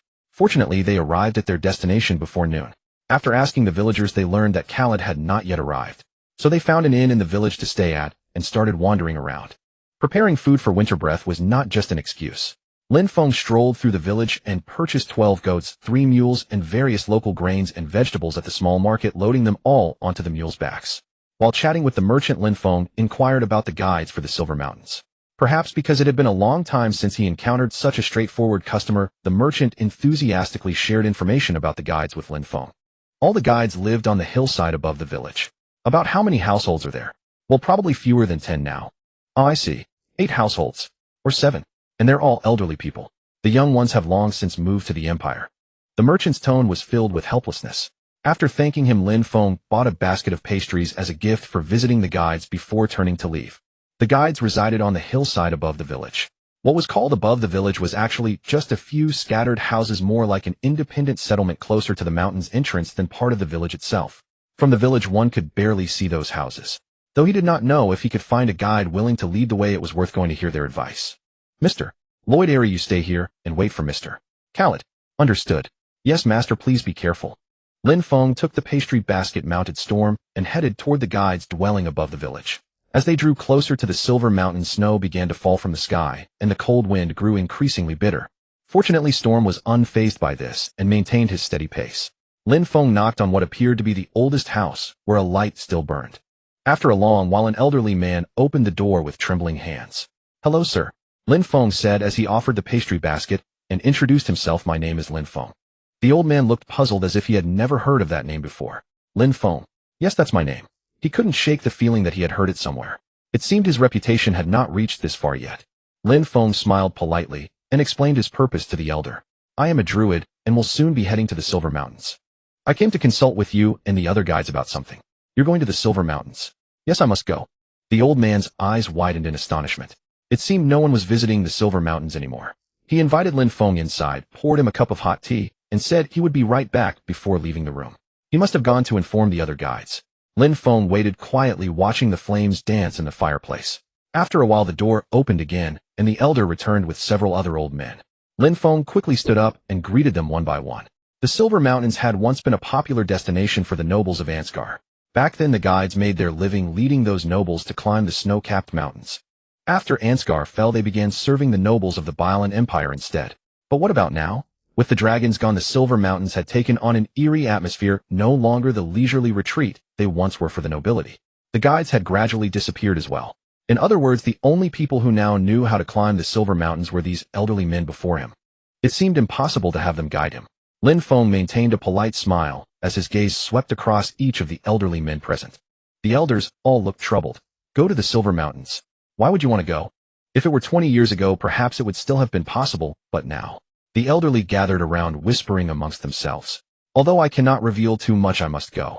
Hearing Lin Feng's words, the elderly exchanged glances with one another. One of them slowly spoke up. "The last time we climbed Silver Mountain was already 20 years ago. Moreover, we only reached halfway up. Now we no longer have the ability to climb Silver Mountain. It's all right, I did not ask you all to guide me." Even if there were somewhat younger individuals here, Lin Feng might have considered hiring them at a high price. But facing these elderly people leaning on canes with unsteady steps, he truly could not bring himself to ask. "As I mentioned earlier, I merely seek your counsel. How to scale Silver Mountain, what dangers to anticipate, and the essential precautions. In this matter, none know better than you all." The elderly nodded in agreement. After all, they had once been exceptional guides who could conquer Silver Mountain without relying on any magical artifacts. "I will offer appropriate compensation. Please do not withhold your guidance. Everything concerning Silver Mountain, the climbing techniques, the perilous zones. Merely gathering fragments from these seasoned guides would significantly improve our chances of survival within its treacherous terrain." Lin Feng sought to seize every opportunity, maximizing their odds of survival. "You wish to purchase our experience with gold?" Lin Feng instinctively turned his head. A voice, crisp and melodic unlike any elder's. "A guide's wisdom cannot be measured by money alone." A young woman spoke. Rising to her feet, she removed her hood and fixed Lin Feng with a defiant glare. "Aquila." An elder reached out to restrain her, gripping her arm, but she shook him off without hesitation, a cold smirk curling her lips. "How naive, to think mere words will keep you alive in Silver Mountain. Are all Empire folk this foolish? First, I am no bandit. Second, I never imagined listening to a few remarks would ensure survival on Silver Mountain. Third, I don't know why you'd assume such things. I'm not from the Empire. Aquila, you're young and inexperienced. The villagers say there are no young guides left nowadays. I am not a guide. Yet you seem well-versed in Silver Mountain, much like those guides." She scoffed. 20 years old. Or perhaps younger still? Studying her youthful features, Lin Feng formed several suspicions. She was certainly not a guide. But her knowledge of Silver Mountain rivaled any guide's. Why wasn't she one? Could it be she possessed abundant knowledge, yet had never truly summited the mountain? Because no one climbs Silver Mountain anymore. Lin Feng regarded her with a smile. Dotted with freckles across her nose, her voluminous auburn curls framed emerald eyes that made her appear equal parts mischievous girl and battle-hardened warrior. Perhaps she could serve as his guide. Even untrained professionally, her familiarity with Silver Mountain far exceeded his own. If he could persuade her, she would prove invaluable. "You appear to have never climbed Silver Mountain either," Lin Feng said, deliberately aiming to provoke. The bait took hold. She glared at him through clenched teeth. "I know Silver Mountain intimately. I am its very embodiment. You've never set foot on Silver Mountain, yet you dare claim mastery over it. Do you expect me to believe that?" "This, Aquila." Just as she prepared to retort, the elder who had restrained her earlier shouted sharply. This time both she and Lin Feng fell silent. The elder rose shakily, leaning heavily on his cane, while Aquila hurried to support him. Upon closer inspection, they bore a striking resemblance. Lin Feng waited patiently. "We rarely receive visitors. How could you behave so rudely?" "But grandmother." "Silence. Your name is Lin Feng, correct?" "Yes." Lin Feng responded respectfully. The elder's clouded eyes fixed intently upon him. Tell us why you wish to ascend Silver Mountain, and we will do our utmost to assist you. Lin Feng hesitated. Could he confide in them? Yet the elder's stance remained resolute, admitting no refusal. Perhaps he could offer some pretext, but he refused to exchange dishonesty for the priceless knowledge these guides had preserved across centuries. Lin Feng's gaze passed over Akila's emerald eyes before settling on the elder. I go to meet the master of Silver Mountain. Dongxi. Lord Dongxi. A collective gasp rippled through the room. The guides clearly knew of Dongxi. It has slumbered for an exceedingly long time. I am aware, yet I must see it. The elder fell silent, shifting his gaze between Lin Feng and Akila. At the mention of Dongxi, Akila grew visibly animated, her lips trembling as though struggling to speak. Grandmother. If Lord Dongxi awakens, we shall walk Silver Mountain once more. Freely. Lord Dongxi. Walk Silver Mountain again. Puzzled by her sudden declaration, Lin Feng frowned and turned to the elder. The elder, Akila's grandmother, hesitated, fingers tracing her staff. Lin Feng couldn't contain his curiosity. What connection exists between the great dragon and the guides? I have been forthcoming, and now it is your turn. What exactly is your relationship with Dongxi? The elder paced silently by the hearth for what felt like an eternity, then steeled herself. Before falling into slumber, Lord Dongxi left us a single decree. What was it? That no soul was to tread upon Silver Mountain until it awoke. Yet so much time has passed. Indeed, that is why 20 years ago we could not resist seeking Lord Dongxi and ventured on his Silver Mountain against our oath. But we never reached the summit, nor did we behold Lord Dongxi. Then, we lost many companions that day. The elder gazed into the distance, murmuring as though lost in memory. 20 years ago, a band of ambitious Snow Mountain warriors set out into the perilous Silver Mountains in search of the legendary Winter's Breath. Yet instead of glory, they were met with a merciless fate. The chieftain's children, Akila's parents, perished in the disaster. Most of the grieving warriors chose to depart, turning their backs on this heart-wrenching land forever. Today, only the elderly and the lone Akila remained to guard the Silver Mountains. They held firm to the belief that Winter's Breath would one day return galloping freely once more across the Silver Mountains. Yet year after year passed, and Winter's Breath never reappeared, as if vanishing entirely into this frozen realm. The Snow Mountain warriors said they needed to deliberate and asked Lin Feng to return and wait for their answer. Before departing, Lin Feng reminded them that he would be setting out the following day and urged them to decide as soon as possible. Returning to the inn, Lin Feng found Khalid had been waiting for him. Leaning against the wall, Khalid held a long smoking pipe scavenged from Nanli City, exhaling clouds of smoke with leisurely ease. Lin Feng waved a hand to clear the smoke before him and offered a slight nod. Guess I'm earlier than you expected. Khalid remarked flatly. Not at all. I would never blame you, Lin Feng replied hastily. What about those goats? Khalid cast a glance at the herd of goats gathered in the inn's courtyard. Oh, those are provisions for Winter's Breath, Lin Feng answered. 12 of them. Khalid raised an eyebrow. Huh. Khalid burst out laughing as though he'd heard the funniest joke. Seeing this, Lin Feng puffed out his chest with confidence and said, You yourself mentioned that Winter's Breath would be extremely ferocious upon awakening.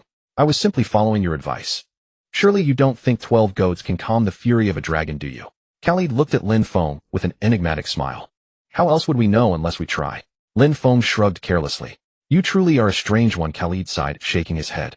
To receive such praise from you is truly an honor, Lin Feng said as he pushed open the inn's door. Have you eaten? Not yet, Khalid replied. Then come in and join me, Lin Feng invited. I'll finish this pipe first. As Khalid spoke, he took another deep drag. All right. Lin Feng nodded and turned to enter the inn. The moment he stepped inside, the warmth of the hearth chased away the chill from his body. He warmed his hands by the fire, then recounted his meeting with the Snow Mountain warriors, Druid and Ire. I believe we can count on their assistance, Lin Feng said with conviction. For some reason, he felt a growing sense of certainty, perhaps because he had seen the same longing to scale the Silver Mountains reflected in Akila's eyes. Of course, she was hardly a perfect guide. In any case, let's have a proper meal tonight. Once we reach the mountain, we won't have the time to cook. Lin Feng began sorting through the ingredients he had purchased at the market that day. More of a guest house than an inn, really. There was no proprietor, no chef. Only rooms available for rent. Meals had to be prepared by the guests themselves.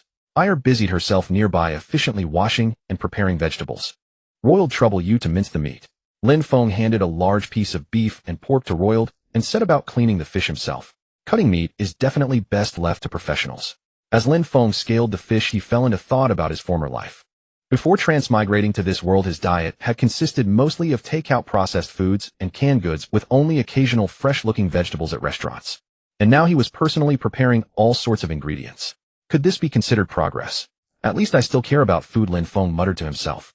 He poured a generous amount of oil into the wok and slipped the fish into fry, then combined roiled minced pork and beef to shape meatballs. He didn't roll them into tiny ping-pong balls. Instead, each meatball was the size of a baseball, even larger than an adult's fist. Sizzle, pop. The meat churned in the hot oil, releasing a mouth-watering aroma. While the noodles simmered, Lin Feng tossed in the tomatoes and vegetables Iyer had prepared, stir-frying them together. Finally, a pinch of pepper and herbs, and the room filled with fragrance. It's been ages since I've had Italian pasta. Lin Feng recalled the pizza place where he used to order takeout all the time. Every pizza order came with a complimentary baked pasta, and paired with beer, it was simply heavenly. Lin Feng combined the fried meatballs with the cooked pasta and drizzled a rich tomato meat sauce over them. It would be perfect with a sprinkle of cheese, but alas, there was none to be found. So he made do, topping it with some iced lichen instead. The pan-fried fish was paired with a fresh and tangy lemon cream sauce. While Lin Feng would have preferred a wasabi dressing, this would have to suffice.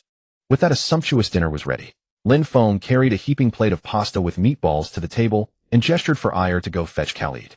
Only when Khalid set down his pipe and entered the room did Lin Feng take his seat. Master, your cooking just keeps getting better, Iyer exclaimed between bites of pasta. Haha, how about we open a restaurant together sometime? Lin Feng chuckled.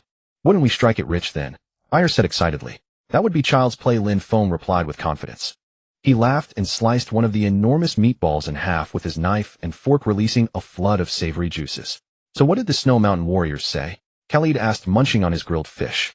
Lin Feng swallowed his meatball and answered they agreed to help. How? Khalid pressed. That remains to be seen. Lin Feng replied. To be determined. Khalid looked at him inquisitively.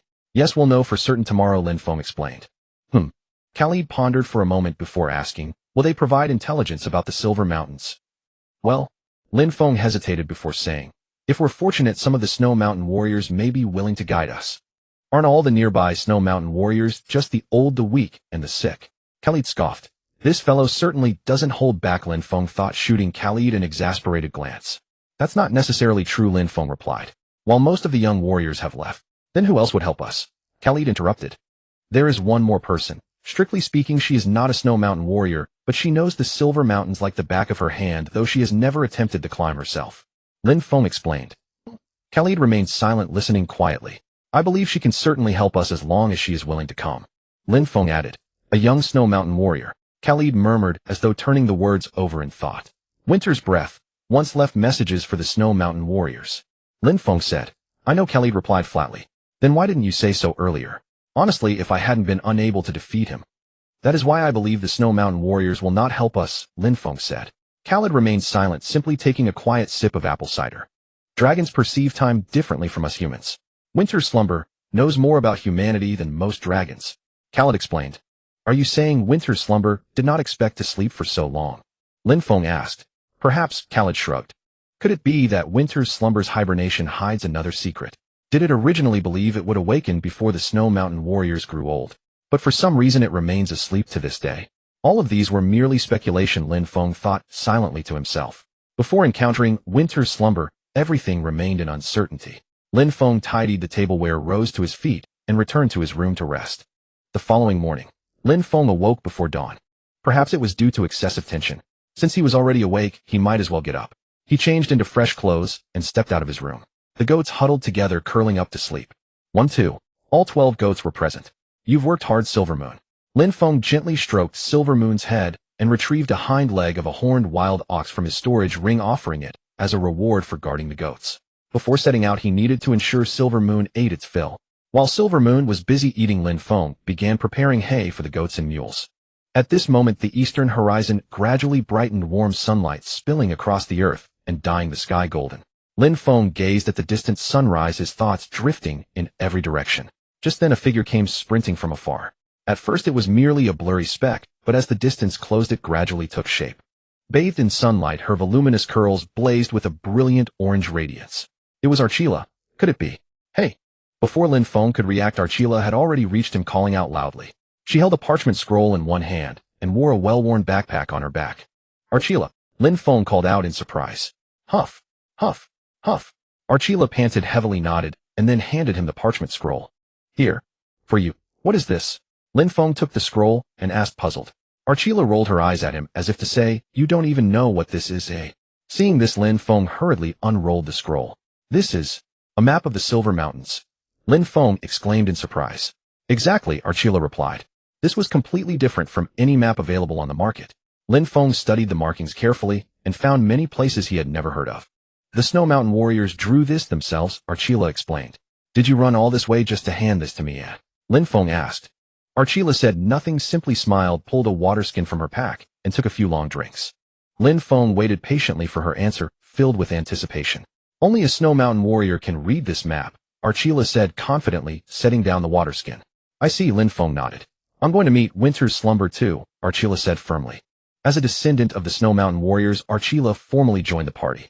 She carefully inspected everyone's packs, redistributed supplies, and decisively discarded unnecessary items, striving for a lighter load. Upon seeing the climbing assistant's golem, Archila wore an expression of utter disbelief. She circled it several times, scrutinizing it up and down before stepping away with evident disdain. Don't worry, it's safer than you think and remarkably durable, Lin Feng explained to her. I'm not worried. I just find it ridiculous, Archila said dismissively. Whatever you do, don't say that in front of Lord Khaled, Lin Feng reminded her. Those mages. Archila sneered, turning toward the goats. Lin Feng followed behind her and asked, these goats. Even though dragons refuse to admit it, they actually have a fondness for fresh food, Archila said mysteriously. Sheep, cattle, horses, pigs, plenty of meat available. Why choose goats in particular? There's only one reason: goats are the animals most likely to survive all the way to Winter's Slumber's lair. Lin Feng planned to bring live goats up the mountain and use them to prepare delicious meals, appeasing Winter's Slumber's wrath. One might wonder why not simply store the ingredients in a storage ring. You see, for dragons, convenience matters far less than the freshness of their ingredients. Though dragons would never admit it, they genuinely prefer live, or rather fresh food. Although pressured by accusations of cruelty, they've been trying to change their eating habits. Additionally, storage ring space presents its own challenges.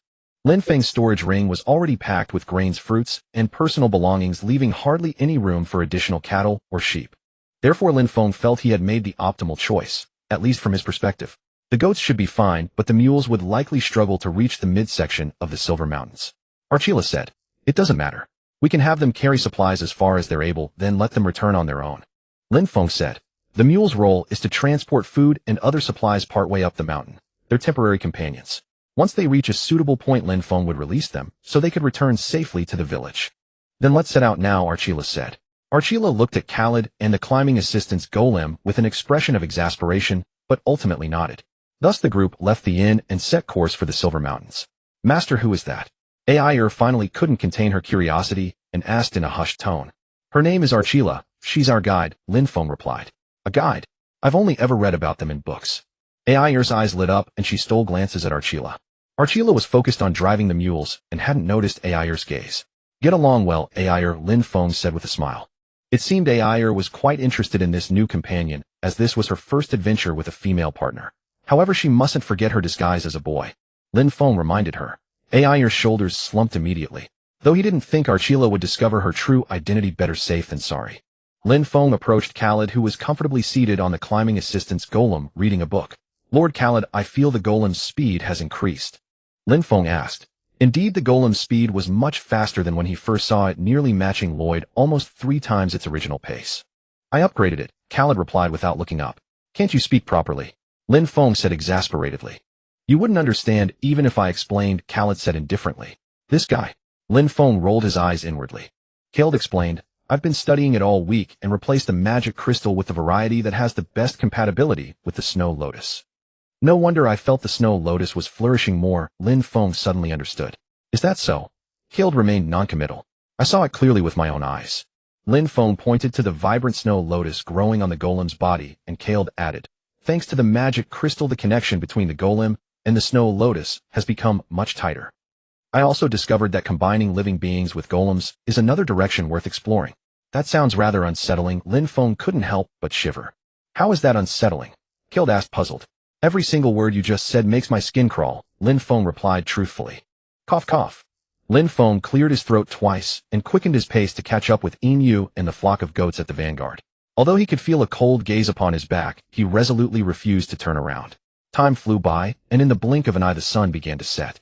Under the afterglow of the sunset, the mountains turned a dark crimson, as if dyed with blood. We'll reach the summit soon if we keep walking right. Lin Feng couldn't resist cracking a joke as he gazed at the scenery ahead. Akira stopped in her tracks, turned around, and fixed Lin Feng with a cold stare. I'm just kidding, Lin Feng hurriedly explained. In my hometown we often make this kind of joke when climbing mountains, saying, just a little further and we'll be at the top. Those ascending the mountain would ask those descending, how much longer until the summit? And those coming down would always reply, almost there, or just around the corner. That's not a joke, that's a lie, Akira said solemnly. I was merely trying to boost everyone's morale to encourage everyone to persevere a bit longer, Lin Feng said, awkwardly scratching his head. Your customs are truly peculiar. We never joke about mountains, Akira stated. Very well. Lin Feng had completely given up. Akira looked at Lin Feng and said gravely, we have only covered 1/5 of the entire journey. That far? Lin Feng exclaimed in astonishment. Precisely. Do not harbor any illusions until you hear that deafening thunder, Akira said. Lin Feng immediately deflated, turned around, and walked toward the campfire to begin preparing dinner. It seemed that conversing with this humorless woman was truly exhausting. Perhaps because she had grown up among the elderly since childhood, she always carried an air of premature solemnity. Dinner tonight was relatively simple, just an ordinary stew. Considering that everyone had expended tremendous energy today, Lin Feng decided to prepare a calorie-packed stew. He stir-fried the snow rabbit meat hunted by Lloyd with onions and finally added copious amounts of broccoli and cabbage.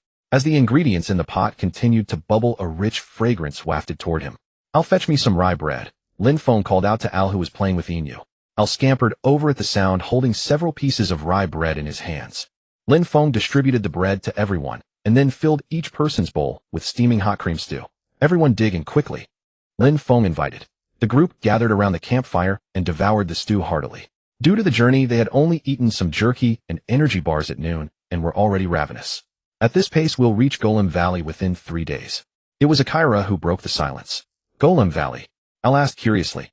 Akira nodded and explained, Golem Valley is the habitat of golems in the Silver Mountains. Haven't you heard of it? I think I read about it in a book. Al tried hard to recall. The Empire folk consider Golem Valley to be merely a legend, but it truly exists, Akira said. Wow. Al's mouth hung open in surprise. The Silver Mountains receive no rainfall and experience no thunder throughout the year.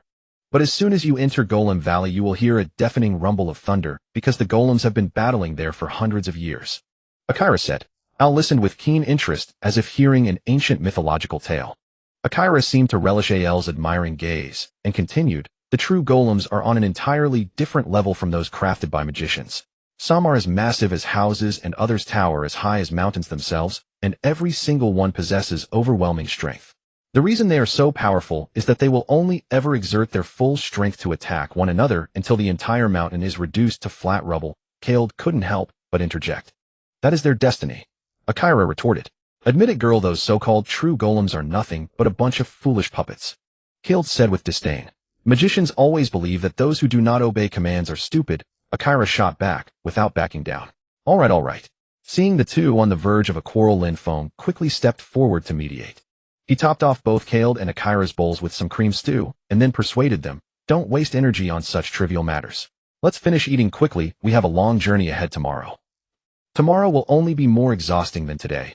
Akira snorted coldly, turned around, and continued eating her stew. Kale also ate silently, no longer speaking. Fortunately, both of them disliked wasting time, and in this regard they were quite in sync. After finishing their meal, the group arranged the night watch order. Kale was naturally excluded, and then they rested individually. Lin Feng was the first to keep watch. He sat beside the campfire, stroking Inu's fur, while vigilantly observing the surroundings. What we truly need to worry about is not the golems. Kale suddenly spoke up. Lin Feng was startled, paused his actions, and turned to look at Kale. Then what should we be concerned about? Lin Feng asked. Kale remained silent, simply gazing steadily at the flickering flames, his eyes deep and unfathomable. Kale, stop beating around the bush, Lin Feng urged. Kale raised his head, locked eyes with Lin Feng, and spoke word by word. After passing through Golem Valley, we will encounter the witch's cottage. A witch? Indeed a witch. A witch? Lin Feng stared at Khaled in utter disbelief. Rumors of witches in the Silver Mountain range had never reached his ears. Yet Khaled did not seem the type to speak without foundation. He furrowed his brows and scratched the back of his head in irritation. Indeed, this was hardly a widely known tale. Those who ventured into the witch's cottage never returned alive, leaving no one to spread the story. Then what about you, Khaled? I was with Winterbreath, so I was fine. I see. Whether the witch's cottage truly existed or was merely legend remained uncertain. If it did not exist, all would be well. But if it did, if it exists, say, then ignore it and take another route. As long as no one steps into the cottage, no harm will come. Ah, that which is no gentle creature as stubborn as that old Agni. Agni, Lord of the Western Demon Tower. What an unfamiliar name.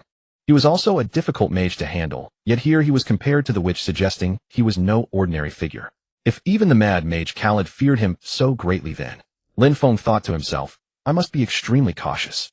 You two know each other. What? I mean you and that witch. I beg your pardon. You asked too many questions. As expected, they knew each other, and from Khaled's tone their connection ran deep. That fellow was notoriously difficult to deal with. If someone Lin Feng considered the most troublesome was called difficult, what kind of entity was this witch? It was precisely for this reason that Winterbreath had become interested. Could it be? Exactly. That is how we have survived within the Silver Mountain range. In other words, you received Winterbreath's protection, and Winterbreath in turn gained the witch's permission. Khaled ignored Lin Feng further and strode ahead, clearly unwilling to discuss the matter any longer. Though curious, Lin Feng restrained himself from pressing further, knowing that irritating such a sensitive mage would be unwise. His immediate priority was to inform his companions about the witch's cottage. Shoo. Before Lin Feng could speak, Aquila raised a finger to silence him. Just as confusion clouded his mind, a thunderous tremor echoed from afar. Boom, boom, boom. The deafening roar rolled like distant thunder, sending chills down their spines. Lin Feng instinctively shuddered. This sound was golems. Aquila confirmed his suspicion.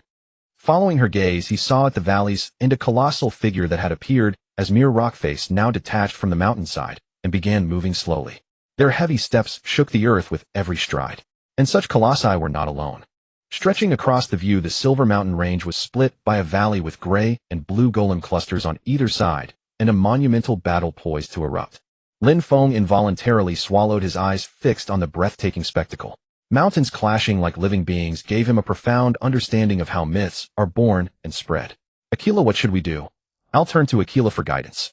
See those two behemoths? Aquila stared unwaveringly at the golem clusters without looking back. Following her direction, Al glimpsed the battlefield's center, the largest gray and blue golems colliding fiercely, each impact shaking the very ground. I see them, Al nodded. Once they settle their conflict, the fighting will pause, and we can slip through. Until when? That no one can predict. So we can only wait. As Aquila spoke, she retrieved jerky from her pack and chewed, seemingly unwilling to waste time. Lin Feng then remembered they had skipped lunch and followed Aquila's example. Even if the battle continued until dusk, it mattered not, for once night fell, the combat would cease naturally. Golems only activated under sufficient daylight. Unlike trolls, which favored darkness, Lin Feng mused while chewing. Thankfully, they would cease at dusk, otherwise stopping the battle would have been an arduous task.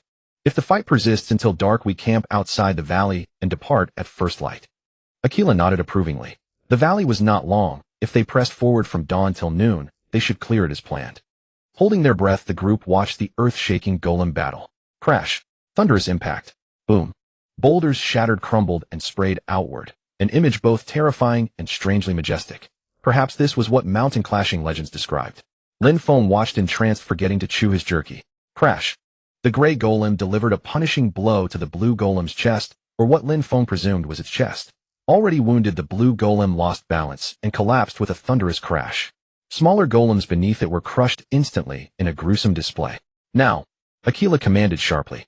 With the outcome decided, they moved swiftly along the narrow valley path, so constricted that one misstep meant certain death by falling cliffs.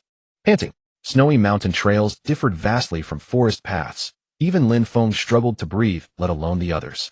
In truth, aside from Aquila and the goats, everyone stumbled along the treacherous route. Rumbling. Just as they approached the most perilous cliff section and stepped onto flat snow, an unusual tremor vibrated from afar. Another golem. But the battle had ended. Lin Feng looked to Aquila in confusion, only to find her usually calm green eyes filled with panic. Aquila. Avalanche. Run. An avalanche. Lin Feng looked up sharply to see white fog rapidly spreading across the distant ridge. His mind instantly flashed to a film scene. A man fleeing gangsters into snow mountains, and when the assassins opened fire.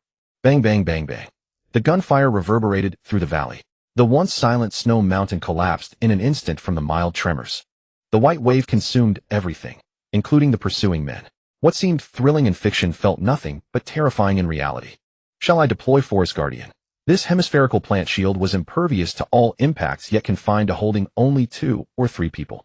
If I protect only Al and Aquila. There, a cottage over there. Air's reaction was faster and more decisive than his. Before Lin Feng could make a move, Air had already rushed to the cabin with astonishing speed, pushed the door open, and dove inside. Silver Moon followed close behind, and the goats bleated as they entered too. Aquila and Lloyd did not hesitate, either rushing into the cabin one after another. After a brief glance, Lin Feng exchanged a look with Caliph.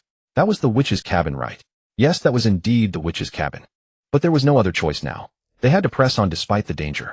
His companions were already sheltered inside the cabin, and staying outside would mean certain death. Dongxi was still in slumber, and perhaps for this reason the magical fluctuations in the Silver Mountains were exceptionally turbulent. Even if the witch was formidable under such circumstances, she likely could not unleash any world-destroying spells. With this thought, Lin Feng broke into a sprint toward the cabin.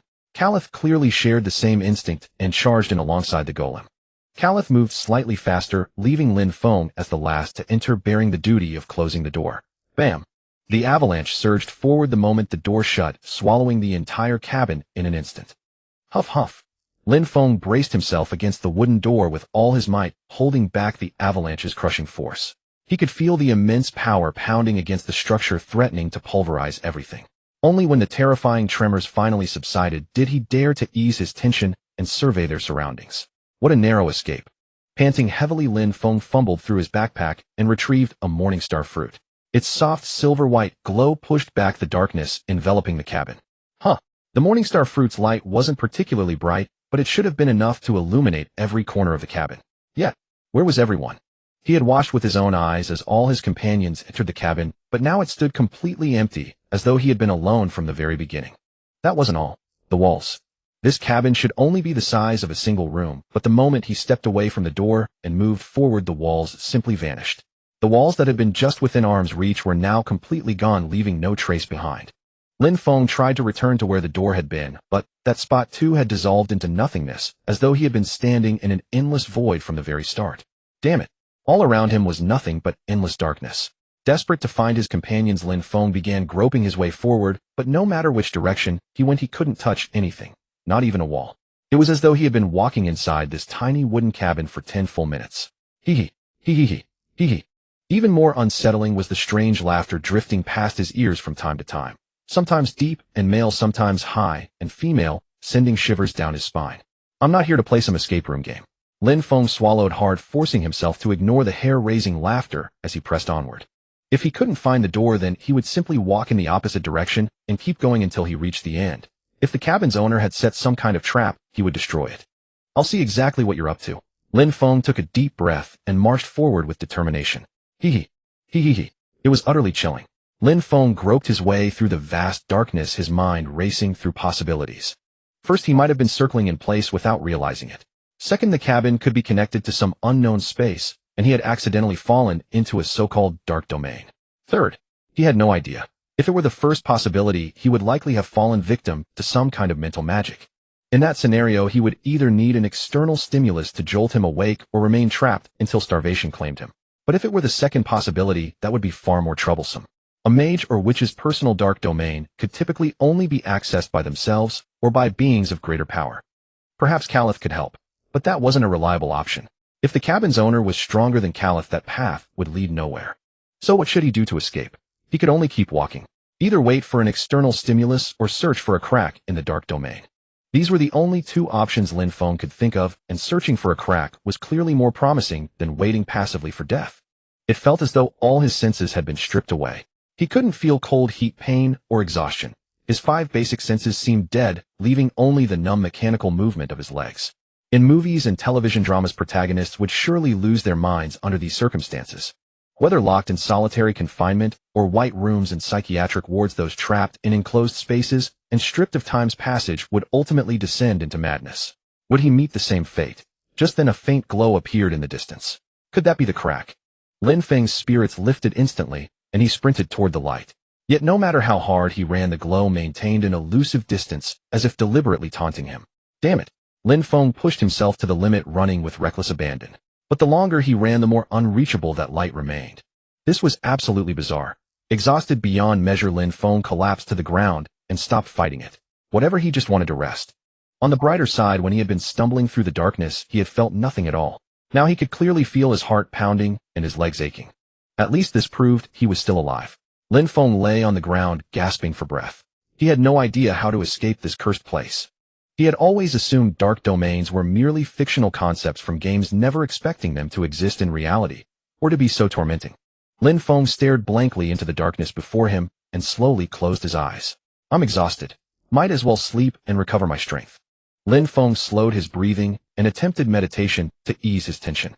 Gradually, exhaustion washed over him like a tide, his eyelids growing heavier with each passing moment. It was remarkable how the human body could fall asleep under such conditions. And so Lin Feng actually did drift off.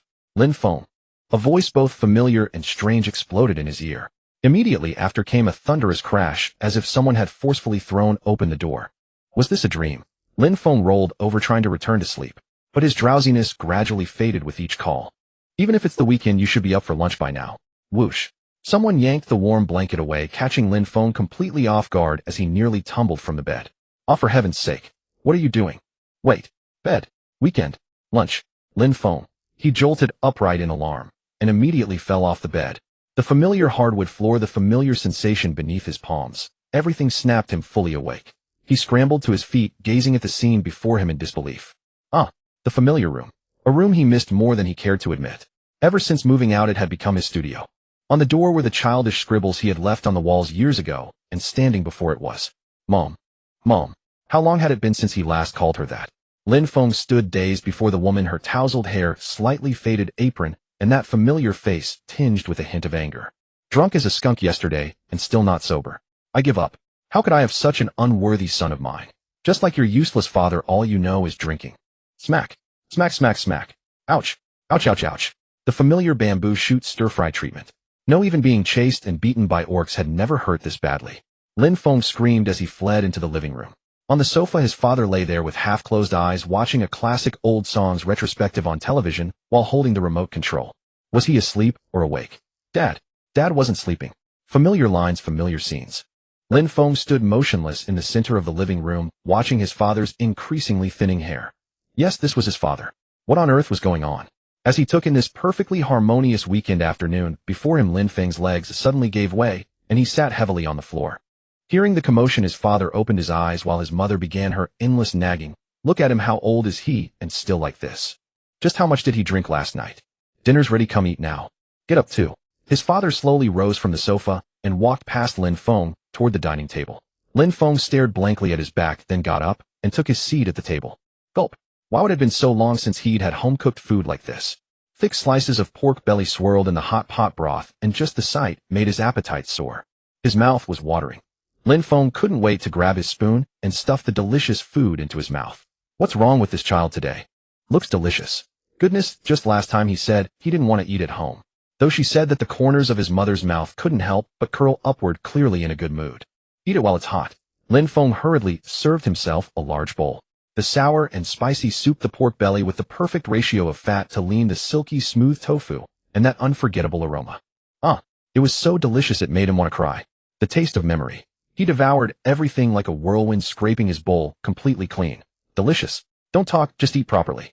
At that moment, even his father's scolding sounded like sweet music to his ears. Lin Feng wanted to dance with joy as he ate. He finished 3 bowls of rice in one go. His mother, surprised, refilled his bowl again.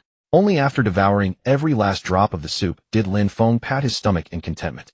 Wait, wasn't this scene a bit strange? Why was he eating at home with his parents? In this peaceful weekend afternoon, Lin Feng looked around, and a sense of unease surged within him. This was his parents' home, the most familiar place in the world. That was right. He used to come back to his parents' house every weekend, arriving Saturday night, staying overnight, then returning to his rental apartment after Sunday lunch, and then continuing the routine of working, coming home, and looking forward to the weekend. This was my ordinary life, a peaceful and mundane daily existence. There were no monsters seeking his death, no scheming humans. Knights, mages, elves, and dwarves existed only in novels and comics. Naturally, there would be no druids either. Lin Feng slowly raised his hand, gazing at his own palms.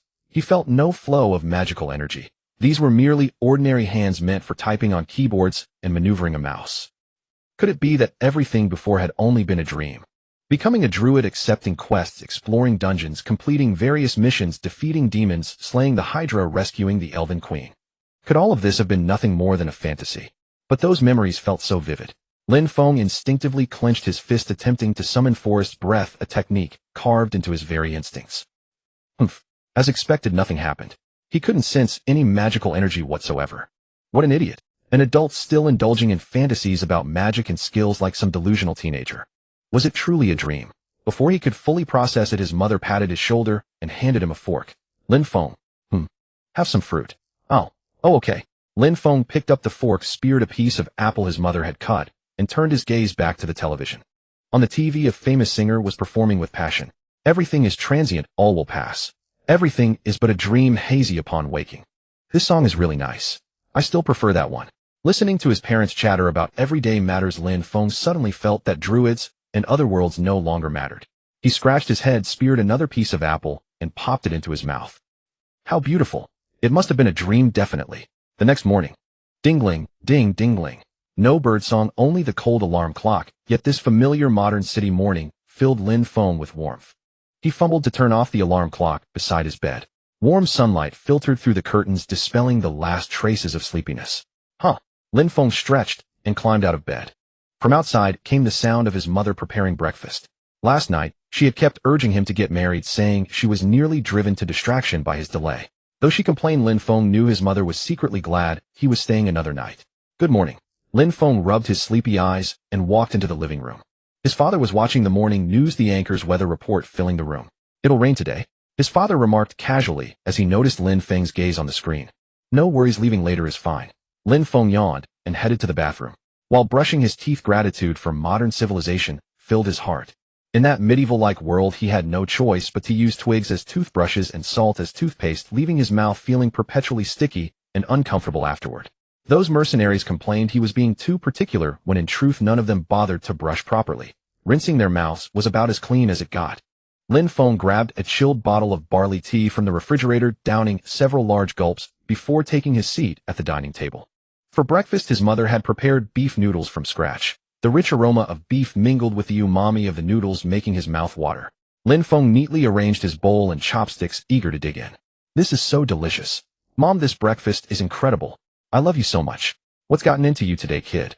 As his family gathered around enjoying the wholesome meal, he wondered why he had never before recognized how blessed and precious these ordinary moments truly were. He couldn't let himself spiral further. Suppressing the surge of emotions, Lin Feng picked up his chopsticks and slurped a mouthful of steaming beef noodles. The long-lost flavor warmed both his stomach and his heart. Good morning. Lin Feng pushed open the office door, greeting his colleagues with boundless energy. But instead, he was met with puzzled stares from everyone. What's wrong? Do I look strange? Team leader, it's Monday, right? I know, but you seem to be in such a good mood. Really? Good news always lifts one's spirits. Could it be that? Could what? Did you start dating someone? The person from that last blind date? Nonsense, don't talk nonsense.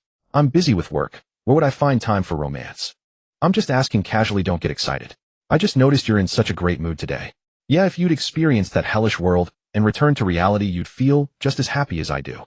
Lin Feng desperately wanted to say those words, but restrained himself in the end. After all, even working at a game company, he couldn't come across as too delusional in front of his colleagues. All right, everyone, let's get to work. Lin Feng returned to his desk and powered on his computer. How it feels to be back. My desk, my monitor, my keyboard, my mouse. He devoted himself to work with an unprecedented level of focus. Colleagues invited him out for coffee, but he declined every time, citing overwhelming workload. Witnessing such relentless dedication, they could only shake their heads in astonishment. His work efficiency was absurdly high. Perhaps the virtual experiences in the game had felt so vividly real that they bled into his waking life. Lin Feng wove those experiences into his work, and the once confusing proposals began to fall into place with effortless clarity. He exhaled slowly. Time slipped away in the blink of an eye, and night had fallen. Has it already gotten this late? Lin Feng stretched and glanced around. The office was deserted save for him, still immersed in his work. He dimly recalled that someone had apparently bolted in fright earlier. The work was flowing so smoothly that he simply couldn't stop.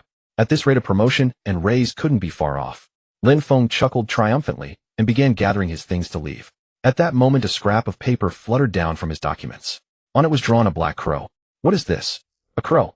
Right, hadn't he collected some materials about crows? They had all come from his dreams, yet he couldn't shake the nagging curiosity. How strange. Lin Feng stared at the crow illustration on the paper, hesitated for a moment, and finally set down his bag, reopening his computer. Just a quick look. He poured through every file on his computer related to crows, leaving no stone unturned. Whether his own collection or material from other sources, he refused to overlook any clue. Crow, crow, crow. A crow. Surprisingly, he couldn't find a single piece of information about crows. Or rather, it wouldn't be entirely accurate to say there was nothing. It was as though those pieces of information had been deliberately hidden, completely inaccessible to him. Lin Feng's gaze fell upon the one encrypted file he couldn't open. Why, what an odd file name. Under normal circumstances, he would have dismissed it as a system glitch and ignored it entirely. But now, a crow. Lin Feng suddenly felt a chill crawl up his spine, as if unseen eyes were watching him from the shadows.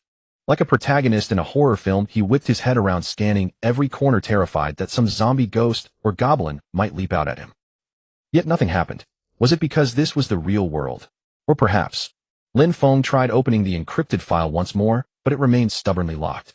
I suppose I'll have to leave it for now. He copied the file onto a USB drive. 70, 80, 90, 95, 99. Just as the copy was about to complete, the office door suddenly swung open. Lin Feng jumped in fright and looked up sharply toward the doorway. In the dim corridor, the security guard stood holding a flashlight, staring at him with deep suspicion. Why are you still here? It's so late. I'm working overtime. I'm leaving right now. 100 copy complete. Lin Feng swiftly yanked out the USB drive and shoved it into his pocket. The security guard scrutinized him from head to toe and finally nodded. Go home early, son. Yes, thank you. You've worked hard too. Lin Feng hurriedly packed his belongings and fled the office as though his life depended on it. His heart pounded furiously, and suddenly a thought struck him. Wait, do we even have a security guard at our company? He strained to recall the guard's face, but his mind came up blank, leaving only a hazy impression. Strange. Lin Feng felt a wave of cold dread race from his feet straight to the crown of his head. He quickened his pace, walking briskly toward home. For some reason, the convenience store that usually stayed open 24 hours was closed, and every streetlight had gone out, plunging the entire block into an eerie darkness. This is far too bizarre. There was no moon, no stars. Only endless darkness and a suffocating silence. Lin Feng walked faster and faster until he finally broke into a run. He didn't know what he was afraid of, but instinctively he wanted to escape this place. This feeling was absolutely terrible. Just one more turn, and he'd be home. As long as he got home, he'd be safe. Thinking this, Lin Feng hurried his steps. However, the instant he rounded the street corner, ugh! He stopped dead, sucking in a sharp breath. Deep in the pitch-black alley stood a small, slender figure. It was a young girl with long silver hair, gently swaying in the night wind. For reasons he couldn't explain, Lin Feng felt an inexplicable sense of familiarity toward this girl. As if guided by something beyond his will, he found himself walking toward her. The little girl stood with her eyes closed, humming a sorrowful melody. Just as Lin Feng was about to speak. Whoosh. Swoosh. Boom. From the previously silent darkness, countless black tentacles shot forth like venomous serpents, surrounding the little girl completely. Lin Feng couldn't even muster a scream. The sight left him utterly paralyzed. Humans are fragile creatures, and when confronted with terror beyond their comprehension, they often fall into a state of helpless numbness. That was exactly Lin Feng's state. He wanted to rush forward and rescue her, but his legs felt as though they were filled with lead, refusing to move. He wanted to shout for help, but his throat felt as though something had clamped down on it, rendering him voiceless. All he could do was watch helplessly as the little girl was consumed by the black tentacles. If only he had magic, if only he could use skills, if only Silver Moon AI Air and Lloyd were by his side. The joy of the real world felt bitterly ironic in that very moment. No, I can't just sit here and do nothing. Move faster. Even without magic, without skills, without companions, he would not stand idly by and watch a little girl being taken by a monster.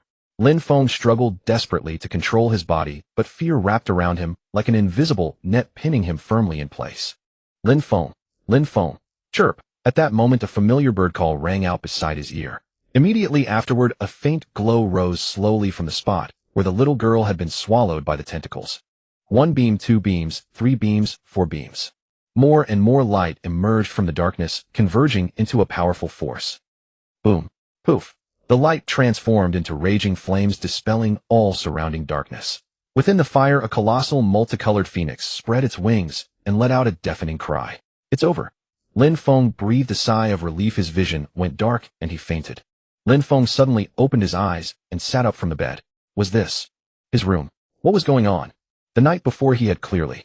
A severe headache prevented him from continuing his thoughts. Clutching his temples in agony, he collapsed back onto the bed. Thankfully, he was on the bed, or if he had fallen in the bathroom, it would have been disastrous. He seemed to have forgotten something important. Fear, tension, unease. Various negative emotions intertwined, yet he could not recall what had happened the previous night. A strange bird call echoed in his mind, refusing to fade. Lin Feng waited until his headache subsided slightly before struggling to get up from the bed. He glanced at the time. It was over. He was completely late. Lin Feng frantically dressed, grabbed his backpack, and rushed out the door. If only he had run faster, maybe he could still catch the bus. He sprinted all the way, but when he arrived at the bus stop, the bus had already departed. Just his luck. Always something else going wrong. Even hailing a taxi was difficult today. Reluctantly, Lin Feng sat down at the bus stop, bracing himself for a pay deduction. Sorry I'm late. As expected, he was reprimanded harshly by his supervisor. Back at his desk, Lin Feng rummaged through drawers and finally found 2 painkillers. He didn't bother with water, just popped the pills into his mouth and opened his computer. Wait. Last night he had. That encrypted file was missing. It had been right there on the computer. How could it vanish so suddenly? The WY file. No matter how hard he searched, he could not find any trace of it. Only he had access to this computer. No one else could have touched his files. What was going on? His memories of last night were completely blank, and now the files had disappeared from his computer. It was becoming increasingly bizarre. Wait. Just as Lin Feng set down his mouse in frustration, something suddenly occurred to him. He thought he had copied it to his USB drive. He quickly rummaged through his backpack. Fortunately, the USB drive was still there. He was about to plug it into the computer when he suddenly paused. The computer might be malfunctioning. He would check it once he got home. Lin Feng carefully placed the USB drive in his pocket. Team leader. Just then a team member appeared beside him out of nowhere, giving him a start. Lin Feng cleared his throat to compose himself and turned to face the junior colleague. What is it? The department head wants to see you. Why now of all times? My head is still pounding. Lin Feng gritted his teeth and finally let out a resigned sigh, rising to his feet to follow the junior into the department head's office. Don't lose heart, team leader. I'll buy you drinks tonight. Watching the junior's cheeky grin, Lin Feng could only nod helplessly. Department head, you wanted to see me? Oh, Shaolin. The department head's tone sounded off. Lin Feng forced himself to look up and saw the department head wearing a ridiculous wig staring at him with a stern expression. What's your plan for promoting Ling Ji Yuan? Could you be more specific? It's the 2nd season already. The promotional video needs to grab attention. Bold, edgy, visually striking, understand. It was absurd that someone who knew nothing about games was giving him instructions like this. But when you are under someone else's roof, you must bend to their will. To keep his job, Lin Feng swallowed his pride. Understood. I will revise the proposal as soon as possible, emphasizing the 2nd season's theme and striving for bold, edgy, visually striking results. Also, stop with that nonsense about crows and other such things. What? Get out. When had he ever mentioned crows? Lin Feng stood frozen, confusion clouding his mind and words failing him. But the department head merely waved his hand, impatiently signaling he could leave. There was something else troubling him.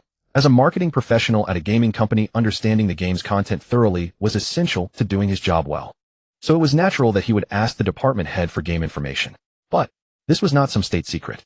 At most, he was asking about minor plot details. Did it really require such secrecy? He had been at the company for years, yet he felt like a complete newcomer. It seemed he would not get any useful information from the department head after all. He would just have to wait until he got home to check what was on the USB drive. After work, Lin Feng went with his team member to their usual food stall. He ordered several skewers and a few bottles of beer. The skewers crackled over the charcoal fire, their aroma filling the air and bringing a sense of deep relaxation. Soy sauce chicken skewers, grilled eggplant and gnocchi mushrooms wrapped in bacon, crispy chicken skin, and the classic grilled sausages. Boss, another bowl of lamb soup. Coming right up. As they drank and chatted about work, Lin Feng waited until all the dishes arrived before he finally worked up the courage to ask. He wanted to know if his team member had any insight. After all, this guy was a hardcore gaming fan. Chunkai. Yash. About Ling Ji Yuan. Hey, don't kill the mood. No work talk after hours. I'm treating you tonight, so just listen to me ramble for a bit. That sounds great. Boss, another grilled fish. On it, the boss replied cheerfully. Lin Feng rolled his eyes at his team member, cleared his throat, and pressed on. You have been playing Ling Ji Yuan longer than I have. You must know this game better than me. Obviously, I am a hardcore grinder, not some casual player like you. So you probably know things I do not, right? Absolutely. About crows. In that moment, the air around them seemed to freeze.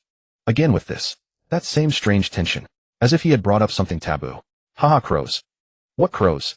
You mean those blackbirds? His team member hesitated before deflecting with a joke, but Lin Feng had already noticed something was off. I mean the crows in Ling Ji Yuan. Do you not know about them? Crows in Ling Ji Yuan. Though his team member pretended nothing was wrong, his reaction only deepened Lin Feng's suspicions. This guy definitely knew something, but was deliberately withholding it, just like the department head.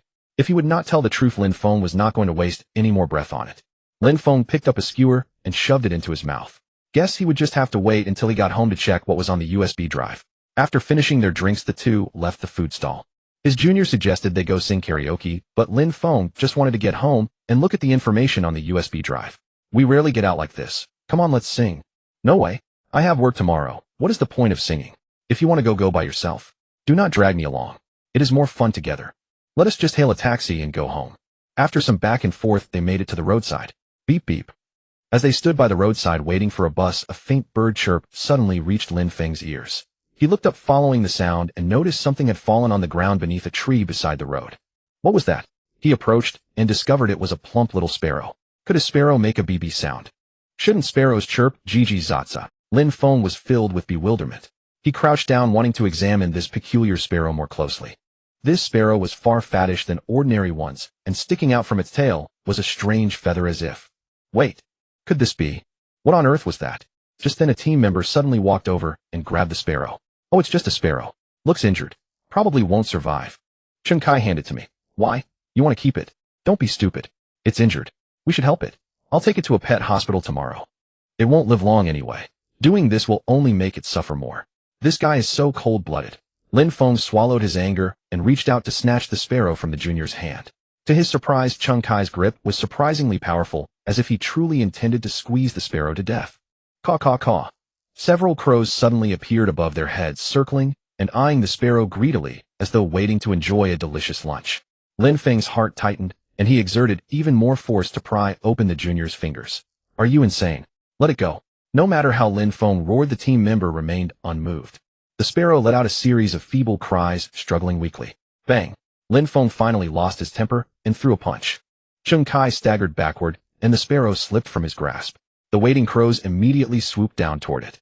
Go away. All of you scatter. Lin Feng chased away the crows while shielding the sparrow behind him. Yet the crows showed no fear at all, their sharp claws and beaks constantly raking his body. Ignoring the pain, Lin Feng scooped up the sparrow and turned to flee. Caw caw caw. The crows pursued relentlessly behind him. Lin Feng weaved through the narrow alleyways, running with all his might. His breathing grew increasingly rapid, and his legs began to feel heavy. Damn it, if only he were a druid right now, he could run faster, jump higher, and heal this little sparrow that so resembled Jiu. Huff. It was a dead end ahead. Worse still. What was that? At the end of the alley, clusters of black shadows were slowly wriggling, like creatures crawling forth from the depths of hell. Seeing this scene, an image from last night suddenly surfaced in Lin Feng's mind. Right. Those black tentacles had dragged the little girl into darkness, and then a massive ball of colored flame. Beep. A faint bird chirp interrupted his thoughts. Lin Feng glanced down at the sparrow in his arms. It was looking up at him, barely alive. Jiu, he called out tentatively. The sparrow blinked its black eyes and fluttered its wings slightly. Jiu, is that you? The sparrow fluttered its wings again, and this time its movements were noticeably stronger. Hisses. Caw caw caw. Meanwhile, the black shadows ahead were growing larger, and the crows behind were drawing closer. Jiu, it's me. Lin Feng held Jiu tightly, extended his hand, and pointed toward the encroaching darkness. In an instant, a familiar power surged from his dantian, flowing toward his palm. Lin Shaka, please bestow upon me your holy radiance. A brilliant light erupted from his palm. Boom. The intense glow of the holy light spell burst from Lin Feng's hand. Sizzle. Like the sword of the sun god, a risen, the holy light instantly devoured and incinerated the black shadows. Taking advantage of the shadows' fearful retreat, Lin Feng turned and ran. The magic power within him was extremely limited at this moment, and he could not yet control it as he wished. It felt like being trapped in a cage, suffocatingly so. To the park. Once he reached the park, he could secure favorable terrain. Though he lacked a totem and bow at present, he was a druid. Lin Feng recalled the route to the park while running desperately. Yet the crows' cries persisted overhead. Caw caw caw. They seemed to be waiting for their prey to collapse, ready to swarm and tear him apart.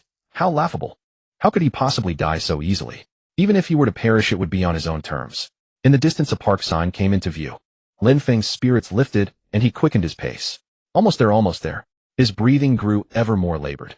After all, he was still merely a mortal body, incapable of sustaining such intense exertion. Bang. Perhaps because he was running too hastily, Lin Feng tripped over a shrub and tumbled headlong into the grass. He scrambled to his feet in disarray, but was astonished to find himself unharmed, as though the very grass had absorbed the impact especially for him. Not only that, he felt a warm power emanating slowly from his coat pocket. Lin Feng carefully reached into his pocket, groping until his fingers closed around a hard, smooth object. A bow. Though the pocket was smaller than his palm, he was absolutely certain this was his bow. It was like a spatial ring. When he reached into the pocket, the bow, which should have been impossible to fit inside, miraculously appeared in his hand. The bow gleamed with a soft radiance as though carved from multicolored agate. Lin Feng had seen this bow before. It was when he fought Guli Zaire. The bowstring snapped, and then Jiao burned itself away and transformed into this bow. With this bow he could fight. Lin Feng rose to his feet and leaped onto a nearby sycamore tree. He climbed to the treetop as effortlessly as a nimble monkey. Branches and leaves seemed to come alive, parting automatically to clear a path for him. Lin Feng stood at the treetop, gazing into the distance. He saw the black shadows emerging from the alley, moving slowly toward his position. Gulu, gulalu, clunk. They devoured all the darkness around them. The shadows beneath streetlights, the swaying figures of drunken men. Nothing could escape their clutches. Meanwhile, the crows circling in the sky seemed to be scouting ahead for them, searching everywhere for Lin Feng's whereabouts. Lin Feng knocked an arrow, and a spear of condensed light materialized in his hand. He drew the bowstring to its fullest. The arrow emitted a sharp, whistling sound, as if ready to fly at any moment. No, not yet. Wait a little longer. Lin Feng held his breath, awaiting the perfect moment. Snap! The moment the black shadow stepped into the park and crushed a twig, Lin Feng released the bowstring. Whoosh! The multicolored light arrow became a meteor streaking toward the shadow. The black shadow hadn't even reacted before the light arrow struck it. Boom! Uft! The light arrow pierced the shadow's center. That mass of black shadow exploded instantly like a punctured balloon. In that instant of explosion, Lin Feng faintly saw something seemingly wrapped at its core. A heart. It was a black heart roughly the size of a fist, beating violently. Pity, pity, pity. The black shadows dissolved into wisps of dark smoke, scattering into the air. The crows that had been circling in the sky also seemed frightened, scattering in all directions. Beep. The bow vanished, replaced by a weakened juju. It had exhausted all its strength and helplessly collapsed into Lin Feng's palm. Lin Feng quickly placed it in his pocket, then jumped down from the tree and ran toward where the black shadow had been. There on the ground lay a black heart, still pulsing faintly. What exactly was this thing? Lin Feng was filled with confusion. He walked to the faucet by the roadside, turned it on, cupped water in his hands, and began chanting the incantation. Clear spring water is the eye of the sacred forest. No evil can hide before your presence. Although the water flowing from the faucet was not spring water, and the park was not a forest, but it should be close enough, right? Lin Feng splashed the clear water from his hands onto the black heart. Hiss! Fortunately, the incantation took effect. The black heart emitted a puff of blue smoke, and the viscous black substance gradually dissipated, revealing a bright red heart beneath. Hearts are one of the magical materials frequently used by wizards and witches. A heart this large must be from a snow mountain ape. So this is what maintains the dark domain's magic medium. Lin Feng picked up a broken branch from the ground, gripped it in his hand, silently prayed, and then, splash! He thrust the branch into the center of the heart. The heart stopped beating, not a single drop of blood flowed out. At the same time, Lin Feng felt a sudden ringing in his ears, and his vision began to blur. It seems the dark domain is collapsing. Moreover, centered on the heart, the surrounding space began to twist and rotate, as if kneaded into a ball by an invisible giant hand. Lin Feng struggled to stay conscious. He knew that once he lost consciousness, he would never wake up again. He could feel his body being reshaped by some force. In the final moment before consciousness faded, he suddenly felt an inexplicable sadness. How long had it been since he last saw his parents? To reunite with them in a dream. Was that luck or misfortune? How are his parents in reality doing now? For their sake, I must survive and return. It was that very thought that kept him from completely losing himself in the darkness. When Lin Feng opened his eyes again, he found himself lying in an unfamiliar place. A woman lay unconscious before him. From her snow-white hair as silver as the accumulated snow on mountain peaks, one could easily guess she was that witch. It seems he destroyed the magic medium, and she suffered the backlash as well. Lin Feng rubbed his throbbing head and struggled to his feet. You're finally awake. A familiar voice came from behind him. Khalid, you almost didn't make it back. Khalid's tone sounded somewhat helpless. What happened? Didn't he enter the dark domain at all? As if reading Lin Feng's confusion, Khalid smiled and said, I'll explain the details later. First help me get these off. Lin Feng finally noticed that Khalid's body was wrapped in magical chains with demon spirit stones embedded in the center. His golem had already been reduced to a pile of broken stones scattered nearby. What on earth is going on? Lin Feng used the 9-headed serpent's venom fangs to shatter the demon spirit stones one by one, then untied the chains. Khalid moved his stiff body and leaned weakly against the wall. I never expected you could escape from the dark domain. Truly remarkable, Druid. You're quite a strange fellow, Lin Feng. You flatter me. That crazy woman. Khalid pointed at the unconscious witch and said, It seems you've already destroyed the magic medium. Yes, it should be a snow mountain ape's heart. Snow mountain ape. The snow mountain ape is one of the most ferocious beasts in the Silver Mountain Range. The only creatures comparable to it would be the monkeys from Mount Ame in Huagua. If there were only one or two, they would be manageable.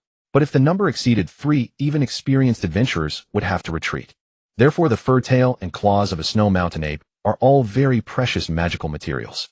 You actually destroyed the magic medium directly, so she won't be waking up anytime soon. Shouldn't we tie her up?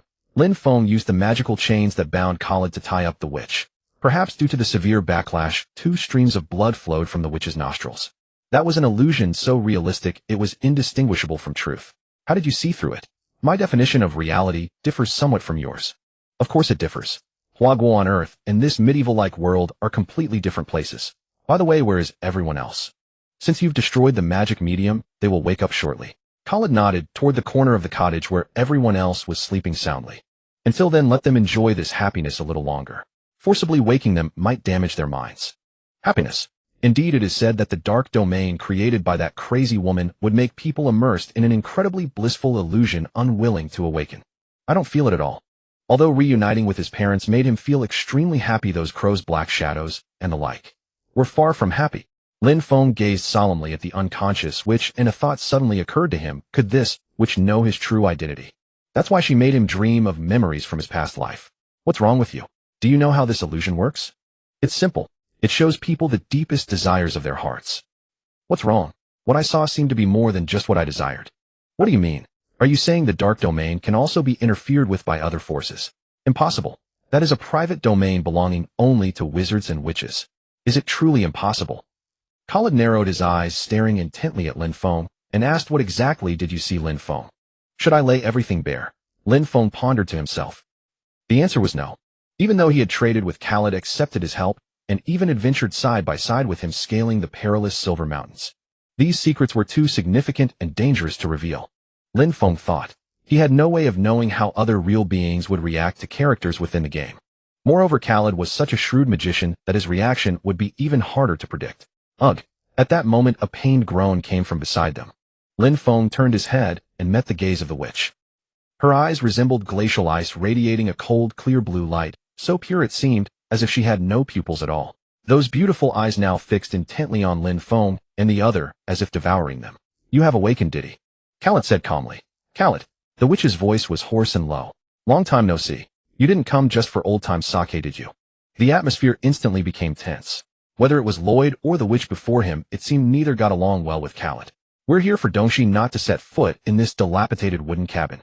Just think, apart from those foolish nobles who would want to come to such a wretched place. But the nobles haven't been here in decades either. Khalid said with a hint of mockery. You're still as sharp-tongued as ever, Khalid. If time permitted, I'd tear your mouth apart first, so you could never speak Dongshi's name again. Diddy said through gritted teeth. Huh. It seems you still can't let it go. Dongshi isn't your private possession.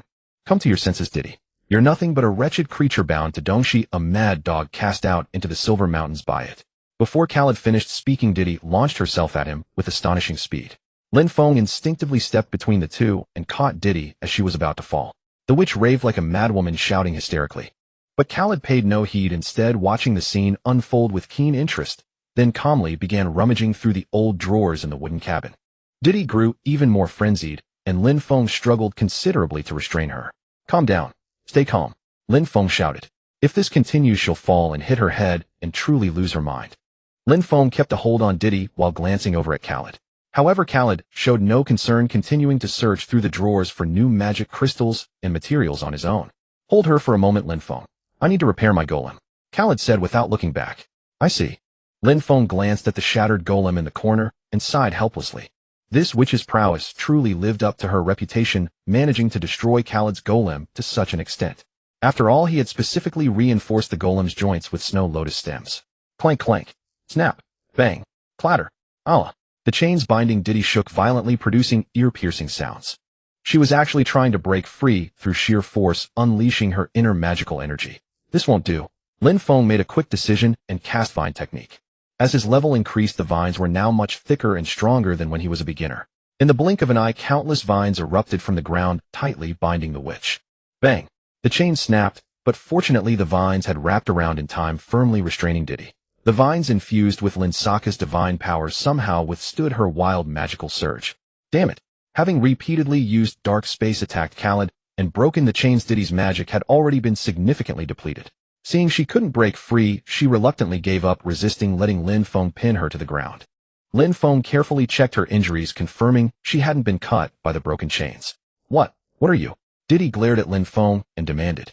Lin Feng naturally offered his usual excuse, I'm a druid. As expected, Diddy refused to believe it, instead glaring at him more ferociously, as if she wanted to devour him alive.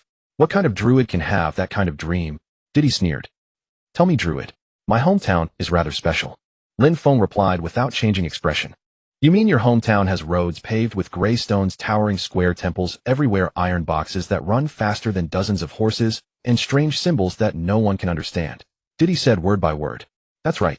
Lin Feng nodded. Huh. Are you from the East? Diddy seemed to have discovered a new continent. China does belong to the East, Asia, no problem. Perhaps. Lin Feng answered ambiguously. What? Diddy paused. I said perhaps. I don't know how to explain it either. Have you heard of China? I mean China. See, I knew you hadn't heard of it, so I'm too lazy to explain. You magicians are always so self-righteous, thinking there's nothing in the world you don't know about. So arrogant. I who have obtained Dongshi's wisdom. Dongshi probably doesn't even know where China is. Lin Feng interrupted Diddy mercilessly. If Dongshi really knew about China, he'd eat this table. Diddy clearly hadn't expected such an answer, staring blankly at Lin Feng, speechless for a long time. Alright, I've answered your question, now it's your turn, Diddy. Lin Feng said unhurriedly. You said you can make people see illusions, so happy they can't wake up right. But what I saw seemed rather different. I was indeed very happy, but why did crows appear? Could it be that this witch is colluding with crows? If so, even if she's someone Dongshi values dearly, she can't be spared. Why did those things that attacked me appear in the dream? Lin Feng looked directly at Diddy and asked in a deep voice. Hearing this, a hint of anger appeared on Diddy's previously pale face.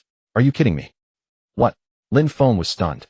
You're the one who lured the crows into the dream. Diddy pointed at Lin Feng and roared. Lin Feng was suddenly speechless, staring blankly at Diddy. Her expression didn't seem fake, pure rage burning in her eyes, not something pretended. You misunderstand, I never summoned the crows.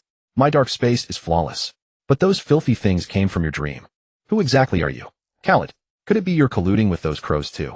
You despicable coward. Dongshi won't let you off. Diddy. Lin Feng lowly stopped Diddy's roar. I'll say it again, I have nothing to do with those crows. On the contrary, like you, I am also their enemy. Didn't you see? In the dream, they were the ones attacking me. You must have seen it too. The scene of me destroying those evil entities. Diddy opened her mouth, but said nothing. Yes, she had seen it all. This conversation was enough to reveal the truth. Diddy, like herself, detested those crows. Lin Feng unsheathed the dagger from his waist and cut the vines binding Diddy. So you have no idea what happened in your own dark space either. Lin Feng said calmly. My dark space is impenetrable. If your dark space were truly impenetrable, those crows would not have been able to invade. The urgent matter is to figure out why this happened. As the vines fully released, Didier's aggressive demeanor dissipated, and she looked at Lin Feng with confusion and complex expression. Who are you exactly? A druid. Lin Feng repeated patiently. He stood up and helped Didier to her feet. Behind him came the impatient click of Khaled's tongue. Your companions still need some time to wake up, Didier said softly. How about we talk? Lin Feng moved a worn-out table and chair from the corner and took out some simple snacks from his storage ring. Baked biscuits spread with lingonberry jam. It smells so good, if only there were a cup of hot milk. But now is not the time for afternoon tea. Lin Feng handed a biscuit to Didier and said with a smile, try it. What exactly are you trying to do? Didier took the biscuit suspiciously and put it into her mouth. Crunch. Tell me, what do you know about those crows? Crunch, crunch. And so a long conversation began. Didier said that a long time ago suspicious people started coming and going in the Silver Mountains. They hired no guides and climbed this dangerous mountain alone. At first Didier merely observed them silently. However, everything changed after those people broke into the witch's hut. Didier discovered that their dreams were filled with decaying will and unfathomable darkness. From then on, Didier began to pull all suspicious trespassers into dreams, probing their hearts and reading their souls. However, those souls eroded by darkness were mostly shattered and hard to decipher. So this is how you discovered the existence of the crows? Lin Feng asked. Yes, what they are looking for is in this mountain, Didier said in a deep voice. Lin Feng was silent for a moment, lightly tapping the table with his fingers. The thing that makes those crows go to such great lengths to find is probably shards of the origin god. It seems that because of Didier's existence, those crows have not yet found clues to the shards. Thus I must find the shards of the origin god before them. Didier, do you want those guys to get out of the Silver Mountains? Lin Feng asked. Of course. Didier replied without hesitation. Then how about cooperating with us? What? I don't know why either, but those crows seem to have targeted me. Lin Feng shrugged. Maybe I accidentally touched their sore spot. You mean because of you? No, it shouldn't be because of me.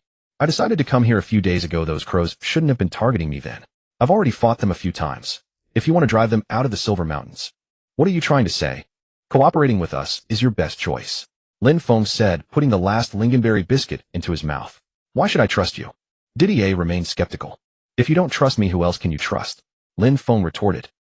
Didier fell silent. I guarantee that by yourself alone you absolutely cannot drive those crows out of the Silver Mountains. Lin Feng said firmly. What a... Didier exclaimed.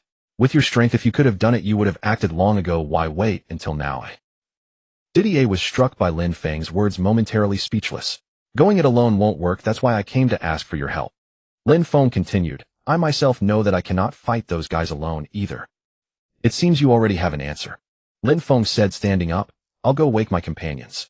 Didier pressed her lips together, silent, and simply snapped her fingers. Snap. Woo woo. Silver Moon, with a crying voice, plunged into Lin Feng's arms just like a puppy that had a nightmare.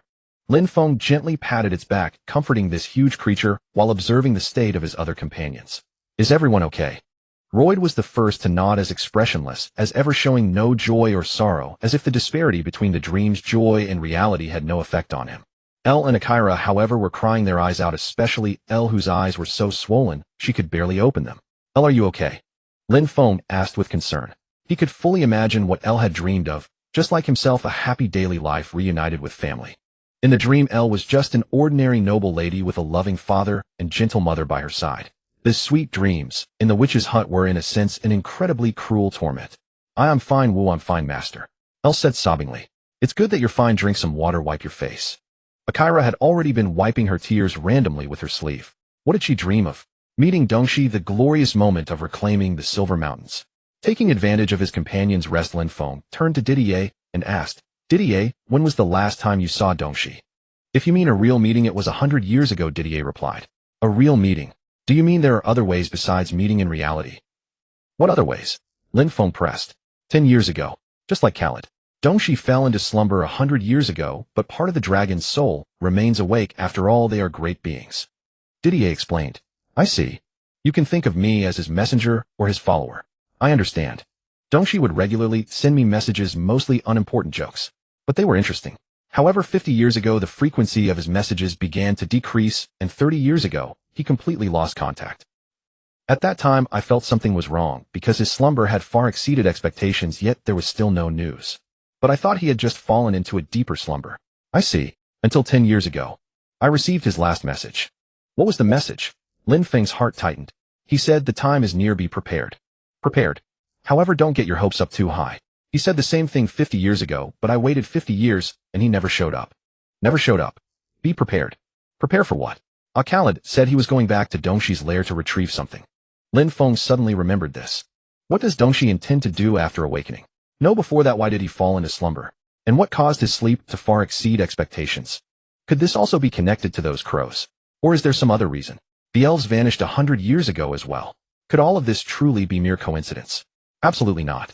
Lin Feng harbored a nagging suspicion that finding Dongxi might unravel these mysteries. It seemed their trip to the Silver Mountains had been well worth it. Khaled seemed to have forgotten the exact location of the nest. Didier, do you still remember it? Lin Feng asked. The paths in the mountains are constantly changing. I only recall the general area, not the precise location. It's fine. An approximate location will suffice. Lin Feng exchanged a glance with Akila, who immediately spread the map from her back onto the table. It should be somewhere near here. Didier pointed to the map and said. The place she indicated lay at the border between the northern cursed land and the Silver Mountains. The terrain was treacherous and the markings on the map were exceedingly complex. Akila's expression darkened somewhat. Akila, what do you think? Lin Feng asked. It closely matches the location I heard about from my grandmother, but the danger level is considerably higher. Akila spoke in a grave tone. Those guides have never truly entered a dragon's lair. Didier's memory should be more reliable. Lin Feng took out the ancient book, flipped to the last page, and compared the map upon it with Akila's. The location marked on the map, where the breath of the origin god could be felt, was very close to where Didier had described. Was this fortune or misfortune? What is that? Wah! Khaled's sudden cry from behind startled Lin Feng. Do you walk without making a sound? You gave me a fright. Lin Feng said irritably. It's covered in strange symbols. I've never seen this kind of writing. Caled stared at the ancient book, his eyes gleaming. This is the script of my homeland. Of course you can't read it. Lin Feng closed the book and replied calmly. How interesting. May I see it? Caled's curiosity was aroused. No. This is my personal item. Damn that mad mage. But this book is written in Chinese. No matter how learned Caled might be, he could never decipher it. With that thought, Lin Feng no longer paid attention to Caled and tucked the book into his bosom. Anyway, we must go there. Aquila, approximately how long will it take? 3 days, assuming favorable conditions. 3 days. I mean under optimal circumstances. If we cannot find the entrance to the nest, it may take a week, or even longer. It seems we need to prepare properly. Lin Feng walked to the door, intending to open it. However, due to the impact of the earlier avalanche, the wooden door was tightly sealed by snow and could not be opened at all. Having no choice, Lin Feng could only draw upon his wild power to forcibly push the door open. Silver Moon. The door was opened, but a new problem immediately arose. Outside, snow was piled like mountains, almost completely burying the entire wooden cabin. It was impossible to determine direction. Lin Feng had no choice but to summon Silver Moon to assist in clearing the snow. Watching Silver Moon diligently dig through the snow, carving out a path, Lin Feng couldn't help but recall the scene of himself shoveling snow back home, his heart filled with complicated emotions. First, we need to find the goats and mules. Woof! I'm counting on you, Silver Moon. Silver Moon received the order and plunged head first into the snow. The goats and mules must be hiding nearby. Before the avalanche, they had behaved extremely restlessly, constantly retreating. At the time, Lin Feng had thought they were simply afraid of the battle between the golems. It seemed that animals' intuition was indeed remarkably keen. While Silver Moon searched for the goats and mules, Lin Feng scattered seeds of edelweiss and ice moss around the cabin and used forest breath to accelerate their growth, providing food for the returning animals. We also need to get some water. That's simple enough. Just build a fire, fill a pot with snow, and let it melt slowly. Master. What is it? I caught a snow boar. It seems the blooming edelweiss has already attracted quite a few animals. In that case, let's prepare dinner now.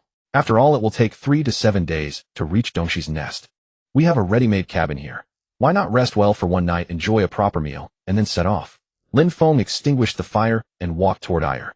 The snow boar she cradled in her arms was plump and very cute. Well done, Ire. You go prepare the ingredients first. I'll check nearby for mountain cabbage. Okay, Master, be careful too.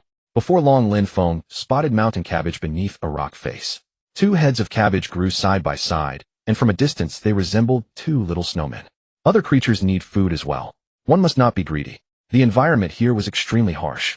If he consumed all the food himself, other creatures might perish as a result. Lin Feng picked only a few heads of mountain cabbage and turned back toward the cabin. First, he blanched the cabbage in boiling water, then minced the snow pork that Ire had prepared, adding salt and pepper for seasoning. The fat of the snow boar was exceptionally delicious. Even before it hit the pan, a rich fragrance filled the air.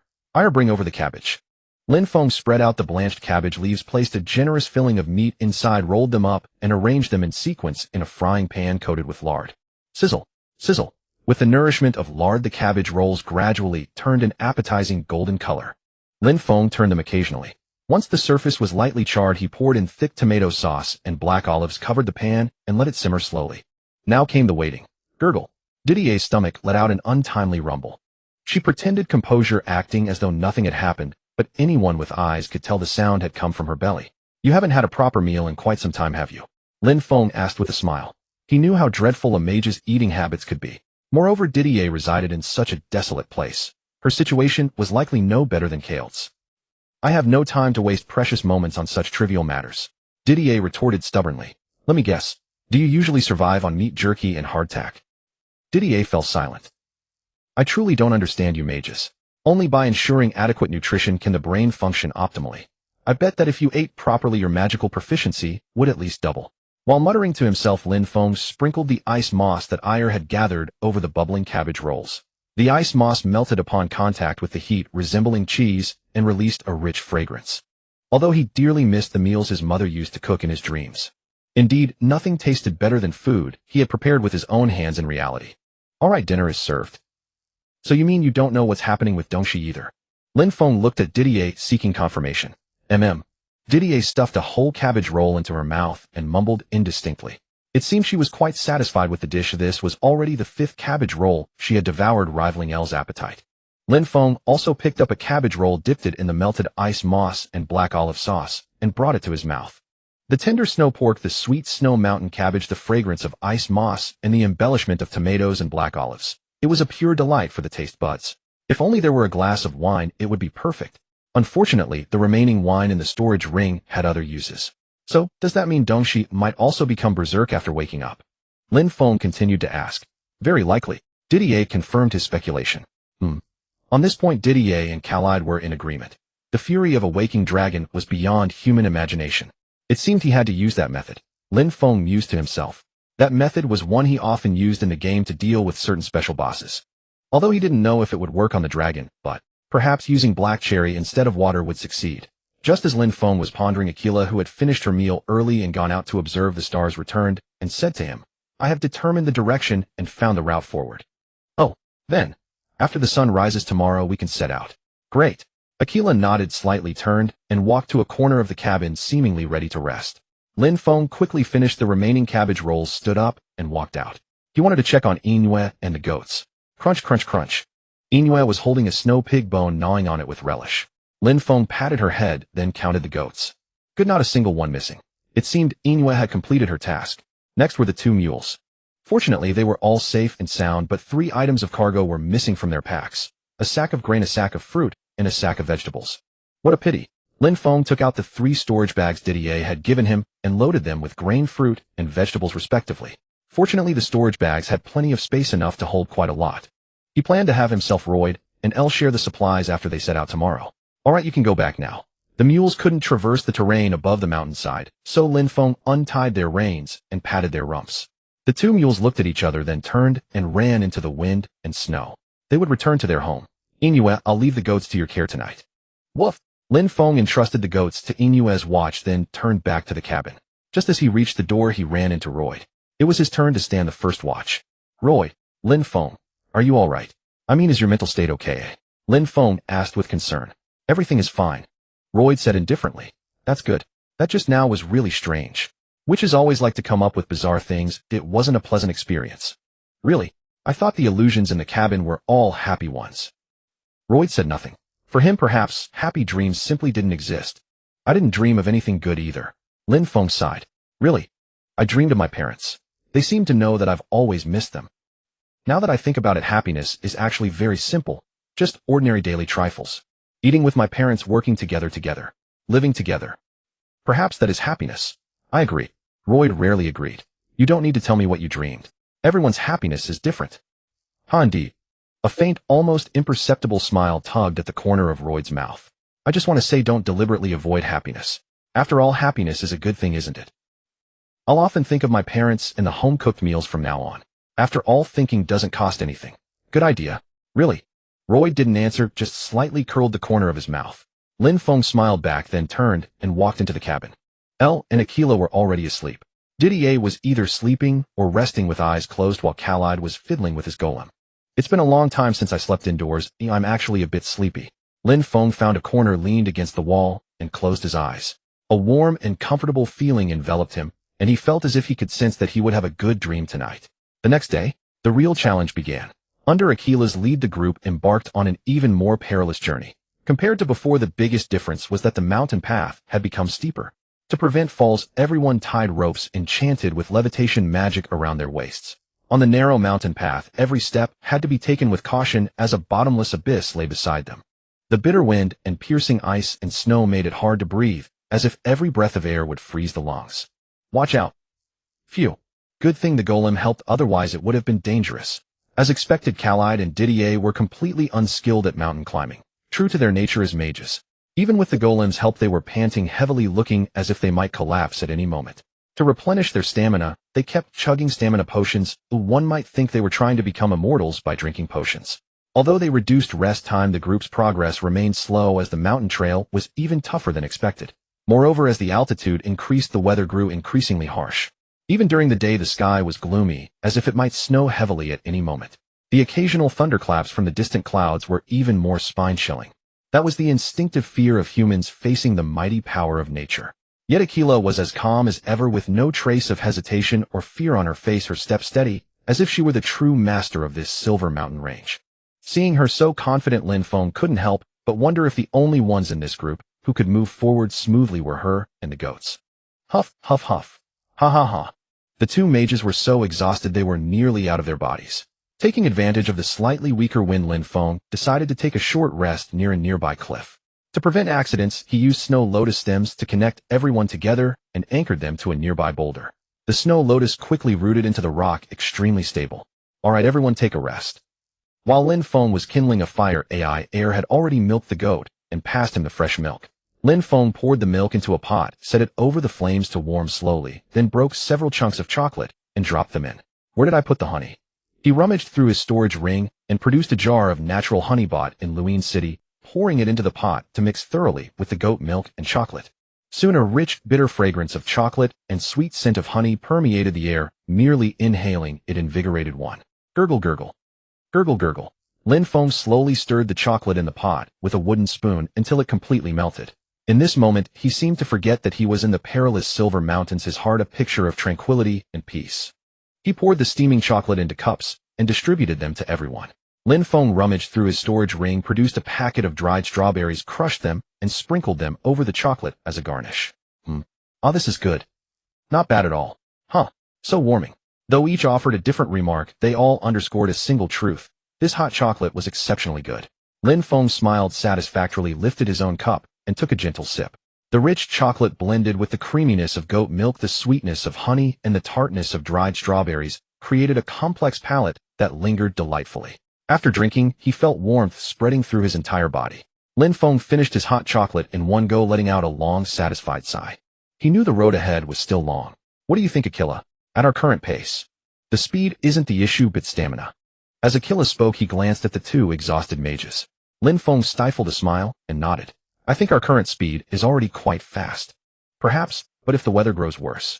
Aquila looked up at the sky where faint lightning flickered within distant clouds. We must find a safe camping spot before dark. Let's hurry. The two exchanged a glance, rose to gather their belongings, and continued onward. According to Aquila, further ahead there was a small cave. It was a place where guides occasionally rested in the past. Though small, it could provide temporary shelter from the wind and snow.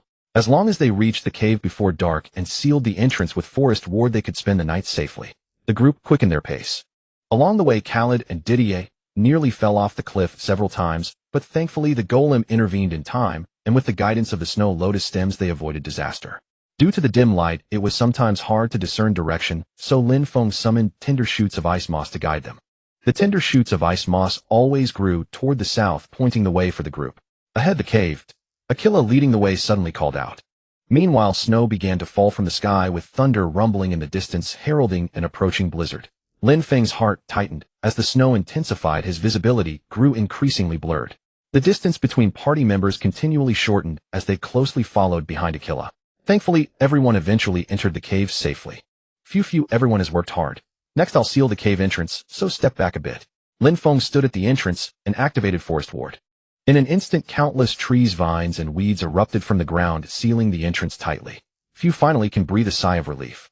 Lin Feng found a stone near the entrance to sit on, preparing to drink some water to moisten his throat. Roar! Just then an ominous growl suddenly echoed from the depths of the cave. Gulu gulu. Like rusty iron nails scraping against iron plates, the ominous sound reverberated through the silent mine cave. They were zombies. Everyone held their breath, staying still. Lin Feng exchanged a glance with Lloyd, whose hand was already resting on his sword hilt. Lin Feng quickly scanned, estimating the number of approaching zombies. Quite a few. Let's finish this quickly. Roughly estimated there were at least 30 zombies. Moreover, judging from their relatively intact bodies, they were obviously recently transformed. The severe cold of the Silver Mountains had delayed decay, making the fight more troublesome. TSK. Khaled and Didier muttered curses, about to chant spells, but Lin Feng raised his hand to stop them. Shoo! Do not act rashly, Lin Feng said in a low voice. Khaled and Didier looked at him perplexed, especially Khaled, whose expression seemed to regard him as an idiot. However, the truly foolish ones were these two conceited mages. From the first syllable they uttered, Lin Feng discerned they intended to use explosion magic, Flame Burst. This was indeed an effective means to eliminate zombies, as raging flames could burn away all filth. But in this narrow cave it was tantamount to suicide. Perhaps because they spent years in the safe rear, Khaled and Didier lacked combat experience and completely failed to perceive the environmental dangers. The space was cramped, the number of zombies numerous, and the cave depths might have accumulated flammable gases. Using explosion magic in a cursed land might be feasible, but absolutely not here. If it exploded, we'd be buried alive too. Lin Feng explained in a low voice, while taking out a seed pouch from his bosom. Special. Moonlight Flower. This is a miracle jointly created by the forest and earth goddess Lin Feng and the moon and mercy goddess Nemia. Unlike ordinary moonlight flowers, it only blooms on moonless nights when no sunlight reaches, as if replacing the moon to bring light to darkness. When the special moonlight flower blooms, soft moonlight will permeate the surroundings, and the effect of the moonlight skill will be multiplied several times over. In other words, this is the best weapon against the undead.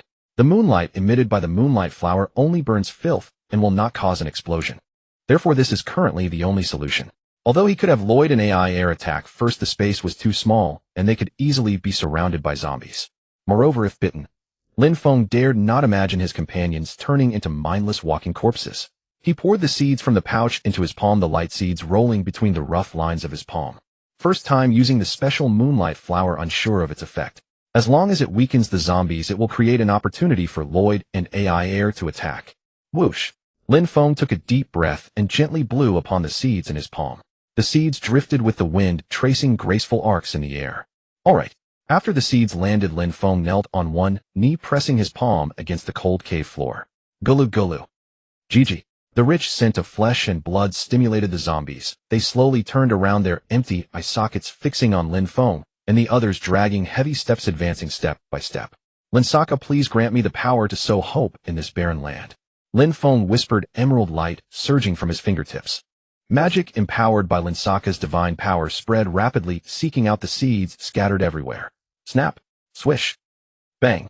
Seeds broke through the soil, buds bloomed, and melodious sounds echoed through the silent cave.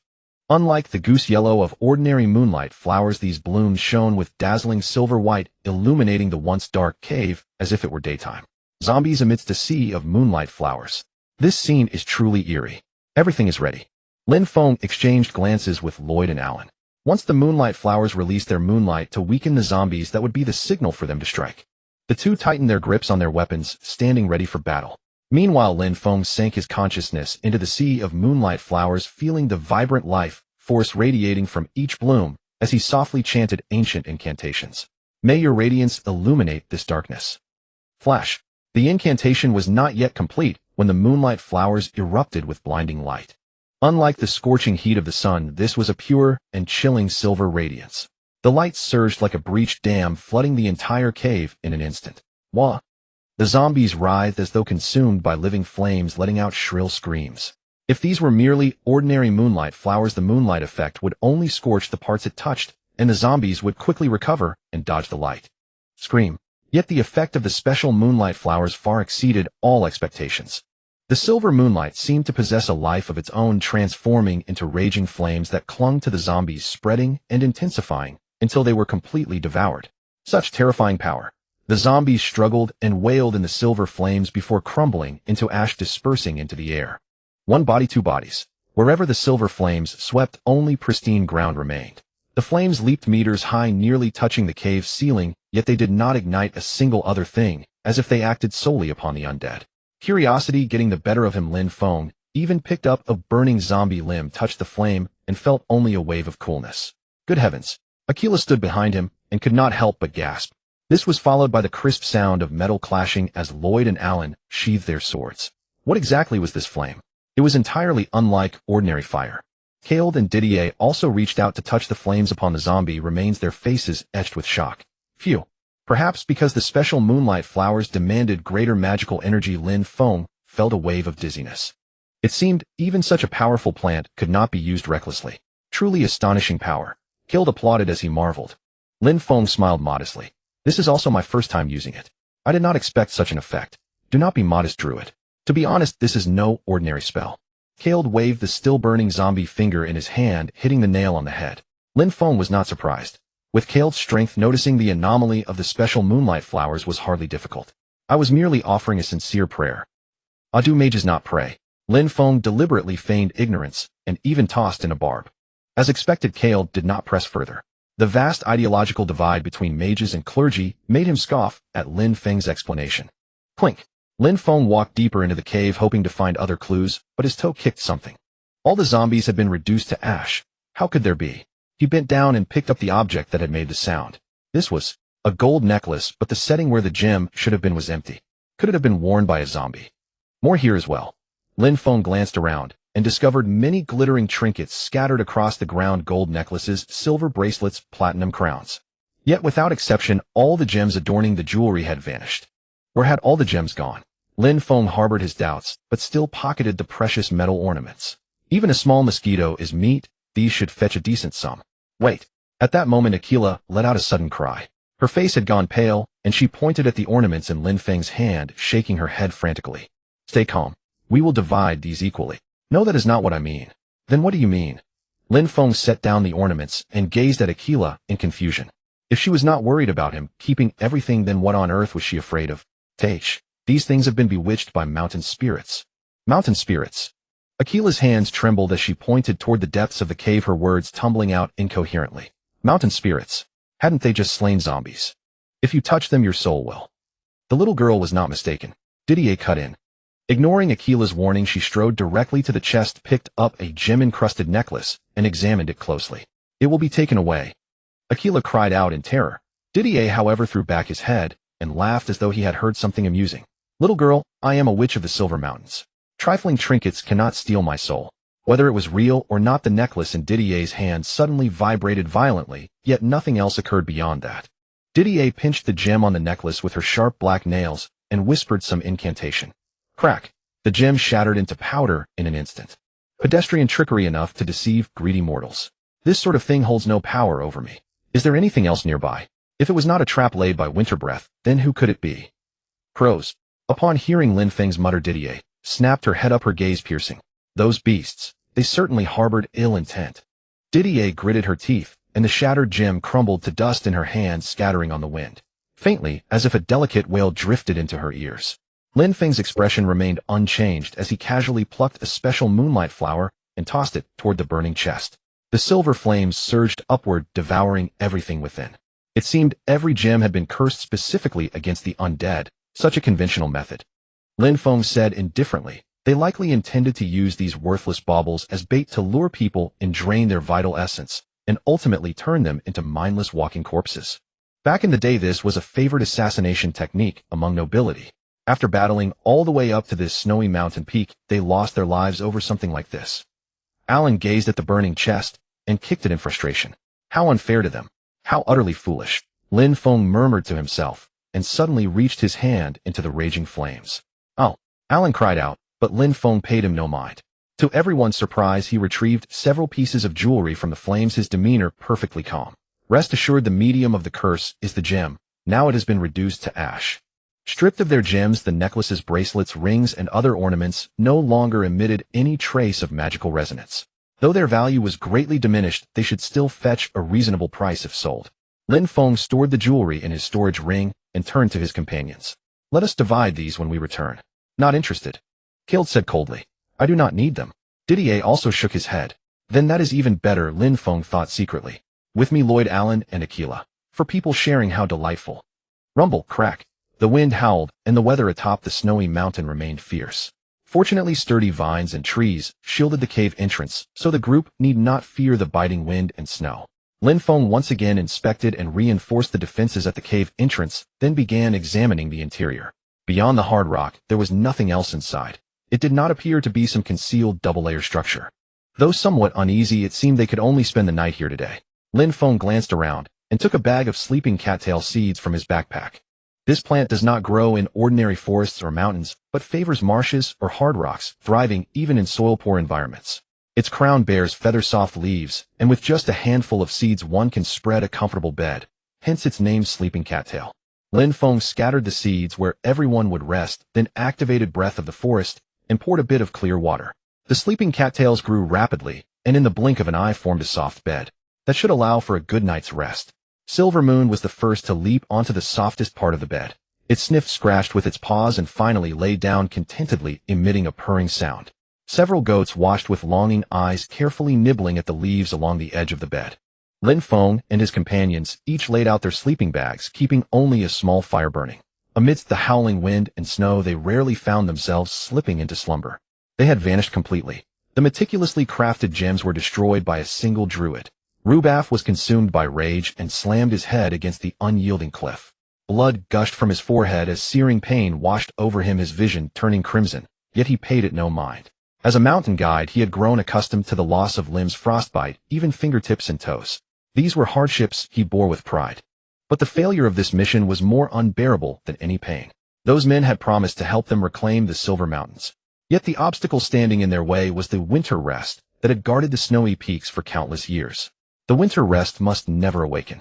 Those men had told him that the winter rest was no guardian of the Silver Mountains, but a tyrant, a despot who oppressed them all. Only when the winter rest sank into eternal slumber would the Silver Mountains regain their freedom. And at that time the mountain guides would walk these lands freely once more. These mountains belong to us. Rubaf scooped up a handful of snow, the crystalline flakes glittering brilliantly in the sunlight. No, an avalanche alone will not be enough. He had expected that witch to stand against them, never imagining she would instead align herself with those men. The plan had veered off course, and the zombies forged by the forbidden arts those men had taught them proved utterly useless against the Druid. It seemed that dealing with Druids required stronger, more ruthless measures, to let them witness the true might of the snowy mountains. Rubaf scattered the snow from his palm into the air, a cruel glint flashing in his eyes. Go find a Yeti. Dawn broke as Lin Feng's group set out early, navigating the treacherous cliffs through the perilous zone known as the Death Fountains. Along the way they occasionally encountered solitary snow mountain apes, each operating alone as if on reconnaissance duty. The apes merely observed from a distance, making no move to attack. Lin Feng and the others likewise avoided provoking them. How strange. Lin Feng grew secretly alert in his heart. These creatures were unlike ordinary beasts. Normally wild animals would depart once they sensed no hostility. Yet these snow mountain apes maintained a safe distance, watching them with quiet calculation. We appear to be under surveillance. Snow mountain apes differ from ordinary beasts. They possess remarkable intelligence and are cunning and unpredictable. One cannot afford carelessness nor strike recklessly. These pests are so troublesome. Khalid muttered, green flames flickering at his fingertips. Lin Feng quickly seized his hand and extinguished the flames, smiling. Let us observe a while longer. Though the situation felt eerie, there was no need to act just yet. Provoking the entire ape pack would only bring greater trouble. We must find a way forward. Akira gazed ahead, his tone heavy with concern. The suspension bridge to the opposite shore had long been shattered, its remnants dangling precariously from the cliff edge. Chiu Chiu. Lin Feng called softly. Chiu-yi. Chiu Chiu, who had been resting in his arms, perked up instantly. Lin Feng tied a small seed pouch to Chiu Chiu's leg and tossed it toward the far bank. Chiu Chiu flapped its wings, nimbly dodging the erupting geysers, and landed securely on the cliff across the chasm. Uft! Boom! Uft! Scalding steam and boiling hot spring water erupted from the valley floor with thunderous roars. Chiu Chiu deftly evaded the hazards and arrived safely on the other side. Phew! Lin Feng exhaled in relief, fearing Chiu Chiu might become a hot spring bird. Chiu Chiu gently pecked at the seed pouch on its legs, scattering snow lotus seeds across the ground. Lin Feng also planted snow lotus seeds on this cliff face, then closed his eyes and focused his spirit. Thud! Whoosh! Swish! Swish swish! Snow lotus seeds sprouted simultaneously on both banks. The pure white vines reached toward each other, their thick tendrils swaying dangerously in the fierce winds, yet holding firm, ultimately converging midair. The vines interlaced, forming a sturdy rope. Using this as a foundation, Lin Feng continued to cultivate the snow lotuses, rapidly constructing a makeshift suspension bridge. All right, everyone, cross one at a time. The bridge is sturdy, but it cannot bear excessive weight. Lin Feng cautioned. I'll go first. Lloyd volunteered. Lloyd stepped onto the snow lotus bridge, first swaying in the howling wind and geyser steam, but ultimately made it across without incident. Akira, when the fountains erupt, stop moving. Wait until the hot spring water calms before proceeding.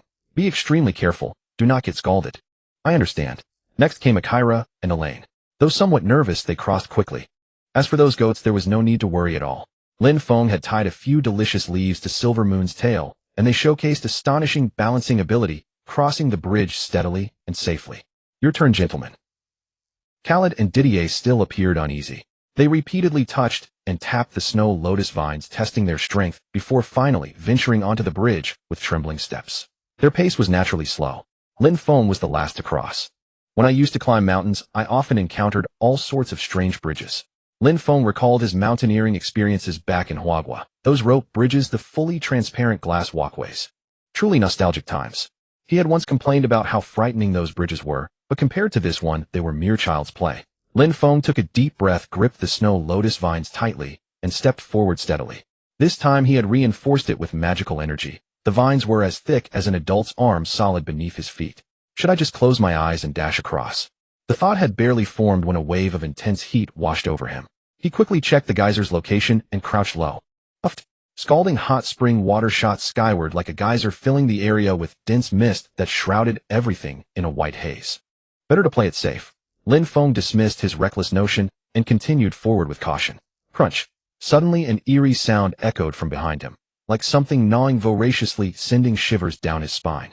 Startled, Lin Feng tightened his grip on the vines and slowly turned his head. You damn. Gritting his teeth, he cursed under his breath at what he saw. Crunch. Squeak, squeak, squeak. Two snow mountain apes clung to the cliff face, furiously gnawing and tearing at the snow lotus vines. That crunch crunch sound was the vines being severed. Crunch. Damn it. Cold sweat broke out across Lin Feng's forehead. Oh.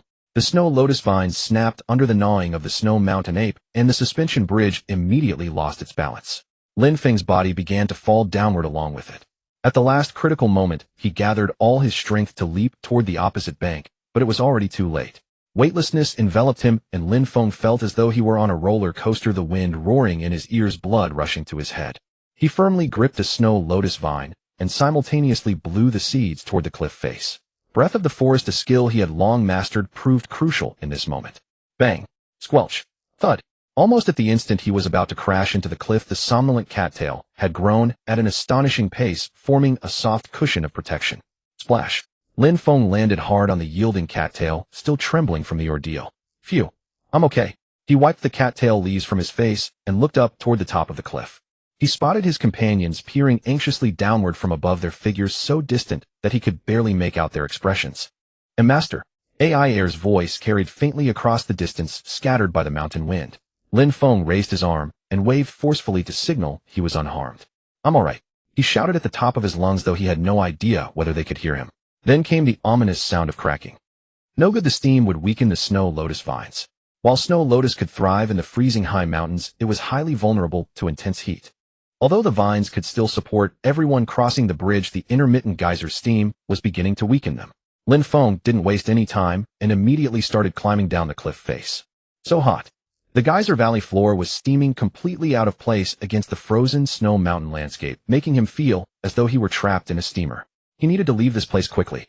As Lin Feng thought about this while searching through his seed bag, an icy chill suddenly enveloped him, making him shiver. It was ghosts, several translucent, ghostly figures drifting past him, their icy presence sending shivers down his spine. Though they hadn't attacked, the sensation was deeply unsettling. Honestly, couldn't they haunt somewhere else? Lin Feng complained to himself. Of course the ghosts couldn't hear him anyway, nor did they care. These spirits had wandered the valley for countless years, their forms grown so faint that only ghostly shadows remained. Luckily, they weren't hostile creatures. Lin Feng was about to continue when something tripped him. What was it? Looking down, he saw human bones. The bones were piled together and severely decayed. One step from Lin Feng, and they crumbled into dust. What bad luck. Lin Feng carefully stepped aside. At that moment, he noticed something glimmering in the pile of bones. What's this? Curious, Lin Feng dug through the bones and picked up the glowing object. It was a necklace with a large crystal pendant housing a small magic stone that radiated a soft light. Lin Feng turned it over and discovered ancient Ansgarian script engraved on the back. The somnus shall never disturb you. He gently opened it and saw an intricate magical circle carved inside containing words he recognized, something like a spell to maintain wakefulness. A thought struck Lin Feng. This magic stone was likely a Shala magic stone from the Altan Desert. He had seen such stones in shops before, though nothing this small. Shala creatures were magical beasts that slept less than an hour each day, and even while awake they dreamed. Their fur, ivory, and eyes were all highly prized treasures sought after by mages and nobles alike, which is why Shala had become legendary and juvenile Shala specimens were virtually unheard of. Just this single magic stone was worth a fortune. Lin Feng quietly marveled at the invaluable treasure. The necklace's owner must have been an Ansgarian noble in life, perhaps meeting an accident and falling to their death in this valley.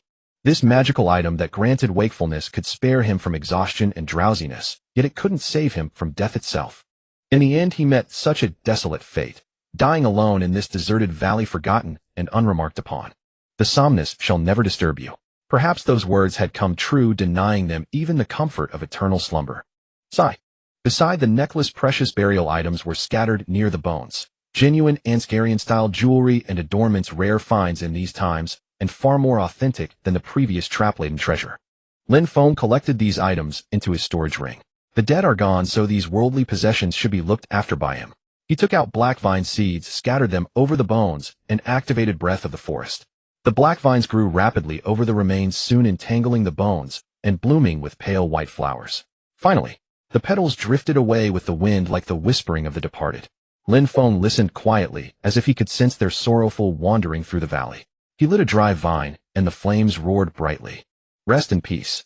Lin Feng joined his hands and silently prayed, hoping Nimia would guide their souls to the resting place. This one is mine now. Lin Feng rubbed the Shala magic stone necklace in his hand, never expecting to find such a precious treasure in a place like this. It seemed that falling into the valley wasn't entirely a bad thing. As long as he found a replacement cord, it would work. He located a moonlight tree branch, threaded it through the crystal, and placed the necklace around his neck. Wow! A wave of warmth instantly spread through his entire body, completely dispelling his earlier fatigue. Ever since entering the Silver Mountains, his sleep quality had been poor, affecting him to some extent. This feeling was absolutely magical. The Shala magic stone's effects lived up to its reputation. With it, he wouldn't need to sleep and wouldn't feel tired. There would be more things he could do in the future. However, the immediate priority was to get back above. Lin Feng looked up at the towering cliff and took out the philosopher's flask from his chest, drinking a mouthful of magical potion to replenish his mana. Phew. Time to go up. The valley floor was growing hotter, and under these conditions it would be difficult to grow snow lotus vines sturdy enough. It seemed he would have to force his way through. He recalled having some adhesive grass seeds. Lin Feng found 2 rice grain-sized seeds from his seed pouch, planted them on compressed soil blocks, and activated Breath of the Forest. The adhesive grass grew rapidly, wrapping around his palms like a pair of gloves. Perfect, that's enough. Adhesive grass was a plant similar to the Venus flytrap, capable of secreting a sticky substance to capture insects or other plant seeds for nourishment. The stickiness of this substance was extremely powerful and had many uses. The only drawback was that prolonged use would cause unbearable itching. To get up, he would just have to endure it. Lin Feng took a deep breath and began scaling the cliff face. He planned to use the adhesive grass for the first half, then switch to the snow lotus vines once he reached a height beyond the geyser's reach. He gripped a protruding rock and carefully climbed upward, trying not to look down into the bottomless abyss below. After an eternity, the suffocating heat wave gradually subsided, and Lin Feng finally felt a trace of the snow mountain's coolness. He clutched a massive boulder, freed one hand, and tore off the adhesive grass. It tickled terribly. The snow lotus seeds were nearly running out. Just as Lin Feng was about to search his backpack, a violent tremor suddenly shook him. Thud, thud, thud. What was happening? His heart skipped a beat, and he quickly looked up. Had another avalanche occurred? While he was searching for seeds, a colossal figure suddenly appeared beside him. Click, click, click. This. What is this? Those familiar limbs, that familiar torso. A puppet. It was Khaled's earthen puppet. The earthen puppet gazed at Lin Feng with its hollow eyes, then seized the back of his collar and hoisted him onto its shoulder. Hey, easy there. Lin Feng quickly activated the snow lotus vines wrapped around the puppet, binding himself securely to it. Phew. Finally safe. The earthen puppet paid no mind to his fear and continued climbing straight upward. Why did I feel like a kindergartner? Though somewhat humiliating, thanks to Khaled's earthen puppet, Lin Feng was able to reach the cliff top effortlessly. Master. Woof. From afar, Lin Feng spotted Ayer and Yin and immediately waved at them with a smile. Jiao took flight from Yinyu's head, flapping its wings before landing gently on his shoulder. Jiao seemed rather upset, letting out a discontented chirp. Lin Feng gently stroked its head and spoke softly. Alright, don't be angry. I've returned safely, haven't I? And I found something wonderful too. He deliberately swayed the necklace around his neck, then quickly tucked it inside his clothes. This treasure certainly wouldn't be shared with anyone else. Thud. The earthen puppet landed steadily atop the cliff. Lin Feng untied the vines and leapt down from its shoulder. Why did you take so long? Khaled stepped forward and asked. Isn't this your fault? Why didn't you send the puppet down sooner? How dare you? Haha, just kidding. Thanks to your timely arrival, or I truly wouldn't know what to do. Appreciated. How about down below? Lin Feng deliberately imitated Khaled's habitual tone and said mysteriously, nothing special. After leaving the geyser valley below, everyone decided to rest at the site for the night. It should be somewhere nearby, Archila said while studying the map. Didier nodded slightly in agreement. I can sense it. Dongshi's magical presence is nearby. It seems Dongshi's nest truly isn't far. Everyone rest well tonight and conserve your energy. Tomorrow morning we'll set out to find Dongshi's nest, Lin Feng proposed. Good idea. Let me keep watch tonight. You all get some rest and recover your strength, Lin Feng volunteered. He now had the Shala magic crystal necklace, which meant he wouldn't feel fatigue even without sleep. This was the perfect opportunity to let his companions rest well in preparation for the battles ahead. You're not sleeping? Khaled asked suspiciously. I ate some red cacao beans. I'm not tired at all. Lin Feng told a small lie. Red cacao beans did indeed have a stimulating effect, so it wasn't entirely a lie. Khaled gave him a long searching look, said nothing more, and turned back to his position. Are you really okay? Lloyd asked, unconvinced. Don't worry, I'm truly fine. You've been keeping watch these past few days. Rest well tonight. All right. His companions prepared to rest, and soon drifted into slumber. Crackle crackle. Listening to the sound of the campfire burning, Lin Feng gently stroked Jiujiu's small head cradled in his arms. We're about to encounter Dongxi. The thought of facing a legendary dragon filled Lin Feng with excitement. That was a creature that only existed in novels, manga, films, and games. Perhaps they knew something about the origin god. Though he warned himself not to expect too much, Lin Feng couldn't help harboring a flicker of anticipation. Of course, the immediate priority was finding a way to calm the rampaging Dongxi. That wouldn't be difficult for him. Lin Feng took out a notebook and began organizing the materials needed to craft the super sedative.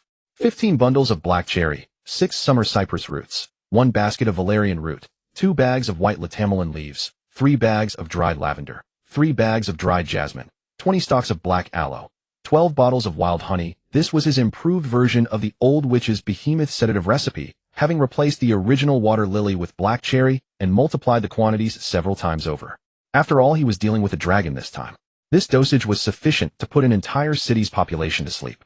It should be enough. No, for extra caution, better to prepare more.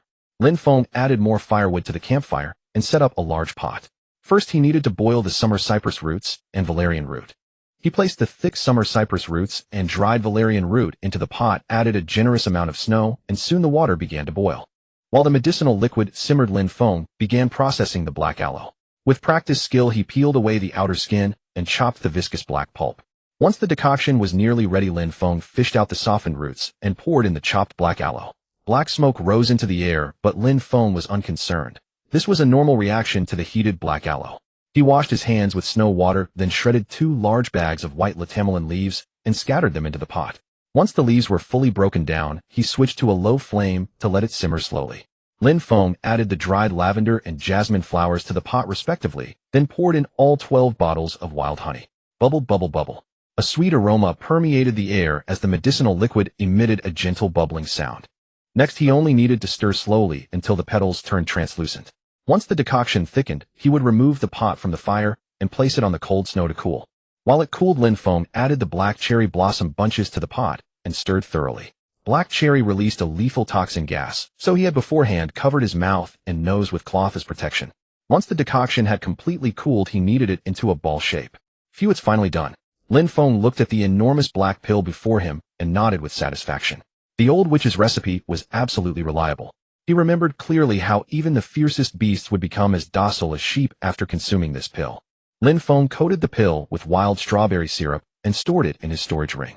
He tidied up the campfire and looked up into the distance. The eastern sky was already showing the pale hint of dawn. Day was breaking soon. He needed to find Dongxi's hiding place before nightfall. With Archila and Didier's help, it shouldn't take long. Thump, thump, thump. What was that sound? A chill ran through Lin Feng's heart, and he quickly threw snow onto the campfire to extinguish the flames. He gently nudged Lloyd, who was fast asleep. Shoo! Lloyd's eyes snapped open instantly, his sharp gaze scanning the surroundings. Lin Feng pressed his ear to the ground, listening intently. Not an avalanche. The sound was growing closer. Lin Feng and Lloyd exchanged a glance, then rose to awaken their companions. Boom! The thunderous noise reverberated once more, this time striking terrifyingly close. Lin Feng jerked his head up, and there, dawn's first light revealed a towering silhouette looming ahead. Snow Beast, Lloyd whispered, drawing his longsword. Lin Feng unslung the bow from his back and knocked an arrow. Snow beasts typically hunted alone, rarely in packs, yet the horde before them numbered at least 40. A staggering sight, as though every creature from the entire mountain had converged upon this single location. This isn't their territory. How could they be here? Akira stammered in panic. It no longer mattered why. What mattered was that they were now surrounded by snow beasts. Stay calm. Lin Feng forced himself to remain composed. They had the formidable Shadow Wolves, the Silver Lion Knight of infinite potential, the powerhouse Mad Mage, the notorious Snow Mountain Witch, and the Snow Mountain Guide, who knew the terrain like the back of his hand. Most importantly, there was me, Chiu-Chiu. Chiu-Yi. Chiu-Chiu understood immediately, taking flight into the sky. Clutching a heavy seed bag in its beak, it circled and danced through the mountain's fierce winds. Whoosh, thud, thud, thud, thud.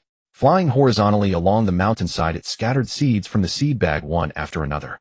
Swish, whoosh, thud. To withstand the bitter cold, the snowfield peas had grown exceptionally thick vines, pods far larger than ordinary ones, with roots firmly anchoring deep into the soil. Though insufficient to kill snow beasts, they were more than capable of blocking their advance. Thud, come, thud. Upon detecting vibrations, the snowfield peas would launch projectiles toward the source. Rat-a-tat-tat, rat-a-tat, boom, boom, boom.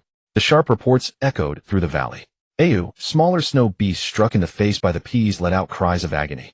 I'll flank them, Lloyd declared. Good. Lin Feng nodded. Roll, take the other side. Drive them toward the center. Yes, master. With so many snow beasts, swift victory was the best strategy. Lin Feng hung a specially made seed bag around Silver Moon's neck and blew his whistle. Silver Moon became a flash of lightning darting through the snow beast ranks, scattering seeds as it went. Gentlemen, Calder and Didier looked up from their chanting in confusion at Lin Feng's voice. Just wait a moment. What scheme are you cooking up now? Just watch. Calder's lips curled into an amused smile. If anyone deserved the title Mad Mage, it was him. Lin Feng knelt and pressed his palm to the ground. Lin Saka's divine power surged through him, locating the scattered seeds. Bam! Bang! Thwack! Silver snow rabbit bombs detonated in succession, their flying down blanketing the snow beasts in a thick fog. Now let us enjoy a grand fireworks display. Huh! Calder instantly saw through Lin Feng's plan, bursting into laughter as he altered his incantation. Sharp mind, pity, you're a druid.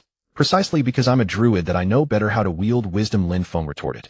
Calder gave a scornful smile, green flames flickering along each fingertip like dancing sprites. He hummed a lively tune as he chanted his spell, melodies weaving through the words. Fire! The green flames gathered from his fingertips and vanished in an instant. Boom! Calder's target wasn't the raging snow beasts. Boom! The green flames erupted among the silver snow rabbit down, drifting between the snow beasts. The down, once as light as mist, instantly transformed into raging flames, as if hellfire itself had been summoned. The eerie green fire waves swept through everything surrounding the snow beasts completely. Roar! Awh! The sudden sea of fire sent the snow beasts into a frenzy. They struggled, screamed, and fled in every direction, but it was all in vain. Swish! Crash! Crunch! Thud! The snow beasts burst through the silver down fog to escape the green flames, only to collide head-on with Lloyd and Earl's blades. The two swordsmen moved with grace and ferocity, their blades flashing like winter's bite. Thunk! Earl's sword struck, and a snow beast's arm fell away, white fur spiraling through the air before being consumed by Calder's flames. Whoosh! Silver Moon darted from behind Lin Feng, weaving through the snowfield pea vines and viciously tearing apart the smaller snow beasts. Crunch! Bang! Lin Feng's arrows flew true without fail, each one striking the exact center of the snow beasts Silver Moon was devouring. Years of tacit understanding manifested in perfect harmony, their coordination seamless as the snow beast numbers plummeted. Some were consumed by raging fire, others split clean in two by blades, and still others had their skulls crushed outright by Silver Moon's tremendous bite. Phew! The remaining snow beasts had long lost their will to fight, scrambling desperately over the ridge and vanishing beyond sight. Fewer than 10 remained, a threat negligible. Lin Feng surveyed the area, and only when certain no new enemies had appeared did he finally exhale in relief. The battle had ended unusually swiftly compared to the earlier tension, and except for Lin Feng, everyone else seemed dazed, their faces etched with disbelief. Only Calder remained in his usual state of keen interest, an unsettling smile playing on his lips. Was this guy psychologically disturbed? Even more brilliant than I imagined. Calder could barely contain his excitement, slapping Lin Feng's shoulder hard. The magic maniac known for working alone must be experiencing the thrill of teamwork for the first time, no doubt. At that moment he resembled a child who'd found the perfect puzzle piece, so excited he'd lost all restraint. In such conditions thunder magic would normally be the primary choice, but its range was too limited, inefficient against dozens of snow beasts. Huh. Lin Feng let out a forced laugh. Using fire magic would be incredibly foolish. Look at this place, a snow mountain ravaged by blizzards. Fireballs here would be about as effective as fireflies. But you employed wisdom and excelled at it. Look at this down. As you said, what material could better serve a fireworks display? Truly beautiful explosions. The snow beast screams are almost like exquisite music. This guy is definitely psychotic. Lin Feng smiled helplessly and decided to ignore Calder's compliments. He took out his water flask, hoping a drink would ease his tension. This is the knowledge of a modern person, you mad mage. Dust explosion. This was something Lin Feng's father, who worked at a metal factory in his youth, often spoke of. When flammable particles are suspended in the air, even a single spark can trigger a devastating explosion. Coal dust explosions in mines, flour explosions in milling plants, and metal dust explosions in factories. These are accidents frequently reported in the news. This was precisely why Lin Feng had deliberately controlled the silver snow hare's fur to become finer and denser. The results exceeded all expectations. Of course, this was also thanks to the green flame wielded by Khaled, whose power far surpassed that of ordinary fire. If Lin Feng had ignited it himself, the force would have been roughly half. Still, its practicality was unquestionable regardless. Lin Feng, how much would that plant cost? I know what you're thinking, but I won't be selling you the silver snow hare, Khaled. Why not? Don't you love money? I do. That's exactly why I won't sell it. I don't understand. It wouldn't matter if I explained. Only I can control the silver snow hare. Even if I gave you the seeds, you couldn't grow them. No, I can. I've already planned it. Build a bomb-shaped storage container, use magic crystals to provide nutrients in advance. Enough. Everything you're saying is wrong. The silver snow hare is extremely sensitive to wind. The slightest disturbance sets off an explosion. Do you really think it's that simple? Humph. To master magic, one must understand incantations. To make the most of plants, one must understand them. Lin Feng smiled faintly and drained his water skin. It felt wonderful scolding Khaled like that. The water tasted even sweeter. Speaking of which, why did those snow creatures attack them? Snow monsters rarely attack humans on their own. Though they look terrifying, they seldom assault people. As long as their territory isn't invaded, they won't reveal themselves. But now these snow monsters are attacking them in groups far from their territory. There must be something suspicious about this. At that moment, it reminded him of that incident. Being attacked by unexpected creatures in an unexpected place. Death Swamp. Exactly right. They'd been ambushed by trolls there too. Could these snow monsters be involved as well? Lin Feng drew his dagger and approached the nearest corpse. He thrust the blade into the back of its skull and peeled back the fur. Suppressing his stomach's revolt, Lin Feng reached into the wound, and as expected, his fingers closed around something hard. He extracted it and wiped away the blood and flesh on the snow. This wasn't a black worm. It was far too small and the color was wrong. Indeed, this was completely different from the black worms found in trolls. It was no larger than a fingernail stained crimson. Though it gleamed like a gem like the black worms, the implications were clear. Had their supply of black cherries fallen short, forcing them to find substitutes? What might replace black cherry? Star caterpillar, an anesthetic plant from Alton. It's poisonous to humans, yet orcs consume it recreationally. If orcs can handle it, it would likely be harmless to snow monsters. Dark nightshade cannot be cultivated. It grows only in the dark forest. But reaching that forest requires passing through Greenleaf City, which belongs to the Dark Elves. Any attempt would be suicide. Then what of the red fruit? Judging by the coloration, this seems the most likely candidate. Red fruit grows on rocky peaks between Luo Mountain and Elgin.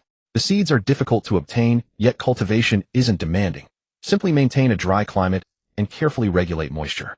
Its potency falls short of black cherry, but given the rushed circumstances, that makes sense.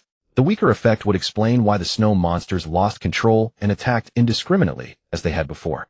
The surviving snow monsters likely stopped pursuing because the drug's effects were wearing off. Those crows have already spotted our position. Their troubles aren't over yet. Fortunately, Winter's resting place lies nearby. It should be found soon enough. Hopefully no more attacks come before then. Lin Feng handed the object to Didier. She wrinkled her nose in distaste, but took it anyway. Just as she raised her black-nailed hand to crush it, Lin Feng stopped her. Keep it.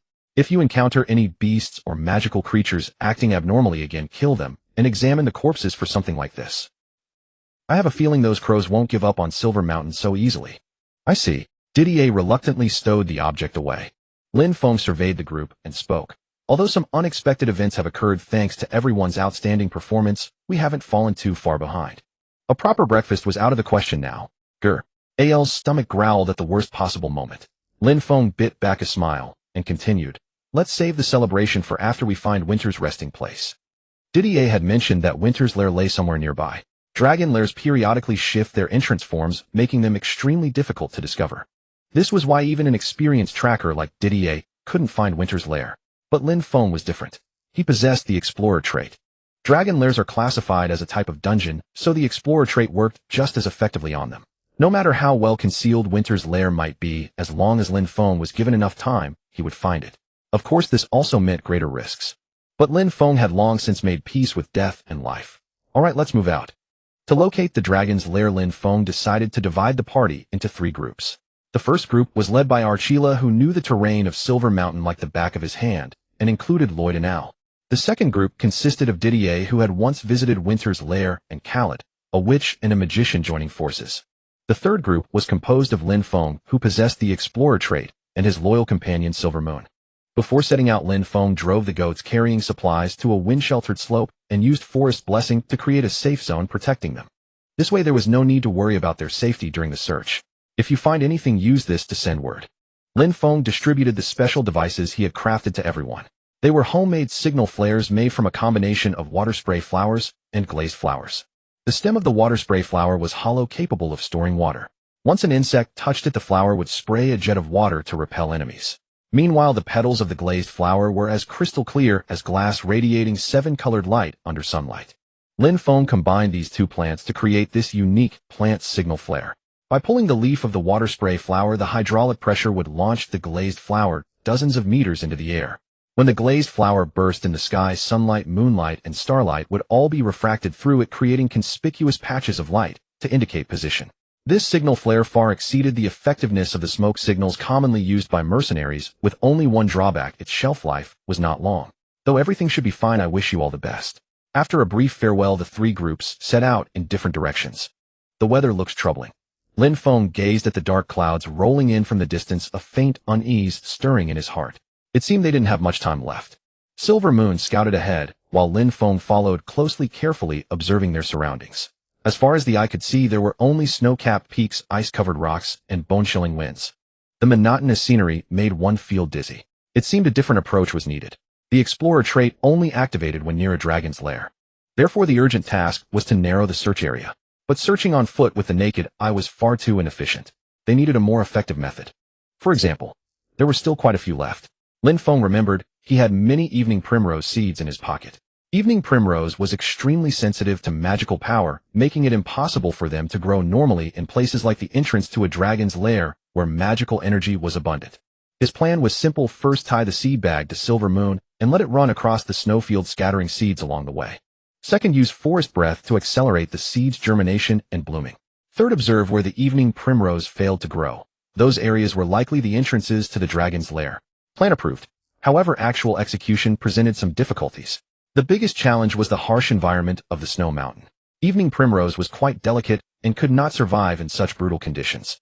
To make them bloom and bear fruit in the icy landscape, Lin Feng would have to consume a considerable amount of magical power to sustain their growth. Was it really wise to exhaust so much magic before even entering the dragon's lair? Lin Feng gazed across the vast snowfield, lost in thought. But if they couldn't find the dragon's lair, all this effort would be in vain. Lin Feng gritted his teeth and decided to go all out. He summoned Silver Moon and tied a bag full of evening primrose seeds around its neck. Silver Moon wagged its tail excitedly, eager to get started. Very well, Silver Moon, let's go. Woof. Aquila let out a long howl to the sky, dug its 4 claws into the ground, and shot forward like an arrow released from a bow. Lin Feng followed closely behind, sprinting while releasing forest breath to catalyze the seed's germination and continuously channeling magical power to sustain their growth. This was arguably crazier than building snowmen in a desert. Fortunately, Lin Feng had ample magical reserves, and with the blessing of Lin Shaka, his magical quality far surpassed that of ordinary people, barely allowing him to sustain it. Whoosh. Boom. Uft. Within moments, the pristine snowfield erupted in a sea of golden evening primrose, forming a magnificent expanse of flowers. The lifeless, icy world suddenly surged with vitality. How beautiful! Lin Feng was so captivated that he momentarily forgot his exhaustion and the biting cold. No, now is not the time to admire the scenery. They had to find the entrance to the dragon's lair before the evening primrose froze to death. Lin Feng rode Silver Moon through the flower sea, frantically searching. Damn it, where is it? The dragon's lair sounded magnificent, but in reality, most dragons did not deliberately decorate their nest entrances. After all, no one wanted to make their home flashy and attract unwanted attention. Whether it were thieves coveting treasure or reckless magical beasts and demons, all would bring endless troubles. Thus, dragon lair entrances were usually well hidden, blending seamlessly with the surrounding environment. To remain concealed, the smaller the better. Perhaps the entrance was only the size of a fist. It seemed they had to survey from above. Chirp, chirp. Just then, Xiaoqiu, who had been hiding in Lin Feng's embrace, suddenly fluttered its wings and took flight. It flew to Lin Feng's head, gripped his hair with its tiny claws, and flapped its wings vigorously. Flap, flap, flap. I understand your mood, but this won't help. Lin Feng rubbed his painfully tugged hair, grabbed Xiaoqiu, and tucked it back into his embrace. Then he activated beast summoning. In this situation, there was only one companion who could help: the snow mountain vulture. Screech. A piercing avian cry echoed from the sky as a massive black shadow pierced through the clouds and dove downward.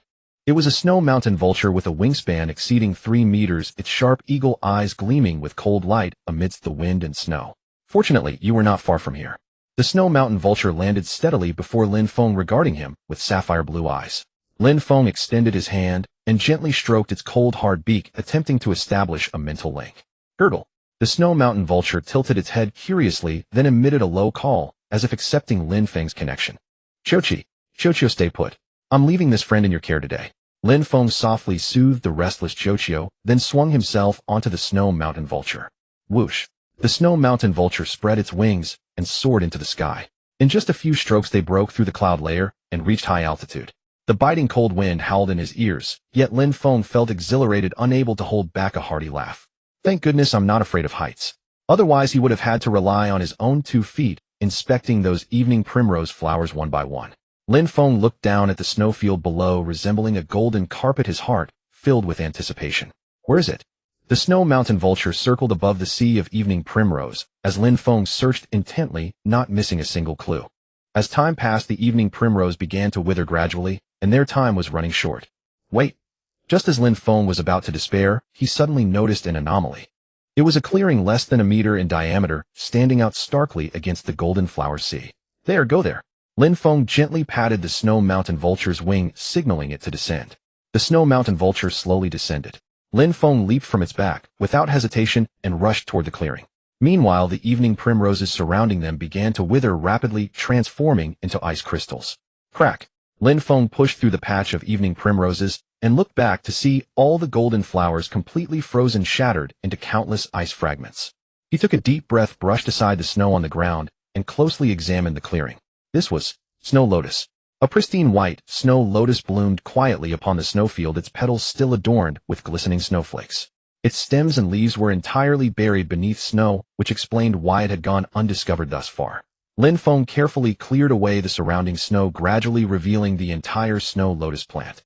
This was the entrance to the dragon's nest, or rather the key to unlocking it. No wonder no one had ever found Dongshi's lair before. Who would notice such an unassuming little flower? Except for me. Fortunately, I hadn't stepped on it earlier. Lin Feng chuckled self-deprecatingly and extended his finger, gently touching those pure white petals. It appeared utterly ordinary, with nothing particularly remarkable about it. But the secret of the snow lotus was not known to just anyone. Lin Feng scooped up a handful of snow, melted it with his body warmth into water, and then carefully dripped the water onto the snow lotus's petals. Ding! With the crisp sound of dripping water, the petals gradually became translucent, shimmering like crystal. Lin Feng patiently repeated this action until every petal turned transparent. Dingling. The snow lotus's petals swayed gently under the water droplet's impact, producing a melodious chime reminiscent of wind bells. Ding-dingling. Lin Feng quickly realized that these were not random sounds, but a special melody, a melody designed to solve the puzzle. Dingling. When all the petals turned transparent, the water drops fell silent, and the snow lotus ceased its swaying. Lin Feng nervously swallowed and slowly reached out, grasping the stem of the snow lotus. Then, crack! Without hesitation, he snapped it in two. Rumble. In the next instant, the entire Silver Mountain range trembled violently. Lin Feng immediately fired a glass flower signal rocket into the sky. He pulled hard on the leaves of the spray flower, and the glass flower streaked across the heavens like a meteor. Whoosh, boom. The glass flower burst above the cloud layer, scattering countless crystal-clear petal fragments that refracted dazzling light. Thick dark clouds blocked the sunlight, making this sudden burst of radiance all the more striking. Rumble. Almost simultaneously, the earth split open, and Lin Feng plummeted directly into the abyss. Silver Moon. Woof. Hearing Lin Feng's call, Silver Moon jumped down without a moment's hesitation. Lin Feng grabbed Silver Moon and prepared himself for the worst-case scenario. If the fall was too high, he would have Silver Moon use its body to crash against the rock walls and slow their descent. However, he had overestimated the situation. After what felt like an endless fall, Lin Feng finally came to realize there was no bottom here. That was right. They were falling endlessly. What kind of cursed place is this? Lin Feng looked upward, but could no longer see the fissure that had swallowed him. Perhaps it was too far away, or perhaps it had already vanished. At this rate, even if others spotted the glass flower signal, they wouldn't be able to find us. We must find a way to stop this damn fall. Lin Feng frantically waved his arms, trying to grasp anything. Slap. Fortunately, his hand touched a protruding rock. Poof. However, the rock dispersed like smoke. Whatever he grasped vanished like an illusion. At this rate, they would never escape this abyss. Finding the entrance was merely the first step. It was only natural after all. This was the nest of a great dragon. Dragons were cunning and ruthless, setting traps at their lair's entrance was second nature to them. Some dragons deployed numerous magical beasts at their nest's entrance to block intruders, while others created labyrinthine illusions that would trap invaders forever. Dongxi clearly belonged to the latter category. An endless fall. People with weak wills would likely die of terror the moment they began falling. Even those who fortunately survived would eventually break down and go mad in the face of boundless despair. Fortunately, Lin Feng hadn't suffered a heart attack or lost his sanity. He had already surpassed those two obstacles. Then what he needed to do next was find a way to break free. An endless fall meant this was not a real space. It was spatial distortion magic, a spell manipulating time and space extraordinarily complex and dangerous. This was precisely why people still undertook long journeys despite the existence of convenient portals. Even short-distance teleportation carried risks of losing one's way and spatial collapse. Unless one was a highly skilled archmage, few would venture into temporal spatial magic. But Dongxi was a great dragon, and it certainly possessed the ability to create such an extravagant trap, an endless falling space. To escape this, one needed either powerful swordsmanship capable of severing space or exquisite magic capable of seeing through illusions. And Lin Feng possessed neither. That was right. As a druid, he had no effective means to dismantle a dragon's trap. Huh. Lin Feng chuckled self-deprecatingly, as if mocking his own helplessness. If this were merely a game, he could simply log out and start over. Unfortunately, reality was not a game. Whine, whine. Silver Moon began to whimper restlessly. It was understandable. Though intelligent, it was not yet wise enough to comprehend the situation before them. Perhaps only Khalid and Didier could understand what was happening. But now he was alone here. As always, he could only rely on himself. Lin Feng hugged Silver Moon tightly and wore a confident smile. Don't be afraid. Whine. We'll get out of here. Of course we will. Hearing Lin Feng's words, Silver Moon seemed somewhat reassured. It gazed at him with gentle eyes as if encouraging him. Chirp, chirp. Chirp, chirp. Help me. Chirpy. It seemed Chirpy understood Lin Feng's request and let out a cheerful chirp, flying onto his outstretched palm. As if entirely unaffected by the fall, it stood steadily on Lin Feng's hand. Then, swish. The familiar multicolored glow illuminated once more, and Lin Feng instinctively closed his eyes. When he opened his eyes again, a beautifully crafted multicolored longbow rested in his hand. Thank you. It seemed he needed to take back some of what he had said earlier. Now he still had Silver Moon and Chirpy by his side. I hope my plan works. Lin Feng retrieved the dragon egg bound in magical chains from his storage ring and stowed it in his backpack. The backpack was stuffed to bursting as though it might tear apart at any moment, but there was nothing he could do about it. And there was the sedative, he mustn't forget that. He handed the cloth bundle containing the sedative to Silver Moon, which held it gently in its mouth. With the important items secured, his storage ring now contained only some dried meat energy bars and the various grains and seeds originally intended for planting. Excellent. That would have to be enough. Swish. Lin Feng removed the storage ring from his finger. After wearing it for so long, a white mark had formed around his finger, and he felt a touch of reluctance to part with it. But there was no other choice. Thank you for accompanying me on this journey. This storage ring, handcrafted by Khalid, embodied the essence of space-time magic. Forged from high-grade magic crystal, it was inscribed with Khalid's pride, the perfect magic array capable of warping space-time to create an independent storage dimension. By destroying this ring, the space-time distortion it produced would interfere with and collide against the distortion of this falling space, ultimately causing a spatial collapse and freeing them. Lin Feng was neither a sword saint unparalleled in swordsmanship, nor an archmage boundless in magical power. This was the only method he could conceive. What a pity. The ring was priceless. I just hope it works. Lin Feng took one last look at the gleaming storage ring and then flung it into the air with all his strength. Then he had to hit it. He swiftly knocked an arrow, aiming the radiant light arrow at the storage ring, spinning through the air. Time seemed to slow in that moment, and his heartbeat quickened. Adjusting his breathing, calming his mind. Snap. His fingers released. Whoosh. The light arrow streaked across the sky like a beam of radiance, striking the storage ring with pinpoint accuracy. Boom. A deafening explosion erupted, and a powerful shockwave tinged with blinding light swept toward him. Lin Feng hastily protected his backpack, curling into a ball to shield the dragon egg inside. The violent tremor raced through his entire body, as though trying to turn his insides out. Gag. Lin Feng was thrown off his feet by the shockwave and slammed onto the ground, unable to stop himself from dry heaving. Ugh. Wait, ground. Haha. Success. Overcome with joy, Lin Feng ignored his splitting headache and hurriedly scrambled to his feet to survey his surroundings. Ting-a-ling. Crystal clear mountain lotus leaves bloomed all around him, and behind them stood towering ice pillars piercing the clouds. No, Upon closer inspection, those were not crystals, but formations of ice and snow. Crystalline and translucent, they resembled a dreamlike palace of crystal. The ground, too, was composed of the same ice blocks reflecting ethereal brilliance under the radiant light. This is the giant dragon's lair. The breathtakingly magnificent and beautiful scenery left Lin Feng utterly awestruck. It was even more spectacular and more beautiful than he had ever imagined. He looked around and stepped forward. Just as his foot was about to touch the ice surface, something unexpected occurred. An eerie flash of light suddenly darted across the ground, setting off alarm bells in his mind. In a place like this, better safe than sorry. Lin Feng stopped and carefully examined the ground. He saw that the surface was composed of square ice blocks pieced together regular as a chessboard. These ice blocks were crystal clear and mirror smooth with a thickness that was equally impressive. They looked as though paved with reinforced glass, only far more beautiful than reinforced glass. Yet that ominous glow made it impossible for Lin Feng to let his guard down. Silver Moon, don't you feel something's off? Lin Feng asked Silver Moon, but it merely tilted its head in confusion, clearly unaware of any anomaly. Could it be that its beastly instincts couldn't detect that flash? If so, there was only one answer. Another trap. The fact that only he had seen the flash meant his explorer trait had been triggered. Can't you give me a break for once? Lin Feng sighed in exasperation, crouching down to observe the ground more closely. Some ice blocks emitted light, while others did not. What exactly was the principle behind this? Silver Moon, come here. Lin Feng summoned Silver Moon, handed it his clothes, and used it as a support, pressing his weight onto a glowing ice block. Crack! Under merely half a person's weight, the ice block shattered instantly. And beneath it was... Phew! A bone-chilling cold blast rushed toward him as though attempting to freeze his very marrow. Fortunately, I have ice resistance, or I'd be finished. This cold was far too ruthless. If he had stepped directly onto it, the consequences would have been dire.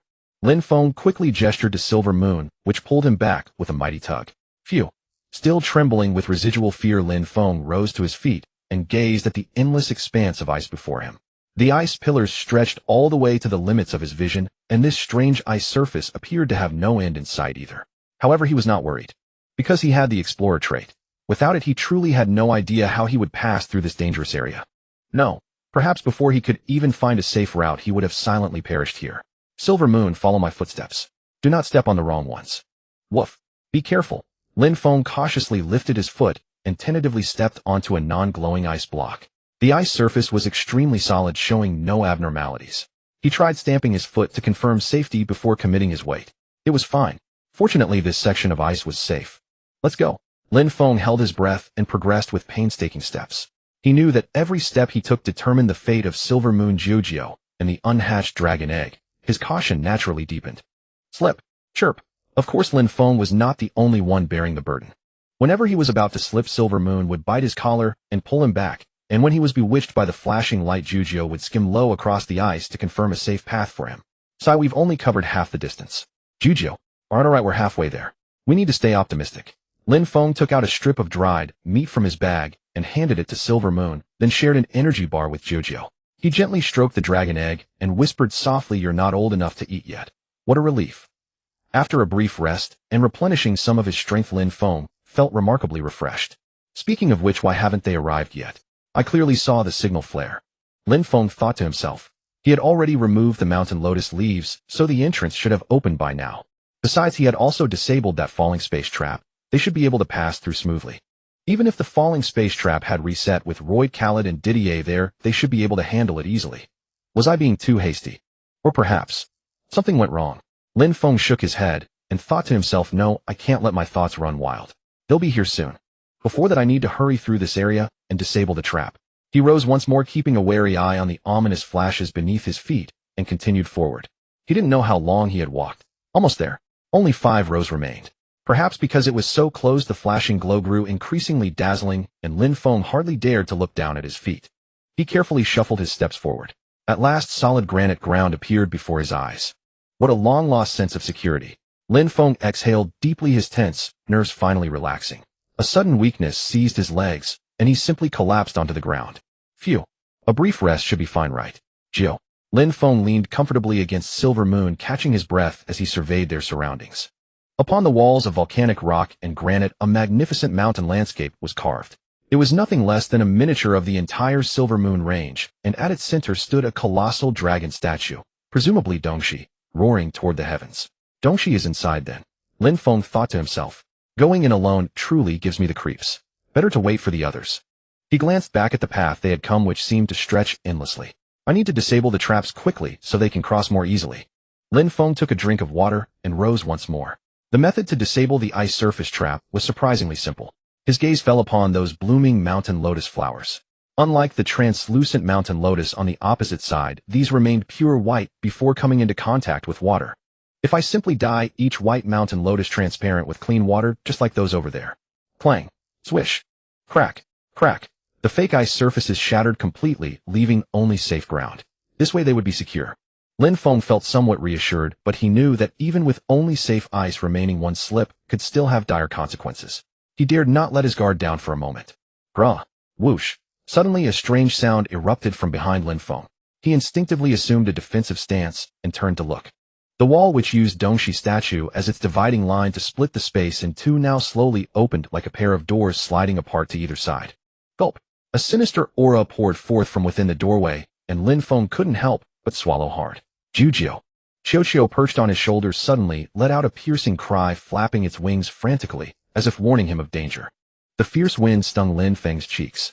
He quickly grabbed Qiuqiu, lowered his body, and crept forward step by step. Drip drop, drip drop. The sound of falling water came from somewhere unseen. Passing through the Dongshi statue, a profound darkness swallowed Lin Feng whole. That darkness seemed to possess substance, heavy, vast, suffocating. It was the shadow of a dragon. Whoosh whoosh. The sound, like a blizzard howling, was none other than Dongshi's breathing. Lin Feng chanted the holy light spell, and a faint glow ignited at his fingertips. He scattered the light, illuminating the path ahead.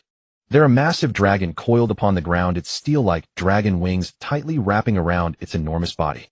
Beneath them lay countless scales gleaming with silver luster, each one like a shield forged by master craftsmen, with all their heart and soul rising and falling slowly with Dongshi's breath. Whoosh. Following Dongshi's breathing, Lin Feng tread carefully forward. While pondering how to safely awaken the dragon, he observed his surroundings. Why? And then he saw it. Beneath Dongshi's crystal-clear, razor-sharp dragon claws lay a colossal block of ice, radiating a chilling coldness like an eternal glacier. Inside that ice, golden magical runes flowed gently, and deeper still was a fragment of the origin god. A white gem shining like diamond appeared before Lin Feng's eyes. So that's how it is. Dongshi is guarding the fragment of the origin god. Even Lin Feng, who knew nothing about magic, could feel the overwhelming power surrounding the origin god's fragment. It seems Dongshi expended too much power sealing this fragment, which is why it fell into slumber. Lin Feng reasoned it had only intended to take a brief nap to recover its strength, yet never expected that maintaining the seal would require continuous consumption of vast magic power, preventing it from ever waking. After all, what it needed to seal was the fragment of the origin god, capable of forming a part of the world itself. Fortunately, unlike the incident in the Dark Forest, thanks to Dongshi, the origin god's fragment had not fallen into those people's hands. Now, as long as I awaken Dongshi and have a proper conversation with it, the problem should be solvable. Lin Feng thought perhaps Dongshi knows quite a bit about the origin god as well. After all, it is a dragon that has lived for countless ages. First feed it something, then administer a sedative, and then have a proper talk. It is after all a higher intelligent being than me. With proper communication, we should be able to avoid bloody conflict. Grah. Huh. At that moment, the granite wall behind Lin Feng began to close rapidly. What is happening? Why did it suddenly? Lin Feng's face paled with shock, and he hurriedly turned to run toward the Dongshi statue at the entrance. Could this be a trap too? No, impossible. A storm of thoughts raged in Lin Feng's mind while the gap between the walls grew ever narrower and the light dimmed. Could I be trapped to death here? Just as Lin Feng prepared to fight to the death. Boom. Crash. The deafening sound of boulders colliding shook the air, and the wall on the verge of closing halted abruptly, stopping merely 3 meters away from Lin Feng. Or rather, it did not stop. It was blocked by something. Although the massive granite wall continued to emit rattling sounds, it could not advance a single inch further. What on earth is happening? Lin Feng crouched low and, using the Dongshi statue for cover, cautiously peeked outside. Thump thump thump. Heavy footsteps approached from afar. Lin Feng could distinguish the presence of every companion, and this was definitely not any one of them. Finally, a deep voice tinged with barely restrained excitement echoed in Lin Feng's ear.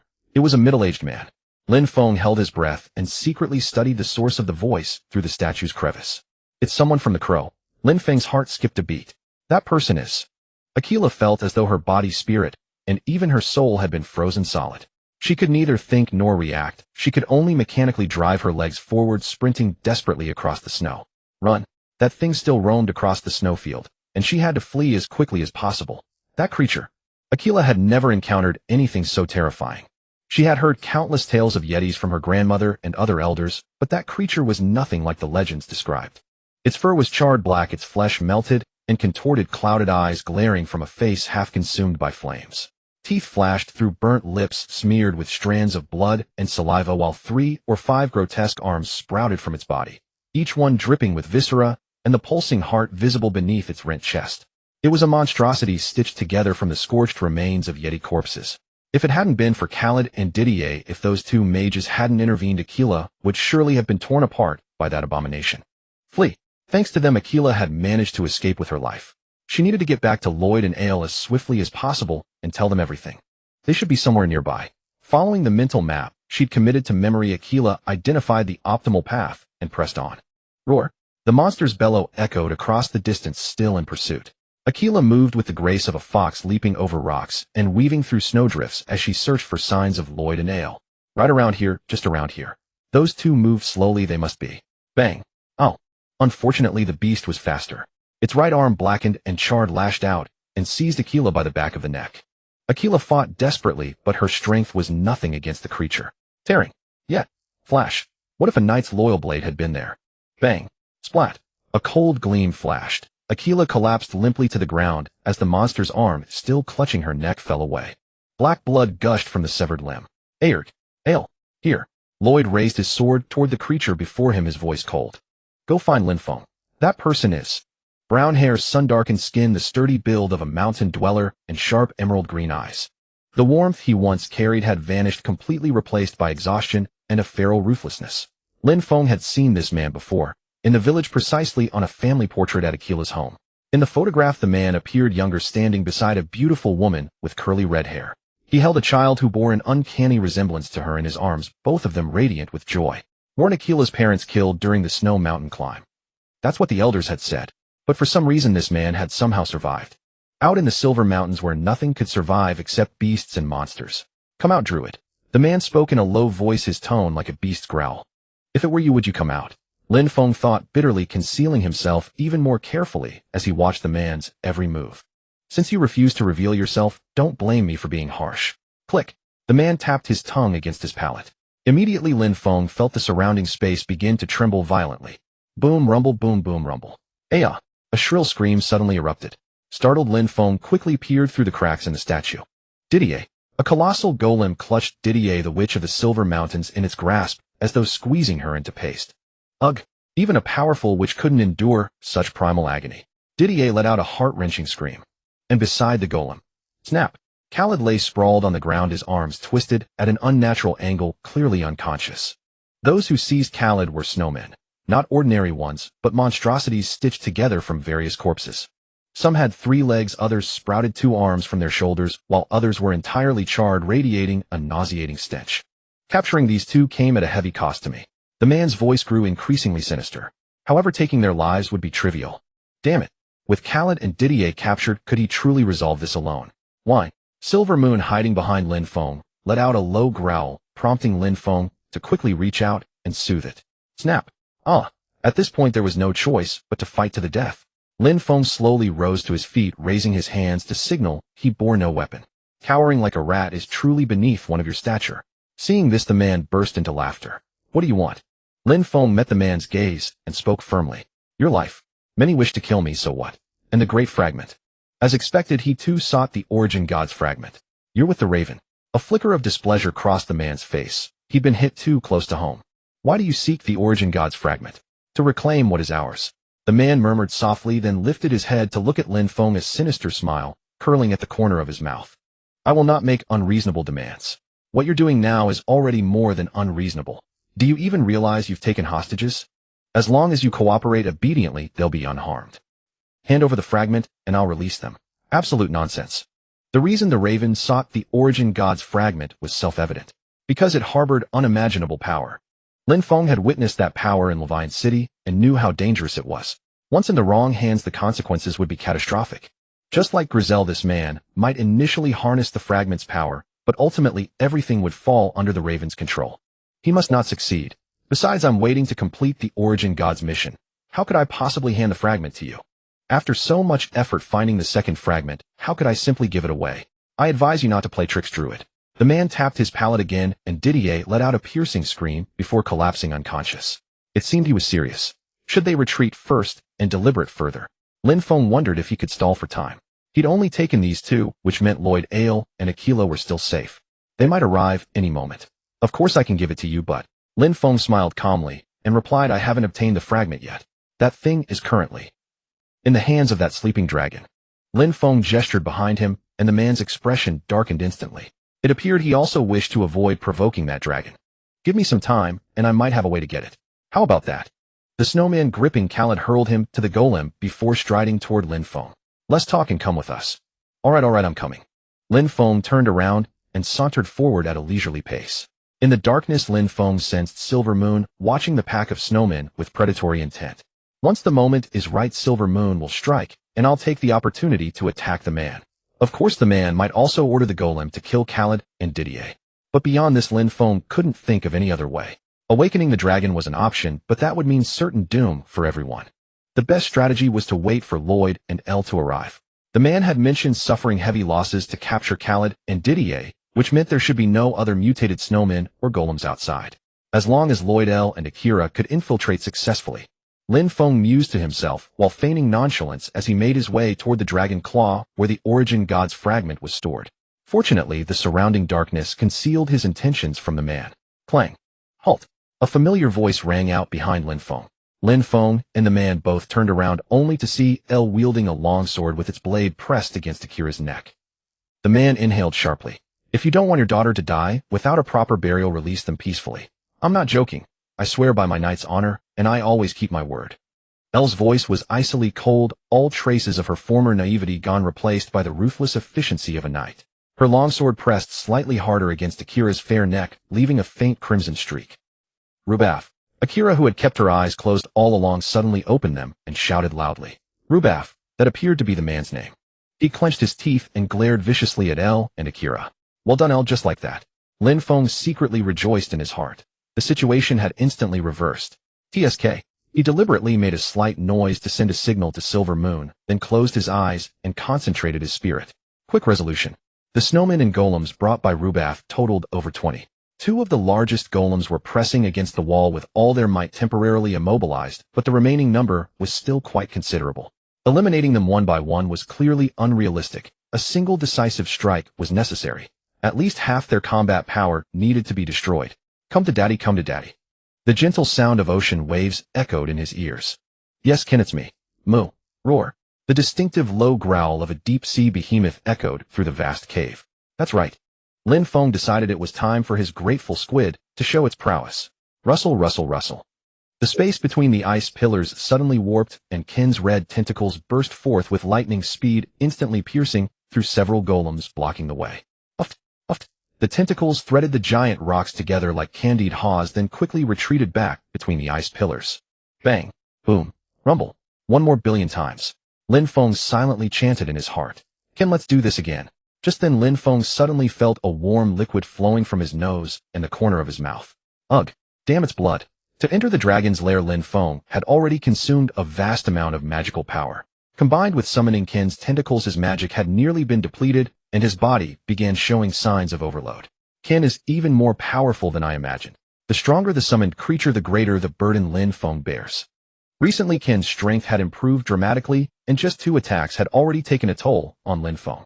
If he completely exhausted his magic power, he should be able to summon tentacles 1 more time, which would eliminate them all at once, but fainting would be completely pointless. Lin Feng wiped the blood from the corner of his mouth with his sleeve, whistled to send a signal to Silver Moon. Silver Moon understood immediately and rushed toward Lin Feng at once. Whoosh! Suddenly 3 charred arms stretched out from the darkness, reaching for Silver Moon. Silver Moon. Hearing Lin Feng shout, Silver Moon hurriedly tried to dodge, but it was already too late. Just as those 3 charred arms were about to grasp Silver Moon's neck. Boom! A massive figure descended from the sky, crushing the mutated snowman into minced meat. Who dares to disturb my tranquility? Dragon tongue is not merely a sound. It is a power capable of making the entire space tremble. It does not enter the brain through the ears, but rather flows directly into the mind like a stream of information. For ordinary people, merely hearing dragon tongue is enough to cause mental collapse, demonstrating its danger and power. Usually dragons actively control the power of dragon tongue when communicating with humans. However, Winter Breath has just awakened and was forcibly roused from sleep, so one can imagine the fury burning within. This is exactly like someone who has worked overtime for a week straight finally manages to sleep in on a weekend only to be woken by renovation noise. Under such circumstances, how could Winter Breath possibly have the patience to control its own power? Ugh! Lin Feng felt as though his internal organs were being churned upside down and couldn't help but vomit another mouthful of blood. Normally, such an impact would mean nothing to him, but now he has overdrawn his magic power and is in terrible physical condition, utterly unable to resist. Master! Seeing Lin Feng vomit blood, Elle immediately lost her composure and wanted to rush over, but was stopped by Lin Feng raising his hand. Haha! Lin Feng panted heavily, and Silver Moon quickly ran to his side, supporting him with its body. Winter Breath. Just then Rubaf suddenly spread his arms wide and shouted with all his might. "O great guardian of the Silver Mountains! Why did you abandon us? Are you a Shirba person?" "Correct. State your name." "I am Rubaf, son of Perv." "Perv? He was just a child. He has been dead for many years. We have been waiting for you generation after generation." Rubaf's mournful and indignant voice echoed through the icy cave. "O Winter Breath, the souls of those Shirba, people who waited for you until their last breath, will curse you forever. Those pitiful souls who were choked by you like dogs and died without knowing why. They are the true masters of the Silver Mountains. You are Perv's son, and your anger is justified. I did this to protect you." "Silence. I know the truth. You abandoned us to monopolize the great fragment, hiding alone in the Silver Mountains, surviving baselessly like a rat." "Crows. It must be the crows." Lin Feng finally understood why the Shirba person Rubaf had joined the crows. They must have told Rubaf that Winter Breath abandoned the Shirba people because it wanted to monopolize the Origin God's fragment. And Rubaf simply believed their lies so easily. "Now I will become the master of the great fragment. I will use its power to bring freedom to all living beings in the Silver Mountains. I will bring those departed souls back. Don't you dare do this." Akira suddenly shouted loudly, her tone filled with despair.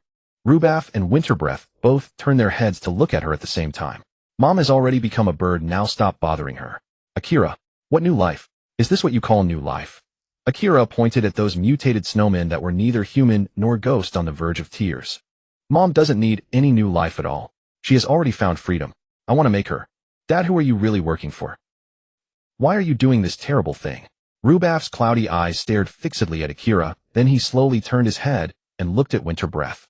Winter Breath watched all of this without saying a word. "I'm sorry, Akira." Rubaf's voice was deep and hoarse, filled with exhaustion. Is he about to give up? Lin Feng watched his every move closely. I must bring her back to life. At the very moment, Rabafu reached into his pocket. Zazup. If there truly existed a force diametrically opposed to light in this world, it would undoubtedly be the spectacle now unfolding before Lin Feng's eyes. It was not a blinding radiance, but a sinister energy akin to black lightning erupting from Rabafu's body. Dodge it. Lin Feng mustered his last vestige of strength, summoning Ken's tentacles once more. Amidst the warped space, Ken's tentacles shot forth like lightning, enveloping Aquila Khalid DDAI, and both Lin Feng and Yingwe. Swoosh. Even shielded by Ken's tentacles, Lin Feng could still feel the world-shattering power. He gritted his teeth against the searing pain, fighting desperately to stay conscious, though blood still streamed from his nose. His vision began to blur, a symptom of magical exhaustion. Lin Feng hastily produced the sage's bottle and drained its contents in one gulp, but the dosage was merely a drop in the bucket. Where's Luo Ida? He's outside dealing with those snowmen. He should be here soon. Master, please hold on a little longer. Good. If I faint, tell Khalid and DDAI the situation. They'll surely find a way. Lin Feng believed that Khalid and DDAI could communicate with Dongxi. As he spoke, he cast Forest Healing on the two unconscious figures. A green radiance enveloped them, slowly seeping into their bodies. Meanwhile, Lin Feng's consciousness grew increasingly hazy. Yingwe struggled to support him, but he still slid helplessly to the ground. I'm fine, Yingwe. Whimper. Lin Feng pulled out the silver forest flute from his pocket. It was the heirloom of the Zylvanus family, given to him by Daliang before their departure. Legend had it that the ancestors of Zylvanus once used this flute to lull dozens of shadow wolves into slumber. Listen carefully.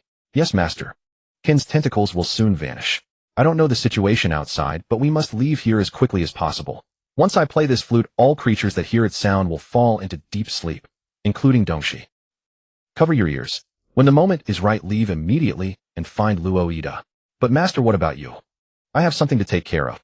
Lin Feng took out 2 cotton balls and plugged Inua's ears, then exchanged a glance with Air and Aquila. Though reluctant, they obediently covered their ears. Thank you, Ken. The tentacles resisting the external assault were now tattered and slowly retracting between the ice pillars. Through the gaps between the tentacles, Lin Feng saw thick smoke billowing outside the air, thick with a pungent stench of blood. He took a deep breath and raised the silver forest flute to his lips. Growling, a massive shadow carrying a suffocating pressure lunged at Lin Feng. A crisp flute melody echoed through the cave. The shadow abruptly halted, slowly retreating into the thick smoke. Then, bang, thud, rumble. Lin Feng blew the flute with all his might until only the flute sound remained and no other noise. The melodious flute notes drained Lin Feng's magic and silenced all sounds around him. Please let it work. Boom. A thunderous crash accompanied by violent tremors of the ground. Dongxi had finally succumbed to slumber. Lin Feng glanced back. Air and Aquila immediately helped Khalid and Ddai up and rushed toward the cave entrance. Inua kept looking back, but at Lin Feng's gesture she followed the others. Lin Feng, fighting off his discomfort, groped his way through the thick smoke toward where Rabafu had been. Thud! On the ground lay a bloody, pulpy mess with black, vein-like objects extending from it, like a spiderweb spreading across the entire cave. Some of the veins were still faintly writhing. Is this what Rabafu has become? Apart from those black veins, Lin Feng found nothing else. Could it all have been burned to ashes by Dongxi's lightning? Lin Feng cautiously stepped around the viscous liquids and continued forward. Clink! Suddenly Lin Feng kicked something. It was a bundle containing the sedatives he had prepared earlier. So it's here. Lin Feng picked up the bundle and resumed his search for Dongxi. Grr! Soon he felt a cold breath against his face. Though pitch black surrounded him from the massive size and hard scales, the colossal creature before him was undoubtedly Dongxi. Lin Feng felt along Dongxi's body toward its head. Grr! Dongxi's breathing grew louder and Lin Feng finally saw its gleaming fangs and the white whiskers hanging from its chin. A single tooth of Dongxi was thicker than Lin Feng's thigh. If it stood up, it would probably tower over Lin Feng. Lin Feng cautiously approached Dongxi's mouth, took a deep breath to steady himself, then with all his strength pried its jaws open. Crack! Dongxi's mouth only opened a crack, but that was enough for Lin Feng. He shoved the cloth-wrapped sedative into its mouth, and the bundle slid down its tongue. Good, that should do it. Now I just need to find the fragment of the origin god and get out of here. I hope the flute's effect lasts a while longer. Due to Dongxi's enormous size, Lin Feng could only step along its body, moving toward its claws. The pitch-black darkness made the task even more difficult. Though the eagle-eye skill could grant vision in darkness, it couldn't penetrate the thick smoke. Lin Feng had to grit his teeth and feel his way forward. This should be the ankle. I'm almost there. Lin Feng felt Dongxi's ankle to confirm his position, then took a few more steps and finally touched its claw. Found it. Lin Feng excitedly ran behind Dongxi's claw. There. Glug glug. Instead of the fragment of the origin god he had imagined, there was a pool of black, viscous liquid churning and bubbling like magma. Around the pool were the same black veins he had seen earlier. Grr. Grr. The black liquid writhed and gathered, gradually forming a blurred humanoid shape. Lin Feng could vaguely discern Rabafu's face within that mass of black liquid. Damn. He instantly drew the Hydra Venom Fong from his waist. Whoosh. A black vein suddenly sprang from the ground, lunging at Lin Feng. Sizz. Lin Feng swung the Hydra Venom Fong, severing the black vein. The venom-coated blade instantly charred the vein, releasing a nauseating stench of burnt flesh. Lin Feng swung the Hydra Venom Fong repeatedly, cutting down the black veins that assaulted him. Yet the veins grew far faster than he could cut them. Damn. Huh. Gurgle. Is this the extent of your power? Rabafu's face flickered in and out of the black liquid, a sinister grin curling his lips. He was still growing stronger. Lin Feng was already exhausted. Just as he was about to give out, clang! A familiar flash of cold light appeared before him. Are you alright? It was Luo Ida. Watch out. Bang. Swish. Splat. With each swing of the blade, the black tendrils were severed like withered branches. Under Luo Ida's fierce assault, the viscous black monster could only retreat step by step. Luo Ida seized the monster's momentary hesitation and tossed a small bottle to Lin Feng. That was the potion Lin Feng had given him earlier. This guy, he still hadn't drunk it yet. He's even more terrifying than a monster. Gulp gulp. Anyway, at least he's alive. Lin Feng hastily downed the potion, its effects gradually taking hold, and his blurred vision slowly cleared. Meanwhile, Luo Ida continued to relentlessly attack the monster. The severed black tendrils writhed and squirmed on the ground, making a squelching, splattering sound as they burst into pools of filthy liquid. Lin Feng drew his bow and nocked an arrow. The light, yet sturdy silverwood arrow rested firmly between his fingers. He pulled the bowstring taut, aiming at the writhing darkness. Just then, as if by telepathy, Luo Ida slashed off one of the monster's legs with a single sword stroke. Squelch. A viscous liquid gushed out just like the black tendrils. This thing is a type of undead. Taking advantage of the monster's pain, Lin Feng aimed at Lu Bafu's face, which flickered in and out of the viscous liquid and decisively released his fingers. Whoosh. Clang. Just as the arrow was about to hit, Lu Bafu's face retreated into the liquid again. The arrow pierced through the sludge and embedded itself in the wall. Damn it. Lin Feng cursed silently, quickly knocking a second arrow. Whoosh. This time he aimed at Lu Bafu's face again, but the result was the same. By a hair's breadth, Lu Bafu's face vanished into the sludge. However, this time the arrow stuck firmly into the sludge, not passing through. That's enough. Lin Feng activated Forest's Blessing. White vines attached to the arrowhead began to grow wildly, entangling the black sludge like a net of purification, trapping Lu Bafu's true form so it could no longer hide. Swish. At the same time, Luo Ida severed one of the monster's arms. The monster's range of movement was compressed. The next attack would surely hit. Lin Feng's eye sharpened, and he knocked another arrow. He drew the bowstring, fully mana gathering at the arrowhead. Whoosh. Thud. Hit. The arrow struck right between the eyes. From Lu Bafu's mouth gushed a torrent of black mud, accompanied by strange gurgling and squelching sounds, as if the nauseating filth were endless. Without hesitation, Lin Feng shot a second arrow. White Dixidia vines burst forth from the ground, and the black sludge, which had been writhing and trying to spread, began to rapidly dry and solidify. Oh no. Can't. Lu Bafu let out a desperate wail from within the black sludge. Lin Feng walked slowly to his front and looked down at the face flowing out of the sludge. Lu Bafu stared at him with bloodshot eyes. Gurgle. Cough. Those crows, they're just using you to get the shards. Shut. Gurgle. Up. Lu Bafu knew it himself, didn't he? But he couldn't give up. He wanted to reclaim his glory and reunite with his wife. How pathetic. The crows are so cunning. Just like Gulizar touched the shard to save his village, Lu Bafu was also tempted by the shard for the sake of his clan and his wife. Crows are best at exploiting the weaknesses of the human heart. Those who are desperate will do anything for their obsession. What a despicable creature. Lin Feng put away his bow and calmly said to Lu Bafu, now hand over the shard, and I can grant you a painless release. Gurgle. Turn into a bird and go see your wife. Lu Bafu remained silent. Black tears slid from the corners of his eyes, not merging with the filthy sludge, but dripping straight to the ground. Then, it's already too late. Splurt. Lu Bafu's face completely disappeared, and the black sludge churned violently, as if about to explode at any moment. Lin Feng let out a long sigh and casually tossed his bow aside. The Jiao in his arms seemed to have been waiting for this moment, eagerly flying onto Lin Feng's hand. The next moment, a multicolored light burst forth. You chose this path. Gurgle. Then I have no choice but to. Lin Feng tightened his grip on the multicolored bow formed from light and slowly drew the translucent bowstring. The black sludge churned and swelled, gradually coalescing into a huge monster, while the light in his hand grew ever brighter, eventually forming a sharp arrow. Jiao. With a sharp piercing sound, the arrow wrapped in multicolored light shot forth. Under the arrow's impact, the black sludge churned and splashed like boiling water. Wherever the arrow passed, the filth was completely incinerated. Boom. The arrow pierced through the arrow already embedded in Lu Bafu's forehead, utterly penetrating his skull. Clang. With Lu Bafu's complete demise, the churning black sludge fell limply to the ground. It seemed to be still trying to find its next host, writhing and spreading across the floor, sending chills down one's spine. Lin Feng immediately activated Forest's Blessing. White vines carrying purifying flames incinerated the filth. Jiao. A mournful cry came from somewhere, as if a bird were weeping in sorrow. Could this be the bird that Lu Bafu's wife, whom he longed for, had become? May you rest in peace from now on. Lin Feng gently closed Lu Bafu's eyes and picked up the shard that had fallen to the side. As before, the radiant shard perfectly fit into the groove on the bow. The second shard has been obtained. The light flickered and the bow disappeared, leaving only the sleeping Jiao in Lin Feng's hand. Among Jiao's tail feathers, a white feather of the same color as the shard had appeared. You've worked hard this time too, Jiao. Lin Feng placed the sleeping Jiao back into his arms and slowly stood up. Luo Ida, who had been guarding him, hurried forward to support the staggering Lin Feng. Thanks. Next time be faster. Didn't you arrive just in time? And it was quite stylish. Lin Feng patted Luo Ida's shoulder, signaling that he was fine, and then walked out. It's Lin shook his child. Just as they were about to leave the cave, a voice, like a muffled thunder, came from the depths of the darkness. It was Dongxi.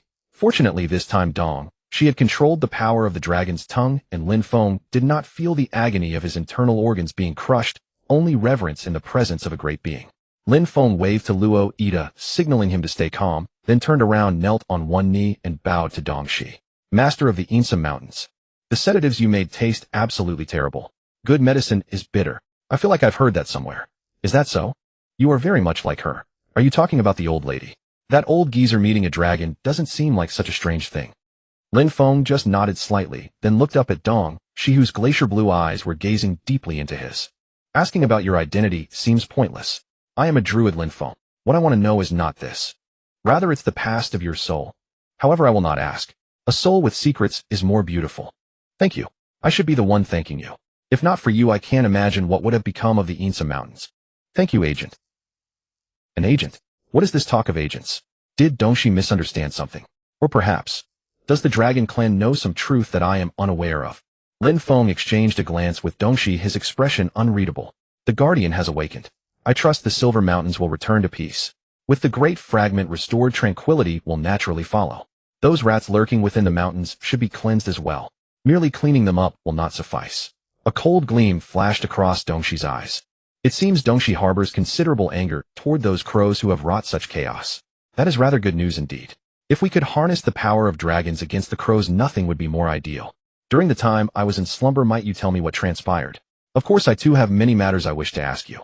Oh, certainly. I am quite curious as well. Grumble, grumble. Suddenly a tremendous roar shook the very earth, interrupting their conversation. No way could there still be enemies. Lin Feng's heart skipped a beat, and he hastily scanned his surroundings. What is going on? Could there be survivors slipping through the cracks? Lloyd, how is it outside? Impossible, those creatures were all. Cough, cough. Just as Lin Feng and Lloyd were speaking, a deliberately theatrical cough echoed from above.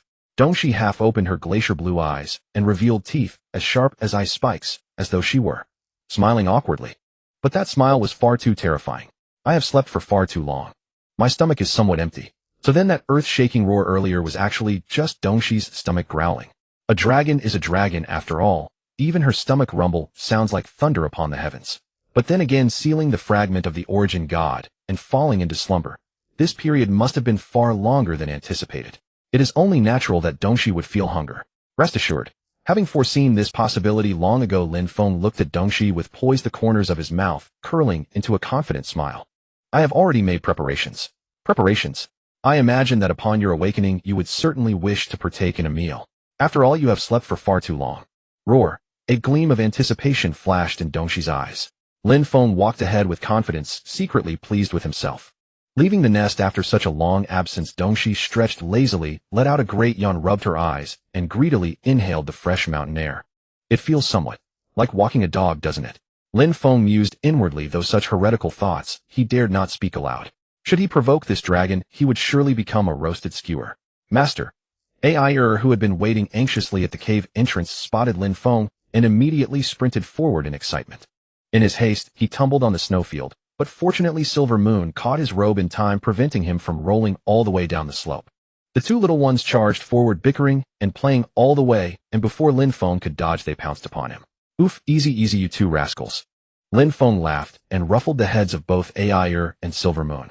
Dongxi's healing magic had proven remarkably effective. Even after being tackled with all their strength, he felt not a single ache. Ai-er had been rushing forward in high spirits, but upon seeing Lin Feng, his nose suddenly twitched, and he buried his face into Lin Feng's embrace, sobbing quietly. It seemed that back in the underground cavern he had been truly terrified out of his wits. After all, when facing Aquila earlier, this lad had drawn his sword without the slightest hesitation. True enough, no matter what, she is still but a child. Thank you, Ai-er. Thanks to your delaying the enemy, I was able to survive. Wah, I didn't do anything, wah. You have already done more than enough. Well done. Ai-er could no longer hold back his tears and burst into loud sobs. Even his nose ran. Where are Khaled and Didier? Wah, master. They are over there recovering from their injuries. I see them all as well. Woof. With the support of Ai-er and Silver Moon, Lin Feng rose to his feet. Following Ai-er's pointing finger, Lin Feng saw Khaled and Didier leaning against a rock, restoring their stamina. Upon catching sight of Dongxi, both of them wore expressions of astonishment. Dongxi! Dongxi! The two exclaimed in unison. Hearing her name called, Dongxi turned around and revealed a fearsome smile, her razor-sharp fangs gleaming in the sunlight. That must count as a friendly gesture, right? Oh, my dear old friends, have you come specially to welcome me? While Dongxi chatted with the two mages, Lin Feng went to inspect the goats he had previously protected with Forest Guardian. The tree's vines and fresh grass had shielded the goats quite well, though many of the vines inside had been chewed through. Not far from the cave lay a hot spring. Lin Feng decided to prepare food for Dongxi there, so he and Lloyd drove the flock of goats to the edge of the hot spring. Lin Feng and Lloyd slaughtered the goats together. Silver Moon enthusiastically devoured the entrails while the cleaned mutton was tossed into the hot spring. Next, Lin Feng poured various grains he had prepared in advance into the hot spring: a sack of wheat, a sack of barley, and some snow plateau peas. Then he tossed in a large block of butter made from sheep milk. Finally, he felled a pre-planted olive tree and shook all its green olives into the hot spring. With all that done, he sent Aquila and Air to gather some snow mountain cabbage from the nearby area and added it to the hot spring as well. Lastly, Mr. Didier, I need your assistance. Lin Feng needed them to use their powerful flame magic to provide sufficient heat for this pot of cooking. Although the hot spring's water temperature was already quite high, it was still far from enough to cook food fit for a dragon. Khaled and Didier exchanged bewildered glances, hardly believing that Lin Feng would ask them to use magic merely to start a fire for cooking. Their expressions seemed to ask, "Are you serious?" "Indeed, I am quite serious. I know you are both immensely powerful mages, but back in the underground cavern your magic seemed to have had little effect. Therefore, if you could lend a hand with this, I believe both Dongxi and I would be exceedingly grateful." Khaled and Didier exchanged glances, their faces etched with death before dishonor, but ultimately, they began chanting the incantation. Khaled's green flames and Didier's red flames intertwined, completely surrounding the hot spring as its waters began to boil and churn like molten lava. Various ingredients mixed together, releasing an appetizing aroma. As expected, the most crucial element in cooking is the heat. Lin Feng had Lloyd split the previously felled olive tree in half to fashion a giant ladle, then slowly stirred the ingredients in the hot spring. It would have been nice to add some tomatoes, but unfortunately there were none here. Phew, it's finally done. A pot of fragrant lamb rice pilaf was thus born.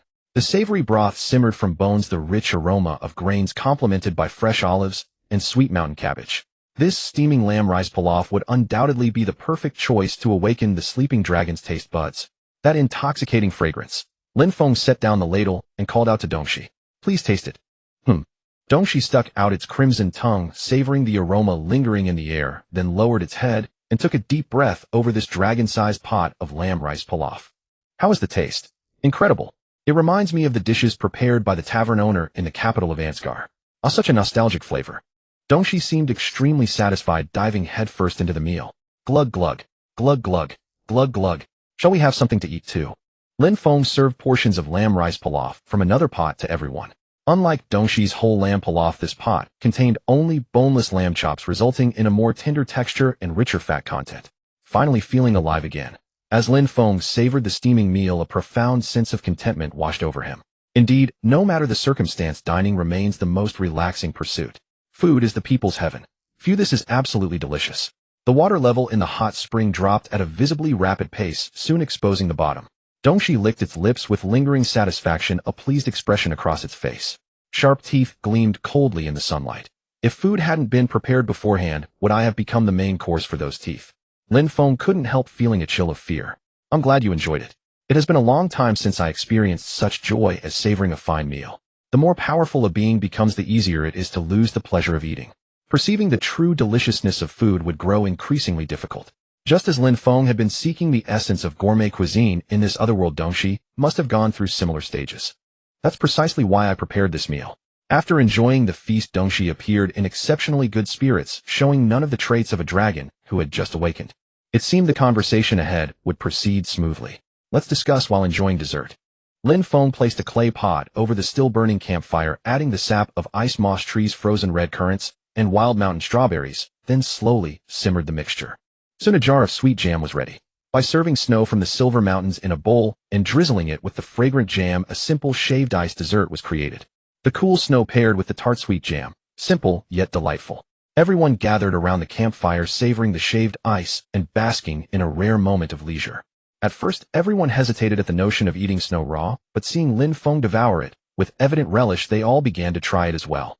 Dongxi praised this dessert enthusiastically too, and soon devoured the entire pot of shaved ice. "It's truly incredible. A druid appearing in my nest, and actually awakening me. Didier, I always believed that if anyone could awaken me, it would be you. If you say that this druid will be deeply hurt, don't misunderstand. I'm complimenting you.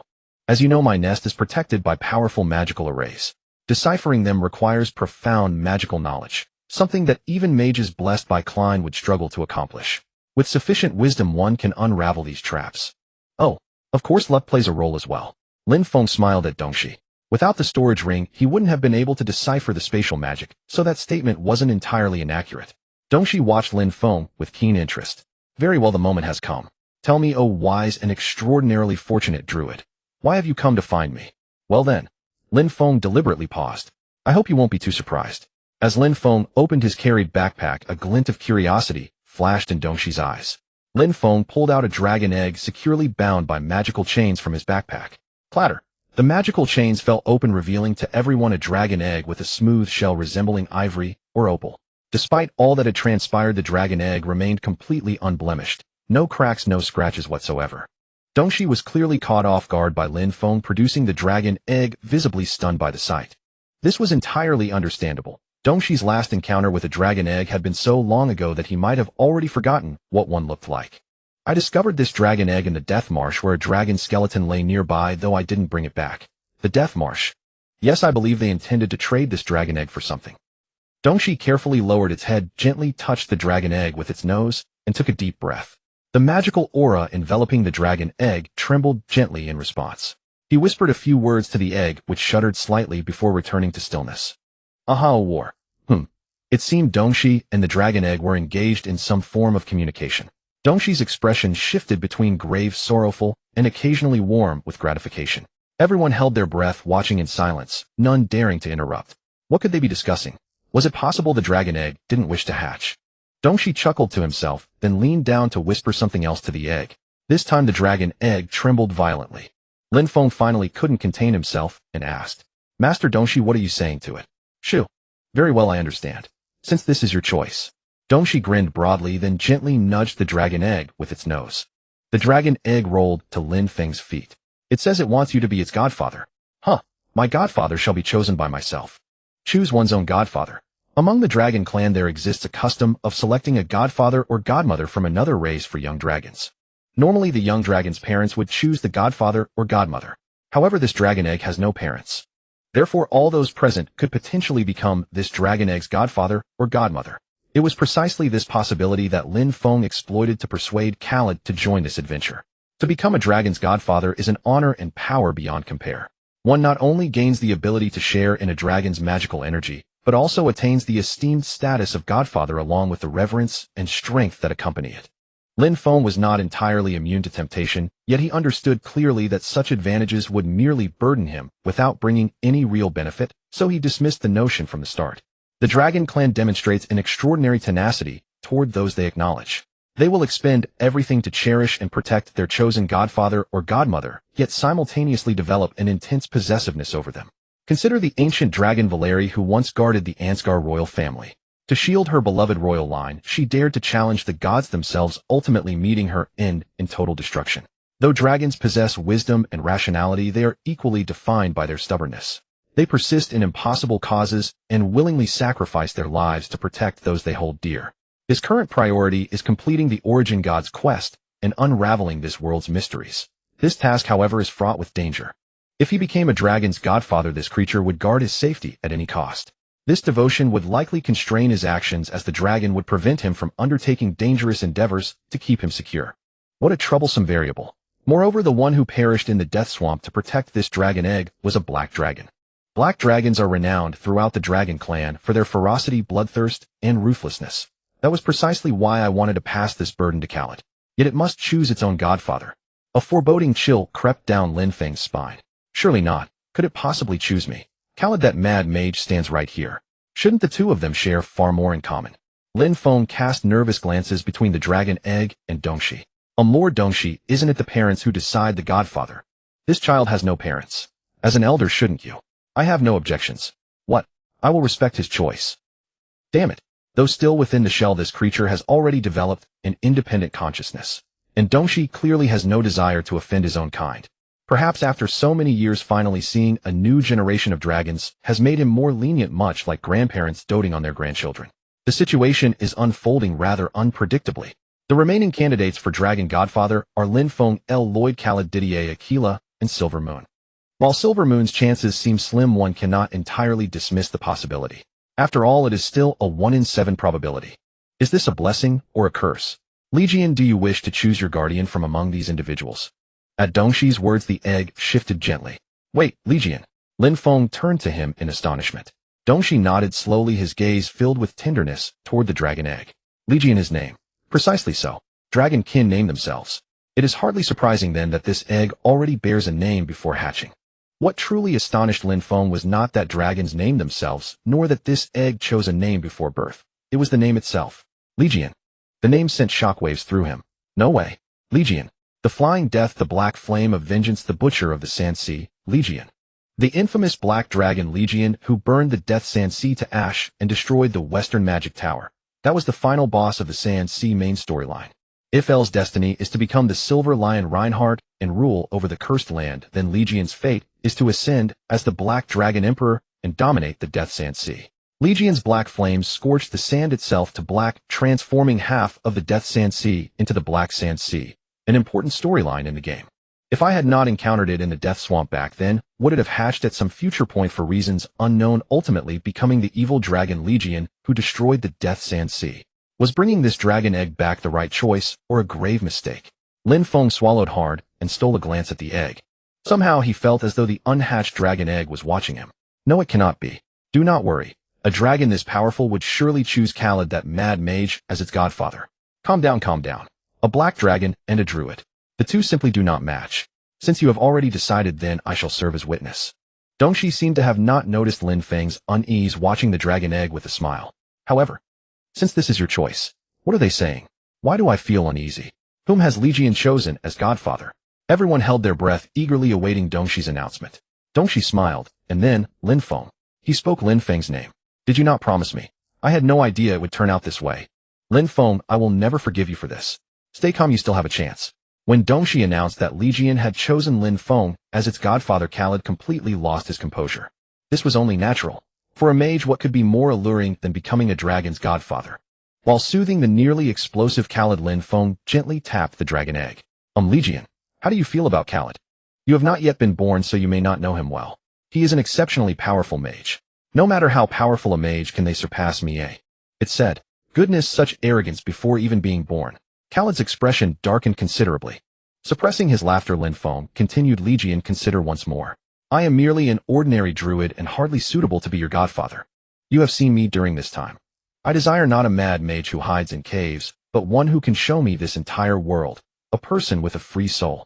It said, and you are the one I seek.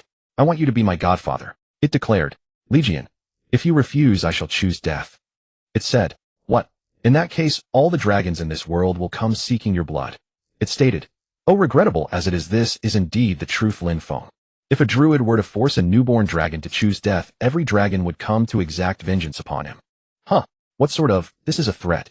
You have no choice but to be my godfather. Thump thump thump. The egg spun happily. This is absurd. Either raise this mad dragon or be hunted by every dragon in the world. Pick one. What a cunning little creature.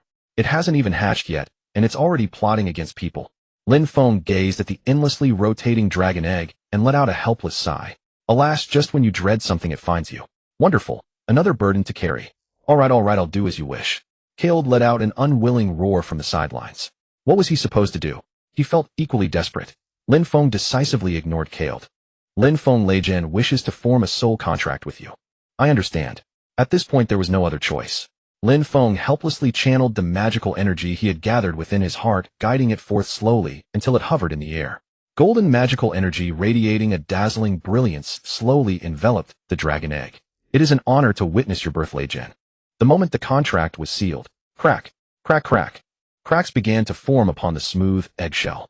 Under everyone's watchful gaze, the dragon egg slowly split open, revealing sleek black scales within. Crack, crack, crack. The dragon egg, which had resisted all manner of force without so much as a scratch, shattered with astonishing ease under the little one's active cooperation. Pirurulu. A dragonet no larger than a house cat emerged from its shell. It was covered in black scales, its body forming sleek and graceful lines. The little one opened its mouth and exhaled a stream of black dragon breath upon itself, incinerating every remnant of eggshell and impurity. Then it stretched leisurely and let out a yawn. With a soft pop, a burst of black flame erupted near its mouth, dissolving into a thin curl of smoke that drifted upward. Lin Feng. Lei Jin looked at Lin Feng and clearly spoke his name. Lin Feng's heart trembled as he met its gaze. A thin membrane still covered Leigan's eyes, giving them a somewhat cloudy appearance. Normally the parents would use their magic-infused tongues to lick this film away, but now, Lei Jin, he would have to do it himself. Lin Feng gently peeled the membrane from Leigan's eyes with his magic-infused hands. A pair of eyes as crimson as fresh blood was revealed before everyone. Lei Jin was not yet able to wield draconic speech fluently, so normal communication would still take some time. Upon hearing Dongshi's explanation, Lin Feng nodded. It seemed that until it learned to speak, he could only keep responding to its name. Lin Feng carefully lifted the petite Leigan, but its weight took him by surprise. This little one was far heavier than he had imagined, as though he were cradling a sack of rice. That weight was no joke. Lei Jin was still quite weak. Though a great dragon without proper care at this stage, it could still fall ill. What a heavy responsibility. For now, let it stay in my nest, as a gift from an elder to you. You are too generous, Dongshi. Thank you. Fortunately, Dongshi was here, otherwise he truly would not have known how to care for this little dragon. Lin Feng gazed at the deeply sleeping Lei Jin in his arms, his heart a tangle of conflicting emotions. Was he doing the right thing? Thanks to Dongshi's kindness, Lin Feng and his companions were able to take temporary shelter within the dragon's lair. For a great dragon that regarded its lair as an absolute sanctuary, allowing Lin Feng and the others to reside within it was sufficient proof of Dongshi's regard for the new generation, and his acceptance of Lin Feng as this fortunate godfather. Lin Feng ladled the fragrant stew into a bowl. Careful, it's hot. Let it cool a bit before eating. He set the bowl on the ground. Lei Jin excitedly flapped its wings, attempting to fan the scalding stew with the breeze. This little one. Lin Feng shook his head helplessly. That impatient manner was rather endearing in its own way. Leigan's tastes were quite unique. It was always fascinated by foods it had only heard of but never sampled. The stew was among them. At this moment it stared eagerly at the food in the bowl and cautiously extended its tongue to taste. Slurp slurp. Do you like it? Lin Feng smiled and stroked Lei Jin as it buried its face in the meal. This ravenous appetite was far preferable to the picky eating of before. Watching Leigan, Lin Feng couldn't help but recall the days when he raised Inu. Back then he would always cradle it in his arms and feed it with goat's milk. Now Inu had grown into a mighty and trustworthy shadow wolf. How long would it take this little one to grow up? Lin Feng gazed at Leigan, lost in thought. Each great dragon matured at its own pace. Even Dongshi could offer no precise answer. It was said that some dragons continued to grow until the very moment of their death. Regardless, this was precisely the time when it needed nourishment the most. It had to eat its fill. Lin Feng resolved firmly within himself. As the saying went, a sound body was the foundation of all endeavors. Since he had become Leigan's godfather, he needed to raise it into a great dragon of sound mind and body, not some fearsome black dragon emperor from a game. Master. Just as Lin Feng was lost in these paternal musings, Air's clear voice rang out from afar. She bore a mountain of packs upon her back, with Inu, Lloyd, and Akira following behind.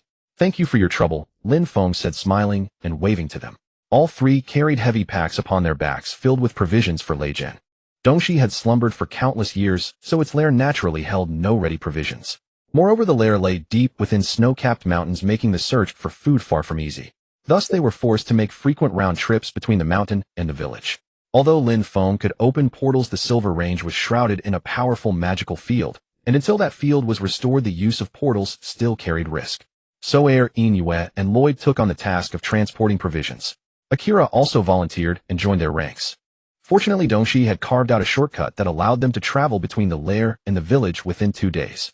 Air and Lloyd even regarded this as a form of cultivation and accepted Lin Feng's request without the slightest complaint. Is Lei Jin doing well? Air asked anxiously. Thanks to you all, it's eating heartily these days, no less than 12 meals a day. Lin Feng teased with a smile. Then it's right up there with mine.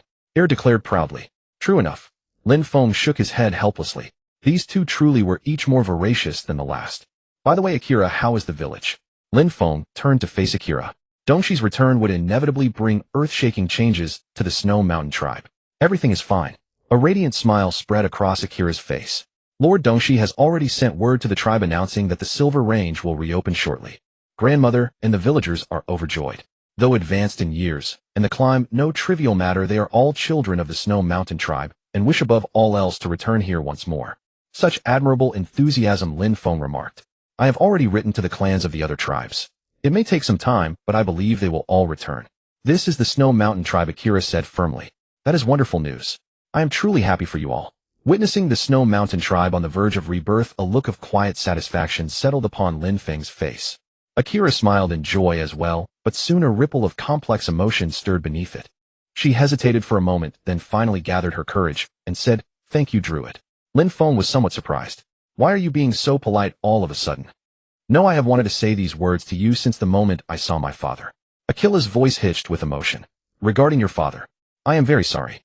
Lin Feng offered his comfort. "No, there is no need for you to blame yourself. He has found his own freedom." Akila held back her tears and managed a relieved smile toward Lin Feng. "Thank you, Druid." Lin Feng took Akila's hand and gently squeezed it. Losing a dear one yet remaining so composed. Perhaps this is the strength of the mountains she once spoke of. Just as Lin Feng was immersed in this joy, he suddenly felt someone tugging at his pant leg. Looking down, he saw it was that black cat. No, wait, it was Lei Jian. "What's wrong, hungry again?" Lin Feng turned to look at Lei Jian's food bowl, and the mountain of food that had been there was now completely gone. "This little one has quite an appetite." Lin Feng, caught between amusement and exasperation, picked up Lei Jian and gently patted its back, as one would soothe a child. Before long, Lei Jian let out a contented burp, thank goodness, without any flames. "Are you sleepy?" Lin Feng asked softly. It seemed dragon hatchlings weren't so different from human children after all. Lei Jian nuzzled into his arms and soon drifted off to sleep. Eat, sleep, repeat. This would likely be its daily routine for some time to come. Thankfully, it didn't cry or throw tantrums, making it a remarkably easy child to care for. Could this little one grow up to become the future Black Dragon Emperor Lei Jian? Lin Feng gazed at Lei Jian in his arms, his heart filled with mixed emotions. The flying death, the black flames of vengeance, the scourge of the desert. Lei Jian's terrifying reputation preceded it, with many dread-inspiring titles attached to its name. Yet when it sleeps, it looks just like a little angel. Lin Feng couldn't help but sigh. Could this be the legendary Gap Mo? Could this little one truly one day become a world-destroying evil dragon, reducing Luoxiao Fort to rubble and crushing the Western Magic Tower to dust? If only he hadn't accepted the Western Magic Tower's commission back then. If only he hadn't discovered that dragon egg in the Swamp of Death. How terrifying it all was. Lin Feng couldn't help but shudder. He never imagined he would cross paths with the final boss from the game, someone who wouldn't appear until much later. Still, Aier's situation mirrored Lei Jian's in many ways. Reinhardt's Silver Lion charge against the Bailan Empire was also a plot point reserved for the game's later stages. If Aier could break free from their destined path under his guidance, then Lei Jian certainly could as well. Perhaps this was fate's design, giving him the chance to save souls on the brink of destruction and protect a world teetering on the edge of ruin. Just as Lin Feng was lost in thought, Chuju suddenly burst from his pocket and began pecking furiously at the sleeping Lei Jian. "Oh, what trouble are you causing now?" Of course, with that tiny beak, Chuju could hardly harm Lei Jian in the least. The dragon remained fast asleep, showing no sign of waking. Seeing this only made Chuju angrier. It circled Lei Jian, constantly pecking and scratching with its claws, even flapping its wings, a performance of pure impotent fury. All right, stop it, Chuju." Lin Feng could watch no more and quickly grabbed the bird. Could this little one actually be jealous?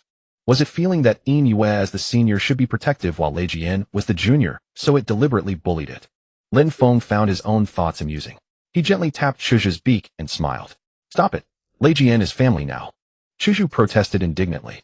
"Should you want to wake Lei Jian?" Reluctantly, Chuju closed its beak, but kept its eyes fixed on Lei Jian, filled with wariness and hostility.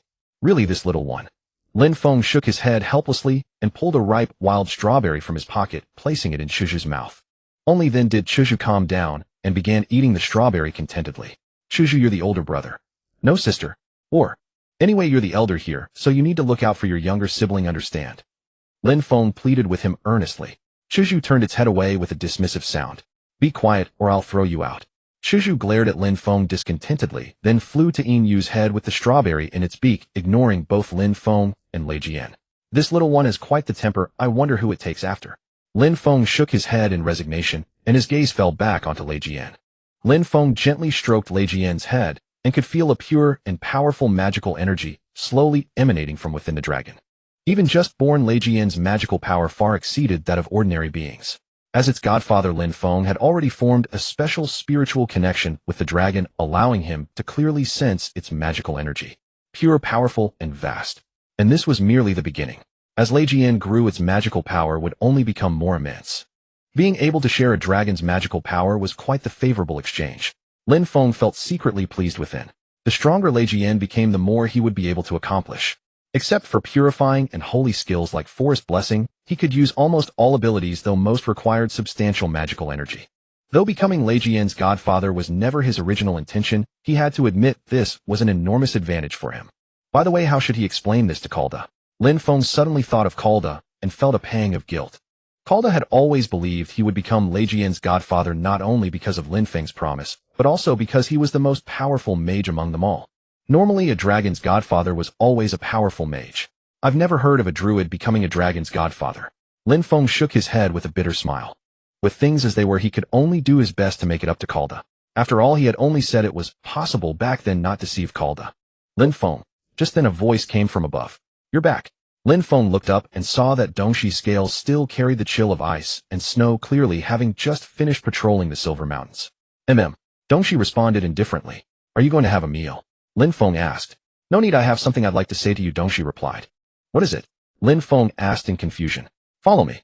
After saying that, Dongshi turned and walked deeper into the dragon's lair.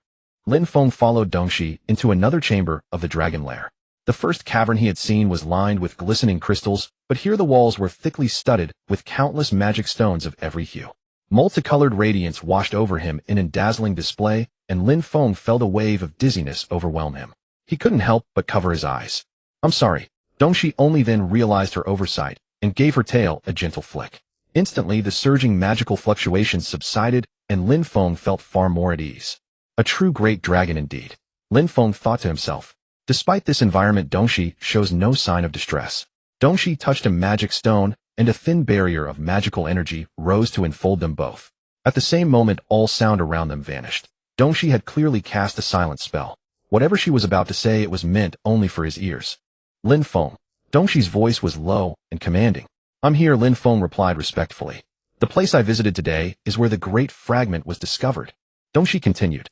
The Great Fragment is nothing other than a shard of the primordial god. Akila's great-grandmother discovered the Great Fragment deep within the Silver Mountains. Then she told you about it, Lin Feng interjected. Indeed. Perhaps you would find my words arrogant, but the Great Fragment rests safely in my keeping. For the good of this world, no small fortune it is. Dongshi's tone carried a hint of pride. I couldn't agree more.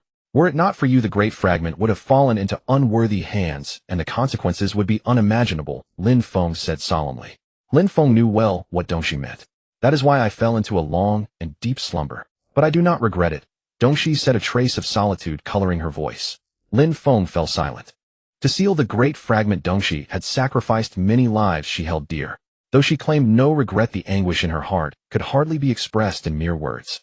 Except for me and Akila's great-grandmother, no one knows where the Great Fragment is hidden. I went there today to check for anything I may have overlooked. Dongshi paused, then continued, I discovered some traces. Traces? I erected preservation magic around the site the moment I acquired the Great Fragment. Not a single blade of grass or grain of sand has changed since. Wind or rain, nothing could disturb it. Except for my great-grandmother and myself, no other footprints should exist there, Dongshi explained. But you discovered other traces. Lin Feng already knew the answer. Correct. Dozens of filthy footprints defiled that snowfield which has remained pristine for 10,000 years. They greedily seek the Great Fragment, hoping to lay claim to the power of a god. Dongshi's voice brimmed with rage. The Raven. Lin Feng said gravely. That is merely one of their many names, Dongshi snorted. Do you know their true identities? Lin Feng asked. Perhaps. But I dare not be certain, Dongshi replied, uncertainty lacing her tone. You needn't be modest, Lin Feng said. This isn't modesty. I genuinely do not know. I am investigating their identities. I will tell you everything I learn, Dongshi promised. Thank you. I will also do my best to investigate, Lin Feng said gratefully. Dongshi's blue eyes fixed upon Lin Feng, deep and inscrutable. Was it trust? Was it suspicion? Or something else entirely? Lin Feng, you have actually managed to easily harness the power of the Great Fragment.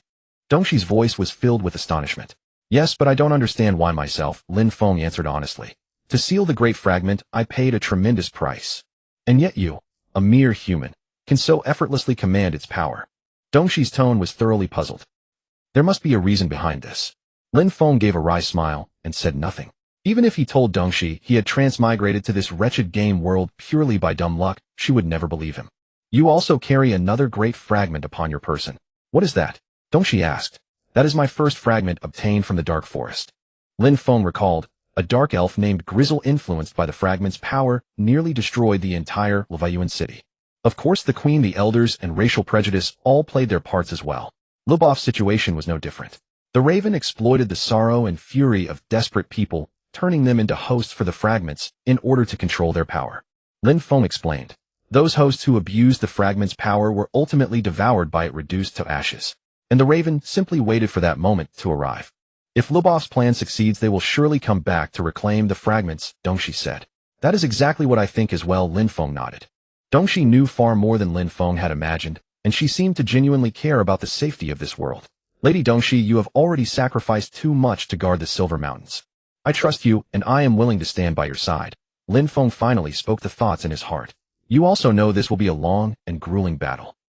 This fragment is only one of them. Others are scattered across the world. But only you can safely control all these fragments. Dongshi said. Exactly. That is what I wanted to say. Lin Feng took a deep breath and spoke firmly. I need your help. Help? Without me you might have slept beneath the Silver Mountains for hundreds, even thousands more years, Lin Feng said. I appreciate your kindness, Lin Feng, Dongshi replied.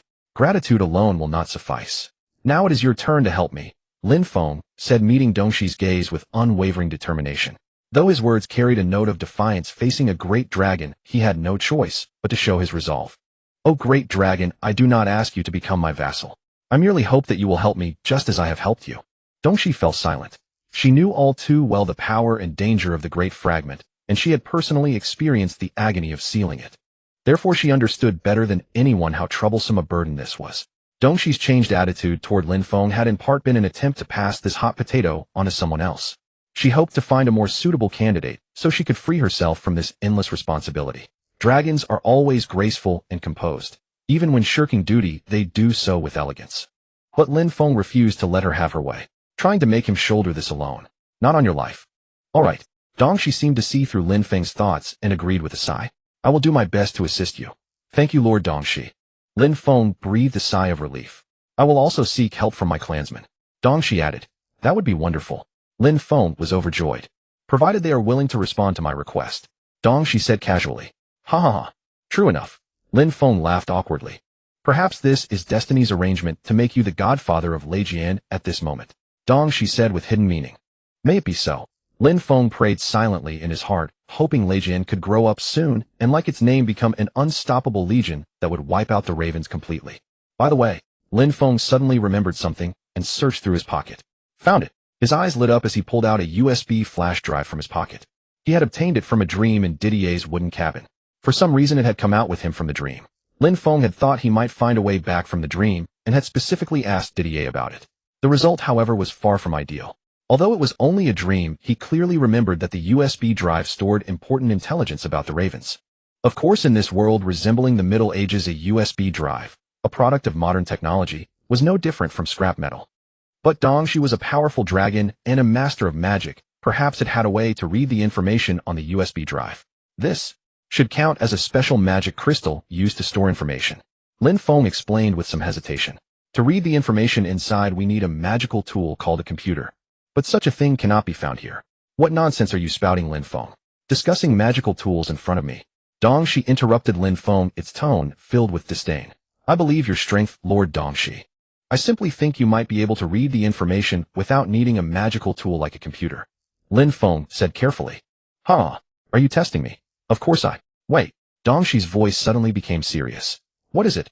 Lin Feng's heart tightened. What is this magic array? I have never seen it before. Dongshi's voice was filled with confusion. Lin Feng, who created this magical tool. It was made by people from Earth. How fascinating. Dongshi's voice was filled with keen interest. It seemed Dongshi was very interested in the USB drive, so Lin Feng handed it over. Anyway, if you discover anything, please be sure to tell me, Lin Feng said. Dongshi was completely immersed in studying the USB drive and merely waved its claw absent-mindedly, signaling Lin Feng to leave. Really, these dragons? Lin Feng shook his head helplessly. Once they encountered something interesting, they immediately transformed into this state. By the way, Lin Feng. My. Just as Lin Feng was about to leave Dong, she suddenly called out to him. Is there anything else? Lin Feng asked curiously. Dongshi did not speak, but merely drew a circle in the air with its claw. Zzzzzt. In the next moment, a bolt of blue lightning wrapped around Lin Feng's palm, radiating a dazzling light. What is this? Lin Feng gazed at his palm in astonishment. This is a gift for you, Dongshi said. As the light faded, an exquisitely carved ring appeared on Lin Feng's finger. The ring was made of crystal with a lifelike dragon carved upon it, as if it were about to come alive at any moment. To enter my space you chose to break my magic array. How crude and direct. Dongshi's voice was filled with helplessness. I never imagined someone would use such a method. Crude and direct. That had been a plan Lin Feng had racked his brains to devise. This ring is my tribute to you. I hope you like it. Could it be a spatial ring? Calda could not possibly give him another spatial ring, and he himself did not know where to find such a rare magical tool. Thank you, Lord Dongshi, Lin Feng said excitedly. Whoosh! Before Dongshi's spatial ring, the millennia-old snow and ice were as insignificant as ants being constantly sucked into it. As expected of a dragon's craftsmanship, Lin Feng marveled silently. The capacity of this spatial ring was simply staggering. Calda, it's not that I won't help you, it's simply that there exists an insurmountable chasm between humans and dragons. Lin Feng reflected inwardly. Even if Calda was the strongest magician in Xuanji City in front of a dragon, he was nothing more than an ant. Unless he could become the lord of the Eastern Magic Tower and be recognized as the grand magician of the entire continent, just like in the game. If I were to say that honestly, Calda would probably be seething with rage, wouldn't he? Lin Feng couldn't help but laugh out loud. The mere thought of Calda's sour face made him feel delighted. Of course he would never dare to say such things to Calda's face unless he had tired of living. Returning to the matter at hand, the capacity of this spatial ring was simply too enormous. It could easily hold several houses. This is simply a national treasure. Lin Feng was secretly delighted. It seemed that building a good relationship with Dongshi was definitely a wise decision. Lin Feng, Lord Dongshi. Lin Feng quickly stopped his vacuum-like work and turned to look at Dongshi. He saw Dongshi folding its wings and standing elegantly nearby, regarding him with an expression that seemed to say, how could you be interested in such childish things? Where's Leijian? Why are you alone? Dongshi asked. It just finished eating and fell asleep. Lin Feng replied. Today Leijian had devoured an entire horned wild bull. 3 bull legs were roasted, the ribs were stewed into soup, and the remaining meat was marinated with various spices and prepared in a multitude of ways. Pan-fried, stir-fried, braised, and more. After finishing the meal, Leijian gnawed on the bull bones for a while before falling asleep contentedly. This fellow, not even a month old, already ate more than L and Silver Moon combined. Under Lin Feng's careful nurturing, Leijian's body grew at a visibly rapid rate. Originally no bigger than a kitten, it grew to the size of a calf within a week, and after half a month it surpassed Silver Moon. Its scales became glossy and dark as if coated in oil, clearly showing signs of meticulous care. In that case then, Dongshi paused and said, let us talk elsewhere. Moi. Before Lin Feng could react, he felt a weight descend upon his head. Dongshi's sharp claw gently pressed against the top of his head. Buzz! A powerful surge of magical energy coursed through Lin Feng's entire body like an electric current. Boom! In the next moment, black flames erupted from Lin Feng's body and collided with Dongshi's magical energy, producing a deafening explosion. What is happening? Lin Feng asked, still shaken. I am merely checking the soul compatibility between you and Leijian. Dongshi explained. Soul compatibility. To achieve magical energy sharing between a dragon and its godfather, one must establish perfect soul compatibility, just like sharing one body with 2 souls. Then, what was the result? Lin Feng asked nervously. Far too excellent, Dongshi muttered, looking at its slightly smoke-blackened claw. Far too excellent. Was that a compliment or a criticism? Dongshi explained to Lin Feng that the deeper the bond between a godfather and a dragon hatchling, the higher the soul compatibility and the better the effect of magical energy sharing. To help Lin Feng and Leijian build a stronger bond more effectively, Dongshi had them reside in its dragon lair. In Dongshi's dragon lair, Lin Feng and Leijian spent their days and nights together, forging a deep emotional bond. Their soul compatibility naturally rose accordingly, and magical energy sharing reached a perfect level. I had some concerns originally, but now it seems you can leave in about a month, Dongshi said. 1 month. A dragon's first molting occurs 1 month later. Upon completing its first molting, a dragon can freely use dragon tongue and other magic.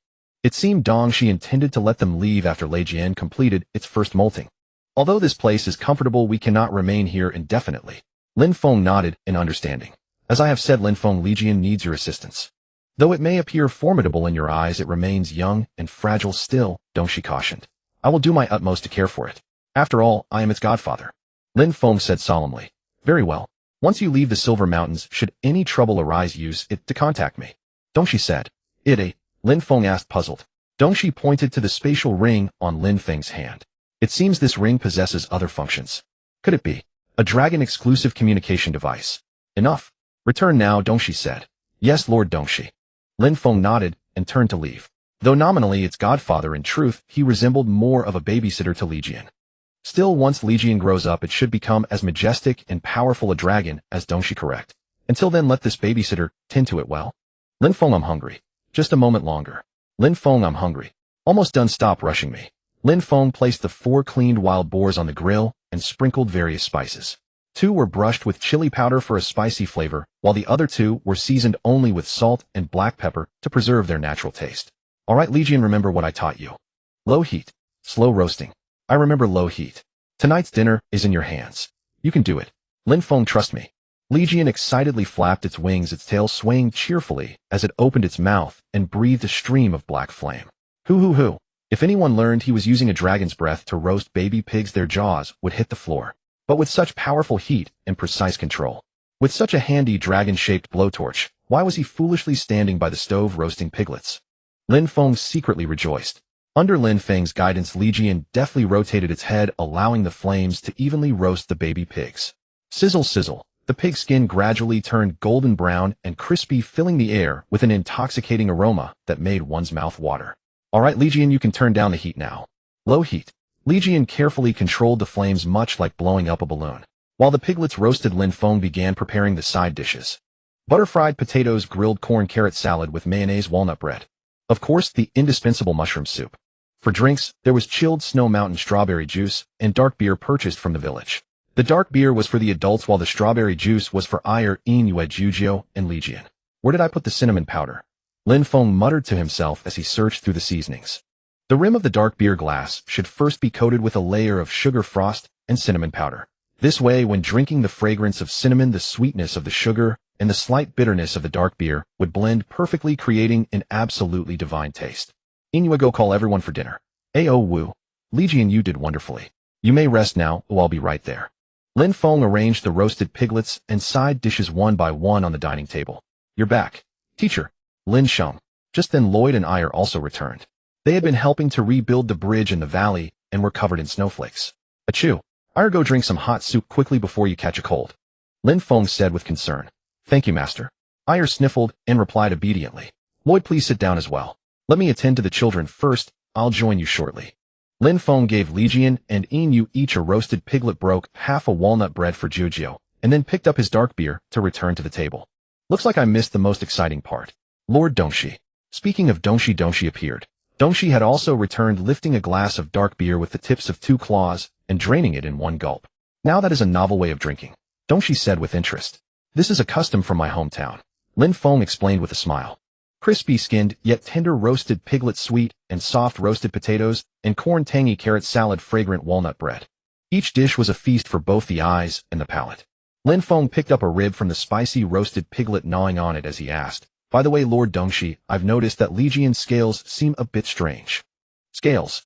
Dongshi put down his wine glass and asked in confusion. Yes, they feel less smooth than before, and the color has grown somewhat dull, Lin Feng explained. Oh, I see. Dongshi nodded and said, it should be molting soon. When did this start? About 2 days ago, Lin Feng recalled. Then it should be tonight or tomorrow evening, Dongshi said. Is there anything I need to prepare? Lin Feng asked. Nothing at all. You simply need to stay by its side, Dongshi said. That sounds simple enough, yet somehow complicated. Lin Feng murmured to himself. If any problems truly arise, I can always seek Lord Dongshi's help. Lin Feng stopped overthinking and continued gnawing on his rib. This is absolutely delicious. Lin Feng couldn't help but exclaim. The rich melt-in-your-mouth texture paired with the mellow dark beer was simply perfect. I must restrain myself. Lin Feng reluctantly set down his wine glass. Tonight he needed to observe Legion's molting process and couldn't drink too much. So this is what it feels like to be an old father. Lin Feng laughed self-deprecatingly and turned to look at Legion. He saw Legion elegantly eating its roasted piglet, a stark contrast to Inyu, who was devouring its food greedily. Lin Feng, this is delicious. Legion looked up and smiled at Lin Feng, revealing its sharp teeth. I really can't do anything with you. Lin Feng shook his head helplessly.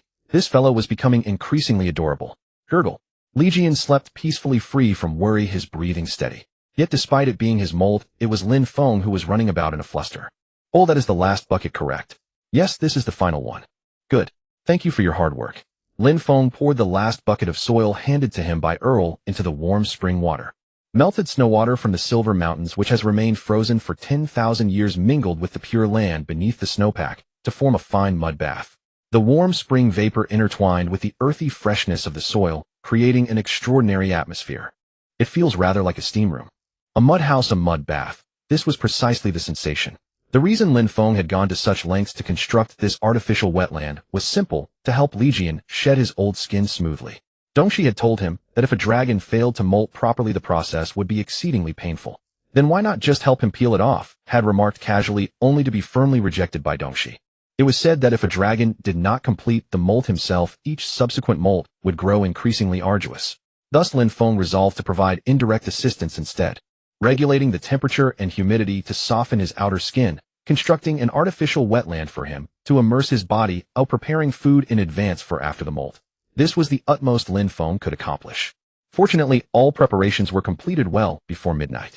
A newly molted dragon becomes extremely sensitive, so Lin Feng sent Lloyd and Earl home early to rest. Should Li Jian in his sensitive state accidentally attack them, it would be troublesome.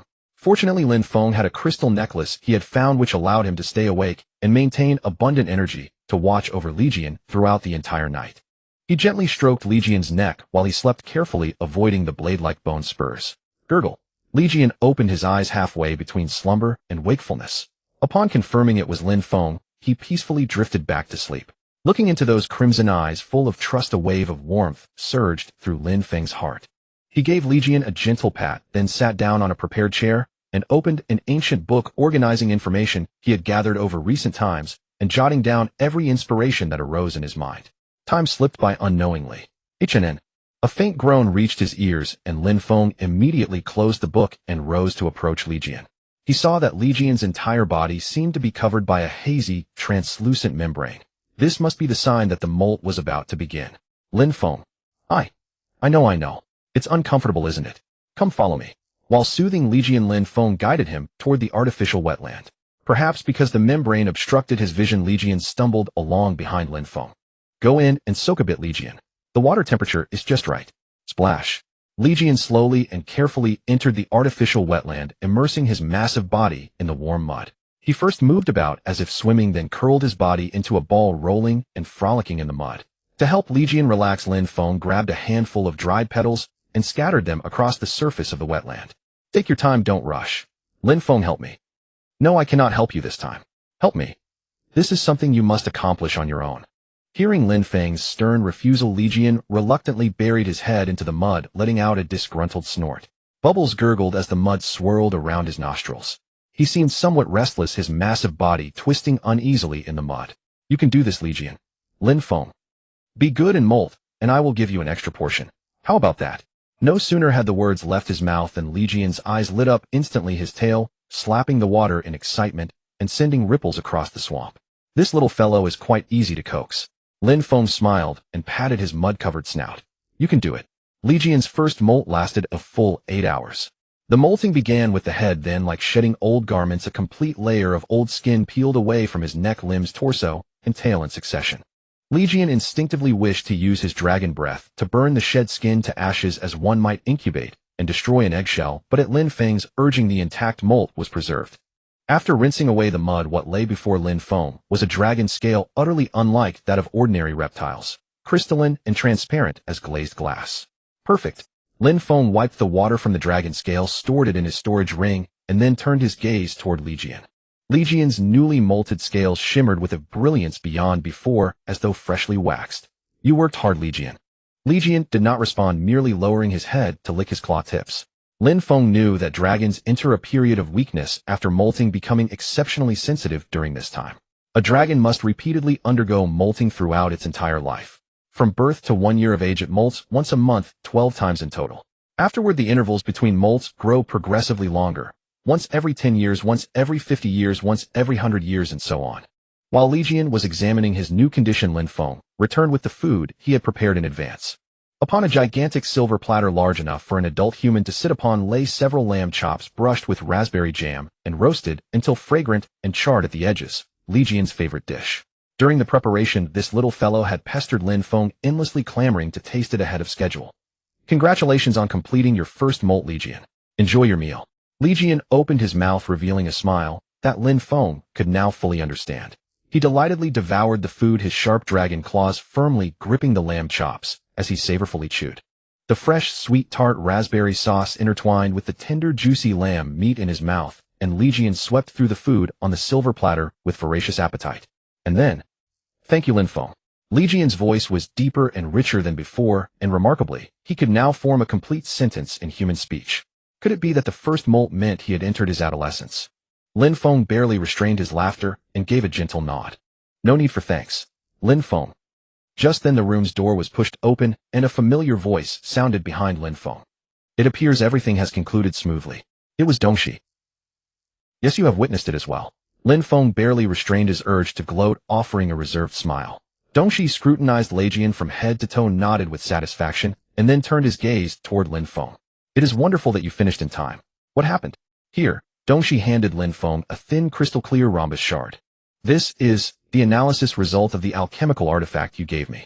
It seems Dongxi had already succeeded in reading the contents of the USB drive using the methods of this world.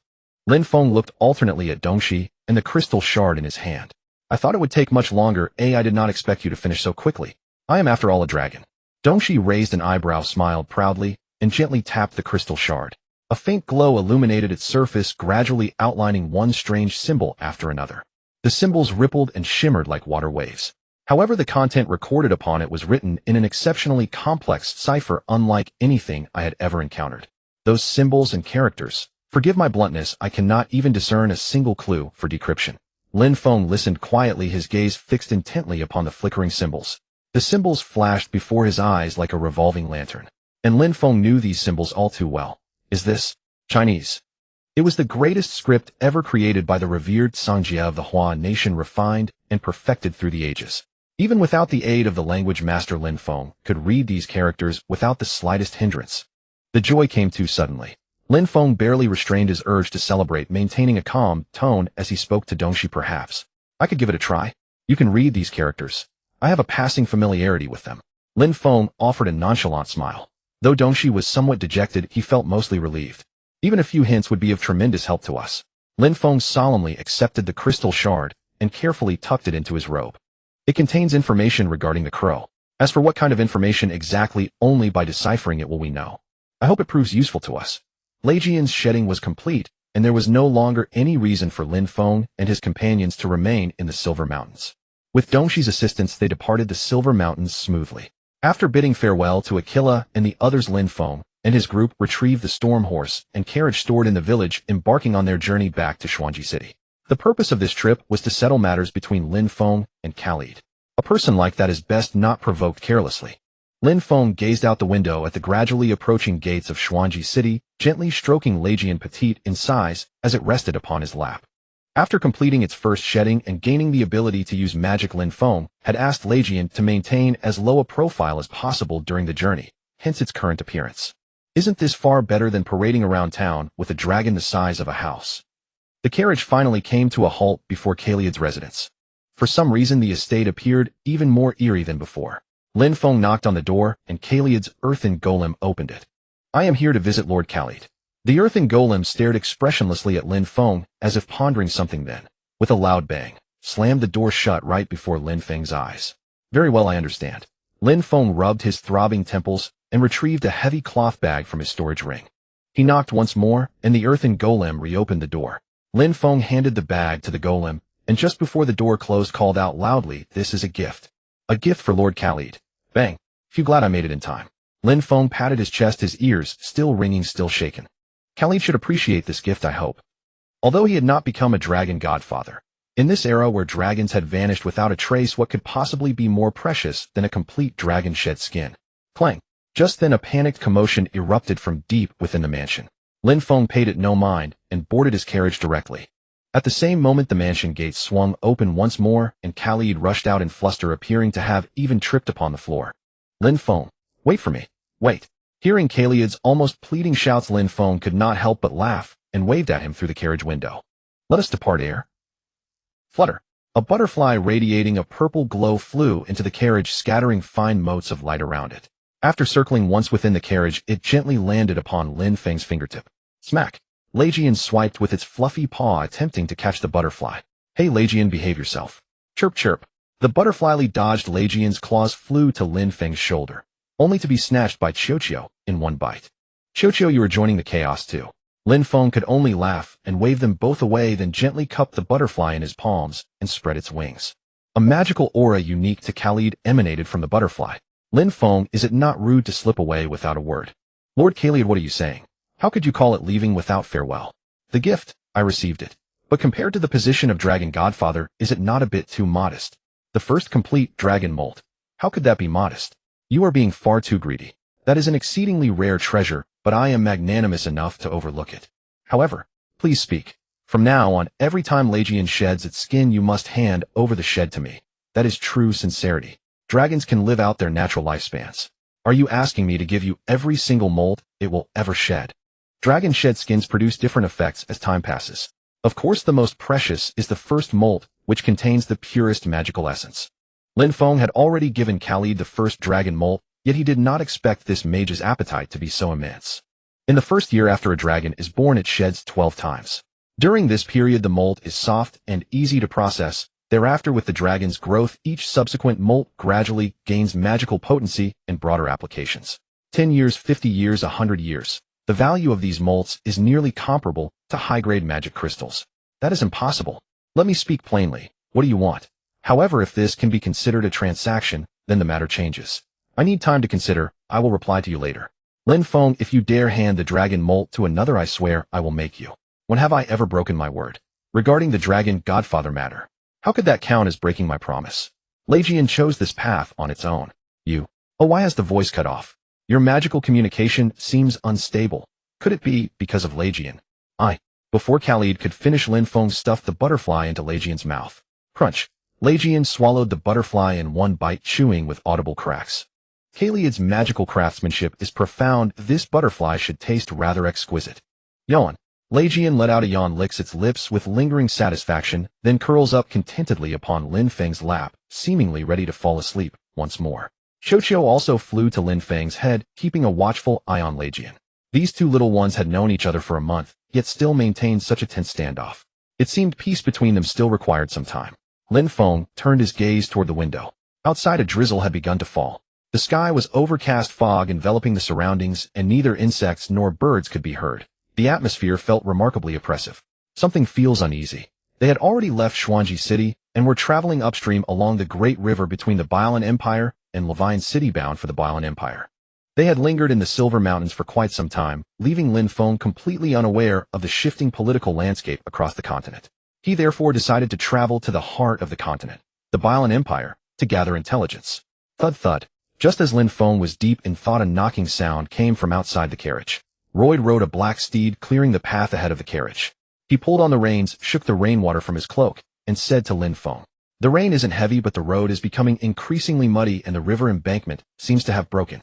The fog is too thick to see clearly. Should we continue forward?" With still some time before dark, Lin Feng contemplated for a moment and asked Royd, "Can we set up camp nearby? If we can reach the bridge, we might find a place to spend the night." "Hard to say. In that case, we have no choice but to." Lin Feng patted the roof of the carriage to signal a stop. He picked up the peacefully sleeping Legion and placed him on the seat, then donned his cloak and stepped down from the carriage. Behind him came Legion's discontented chirps. The little one seemed not fully awake and was scratching at the carriage door with his claws. "Stay put, Legion. Ere you drive the carriage now." "Yes, master." Ere jumped down from the driver's seat and crawled into the carriage. Lin Feng untied the reins connecting the carriage to Storm and said to Royd, "I'll leave the carriage to you. I'll go ahead and clear the road. Are you sure you can handle it?" "Of course."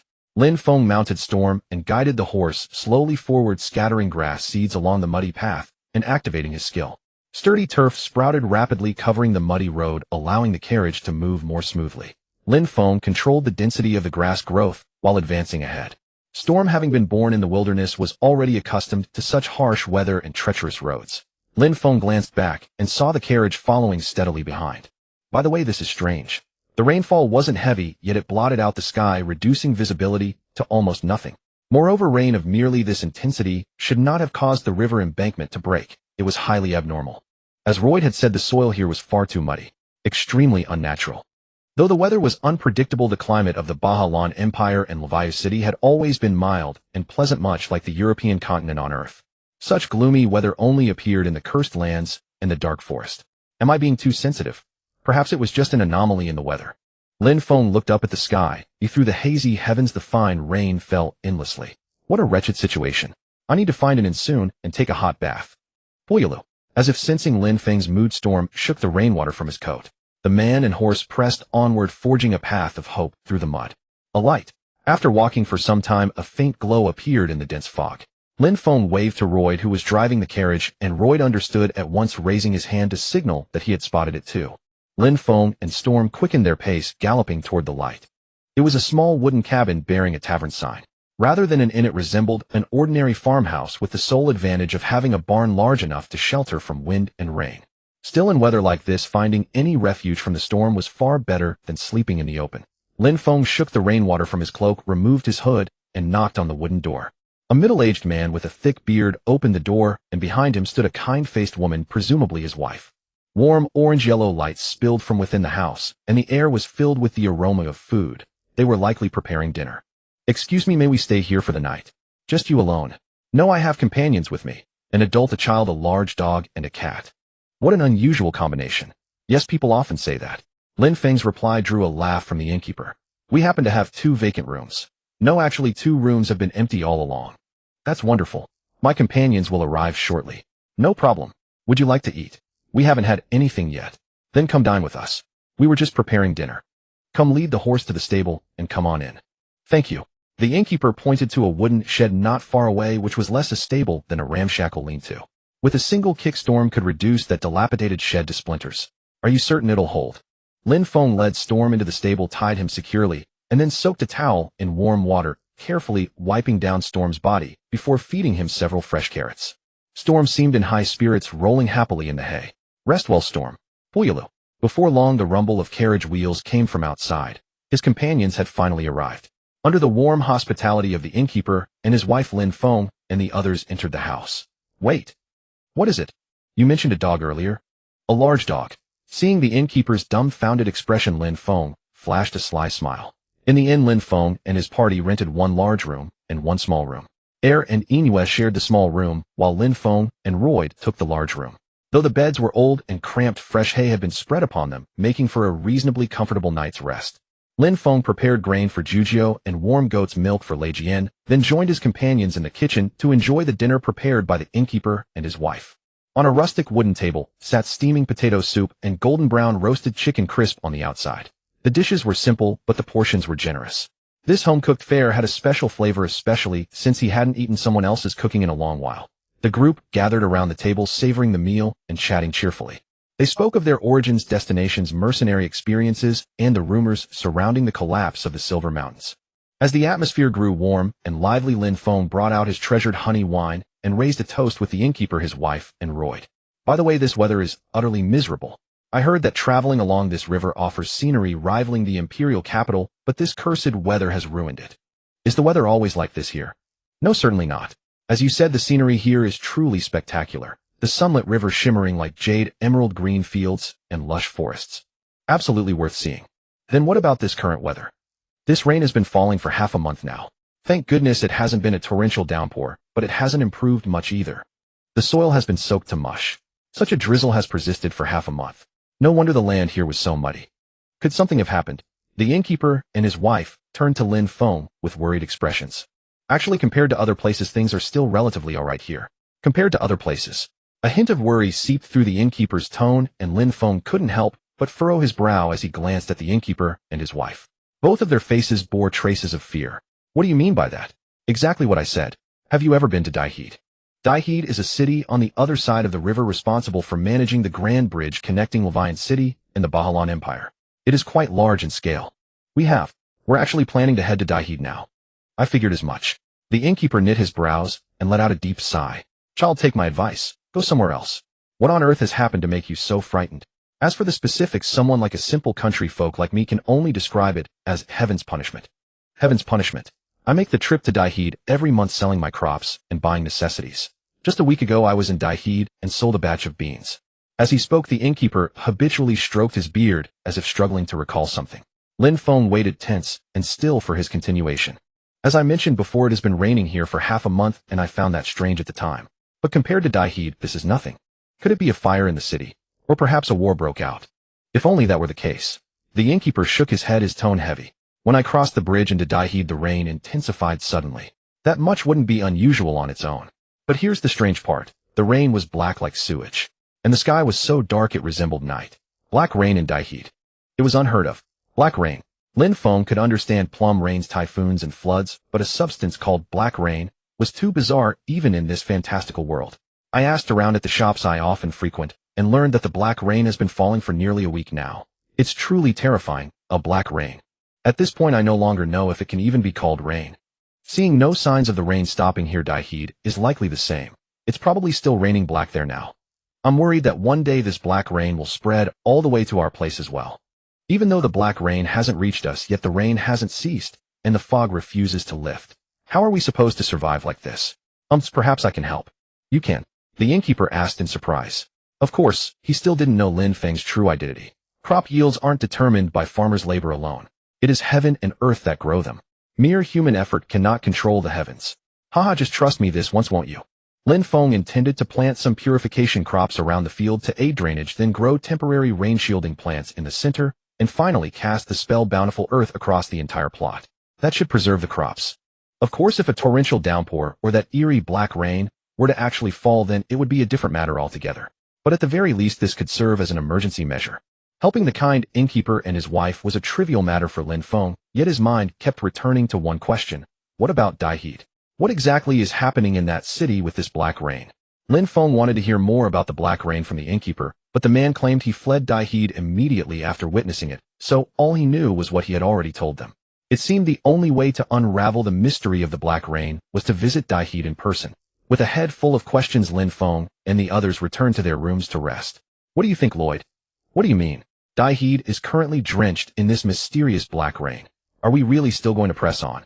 Lloyd, who was about to climb into bed, sat upright upon hearing Lin Feng's question. His expression turned grave. From a straightforward perspective, this is a very foolish move. And from the more complex angle, I believe there may be something there you're looking for. Lloyd's words carried weight. Controlling the weather is no feat an ordinary mage could accomplish. Because the range of such magic is too vast and the factors involved too numerous, few mages bother to study it. One reason dragons are regarded as powerful beings is their ability to command the weather with ease. This alone shows that weather-related magic is not only formidable, but also perilous. If this black rain is the work of someone's hand, then Daihid must currently be shrouded in some potent spell or curse. Perhaps multiple mages or several warlocks, or both working in tandem. Perhaps even a high-level magical beast proficient in spellcraft, or perhaps a demon. According to the innkeeper and his wife, the black rain over Daihid has persisted for half a month. To maintain such an unnatural spell or curse for so long requires the caster's mastery over the laws of nature to far exceed ordinary comprehension.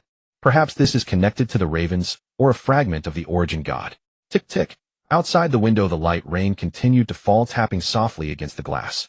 Lin Feng gazed out at the endlessly flowing rain, lost in thought. It's quite dangerous, isn't it? Lloyd seemed slightly amused that Lin Feng would pose such an obvious question. But I have a feeling, if we ignore this we'll surely regret it later. Lloyd was silent for a moment, then slowly nodded. Of course we must come fully prepared before entering Daihid. Perhaps we can obtain some good things from Khaled. I hope so. You know me, my luck has always been on my side. Lin Feng was not joking. He was after all a man blessed with the lucky trait. Lloyd, unaware of this fact, chuckled and shook his head before lying down. Lin Feng also extinguished the candle by his bedside and slipped beneath the covers. Soon a fluffy head nudged its way into his embrace, emitting a contented purring sound. It was Legion. It was an unusually peaceful night. The next morning, after sharing breakfast with the innkeeper and his wife, Lin Feng and the others made their way to the fields. As the innkeeper had said, the fields had been soaked by days of relentless rain, more akin to a muddy marsh than farmland. Lin Feng began planting silver sedge along the field ridges. Silver sedge possessed an extensive root system with high water absorption capacity, capable of drawing in some of the standing water from the fields. For the sake of caution, Lin Feng cultivated all his plants into purification varieties. Although the black rain had not yet fallen, these purification plants might prove useful should conditions deteriorate. Next, Lin Feng dug a drainage ditch around the field to divert the accumulated water elsewhere. With the help of the innkeeper couple Roydell and Silver Moon, the task was completed swiftly. Though everyone was covered in mud, they had ultimately succeeded in saving the field. All that remained was to cast rich earth. Wow, is this really my field? The innkeeper gazed at the transformed field before him, tears welling in his eyes. Lin Feng handed him a bag of carefully selected premium seeds and advised there should be no issues within the next 2 months. Keep a close eye on the weather and ensure the drainage ditch does not become blocked. Thank you so much. I truly do not know how to repay you.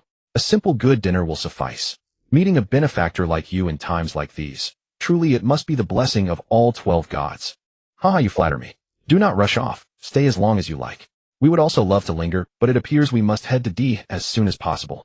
At the mention of D, the innkeeper's expression darkened at once. Child, did I not tell you yesterday? It is far too dangerous to go to D now. You would be better off detouring back to Xuanji City, or heading straight for the Bailan Empire. We appreciate your concern, but we will be fine.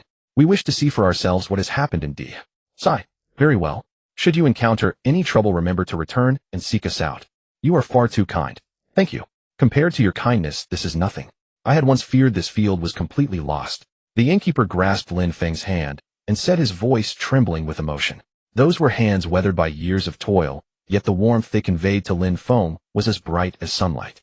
There is one more favor I would ask of you. What is it? Speak freely. You travel to D often. Could you introduce us to a reliable local? Of course. No problem at all. The black rain has persisted for quite some time now, and D is surely in no peaceful state. Under such circumstances, locals would be highly hostile toward outsiders. If conditions worsen further, they might not even find shelter. Thus Lin Feng decided to rely on the innkeeper couple's connections in D. Fortunately, the innkeeper couple agreed to Lin Feng's request without hesitation and wrote out a letter of introduction on the spot, directing them to a merchant named Paul at the black market. After bid farewell to the innkeeper couple, Lin Feng and the others set out on their journey once more. The sky still drizzled with fine rain, and the roads grew increasingly muddy. Lin Feng had no choice but to mount Fengbao again, scattering grass seeds as he carved a path forward. If we ride without rest, we should reach D within a day. We must hurry. Fortunately, Fengbao was full of vigor. Even on the muddy roads, he bounded forward as swiftly as ever, living up to his name like a storm in motion. The carriage traveled smoothly along the firm turf path with not a single jolt. Those strange winds, or perhaps the growls of some creature, occasionally echoed through the air, adding an eerie atmosphere to the gloomy weather. Compared to what awaited them in D, none of it mattered. Thankfully, before night fully descended, Lin Feng and his companions finally arrived at the bridge on the outskirts of D. This was thanks to Fengbao's relentless sprint. Now he panted lightly with a trail of verdant grass paths stretching behind them. They arrived at D at a time that was neither too early nor particularly fortunate. The sky was already dim and the rain fell with increasing ferocity. The river surged and churned as though threatening to burst its banks at any moment. Darkness surrounded them on all sides. No one could tell whether it was merely the heavy cloud cover or if the black rain itself had turned the river water dark. Lin Feng and the others stepped onto the bridge with caution. Silver Moon, find a place to hide once it grows dark, Lin Feng whispered. If the town truly was as unsettled as the farming couple had described, a creature as conspicuous as Silver Moon would hardly be welcome. Oh woo! Silver Moon let out a low whine and vanished into the night like a streak of black lightning. No sooner had they crossed the bridge than they encountered a guard from D. Lin Feng waited patiently until the guard finally lowered the wind lantern cover. Splash, splash. The rain grew heavier. Lin Feng extended his palm, catching a few drops to examine them closely. As the farming couple had warned, the rainwater took on an unnatural inky black hue. Yet beyond its strange color, it seemed to hold nothing unusual. It held no corrosive properties, nor any foul odor. Was it simply because he possessed the poison-resistant skill that he could not perceive anything amiss? Lin Feng pondered quietly, then attempted to cast natural purification upon the rainwater in his palm. However, the water remained pitch black, utterly unchanged. Strange. This means the black rain itself contains no toxins or pathogens. Could it be that this black rain is nothing more than a prolonged storm of ordinary rain? Or perhaps, deeper secrets lie beneath. Mercenaries? The guard asked in a raspy voice. Lin Feng withdrew his mercenary credentials from his coat and handed them over. Royd flashed his credentials as well. The guard gave them a cursory glance and jerked his chin toward the carriage. Who is inside? My nephew. The guard approached the carriage and conducted a rough inspection. Inside the carriage, only Elle and Legion remained. To the guard's eyes, this appeared to be nothing more than an ordinary human boy and a black cat. Nothing suspicious at all. Good heavens, bringing children into town at a time like this. The guard muttered under his breath, then waved his hand, impatiently signaling that they could enter the city. Lin Feng nodded slightly and guided the carriage into D. The rain grew ever more intense. Following the directions given by the farming couple, Lin Feng and his companions headed toward the commercial district in search of their contact Paul. Since the route map provided by the farming couple was imprecise, they faced considerable difficulty before Royd, with his sharp eyes, finally spotted the sign. A weather-beaten wooden plank teetering precariously, painted with a rooster creaking painfully in the howling wind and driving rain. Lin Feng dismounted and approached the door, knocking firmly. Bang, bang, bang. No response. Bang, bang, bang. Bang! Bang! Lin Feng struck the door with greater force several times in succession. This time he finally heard movement from within. He waited patiently. After a moment, a small window on the door clicked open, revealing a single eye that scrutinized them warily. "We do not accept guests. Cannot you read the notice?" A gruff voice echoed from inside. Following his gaze, Lin Feng finally noticed a notice posted on the door with the words "Visitors not welcome" scrawled across it in bold, sweeping characters. A place that refused visitors. That was hardly a promising sign for an inn and tavern combined. "Excuse me. Might I ask you to look at this first? It is a letter from Mr. Rupert." Lin Feng lowered his voice. "Rupert?" "Yes, Mr. Rupert, from the farm on the other side of the river." The man eyed Lin Feng with suspicion, but eventually reached out and took the envelope. He swiftly tore open the letter and skimmed through it in a flash. In the letter, Rupert detailed how Lin Feng and his companions had helped the couple, with every line revealing his profound gratitude and earnest hope that their friends would come to their aid. Paul, the man, after reading the letter, showed a hint of embarrassment on his face. Lin Feng, noticing this, merely smiled and remained silent. Soon the small window was slammed shut with a loud bang. Since they were the couple's old friends, they wouldn't turn us away, would they? Lin Feng thought to himself. Creak! As expected, with a harsh grating sound, the previously shut doors slowly swung open. What the hell, strangers showing up at a time like this? If it weren't for Rupert Sake, I wouldn't bother opening the door. Paul complained. Thank you, Paul.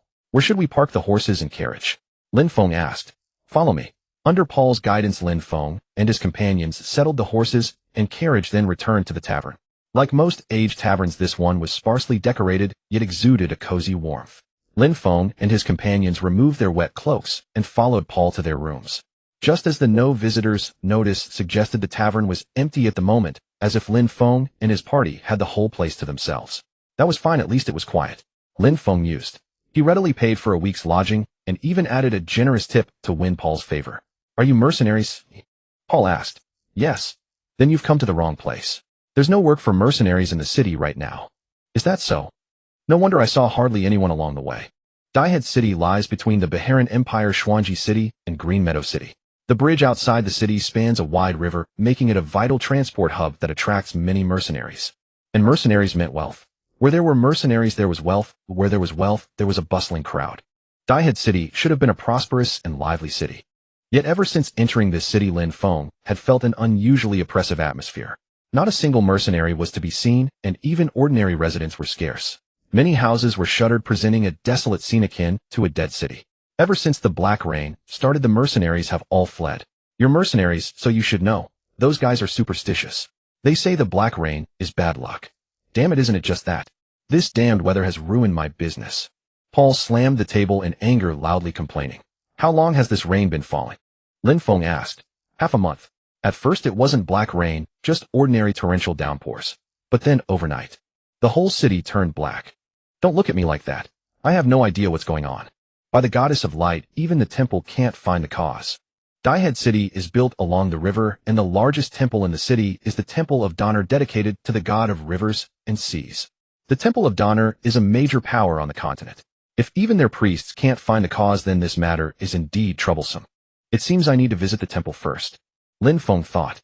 Paul seemed utterly dejected. Not only was business dismal, but he had no idea when this black rain would end. No wonder he looked so gloomy. Seeing this, Lin Feng took out the last bottle of mead and handed it over, comforting him. Don't worry too much. The temple will surely find a solution, and the city lord won't sit idly by. Paul took the mead, took a big gulp, and said even more indignantly, don't mention that city lord to me. Who knows where he's off enjoying himself? He hasn't shown his face in over a month. Maybe he's already fled. The city lord is missing. At a time like this, the city lord is completely ignoring the situation in the city. It's hard to believe. As far as Lin Feng knew, Daihead City, though it had some issues before, wasn't corrupt to this extent. The city lord should not have completely abandoned the people. What exactly happened here? Rats were scurrying everywhere, the well water stank, people were collapsing for no reason, and no one knew why. Paul clutched his head in pain, slumped over the table, and began to sob quietly. It seemed he had been under immense pressure lately. Lin Feng cast him a sympathetic glance, then turned to Royd and Elle, signaling with his eyes that the situation seemed worse than imagined. Royd understood and nodded grimly. Lin Feng and his companions did not disturb Paul. They got up and returned to their rooms upstairs. From downstairs came Paul's drunken murmurs intermittently, but they had no time to mind them. It seems the situation is even worse than we anticipated, Royd said in a low voice. The entire city is in panic. The city lord is nowhere to be found, and the temple is helpless. I heard Paul say there might be a plague spreading in the city. Elle said worriedly. No, it shouldn't be caused by the black rain. I checked it. The black rain contains no toxins or pathogens. Lin Feng shook his head. Then, there must be another reason. Perhaps the black rain is just a deliberate smokescreen to hide the truth. A grand scheme. The truth they want to hide is probably even more terrifying. In any case, we must be extra cautious during this time. Since there might be a plague in the city, we should be careful about hygiene and handle our own food. Understood. Good. With the dimensional garden, clean water and food are no problem. Lin Feng's spatial ring also stored plenty of provisions, enough to sustain them for a while. Thump, thump. Just then a banging sound came from outside the door. It was Silver Moon. Lin Feng immediately realized and went downstairs to open the door. Fortunately, Paul was already fast asleep, hugging a bottle of wine. Lin Feng carefully opened the door to find a drenched Silver Moon standing outside, whimpering anxiously. A woo. But something was off. Silver Moon seemed hesitant, pacing back and forth as if wanting to speak, but holding back. Finally, as if making up its mind, it opened its mouth and gently placed what it held on the ground. It was a black furry thing. Lin Feng looked down and was stunned. It was a crow.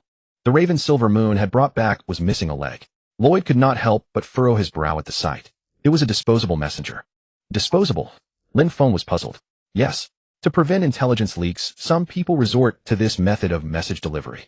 Lloyd explained, carrier pigeons can return after delivering their messages, but crows are different. They will fly straight to their destination without turning back. If intercepted along the way, they are silenced permanently. A truly ruthless method. Lin Feng couldn't help but sigh. But with such an approach, it would be nearly impossible for enemies to intercept intelligence. Fortunately, Silver Moon had discovered it this time. Lin Feng carefully untied the cloth strip fastened to the raven's severed leg. The fabric was densely studded with tiny holes resembling some form of coded cipher. He gently traced the pattern of holes with his fingertips, understanding dawning within him. It was a secret code. Yes, this was an encoded message encrypted in ancient Ansgar language. Nowadays, few people still understood Ansgar, making it an excellent choice for encryption. Lin Feng gently covered the one-legged raven's eyes with his finger. I'm sorry. It shouldn't have had to endure this. However, crows are remarkably intelligent creatures. If left alive, it would inevitably find its way back to its original master. In that case, perhaps after deciphering the code, we could re-encrypt false intelligence and tie it to this raven's leg, to throw their plans into disarray. Of course, this would take time. Lin Feng found a small cage, placed the weakened raven inside, and thoughtfully provided water and breadcrumbs. Bear with it just a little longer. Deep into the night, when all had fallen asleep, Lin Feng sat at his desk, illuminated by a dim candlelight, and began to decipher the cipher the raven had brought. Li Jin curled up on his lap, growing drowsy. In the past, Lin Feng would have been yawning endlessly by now, but at this moment not a trace of sleepiness touched him. Underground rendezvous successful. However, deciphering the message did not mean its meaning was clear. Underground rendezvous successful. What exactly did that imply? What could this possibly mean? Lin Feng racked his brains until dawn began to break, yet still grasped nothing. It seemed he would need to find a way to investigate the underground himself. In this medieval-like world, underground typically represented darkness, dampness, and filth, utterly unlike anything in modern society. It was a breeding ground for diseases enough to deter anyone. Was he supposed to enter through the sewers? Lin Feng frowned. Or perhaps there were other entrances beyond the drainage systems. Moreover, with the current weather, was the underground truly safe? The river embankment was at risk of bursting and landslides loomed. Yet the rendezvous was to take place underground. Forget it, I'll just go take a look first. Lin Feng felt an unsettling unease stir within. Compared to the black rain, the word underground sent chills down his spine. I hope we don't encounter anything like what happened in the mine again. He decided to first forge a false intelligence report based on the raven's message. Underground rendezvous failed. That should make everything foolproof. Lin Feng tied the written cloth strip to the raven's severed leg and spoke softly. If your other leg is also cut off, come back here. The raven tilted its head, gazing quietly at him. I will take care of you. Although Lin Feng lacked the ability to regenerate the raven's lost limb, he certainly did not wish to see this pitiful little creature perish tragically elsewhere. Remember my words. Lin Feng cast nature's healing upon the raven one final time before releasing it into the sky, drenched by the black rain. After a simple breakfast, Lin Feng and the others set out once more onto the streets, shrouded by the black rain. Sigh. I wonder when this cursed weather will ever end. The sky is so dark I can hardly tell day from night anymore. Master, I'm so sleepy. Ayer rubbed his heavy eyelids and complained. In the coming days, you must adapt to this lifestyle as quickly as possible. As long as you eat on time, you will be fine. Really? Yes. Maintaining a regular schedule of meals will help sustain your natural biological clock. The human body was designed to run on food alone.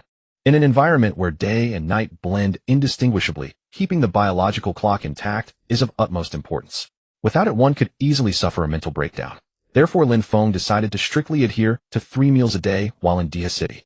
Where are we going today? All the shops in town seem to be closed. Lloyd gazed at the deserted streets and asked. The temple should still be open. Let's go there first. The top priority was to understand what was truly happening in the city, and the temple was undoubtedly the best place to gather intelligence. Donning their cloaks, Lin Feng and the others braved the torrential downpour and continued onward. As Lloyd had said, the streets were completely deserted save for the occasional patrol of guards. I've heard that exposure to the black rain will slowly make you ill and eventually kill you. It seemed Paul's words from last night were not entirely baseless. Such rumors had indeed spread through Dia City. But I inspected the black rain thoroughly and found nothing wrong with it. If not the rain, then what was causing these bizarre phenomena throughout the city? Could it be, as Paul claimed, that a plague has broken out in the city? To uncover the truth, Lin Feng decided to first visit the largest temple in Dia City, the Temple of Donal. Speaking of which, I seem to have an unusual affinity for the Temple of Donal. Lin Feng let out a bitter smile. Fortunately, the temple doors were open. However, unlike any other day, the massive waterfall at the temple entrance, symbolizing the authority of the god Donal, had come to a complete halt. The priest stationed to guard the waterfall stood there with a pale face and hollow gaze as though his soul had departed. Greetings. Lin Feng stepped forward and introduced himself as the Druid Lin Feng. The priest finally snapped back to reality, eyeing him with a strange expression. Are you from that mining town? Yes. The Holy Infant. You hardly look like a child. The Holy Infant, who purges evil. It seems that absurd rumor had already reached as far as here. Lin Feng barely suppressed the urge to roll his eyes, forcing a thin smile. Forgive my bluntness, but I have indeed earned the titles of Purifying Saint and Bane of Demons. Oh, I see. The priest's eyes instantly lit up as though he had found his savior. You must have come here upon hearing of the dark rain specifically to save Dia City. To be precise, not exactly. Nevertheless, hoping to glean more information from the temple, Lin Feng decided to play along. Please come in. Led by the priest, Lin Feng and his companions entered the temple. However, the sight within left Lin Feng utterly astonished. Just like the defunct waterfall at the entrance, the sacred water basin, used for prayers and baptisms inside the temple, was also completely dried up. As the symbol of the Donner Temple, these sacred waters should never have vanished. It seems the Donner Temple is also facing trouble, Lin Feng thought to himself. The priest led Lin Feng and his companions to a side hall, inviting them to rest. A moment later, a senior priest in a blue robe entered. I have long admired your reputation, O Purifying Saint. Just call me Lin Feng. The senior priest nodded gravely, his tone heavy. You have surely witnessed the dire situation in Dia City. Indeed, the dark rain has been falling for half a month now. But first I have a question. Although somewhat impolite, Lin Feng interrupted the senior priest, voicing the doubt that had been weighing on his mind. You must be aware. Aware of what? The dark rain itself carries no poison or pathogens. True. As a temple, especially one overseeing water in the case of the Donner Temple, you could not possibly be unaware of this fact. As expected of the Purifying Saint, you have indeed seen through everything, the senior priest sighed. But I did not come here to boast of my abilities. Lin Feng shook his head. I simply do not understand why the temple chose to conceal the truth and allow rumors about the dark rain to spread. Because... The senior priest hesitated for a moment, as if finally making up his mind, and spoke solemnly. Because people would not believe it. That answer completely caught Lin Feng off guard. People would not believe it. Think about it. The city is in a state of panic. Plague ravages the people and rumors fly everywhere. If we were to tell them now that the dark rain is harmless, no one would believe us. They would only think we are covering for the culprit, and their fury would be directed at us instead. The senior priest's words held merit. Humanity is such a contradictory creature, revering the gods one moment, yet stubbornly trusting only what their own eyes tell them the next. And yet even so, would it not be the temple's duty to dispel people's fears and give them hope? Lin Feng countered. Lin Feng, I understand your feelings, but... The senior priest smiled bitterly and shook his head.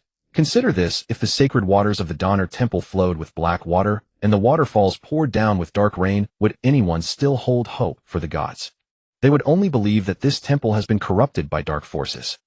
Only by eradicating the plague entirely can we dispel humanity's fear of the dark rain. But we cannot even determine the cause of the illness, and people continue to die one after another. Lin Feng pressed. So the temple is helpless as well. To be honest with you, yes. The senior priest sighed weakly. Originally, Lin Feng had hoped to receive aid from the temple. Unexpectedly, it was now him who was expected to help the temple. Then your arrival is nothing short of a miracle for us. Surely Donner the river and sea god has heard our prayers and sent you to save Diha's city. Is that truly the case? But arguing with the senior priest at this point was pointless. Perhaps I could use this opportunity to restore some honor to the Donner temple. Lin Feng mused to himself. He had already dealt a humiliating blow to the Donner temple at Mine Town. Perhaps this time he could make amends. A serene smile graced Lin Feng's face as he said slowly, I believe you are right. It must be Donner's will that guided me here to help Diha's city overcome this crisis. Then allow me to stand alongside the Donner temple to disperse the gloom hanging over Diha's city and restore the glory of the river and sea god. Hoping to learn more from the temple, Lin Feng and his companions accepted the senior priest's invitation and stayed for lunch. While waiting, Lin Feng picked up an ancient book. Quest Restore the Blue Sky to our Diha's city. That familiar phrasing, that bizarre quest name. Does the one who issued this quest have any idea how dire the situation in Diha's city truly is?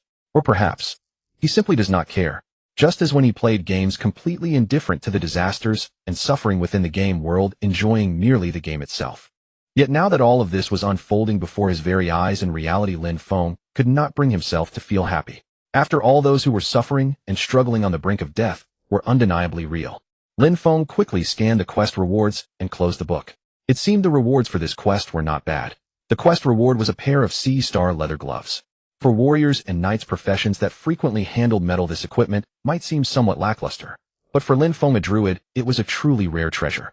Sea Star leather, as the name suggests, was crafted from the hide of sea stars. This leather was extraordinarily tough, impervious to blades, and spears immune to fire and water. Even the sharpest swords could scarcely scratch it. More importantly, Sea Star leather possessed tremendous resistance to poison and corrosion, effectively protecting the wearer even in environments filled with toxic fumes and miasma. With these gloves, at least my hands would no longer need to worry about injury, Lin Feng thought. Of course, the Sea Star leather gloves were not without weaknesses. Its sole weakness was fire. Sea stars were naturally afraid of flames, and equipment made from their leather was no exception. When facing flame attacks, the defensive power of the Sea Star leather gloves would drop significantly, and they could even be directly burned away. However, the true strength of these gloves lay not in their defensive capabilities. The Sea Star leather gloves also possessed a hidden attribute: immunity to illusions. Although sea stars were dangerous creatures, they were simultaneously regarded as sacred objects capable of warding off nightmares and evil spirits. It was said that placing a sea star's tentacle under one's pillow would grant a night of peaceful, dreamless sleep. The illusion immunity effect of the Sea Star leather gloves originated from this miraculous power of sea stars. If only I had obtained these gloves earlier, perhaps I would not have fallen prey to that trap in the Silver Mountains. Lin Feng couldn't help but recall the illusionary trap he had encountered at the Didier cabin. In any case, as long as he could complete this quest and obtain the Sea Star leather gloves, the benefits would far outweigh the drawbacks. And he could also raise his favorability with the river and sea god along the way. Lin Feng thought to himself and couldn't help but chuckle aloud. Perhaps in the future he could ask the river and sea god to help cure his seasickness. Just then lunch was finally ready. The meal was simple, consisting only of a pot of watery chicken stew and a few pieces of dark bread. This is too pathetic. Al couldn't help but complain. Better to follow local customs. We should consider ourselves lucky to have anything at all. Lin Feng, however, was unfazed. He broke the dark bread in half, soaked one half in the soup, and tore the other into small pieces, offering it to Regain, perched on his shoulder. By now, Regain had transformed from a black cat into a petite lizard. It flicked its long tongue, deftly scooping up crumbs and swallowing them whole. Lin Feng, this tastes bad, Regain murmured. Quiet down. We should consider ourselves lucky to have something to eat. Lin Feng, you are abusing me. How could you call this abuse? You want to eat rich food every meal. Stop it. We have to endure hardships from time to time. Like now? Tastes bad, tastes bad, tastes bad. Regain shook his head side to side and tapped Lin Feng's shoulder with his tiny paws. Unfortunately, that feeble force meant nothing to Lin Feng. He continued softening the breadcrumbs and soup for Regain and also handed a few scraps to Qiuqiu, who slept soundly in his bosom. Sigh. To be honest, this meal was truly unappetizing. The soup barely carried any salt, and the bread was dry and hard. Fortunately, Lin Feng could make use of the excuse of feeding Regain to finish half the food himself. Of course, this was their little secret. The food is rather humble, isn't it? The high priestess seemed to notice Lin Feng's embarrassment and asked softly. Oh no, it's delicious. Lin Feng quickly denied. Since the black rain fell, fewer and fewer people had come to the temple to pray. I think they must be facing difficulties they cannot solve, which is why they choose to stay away from the protection of the gods. What we're doing is to reduce expenses and try our best to help those in need. So that was how it was. In plain terms, the temple's income had declined. No wonder they were so warm toward Lin Feng. The temple had reached the end of its rope. Although this lunch was indeed subpar, Lin Feng thought silently to himself. But he hadn't come here for gourmet food. Let's get back to the point. Lin Feng put down his dark bread and asked, have you personally seen those patients? Yes. What symptoms do they have? At first a high fever, and after it lasts all night their fingers and toes turn black. Then what? Those who couldn't survive the high fever ironically found a kind of relief. And those who survived their skin begins to slowly rot, or rather, melt. That's terrifying. Al couldn't help but cover his mouth. But this isn't the most dreadful part. To prevent the plague from spreading, we isolate those patients. However, the high priestess's expression grew even more grim, as if struggling to find words. I don't know how to describe it. Those patients. In the end, they simply disappeared, leaving behind only some black fingers, toes, and flakes of skin. Melted? You mean there are no corpses? Yes. For anyone, all that remains are black fingers, toes, and flakes of skin. Has anyone witnessed the melting process with their own eyes? Some family members, disregarding the danger, insisted on staying by their loved ones' sides. But they all said it was only a brief nap, and then the patient was gone, leaving only black fingers, toes, and flakes of skin. High fever, black fingers and toes, melting skin, disappeared corpses. Without bodies, further investigation is impossible. Lin Feng fell into deep thought. By the way, has the temple suffered heavy losses? What about the priests responsible for treating the patients? Thanks be to Donner God's blessing, our priests are currently safe, and there have been no infections. Really, this was impossible. A God's blessing could not truly grant immunity to plague. Among those who had died, surely there had been devout believers. The reason the temple priests hadn't been infected was probably for another cause. Perhaps this wasn't a plague at all. Was that idea too far-fetched? But the absence of corpses was far too strange. Unless those patients had died from the high fever on the very first day, otherwise, the fate of those who survived the fever remained entirely unknown. If their bodies had truly melted away, there should have been traces left at the scene. Yet apart from those black fingers, toes, and skin flakes, nothing remained. Did those patients truly die from a plague? Or perhaps, Mr. Lin Feng. Just then the high priestess's voice pulled Lin Feng back from his reverie. Sorry, I was distracted. Let me introduce you to someone. Connie, come in. With the high priestess's words, a young priest in a dark blue robe stepped inside. He kept his head lowered, his hood obscuring his face, revealing only a somewhat youthful chin. This is Connie, our temple's youngest priest. Although he lacks experience, he is strong and will surely be of help to you. Strong physique. In these circumstances, that was indeed important. However, if he lacked sufficient capability, strength alone would be useless, wouldn't it? Lin Feng smiled faintly and nodded. I see. Nice to meet you. Those patients I mentioned earlier were all cared for by Connie. Oh, now this was getting interesting. Having witnessed so many patients without being affected in any way, it seemed Connie truly had his merits. Then I'll trouble you, Connie. Lin Feng rose and extended his hand to Connie. Connie hesitated for a moment, and only at the high priestess's gesture did he slowly reach out and shake Lin Feng's hand. You're too kind, Mr. Lin Feng. After the high priestess left, Lin Feng began questioning Connie about the details of the black rain and the plague. However, Connie's answers echoed the high priestess's, knowing nothing. Is there truly nothing unusual? After all, Connie was the one who had actually been in contact with the patients. Perhaps he knew something. Hearing Lin Feng's follow-up question, Connie pondered for a moment with his head bowed, then whispered, It seems I've never once seen an Altan person contract this illness. An Altan person? Did that mean those barbarians and orcs were immune to the plague? Perhaps they simply never sought help from the temple. In any case, I've never seen or heard of an Altan person infected with this plague. How strange. Hearing Lin Feng sigh, Connie offered an awkward smile, but a trace of unmistakable bitterness flickered in his eyes. Perhaps it's because I am also an Altan person that I wasn't infected. As he spoke, Connie removed his hood, revealing the secret hidden beneath. They were a pair of fluffy brown dog-like ears, much like those of a Labrador. In fact, this was not the first time Lin Feng had seen beastmen. After all, most of the Red Bear mercenary corps in Zhao were Altan barbarians and beastmen. Moreover, he had spent a long time with the cat-eared Katarina in the Ekates Republic. Seeing Lin Feng's calm reaction, Connie seemed somewhat surprised, his eyes widening in astonishment. Come to think of it, in a place like Luosha Pass where barbarians and beastmen lived together, racial discrimination was already so severe. Let alone in a human-dominated nation like the Baharan Empire, the plight of the Altan people was easy to imagine. No wonder Connie had been wearing his hood, revealing his identity so cautiously. Most people find us disgusting. I didn't expect you to not mind at all. Connie lamented. Just call me Lin Feng, Connie. Besides, what's there to mind? It's just an extra pair of ears and a tail, isn't it? What difference does it make? In Lin Feng's view, beastmen were not disgusting at all. On the contrary, they were quite distinctive. Each of them had a vivid personality and unique abilities which Lin Feng saw as an advantage. Of course he didn't harbor any lofty ideals or pursuits. He simply found beastmen very useful. Moreover, for Lin Feng, who came from the real world, everything in this world was so novel and unfamiliar. Humans who can use magic and humans with beast ears and tails. Both are equally strange to me. In any case, now is not the time to dwell on these matters. Indeed, whether Coney is a beast man or not doesn't matter. What matters is how to uncover the truth behind this plague. Even the clerics, who are the closest thing to doctors in this world, are helpless against this plague. To uncover the truth, we must first calm the panic caused by the plague. Only then can we get to the secrets hidden behind. The Altan people don't get infected. Hearing Lin Feng's muttering, Coney nodded vigorously.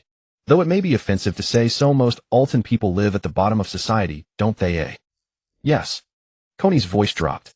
It was an undeniable fact. Most of the Altan barbarians and beastmen who left their homeland to seek a living in other countries ended up as slaves or the lowest of the poor. They took on the dirtiest, hardest, and most dangerous jobs, struggling to make a living. Logically, Altan people should be the most susceptible to the plague. How strange. Poverty, ignorance, and the resulting poor sanitation and malnutrition are all breeding grounds for plague. Yet the Altan people living in these breeding grounds haven't been infected. This means, perhaps it's not a plague at all. A bold conjecture suddenly arose in Lin Feng's mind. I want to go see where the Altan people live. It's too dangerous there. Coney showed reluctance, worried that Lin Feng might encounter danger. Don't worry, Coney. I'm a veteran mercenary. We'll all take care of ourselves. AI Air nodded firmly from the side. Indeed, the little girl who was once so frail she couldn't even hold a sword had now grown into a qualified warrior. Seeing Lin Feng's persistence, Coney could only nod and agree to take them to the Altan settlement. Lin Feng and the others packed up briefly, donned their cloaks, and left the temple. The black rain continued to fall, showing no sign of stopping. They passed through the desolate commercial district, walked past houses with doors and windows tightly shut, and finally, under Coney's guidance, turned into a narrow, dark alley. The alley was in poor condition, with no cobblestones or flagstones, only muddy puddles everywhere. It seemed this area was already beyond the jurisdiction of the city lord's mansion. Not even basic road maintenance. Lin Feng couldn't help frowning. On both sides of the alley there were scattered low, dilapidated structures, more like shacks built from wooden planks and rags than houses. Coney weaved through these shacks with ease, as if he knew everything about the place. The atmosphere was somewhat oppressive. Unlike the tightly shut households in the city center, the people here were full of vigilance toward outsiders like Lin Feng. Perhaps because they had lived for years in the barren Altan region, most of these Altan barbarians had amber-colored eyes that gleamed brightly in the dim light, even somewhat unsettling. Try not to meet their eyes, Coney warned in a low voice. Lin Feng averted his gaze and followed Coney silently. Under Coney's guidance they arrived at a building with a circular courtyard. In the yard was a well with a few wooden buckets beside it, apparently a gathering place for the Altan people. Mr. Draven. Coney walked to the well and greeted the middle-aged man who was drawing water. He was a burly man with the distinctive red hair and amber eyes of the Altan people. Without looking up, he grunted in response and continued pouring the black water he had drawn into the bucket. Long time no see, Coney. How have you been? Still alive. Let me introduce you. This is he from the temple? Draven interrupted Coney, asking warily. Oh no, Mr. Lin Feng is. I am a druid, Lin Feng. Lin Feng stepped forward. Draven squinted, sizing up Lin Feng. Only after he withdrew his gaze did Lin Feng slowly extend his hand and say hello. Druid? Yes. Draven ignored Lin Feng's outstretched hand, merely nodding slightly as a greeting. Lin Feng withdrew his hand awkwardly. Mr. Lin Feng is. Coney tried to explain, but Draven interrupted him. Coney, how many times have I told you? I'm just an ordinary resident. But Mr. Draven. I say, Mr. Druid, let's speak frankly. What exactly do you want? Since the other party was so direct, Lin Feng stopped beating around the bush. He smiled and said, Mr. Draven, I came here to learn about the plague. I heard that Altan people don't get infected by the plague. Is that true? Indeed, an incredible blessing, isn't it? Draven sneered and continued drawing water.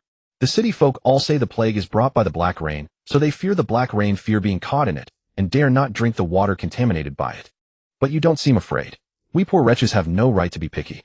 We just use whatever is available. Draven said with a hint of sarcasm. Indeed, for the Altan people living at the bottom of society, they had no choice but to silently endure all this. They couldn't obtain clean water like the city dwellers, nor could they escape this plague-ridden city. In Altan we've even drunk muddy water, let alone this black water. I see. In any case, this is a blessing from the gods, and we should be grateful. Draven clasped his hands together and murmured a prayer. It seems that even after leaving Altan, they still worship their own gods. So you are also afraid of the black rain, but have no choice but to endure it, is that right? Draven fell silent and Coney nervously bit his nails. The atmosphere suddenly grew eerie. In Dihiyad City, there had long circulated a rumor that eating the hearts of Altan people could grant immunity to the plague brought by the Black Rain. Draven spoke up suddenly. What an absurdity. Yet people actually believe such nonsense and come here to seize hearts. It is terrifying. Er couldn't help but say, "We have not contracted the plague. Those damned bastards made us discover the truth." "What truth? Come with me." Draven set down the bucket and turned to walk inside. Lin Feng and Lloyd exchanged glances before hurrying after him. Draven led them to a small shack, pushed open the door, and said, "Come in." Lin Feng stepped into the room and froze. In the room lay a child whose entire body burned with fever. His fingers and toes already turned black. This child was abducted by traffickers 2 days ago, and we only found him this morning. Draven said through gritted teeth. He started running a fever last night, and now look at him. What do you think? Do you still believe the Altan people won't contract the plague? Lin Feng fell silent. Those scum actually wanted to dig out his heart. They are the real savages. Can I see him? Lin Feng asked. Of course. Lin Feng approached the child and gently touched his forehead. He's so hot. He immediately cast nature's healing, then used Forest Gift to summon a fruit, crushed it, and fed it to the child. Forest Gift. The fruit produced by Forest Gift contains miraculous magical power. Just a little can restore physical strength and replenish energy. Hopefully these will help him somewhat. Under Lin Feng's treatment, the child's breathing seemed to stabilize a bit, but his condition was still far from optimistic. I really want to kill those bastards, but we are completely powerless. Draven clenched his fists and said weakly, "If we act rashly, we will only give them an excuse.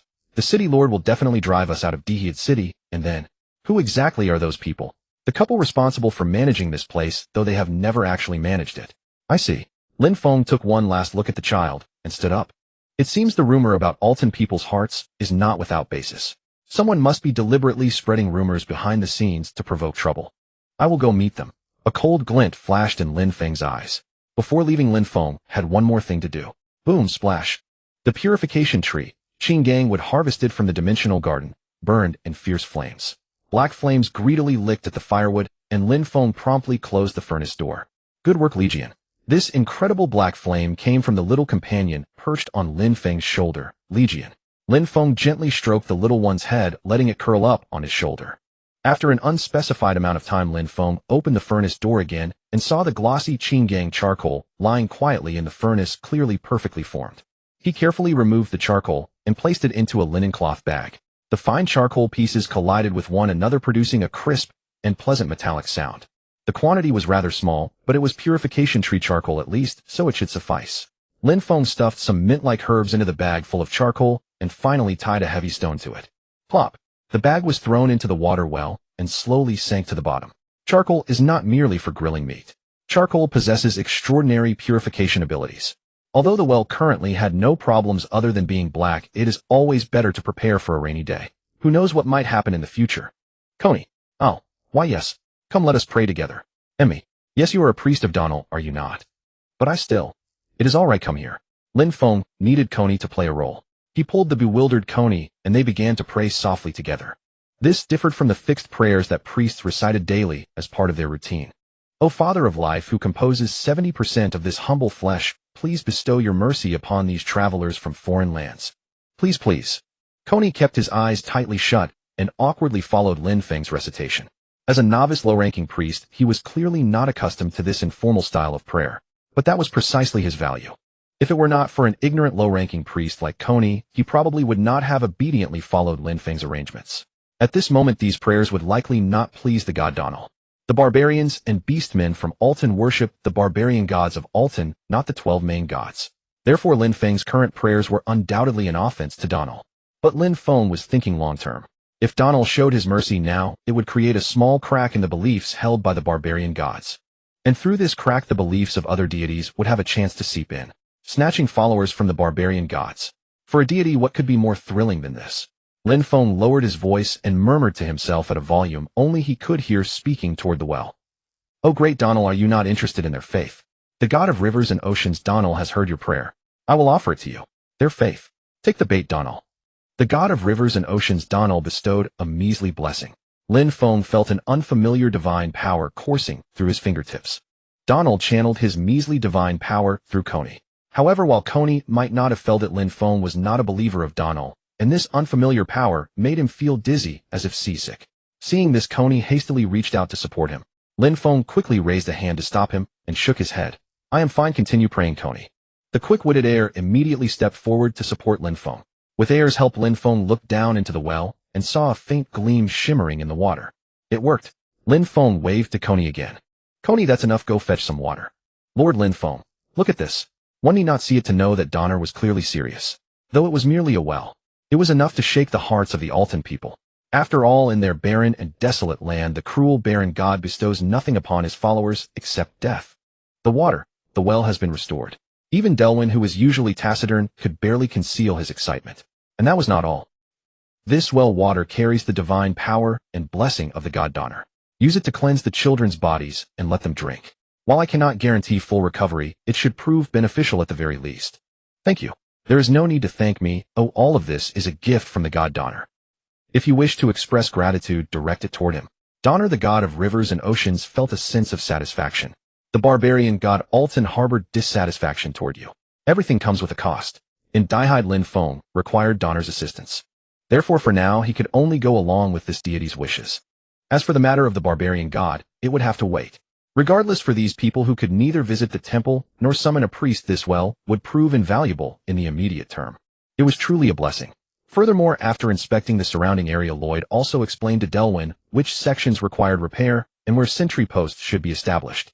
With this measure in place, at least for some time, no one would launch attacks based on the absurd rumor that the heart of Altan was a miracle cure for the plague. But most importantly, they needed to uncover the source of the spreading rumors and ascertain the true nature of the plague. After bidding farewell to Delwyn, Lin Feng and his companions arrived at the residence of the caretaker couple that Delwyn had mentioned. Their house stood outside the management district near the intersection leading to the central block. The dwelling itself was indistinguishable from an ordinary farmhouse save for a massive warehouse beside it. It must have been used for storing grain. Knock, knock, knock. Coney rapped on the door. After a long while, a middle-aged woman with a harsh countenance opened it. Greetings, madam. I am Coney of the Donner Temple. Before Coney could finish speaking, a furious roar erupted from inside. Who's there? The middle-aged woman did not even glance at Coney, instead shouting toward the interior. The dog of the Donner Temple. Not a priest, not even a proper animal, merely a dog. She barked it aloud without any shame and audacity, truly remarkable in its own way. Lin Feng and the others exchanged glances, momentarily at a loss for words. It was self-evident how this couple treated the Altan people on a daily basis. A short, rotund man slowly emerged from within, contrasting sharply with his wife. He was squat and shifty-eyed. The man shoved his wife aside and stood at the doorway, scrutinizing Lin Feng and his companions from head to toe. You do not look like priests. Because we are not. Lin Feng replied with a smile. Upon hearing this, the man trembled and examined him once more. Then who are you? When dealing with such individuals, one must project authority from the very beginning. Although somewhat embarrassing titles, achievements, and those exaggerated rumors served their purpose at moments like these. Heir. Lin Feng signaled to Heir. Heir immediately donned an arrogant expression and proclaimed loudly. The purifying Saint Bane of demons, the great Druid who raised the name of Linsaka across the cursed lands and crushed the demons of Rabata, Lord Lin Feng. Wow, it still makes me cringe every time I hear it. But aren't these facts after all? Lin Feng fought to keep a straight face, looking down upon the man before him. The man gaped dumbfounded. Seeing this, Heir barked. His lordship has personally braved hardship to dispel the calamity afflicting Daihide. You are terribly rude. The stark contrast to their earlier amiability in the lower district astonished Coney, whose ears perked up curiously. This. We failed to recognize your greatness. Please come in. Bullying the weak and cowering before the strong. This was the hallmark of such people. Ruthlessly cruel to those weaker than themselves, yet groveling before the powerful, stripped of all shame. Humph. Heir snorted and kicked the door open, striding boldly inside. Hey, I didn't teach him that part, did I, eh? How can he act more convincingly than I can? Lin Feng, feigning an imperious air, followed him into the house. What is it you seek? Silence. The moment the man spoke, Heir's thunderous shout struck him dumb.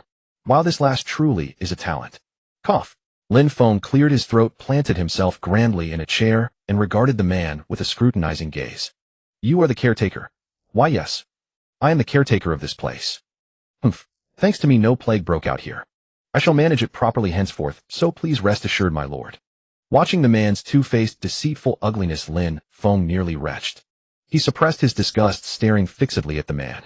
Under that piercing gaze, the man grew uncomfortable, belched awkwardly, and obediently shut his mouth. Do you truly think I traveled all this way merely to hear your nonsense? Do you really believe I do not know why I came here?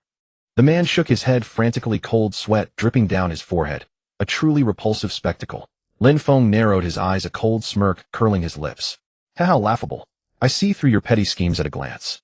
I advise you to confess honestly. Whoever you are trying to protect is certainly in no position to save himself now. Lin Feng drew the thong of the nine-headed serpent from his waist and drove it forcefully into the table before the man, its tip mere finger widths from his hand. With a sharp hiss, the leather mat on the table was instantly corroded into a large hole. Now we can have a proper conversation. Master, everything has been confirmed. AI Air returned once more, his raincoat thoroughly soaked by the black rain. He shook off the water droplets from his body, his gaze toward the administrator couple filled with disgust. The grain in the warehouse was so abundant, it was nearly overflowing. As expected, Lin Feng nodded and turned his gaze toward Lloyd, who had just come up from the basement. Lin Feng, you had better take a look yourself. Lloyd's expression was grave, and the administrators' faces were no better. Ignoring the pair drenched in cold sweat, Lin Feng walked straight toward the basement entrance. Ugh. The moment he set foot on the stairs, a thick stench of blood hit him, making him nauseous. Things don't look good. Covering his nose and mouth with his sleeve, Lin Feng slowly descended the stairs. The basement was dimly lit. The clever Li Jin spat out a burst of black flame, igniting the lanterns on the walls. Suddenly, a basement far more spacious than expected came into view. Gag. In the center of the basement stood a table resembling a butcher's cutting block, or rather a crude surgical table. Several gleaming knives were casually stuck into it, dried bloodstains ghastly to behold, while wooden barrels on the floor were filled with shocking red lumpy matter. Are these humans? I checked. They're not human. They're animal carcasses. Damn it, what on earth have they been doing here? Let's ask and find out. Lin Feng turned and climbed the stairs, the sound of Lloyd extinguishing the lamps behind him. The nauseating stench of blood seemed to linger in his nostrils. He couldn't help but shake his head, reached into his pocket, took out a mint leaf, and placed it under his nose, inhaling deeply. What exactly happened in that basement? Could the administrator couple have truly followed through with the plan, harvesting those Alton people's hearts and selling them? But according to De La Wen's account, they had failed even their first capture attempt. So then what exactly were those things in the basement? Lin Feng returned to the table and sat down, sizing up the shivering administrator couple. Both were thoroughly panicked, entirely devoid of loyalty. With a bit more pressure, they would spill everything. Now let us begin. TTHD. Your answers now will determine your fate henceforth. Confess, and you may yet keep your lives. But, we confess. The man almost screamed his reply, while his wife nodded frantically beside him. Why yes, we have committed unforgivable sins.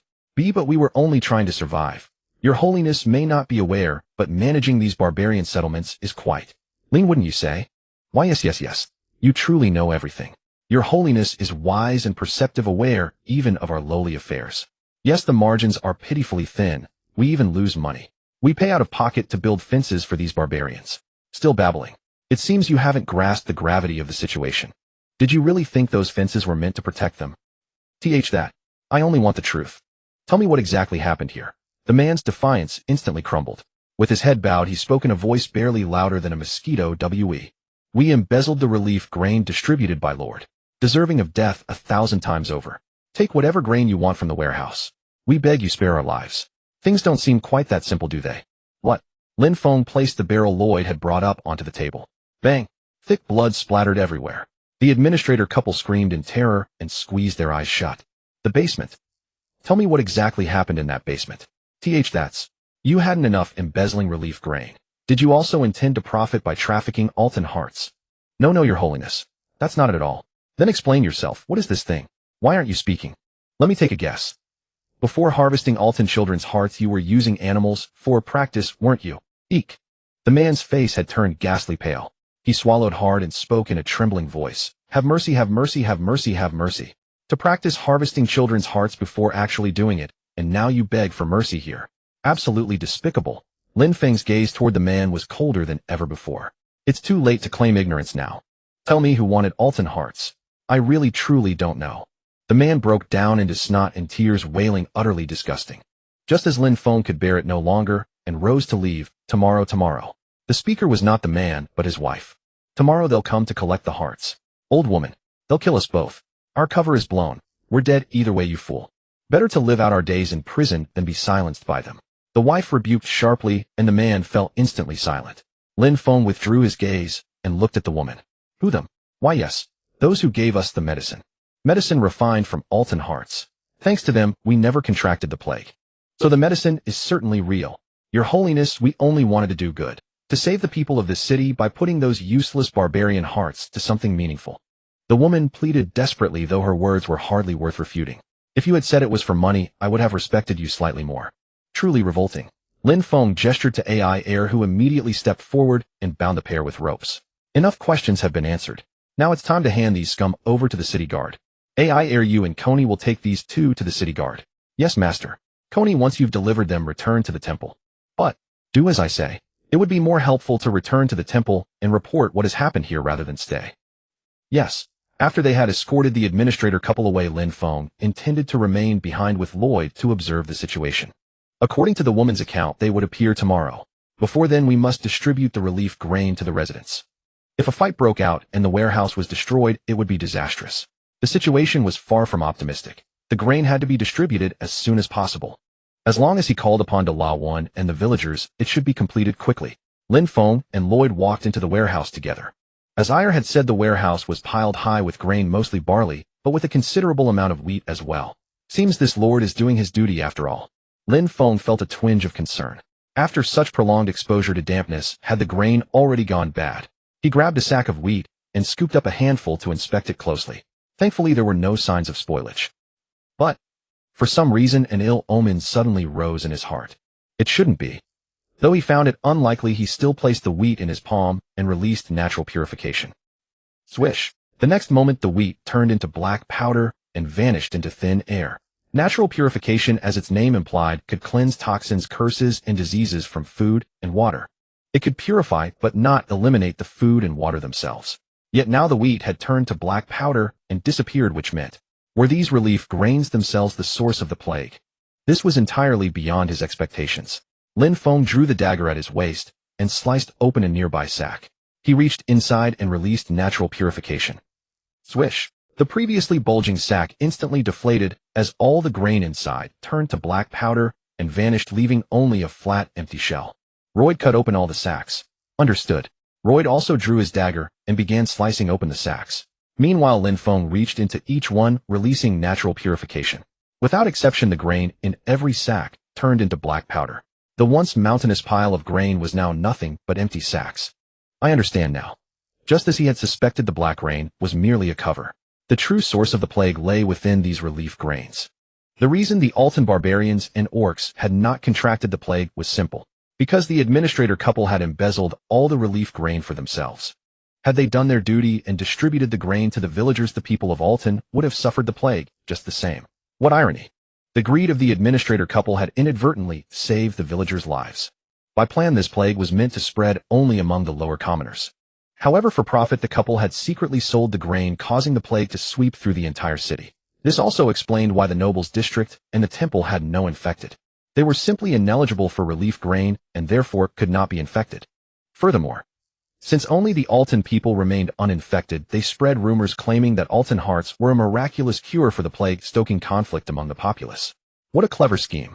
If events had been allowed to proceed unchecked, should the Altan people rise and revolt, the city, already devastated by plague, would be powerless to resist. At that moment, the surrounding territories could move in and seize the opportunity. Daihead was close to both Levian City and Xuanji City. A single spark would suffice to ignite a war. What Daihead had suffered was no accidental natural disaster. Behind the black rain and the incurable affliction lay a grand conspiracy. Things are becoming more troublesome by the moment. Lin Feng stepped out of the empty warehouse. Outside, the black rain continued to fall. The following day, Lin Feng quietly sought out Delavan and laid out the full story, asking for his help. Delavan agreed without hesitation. Then I'll trouble you to strengthen the guards first, just in case. No problem. Anything else?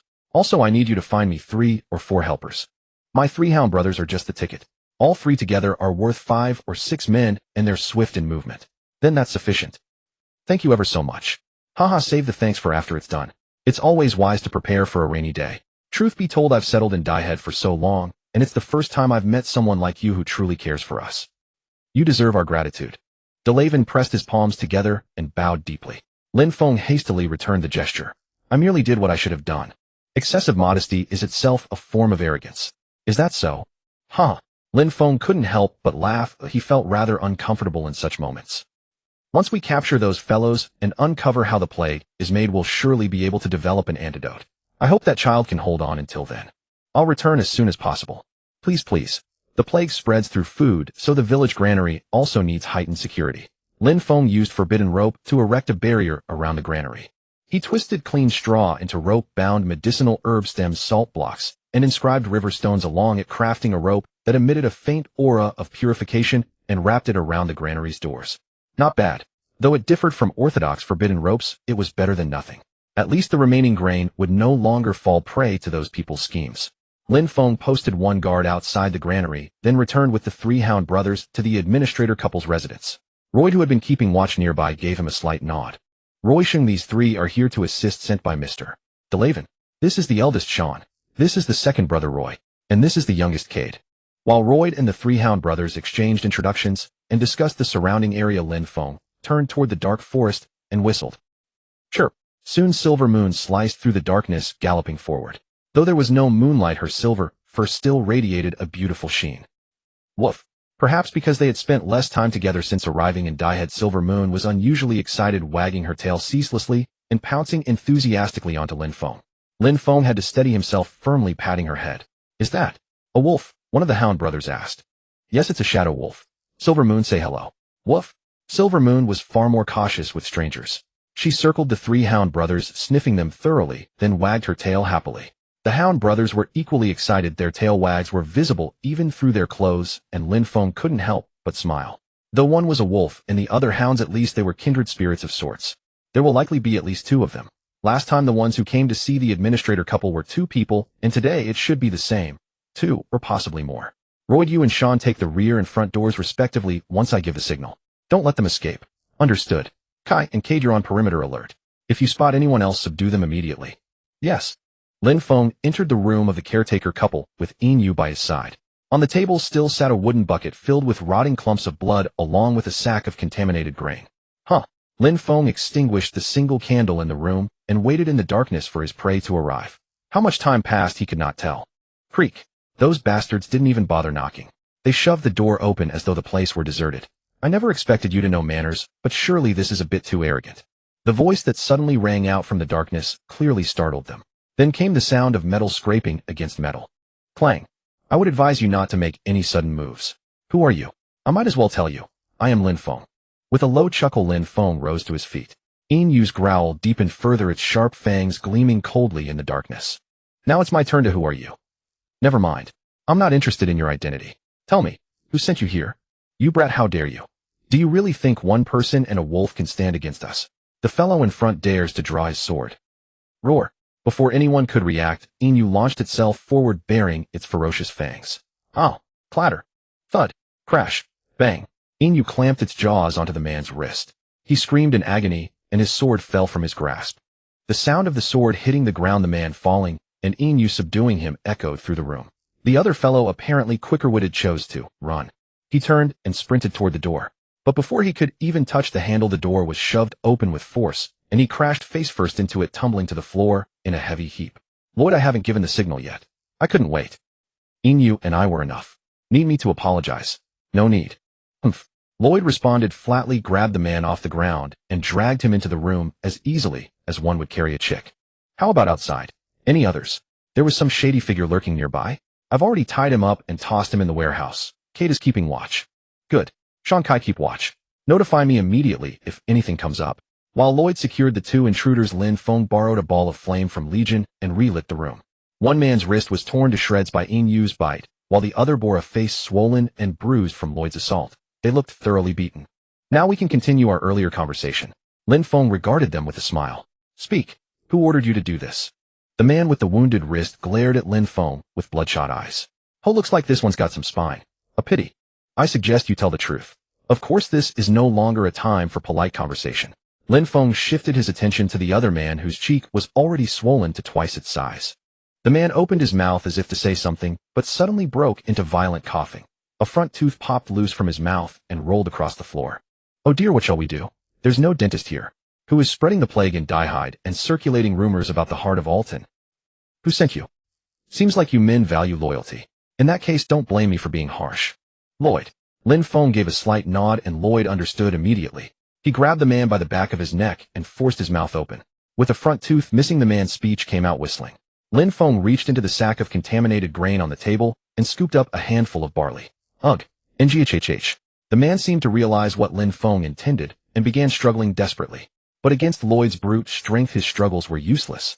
Lin Feng slowly brought the handful of barley closer to the man's mouth. Aya! The man let out a desperate scream as if he could already foresee his fate. Just then, stop! The man with the wounded wrist finally spoke. The plague has a 100% fatality rate. He knew that if he didn't talk now, he would be next. Lin Feng poured the barley back into the sack and turned his gaze to the wounded man.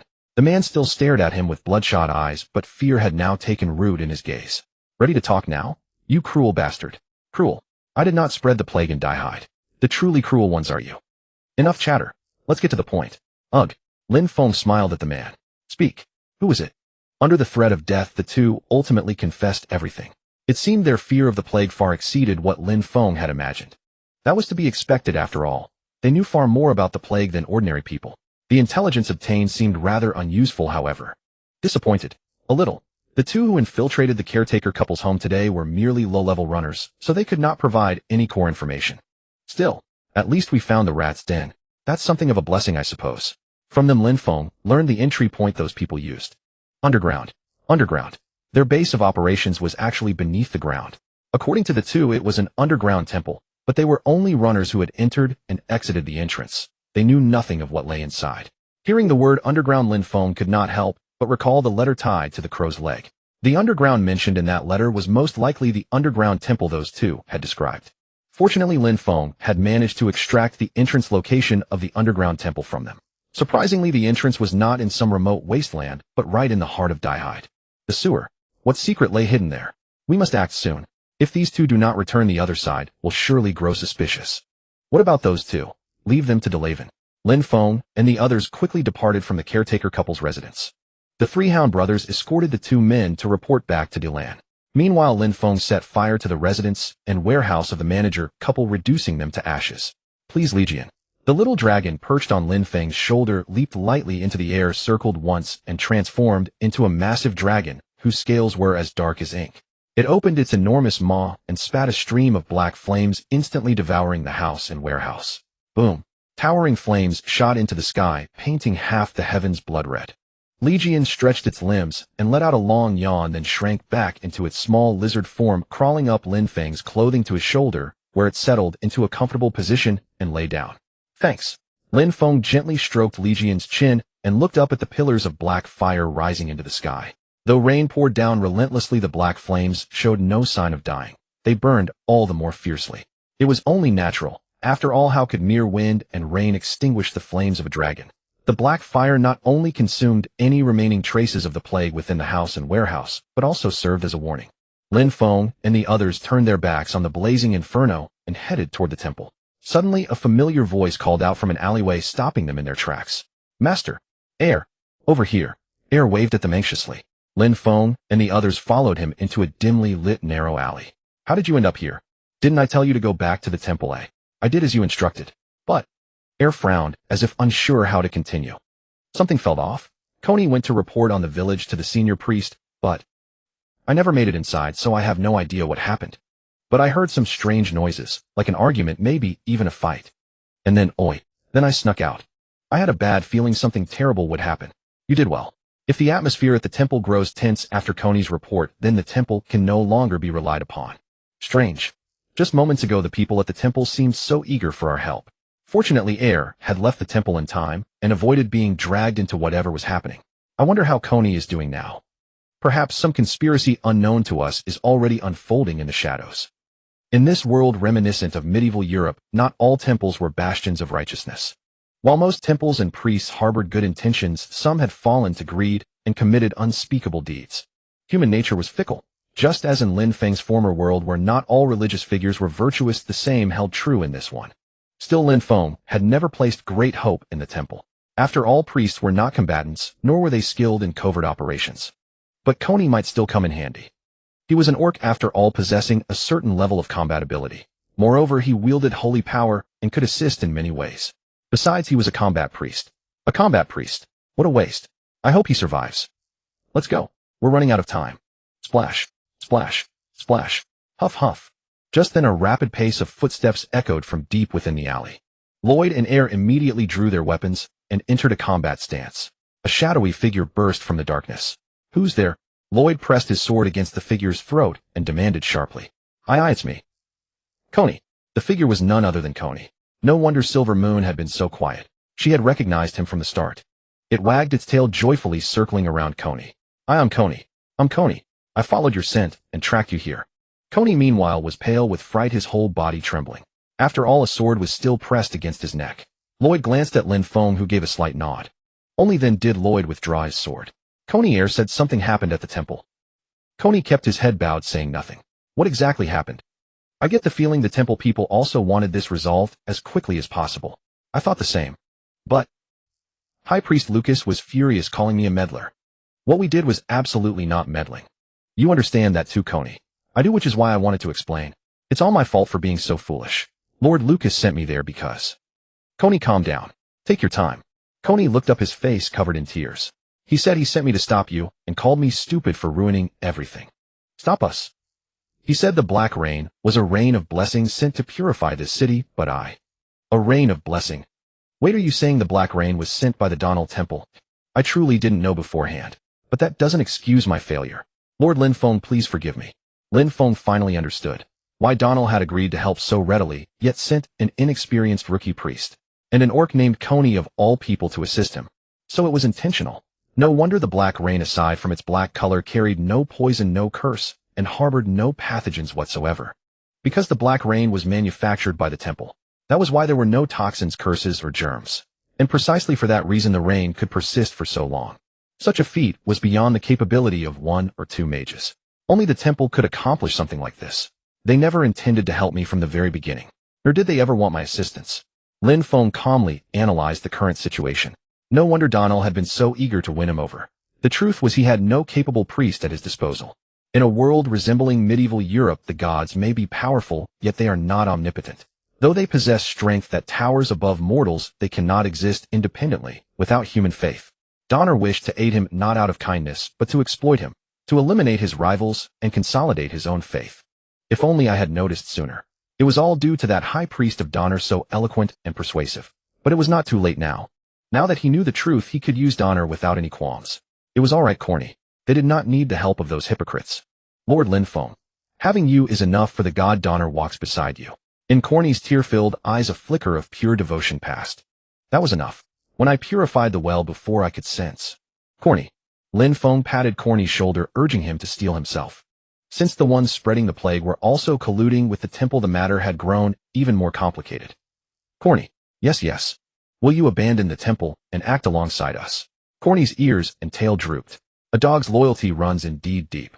At such a moment, rather than asking him to forsake his loyalty, he should make him understand upon whom his true allegiance should lie. Lin Feng gripped Corny's shoulders firmly, gazing directly into his eyes with unwavering resolve. Corny, you should not swear allegiance to the temple, nor to any other priest. You should pledge yourself to your faith. To Donner. The flicker of devotion that had passed through Corny's eyes now surged like a tide, engulfing him entirely. Boom. Donner, the god of rivers and oceans, has heard your voice. Donner, the god of rivers and oceans, begins to take notice of Corny. That is sufficient. Lin Feng had not misjudged the man. Though the world held the beast-man identity of Corny in contempt, his faith ran purer than anyone's, even surpassing the high priests of the Donner Temple. And it was this faith that the gods truly valued. As for race and lineage, they cared not at all. Let us go, Corny. Together we shall spread the glory of Donner. Yes. According to those two, the entrance to the underground temple lay near the guard post in the center of the city. The heart of Daiheed was heavily guarded.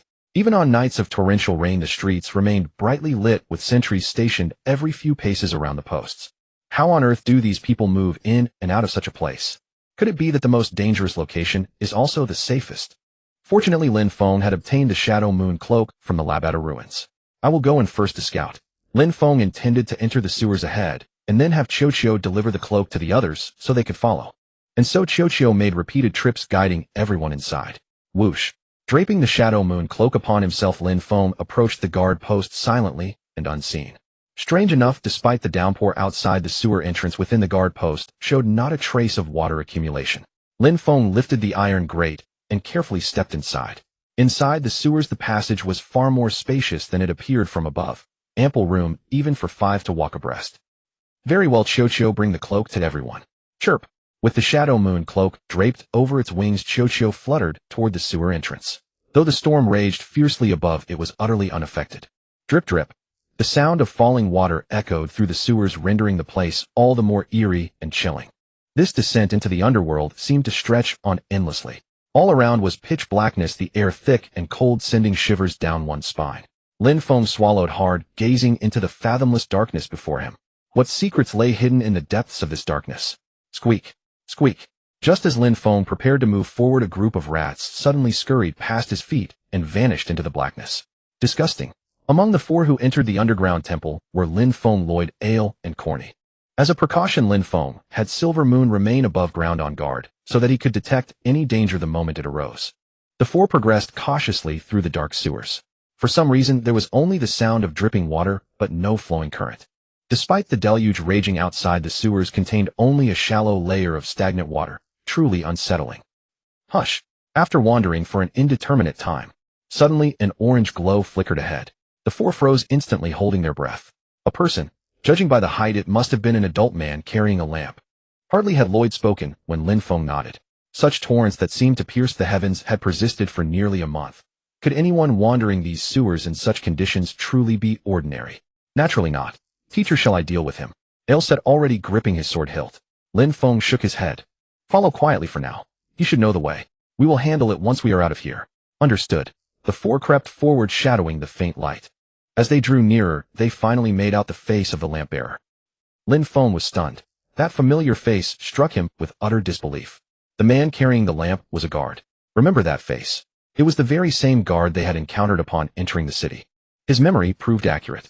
It was the guard they had met at the bridge when entering Daiheed. At that time, he had inspected the mercenary credentials of Lin Feng and Lloyd, as well as Ale seated within the carriage. Not only the temple, but even the guard force is compromised. Does that mean the entire city had already fallen? At that moment, a massive swarm of rats suddenly scurried past their feet, darting swiftly deeper into the sewers. Ugh! Shoo! Lin Feng quickly covered Corny's mouth, preventing him from making a sound until the rats had entirely dispersed. After waiting several minutes and confirming the rats had gone far, the 4 resumed their advance. However, the lamp-bearing guard had already disappeared. No choice then. They could only press onward blindly. Fortunately, Lin Feng possessed the eagle-eye skill, and as a canine beastman, Corny's night vision far exceeded that of ordinary humans. Relying on their dim vision and keen perception of the surroundings, they carefully felt their way forward. The sewers were as labyrinthine as a maze, riddled with disconnected passages, intersections barred by iron gates, and peculiar open chambers, whose purposes defied explanation. Were it not for their familiarity with the area, they would surely have lost their way long ago. There is light over there. Coney pointed into the distance, yet even Lin Feng could not see any glimmer of brightness there. He twitched his nose as if catching some scent, then lowered his voice. I smell oil and fire. That patrol guard should have headed that way as well. Lin Feng nodded and walked in the direction Coney had indicated. Gradually, a faint light began to appear before him, a dim, cold, and pallid glow. Emerging from darkness into light should have been a reassuring thing. Yet as that glow drew ever nearer, an inexplicable unease surged within Lin Feng's heart. It was an indescribable dread, as though some immense peril lurked ahead. When Lin Feng reached the end of the passage and took in the scene before him, he couldn't help but draw a sharp breath. A vast space capable of housing an entire castle was hidden deep underground. What the? Massive stone pillars supported the ceiling of the sewer.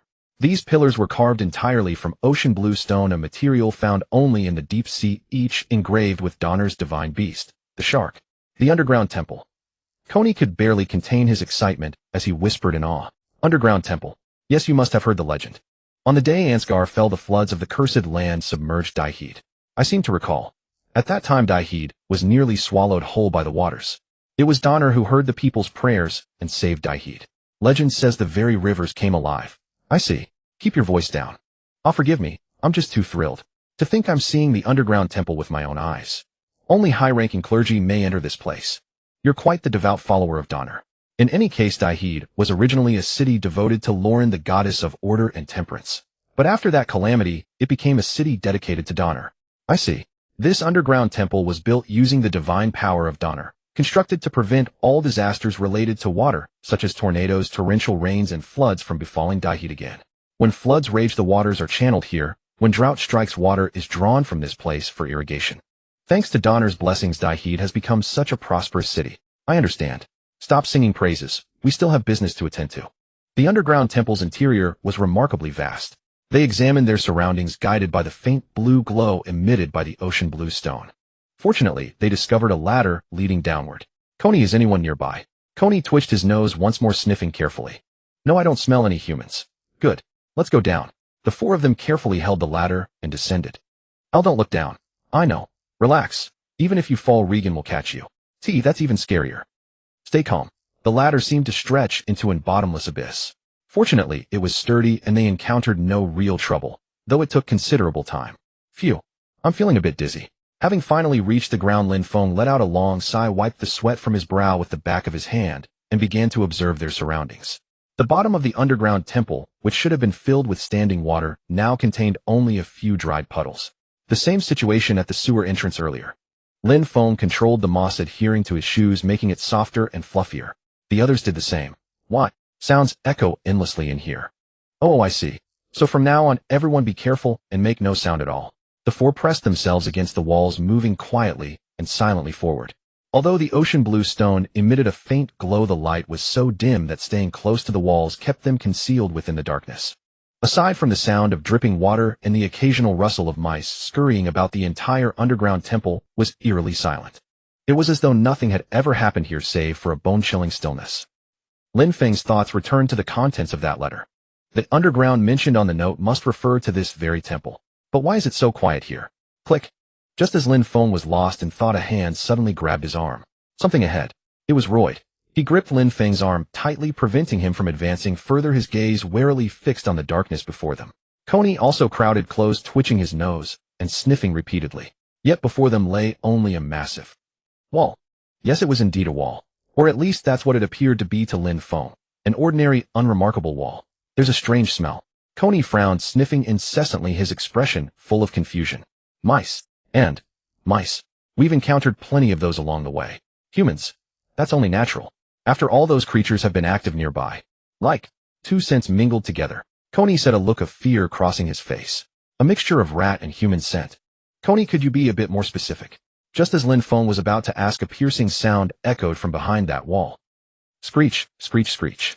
It was the sound of metal grinding against metal, yet sharper and more grating than any ordinary metallic friction, as if fingernails were scraping across an iron plate. Screech, screech, screech. Back away. Royd pulled Lin Feng and the others behind him and drew his longsword at the same time. Reflected by the ocean blue stone, his blade shimmered with an eerie blue glow. By the light reflected off his sword, Lin Feng finally saw the true nature of that wall. That's not a wall. Correct. It was by no means a wall. It was a space sealed off by iron bars densely packed with some manner of creature. And precisely because of that, it had been mistaken for a wall in the darkness. Behind that wall, countless eyes glowed with uncanny light, staring fixedly at Lin Feng and the others. This was no beautiful sight. It was, gasp, a horrifying vision straight from hell. Only at this moment did Lin Feng finally understand what Coney had meant by the mingled scent of rats and humans. Rats and humans. 2 utterly different creatures fused together. Coney. Ugh ugh. Wretch. Coney, pull yourself together. Those things. Lin Feng grabbed the nearly vomiting Coney and pointed toward the iron bars, asking, are those orcs? Coney quickly shook his head. No, not orcs. While there are many varieties of orcs, those creatures, as I suspected, those monstrosities, covered in filthy brown fur, bearing sharp fangs, their eyes burning with madness, hardly resembled orc in any sense. They were not merely creatures with rat heads or rat ears and tails. They resembled something far more monstrous. Some had only one human arm, others had only one human leg, some possessed rat heads, yet human ears. Lin Feng had encountered such grotesque beings before. The artificial chimeras from the deep-sea dungeon. Those infected by the plague saw their fingers and toes turn black, then vanish, skin and bone alike. It was not death, but disappearance. Lin Feng finally understood why there were no corpses, why the infected simply vanished from thin air. Chirp, chirp, chirp. Squeak, squeak. Because the rat people crowding the cages were those very disappeared people. How did he know? If they were monsters, they wouldn't wear necklaces, rings, or other adornments. Some of the rat people still wore necklaces, rings, bracelets, and earrings. Though their clothes and skin had peeled away, together the metal ornaments remained. Dreadful. Just as mice instinctively seek out warrens, those infected by the plague and undergoing mutation during their fever would instinctively seek the underground shrine. Then they would be captured and imprisoned here. What happened next was predictable. Like the chimera in the deep-sea dungeon, these rat people were also transformed, ultimately losing their self-awareness and becoming puppets that obeyed only their master's commands. The rat people confined in the cages had likely not yet completed their transformation. Though their bodies had mutated and their minds were in disarray, they were merely imprisoned here and showed no aggression. Of course, even without aggression, there were far too many of them.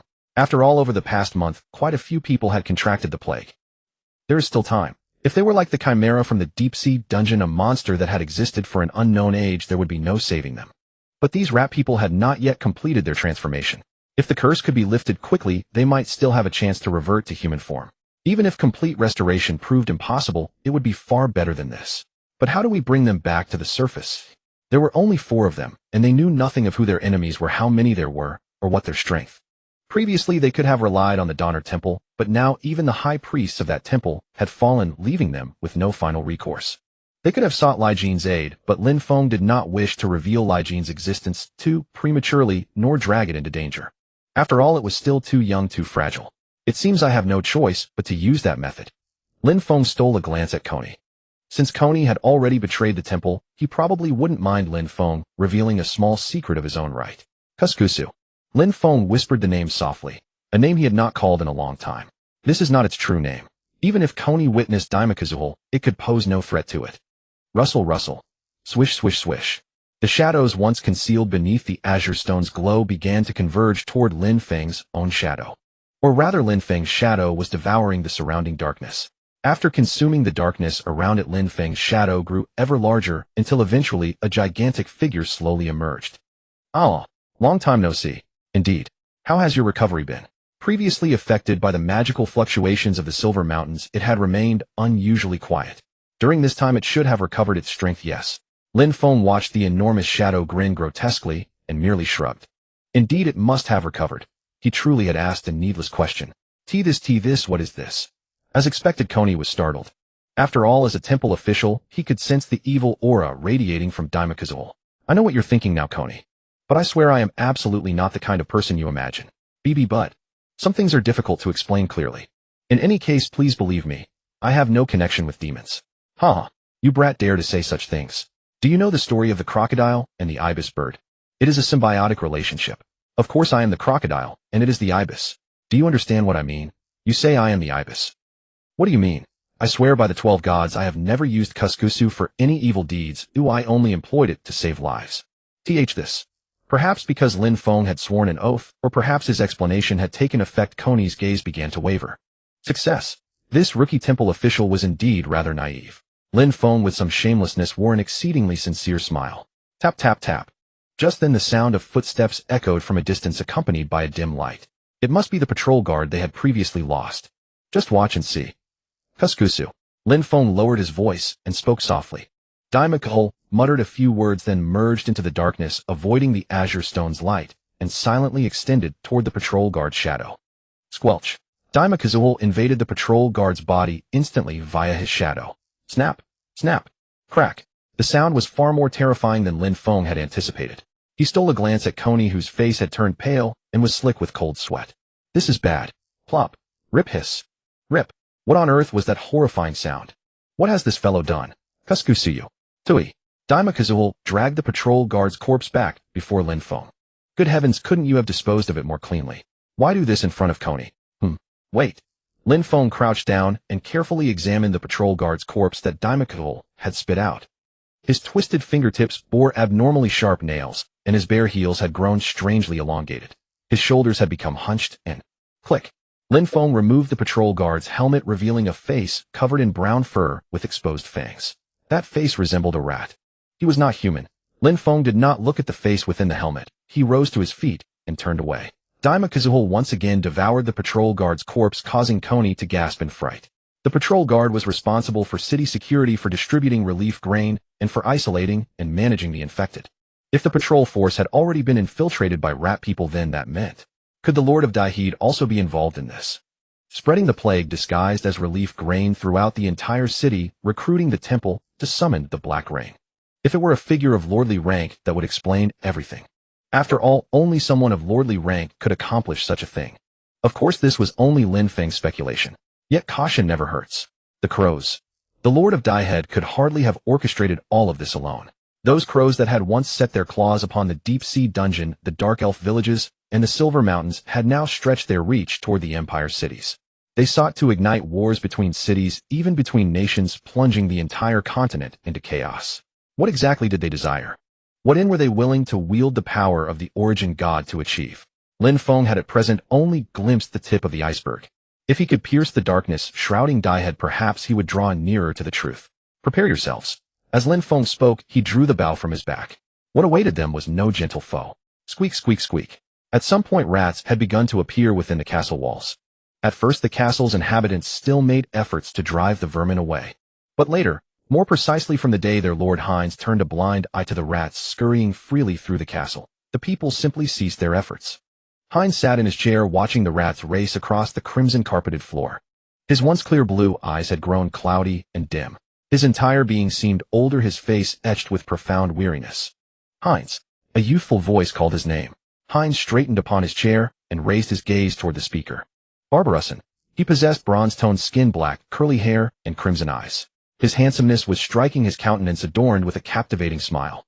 Gazing at the handsome youth before him, a question suddenly arose within Heinz's mind. When had he grown so young? He recalled the first time he had encountered Barbarossen. The man had been an elderly figure leaning heavily upon a cane. But now, my friend, what thoughts occupy your mind? Barbarossen, I was reflecting upon our first meeting. Humans are ever so prone to dwelling in nostalgia. Barbarossen waved his hand dramatically, then plopped himself squarely onto the armrest of Heinz's chair. Such behavior was far too impertinent for one who held the status of a lord. Yet Heinz did not reprimand him. He merely cast an exhausted glance and reclined once more against the chair's back. Friend, I come bearing good tidings. All proceeds smoothly. Thank you, Barbarossen. Nay, I am the one who should thank you, Heinz, my true friend. Thanks to you, the underground temple has become my new home. Moreover, you shall soon restore Ansgar's lost glory. That land shall once again flow with milk and honey, its fields strewn with gold. Diehead shall become the new Ansgar. Do you not feel stirred? I am most pleased. Heinz, it is my honor to aid you.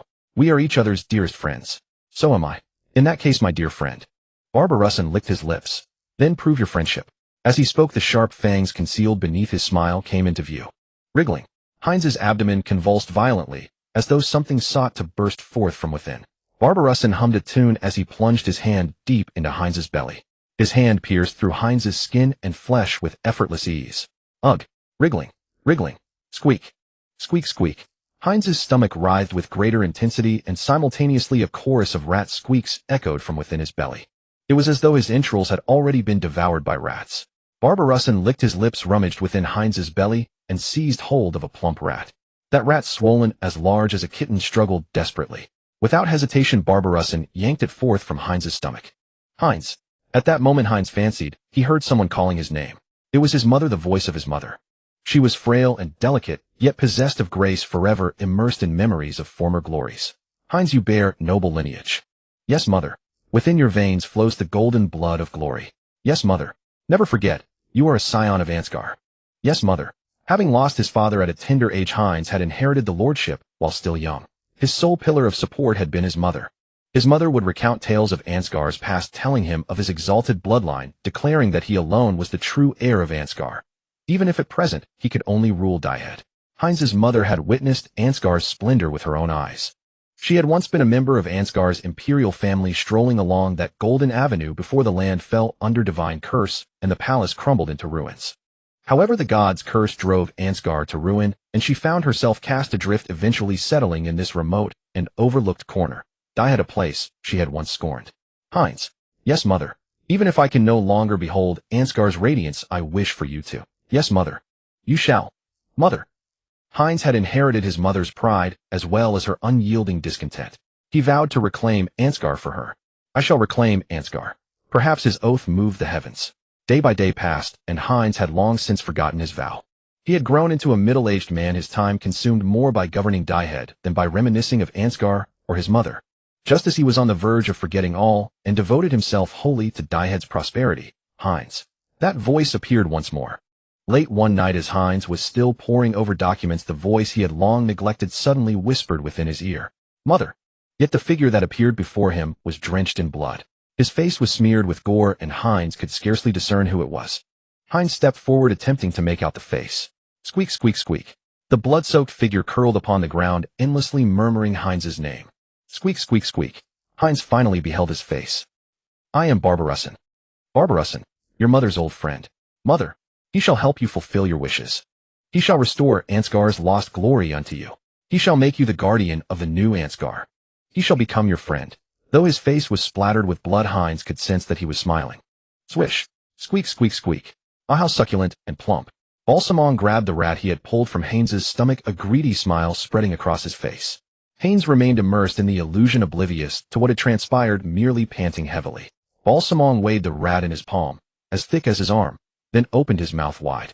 His jaw unhinged at an impossible angle, his elongated tongue flicking out to lick the rat before curling it into his mouth. Squeak. Crunch, crunch, crack. Crunch. The sound of bone and flesh separating echoed through the room, yet Heinz showed no reaction. His eyes were closed, his back resting against the chair, a serene smile gracing his face as though he were lost in a sweet dream. Creak. Gulp. Balsamon swallowed the rat, or rather a part of Heinz, into his belly, a satisfied grin plastered across his face. So delicious, Heinz. Ah, you truly are my good friend. Right, I should be going now. I've had my fill. Time to check on those rats in the underground temple. Wrong. It's not rats, but new subjects of Ansgar. For us, I am your faithful servant, and also your best friend. Balsamon wiped the saliva from the corner of Heinz's mouth, straightened his clothes, and rose to his feet. Soon the squeaking of rats echoed through the room once more. Balsamon was in high spirits. Heinz had left him well fed. Now he was off to the underground temple for a nap. Humming a tune, he stepped out of the castle. A raven flew in from somewhere and landed on his shoulder. Balsamon removed the scroll tied to the raven's leg, read it, and then crushed its foot in one motion. I thought everything was proceeding smoothly. Crack. To dare trespass upon the sanctuary of the great demon Balsamon. Saint. The Holy One. Balsamon ground his teeth through the raven's corpse to the ground and stormed out of the castle with a dark expression. Lin Feng and the others passed through the cage area, continuing their exploration deeper into the sewers. Aside from the occasional sound of dripping water, they found no signs of any other living creatures. What do we do now? Kenny finally couldn't hold back, asking in a trembling voice. Lin Feng said nothing, merely gazing at him quietly before turning to look at Al. The master will find a way. Al exchanged a knowing smile, which only made Kenny more uneasy. He turned back to Lin Feng. Then what exactly is the plan? If I told you now, it wouldn't be any fun. Lin Feng, don't tease him any longer. He's about to cry. Al could barely contain his laughter. Lin Feng chuckled and patted Kenny on the shoulder. Just kidding with you, don't be so tense. Too much tension will affect your performance. Sorry, but I've never encountered anything like this before. Lin Feng shrugged and glanced around. Kenny followed his gaze, looking about nervously. Whatever those guys are doing, they don't seem ready yet. Is that so? If they had already been prepared, those people would have transformed into true chimeras long ago and wouldn't be locked up here. Kenny shook his head as if recalling something terrifying. Kenny, you are also a clergyman. You should understand that committing such acts within the sanctuary of the god Donal is not only blasphemy, but also an unforgivable sin. This goes far beyond simple desecration. It is a declaration of war against the divine. Ordinary mortals would never be capable of such deeds, because humans by nature harbor a sense of reverence toward the gods. So what manner of existence could possibly commit such acts? Those are beings who profane the gods, oppose the gods, and even seek to kill them. This matter must be connected to demons. Lin Feng realized too late that he should have noticed this sooner. Of course, even if he had detected it earlier, it would have made no difference. But at the very least, he could have mentally prepared himself. Although this place has been tainted, it remains, after all, the sanctuary of the deity Donal. Daimakushal was able to move freely here, not because it had fully restored its power, but because kindred spirits had already paved the way for it. Back in Labrador, someone also summoned Polaris. Although large-scale demon summoning was an event destined for later times, both Labrador and the current Dayhard had already seen the emergence of demons. In places unknown to me, events are unfolding that I know nothing about, and absolutely nothing good by the look of it. This world would be far better off without any unknown variables. Only then would he have an easier time surviving. And yet, the very existence of myself is the greatest unknown variable in this world. In a world where destiny had already been predetermined, he alone was the sole variable. Since that was the case, then all he could do was to assume the role of the variable and bring chaos to those bastards. Kenny. Lin Feng seized Kenny by the arm. I need you to do me a favor. What? You must help me with this. Right now, the person in this city possessing the strongest sacred power is neither the highest priest of the Donal Temple nor any of the senior clergy. because they have all fallen into corruption. Ironically, the most devout believer in Dayhard at this moment is Kenny, a rookie clergyman who had fled the Donald Temple. Do you trust me? Kenny nodded blankly. Lin Feng did his best to appear sincere. Now we need a bait.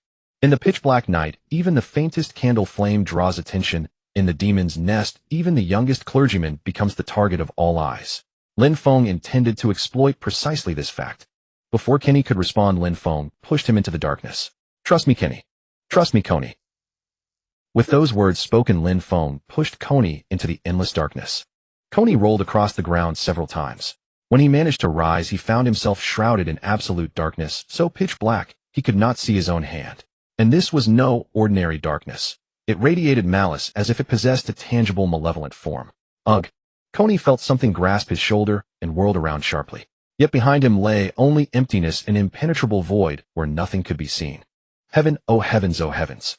Muttering to himself, Coney trembled violently. His voice quivered under the weight of sheer terror. Heaven! Just as he repeated those words, once more something in the darkness seized his arm. This time the sensation was far more vivid and unmistakable. It was a sensation both icy and burning, a paradoxical cold that seared. That hand brimmed with power, yet felt strangely fragile, like a serpent coiling around his arm. Ah! Coney let out a piercing scream and instinctively swung the mace strapped to his back. The strange sensation coiling around his arm dissolved instantly. He swore he heard a faint cry of agony. At that moment, Coney felt a force surge into his body. It was a feeling both familiar and alien. That power bore a striking resemblance to what he had experienced when he and Lin Feng purified the well water in Alton Village. It also mirrored the tingling sensation he felt at his fingertips during his morning and evening prayers to Lord Donald.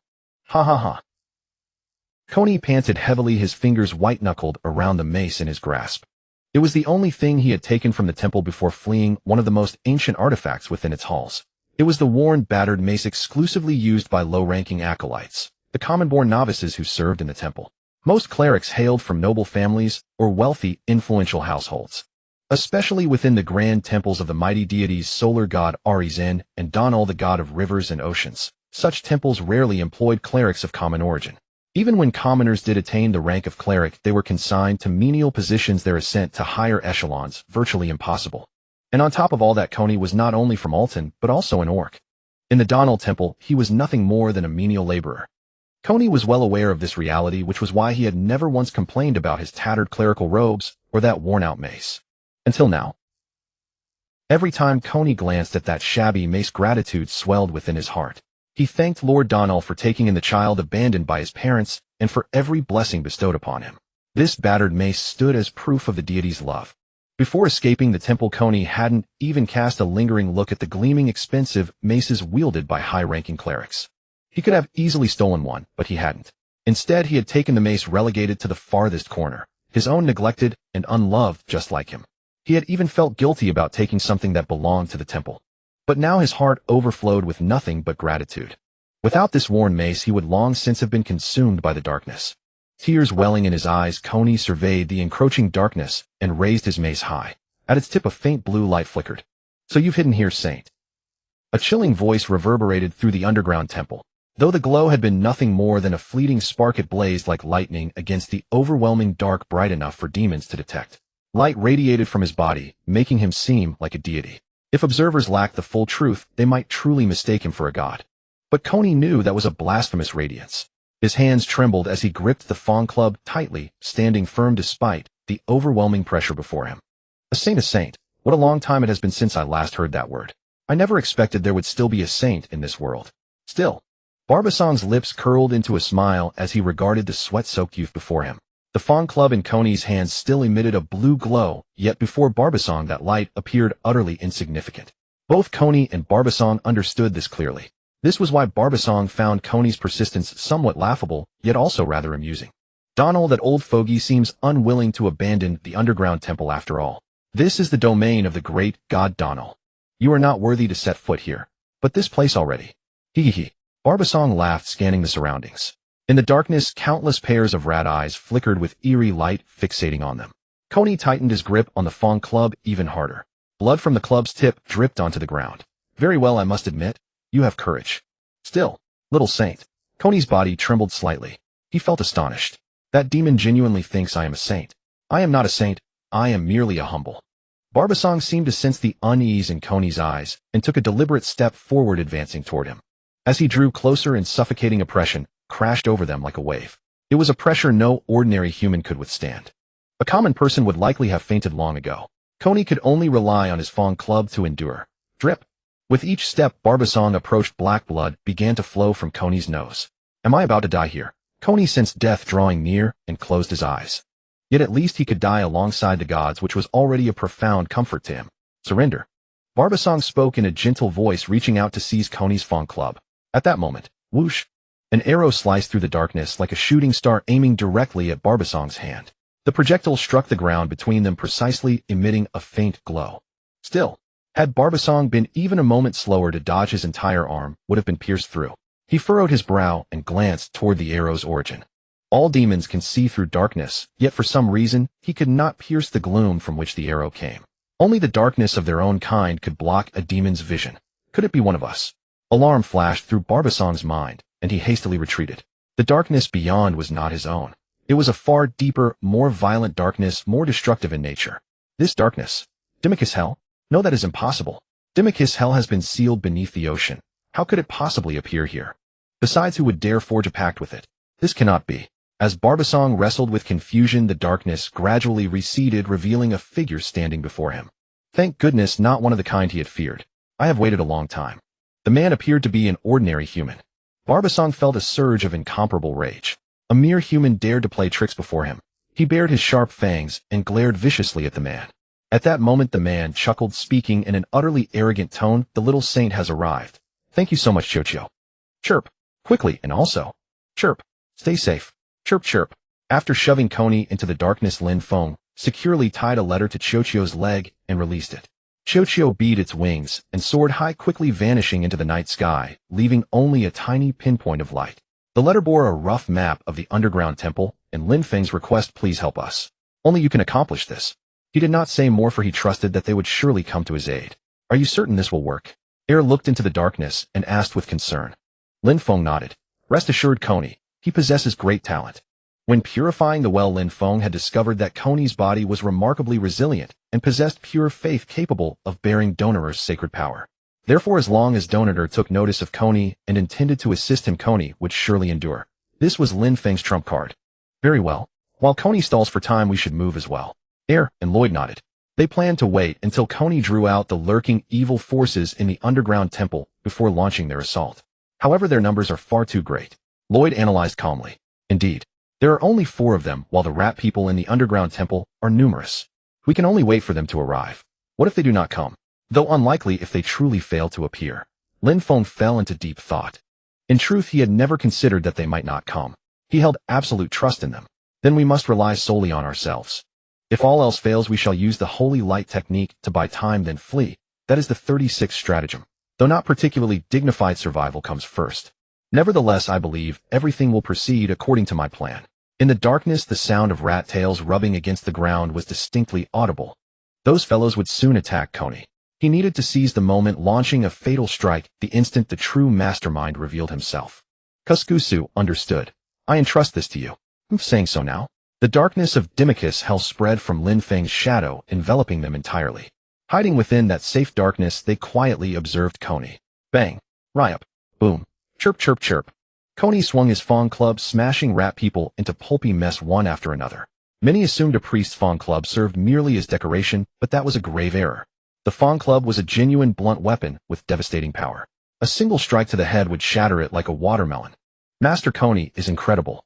Air exclaimed, unable to suppress his admiration as he watched Coney slaughter all around. Lin Feng also marveled inwardly. Although he believed in Coney's strength, he had not expected him to be quite this formidable. Just as Lin Feng worried whether Coney might pile the rat people's corpses into a mountain. As expected of a saint, he truly has some skill. That fellow, the mastermind behind it all, had finally appeared. It truly is a demon. Fortunately, they had Dimachus Hell's darkness as cover, and that being had not yet detected them. Of course, this was only temporary. Yet for now, that being's attention remained fixed on Coney, granting them temporary safety. Air Lloyd, you two go to the left and right respectively. When I give the signal, act immediately. There are still many rat people around. Lin Feng planned to first draw that creature's attention, then have Air and Lloyd attack the remaining rat people from both flanks, catching them off guard. Kusu maintained connection with their shadows. You brat, you really know how to make demons angry. Thanks for the compliment. Lin Feng directed a sinister smile toward the darkness and knocked an arrow. The arrowhead began to shimmer with light. Yet the demon besetting Coney remained completely unaware. Very well, I'll admit it. You have courage. Little saint. Black blood trickled from Coney's nostrils. He was on the verge of collapse. A rookie priest holding out until now is already impressive. It is not Coney who is fortunate, but Donner. In this era, to find a priest like Coney with such pure faith is truly remarkable. After this battle, Coney's standing in Donner's eyes will surely skyrocket. Kusu, when I loose my arrow, immediately withdraw the darkness. I truly want to see Barbasong's expression. So do I. Lin Feng's lips curled into a smile as he drew the bowstring taut. All right. 3, 2, 1. Give it up.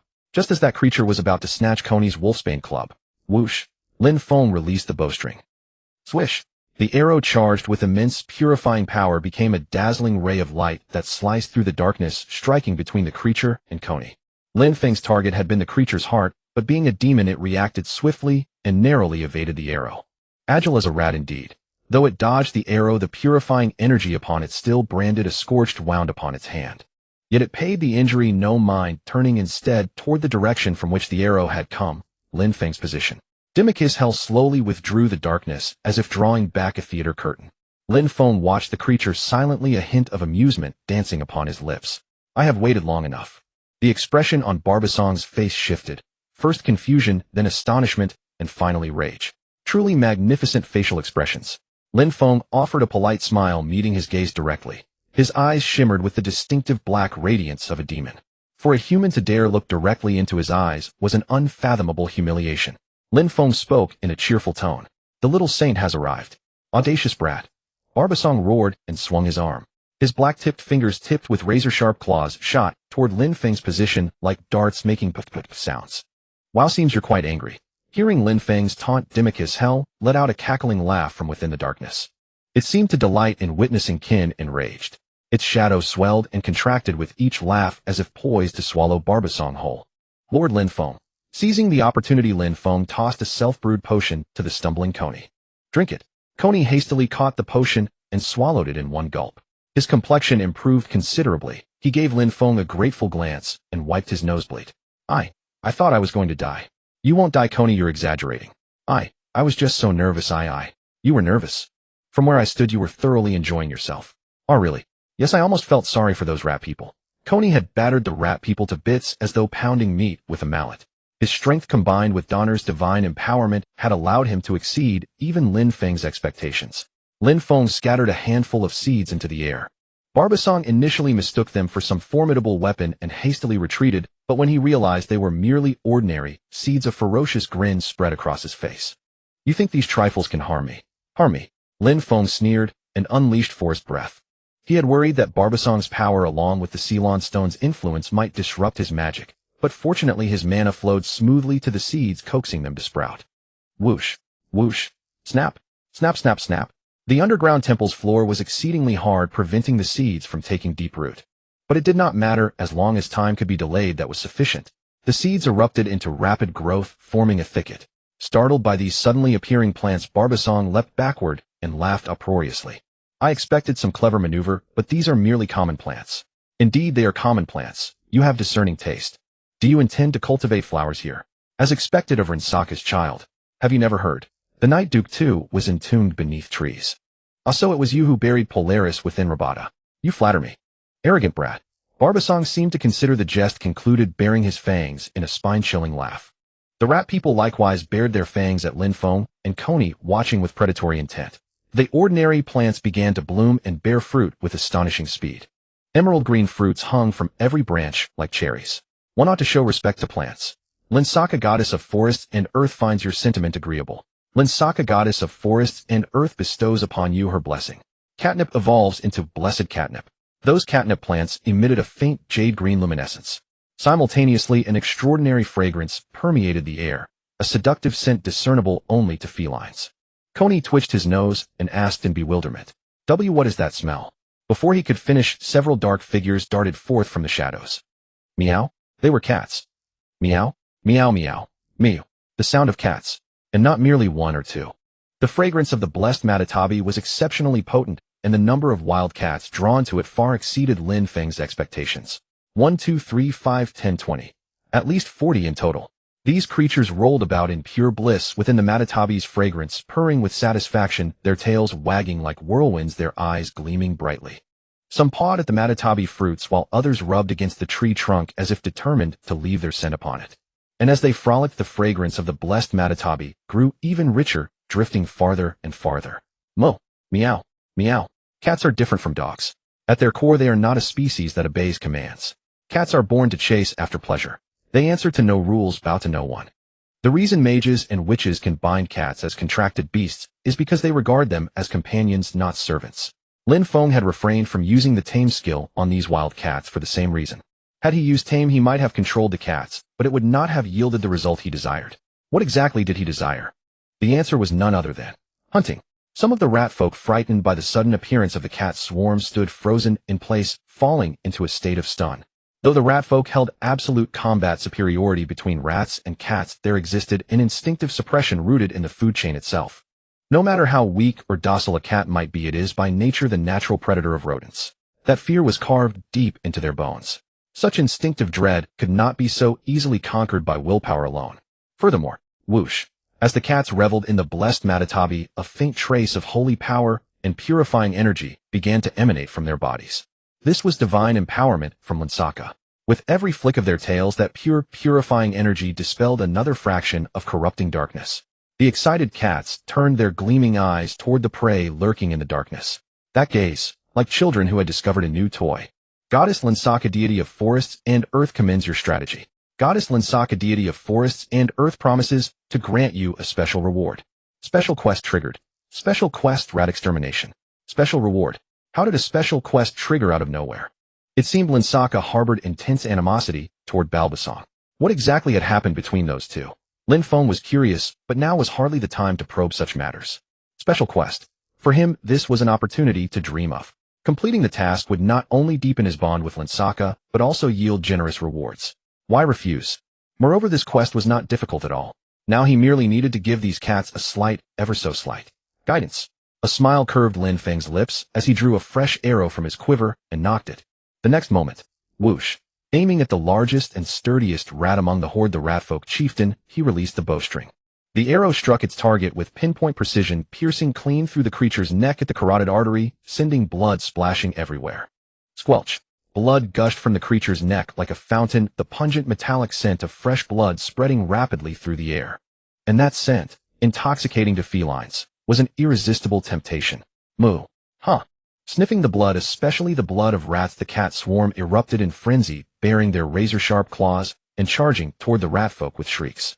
Blessed by the Matatabi's purifying energy, claws that could previously not so much as scratch the ratfolk now tore through their tough hide, with ease, even gouging out their eyeballs. These cats at this moment appeared as living mini-divine beasts. Under the influence of the Matatabi's purifying power, a faint luminous glow rippled along their claws and fangs. Fear not, fear not. You are the subjects of the mighty Lord Balbasong. The ratfolk, already trembling in terror from the cats, watched their companions being attacked and fell into utter panic, scattering like birds and beasts. Aside from a few particularly loyal to Balbasong and relatively powerful, the majority of ratfolk cared only for evading the cat's attacks with no intention of fighting. This was complete chaos. Lin Feng shot down ratfolk attempting to flee, while simultaneously using vine art to bind those already fallen, preventing them from rising again. Lloyd and Elle likewise wielded their weapons, mercilessly harvesting ratfolk lives. The ratfolk in absolute panic pushed and trampled one another, desperate to flee the underground temple. Yet the more panicked they became, the easier it was for Lin Feng and the others to pick them off one by one. Beheaded, split in twain, pierced through the skull by arrows. The ratfolk fell one after another, and the once dense horde visibly thinned before their own eyes.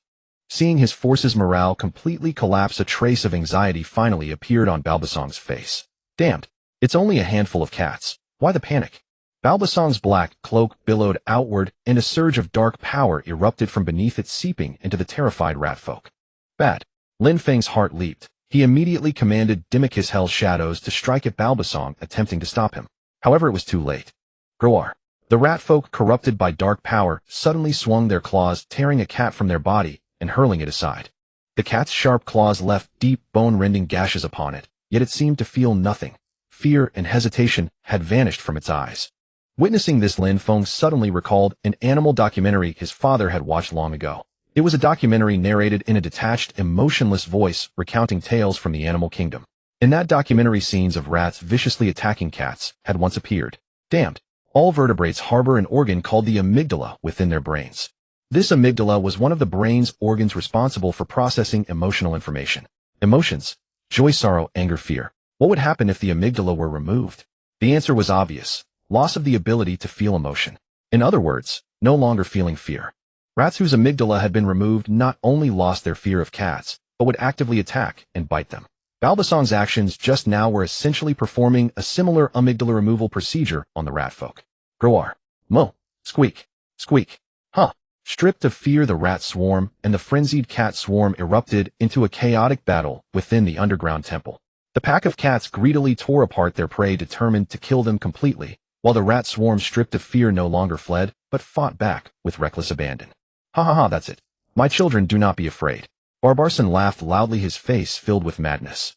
That damn demon. No, he was a demon to begin with, so it wasn't surprising he would do such a thing. Lin Feng gritted his teeth, yet felt no excessive panic within his heart. It's fine, still under control. Even facing the fearless rat swarm, the cat pack still held the upper hand. Barbarson's forces were in complete disarray. If he could unite with Eel and Royd, they might still manage to destroy him. In truth, the rat swarm had already dwindled significantly. Even without fear, there weren't many rat people who could genuinely pose a threat to them. With that, victory was within reach. Lin Feng didn't hesitate for a moment, continuing to shoot down the rat people and binding the fallen ones with fine technique. Royd and Eel worked in seamless coordination, relentlessly claiming the lives of the rat people. Yet at that very moment, an unexpected event occurred. Meow. Somehow a bold cat had crept onto Barbarson's head and slashed 3 bloody marks across his face with its claws. Roar. Barbarson's pin-up rage finally erupted in this moment. Clutching the 3 long wounds on his face, he glared furiously at Lin Feng. In his eyes now there was no trace of the earlier mockery or disdain, only endless anger. Lin Feng felt a chill run through him, a sense of foreboding rising within. Something was going to happen. With Barbarson's army completely wiped out, there should be no other threats besides himself. Hee hee. Ha ha ha ha. Yet Lin Feng was still too naive. Barbarson burst into mad laughter and threw his arms wide open. A surge of power exploded from his body, sending Eel and Royd flying as it knocked them backward. Eel. Royd. Unable to dodge in time, both Eel and Royd were struck squarely by Barbarson's attack and slammed into the stone pillars behind them, unable to rise for a long while. Damn it. Lin Feng cursed under his breath and knocked another arrow. Jojo, when are you coming back? If you don't return soon, your master is going to die. To defeat Barbarson, Jojo's help was essential.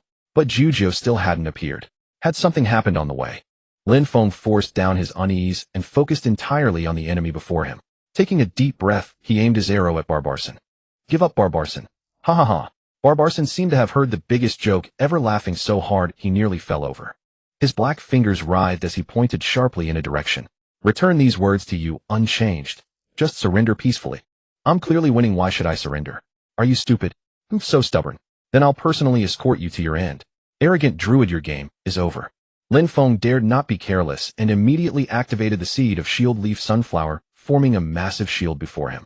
The shield leaf sunflower, enhanced by Payu Payu, was thicker than ordinary ones, with more abundant magical power and astonishing defense capabilities. It should be able to withstand at least one attack. Rumble. However, contrary to Lin Feng's expectations. Rumble. Barbarson's target wasn't him, but those imprisoned half-turned rat people, still incomplete chimeras. Rumble. Heavy metallic scraping sounds echoed throughout the underground temple, accompanied by violent shaking. Damn it. The cages. The cages holding those incomplete chimeras yet to fully transform. Barbarson wants to release all those rat people. But those creatures can't be fully controlled yet. A chimera born from the fusion of 2 species can only become a docile soldier after both consciousnesses are completely eradicated and reconditioned. Those newly born chimeras are merely chaotic beings possessing both human and rat consciousness, incapable of understanding commands and driven solely by instinct. Releasing such monsters. Is he trying to drag everyone down with him? Those rat people imprisoned in the cages still have a chance to regain their humanity. Or rather, at least for now, they still count as human. Unlike those he controls as mere puppets. As long as Barbarson, the source of the curse, is eliminated and magical healing is applied, the transformed rat people should still have a chance to revert to human form. If this continues, it's all over. Lin Feng made a quick decision, drawing the giant vine seed from his waist, attaching it to his arrow, aiming at the cages, and firing several shots in succession. Whoosh, whoosh, whoosh, plop, plop, plop, creak, creak, groan, groan.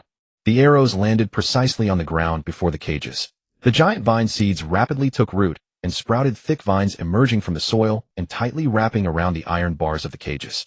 The giant vine grows extremely fast and is far more resilient than ordinary vines. With vine technique reinforcement, it can trap most of the rat people. Squeak, squeak, squeak. Chirp, chirp, chirp. As Lin Feng had predicted, the rat people attempting to break out of the cages were caught by the giant vine's roots and stems, unable to escape. Good, this should ease some of the pressure. Crunch, crunch. Crunch, crunch. Ease some pressure. Ease my ass. Damn it.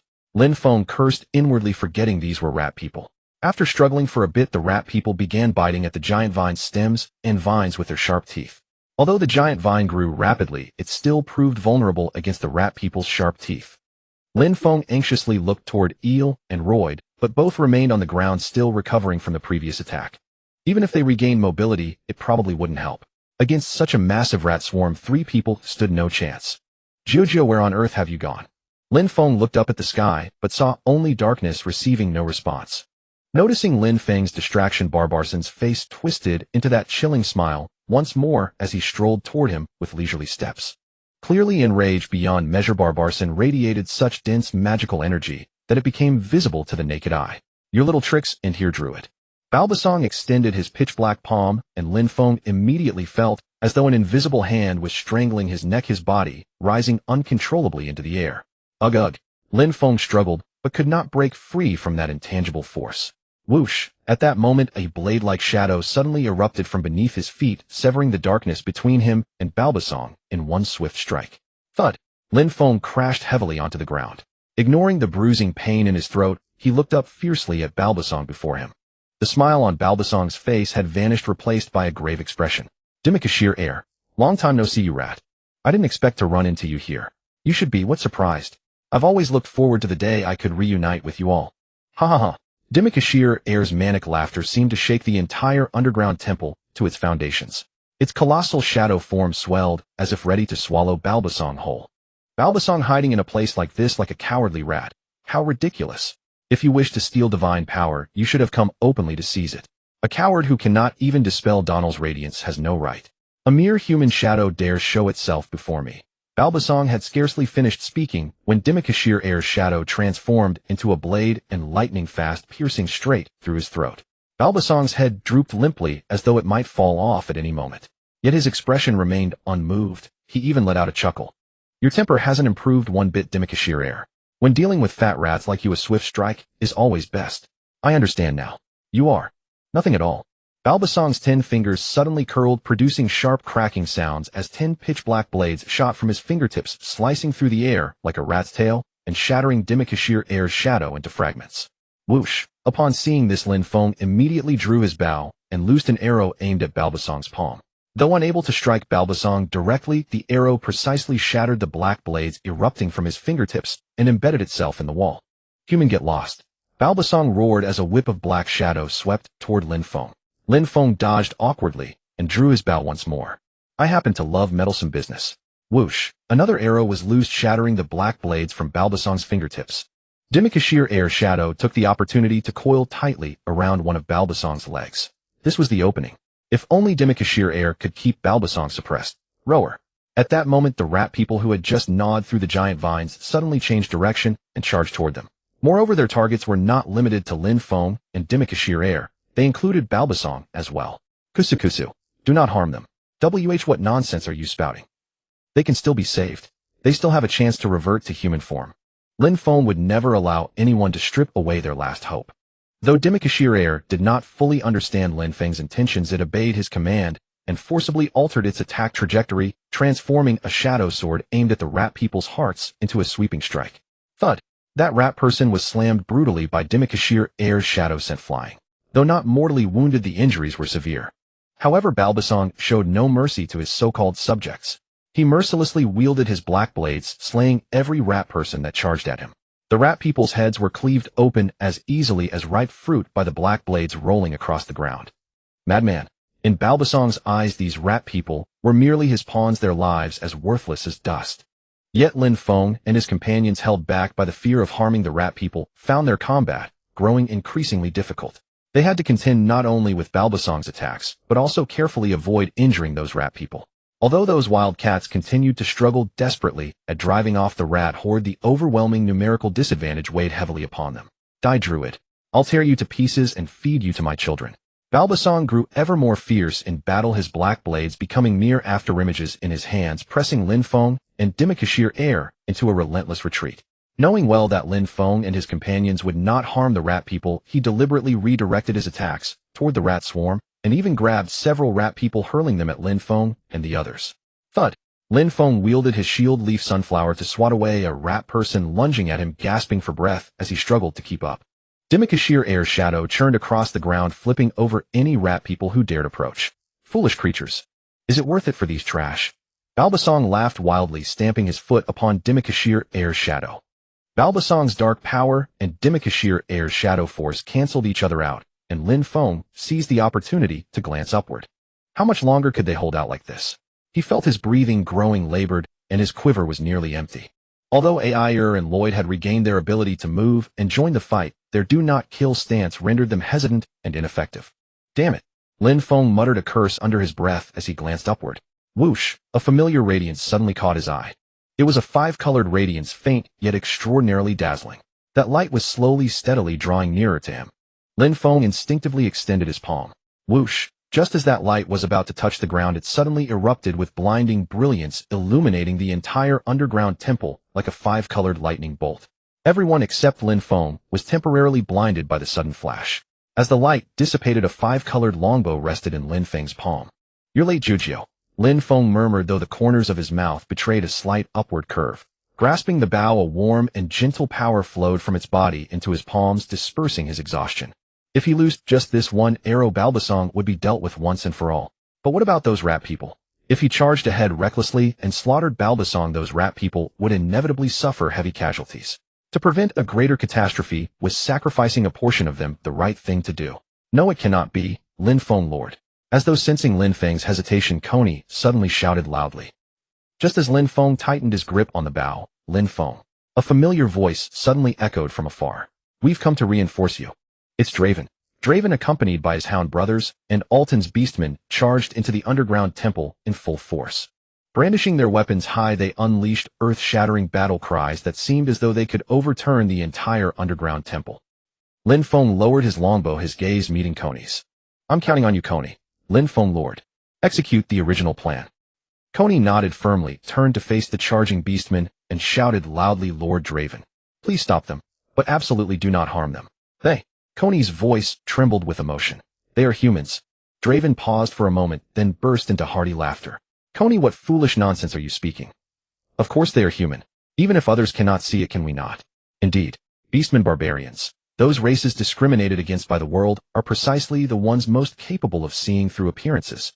Then, I'm entrusting this to you, Draven. Leave it to us, Druid." Excellent. Now he had no more worries holding him back. Lin Feng gripped his longbow once more. After Delon and the other orcs and barbarians joined the battle, the tide of war began to slowly turn. Although their fighting style was rather crude, they managed to subdue those frenzied ratmen one by one, carefully avoiding killing them. Silver Moon also joined the fray. With graceful agility and ferocious strikes, she sent 3 or 4 ratmen crashing to the ground, with each attack a picture of heroic grace. Under Coney's command, the orcs herded the subdued ratmen into a concentrated group for guard. Meanwhile, Lin Feng, Lloyd, Air, and Coney turned their attention to surrounding Balbasong. Arrows tore through the darkness. Swords cleaved it apart. Warhammers shattered it. Balbasong's defenses gradually crumbled under their combined assault. He's trying to flee. Demons are all the same. They know nothing of shame or pride. The moment they sense the tide turning against them, they flee without hesitation, plotting to regroup and rise again. And when they return, it will be with greater power and darker malice, delivering a lethal blow to their enemies. Whoosh! Balbasong was attempting to reassemble those scattered fragments of dark energy, or rather to draw them back into his body. Unlike before, his movements were now cautious and deliberate, carefully avoiding any aggressive action. So he really intends to flee. Lin Feng pretended not to notice Balbasong's intentions, but deliberately kept firing arrows to disrupt him, preventing the dark energy from being absorbed smoothly. Swift, swift, swift. Lin Feng held back his full power, so those arrows of light became slender and light. Even so, they still sliced Balbasong's released dark energy into shreds. I can't kill him. Just as with Citra at the Labata mine, completely destroying a demon is nearly impossible. People often speak of destroying demons, but that merely means destroying the vessel through which the demon has descended. Once the vessel is destroyed, the demon enters a temporary state of death, but in truth, they simply return to their original home, the hell. To utterly eliminate a demon, one must rely on the power of the gods, the power of the temple. However, the temple in Daiheed had already been tampered with by Balbasong. Xiuqiu's power might be able to purify those corrupted fragments of divine energy, but Xiuqiu's power is not the power of a god. Whether it can completely destroy Balbasong remains an unknown. If I kill him here, he will only escape back to hell. Though severely weakened, as long as he returns to hell to recuperate for a time, he will inevitably rise again. So what should I do? Lin Feng looked around. Coney had already cleared the dark energy corrupted sea blue stones. They now emitted a faint glow. But this is far from enough. Far from enough. Coney. Lin Feng's mind shifted, and he immediately shouted loudly. Hearing his call, Coney instantly ceased his attacks and turned to look at him, his clear eyes filled with confusion. What is it, Lord Lin Feng? I need to borrow the power of the god Daniel. Is that possible? Though he tried to appear strong, Coney's face could not hide the weariness. After all, he had already fought Balbasong for so long. If he forced himself to borrow more divine power from Daniel, his body would probably. Of course you may. Yet Coney nodded without hesitation. That's excellent. Coney, to be honest, you're saying that makes me truly happy. Lin Feng briefly explained his plan to Coney. The plan itself was simple. The only difficulty lay in whether Coney's body could withstand the strain. Just as the priests of Horizon could create light, the priests of Nemaya could manipulate moonlight, and the priests of Linshaka could stimulate plant growth. The priests of Daniel were born with the innate ability to control the power of water. Even a low-level priest like Coney could accomplish this. But what Lin Feng needed was more than merely controlling the power of water. What he needed was, please, I entrust this to you. Lin Feng said nothing more, merely patting Coney on the shoulder before turning and running into the distance, blowing a whistle. Upon hearing his call, Silver Moon immediately sprinted toward him. Lin Feng swung himself on his Silver Moon's back and began racing swiftly through the underground temple. He followed the edge of the temple, circling the central area in a vast loop, scattering seeds of the moon bloom evenly throughout every corner. Though Balbasong kept his attention fixed on Lin Feng's movements, he was currently entangled by Lloyd and air and could not break free. After sowing all the seeds, Lin Feng drew a deep breath, activated breath of the forest, and loudly called out to Coney in the distance. It's now. The moonbloom seeds quickly took root and sprouted. Even within the unyielding stone of the underground temple, they grew with tenacious vitality. All preparations are complete. Only the final piece remains. Drip, drip, drip. From somewhere the sound of water droplets falling could be heard. No, rather than falling, it was more like a gurgling seep. Lin Feng pressed his palm to the ground and could feel a faint ripple of water elemental energy rising from deep below. Splash. Gush. It worked. A thin layer of water began emerging across the floor of the underground temple. Though the layer was thin considering the vast expanse of this temple, it already represented an astonishing volume of water. Still not enough. The water level rose very slowly, as if water were being squeezed from a withered sponge. This was not because Coney's faith was insufficient, but because he had already overdrawn far too much power previously. In other words, the water now welling forth was entirely the result of him forcefully condensing it with his own life force. At this moment, Coney must have been enduring pain beyond mortal comprehension, yet he remained kneeling there praying devoutly. That unwavering determination was almost heartbreaking. Splish splash. Gurgle gurgle gurgle. And yet the water level continued its slow rise. Air and Lloyd were forced to tread upon the water surface, constantly shifting positions to dodge Balbasong's attacks. Meanwhile, Balbasong did not seem to have noticed the changes upon the ground. Good, now for the next step. Lin Feng drew a deep breath and pressed his palm hard against the ground. The unyielding surface actually yielded, leaving a deep palm-shaped impression beneath his force. Focusing his spirit, he began chanting the incantation. A vibrant green light, brimming with the essence of life, poured from his body and rapidly spread throughout the entire temple, enveloping each young moonbloom seedling that had just broken through the soil. Splash splash. Just then the unexpected occurred. Boom. Plop. Coney suddenly collapsed to the ground, losing consciousness. Damn it. Silver Moon. Woof. Silver Moon immediately sprinted to Coney's side, hoisted him onto her back, and ran toward Delaware's direction. Looks like I'll have to rely on myself. Rumble rumble. Gush gush gush. Just as Lin Feng prepared to channel the moonbloom alone, a far more powerful surge of water suddenly erupted from where Coney had fallen. What? The warhammer that Coney had planted into the ground moments before had transformed into a fountain spraying great quantities of clear water high into the air. Now was not the time for surprise. Seizing the opportunity, Lin Feng immediately focused his mind and completed the final incantation. Whoosh, whoosh, whoosh, whoosh, whoosh. The next moment, the moongrass that had been in bud suddenly bloomed in unison. On the clear water, countless white moongrass flowers bloomed, gently swaying with the ripples of breathtaking sight. Everything is ready. Whoosh. Moonlight. The blooming moongrass began to emit a soft, gentle moonlight. But unlike before, this time the moonlight did not coalesce into a beam, but scattered evenly over the water. Roher. Badr Bong finally sensed the danger. With a furious roar, he leaped upward, trying to escape the water's reach. But it was already too late. Swish. Swish, swish, swish. On the water, a bright moon seemed to rise, illuminating the entire underground temple. Damn, damn, damn. Run, Badr Bong. Lin Feng had never intended to eliminate Badr Bong directly with moonlight.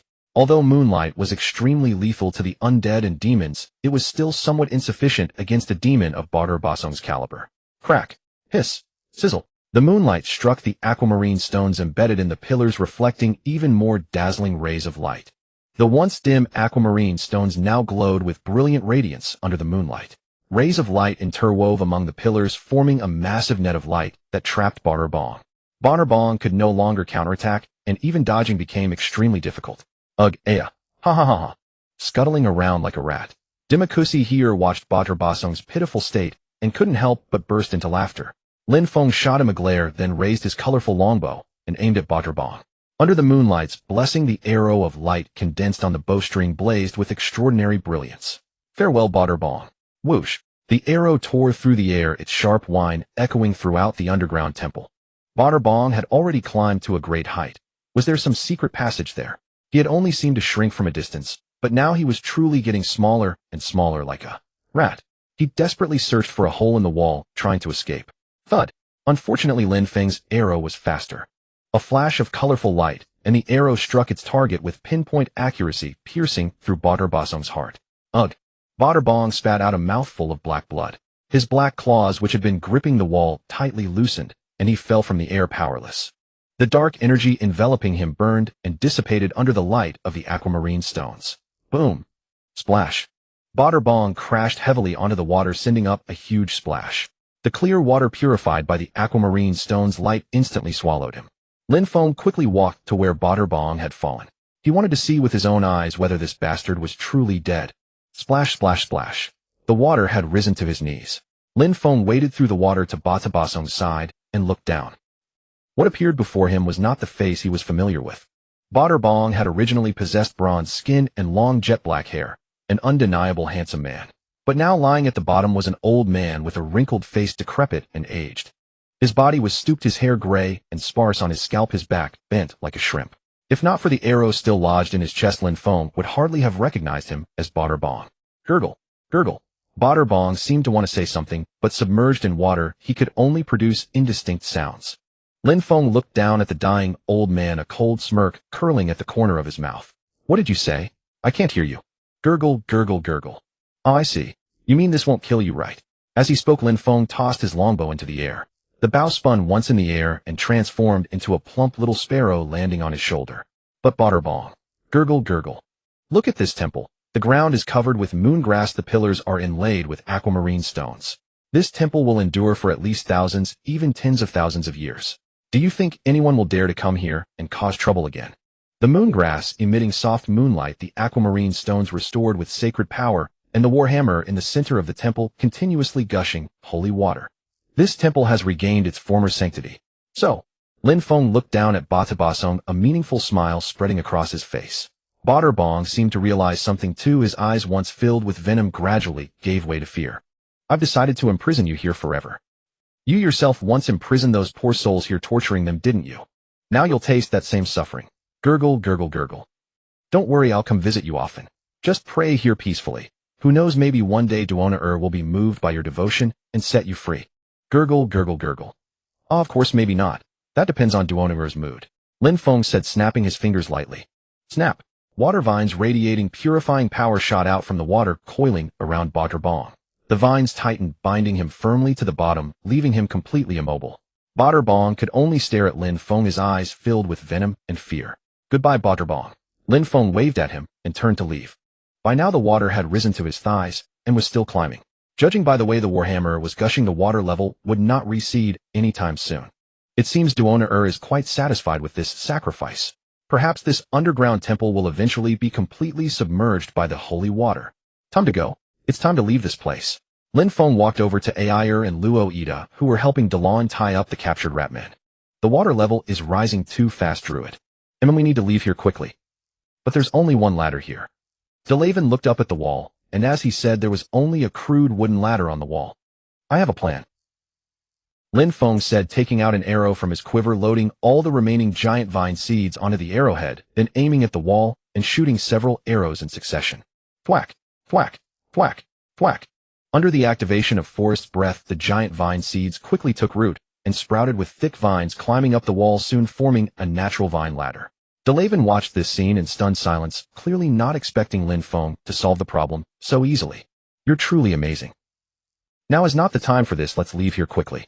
Everyone dared not delay and immediately began to act. The stronger orcs climbed up the vine ladder first, then pulled up the bound rats one by one. Lin Feng and the others stayed behind to prevent any accidents. Last one. After the last rat was pulled up the vine ladder, Lin Feng and the others also climbed up. When Lin Feng was halfway up, he suddenly stopped and looked down. Under the reflection of moonlight and the glow of sea blue stones, the water surface shimmered beautifully. And beneath that clear water surface, a black figure lay motionless there. What awaited him would be endless darkness and loneliness. Although the opponent was a demon, wasn't this punishment too cruel? It seemed he hadn't killed them all, but instead chose Sealing, which also met the mission requirements. As for the reward, Lin Feng didn't care much anyway, since Lin Shaka wouldn't treat him poorly. Strange seeds. After returning, he needed to plant them quickly and see what happened. Lin Feng withdrew his gaze and continued climbing upward. He crawled out of the sewer and came to the ground, then activated the last giant vine seed to completely seal the entrance. With this giant vine imbued with purifying power guarding it, those evil forces would never be able to invade here again. Lin Feng and the others emerged from the sewer and saw the guards they had knocked out, as well as the Altan orcs standing not far away and looking up at the sky. The rain has stopped. Yes, the downpour of black rain had gradually subsided. The black rainwater also became clearer and clearer until finally it transformed into droplets and disappeared into the air. This disaster had finally ended. Splash. Delaven looked at the sky excitedly, then suddenly fell to his knees with his hands clasped, praying devoutly. And this time the object of his prayer was no longer the beast god, but Donal. Thank you, benevolent god Donal, thank you. It seemed Donal was also quite satisfied. This time Coney and Delaven and the other Altan people had made great contributions. It was believed that from now on in Daihide no one would dare to look down on the Altan people again. The joy of victory was but brief, and Lin Feng's party pressed on without rest toward Castle Daihide. Draven remained behind to calm the shaken populace, while the energetic Hound brothers and several orcs accompanied Lin Feng. As they approached the castle, Lin Feng noticed an eerie sight. Something was struggling desperately in the black puddles left behind by the rain. He stopped and looked down into the puddle. It was a crow missing both its legs. It had fallen to such a sorry state after all. The bird did not cry out, it merely fluttered its wings weakly. Lin Feng bent down and carefully picked it up. Black rainwater and blood mingled on the crow's body, a disturbing sight. Lin Feng's heart was heavy with mixed emotions. He bore some responsibility for the crow's condition. To disrupt the enemy, he had used this crow to deliver messages instead of setting it free. Lin Feng placed his hand on the crow and cast natural healing. A cyan glow immediately enveloped the bird, but it writhed in agony, flapping its wings violently before closing its eyes. Thankfully, it was still alive. The pain inflicted by natural healing had simply caused it to faint. Clearly, some force had already corrupted the crow's body, turning Lin Feng's healing into torment. However, as its body gradually recovered and purified, the pain would slowly subside. Though he could not regenerate its legs, Lin Feng would do his best to care for it. He securely placed the crow against his chest and continued forward. The castle was deathly silent. All the garrison soldiers seemed to have gone to the underground temple. Not a single soldier who should have blocked Lin Feng's party was in sight, nor were any of the castle's servants to be found. Instead, the traces of rats were everywhere throughout the castle. Thick curtains hung over every window, blocking out the light, and only the shadows of rats moved within. Fortunately, these were merely ordinary rats.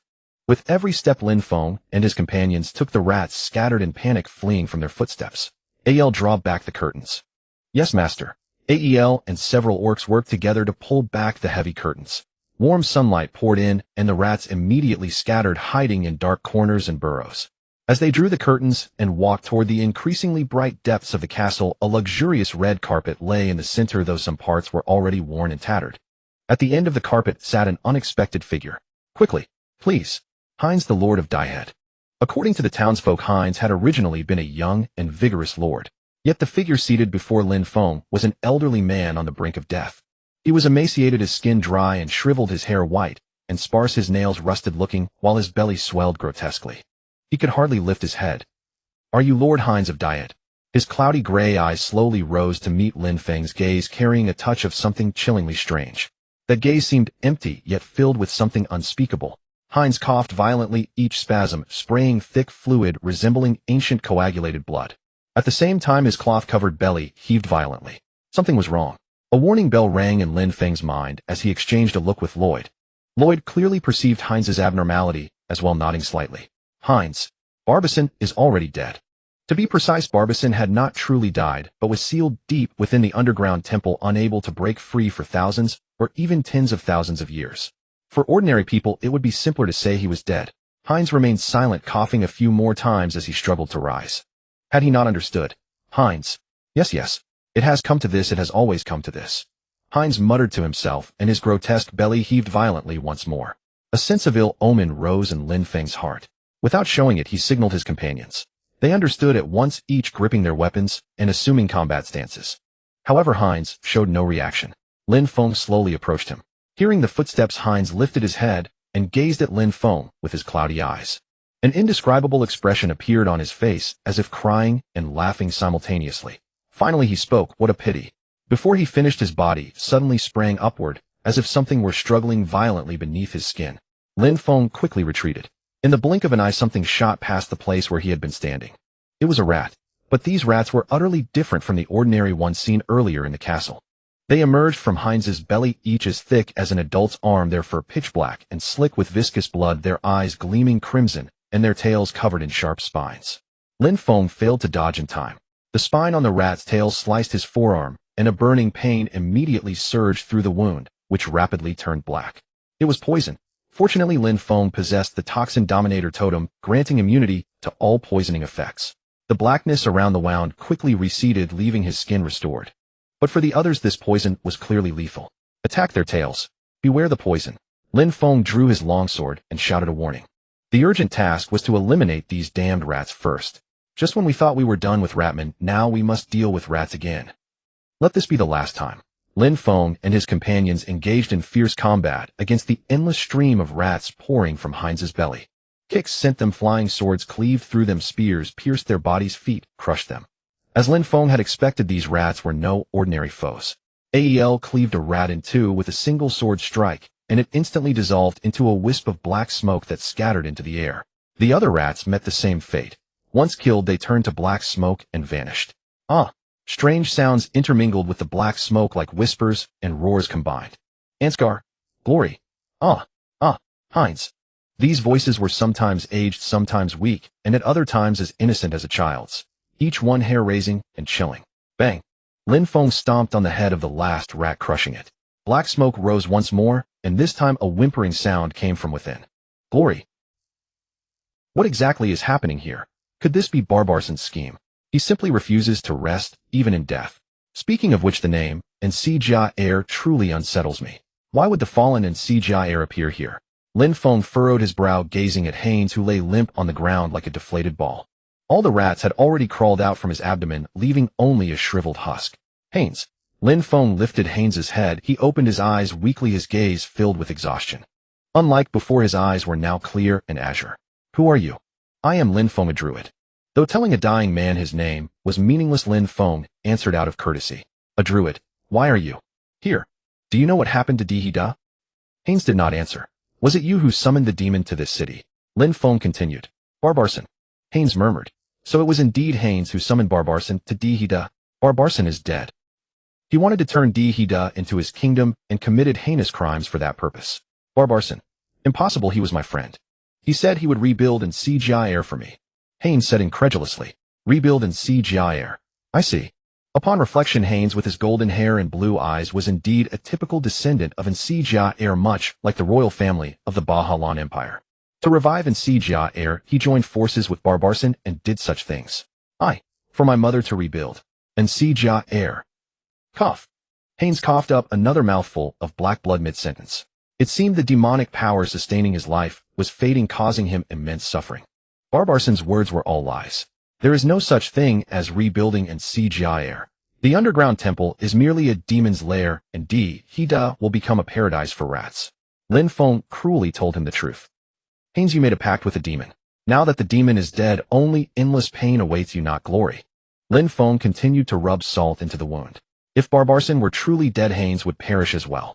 But Barbarsan was merely sealed deep within the underground temple. Strictly speaking, he had not died. That meant Haynes could not be freed, either only enduring endless agony. If you are willing. Cough, cough. I can help you in this.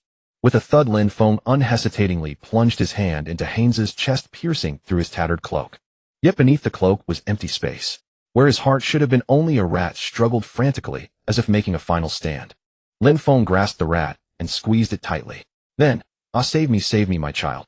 Please let a poor mother see Nsijia heir one last time. Haynes. The rat emitted a clearer voice, no longer muffled, but as crystal clear as a woman's tone, delicate and frail. Mother. Haynes called out, as if in a final flash of clarity. This is not your mother, merely Barbarsan's remnant. What have I done? 2 streams of tears slid down Haynes's cheeks. Human weakness always invites evil. Barbarsan had smelled Haynes's vulnerability after losing his mother and chose to take root in Hida. Lin Feng. I am here. In my pain. Haynes said with his last breath. Lin Feng hesitated no more and crushed the rat, which was Haynes's heart. The pain finally ended. As the last fragment of Barbarsan dissipated, a pungent black smoke spread. Lin Feng instinctively covered his mouth and nose, alertly scanning the surroundings. Haynes, over there, danger. Yes, mother. From the black smoke came sounds of joyful running and laughter. Could it be? Lin Feng parted the thick smoke and followed the sound. He saw a beautiful woman with golden hair and blue eyes holding a little boy who resembled her, gently stroking his shiny golden hair. Was this Haynes's memory? Haynes. I am here, mother. Hida is a good place, but your true homeland is in Nsijia heir. Yes, mother. Never forget this. Yes, mother. This woman must be Haynes's mother. On her deathbed, she had deeply implanted the dream of reviving Nsijia heir into the young Haynes's heart. The woman whispered to the child in her arms with a dreamlike voice. We will reclaim Nsijia heir. Yes, mother. They will help us. Yes, mother. Lin Feng held his breath, quietly listening to the mother-son conversation. The word they startled him, causing his shoulders to tremble involuntarily. The woman seemed to sense something and turned to look at Lin Feng. No, this cannot be. It is just Haynes's memory. Who are they? The remnants of the fallen Nsijia heir kingdom migrated south and established the new Bajalan Empire. As a nascent nation, the Bajalan Empire had many newly risen nobles, but some were descendants of the Nsijia heir royal family. Haynes, the lord of Hida, should be one of them. Could it be that within the Bajalan Empire there were also those dissatisfied with the current state, seeking to restore Nsijia heir? And was there a mysterious force aiding them in secret? Before Lin Feng could sort out his thoughts, another voice came from behind him. Low and magnetic, it was Barbarsan's voice. I am Barbarsan. Barson, an old friend of your mother. Mother's. We will create a new Nsijia heir together. A new Nsijia heir. The rats parasitic on Barbarsan swarmed toward Haynes. Skin tore flesh was devoured, a horrifying scene. Haynes gasped in terror. Barbarsan turned to look at Lin Feng, his face bearing an incredulous expression as he slowly approached. Lin Feng instinctively stepped back, stumbled, and looked down to see a dead rat. When he looked up again, Barbarsan had vanished. In his place. This thing, they shall not have it. It is mother's treasure. Until the day we reclaim Nsijia heir. In a dim room lit only by a single candle, Haynes muttered to himself in a corner. He placed a small box inlaid with gold, silver, and jewels carved with intricate patterns into a worn bundle and tied it carefully. Then he pried a brick from the wall, hid the bundle inside, and replaced the brick. What had he hidden? 7th from the left, 5th from the bottom. Just as Lin Feng memorized the brick's position, a furious roar came from beside him. Who are you? Heinz's furious voice was deafening. Damn it, this was clearly just an illusion. Why? Squeak. Before Lin Feng could react, Heinz abruptly flung open his cloak and a swarm of red-eyed rats burst forth from his chest, lunging viciously at Lin Feng. Lin Feng had no time to defend. He was about to be engulfed by the rats when, boom! Black flames radiating an aura of all-consuming annihilation instantly devoured the rats, and even Heinz behind them was swept into the sea of fire. The black flames, as if from the depths of hell, greedily consumed the rat's Heinz and the surrounding black smoke. Huff huff. Snap. Legion, who had been quietly lying on Lin Feng's shoulder, suddenly opened its mouth and spewed a stream of black fire, incinerating everything before them.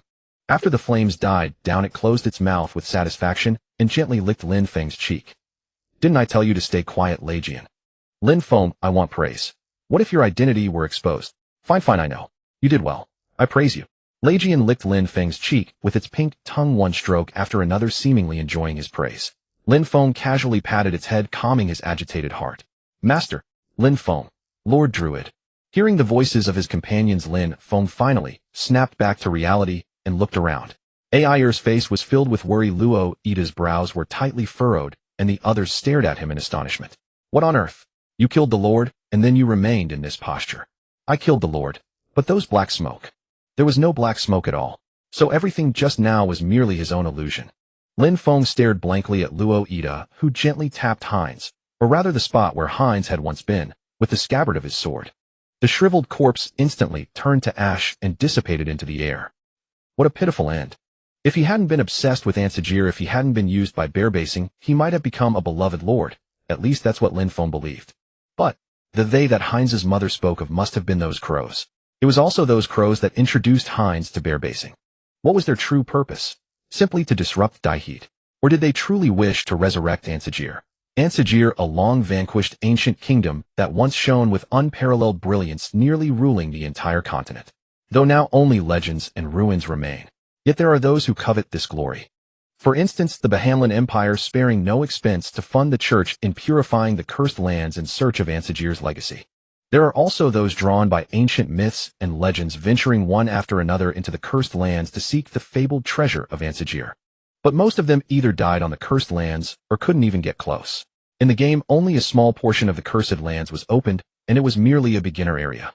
The true core content was supposed to be released at the very end.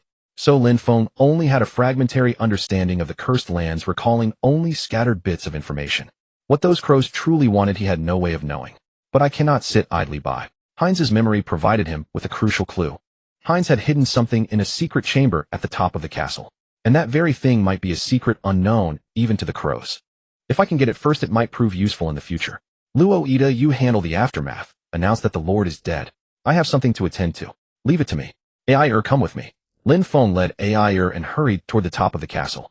The castle was dilapidated. The staircase to the top was narrow and steep, covered in dust and cobwebs, as if it had no end. Master, what exactly happened just now? Just as Lin Feng was about to be driven mad by the cursed stairs, Air finally couldn't help but ask. You suddenly froze. I thought something had happened to you. I saw an illusion, probably Heinz's memory. A memory. Yes, I must have glimpsed the final struggle of his soul. But who did this to him? I haven't seen that yet, but I've found some clues. At last the end of the staircase appeared before them. At the top of the spiral staircase stood a red wooden door, decayed and rotten, yet the lock was brand new, looking incredibly bizarre. Need a key? Leave this trifle to me. Huh. Before Lin Feng could react, Air had already rushed to the door, took a deep breath, and kicked it with all her might. With a deafening crash, the rotten wooden door shattered into pieces, leaving only the new lock hanging forlornly on the frame, looking rather comical. Sorry, I overdid it a bit. Lin Feng paid no attention and pushed through the broken door, stepping inside. Unlike the gloomy, eerie staircase, the attic at the top was spotlessly clean. The room held only a small desk, a chair, and on the table lay paper, pens, an ink bottle, and a picture frame. Inside the frame was a portrait of a woman, Heinz's mother. The woman in the painting wore a hat adorned with crow feathers and a black gown, with her finger pointing in a certain direction. She was pointing at the wall. Lin Feng followed the woman's finger and looked at the wall. 7th from the left, 5th from the bottom. He slowly moved his gaze and found the brick that stood out. It was conspicuously smooth from frequent touch. Lin Feng pressed down hard, and the brick popped out from the wall. He reached into the hole, and indeed felt a package, just as in Heinz's memory. This is it. Lin Feng carefully retrieved the package. It was heavier than he had imagined. Opening it, a red box appeared before his eyes, the very box from Heinz's memory. The box was red, each corner adorned with gold, silver, and jewels, and all 6 sides were carved with exquisite patterns. These patterns were not mere decoration. Thanks to his language master skill, Lin Feng recognized them as ancient Ansajir script. Click. The box had no keyhole, but it didn't open on its own either. It seemed a special method was required to open it. Finding that method was the key. Suddenly the sound of flapping wings came and Lin Feng sprang to his feet. A crow flew out of the small window beside the desk.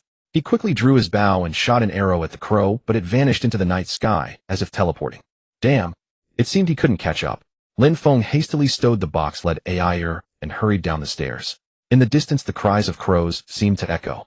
A strong premonition surged in Lin Feng's heart. They too were after this box.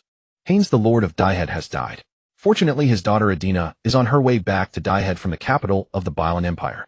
In her letter, she stated she would arrive in Daihead in 2 days and earnestly requested Lin Feng to remain in the city until then. Strictly speaking, it was Lin Feng himself who had killed Haynes. In this world resembling medieval feudalism, even if driven by the need to save the city, a druid who killed the Lord would face death once the news spread. However, people merely said, "The Lord is dead," but no one claimed a druid killed the Lord. The beastmen who witnessed the incident in the castle kept silent about it out of mutual understanding. Such loyalty was a tremendous blessing for Lin Feng.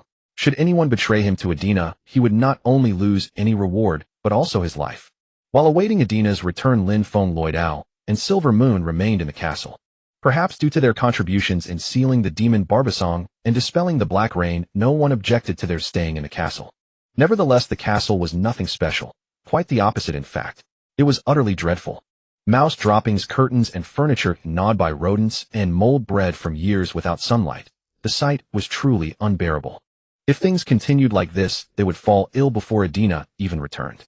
Lin Feng gathered the castle servants to begin a thorough cleanup. Cleanliness was the foundation of health.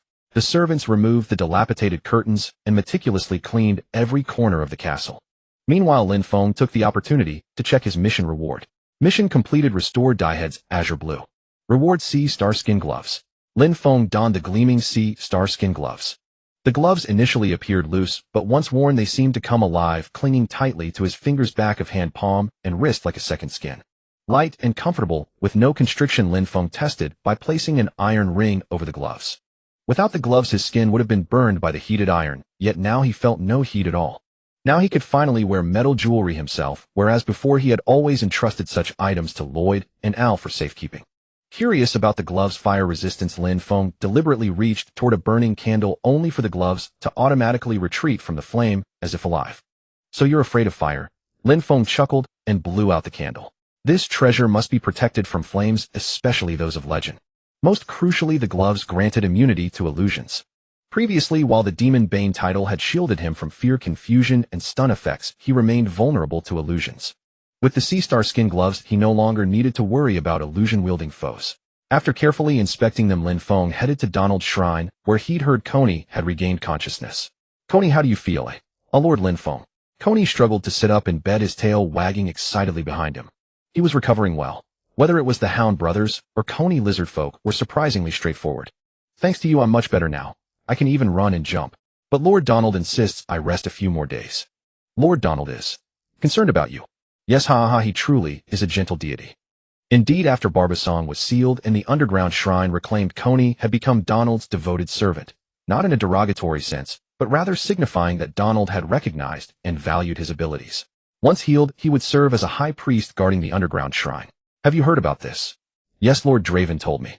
After I fell unconscious, you defeated the demon." "Not defeated, it was sealed. And without your help, I couldn't have sealed Barbasong either." Coney scratched his head embarrassedly. "I did nothing." "How so?" "Without you, who could have filled such a vast underground shrine with holy water?" They laughed together. "You did well, Coney." "Thank you, Lord Lin Feng." As they both knew, Barbasong was sealed, but not destroyed. Coney's smile faded, and his tail drooped listlessly. "You understand why I didn't kill him, correct?" "Yes, if sent back to hell, he'd eventually return. No one knows how long it would take, but if he fully restored his power, the consequences would be disastrous." "Indeed." Coney shuddered, unwilling to contemplate such horrors. "However, as long as my evening primrose and your holy water remain, he'll stay sealed underground, growing weaker until he perishes entirely." "Really?" "Of course, unless future priests repeat the mistakes of those before them and surrender the shrine to demons for personal gain." Lin Feng patted Coney's shoulder with a half-joking gesture. Though his tone was light, the gravity of the situation was self-evident. Still, Lin Feng trusted Coney could handle the role. Donald wasn't without discernment after all. After all, Coney had not only helped reclaim the underground shrine, but also demonstrated the invaluable quality of genuine faith, rare in this era. Moreover, given the miraculous events that transpired, Donald's authority in Daihead would surely strengthen further. But Lin Feng reasoned that Donald shouldn't reap all the benefits without compensation. Effort warranted reward. Why should Donald monopolize the advantages? They mustn't overlook their goddess. The divine power sustaining the underground shrine came not solely from Donald's holy water. The sea blue stone's restoration of divine power stemmed from Lin Feng's use of Linsaka's power to nurture the evening primrose. Thus Linsaka herself deserved recognition for saving Daihead and sealing Barbasong. Though Lin Feng might not be particularly virtuous, he wouldn't claim all the credit. His intention was simply to promote Linsaka's worship in Daihead where her faith remained relatively weak. After all, the greater Linsaka's renown, the more benefits her devoted follower would reap. Like the port city of Rabata, Daihead was built along a river, which meant Donald's influence ran deep there. Yet Dibd, much like Rabata, served as a vital transportation hub. If Lin Feng could establish Linsaka's name here, her goddesshood's glory would spread far and wide. Lin Feng had never contemplated erecting a temple to Lingsha here. Donald, the god of rivers and oceans, grows suspicious of your hidden agenda. Lingsha, the goddess of forests and earth, expresses her approval of you. Your title, darling of the forest, has evolved into devotee of the forest. Whatever goodwill Donald held, let it drift away with the wind. After all, Lin Feng's true objective was to win over Lingsha. Coney. Moi. What I am about to say you must commit to memory. Moi. Lin Feng grasped Coney's shoulders and spoke with a grin. Do you still remember that Muxianluo tree? I remember. Lord Draven told me that people who consumed the fruit from that tree were restored to their original forms. That was all due to the mercy of Goddess Lingsha. Are we not fortunate? Why, yes, truly fortunate. Therefore, Lin Feng spoke in a tone as free from ulterior motives as possible. I intend to plant purification trees all around that Muxianluo and then erect a statue celebrating Goddess Lingsha's deeds. Regarding the statue, I have already made arrangements with the Lingsha temple in Lavada. They will send someone to deliver it, so do not worry. Ah, I see. Miss Adina, the incoming lord, has already consented to my request. She is deeply grateful to the goddess for saving Died. This. Please wait, Lord Donald. So the spectacle begins. Coney clutched his head in agony as though enduring a thunderous headache. Donald must be hurling curses at him within his mind. However, Lin Feng could not hear it. He smiled leisurely, waiting for Coney to regain his composure. LL Lord Donald says. Coney barely liberated himself from the headache and stammered. He says that Died wishes to build a Lingsha temple. Is it? I shall convey this to him, Lord Donald. Died wishes to build a Lingsha temple. You misunderstand. I never intended to build a Lingsha temple here. I merely wish to construct here a statue praising Goddess Lingsha for her feat of sealing Balbasong and safeguarding Died. Why, yes, that is precisely what he said. Lord Donald. Why, yes. Dealing with deities is sometimes akin to coaxing a child, immature and troublesome. Coney expended great effort to pacify Donald within his mind, wiped the perspiration from his brow, and nodded weakly. He says he agrees. Then it is settled. Two deities jointly guarding Died. This is truly magnificent. Hearing Lin Feng's words, Donald seemed to fly into another rage, and Coney's ears twitched in sympathy. In any case, the matter is decided. I have other matters to attend to, so I shall take my leave. I must give careful thought to how to embellish the surroundings of the Muxianluo. By the way, shall we plant full moon grass around it as well? After all, the underground temple is already replete with moonflowers throughout. Just go away already. That wretched Donald truly is relentless. Then very well, Coney. Rest well, and convey my regards to Lord Donald. Goodbye. By the way, how about crafting the statue of Goddess Lingsha from oak? Odd. Lin Feng barely suppressed his laughter and waved to Coney, who let out a cry of agony. Now then, rest well. Lingsha, the goddess of forests and earth, feels exceedingly pleased. Lingsha, the goddess of forests and earth, bestows her blessing upon you. Deities were truly easy to placate. He hurriedly examined the attributes of his title. Devotee Forest, you are a trusted agent of Lingsha, the goddess of forests and earth. The divine power of Lingsha within you has reached its maximum limit. The forests and earth protected by Lingsha shall place their complete trust in you. The forests and earth protected by Lingsha shall grant you their shelter. Filth and impurity shall fear you all the more. Meow, meow, meow. While stroking the heads of the cats gathered beneath the Muxianluo, Lin Feng carefully perused the description of his newly evolved title. The trait Darling of the Forest had evolved into Devotee of the Forest, and the divine power of Lingsha within him had reached the utmost limit that a human could endure. Although it still fell short of the rank of a saintess or a holy one, it was utterly unprecedented for a layperson to possess such formidable divine power. This could only signify that he had been favored by the gods. Should he wish to survive as a druid, he would inevitably need to rely upon Lingsha's aid henceforth. Thus, even if Donald harbored dissatisfaction regarding this, he could not concern himself with it. Moreover, Strictly speaking, Donald bore no small measure of responsibility for the calamity that struck Died, making it all the more imperative that he endure. As a rival of the sun god Arizian, Donald's power was equally formidable. Yet he was not content with his position as the second most exalted deity. Consumed by ambition, he sought to surpass Arizian and ascend as the supreme sovereign of all gods, which is why his methods had grown increasingly aggressive. And herein lay the crux of the problem. Donald's foundation was unstable, forged in haste to rapidly expand his influence. He devoted himself entirely to gathering followers while neglecting the management of his clergy. Like a stagnant pond, it had grown rotten and foul. Those crows were clearly drawn by the stench of corruption. Humanity was not a creature that could sustain itself solely on faith. In a certain sense, humans were as intricate as the gods themselves. What constituted humanity was not merely positive energies, such as faith, love, friendship, and hope, but also desire, suspicion, wrath, and hatred. These negative emotions were an inseparable part of the human condition. The priests of Donald's temple and the lords of Died were all pitiful wretches dominated by desire. Yet the gods remained entirely unaware of this. Or perhaps they chose to feign ignorance. Countless tragedies were born of such willful blindness. Ever since the gods annihilated Ansgar, the nations of the continent had waged protracted wars in pursuit of hegemony. Only after long ages did order gradually reassert itself, and peace returned to the continent. At least upon the surface it appeared so. However, myriad signs indicated that reality was otherwise. Those who sought to destroy the world had never ceased their machinations. Goddess Ling Xiao, are you aware of all this? In response, only leaves flowing with divine energy swayed gently in the evening breeze. Enough. It matters not. Unlike the denizens of this pseudo-medieval world, Lin Feng did not intend to entrust everything to the gods. Because he understood quite clearly, this was not merely reality but a game. A game that could function flawlessly with NPCs alone simply did not exist. If the players chose to stand idle, the game would never reach its conclusion. Then how could he possibly remain an indifferent bystander? Then I entrust this to you. Lin Feng placed his hand upon the Muxianluo and slowly infused it with magical power. The Muxianluo, which had already reached the limits of its growth, revived under the nourishment of magic, growing thicker and loftier until it ultimately achieved the dimensions of a modest house.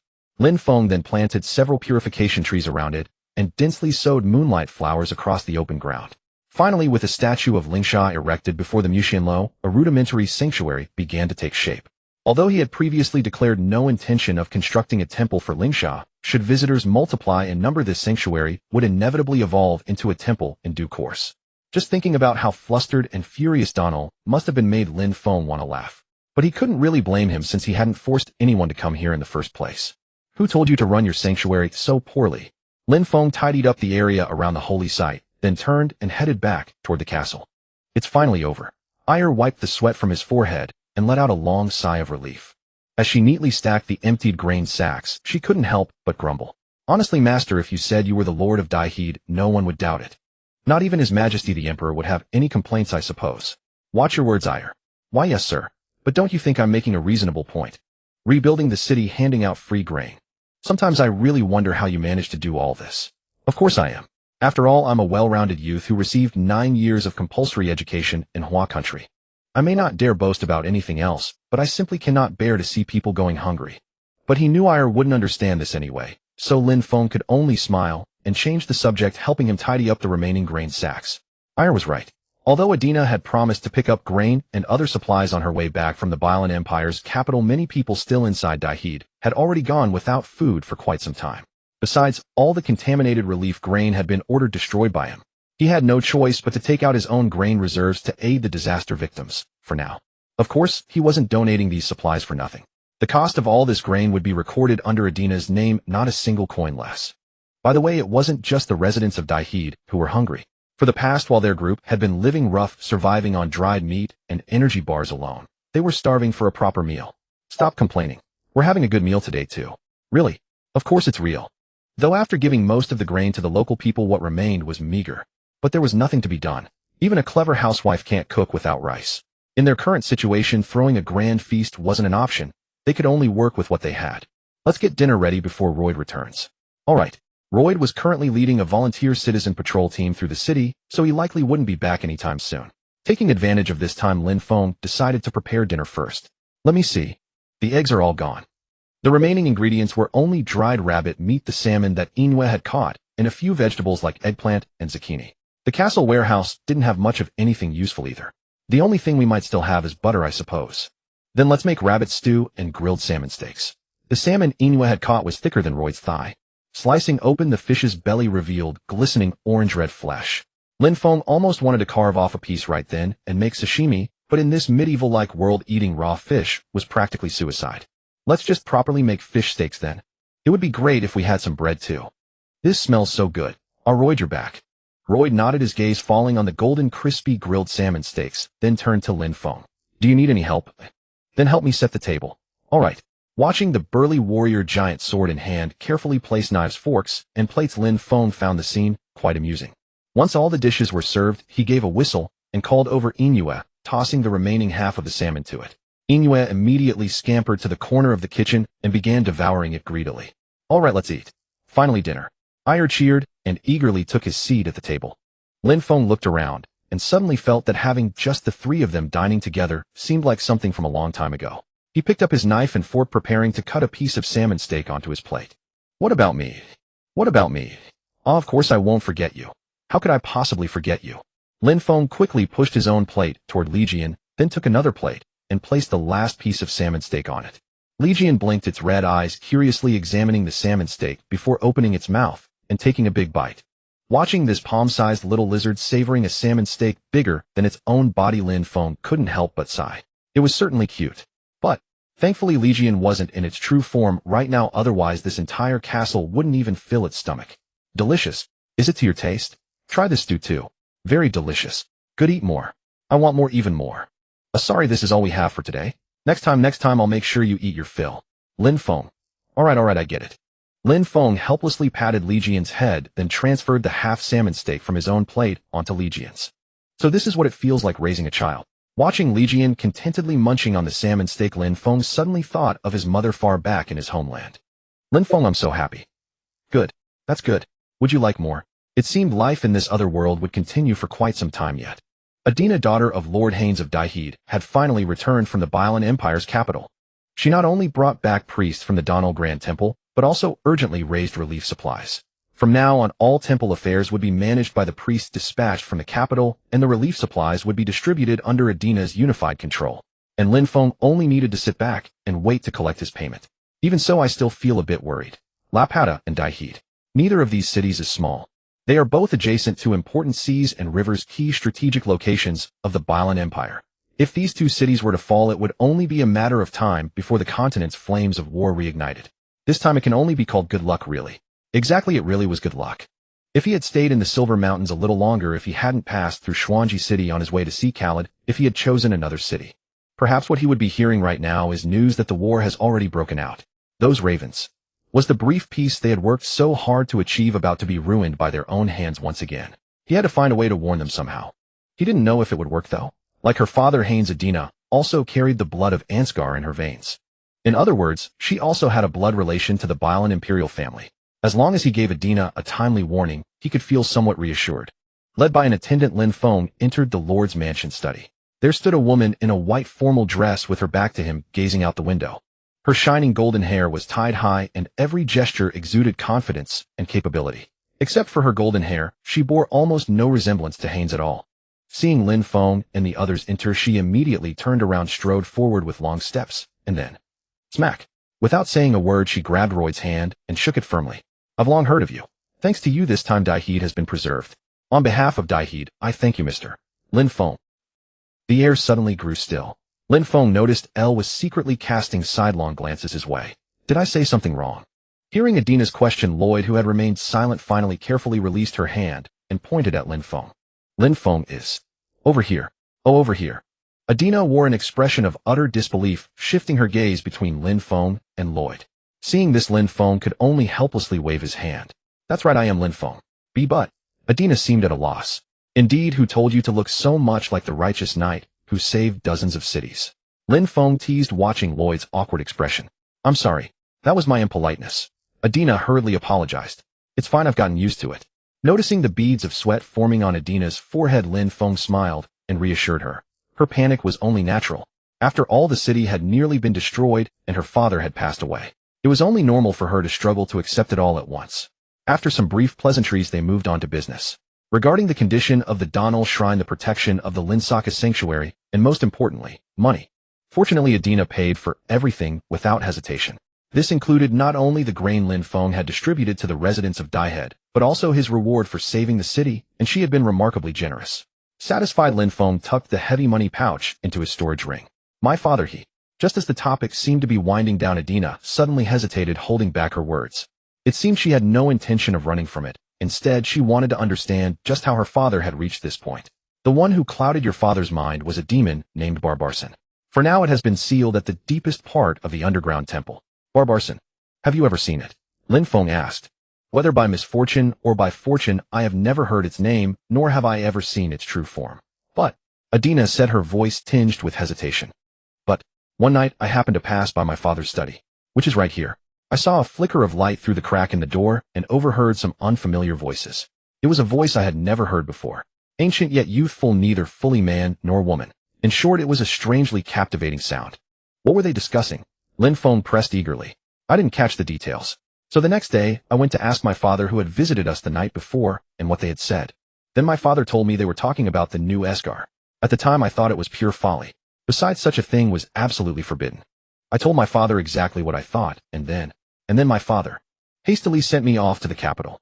I had no idea then why he would do such a thing. I never imagined that while I was away, all of this would happen. Adina shook her head with a bitter smile. Lin Feng longed to offer her some comfort, yet found himself at a loss for words. However, he could at least tell her what she should do next. Are you saying my father did all of this to restore the glory of Esgar? The past is after all merely the past. Before a brilliant future, it is destined to fade into obscurity. I believe your father sent you to the capital precisely to protect you. Because as long as the future of Daihead remained safe, he would never have committed such folly. This city was nearly destroyed because of its obsession with the past. Adina, as the new lord, you must lead Daihead forward into the future, Lin Feng encouraged her. Her father's sudden passing, the disgrace of colluding with demons, and the heavy burden of rebuilding the city. All that awaited her were endless thorns and hardships. I will hold your teachings close to heart. Yet the future of Daihead remains full of hope. Lin Feng could see it clearly in her resolute eyes. He stood up and gave Adina's hand one final squeeze. If you ever need my help, do not hesitate to seek me out. Of course, I will still have to charge you then. As he left the castle, Lin Feng ran into Delavan. Mr. Delavan, Lord Lin Feng, are you leaving? Yes, I've stayed here far too long. As Lin Feng had anticipated, Adina seemed intent on giving prominent roles to Delavan and others from the Altan lineage. That was a good sign. After a brief farewell, Lin Feng departed the castle with Elle and Lloyd. Along the main road to the city gate lay the catnip garden Lin Feng had carefully cultivated. Though the goddess statue had not yet been delivered, quite a few pilgrims had already gathered around the garden. A pity he would not be there to witness the moment the statue was erected. Just as Lin Feng prepared to depart, Lord Lin Feng. Someone in the crowd recognized him instantly, sparking a commotion. So even after experiencing this many times, it still never gets easier. The purifying saint, the bane of demons, Lord of the Cats. Wait, what? What in the world is that last title? Since when did I acquire a new title? Lin Feng quickly pulled the ancient tome from his chest and flipped to the page listing titles. As expected, a brand new title now stood out prominently in his designation column. Moreover, this title looked odd no matter how you examined it. Not only was the name bizarre, but the script itself appeared crooked and childish, as if scribbled by a toddler. Lord of the Cats, you have brought endless joy to the felines. Soon the Feline Council will extend an invitation to you. Effect unknown. What is this thing? What kind of nonsense is this? Can this even count as a title? Besides, it had absolutely no effect. The Feline Council. What in the world is that? And what is this so-called invitation? Lin Feng could roughly guess that this title was likely tied to his cultivation of catnip in the underground temple and the time he spent leading the cats in hunting mice. But, isn't this just too strange? The title Lord sounded quite majestic on its own, but with cat prefixed to it, it became oddly comical. It would make sense if it were replaced with tiger or lion. Still, a title is a title. Surely it wouldn't carry any negative effects, would it? With a subtle sense of unease, Lin Feng closed the ancient tome and tucked it back into his chest. The Cat Parliament. It seems I need to find an opportunity to investigate it properly. Upon returning to the inn, Lin Feng and the others began packing their luggage, preparing to depart Daihead. This is your payment for this time. Wow. Thank you. Looks like I'll have to wait until we reach the next city before I can spend it to my heart's content. Lin Feng handed the bags filled with coins to Lloyd and Ayer respectively, then couldn't help but complain. Every time they left the city, he would take his companions out for a proper shopping spree. But now with Daiheed still in its reconstruction phase, it was hardly the ideal time for such indulgence. Despite having earned quite a bit, he felt as though his pockets had been thoroughly emptied. It doesn't matter, we can save it for now and spend it when we reach the capital. How long will it take to get there? Probably half a month, right? Fengbao should have rested enough by now, so we can let him run free and gallop without restraint. After loading the luggage onto the carriage, Lin Feng paid for their stay. Paul refused to take it at all. After all, Lin Feng was the hero who had saved this city. But Lin Feng knew well that Paul's had also suffered heavy losses. How could he possibly eat and sleep there for free? So while Paul wasn't looking, he secretly left a few silver coins on the table. The moment he stepped onto the carriage, Lin Feng finally realized that it was all over. The black rain had ceased, and Daiheed had regained its former tranquility and peace. The shimmering river and lush trees formed a picturesque scene of serene beauty. In the distance, a gentle breeze carried the fragrance of fresh grass and rich soil. I hope everything goes smoothly in the next city. Although his stay in Daiheed hadn't been particularly long, so many events had unfolded that Lin Feng felt as though weeks had passed. Perhaps it was because the black rain had shrouded the sky, depriving him of any accurate sense of time. Lin Feng leaned his head against the carriage window and let out a long, weary sigh. The exhaustion he had been bearing for so long surged upon him like a tide. Though the magic crystal necklace had freed him from the need to sleep, he still felt the pull of rest. Let me rest for a bit. All he wanted now was a proper rest. Lin Feng reclined the carriage seat, spread a thick blanket, and lay down upon it. Qiao and Legend also seemed to sense his fatigue. They emerged from his pockets one after another, snuggling against his neck on either side. Chirp, Lin Feng. Mum, be good. Lin Feng absent-mindedly stroked them before closing his eyes. Lin Feng. Chirp. Lin Feng, don't sleep. Chirp. Given my current state, I should be able to get a good rest, shouldn't I? Lin Feng gently pushed the two little creatures scrambling over him, rolled onto his side, and wrapped himself snugly in the blanket. Half asleep, he thought he heard Legend's voice. Lin Feng, they're here. Those cats. Meow. A familiar sound stirred Lin Feng from his slumber. In his drowsy state, he saw a fluffy, chubby thing wavering before his eyes. He instinctively reached out to grab it. Meow. Almost simultaneously, a sharp pain flared across his face. Lin Feng's eyes snapped open as he sat up, clutching his cheek. Looming before him was a rotund orange tabby, back arched and glaring daggers. A cat. Cat. Lin Feng stammered, still shaken. Beneath the tabby's nose was a distinct black spot resembling a single drop of ink. It cast a disdainful glance at Lin Feng, then shook its head with palpable arrogance. Wait, why does this cat feel strangely familiar? Lin Feng strained to recall, and suddenly. You're Dian. Dian was a stray kitten Lin Feng had fed back when he was in elementary school. Its emaciated state had deeply touched his family, so they frequently shared their leftover canned fish with it. On occasion, when chicken soup was simmering at home, they would also save bits of chicken for it. Perhaps due to such generous provisions, Dian eventually rose to become the undisputed leader of the neighborhood's stray cats. However, Lin Feng still suffered quite a shock when he discovered that this cat named Dian was actually a male. Yet in the year Lin Feng graduated middle school, Dian simply vanished. It was during winter when the cat began to waste away. Worried it was ill, Lin Feng wanted to take it to the veterinary clinic, but it had already disappeared without a trace. Unlike humans, animals are remarkably adept at concealing their suffering. For in the wild, injury or illness becomes a fatal liability, easily leading to death. To survive, they silently endure their pain until the very moment death arrives, quietly slipping away to find some obscure corner where they can peacefully face their final hours. Dian must have been the same, hadn't it? Back then, Lin Feng had only felt sorrow and disappointment, unable to comprehend why it had left without a word. But reflecting on it now, Dian probably didn't want him to witness its frailty. Meow, it really is you, Dian. Meow, woo woo. You haven't lost a bit of weight, have you? Meow. Ouch. Lin Feng quickly pulled back his hand, scratched by Dian's sharp claws, and then gently stroked its head with careful fingers, gently petting it just as he used to many years ago. If I had known I'd run into you here, I would have brought some cat treats. You probably don't know what those are, do you? They're the most popular snack among cats nowadays. Dian, are you sure it's him? An unfamiliar voice suddenly echoed right beside Lin Feng's ear. He halted his motion and followed the sound with his gaze. There, standing directly before him, was a cat shimmering with golden light. That's right, it was standing upright. It was walking on its hind legs, just like a human.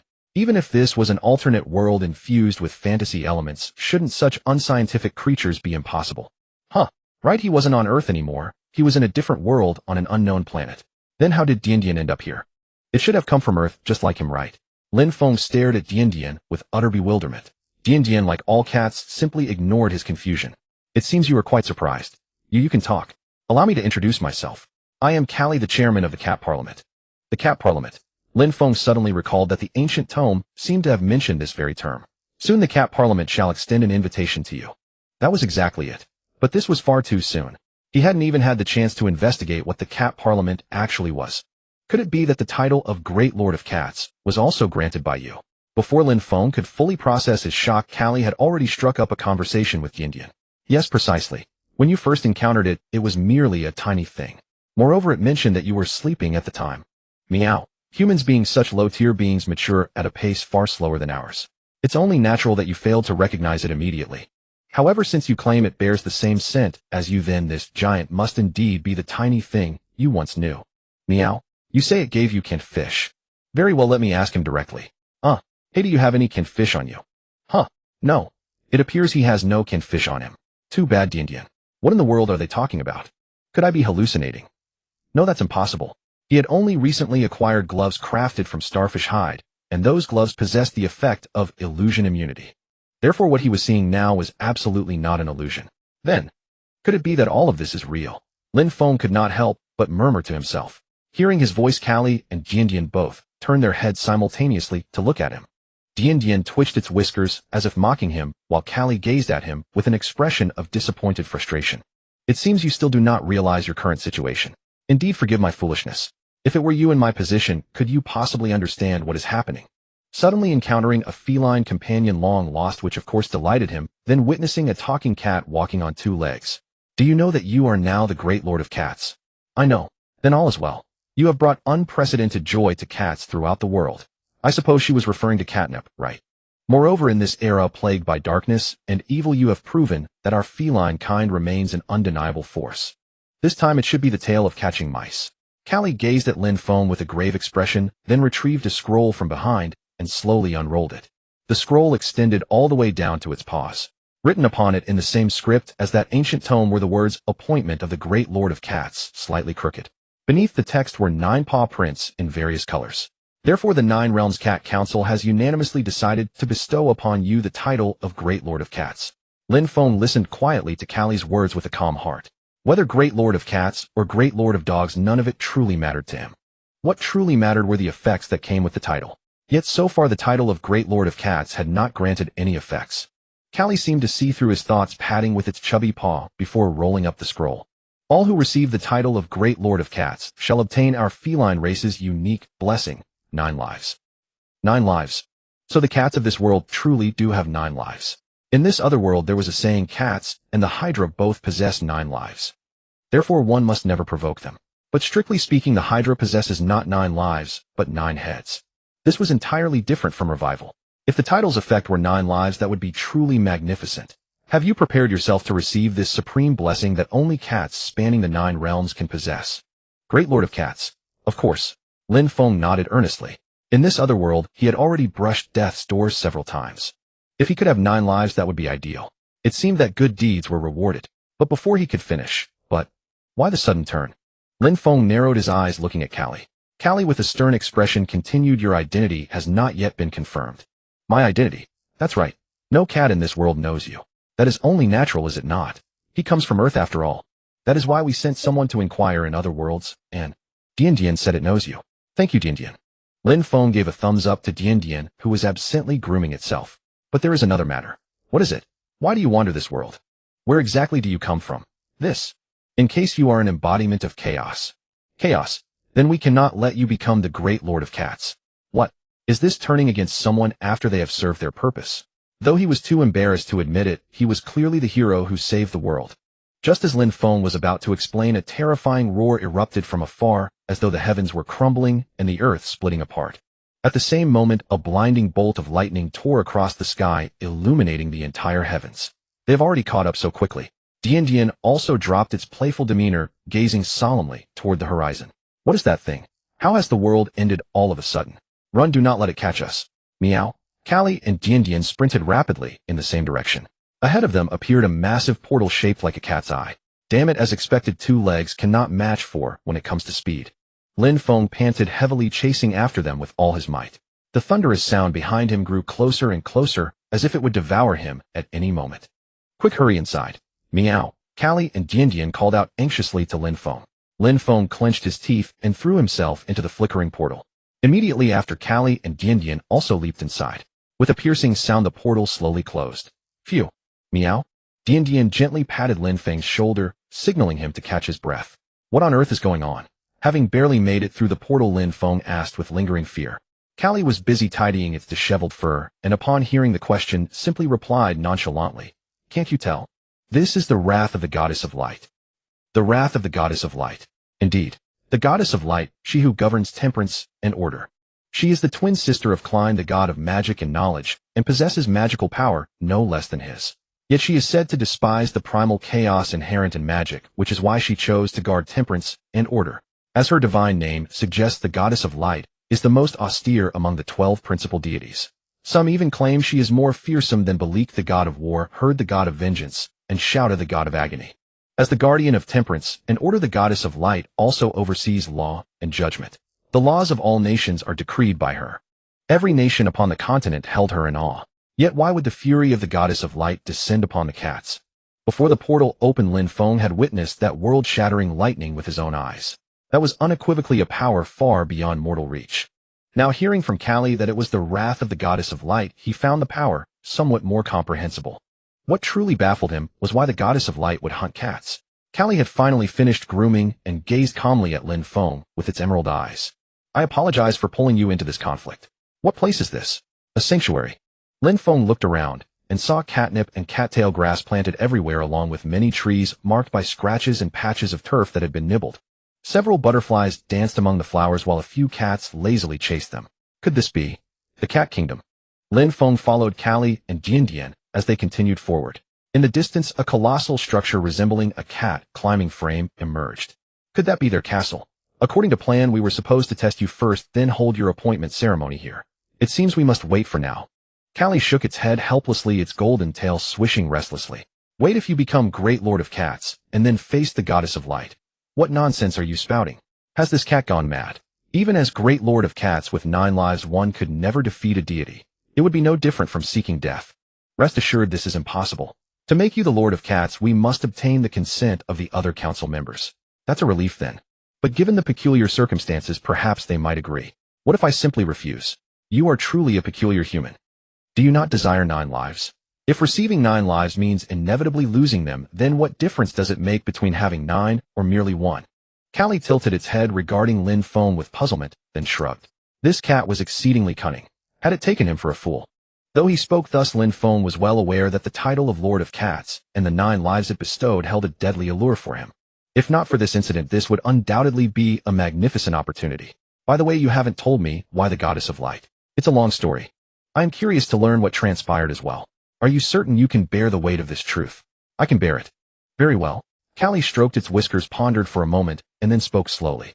The quill pen of the goddess of light. The quill pen of the goddess of light. The symbol of Ri, the god of justice, and the sun is the sun. The symbol of Donal, the god of rivers and seas, is the water droplet. The symbol of Linsaka, the goddess of forests and earth, is the leaf. The symbol of Maya, the goddess of mercy and the moon, is the moon. The symbol of Liad, the goddess of arts and fortune, is the lark. The symbol of Klein, the god of magic and knowledge, is the pentagram. Beyond these, all other deities possess their own symbols as well. Hammers and coins, swords and shields, burning skulls, fractured bones. These symbols hold profound significance for the gods. In this world where literacy rates are alarmingly low, easily recognizable symbols prove even more effective. Even those who cannot read can identify a deity's symbol or a noble family's crest at a glance. Therefore, the concept of symbolism carries extraordinary weight. Wars have been waged over the animals, plants, and colors depicted on these symbols. Such occurrences are not uncommon in this world. The symbols of the gods are sacred and inviolable. Anyone who dares to profane or insult a divine symbol shall face the most severe punishment. It is said that the symbol of the goddess of light is a quill pen. This quill is fashioned from the most beautiful tail feather of a crystal crane, the creature that nurtured the world. Each feather radiates light like a star. It is said that the goddess of light used this quill to inscribe all the laws of the world, and these laws shall shine eternally like the stars. Wait, could it be that?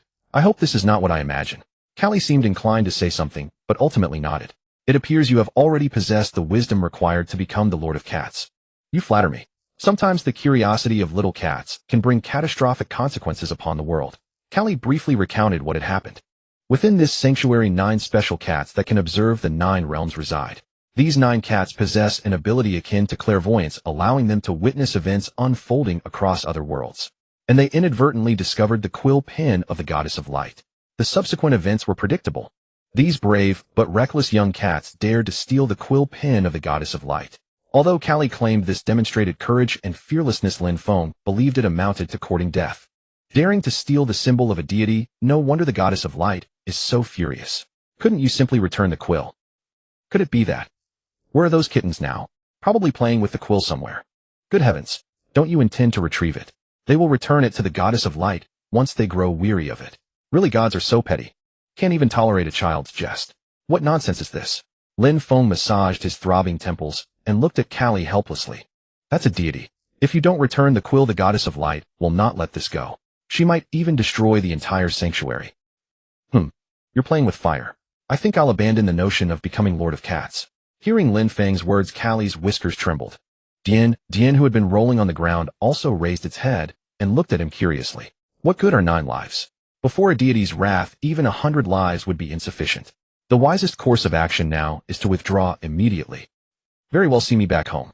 Hearing Lin Feng's words, Callie's ears twitched. It pondered for a moment, then spoke slowly. You must assist us. Why should I help you? Because we can help you as well. If you're speaking of 9 lives, then I must decline. That's not what I meant. Callie revealed its sharp claws and swept them lightly through the air. The scenery before them shattered like glass, revealing a chaotic void. Suddenly a beam of crimson light flashed. The crimson light swept across the void like a laser scan. Just as it was about to touch the crack, Callie clapped its paws. Several butterflies fluttered into existence, blocking the gap before it. I would rather not have told you this, but circumstances leave me no choice now. What is that thing? Did you truly believe you could provoke demons repeatedly and escape unscathed? You have already attracted the attention of them. Fortunately, you possess the same aura of chaos that we do. Uncovering the secrets of your soul would not be a simple task. That's right. Strictly speaking, he does not belong to this world.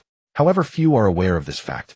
Whether those gods observing him or the demons he has encountered, they have all sensed an unusual aura emanating from him, yet cannot pinpoint exactly what it is. If they were to learn the secret of his soul, the consequences would be dire. We were born of chaos, roaming between the 9 realms. We may not be powerful, but we possess abilities that even gods cannot match. The ability to transcend worlds. The ability to perceive other worlds, and even to traverse freely between them. In a sense, this is indeed more formidable than the power of a deity. Perhaps he could use the power of these cats to return to his original world. Perhaps these cats were his only hope of going back. No one can tame us. That is why we can keep your secrets. This is utterly insane. Should he continue adventuring in this world, risking the exposure of his secret, or stake his life on a direct confrontation with the Goddess of Light? Sighing, Lin Feng slumped onto the ground, clutching his head. He felt as if his mind had been swatted by a cat's paw hundreds of times, buzzing with chaos. Why did he have to face such a dilemma? Moreover, he wasn't even sure he could defeat the Goddess of Light. Meow? At that moment, Dian approached Lin Feng, rubbing affectionately against his leg. You want me to help you? Dian purred contentedly. Lin Feng listened to the familiar sound, and his heart gradually calmed. Of course, that didn't mean he was ready to face the wrath of the Goddess of Light. But, sigh. Now he had no choice but to steel himself and move forward. Special mission triggered. Special mission: save the little kittens. Rescue the little kittens from the hands of the Goddess of Light. Reward: temporarily unnamed item provided by a temporarily unnamed sponsor. What kind of reward is that?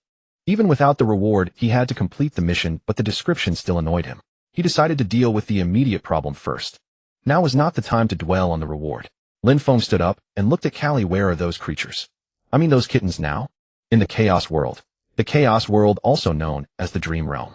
In this world, anything is possible, but only as a possibility. It is a world filled with chaos. Here, many beings can break free from the shackles of reality and live freely. The Goddess of Light would have to pay a huge price to descend into the real world, but in this world, she could move freely. How ironic, since this is the Chaos World. But finding the little kittens who stole the Goddess of Light's quill in the Chaos World was like looking for a needle in a haystack. Is there a way to find them? There must be, right? Callie's tail swayed gently. Based on Lin Feng's experience, that was never a good sign.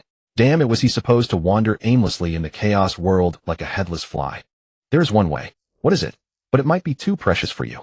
Stop beating around the bush and tell me. The Goddess of Light is about to attack, and you're all so calm. Even if you cats have 9 lives, you shouldn't be this carefree. Lin Feng suppressed the urge to pull Callie's whiskers and patiently waited for him to continue. At this point, there was no other choice. Callie plucked a golden whisker from his own face and tossed it toward Lin Feng. The whisker landed lightly on Lin Feng's nose, then dissolved into sparkling starlight and vanished. Suddenly something strange happened.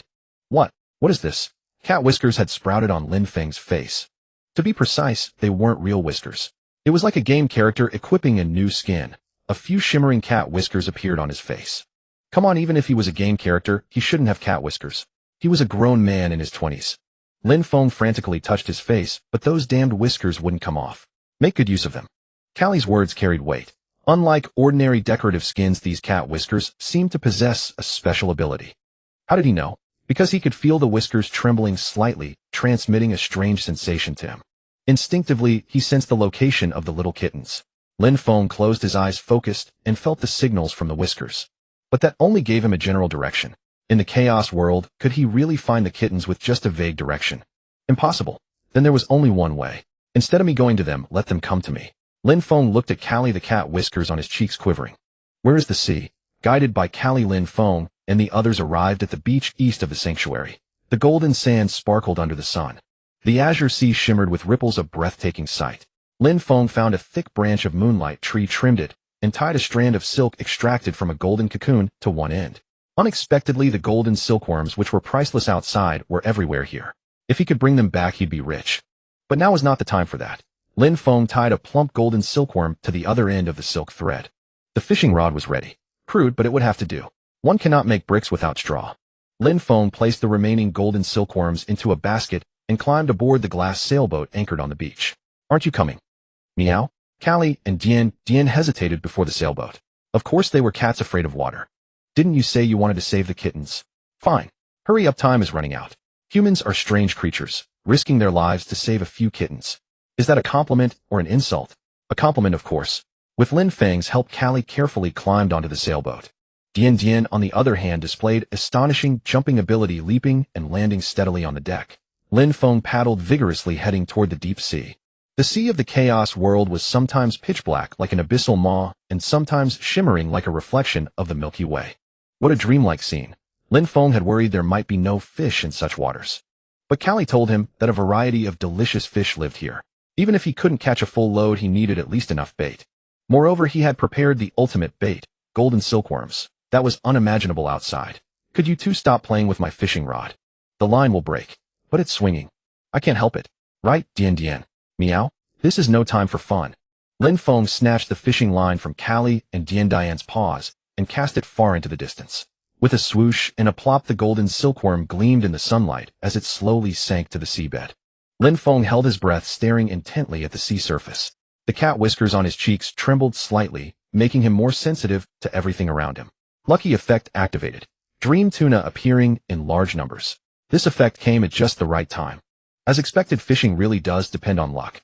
It's moving. Before Lin Feng could react, his cat whiskers vibrated intensely. He quickly pulled the fishing rod with all his might. Splash. Boom. The fishing line, which was only as thick as his arm, suddenly transformed into a massive fish the moment it left the water. This fish was bigger than Dian, stretching the length of half an adult. Was it just an illusion? Or was this the magic of the chaotic world? My dad hasn't caught a fish this big. Lin Feng couldn't help but laugh. His father was a passionate fishing enthusiast, a true fishing fanatic. If he saw this fish, he would definitely be overjoyed, wouldn't he? Wow, you're amazing. You actually caught a dream tuna with such crude tools. What do you mean by crude tools? Can you even talk properly? Humans are truly fascinating. Callie and Dian stared transfixed at the shimmering dream tuna, drool practically pooling beneath them. Lin Feng quickly stopped them and continued fishing. Swish. Boom. Swish. Boom. Splash. Splash. Time passed without his notice. In the chaotic world, there was no day or night cycle, so Lin Feng couldn't tell time. Maybe it had been a long time, maybe only a moment. Anyway, this fishing trip was a great success. Thanks to the lucky trait. The originally empty glass sailboat was now packed with dream tunas, so full it was about to sink. After returning to shore, Lin Feng and the others began moving the dream tunas onto the beach. Callie and Dian kept following close behind, staring longingly at the fish, which worried him a bit. Fortunately, they didn't do anything outrageous. Lin Feng found a clean spot, stacked the dream tunas, and started processing them. He cut off the fish heads, put them in the pot to make soup, then deboned the fish meat and minced it. Finally, he mixed the cooked fish soup with the minced fish meat. Gulp. Meow. The fragrant cat food was ready. Unlike ordinary fish meat, this cat food combined the umami of fish soup, the tenderness of fish flesh, and the aroma of fish oil, an absolutely irresistible delicacy for cats. Those little kittens definitely wouldn't be able to refuse either, right? Can I taste it? Be my guest. Lin Feng served the cat food into 9 bowls, then divided the rest between Callie and Dian. The 2 cats took a bite, their eyes lighting up with delight. They praised it endlessly. Oh my, this is so delicious. It's the same fish, so why does yours taste so much better? This is my exclusive recipe.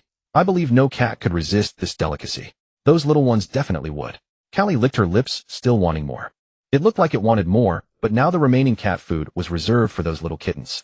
Lin Feng prayed that this fragrance would spread throughout the chaotic world as quickly as possible, while concentrating his spirit to feel the trembling of his cat whiskers. It moved. Before long his cat whiskers trembled intensely. Lin Feng looked up at the sky. Meow, mo.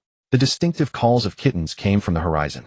Those sounds were more chirping than meowing, sounding exceptionally soft and adorable. Indeed, no cat could resist the temptation of cat food. But he couldn't relax his vigilance yet, because the goddess of light might also hear these calls. He had to find those little kittens before the goddess of light did. Otherwise, he would be leading those kittens to their doom. Look, Callie extended her paw, pointing at the sky. Through the cotton candy-like clouds, several fluffy little heads peeked out. Wait, something seems off. Lin Feng rubbed his eyes and looked again at where Callie was pointing. To his surprise, the sky was filled with countless enormous cat heads. And these heads were continuously growing larger, as if they would block out the entire sky. Callie, you never told me they'd be this big. Does size matter? Of course it matters. Lin Feng really wanted to grab Callie's whiskers and give her a good scolding. But just then an ominous roar echoed from the distance. Rumble. Boom. Lightning strikes like the fury of the goddess of light rained down upon those little kittens. Boom. Crash. The fierce wind howled thunder, and lightning rolled, and the entire sky trembled. The goddess of light was about to descend, yet those 9 giant cats seemed completely indifferent. Perhaps in their eyes the goddess's lightning was merely static electricity, having no effect other than making their fur fluffier. Meow, meow, meow. These 9 gigantic cats, whose massive frames left people breathless, had their heads buried in bowls no bigger than teacups from their perspective, eagerly licking the cat food Lin Feng had prepared. They ate with great relish, savoring the rich fragrance of the cat food. Soon the bowls were licked clean, yet they continued to lick them hungrily. Lin Feng, Callie, and Dian took the opportunity to weave through the giant cats' fluffy bodies, searching for the goddess of light's quill. They rummaged through the soft fur and searched between the paw pads, but the quill remained elusive. This wasn't surprising. The giant cats were simply too enormous, with such voluminous fur making any search akin to finding a needle in a haystack. Every time the giant cats flicked their tails, Lin Feng genuinely feared being swept away by those massive furry appendages. Damn it, which cat was the quill on? Lin Feng frantically searched while cursing under his breath. At this rate, they were all going to be finished. In fact, the thunder and lightning were drawing closer, and cracks were forming in the sky, heralding the imminent arrival of the deity. Rumble. Crash. With ominous sounds, divine light poured from the cracks in the heavens, dispelling the chaotic darkness and carving out a pathway to the mortal realm. Boom. Crash. If this were a movie scene, stirring drumbeats and majestic orchestration should be playing right now to heighten the tense atmosphere. Callie looked up at the cascading light and called out to Lin Feng. Dian and I will hold them off here as long as we can. You keep searching for the quill. Damn it, I understand. Lin Feng dove back into the mass of giant cats' fluffy bodies. Crack. Sizzle. Uneasy sounds echoed from above. Lin Feng glanced upward and caught glimpses of Callie and Dian struggling against lightning strikes that lashed down like whips. How long could they hold out? Not long, surely. Lin Feng's heart raced with desperation as he frantically searched between the giant cats, just as despair threatened to overwhelm him, believing he might suffocate among these fur balls. He noticed a faint starlight emanating from the 9th giant cat's paw pad. It's the quill's ink. Lin Feng hurriedly scrambled up the 9th cat's back. It was a calico cat with black, white, and yellow fur. He gripped its soft fur tightly and struggled to climb upward. Boom. At that moment, a deafening explosion accompanied by blinding white light flashed, and Lin Feng's vision went blank. He hurriedly turned to look toward Callie and Dian, only to find them struck by lightning, their fur slightly singed, collapsed on the ground. Meow, meow, meow. Even the giant cats were startled by the sudden thunderous roar, their fur bristling in alarm as they abandoned their plate licking. The rift in the sky widened relentlessly, and a luminous monstrosity emerged from it, reaching toward them. Lin Feng recognized it. That was a gigantic hand. The goddess's hand. It seemed intent on capturing the giant cats, yet within this chaotic space the giant cats were swifter than the goddess's hand itself. Just as it was about to seize them, the giant cats swung their plump paws, raking viciously across the back of the goddess's hand. A piercing scream shattered the heavens, and the giant cats scattered in every direction, fleeing the goddess's hand. Lin Feng clung tightly to the calico cat's fur to avoid being thrown off. At this moment he felt as though he were riding a bed that never stopped bouncing, both comforting and perilous. After an indeterminate span of time, the giant cats finally came to a halt. Lin Feng slid off their backs, gasping for breath as he surveyed their surroundings. This was the edge of the chaos realm, where all boundaries dissolved into obscurity. The dust scattered across the 9 realms converged here, forming nest-like pockets of space. So that's it. This is their secret base then. The giant cats each found a comfortable spot and began grooming themselves, meticulously preening their fur. Honestly, having just escaped the goddess's grasp, and already this leisurely, was that really alright? Then again, it was entirely in keeping with feline nature. Lin Feng paid no mind to the idle giant cats and began carefully searching this so-called secret base. It was piled high with all manner of toys. Of course, these were no ordinary items. Even a light goddess's feather quill had been treated as a toy by them. There were orbs of pitch-black dust, artifacts of deities, and legendary divine treasures from ancient lore. The moon goddess Maya's yarn ball Nuwa scales, a tuft of fur from the hellhound Cerberus. Were these cats truly this brazen, daring to amass so many possessions? The light goddess's feather quill must certainly be among them. Tempting as these items were, they were by strict definition stolen goods. Lin Feng had no desire to provoke trouble or be branded a thief. He would quietly find the feather quill and return it to its rightful owner.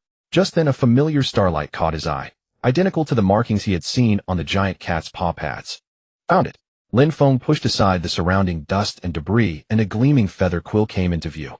The feather quill was longer than a human arm, every plume shimmering with starlight. Truly a treasure of the goddess, breathtakingly beautiful. Finally, Lin Feng reached out to seize the feather quill. Snap! No, he tried to grab it, but a furry paw beat him to it, pressing down on the feather quill. Lin Feng looked up to see it was the calico cat that had carried him here, regarding him with an expression that plainly said, "What do you think you're doing?" "Hey, I'm Kitty. Meow. Give it back to me. This isn't yours. Meow owl. You must return it to quell the goddess's wrath." The calico cat shot him a look that clearly said, "What does that have to do with me?" Gosh, cats were always so willful, especially giant cat kittens. Lin Feng attempted to forcibly reclaim the feather quill, but the calico cat bared her razor-sharp claws. What should he do? Out there perhaps he could have found a way, but within this chaotic space there was no way he could defeat such a giant cat. It was obvious she had lost interest in the feather quill, yet simply refused to return it. Lin Feng racked his brains, wondering if something could substitute for the quill, perhaps. Yes, he had an idea. A sudden thought flashed through his mind, drawn from his childhood memories. He had once used that to play with the Indian. "Alright, I'm Kitty, how about we make a deal? Meow, I'll give you something far better than a feather quill." Before he knew it, the other giant cats had gathered around, fixing their curious gaze upon him. Lin Feng drew a deep breath, closed his eyes, and concentrated his spirit. Whoosh! A haze of luminescent light materialized before him. The dimensional garden. That was precisely it. The dimensional garden was a separate space distinct from the mortal world, so it could connect even within the chaotic realm. Lin Feng thrust his hand into the light, and the fabric of space tore open, revealing the sights of the dimensional garden. He saw Pushu, who had been laboring diligently, lift her head in surprise and trot over to him with a cheerful waddle. Perfect. That was more than enough. Although Lin Feng could have entered the dimensional garden himself, doing so would have trapped him there, preventing his return to the chaotic space. Thus he merely sustained a connection, and then, "Please Pushu, as fast as you can." "Pooh." Pushu chirped in response. After an eternity, just before the giant cats lost their patience, Pushu finally completed her task. Lin Feng accepted the seed bag she offered and severed the connection to the dimensional garden. Though the portal had been open for only a brief moment, a wave of dizziness washed over him.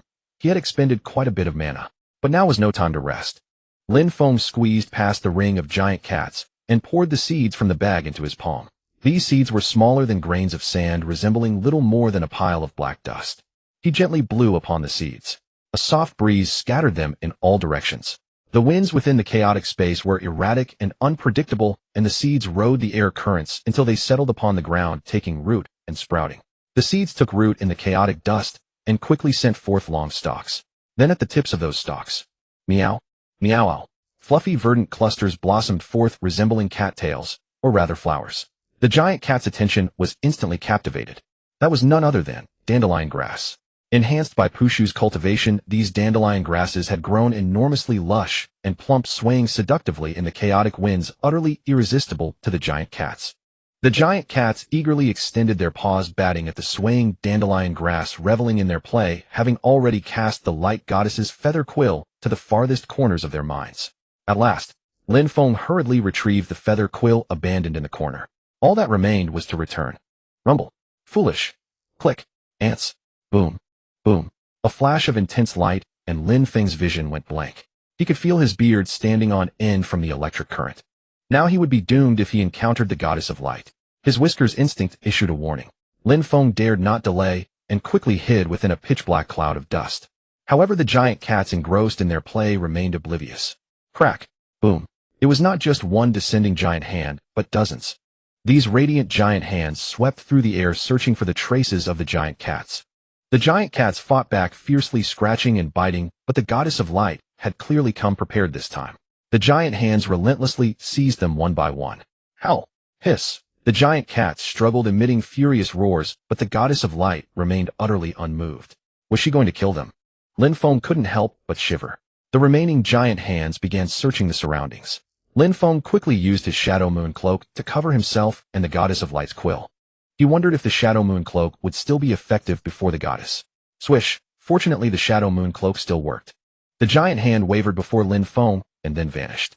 The other giant hands did the same, as if they deemed the quill absent, and they grabbed the giant cats, slowly ascending into the sky. Rumble. Boom. Another earth-shaking tremor, and Lin Feng fell into a momentary blindness. When he opened his eyes again, the surroundings had returned to calm. Whoosh. Rustle. Only the wind blowing from nowhere stirred the green foxtail grass on the ground, producing a rustling sound. Rage. The goddess of light Lucian felt a surge of inexplicable fury. Those 9 cats capable of freely traversing the 9 realms called themselves the Cat Council, and even the gods dared not provoke them lightly. They disregarded rules, toyed with order, and in the eyes of the goddess who revered temperance and order, they were nothing but a group of detestable furballs. And now the descendants of these furballs had stolen her most cherished quill. Rage. Beyond this word, Luxian could find no other to describe her current state of mind. To maintain the order of the 9 realms, she had to process thousands of rules and laws every day, making her the busiest among the 12 chief deities. From the moment she gained consciousness, she had never slackened for a single day. The laws Luxian recorded and amended with her quill outnumbered all the cats in the 9 realms combined. This quill was not only a precious treasure to her, but also an intimate comrade in arms. If justice required the sword of the god of war Ruizan, then order required her quill. Yet that group of order-defying cat council, fully aware that their descendants had stolen the quill, offered not even an apology and refused to provide assistance, leaving only a remark for the balance of the world. To Lucian, this was a sheer mockery. The one who maintained the world's balance was clearly her, the goddess of temperance, and order, not that bunch of furballs. But your grace, how can you be so sure? Could it be that you accidentally misplaced the quill? The golden-furred cat said in a tone that begged for a beating. Luxian could still not forget that expression.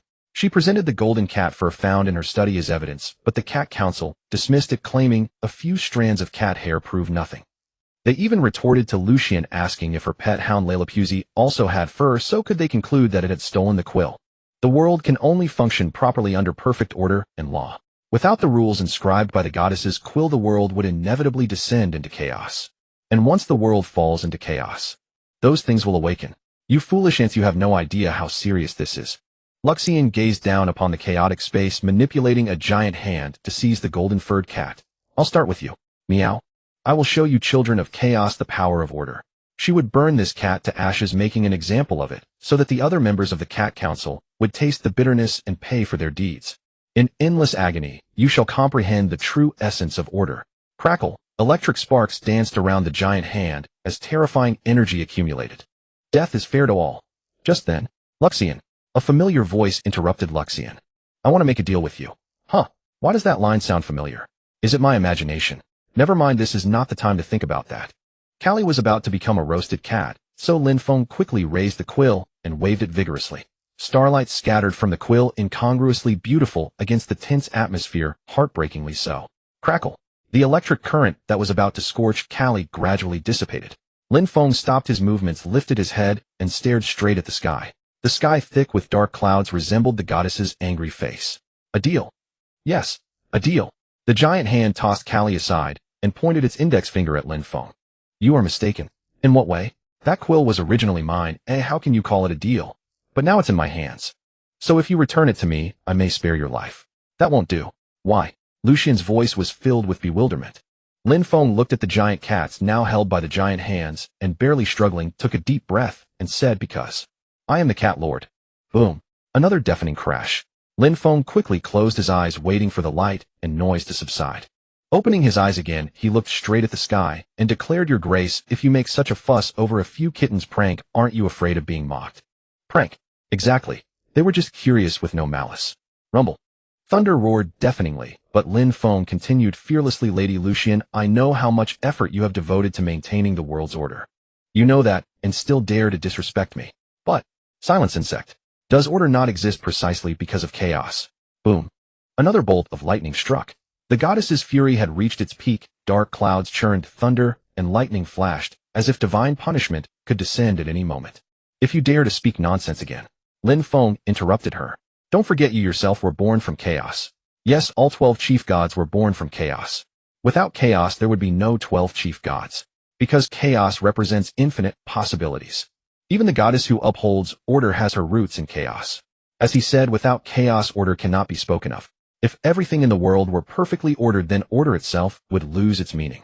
If you destroy them, then the order you uphold will cease to exist. So for your own sake, please show some leniency. Lin Feng raised the quill pen with both hands, holding it high above his head. A giant hand slowly reached out and took the quill. Upon seeing this, the giant cats began to cry out in discontent. Silence. Lin Feng scolded in a low voice, then looked up at the sky. In my capacity as the Cat Lord, I beg you to release these little ones. Impossible. You are breaking your word.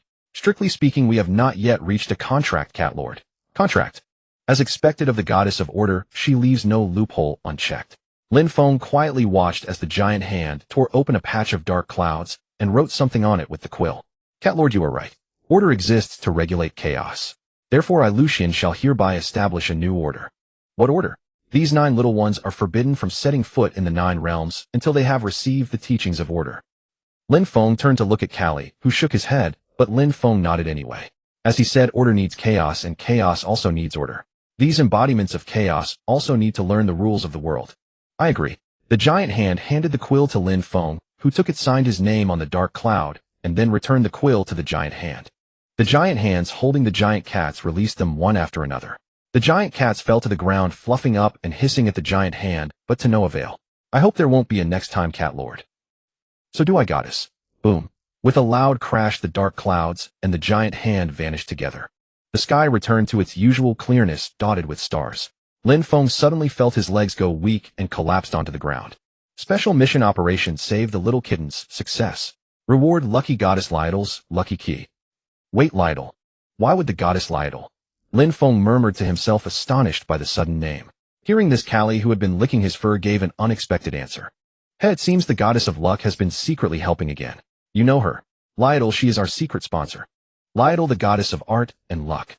This deity who governs luck is also known by many other titles such as Goddess of Gambling, Goddess of the Unknown, and Goddess of Ecstasy, due to the special nature of her divine office.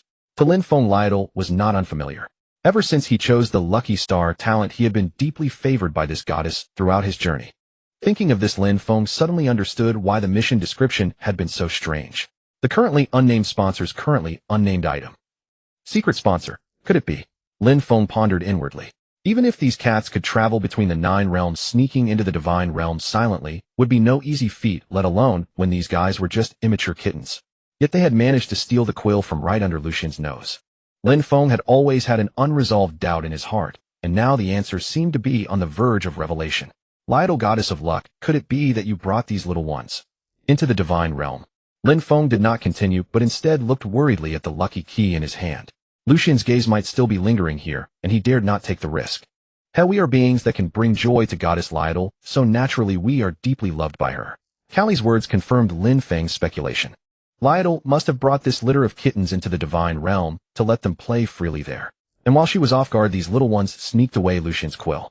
Naturally, Lydel didn't want Luxian to know about this, since the two of them were arch-rivals, as incompatible as fire and water. So that was how this whole series of events came about. Lin Feng suddenly understood.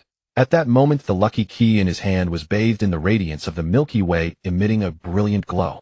In the end, I'm just a fish caught in the crossfire of the goddess's game. Lin Feng chuckled self-deprecatingly.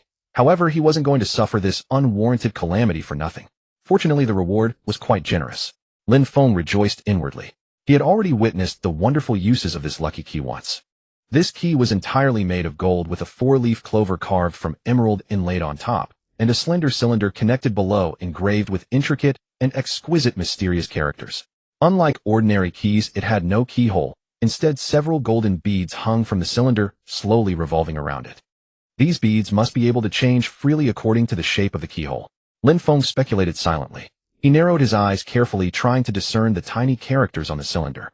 Thanks to the language master talent, these never-before-seen characters were not a complete mystery to him. Open. The meaning contained in the characters was astonishingly simple. Truly full of confidence. Lin Feng couldn't help but remark. It seemed that as long as there was a keyhole, no treasure vault could stop this key's advance. Lin Feng thought of the box he had brought from the top floor of Daihead Castle, which was Heine's relic. Ordinary methods could not open it at all. Perhaps he could try with this key. As expected of Lytle's work, Lin Feng contentedly put the lucky key into his bosom. He looked around and saw that Callie had finally tidied up his messy fur, elegantly raising his front paw to signal Lin Feng to follow. "You are quite a clever one," Callie praised. "What do you mean?" Lin Feng asked in confusion. "Since you have already called yourself Cat Lord in front of Lucian, we have no choice but to go along with it, don't we? Even though you haven't passed any trials and your bloodline is impure. I thought you would at least say thank you first. Is this your cat tribe's way of treating guests?" "Callie, I only called myself Cat Lord for your sake, and now I've caught Lucian's attention," Lin Feng said in a displeased tone. "Well, this." Callie was at a loss for words. "If I weren't the Cat Lord, do you think things would have ended so smoothly? You should have seen what Luxian is capable of, right? She almost roasted you and those 9 little ones in a charcoal. To appease such an enraged goddess is a miracle in itself, a miracle." Callie was speechless. So pleased, with a heart full of gratitude, welcomed the new Cat Lord. Callie's tail swished back and forth in dissatisfaction, but he could not refute Lin Feng's words. To be fair, Lin Feng by his own efforts alone had saved the 9 kittens from Lucian's wrath. Didn't that deserve the title of Cat Lord? "Since the matter is resolved, once I get my 9 lives." "That would be awesome." Lin Feng was secretly thrilled. Although the process was a bit thrilling, the outcome was pretty satisfactory. No loss, a huge profit. The effect of the title Cat Lord, as Lin Feng knew, was to possess 9 lives. 9 lives, a power so extraordinary that anyone would covet it.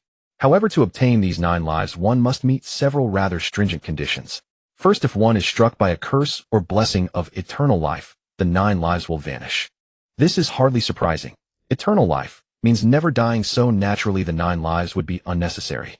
Under normal circumstances, eternal life requires the souls of an entire city or even a nation as a sacrifice to obtain, so it has nothing to do with Lin Feng. Second, one must have a free soul. If bound by some force or controlled by another through a soul contract, then at the moment of death the soul would be taken by the contractor, and naturally rebirth would be impossible. Of course, this was not a problem for Lin Feng. Third, the vessel of the soul must remain intact. Simply put, the body must be kept in a state that allows resurrection. Missing an arm or leg is still manageable, but if the body is 80% destroyed, even the gods would find it hard to save. Therefore, even if one must die, it should be a decent death. The last condition is the most difficult. Lin Feng couldn't help but sigh. Additionally, the Cat Lord has a passive skill, Cat's Eye. As the name suggests, it allows one to borrow the eyes of a cat. This is slightly different from the beast taming skill. Lin Feng does not directly control the cat, but temporarily peers into the cat's field of vision. In other words, Lin Feng could not directly dispatch cats to scout. He could only borrow the vision of cats already present at the target location. This somewhat limited the skill's utility, but it remained a practical ability. After all, cats are everywhere. This skill will surely come in handy later. Lin Feng closed the ancient book, tucked it into his robe, and casually stroked the brand new cloak draped over his shoulders. This was obtained during his Cat Lord coronation ceremony, and it possessed the ability to enhance stealth and speed. Though it was not as powerful as the Shadow Moon Cloak, the Shadow Moon Cloak was too ostentatious and rarely used on ordinary days, while this cloak's effects were just right for daily wear. Lin Feng cat stinky. Legian looked at Lin Feng with disdain. "Really? Is that so? Lin Feng, I dislike." "Haha, so what? Even if you don't like it, I am now the Cat Lord." Lin Feng smiled and patted Legian's head. "For now, why don't you stay with AI? I want with Lin Feng together. Then you'll have to put up with the cat smell." "Woo." Lin Feng placed the reluctant Legian on his shoulder, turned to look at Luo Ida, who had walked to the window, and asked, "Are we not there yet?" "Ayer said we'll be at the village soon. I saw lights, but they never seem to get closer. Perhaps it's a mirage." "A mirage?" Lin Feng leaned out of the window and looked in the direction Luo Ida was pointing. In the distance beneath the gray, hazy horizon, faint lights flickered in and out of sight. Based on this distance, it would take about 30 minutes to an hour by carriage to reach them. Could they be lost? No one knew how much time had passed, far exceeding the 30 minutes or hour Lin Feng had estimated. Phew. Storm, who had been trotting smoothly, suddenly stopped and snorted anxiously. Storm. Simply pulling the reins could no longer calm it down, so Lin Feng had to jump off the carriage and soothe the agitated steed. Yet Storm's mood showed no sign of easing. It even began to shake the carriage violently. What's wrong with it? Although horses are large and appear strong, they are actually very sensitive animals. Although Storm was originally a wild horse, it had been tamed for a long time and had traveled with them for so long. Its sudden resistance surely meant something was amiss. Only one explanation made sense: danger lurked nearby. Unlike the predator Silver Moon, Storm as prey had a natural keen sense for danger. All right, calm down. While soothing Storm, Lin Feng took out an apple and fed it to him, then turned to Air and Luo Ida and said, "Change of plans. We'll rest here tonight." Luo Ida nodded, and Air also jumped off the carriage, expertly beginning to prepare for camping. Finding a suitable spot for a fire, gathering firewood. While his companions prepared the camp, Lin Feng parked the carriage and tied Storm to a safe tree. Storm had finished the apple, but even with Lin Feng right beside it, it remained restless. Lin Feng gently stroked its neck and mane, and only then did it let out a few low whinnies and paw the ground uneasily. "What are you so uneasy about, Storm?" This horse, even in forests infested with giant-toothed lions and maple bears, remained fearless and courageous. Even facing Air, it was not intimidated. What could have made it so panicked? Could it be because of that? Prue. "Silver Moon, you'll have to guard Storm tonight." Lin Feng called Silver Moon over and had it guard Storm, then walked toward the campfire Air had lit. Why is Storm acting so strangely? Who knows? Using the beast song skill, Lin Feng could communicate simply with Storm. But that didn't mean he could fully understand what Storm wanted to express. After all, there is a vast difference in intelligence and perception between humans and animals. Even with the beast song, Lin Feng estimated he could only get something like, "I feel something scary nearby," from Storm. Moreover, the lights that could never be approached seemed eerie. It looked like they would have to camp out tonight. The trip to Daihid had yielded nothing, so tonight it seemed they would have to eat random stew. I like Master's random stew. Haha, that's good. Luo Ida went to patrol the area and look for edible game, while Lin Feng began to gather ingredients for the random stew and collect some seeds. Air, you stay here and watch the fire. Okay, teacher. Lin Feng stood up and plunged into the dense thicket.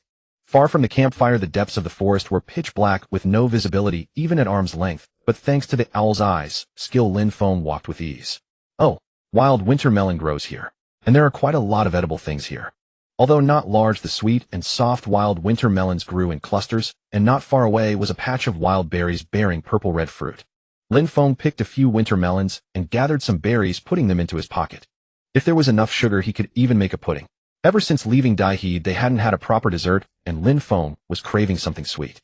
After collecting a variety of wild fruits and herbs, Lin Feng returned to the camp. In fact, he wanted to gather more. After all, he carried the blood of a nation that could eat everything.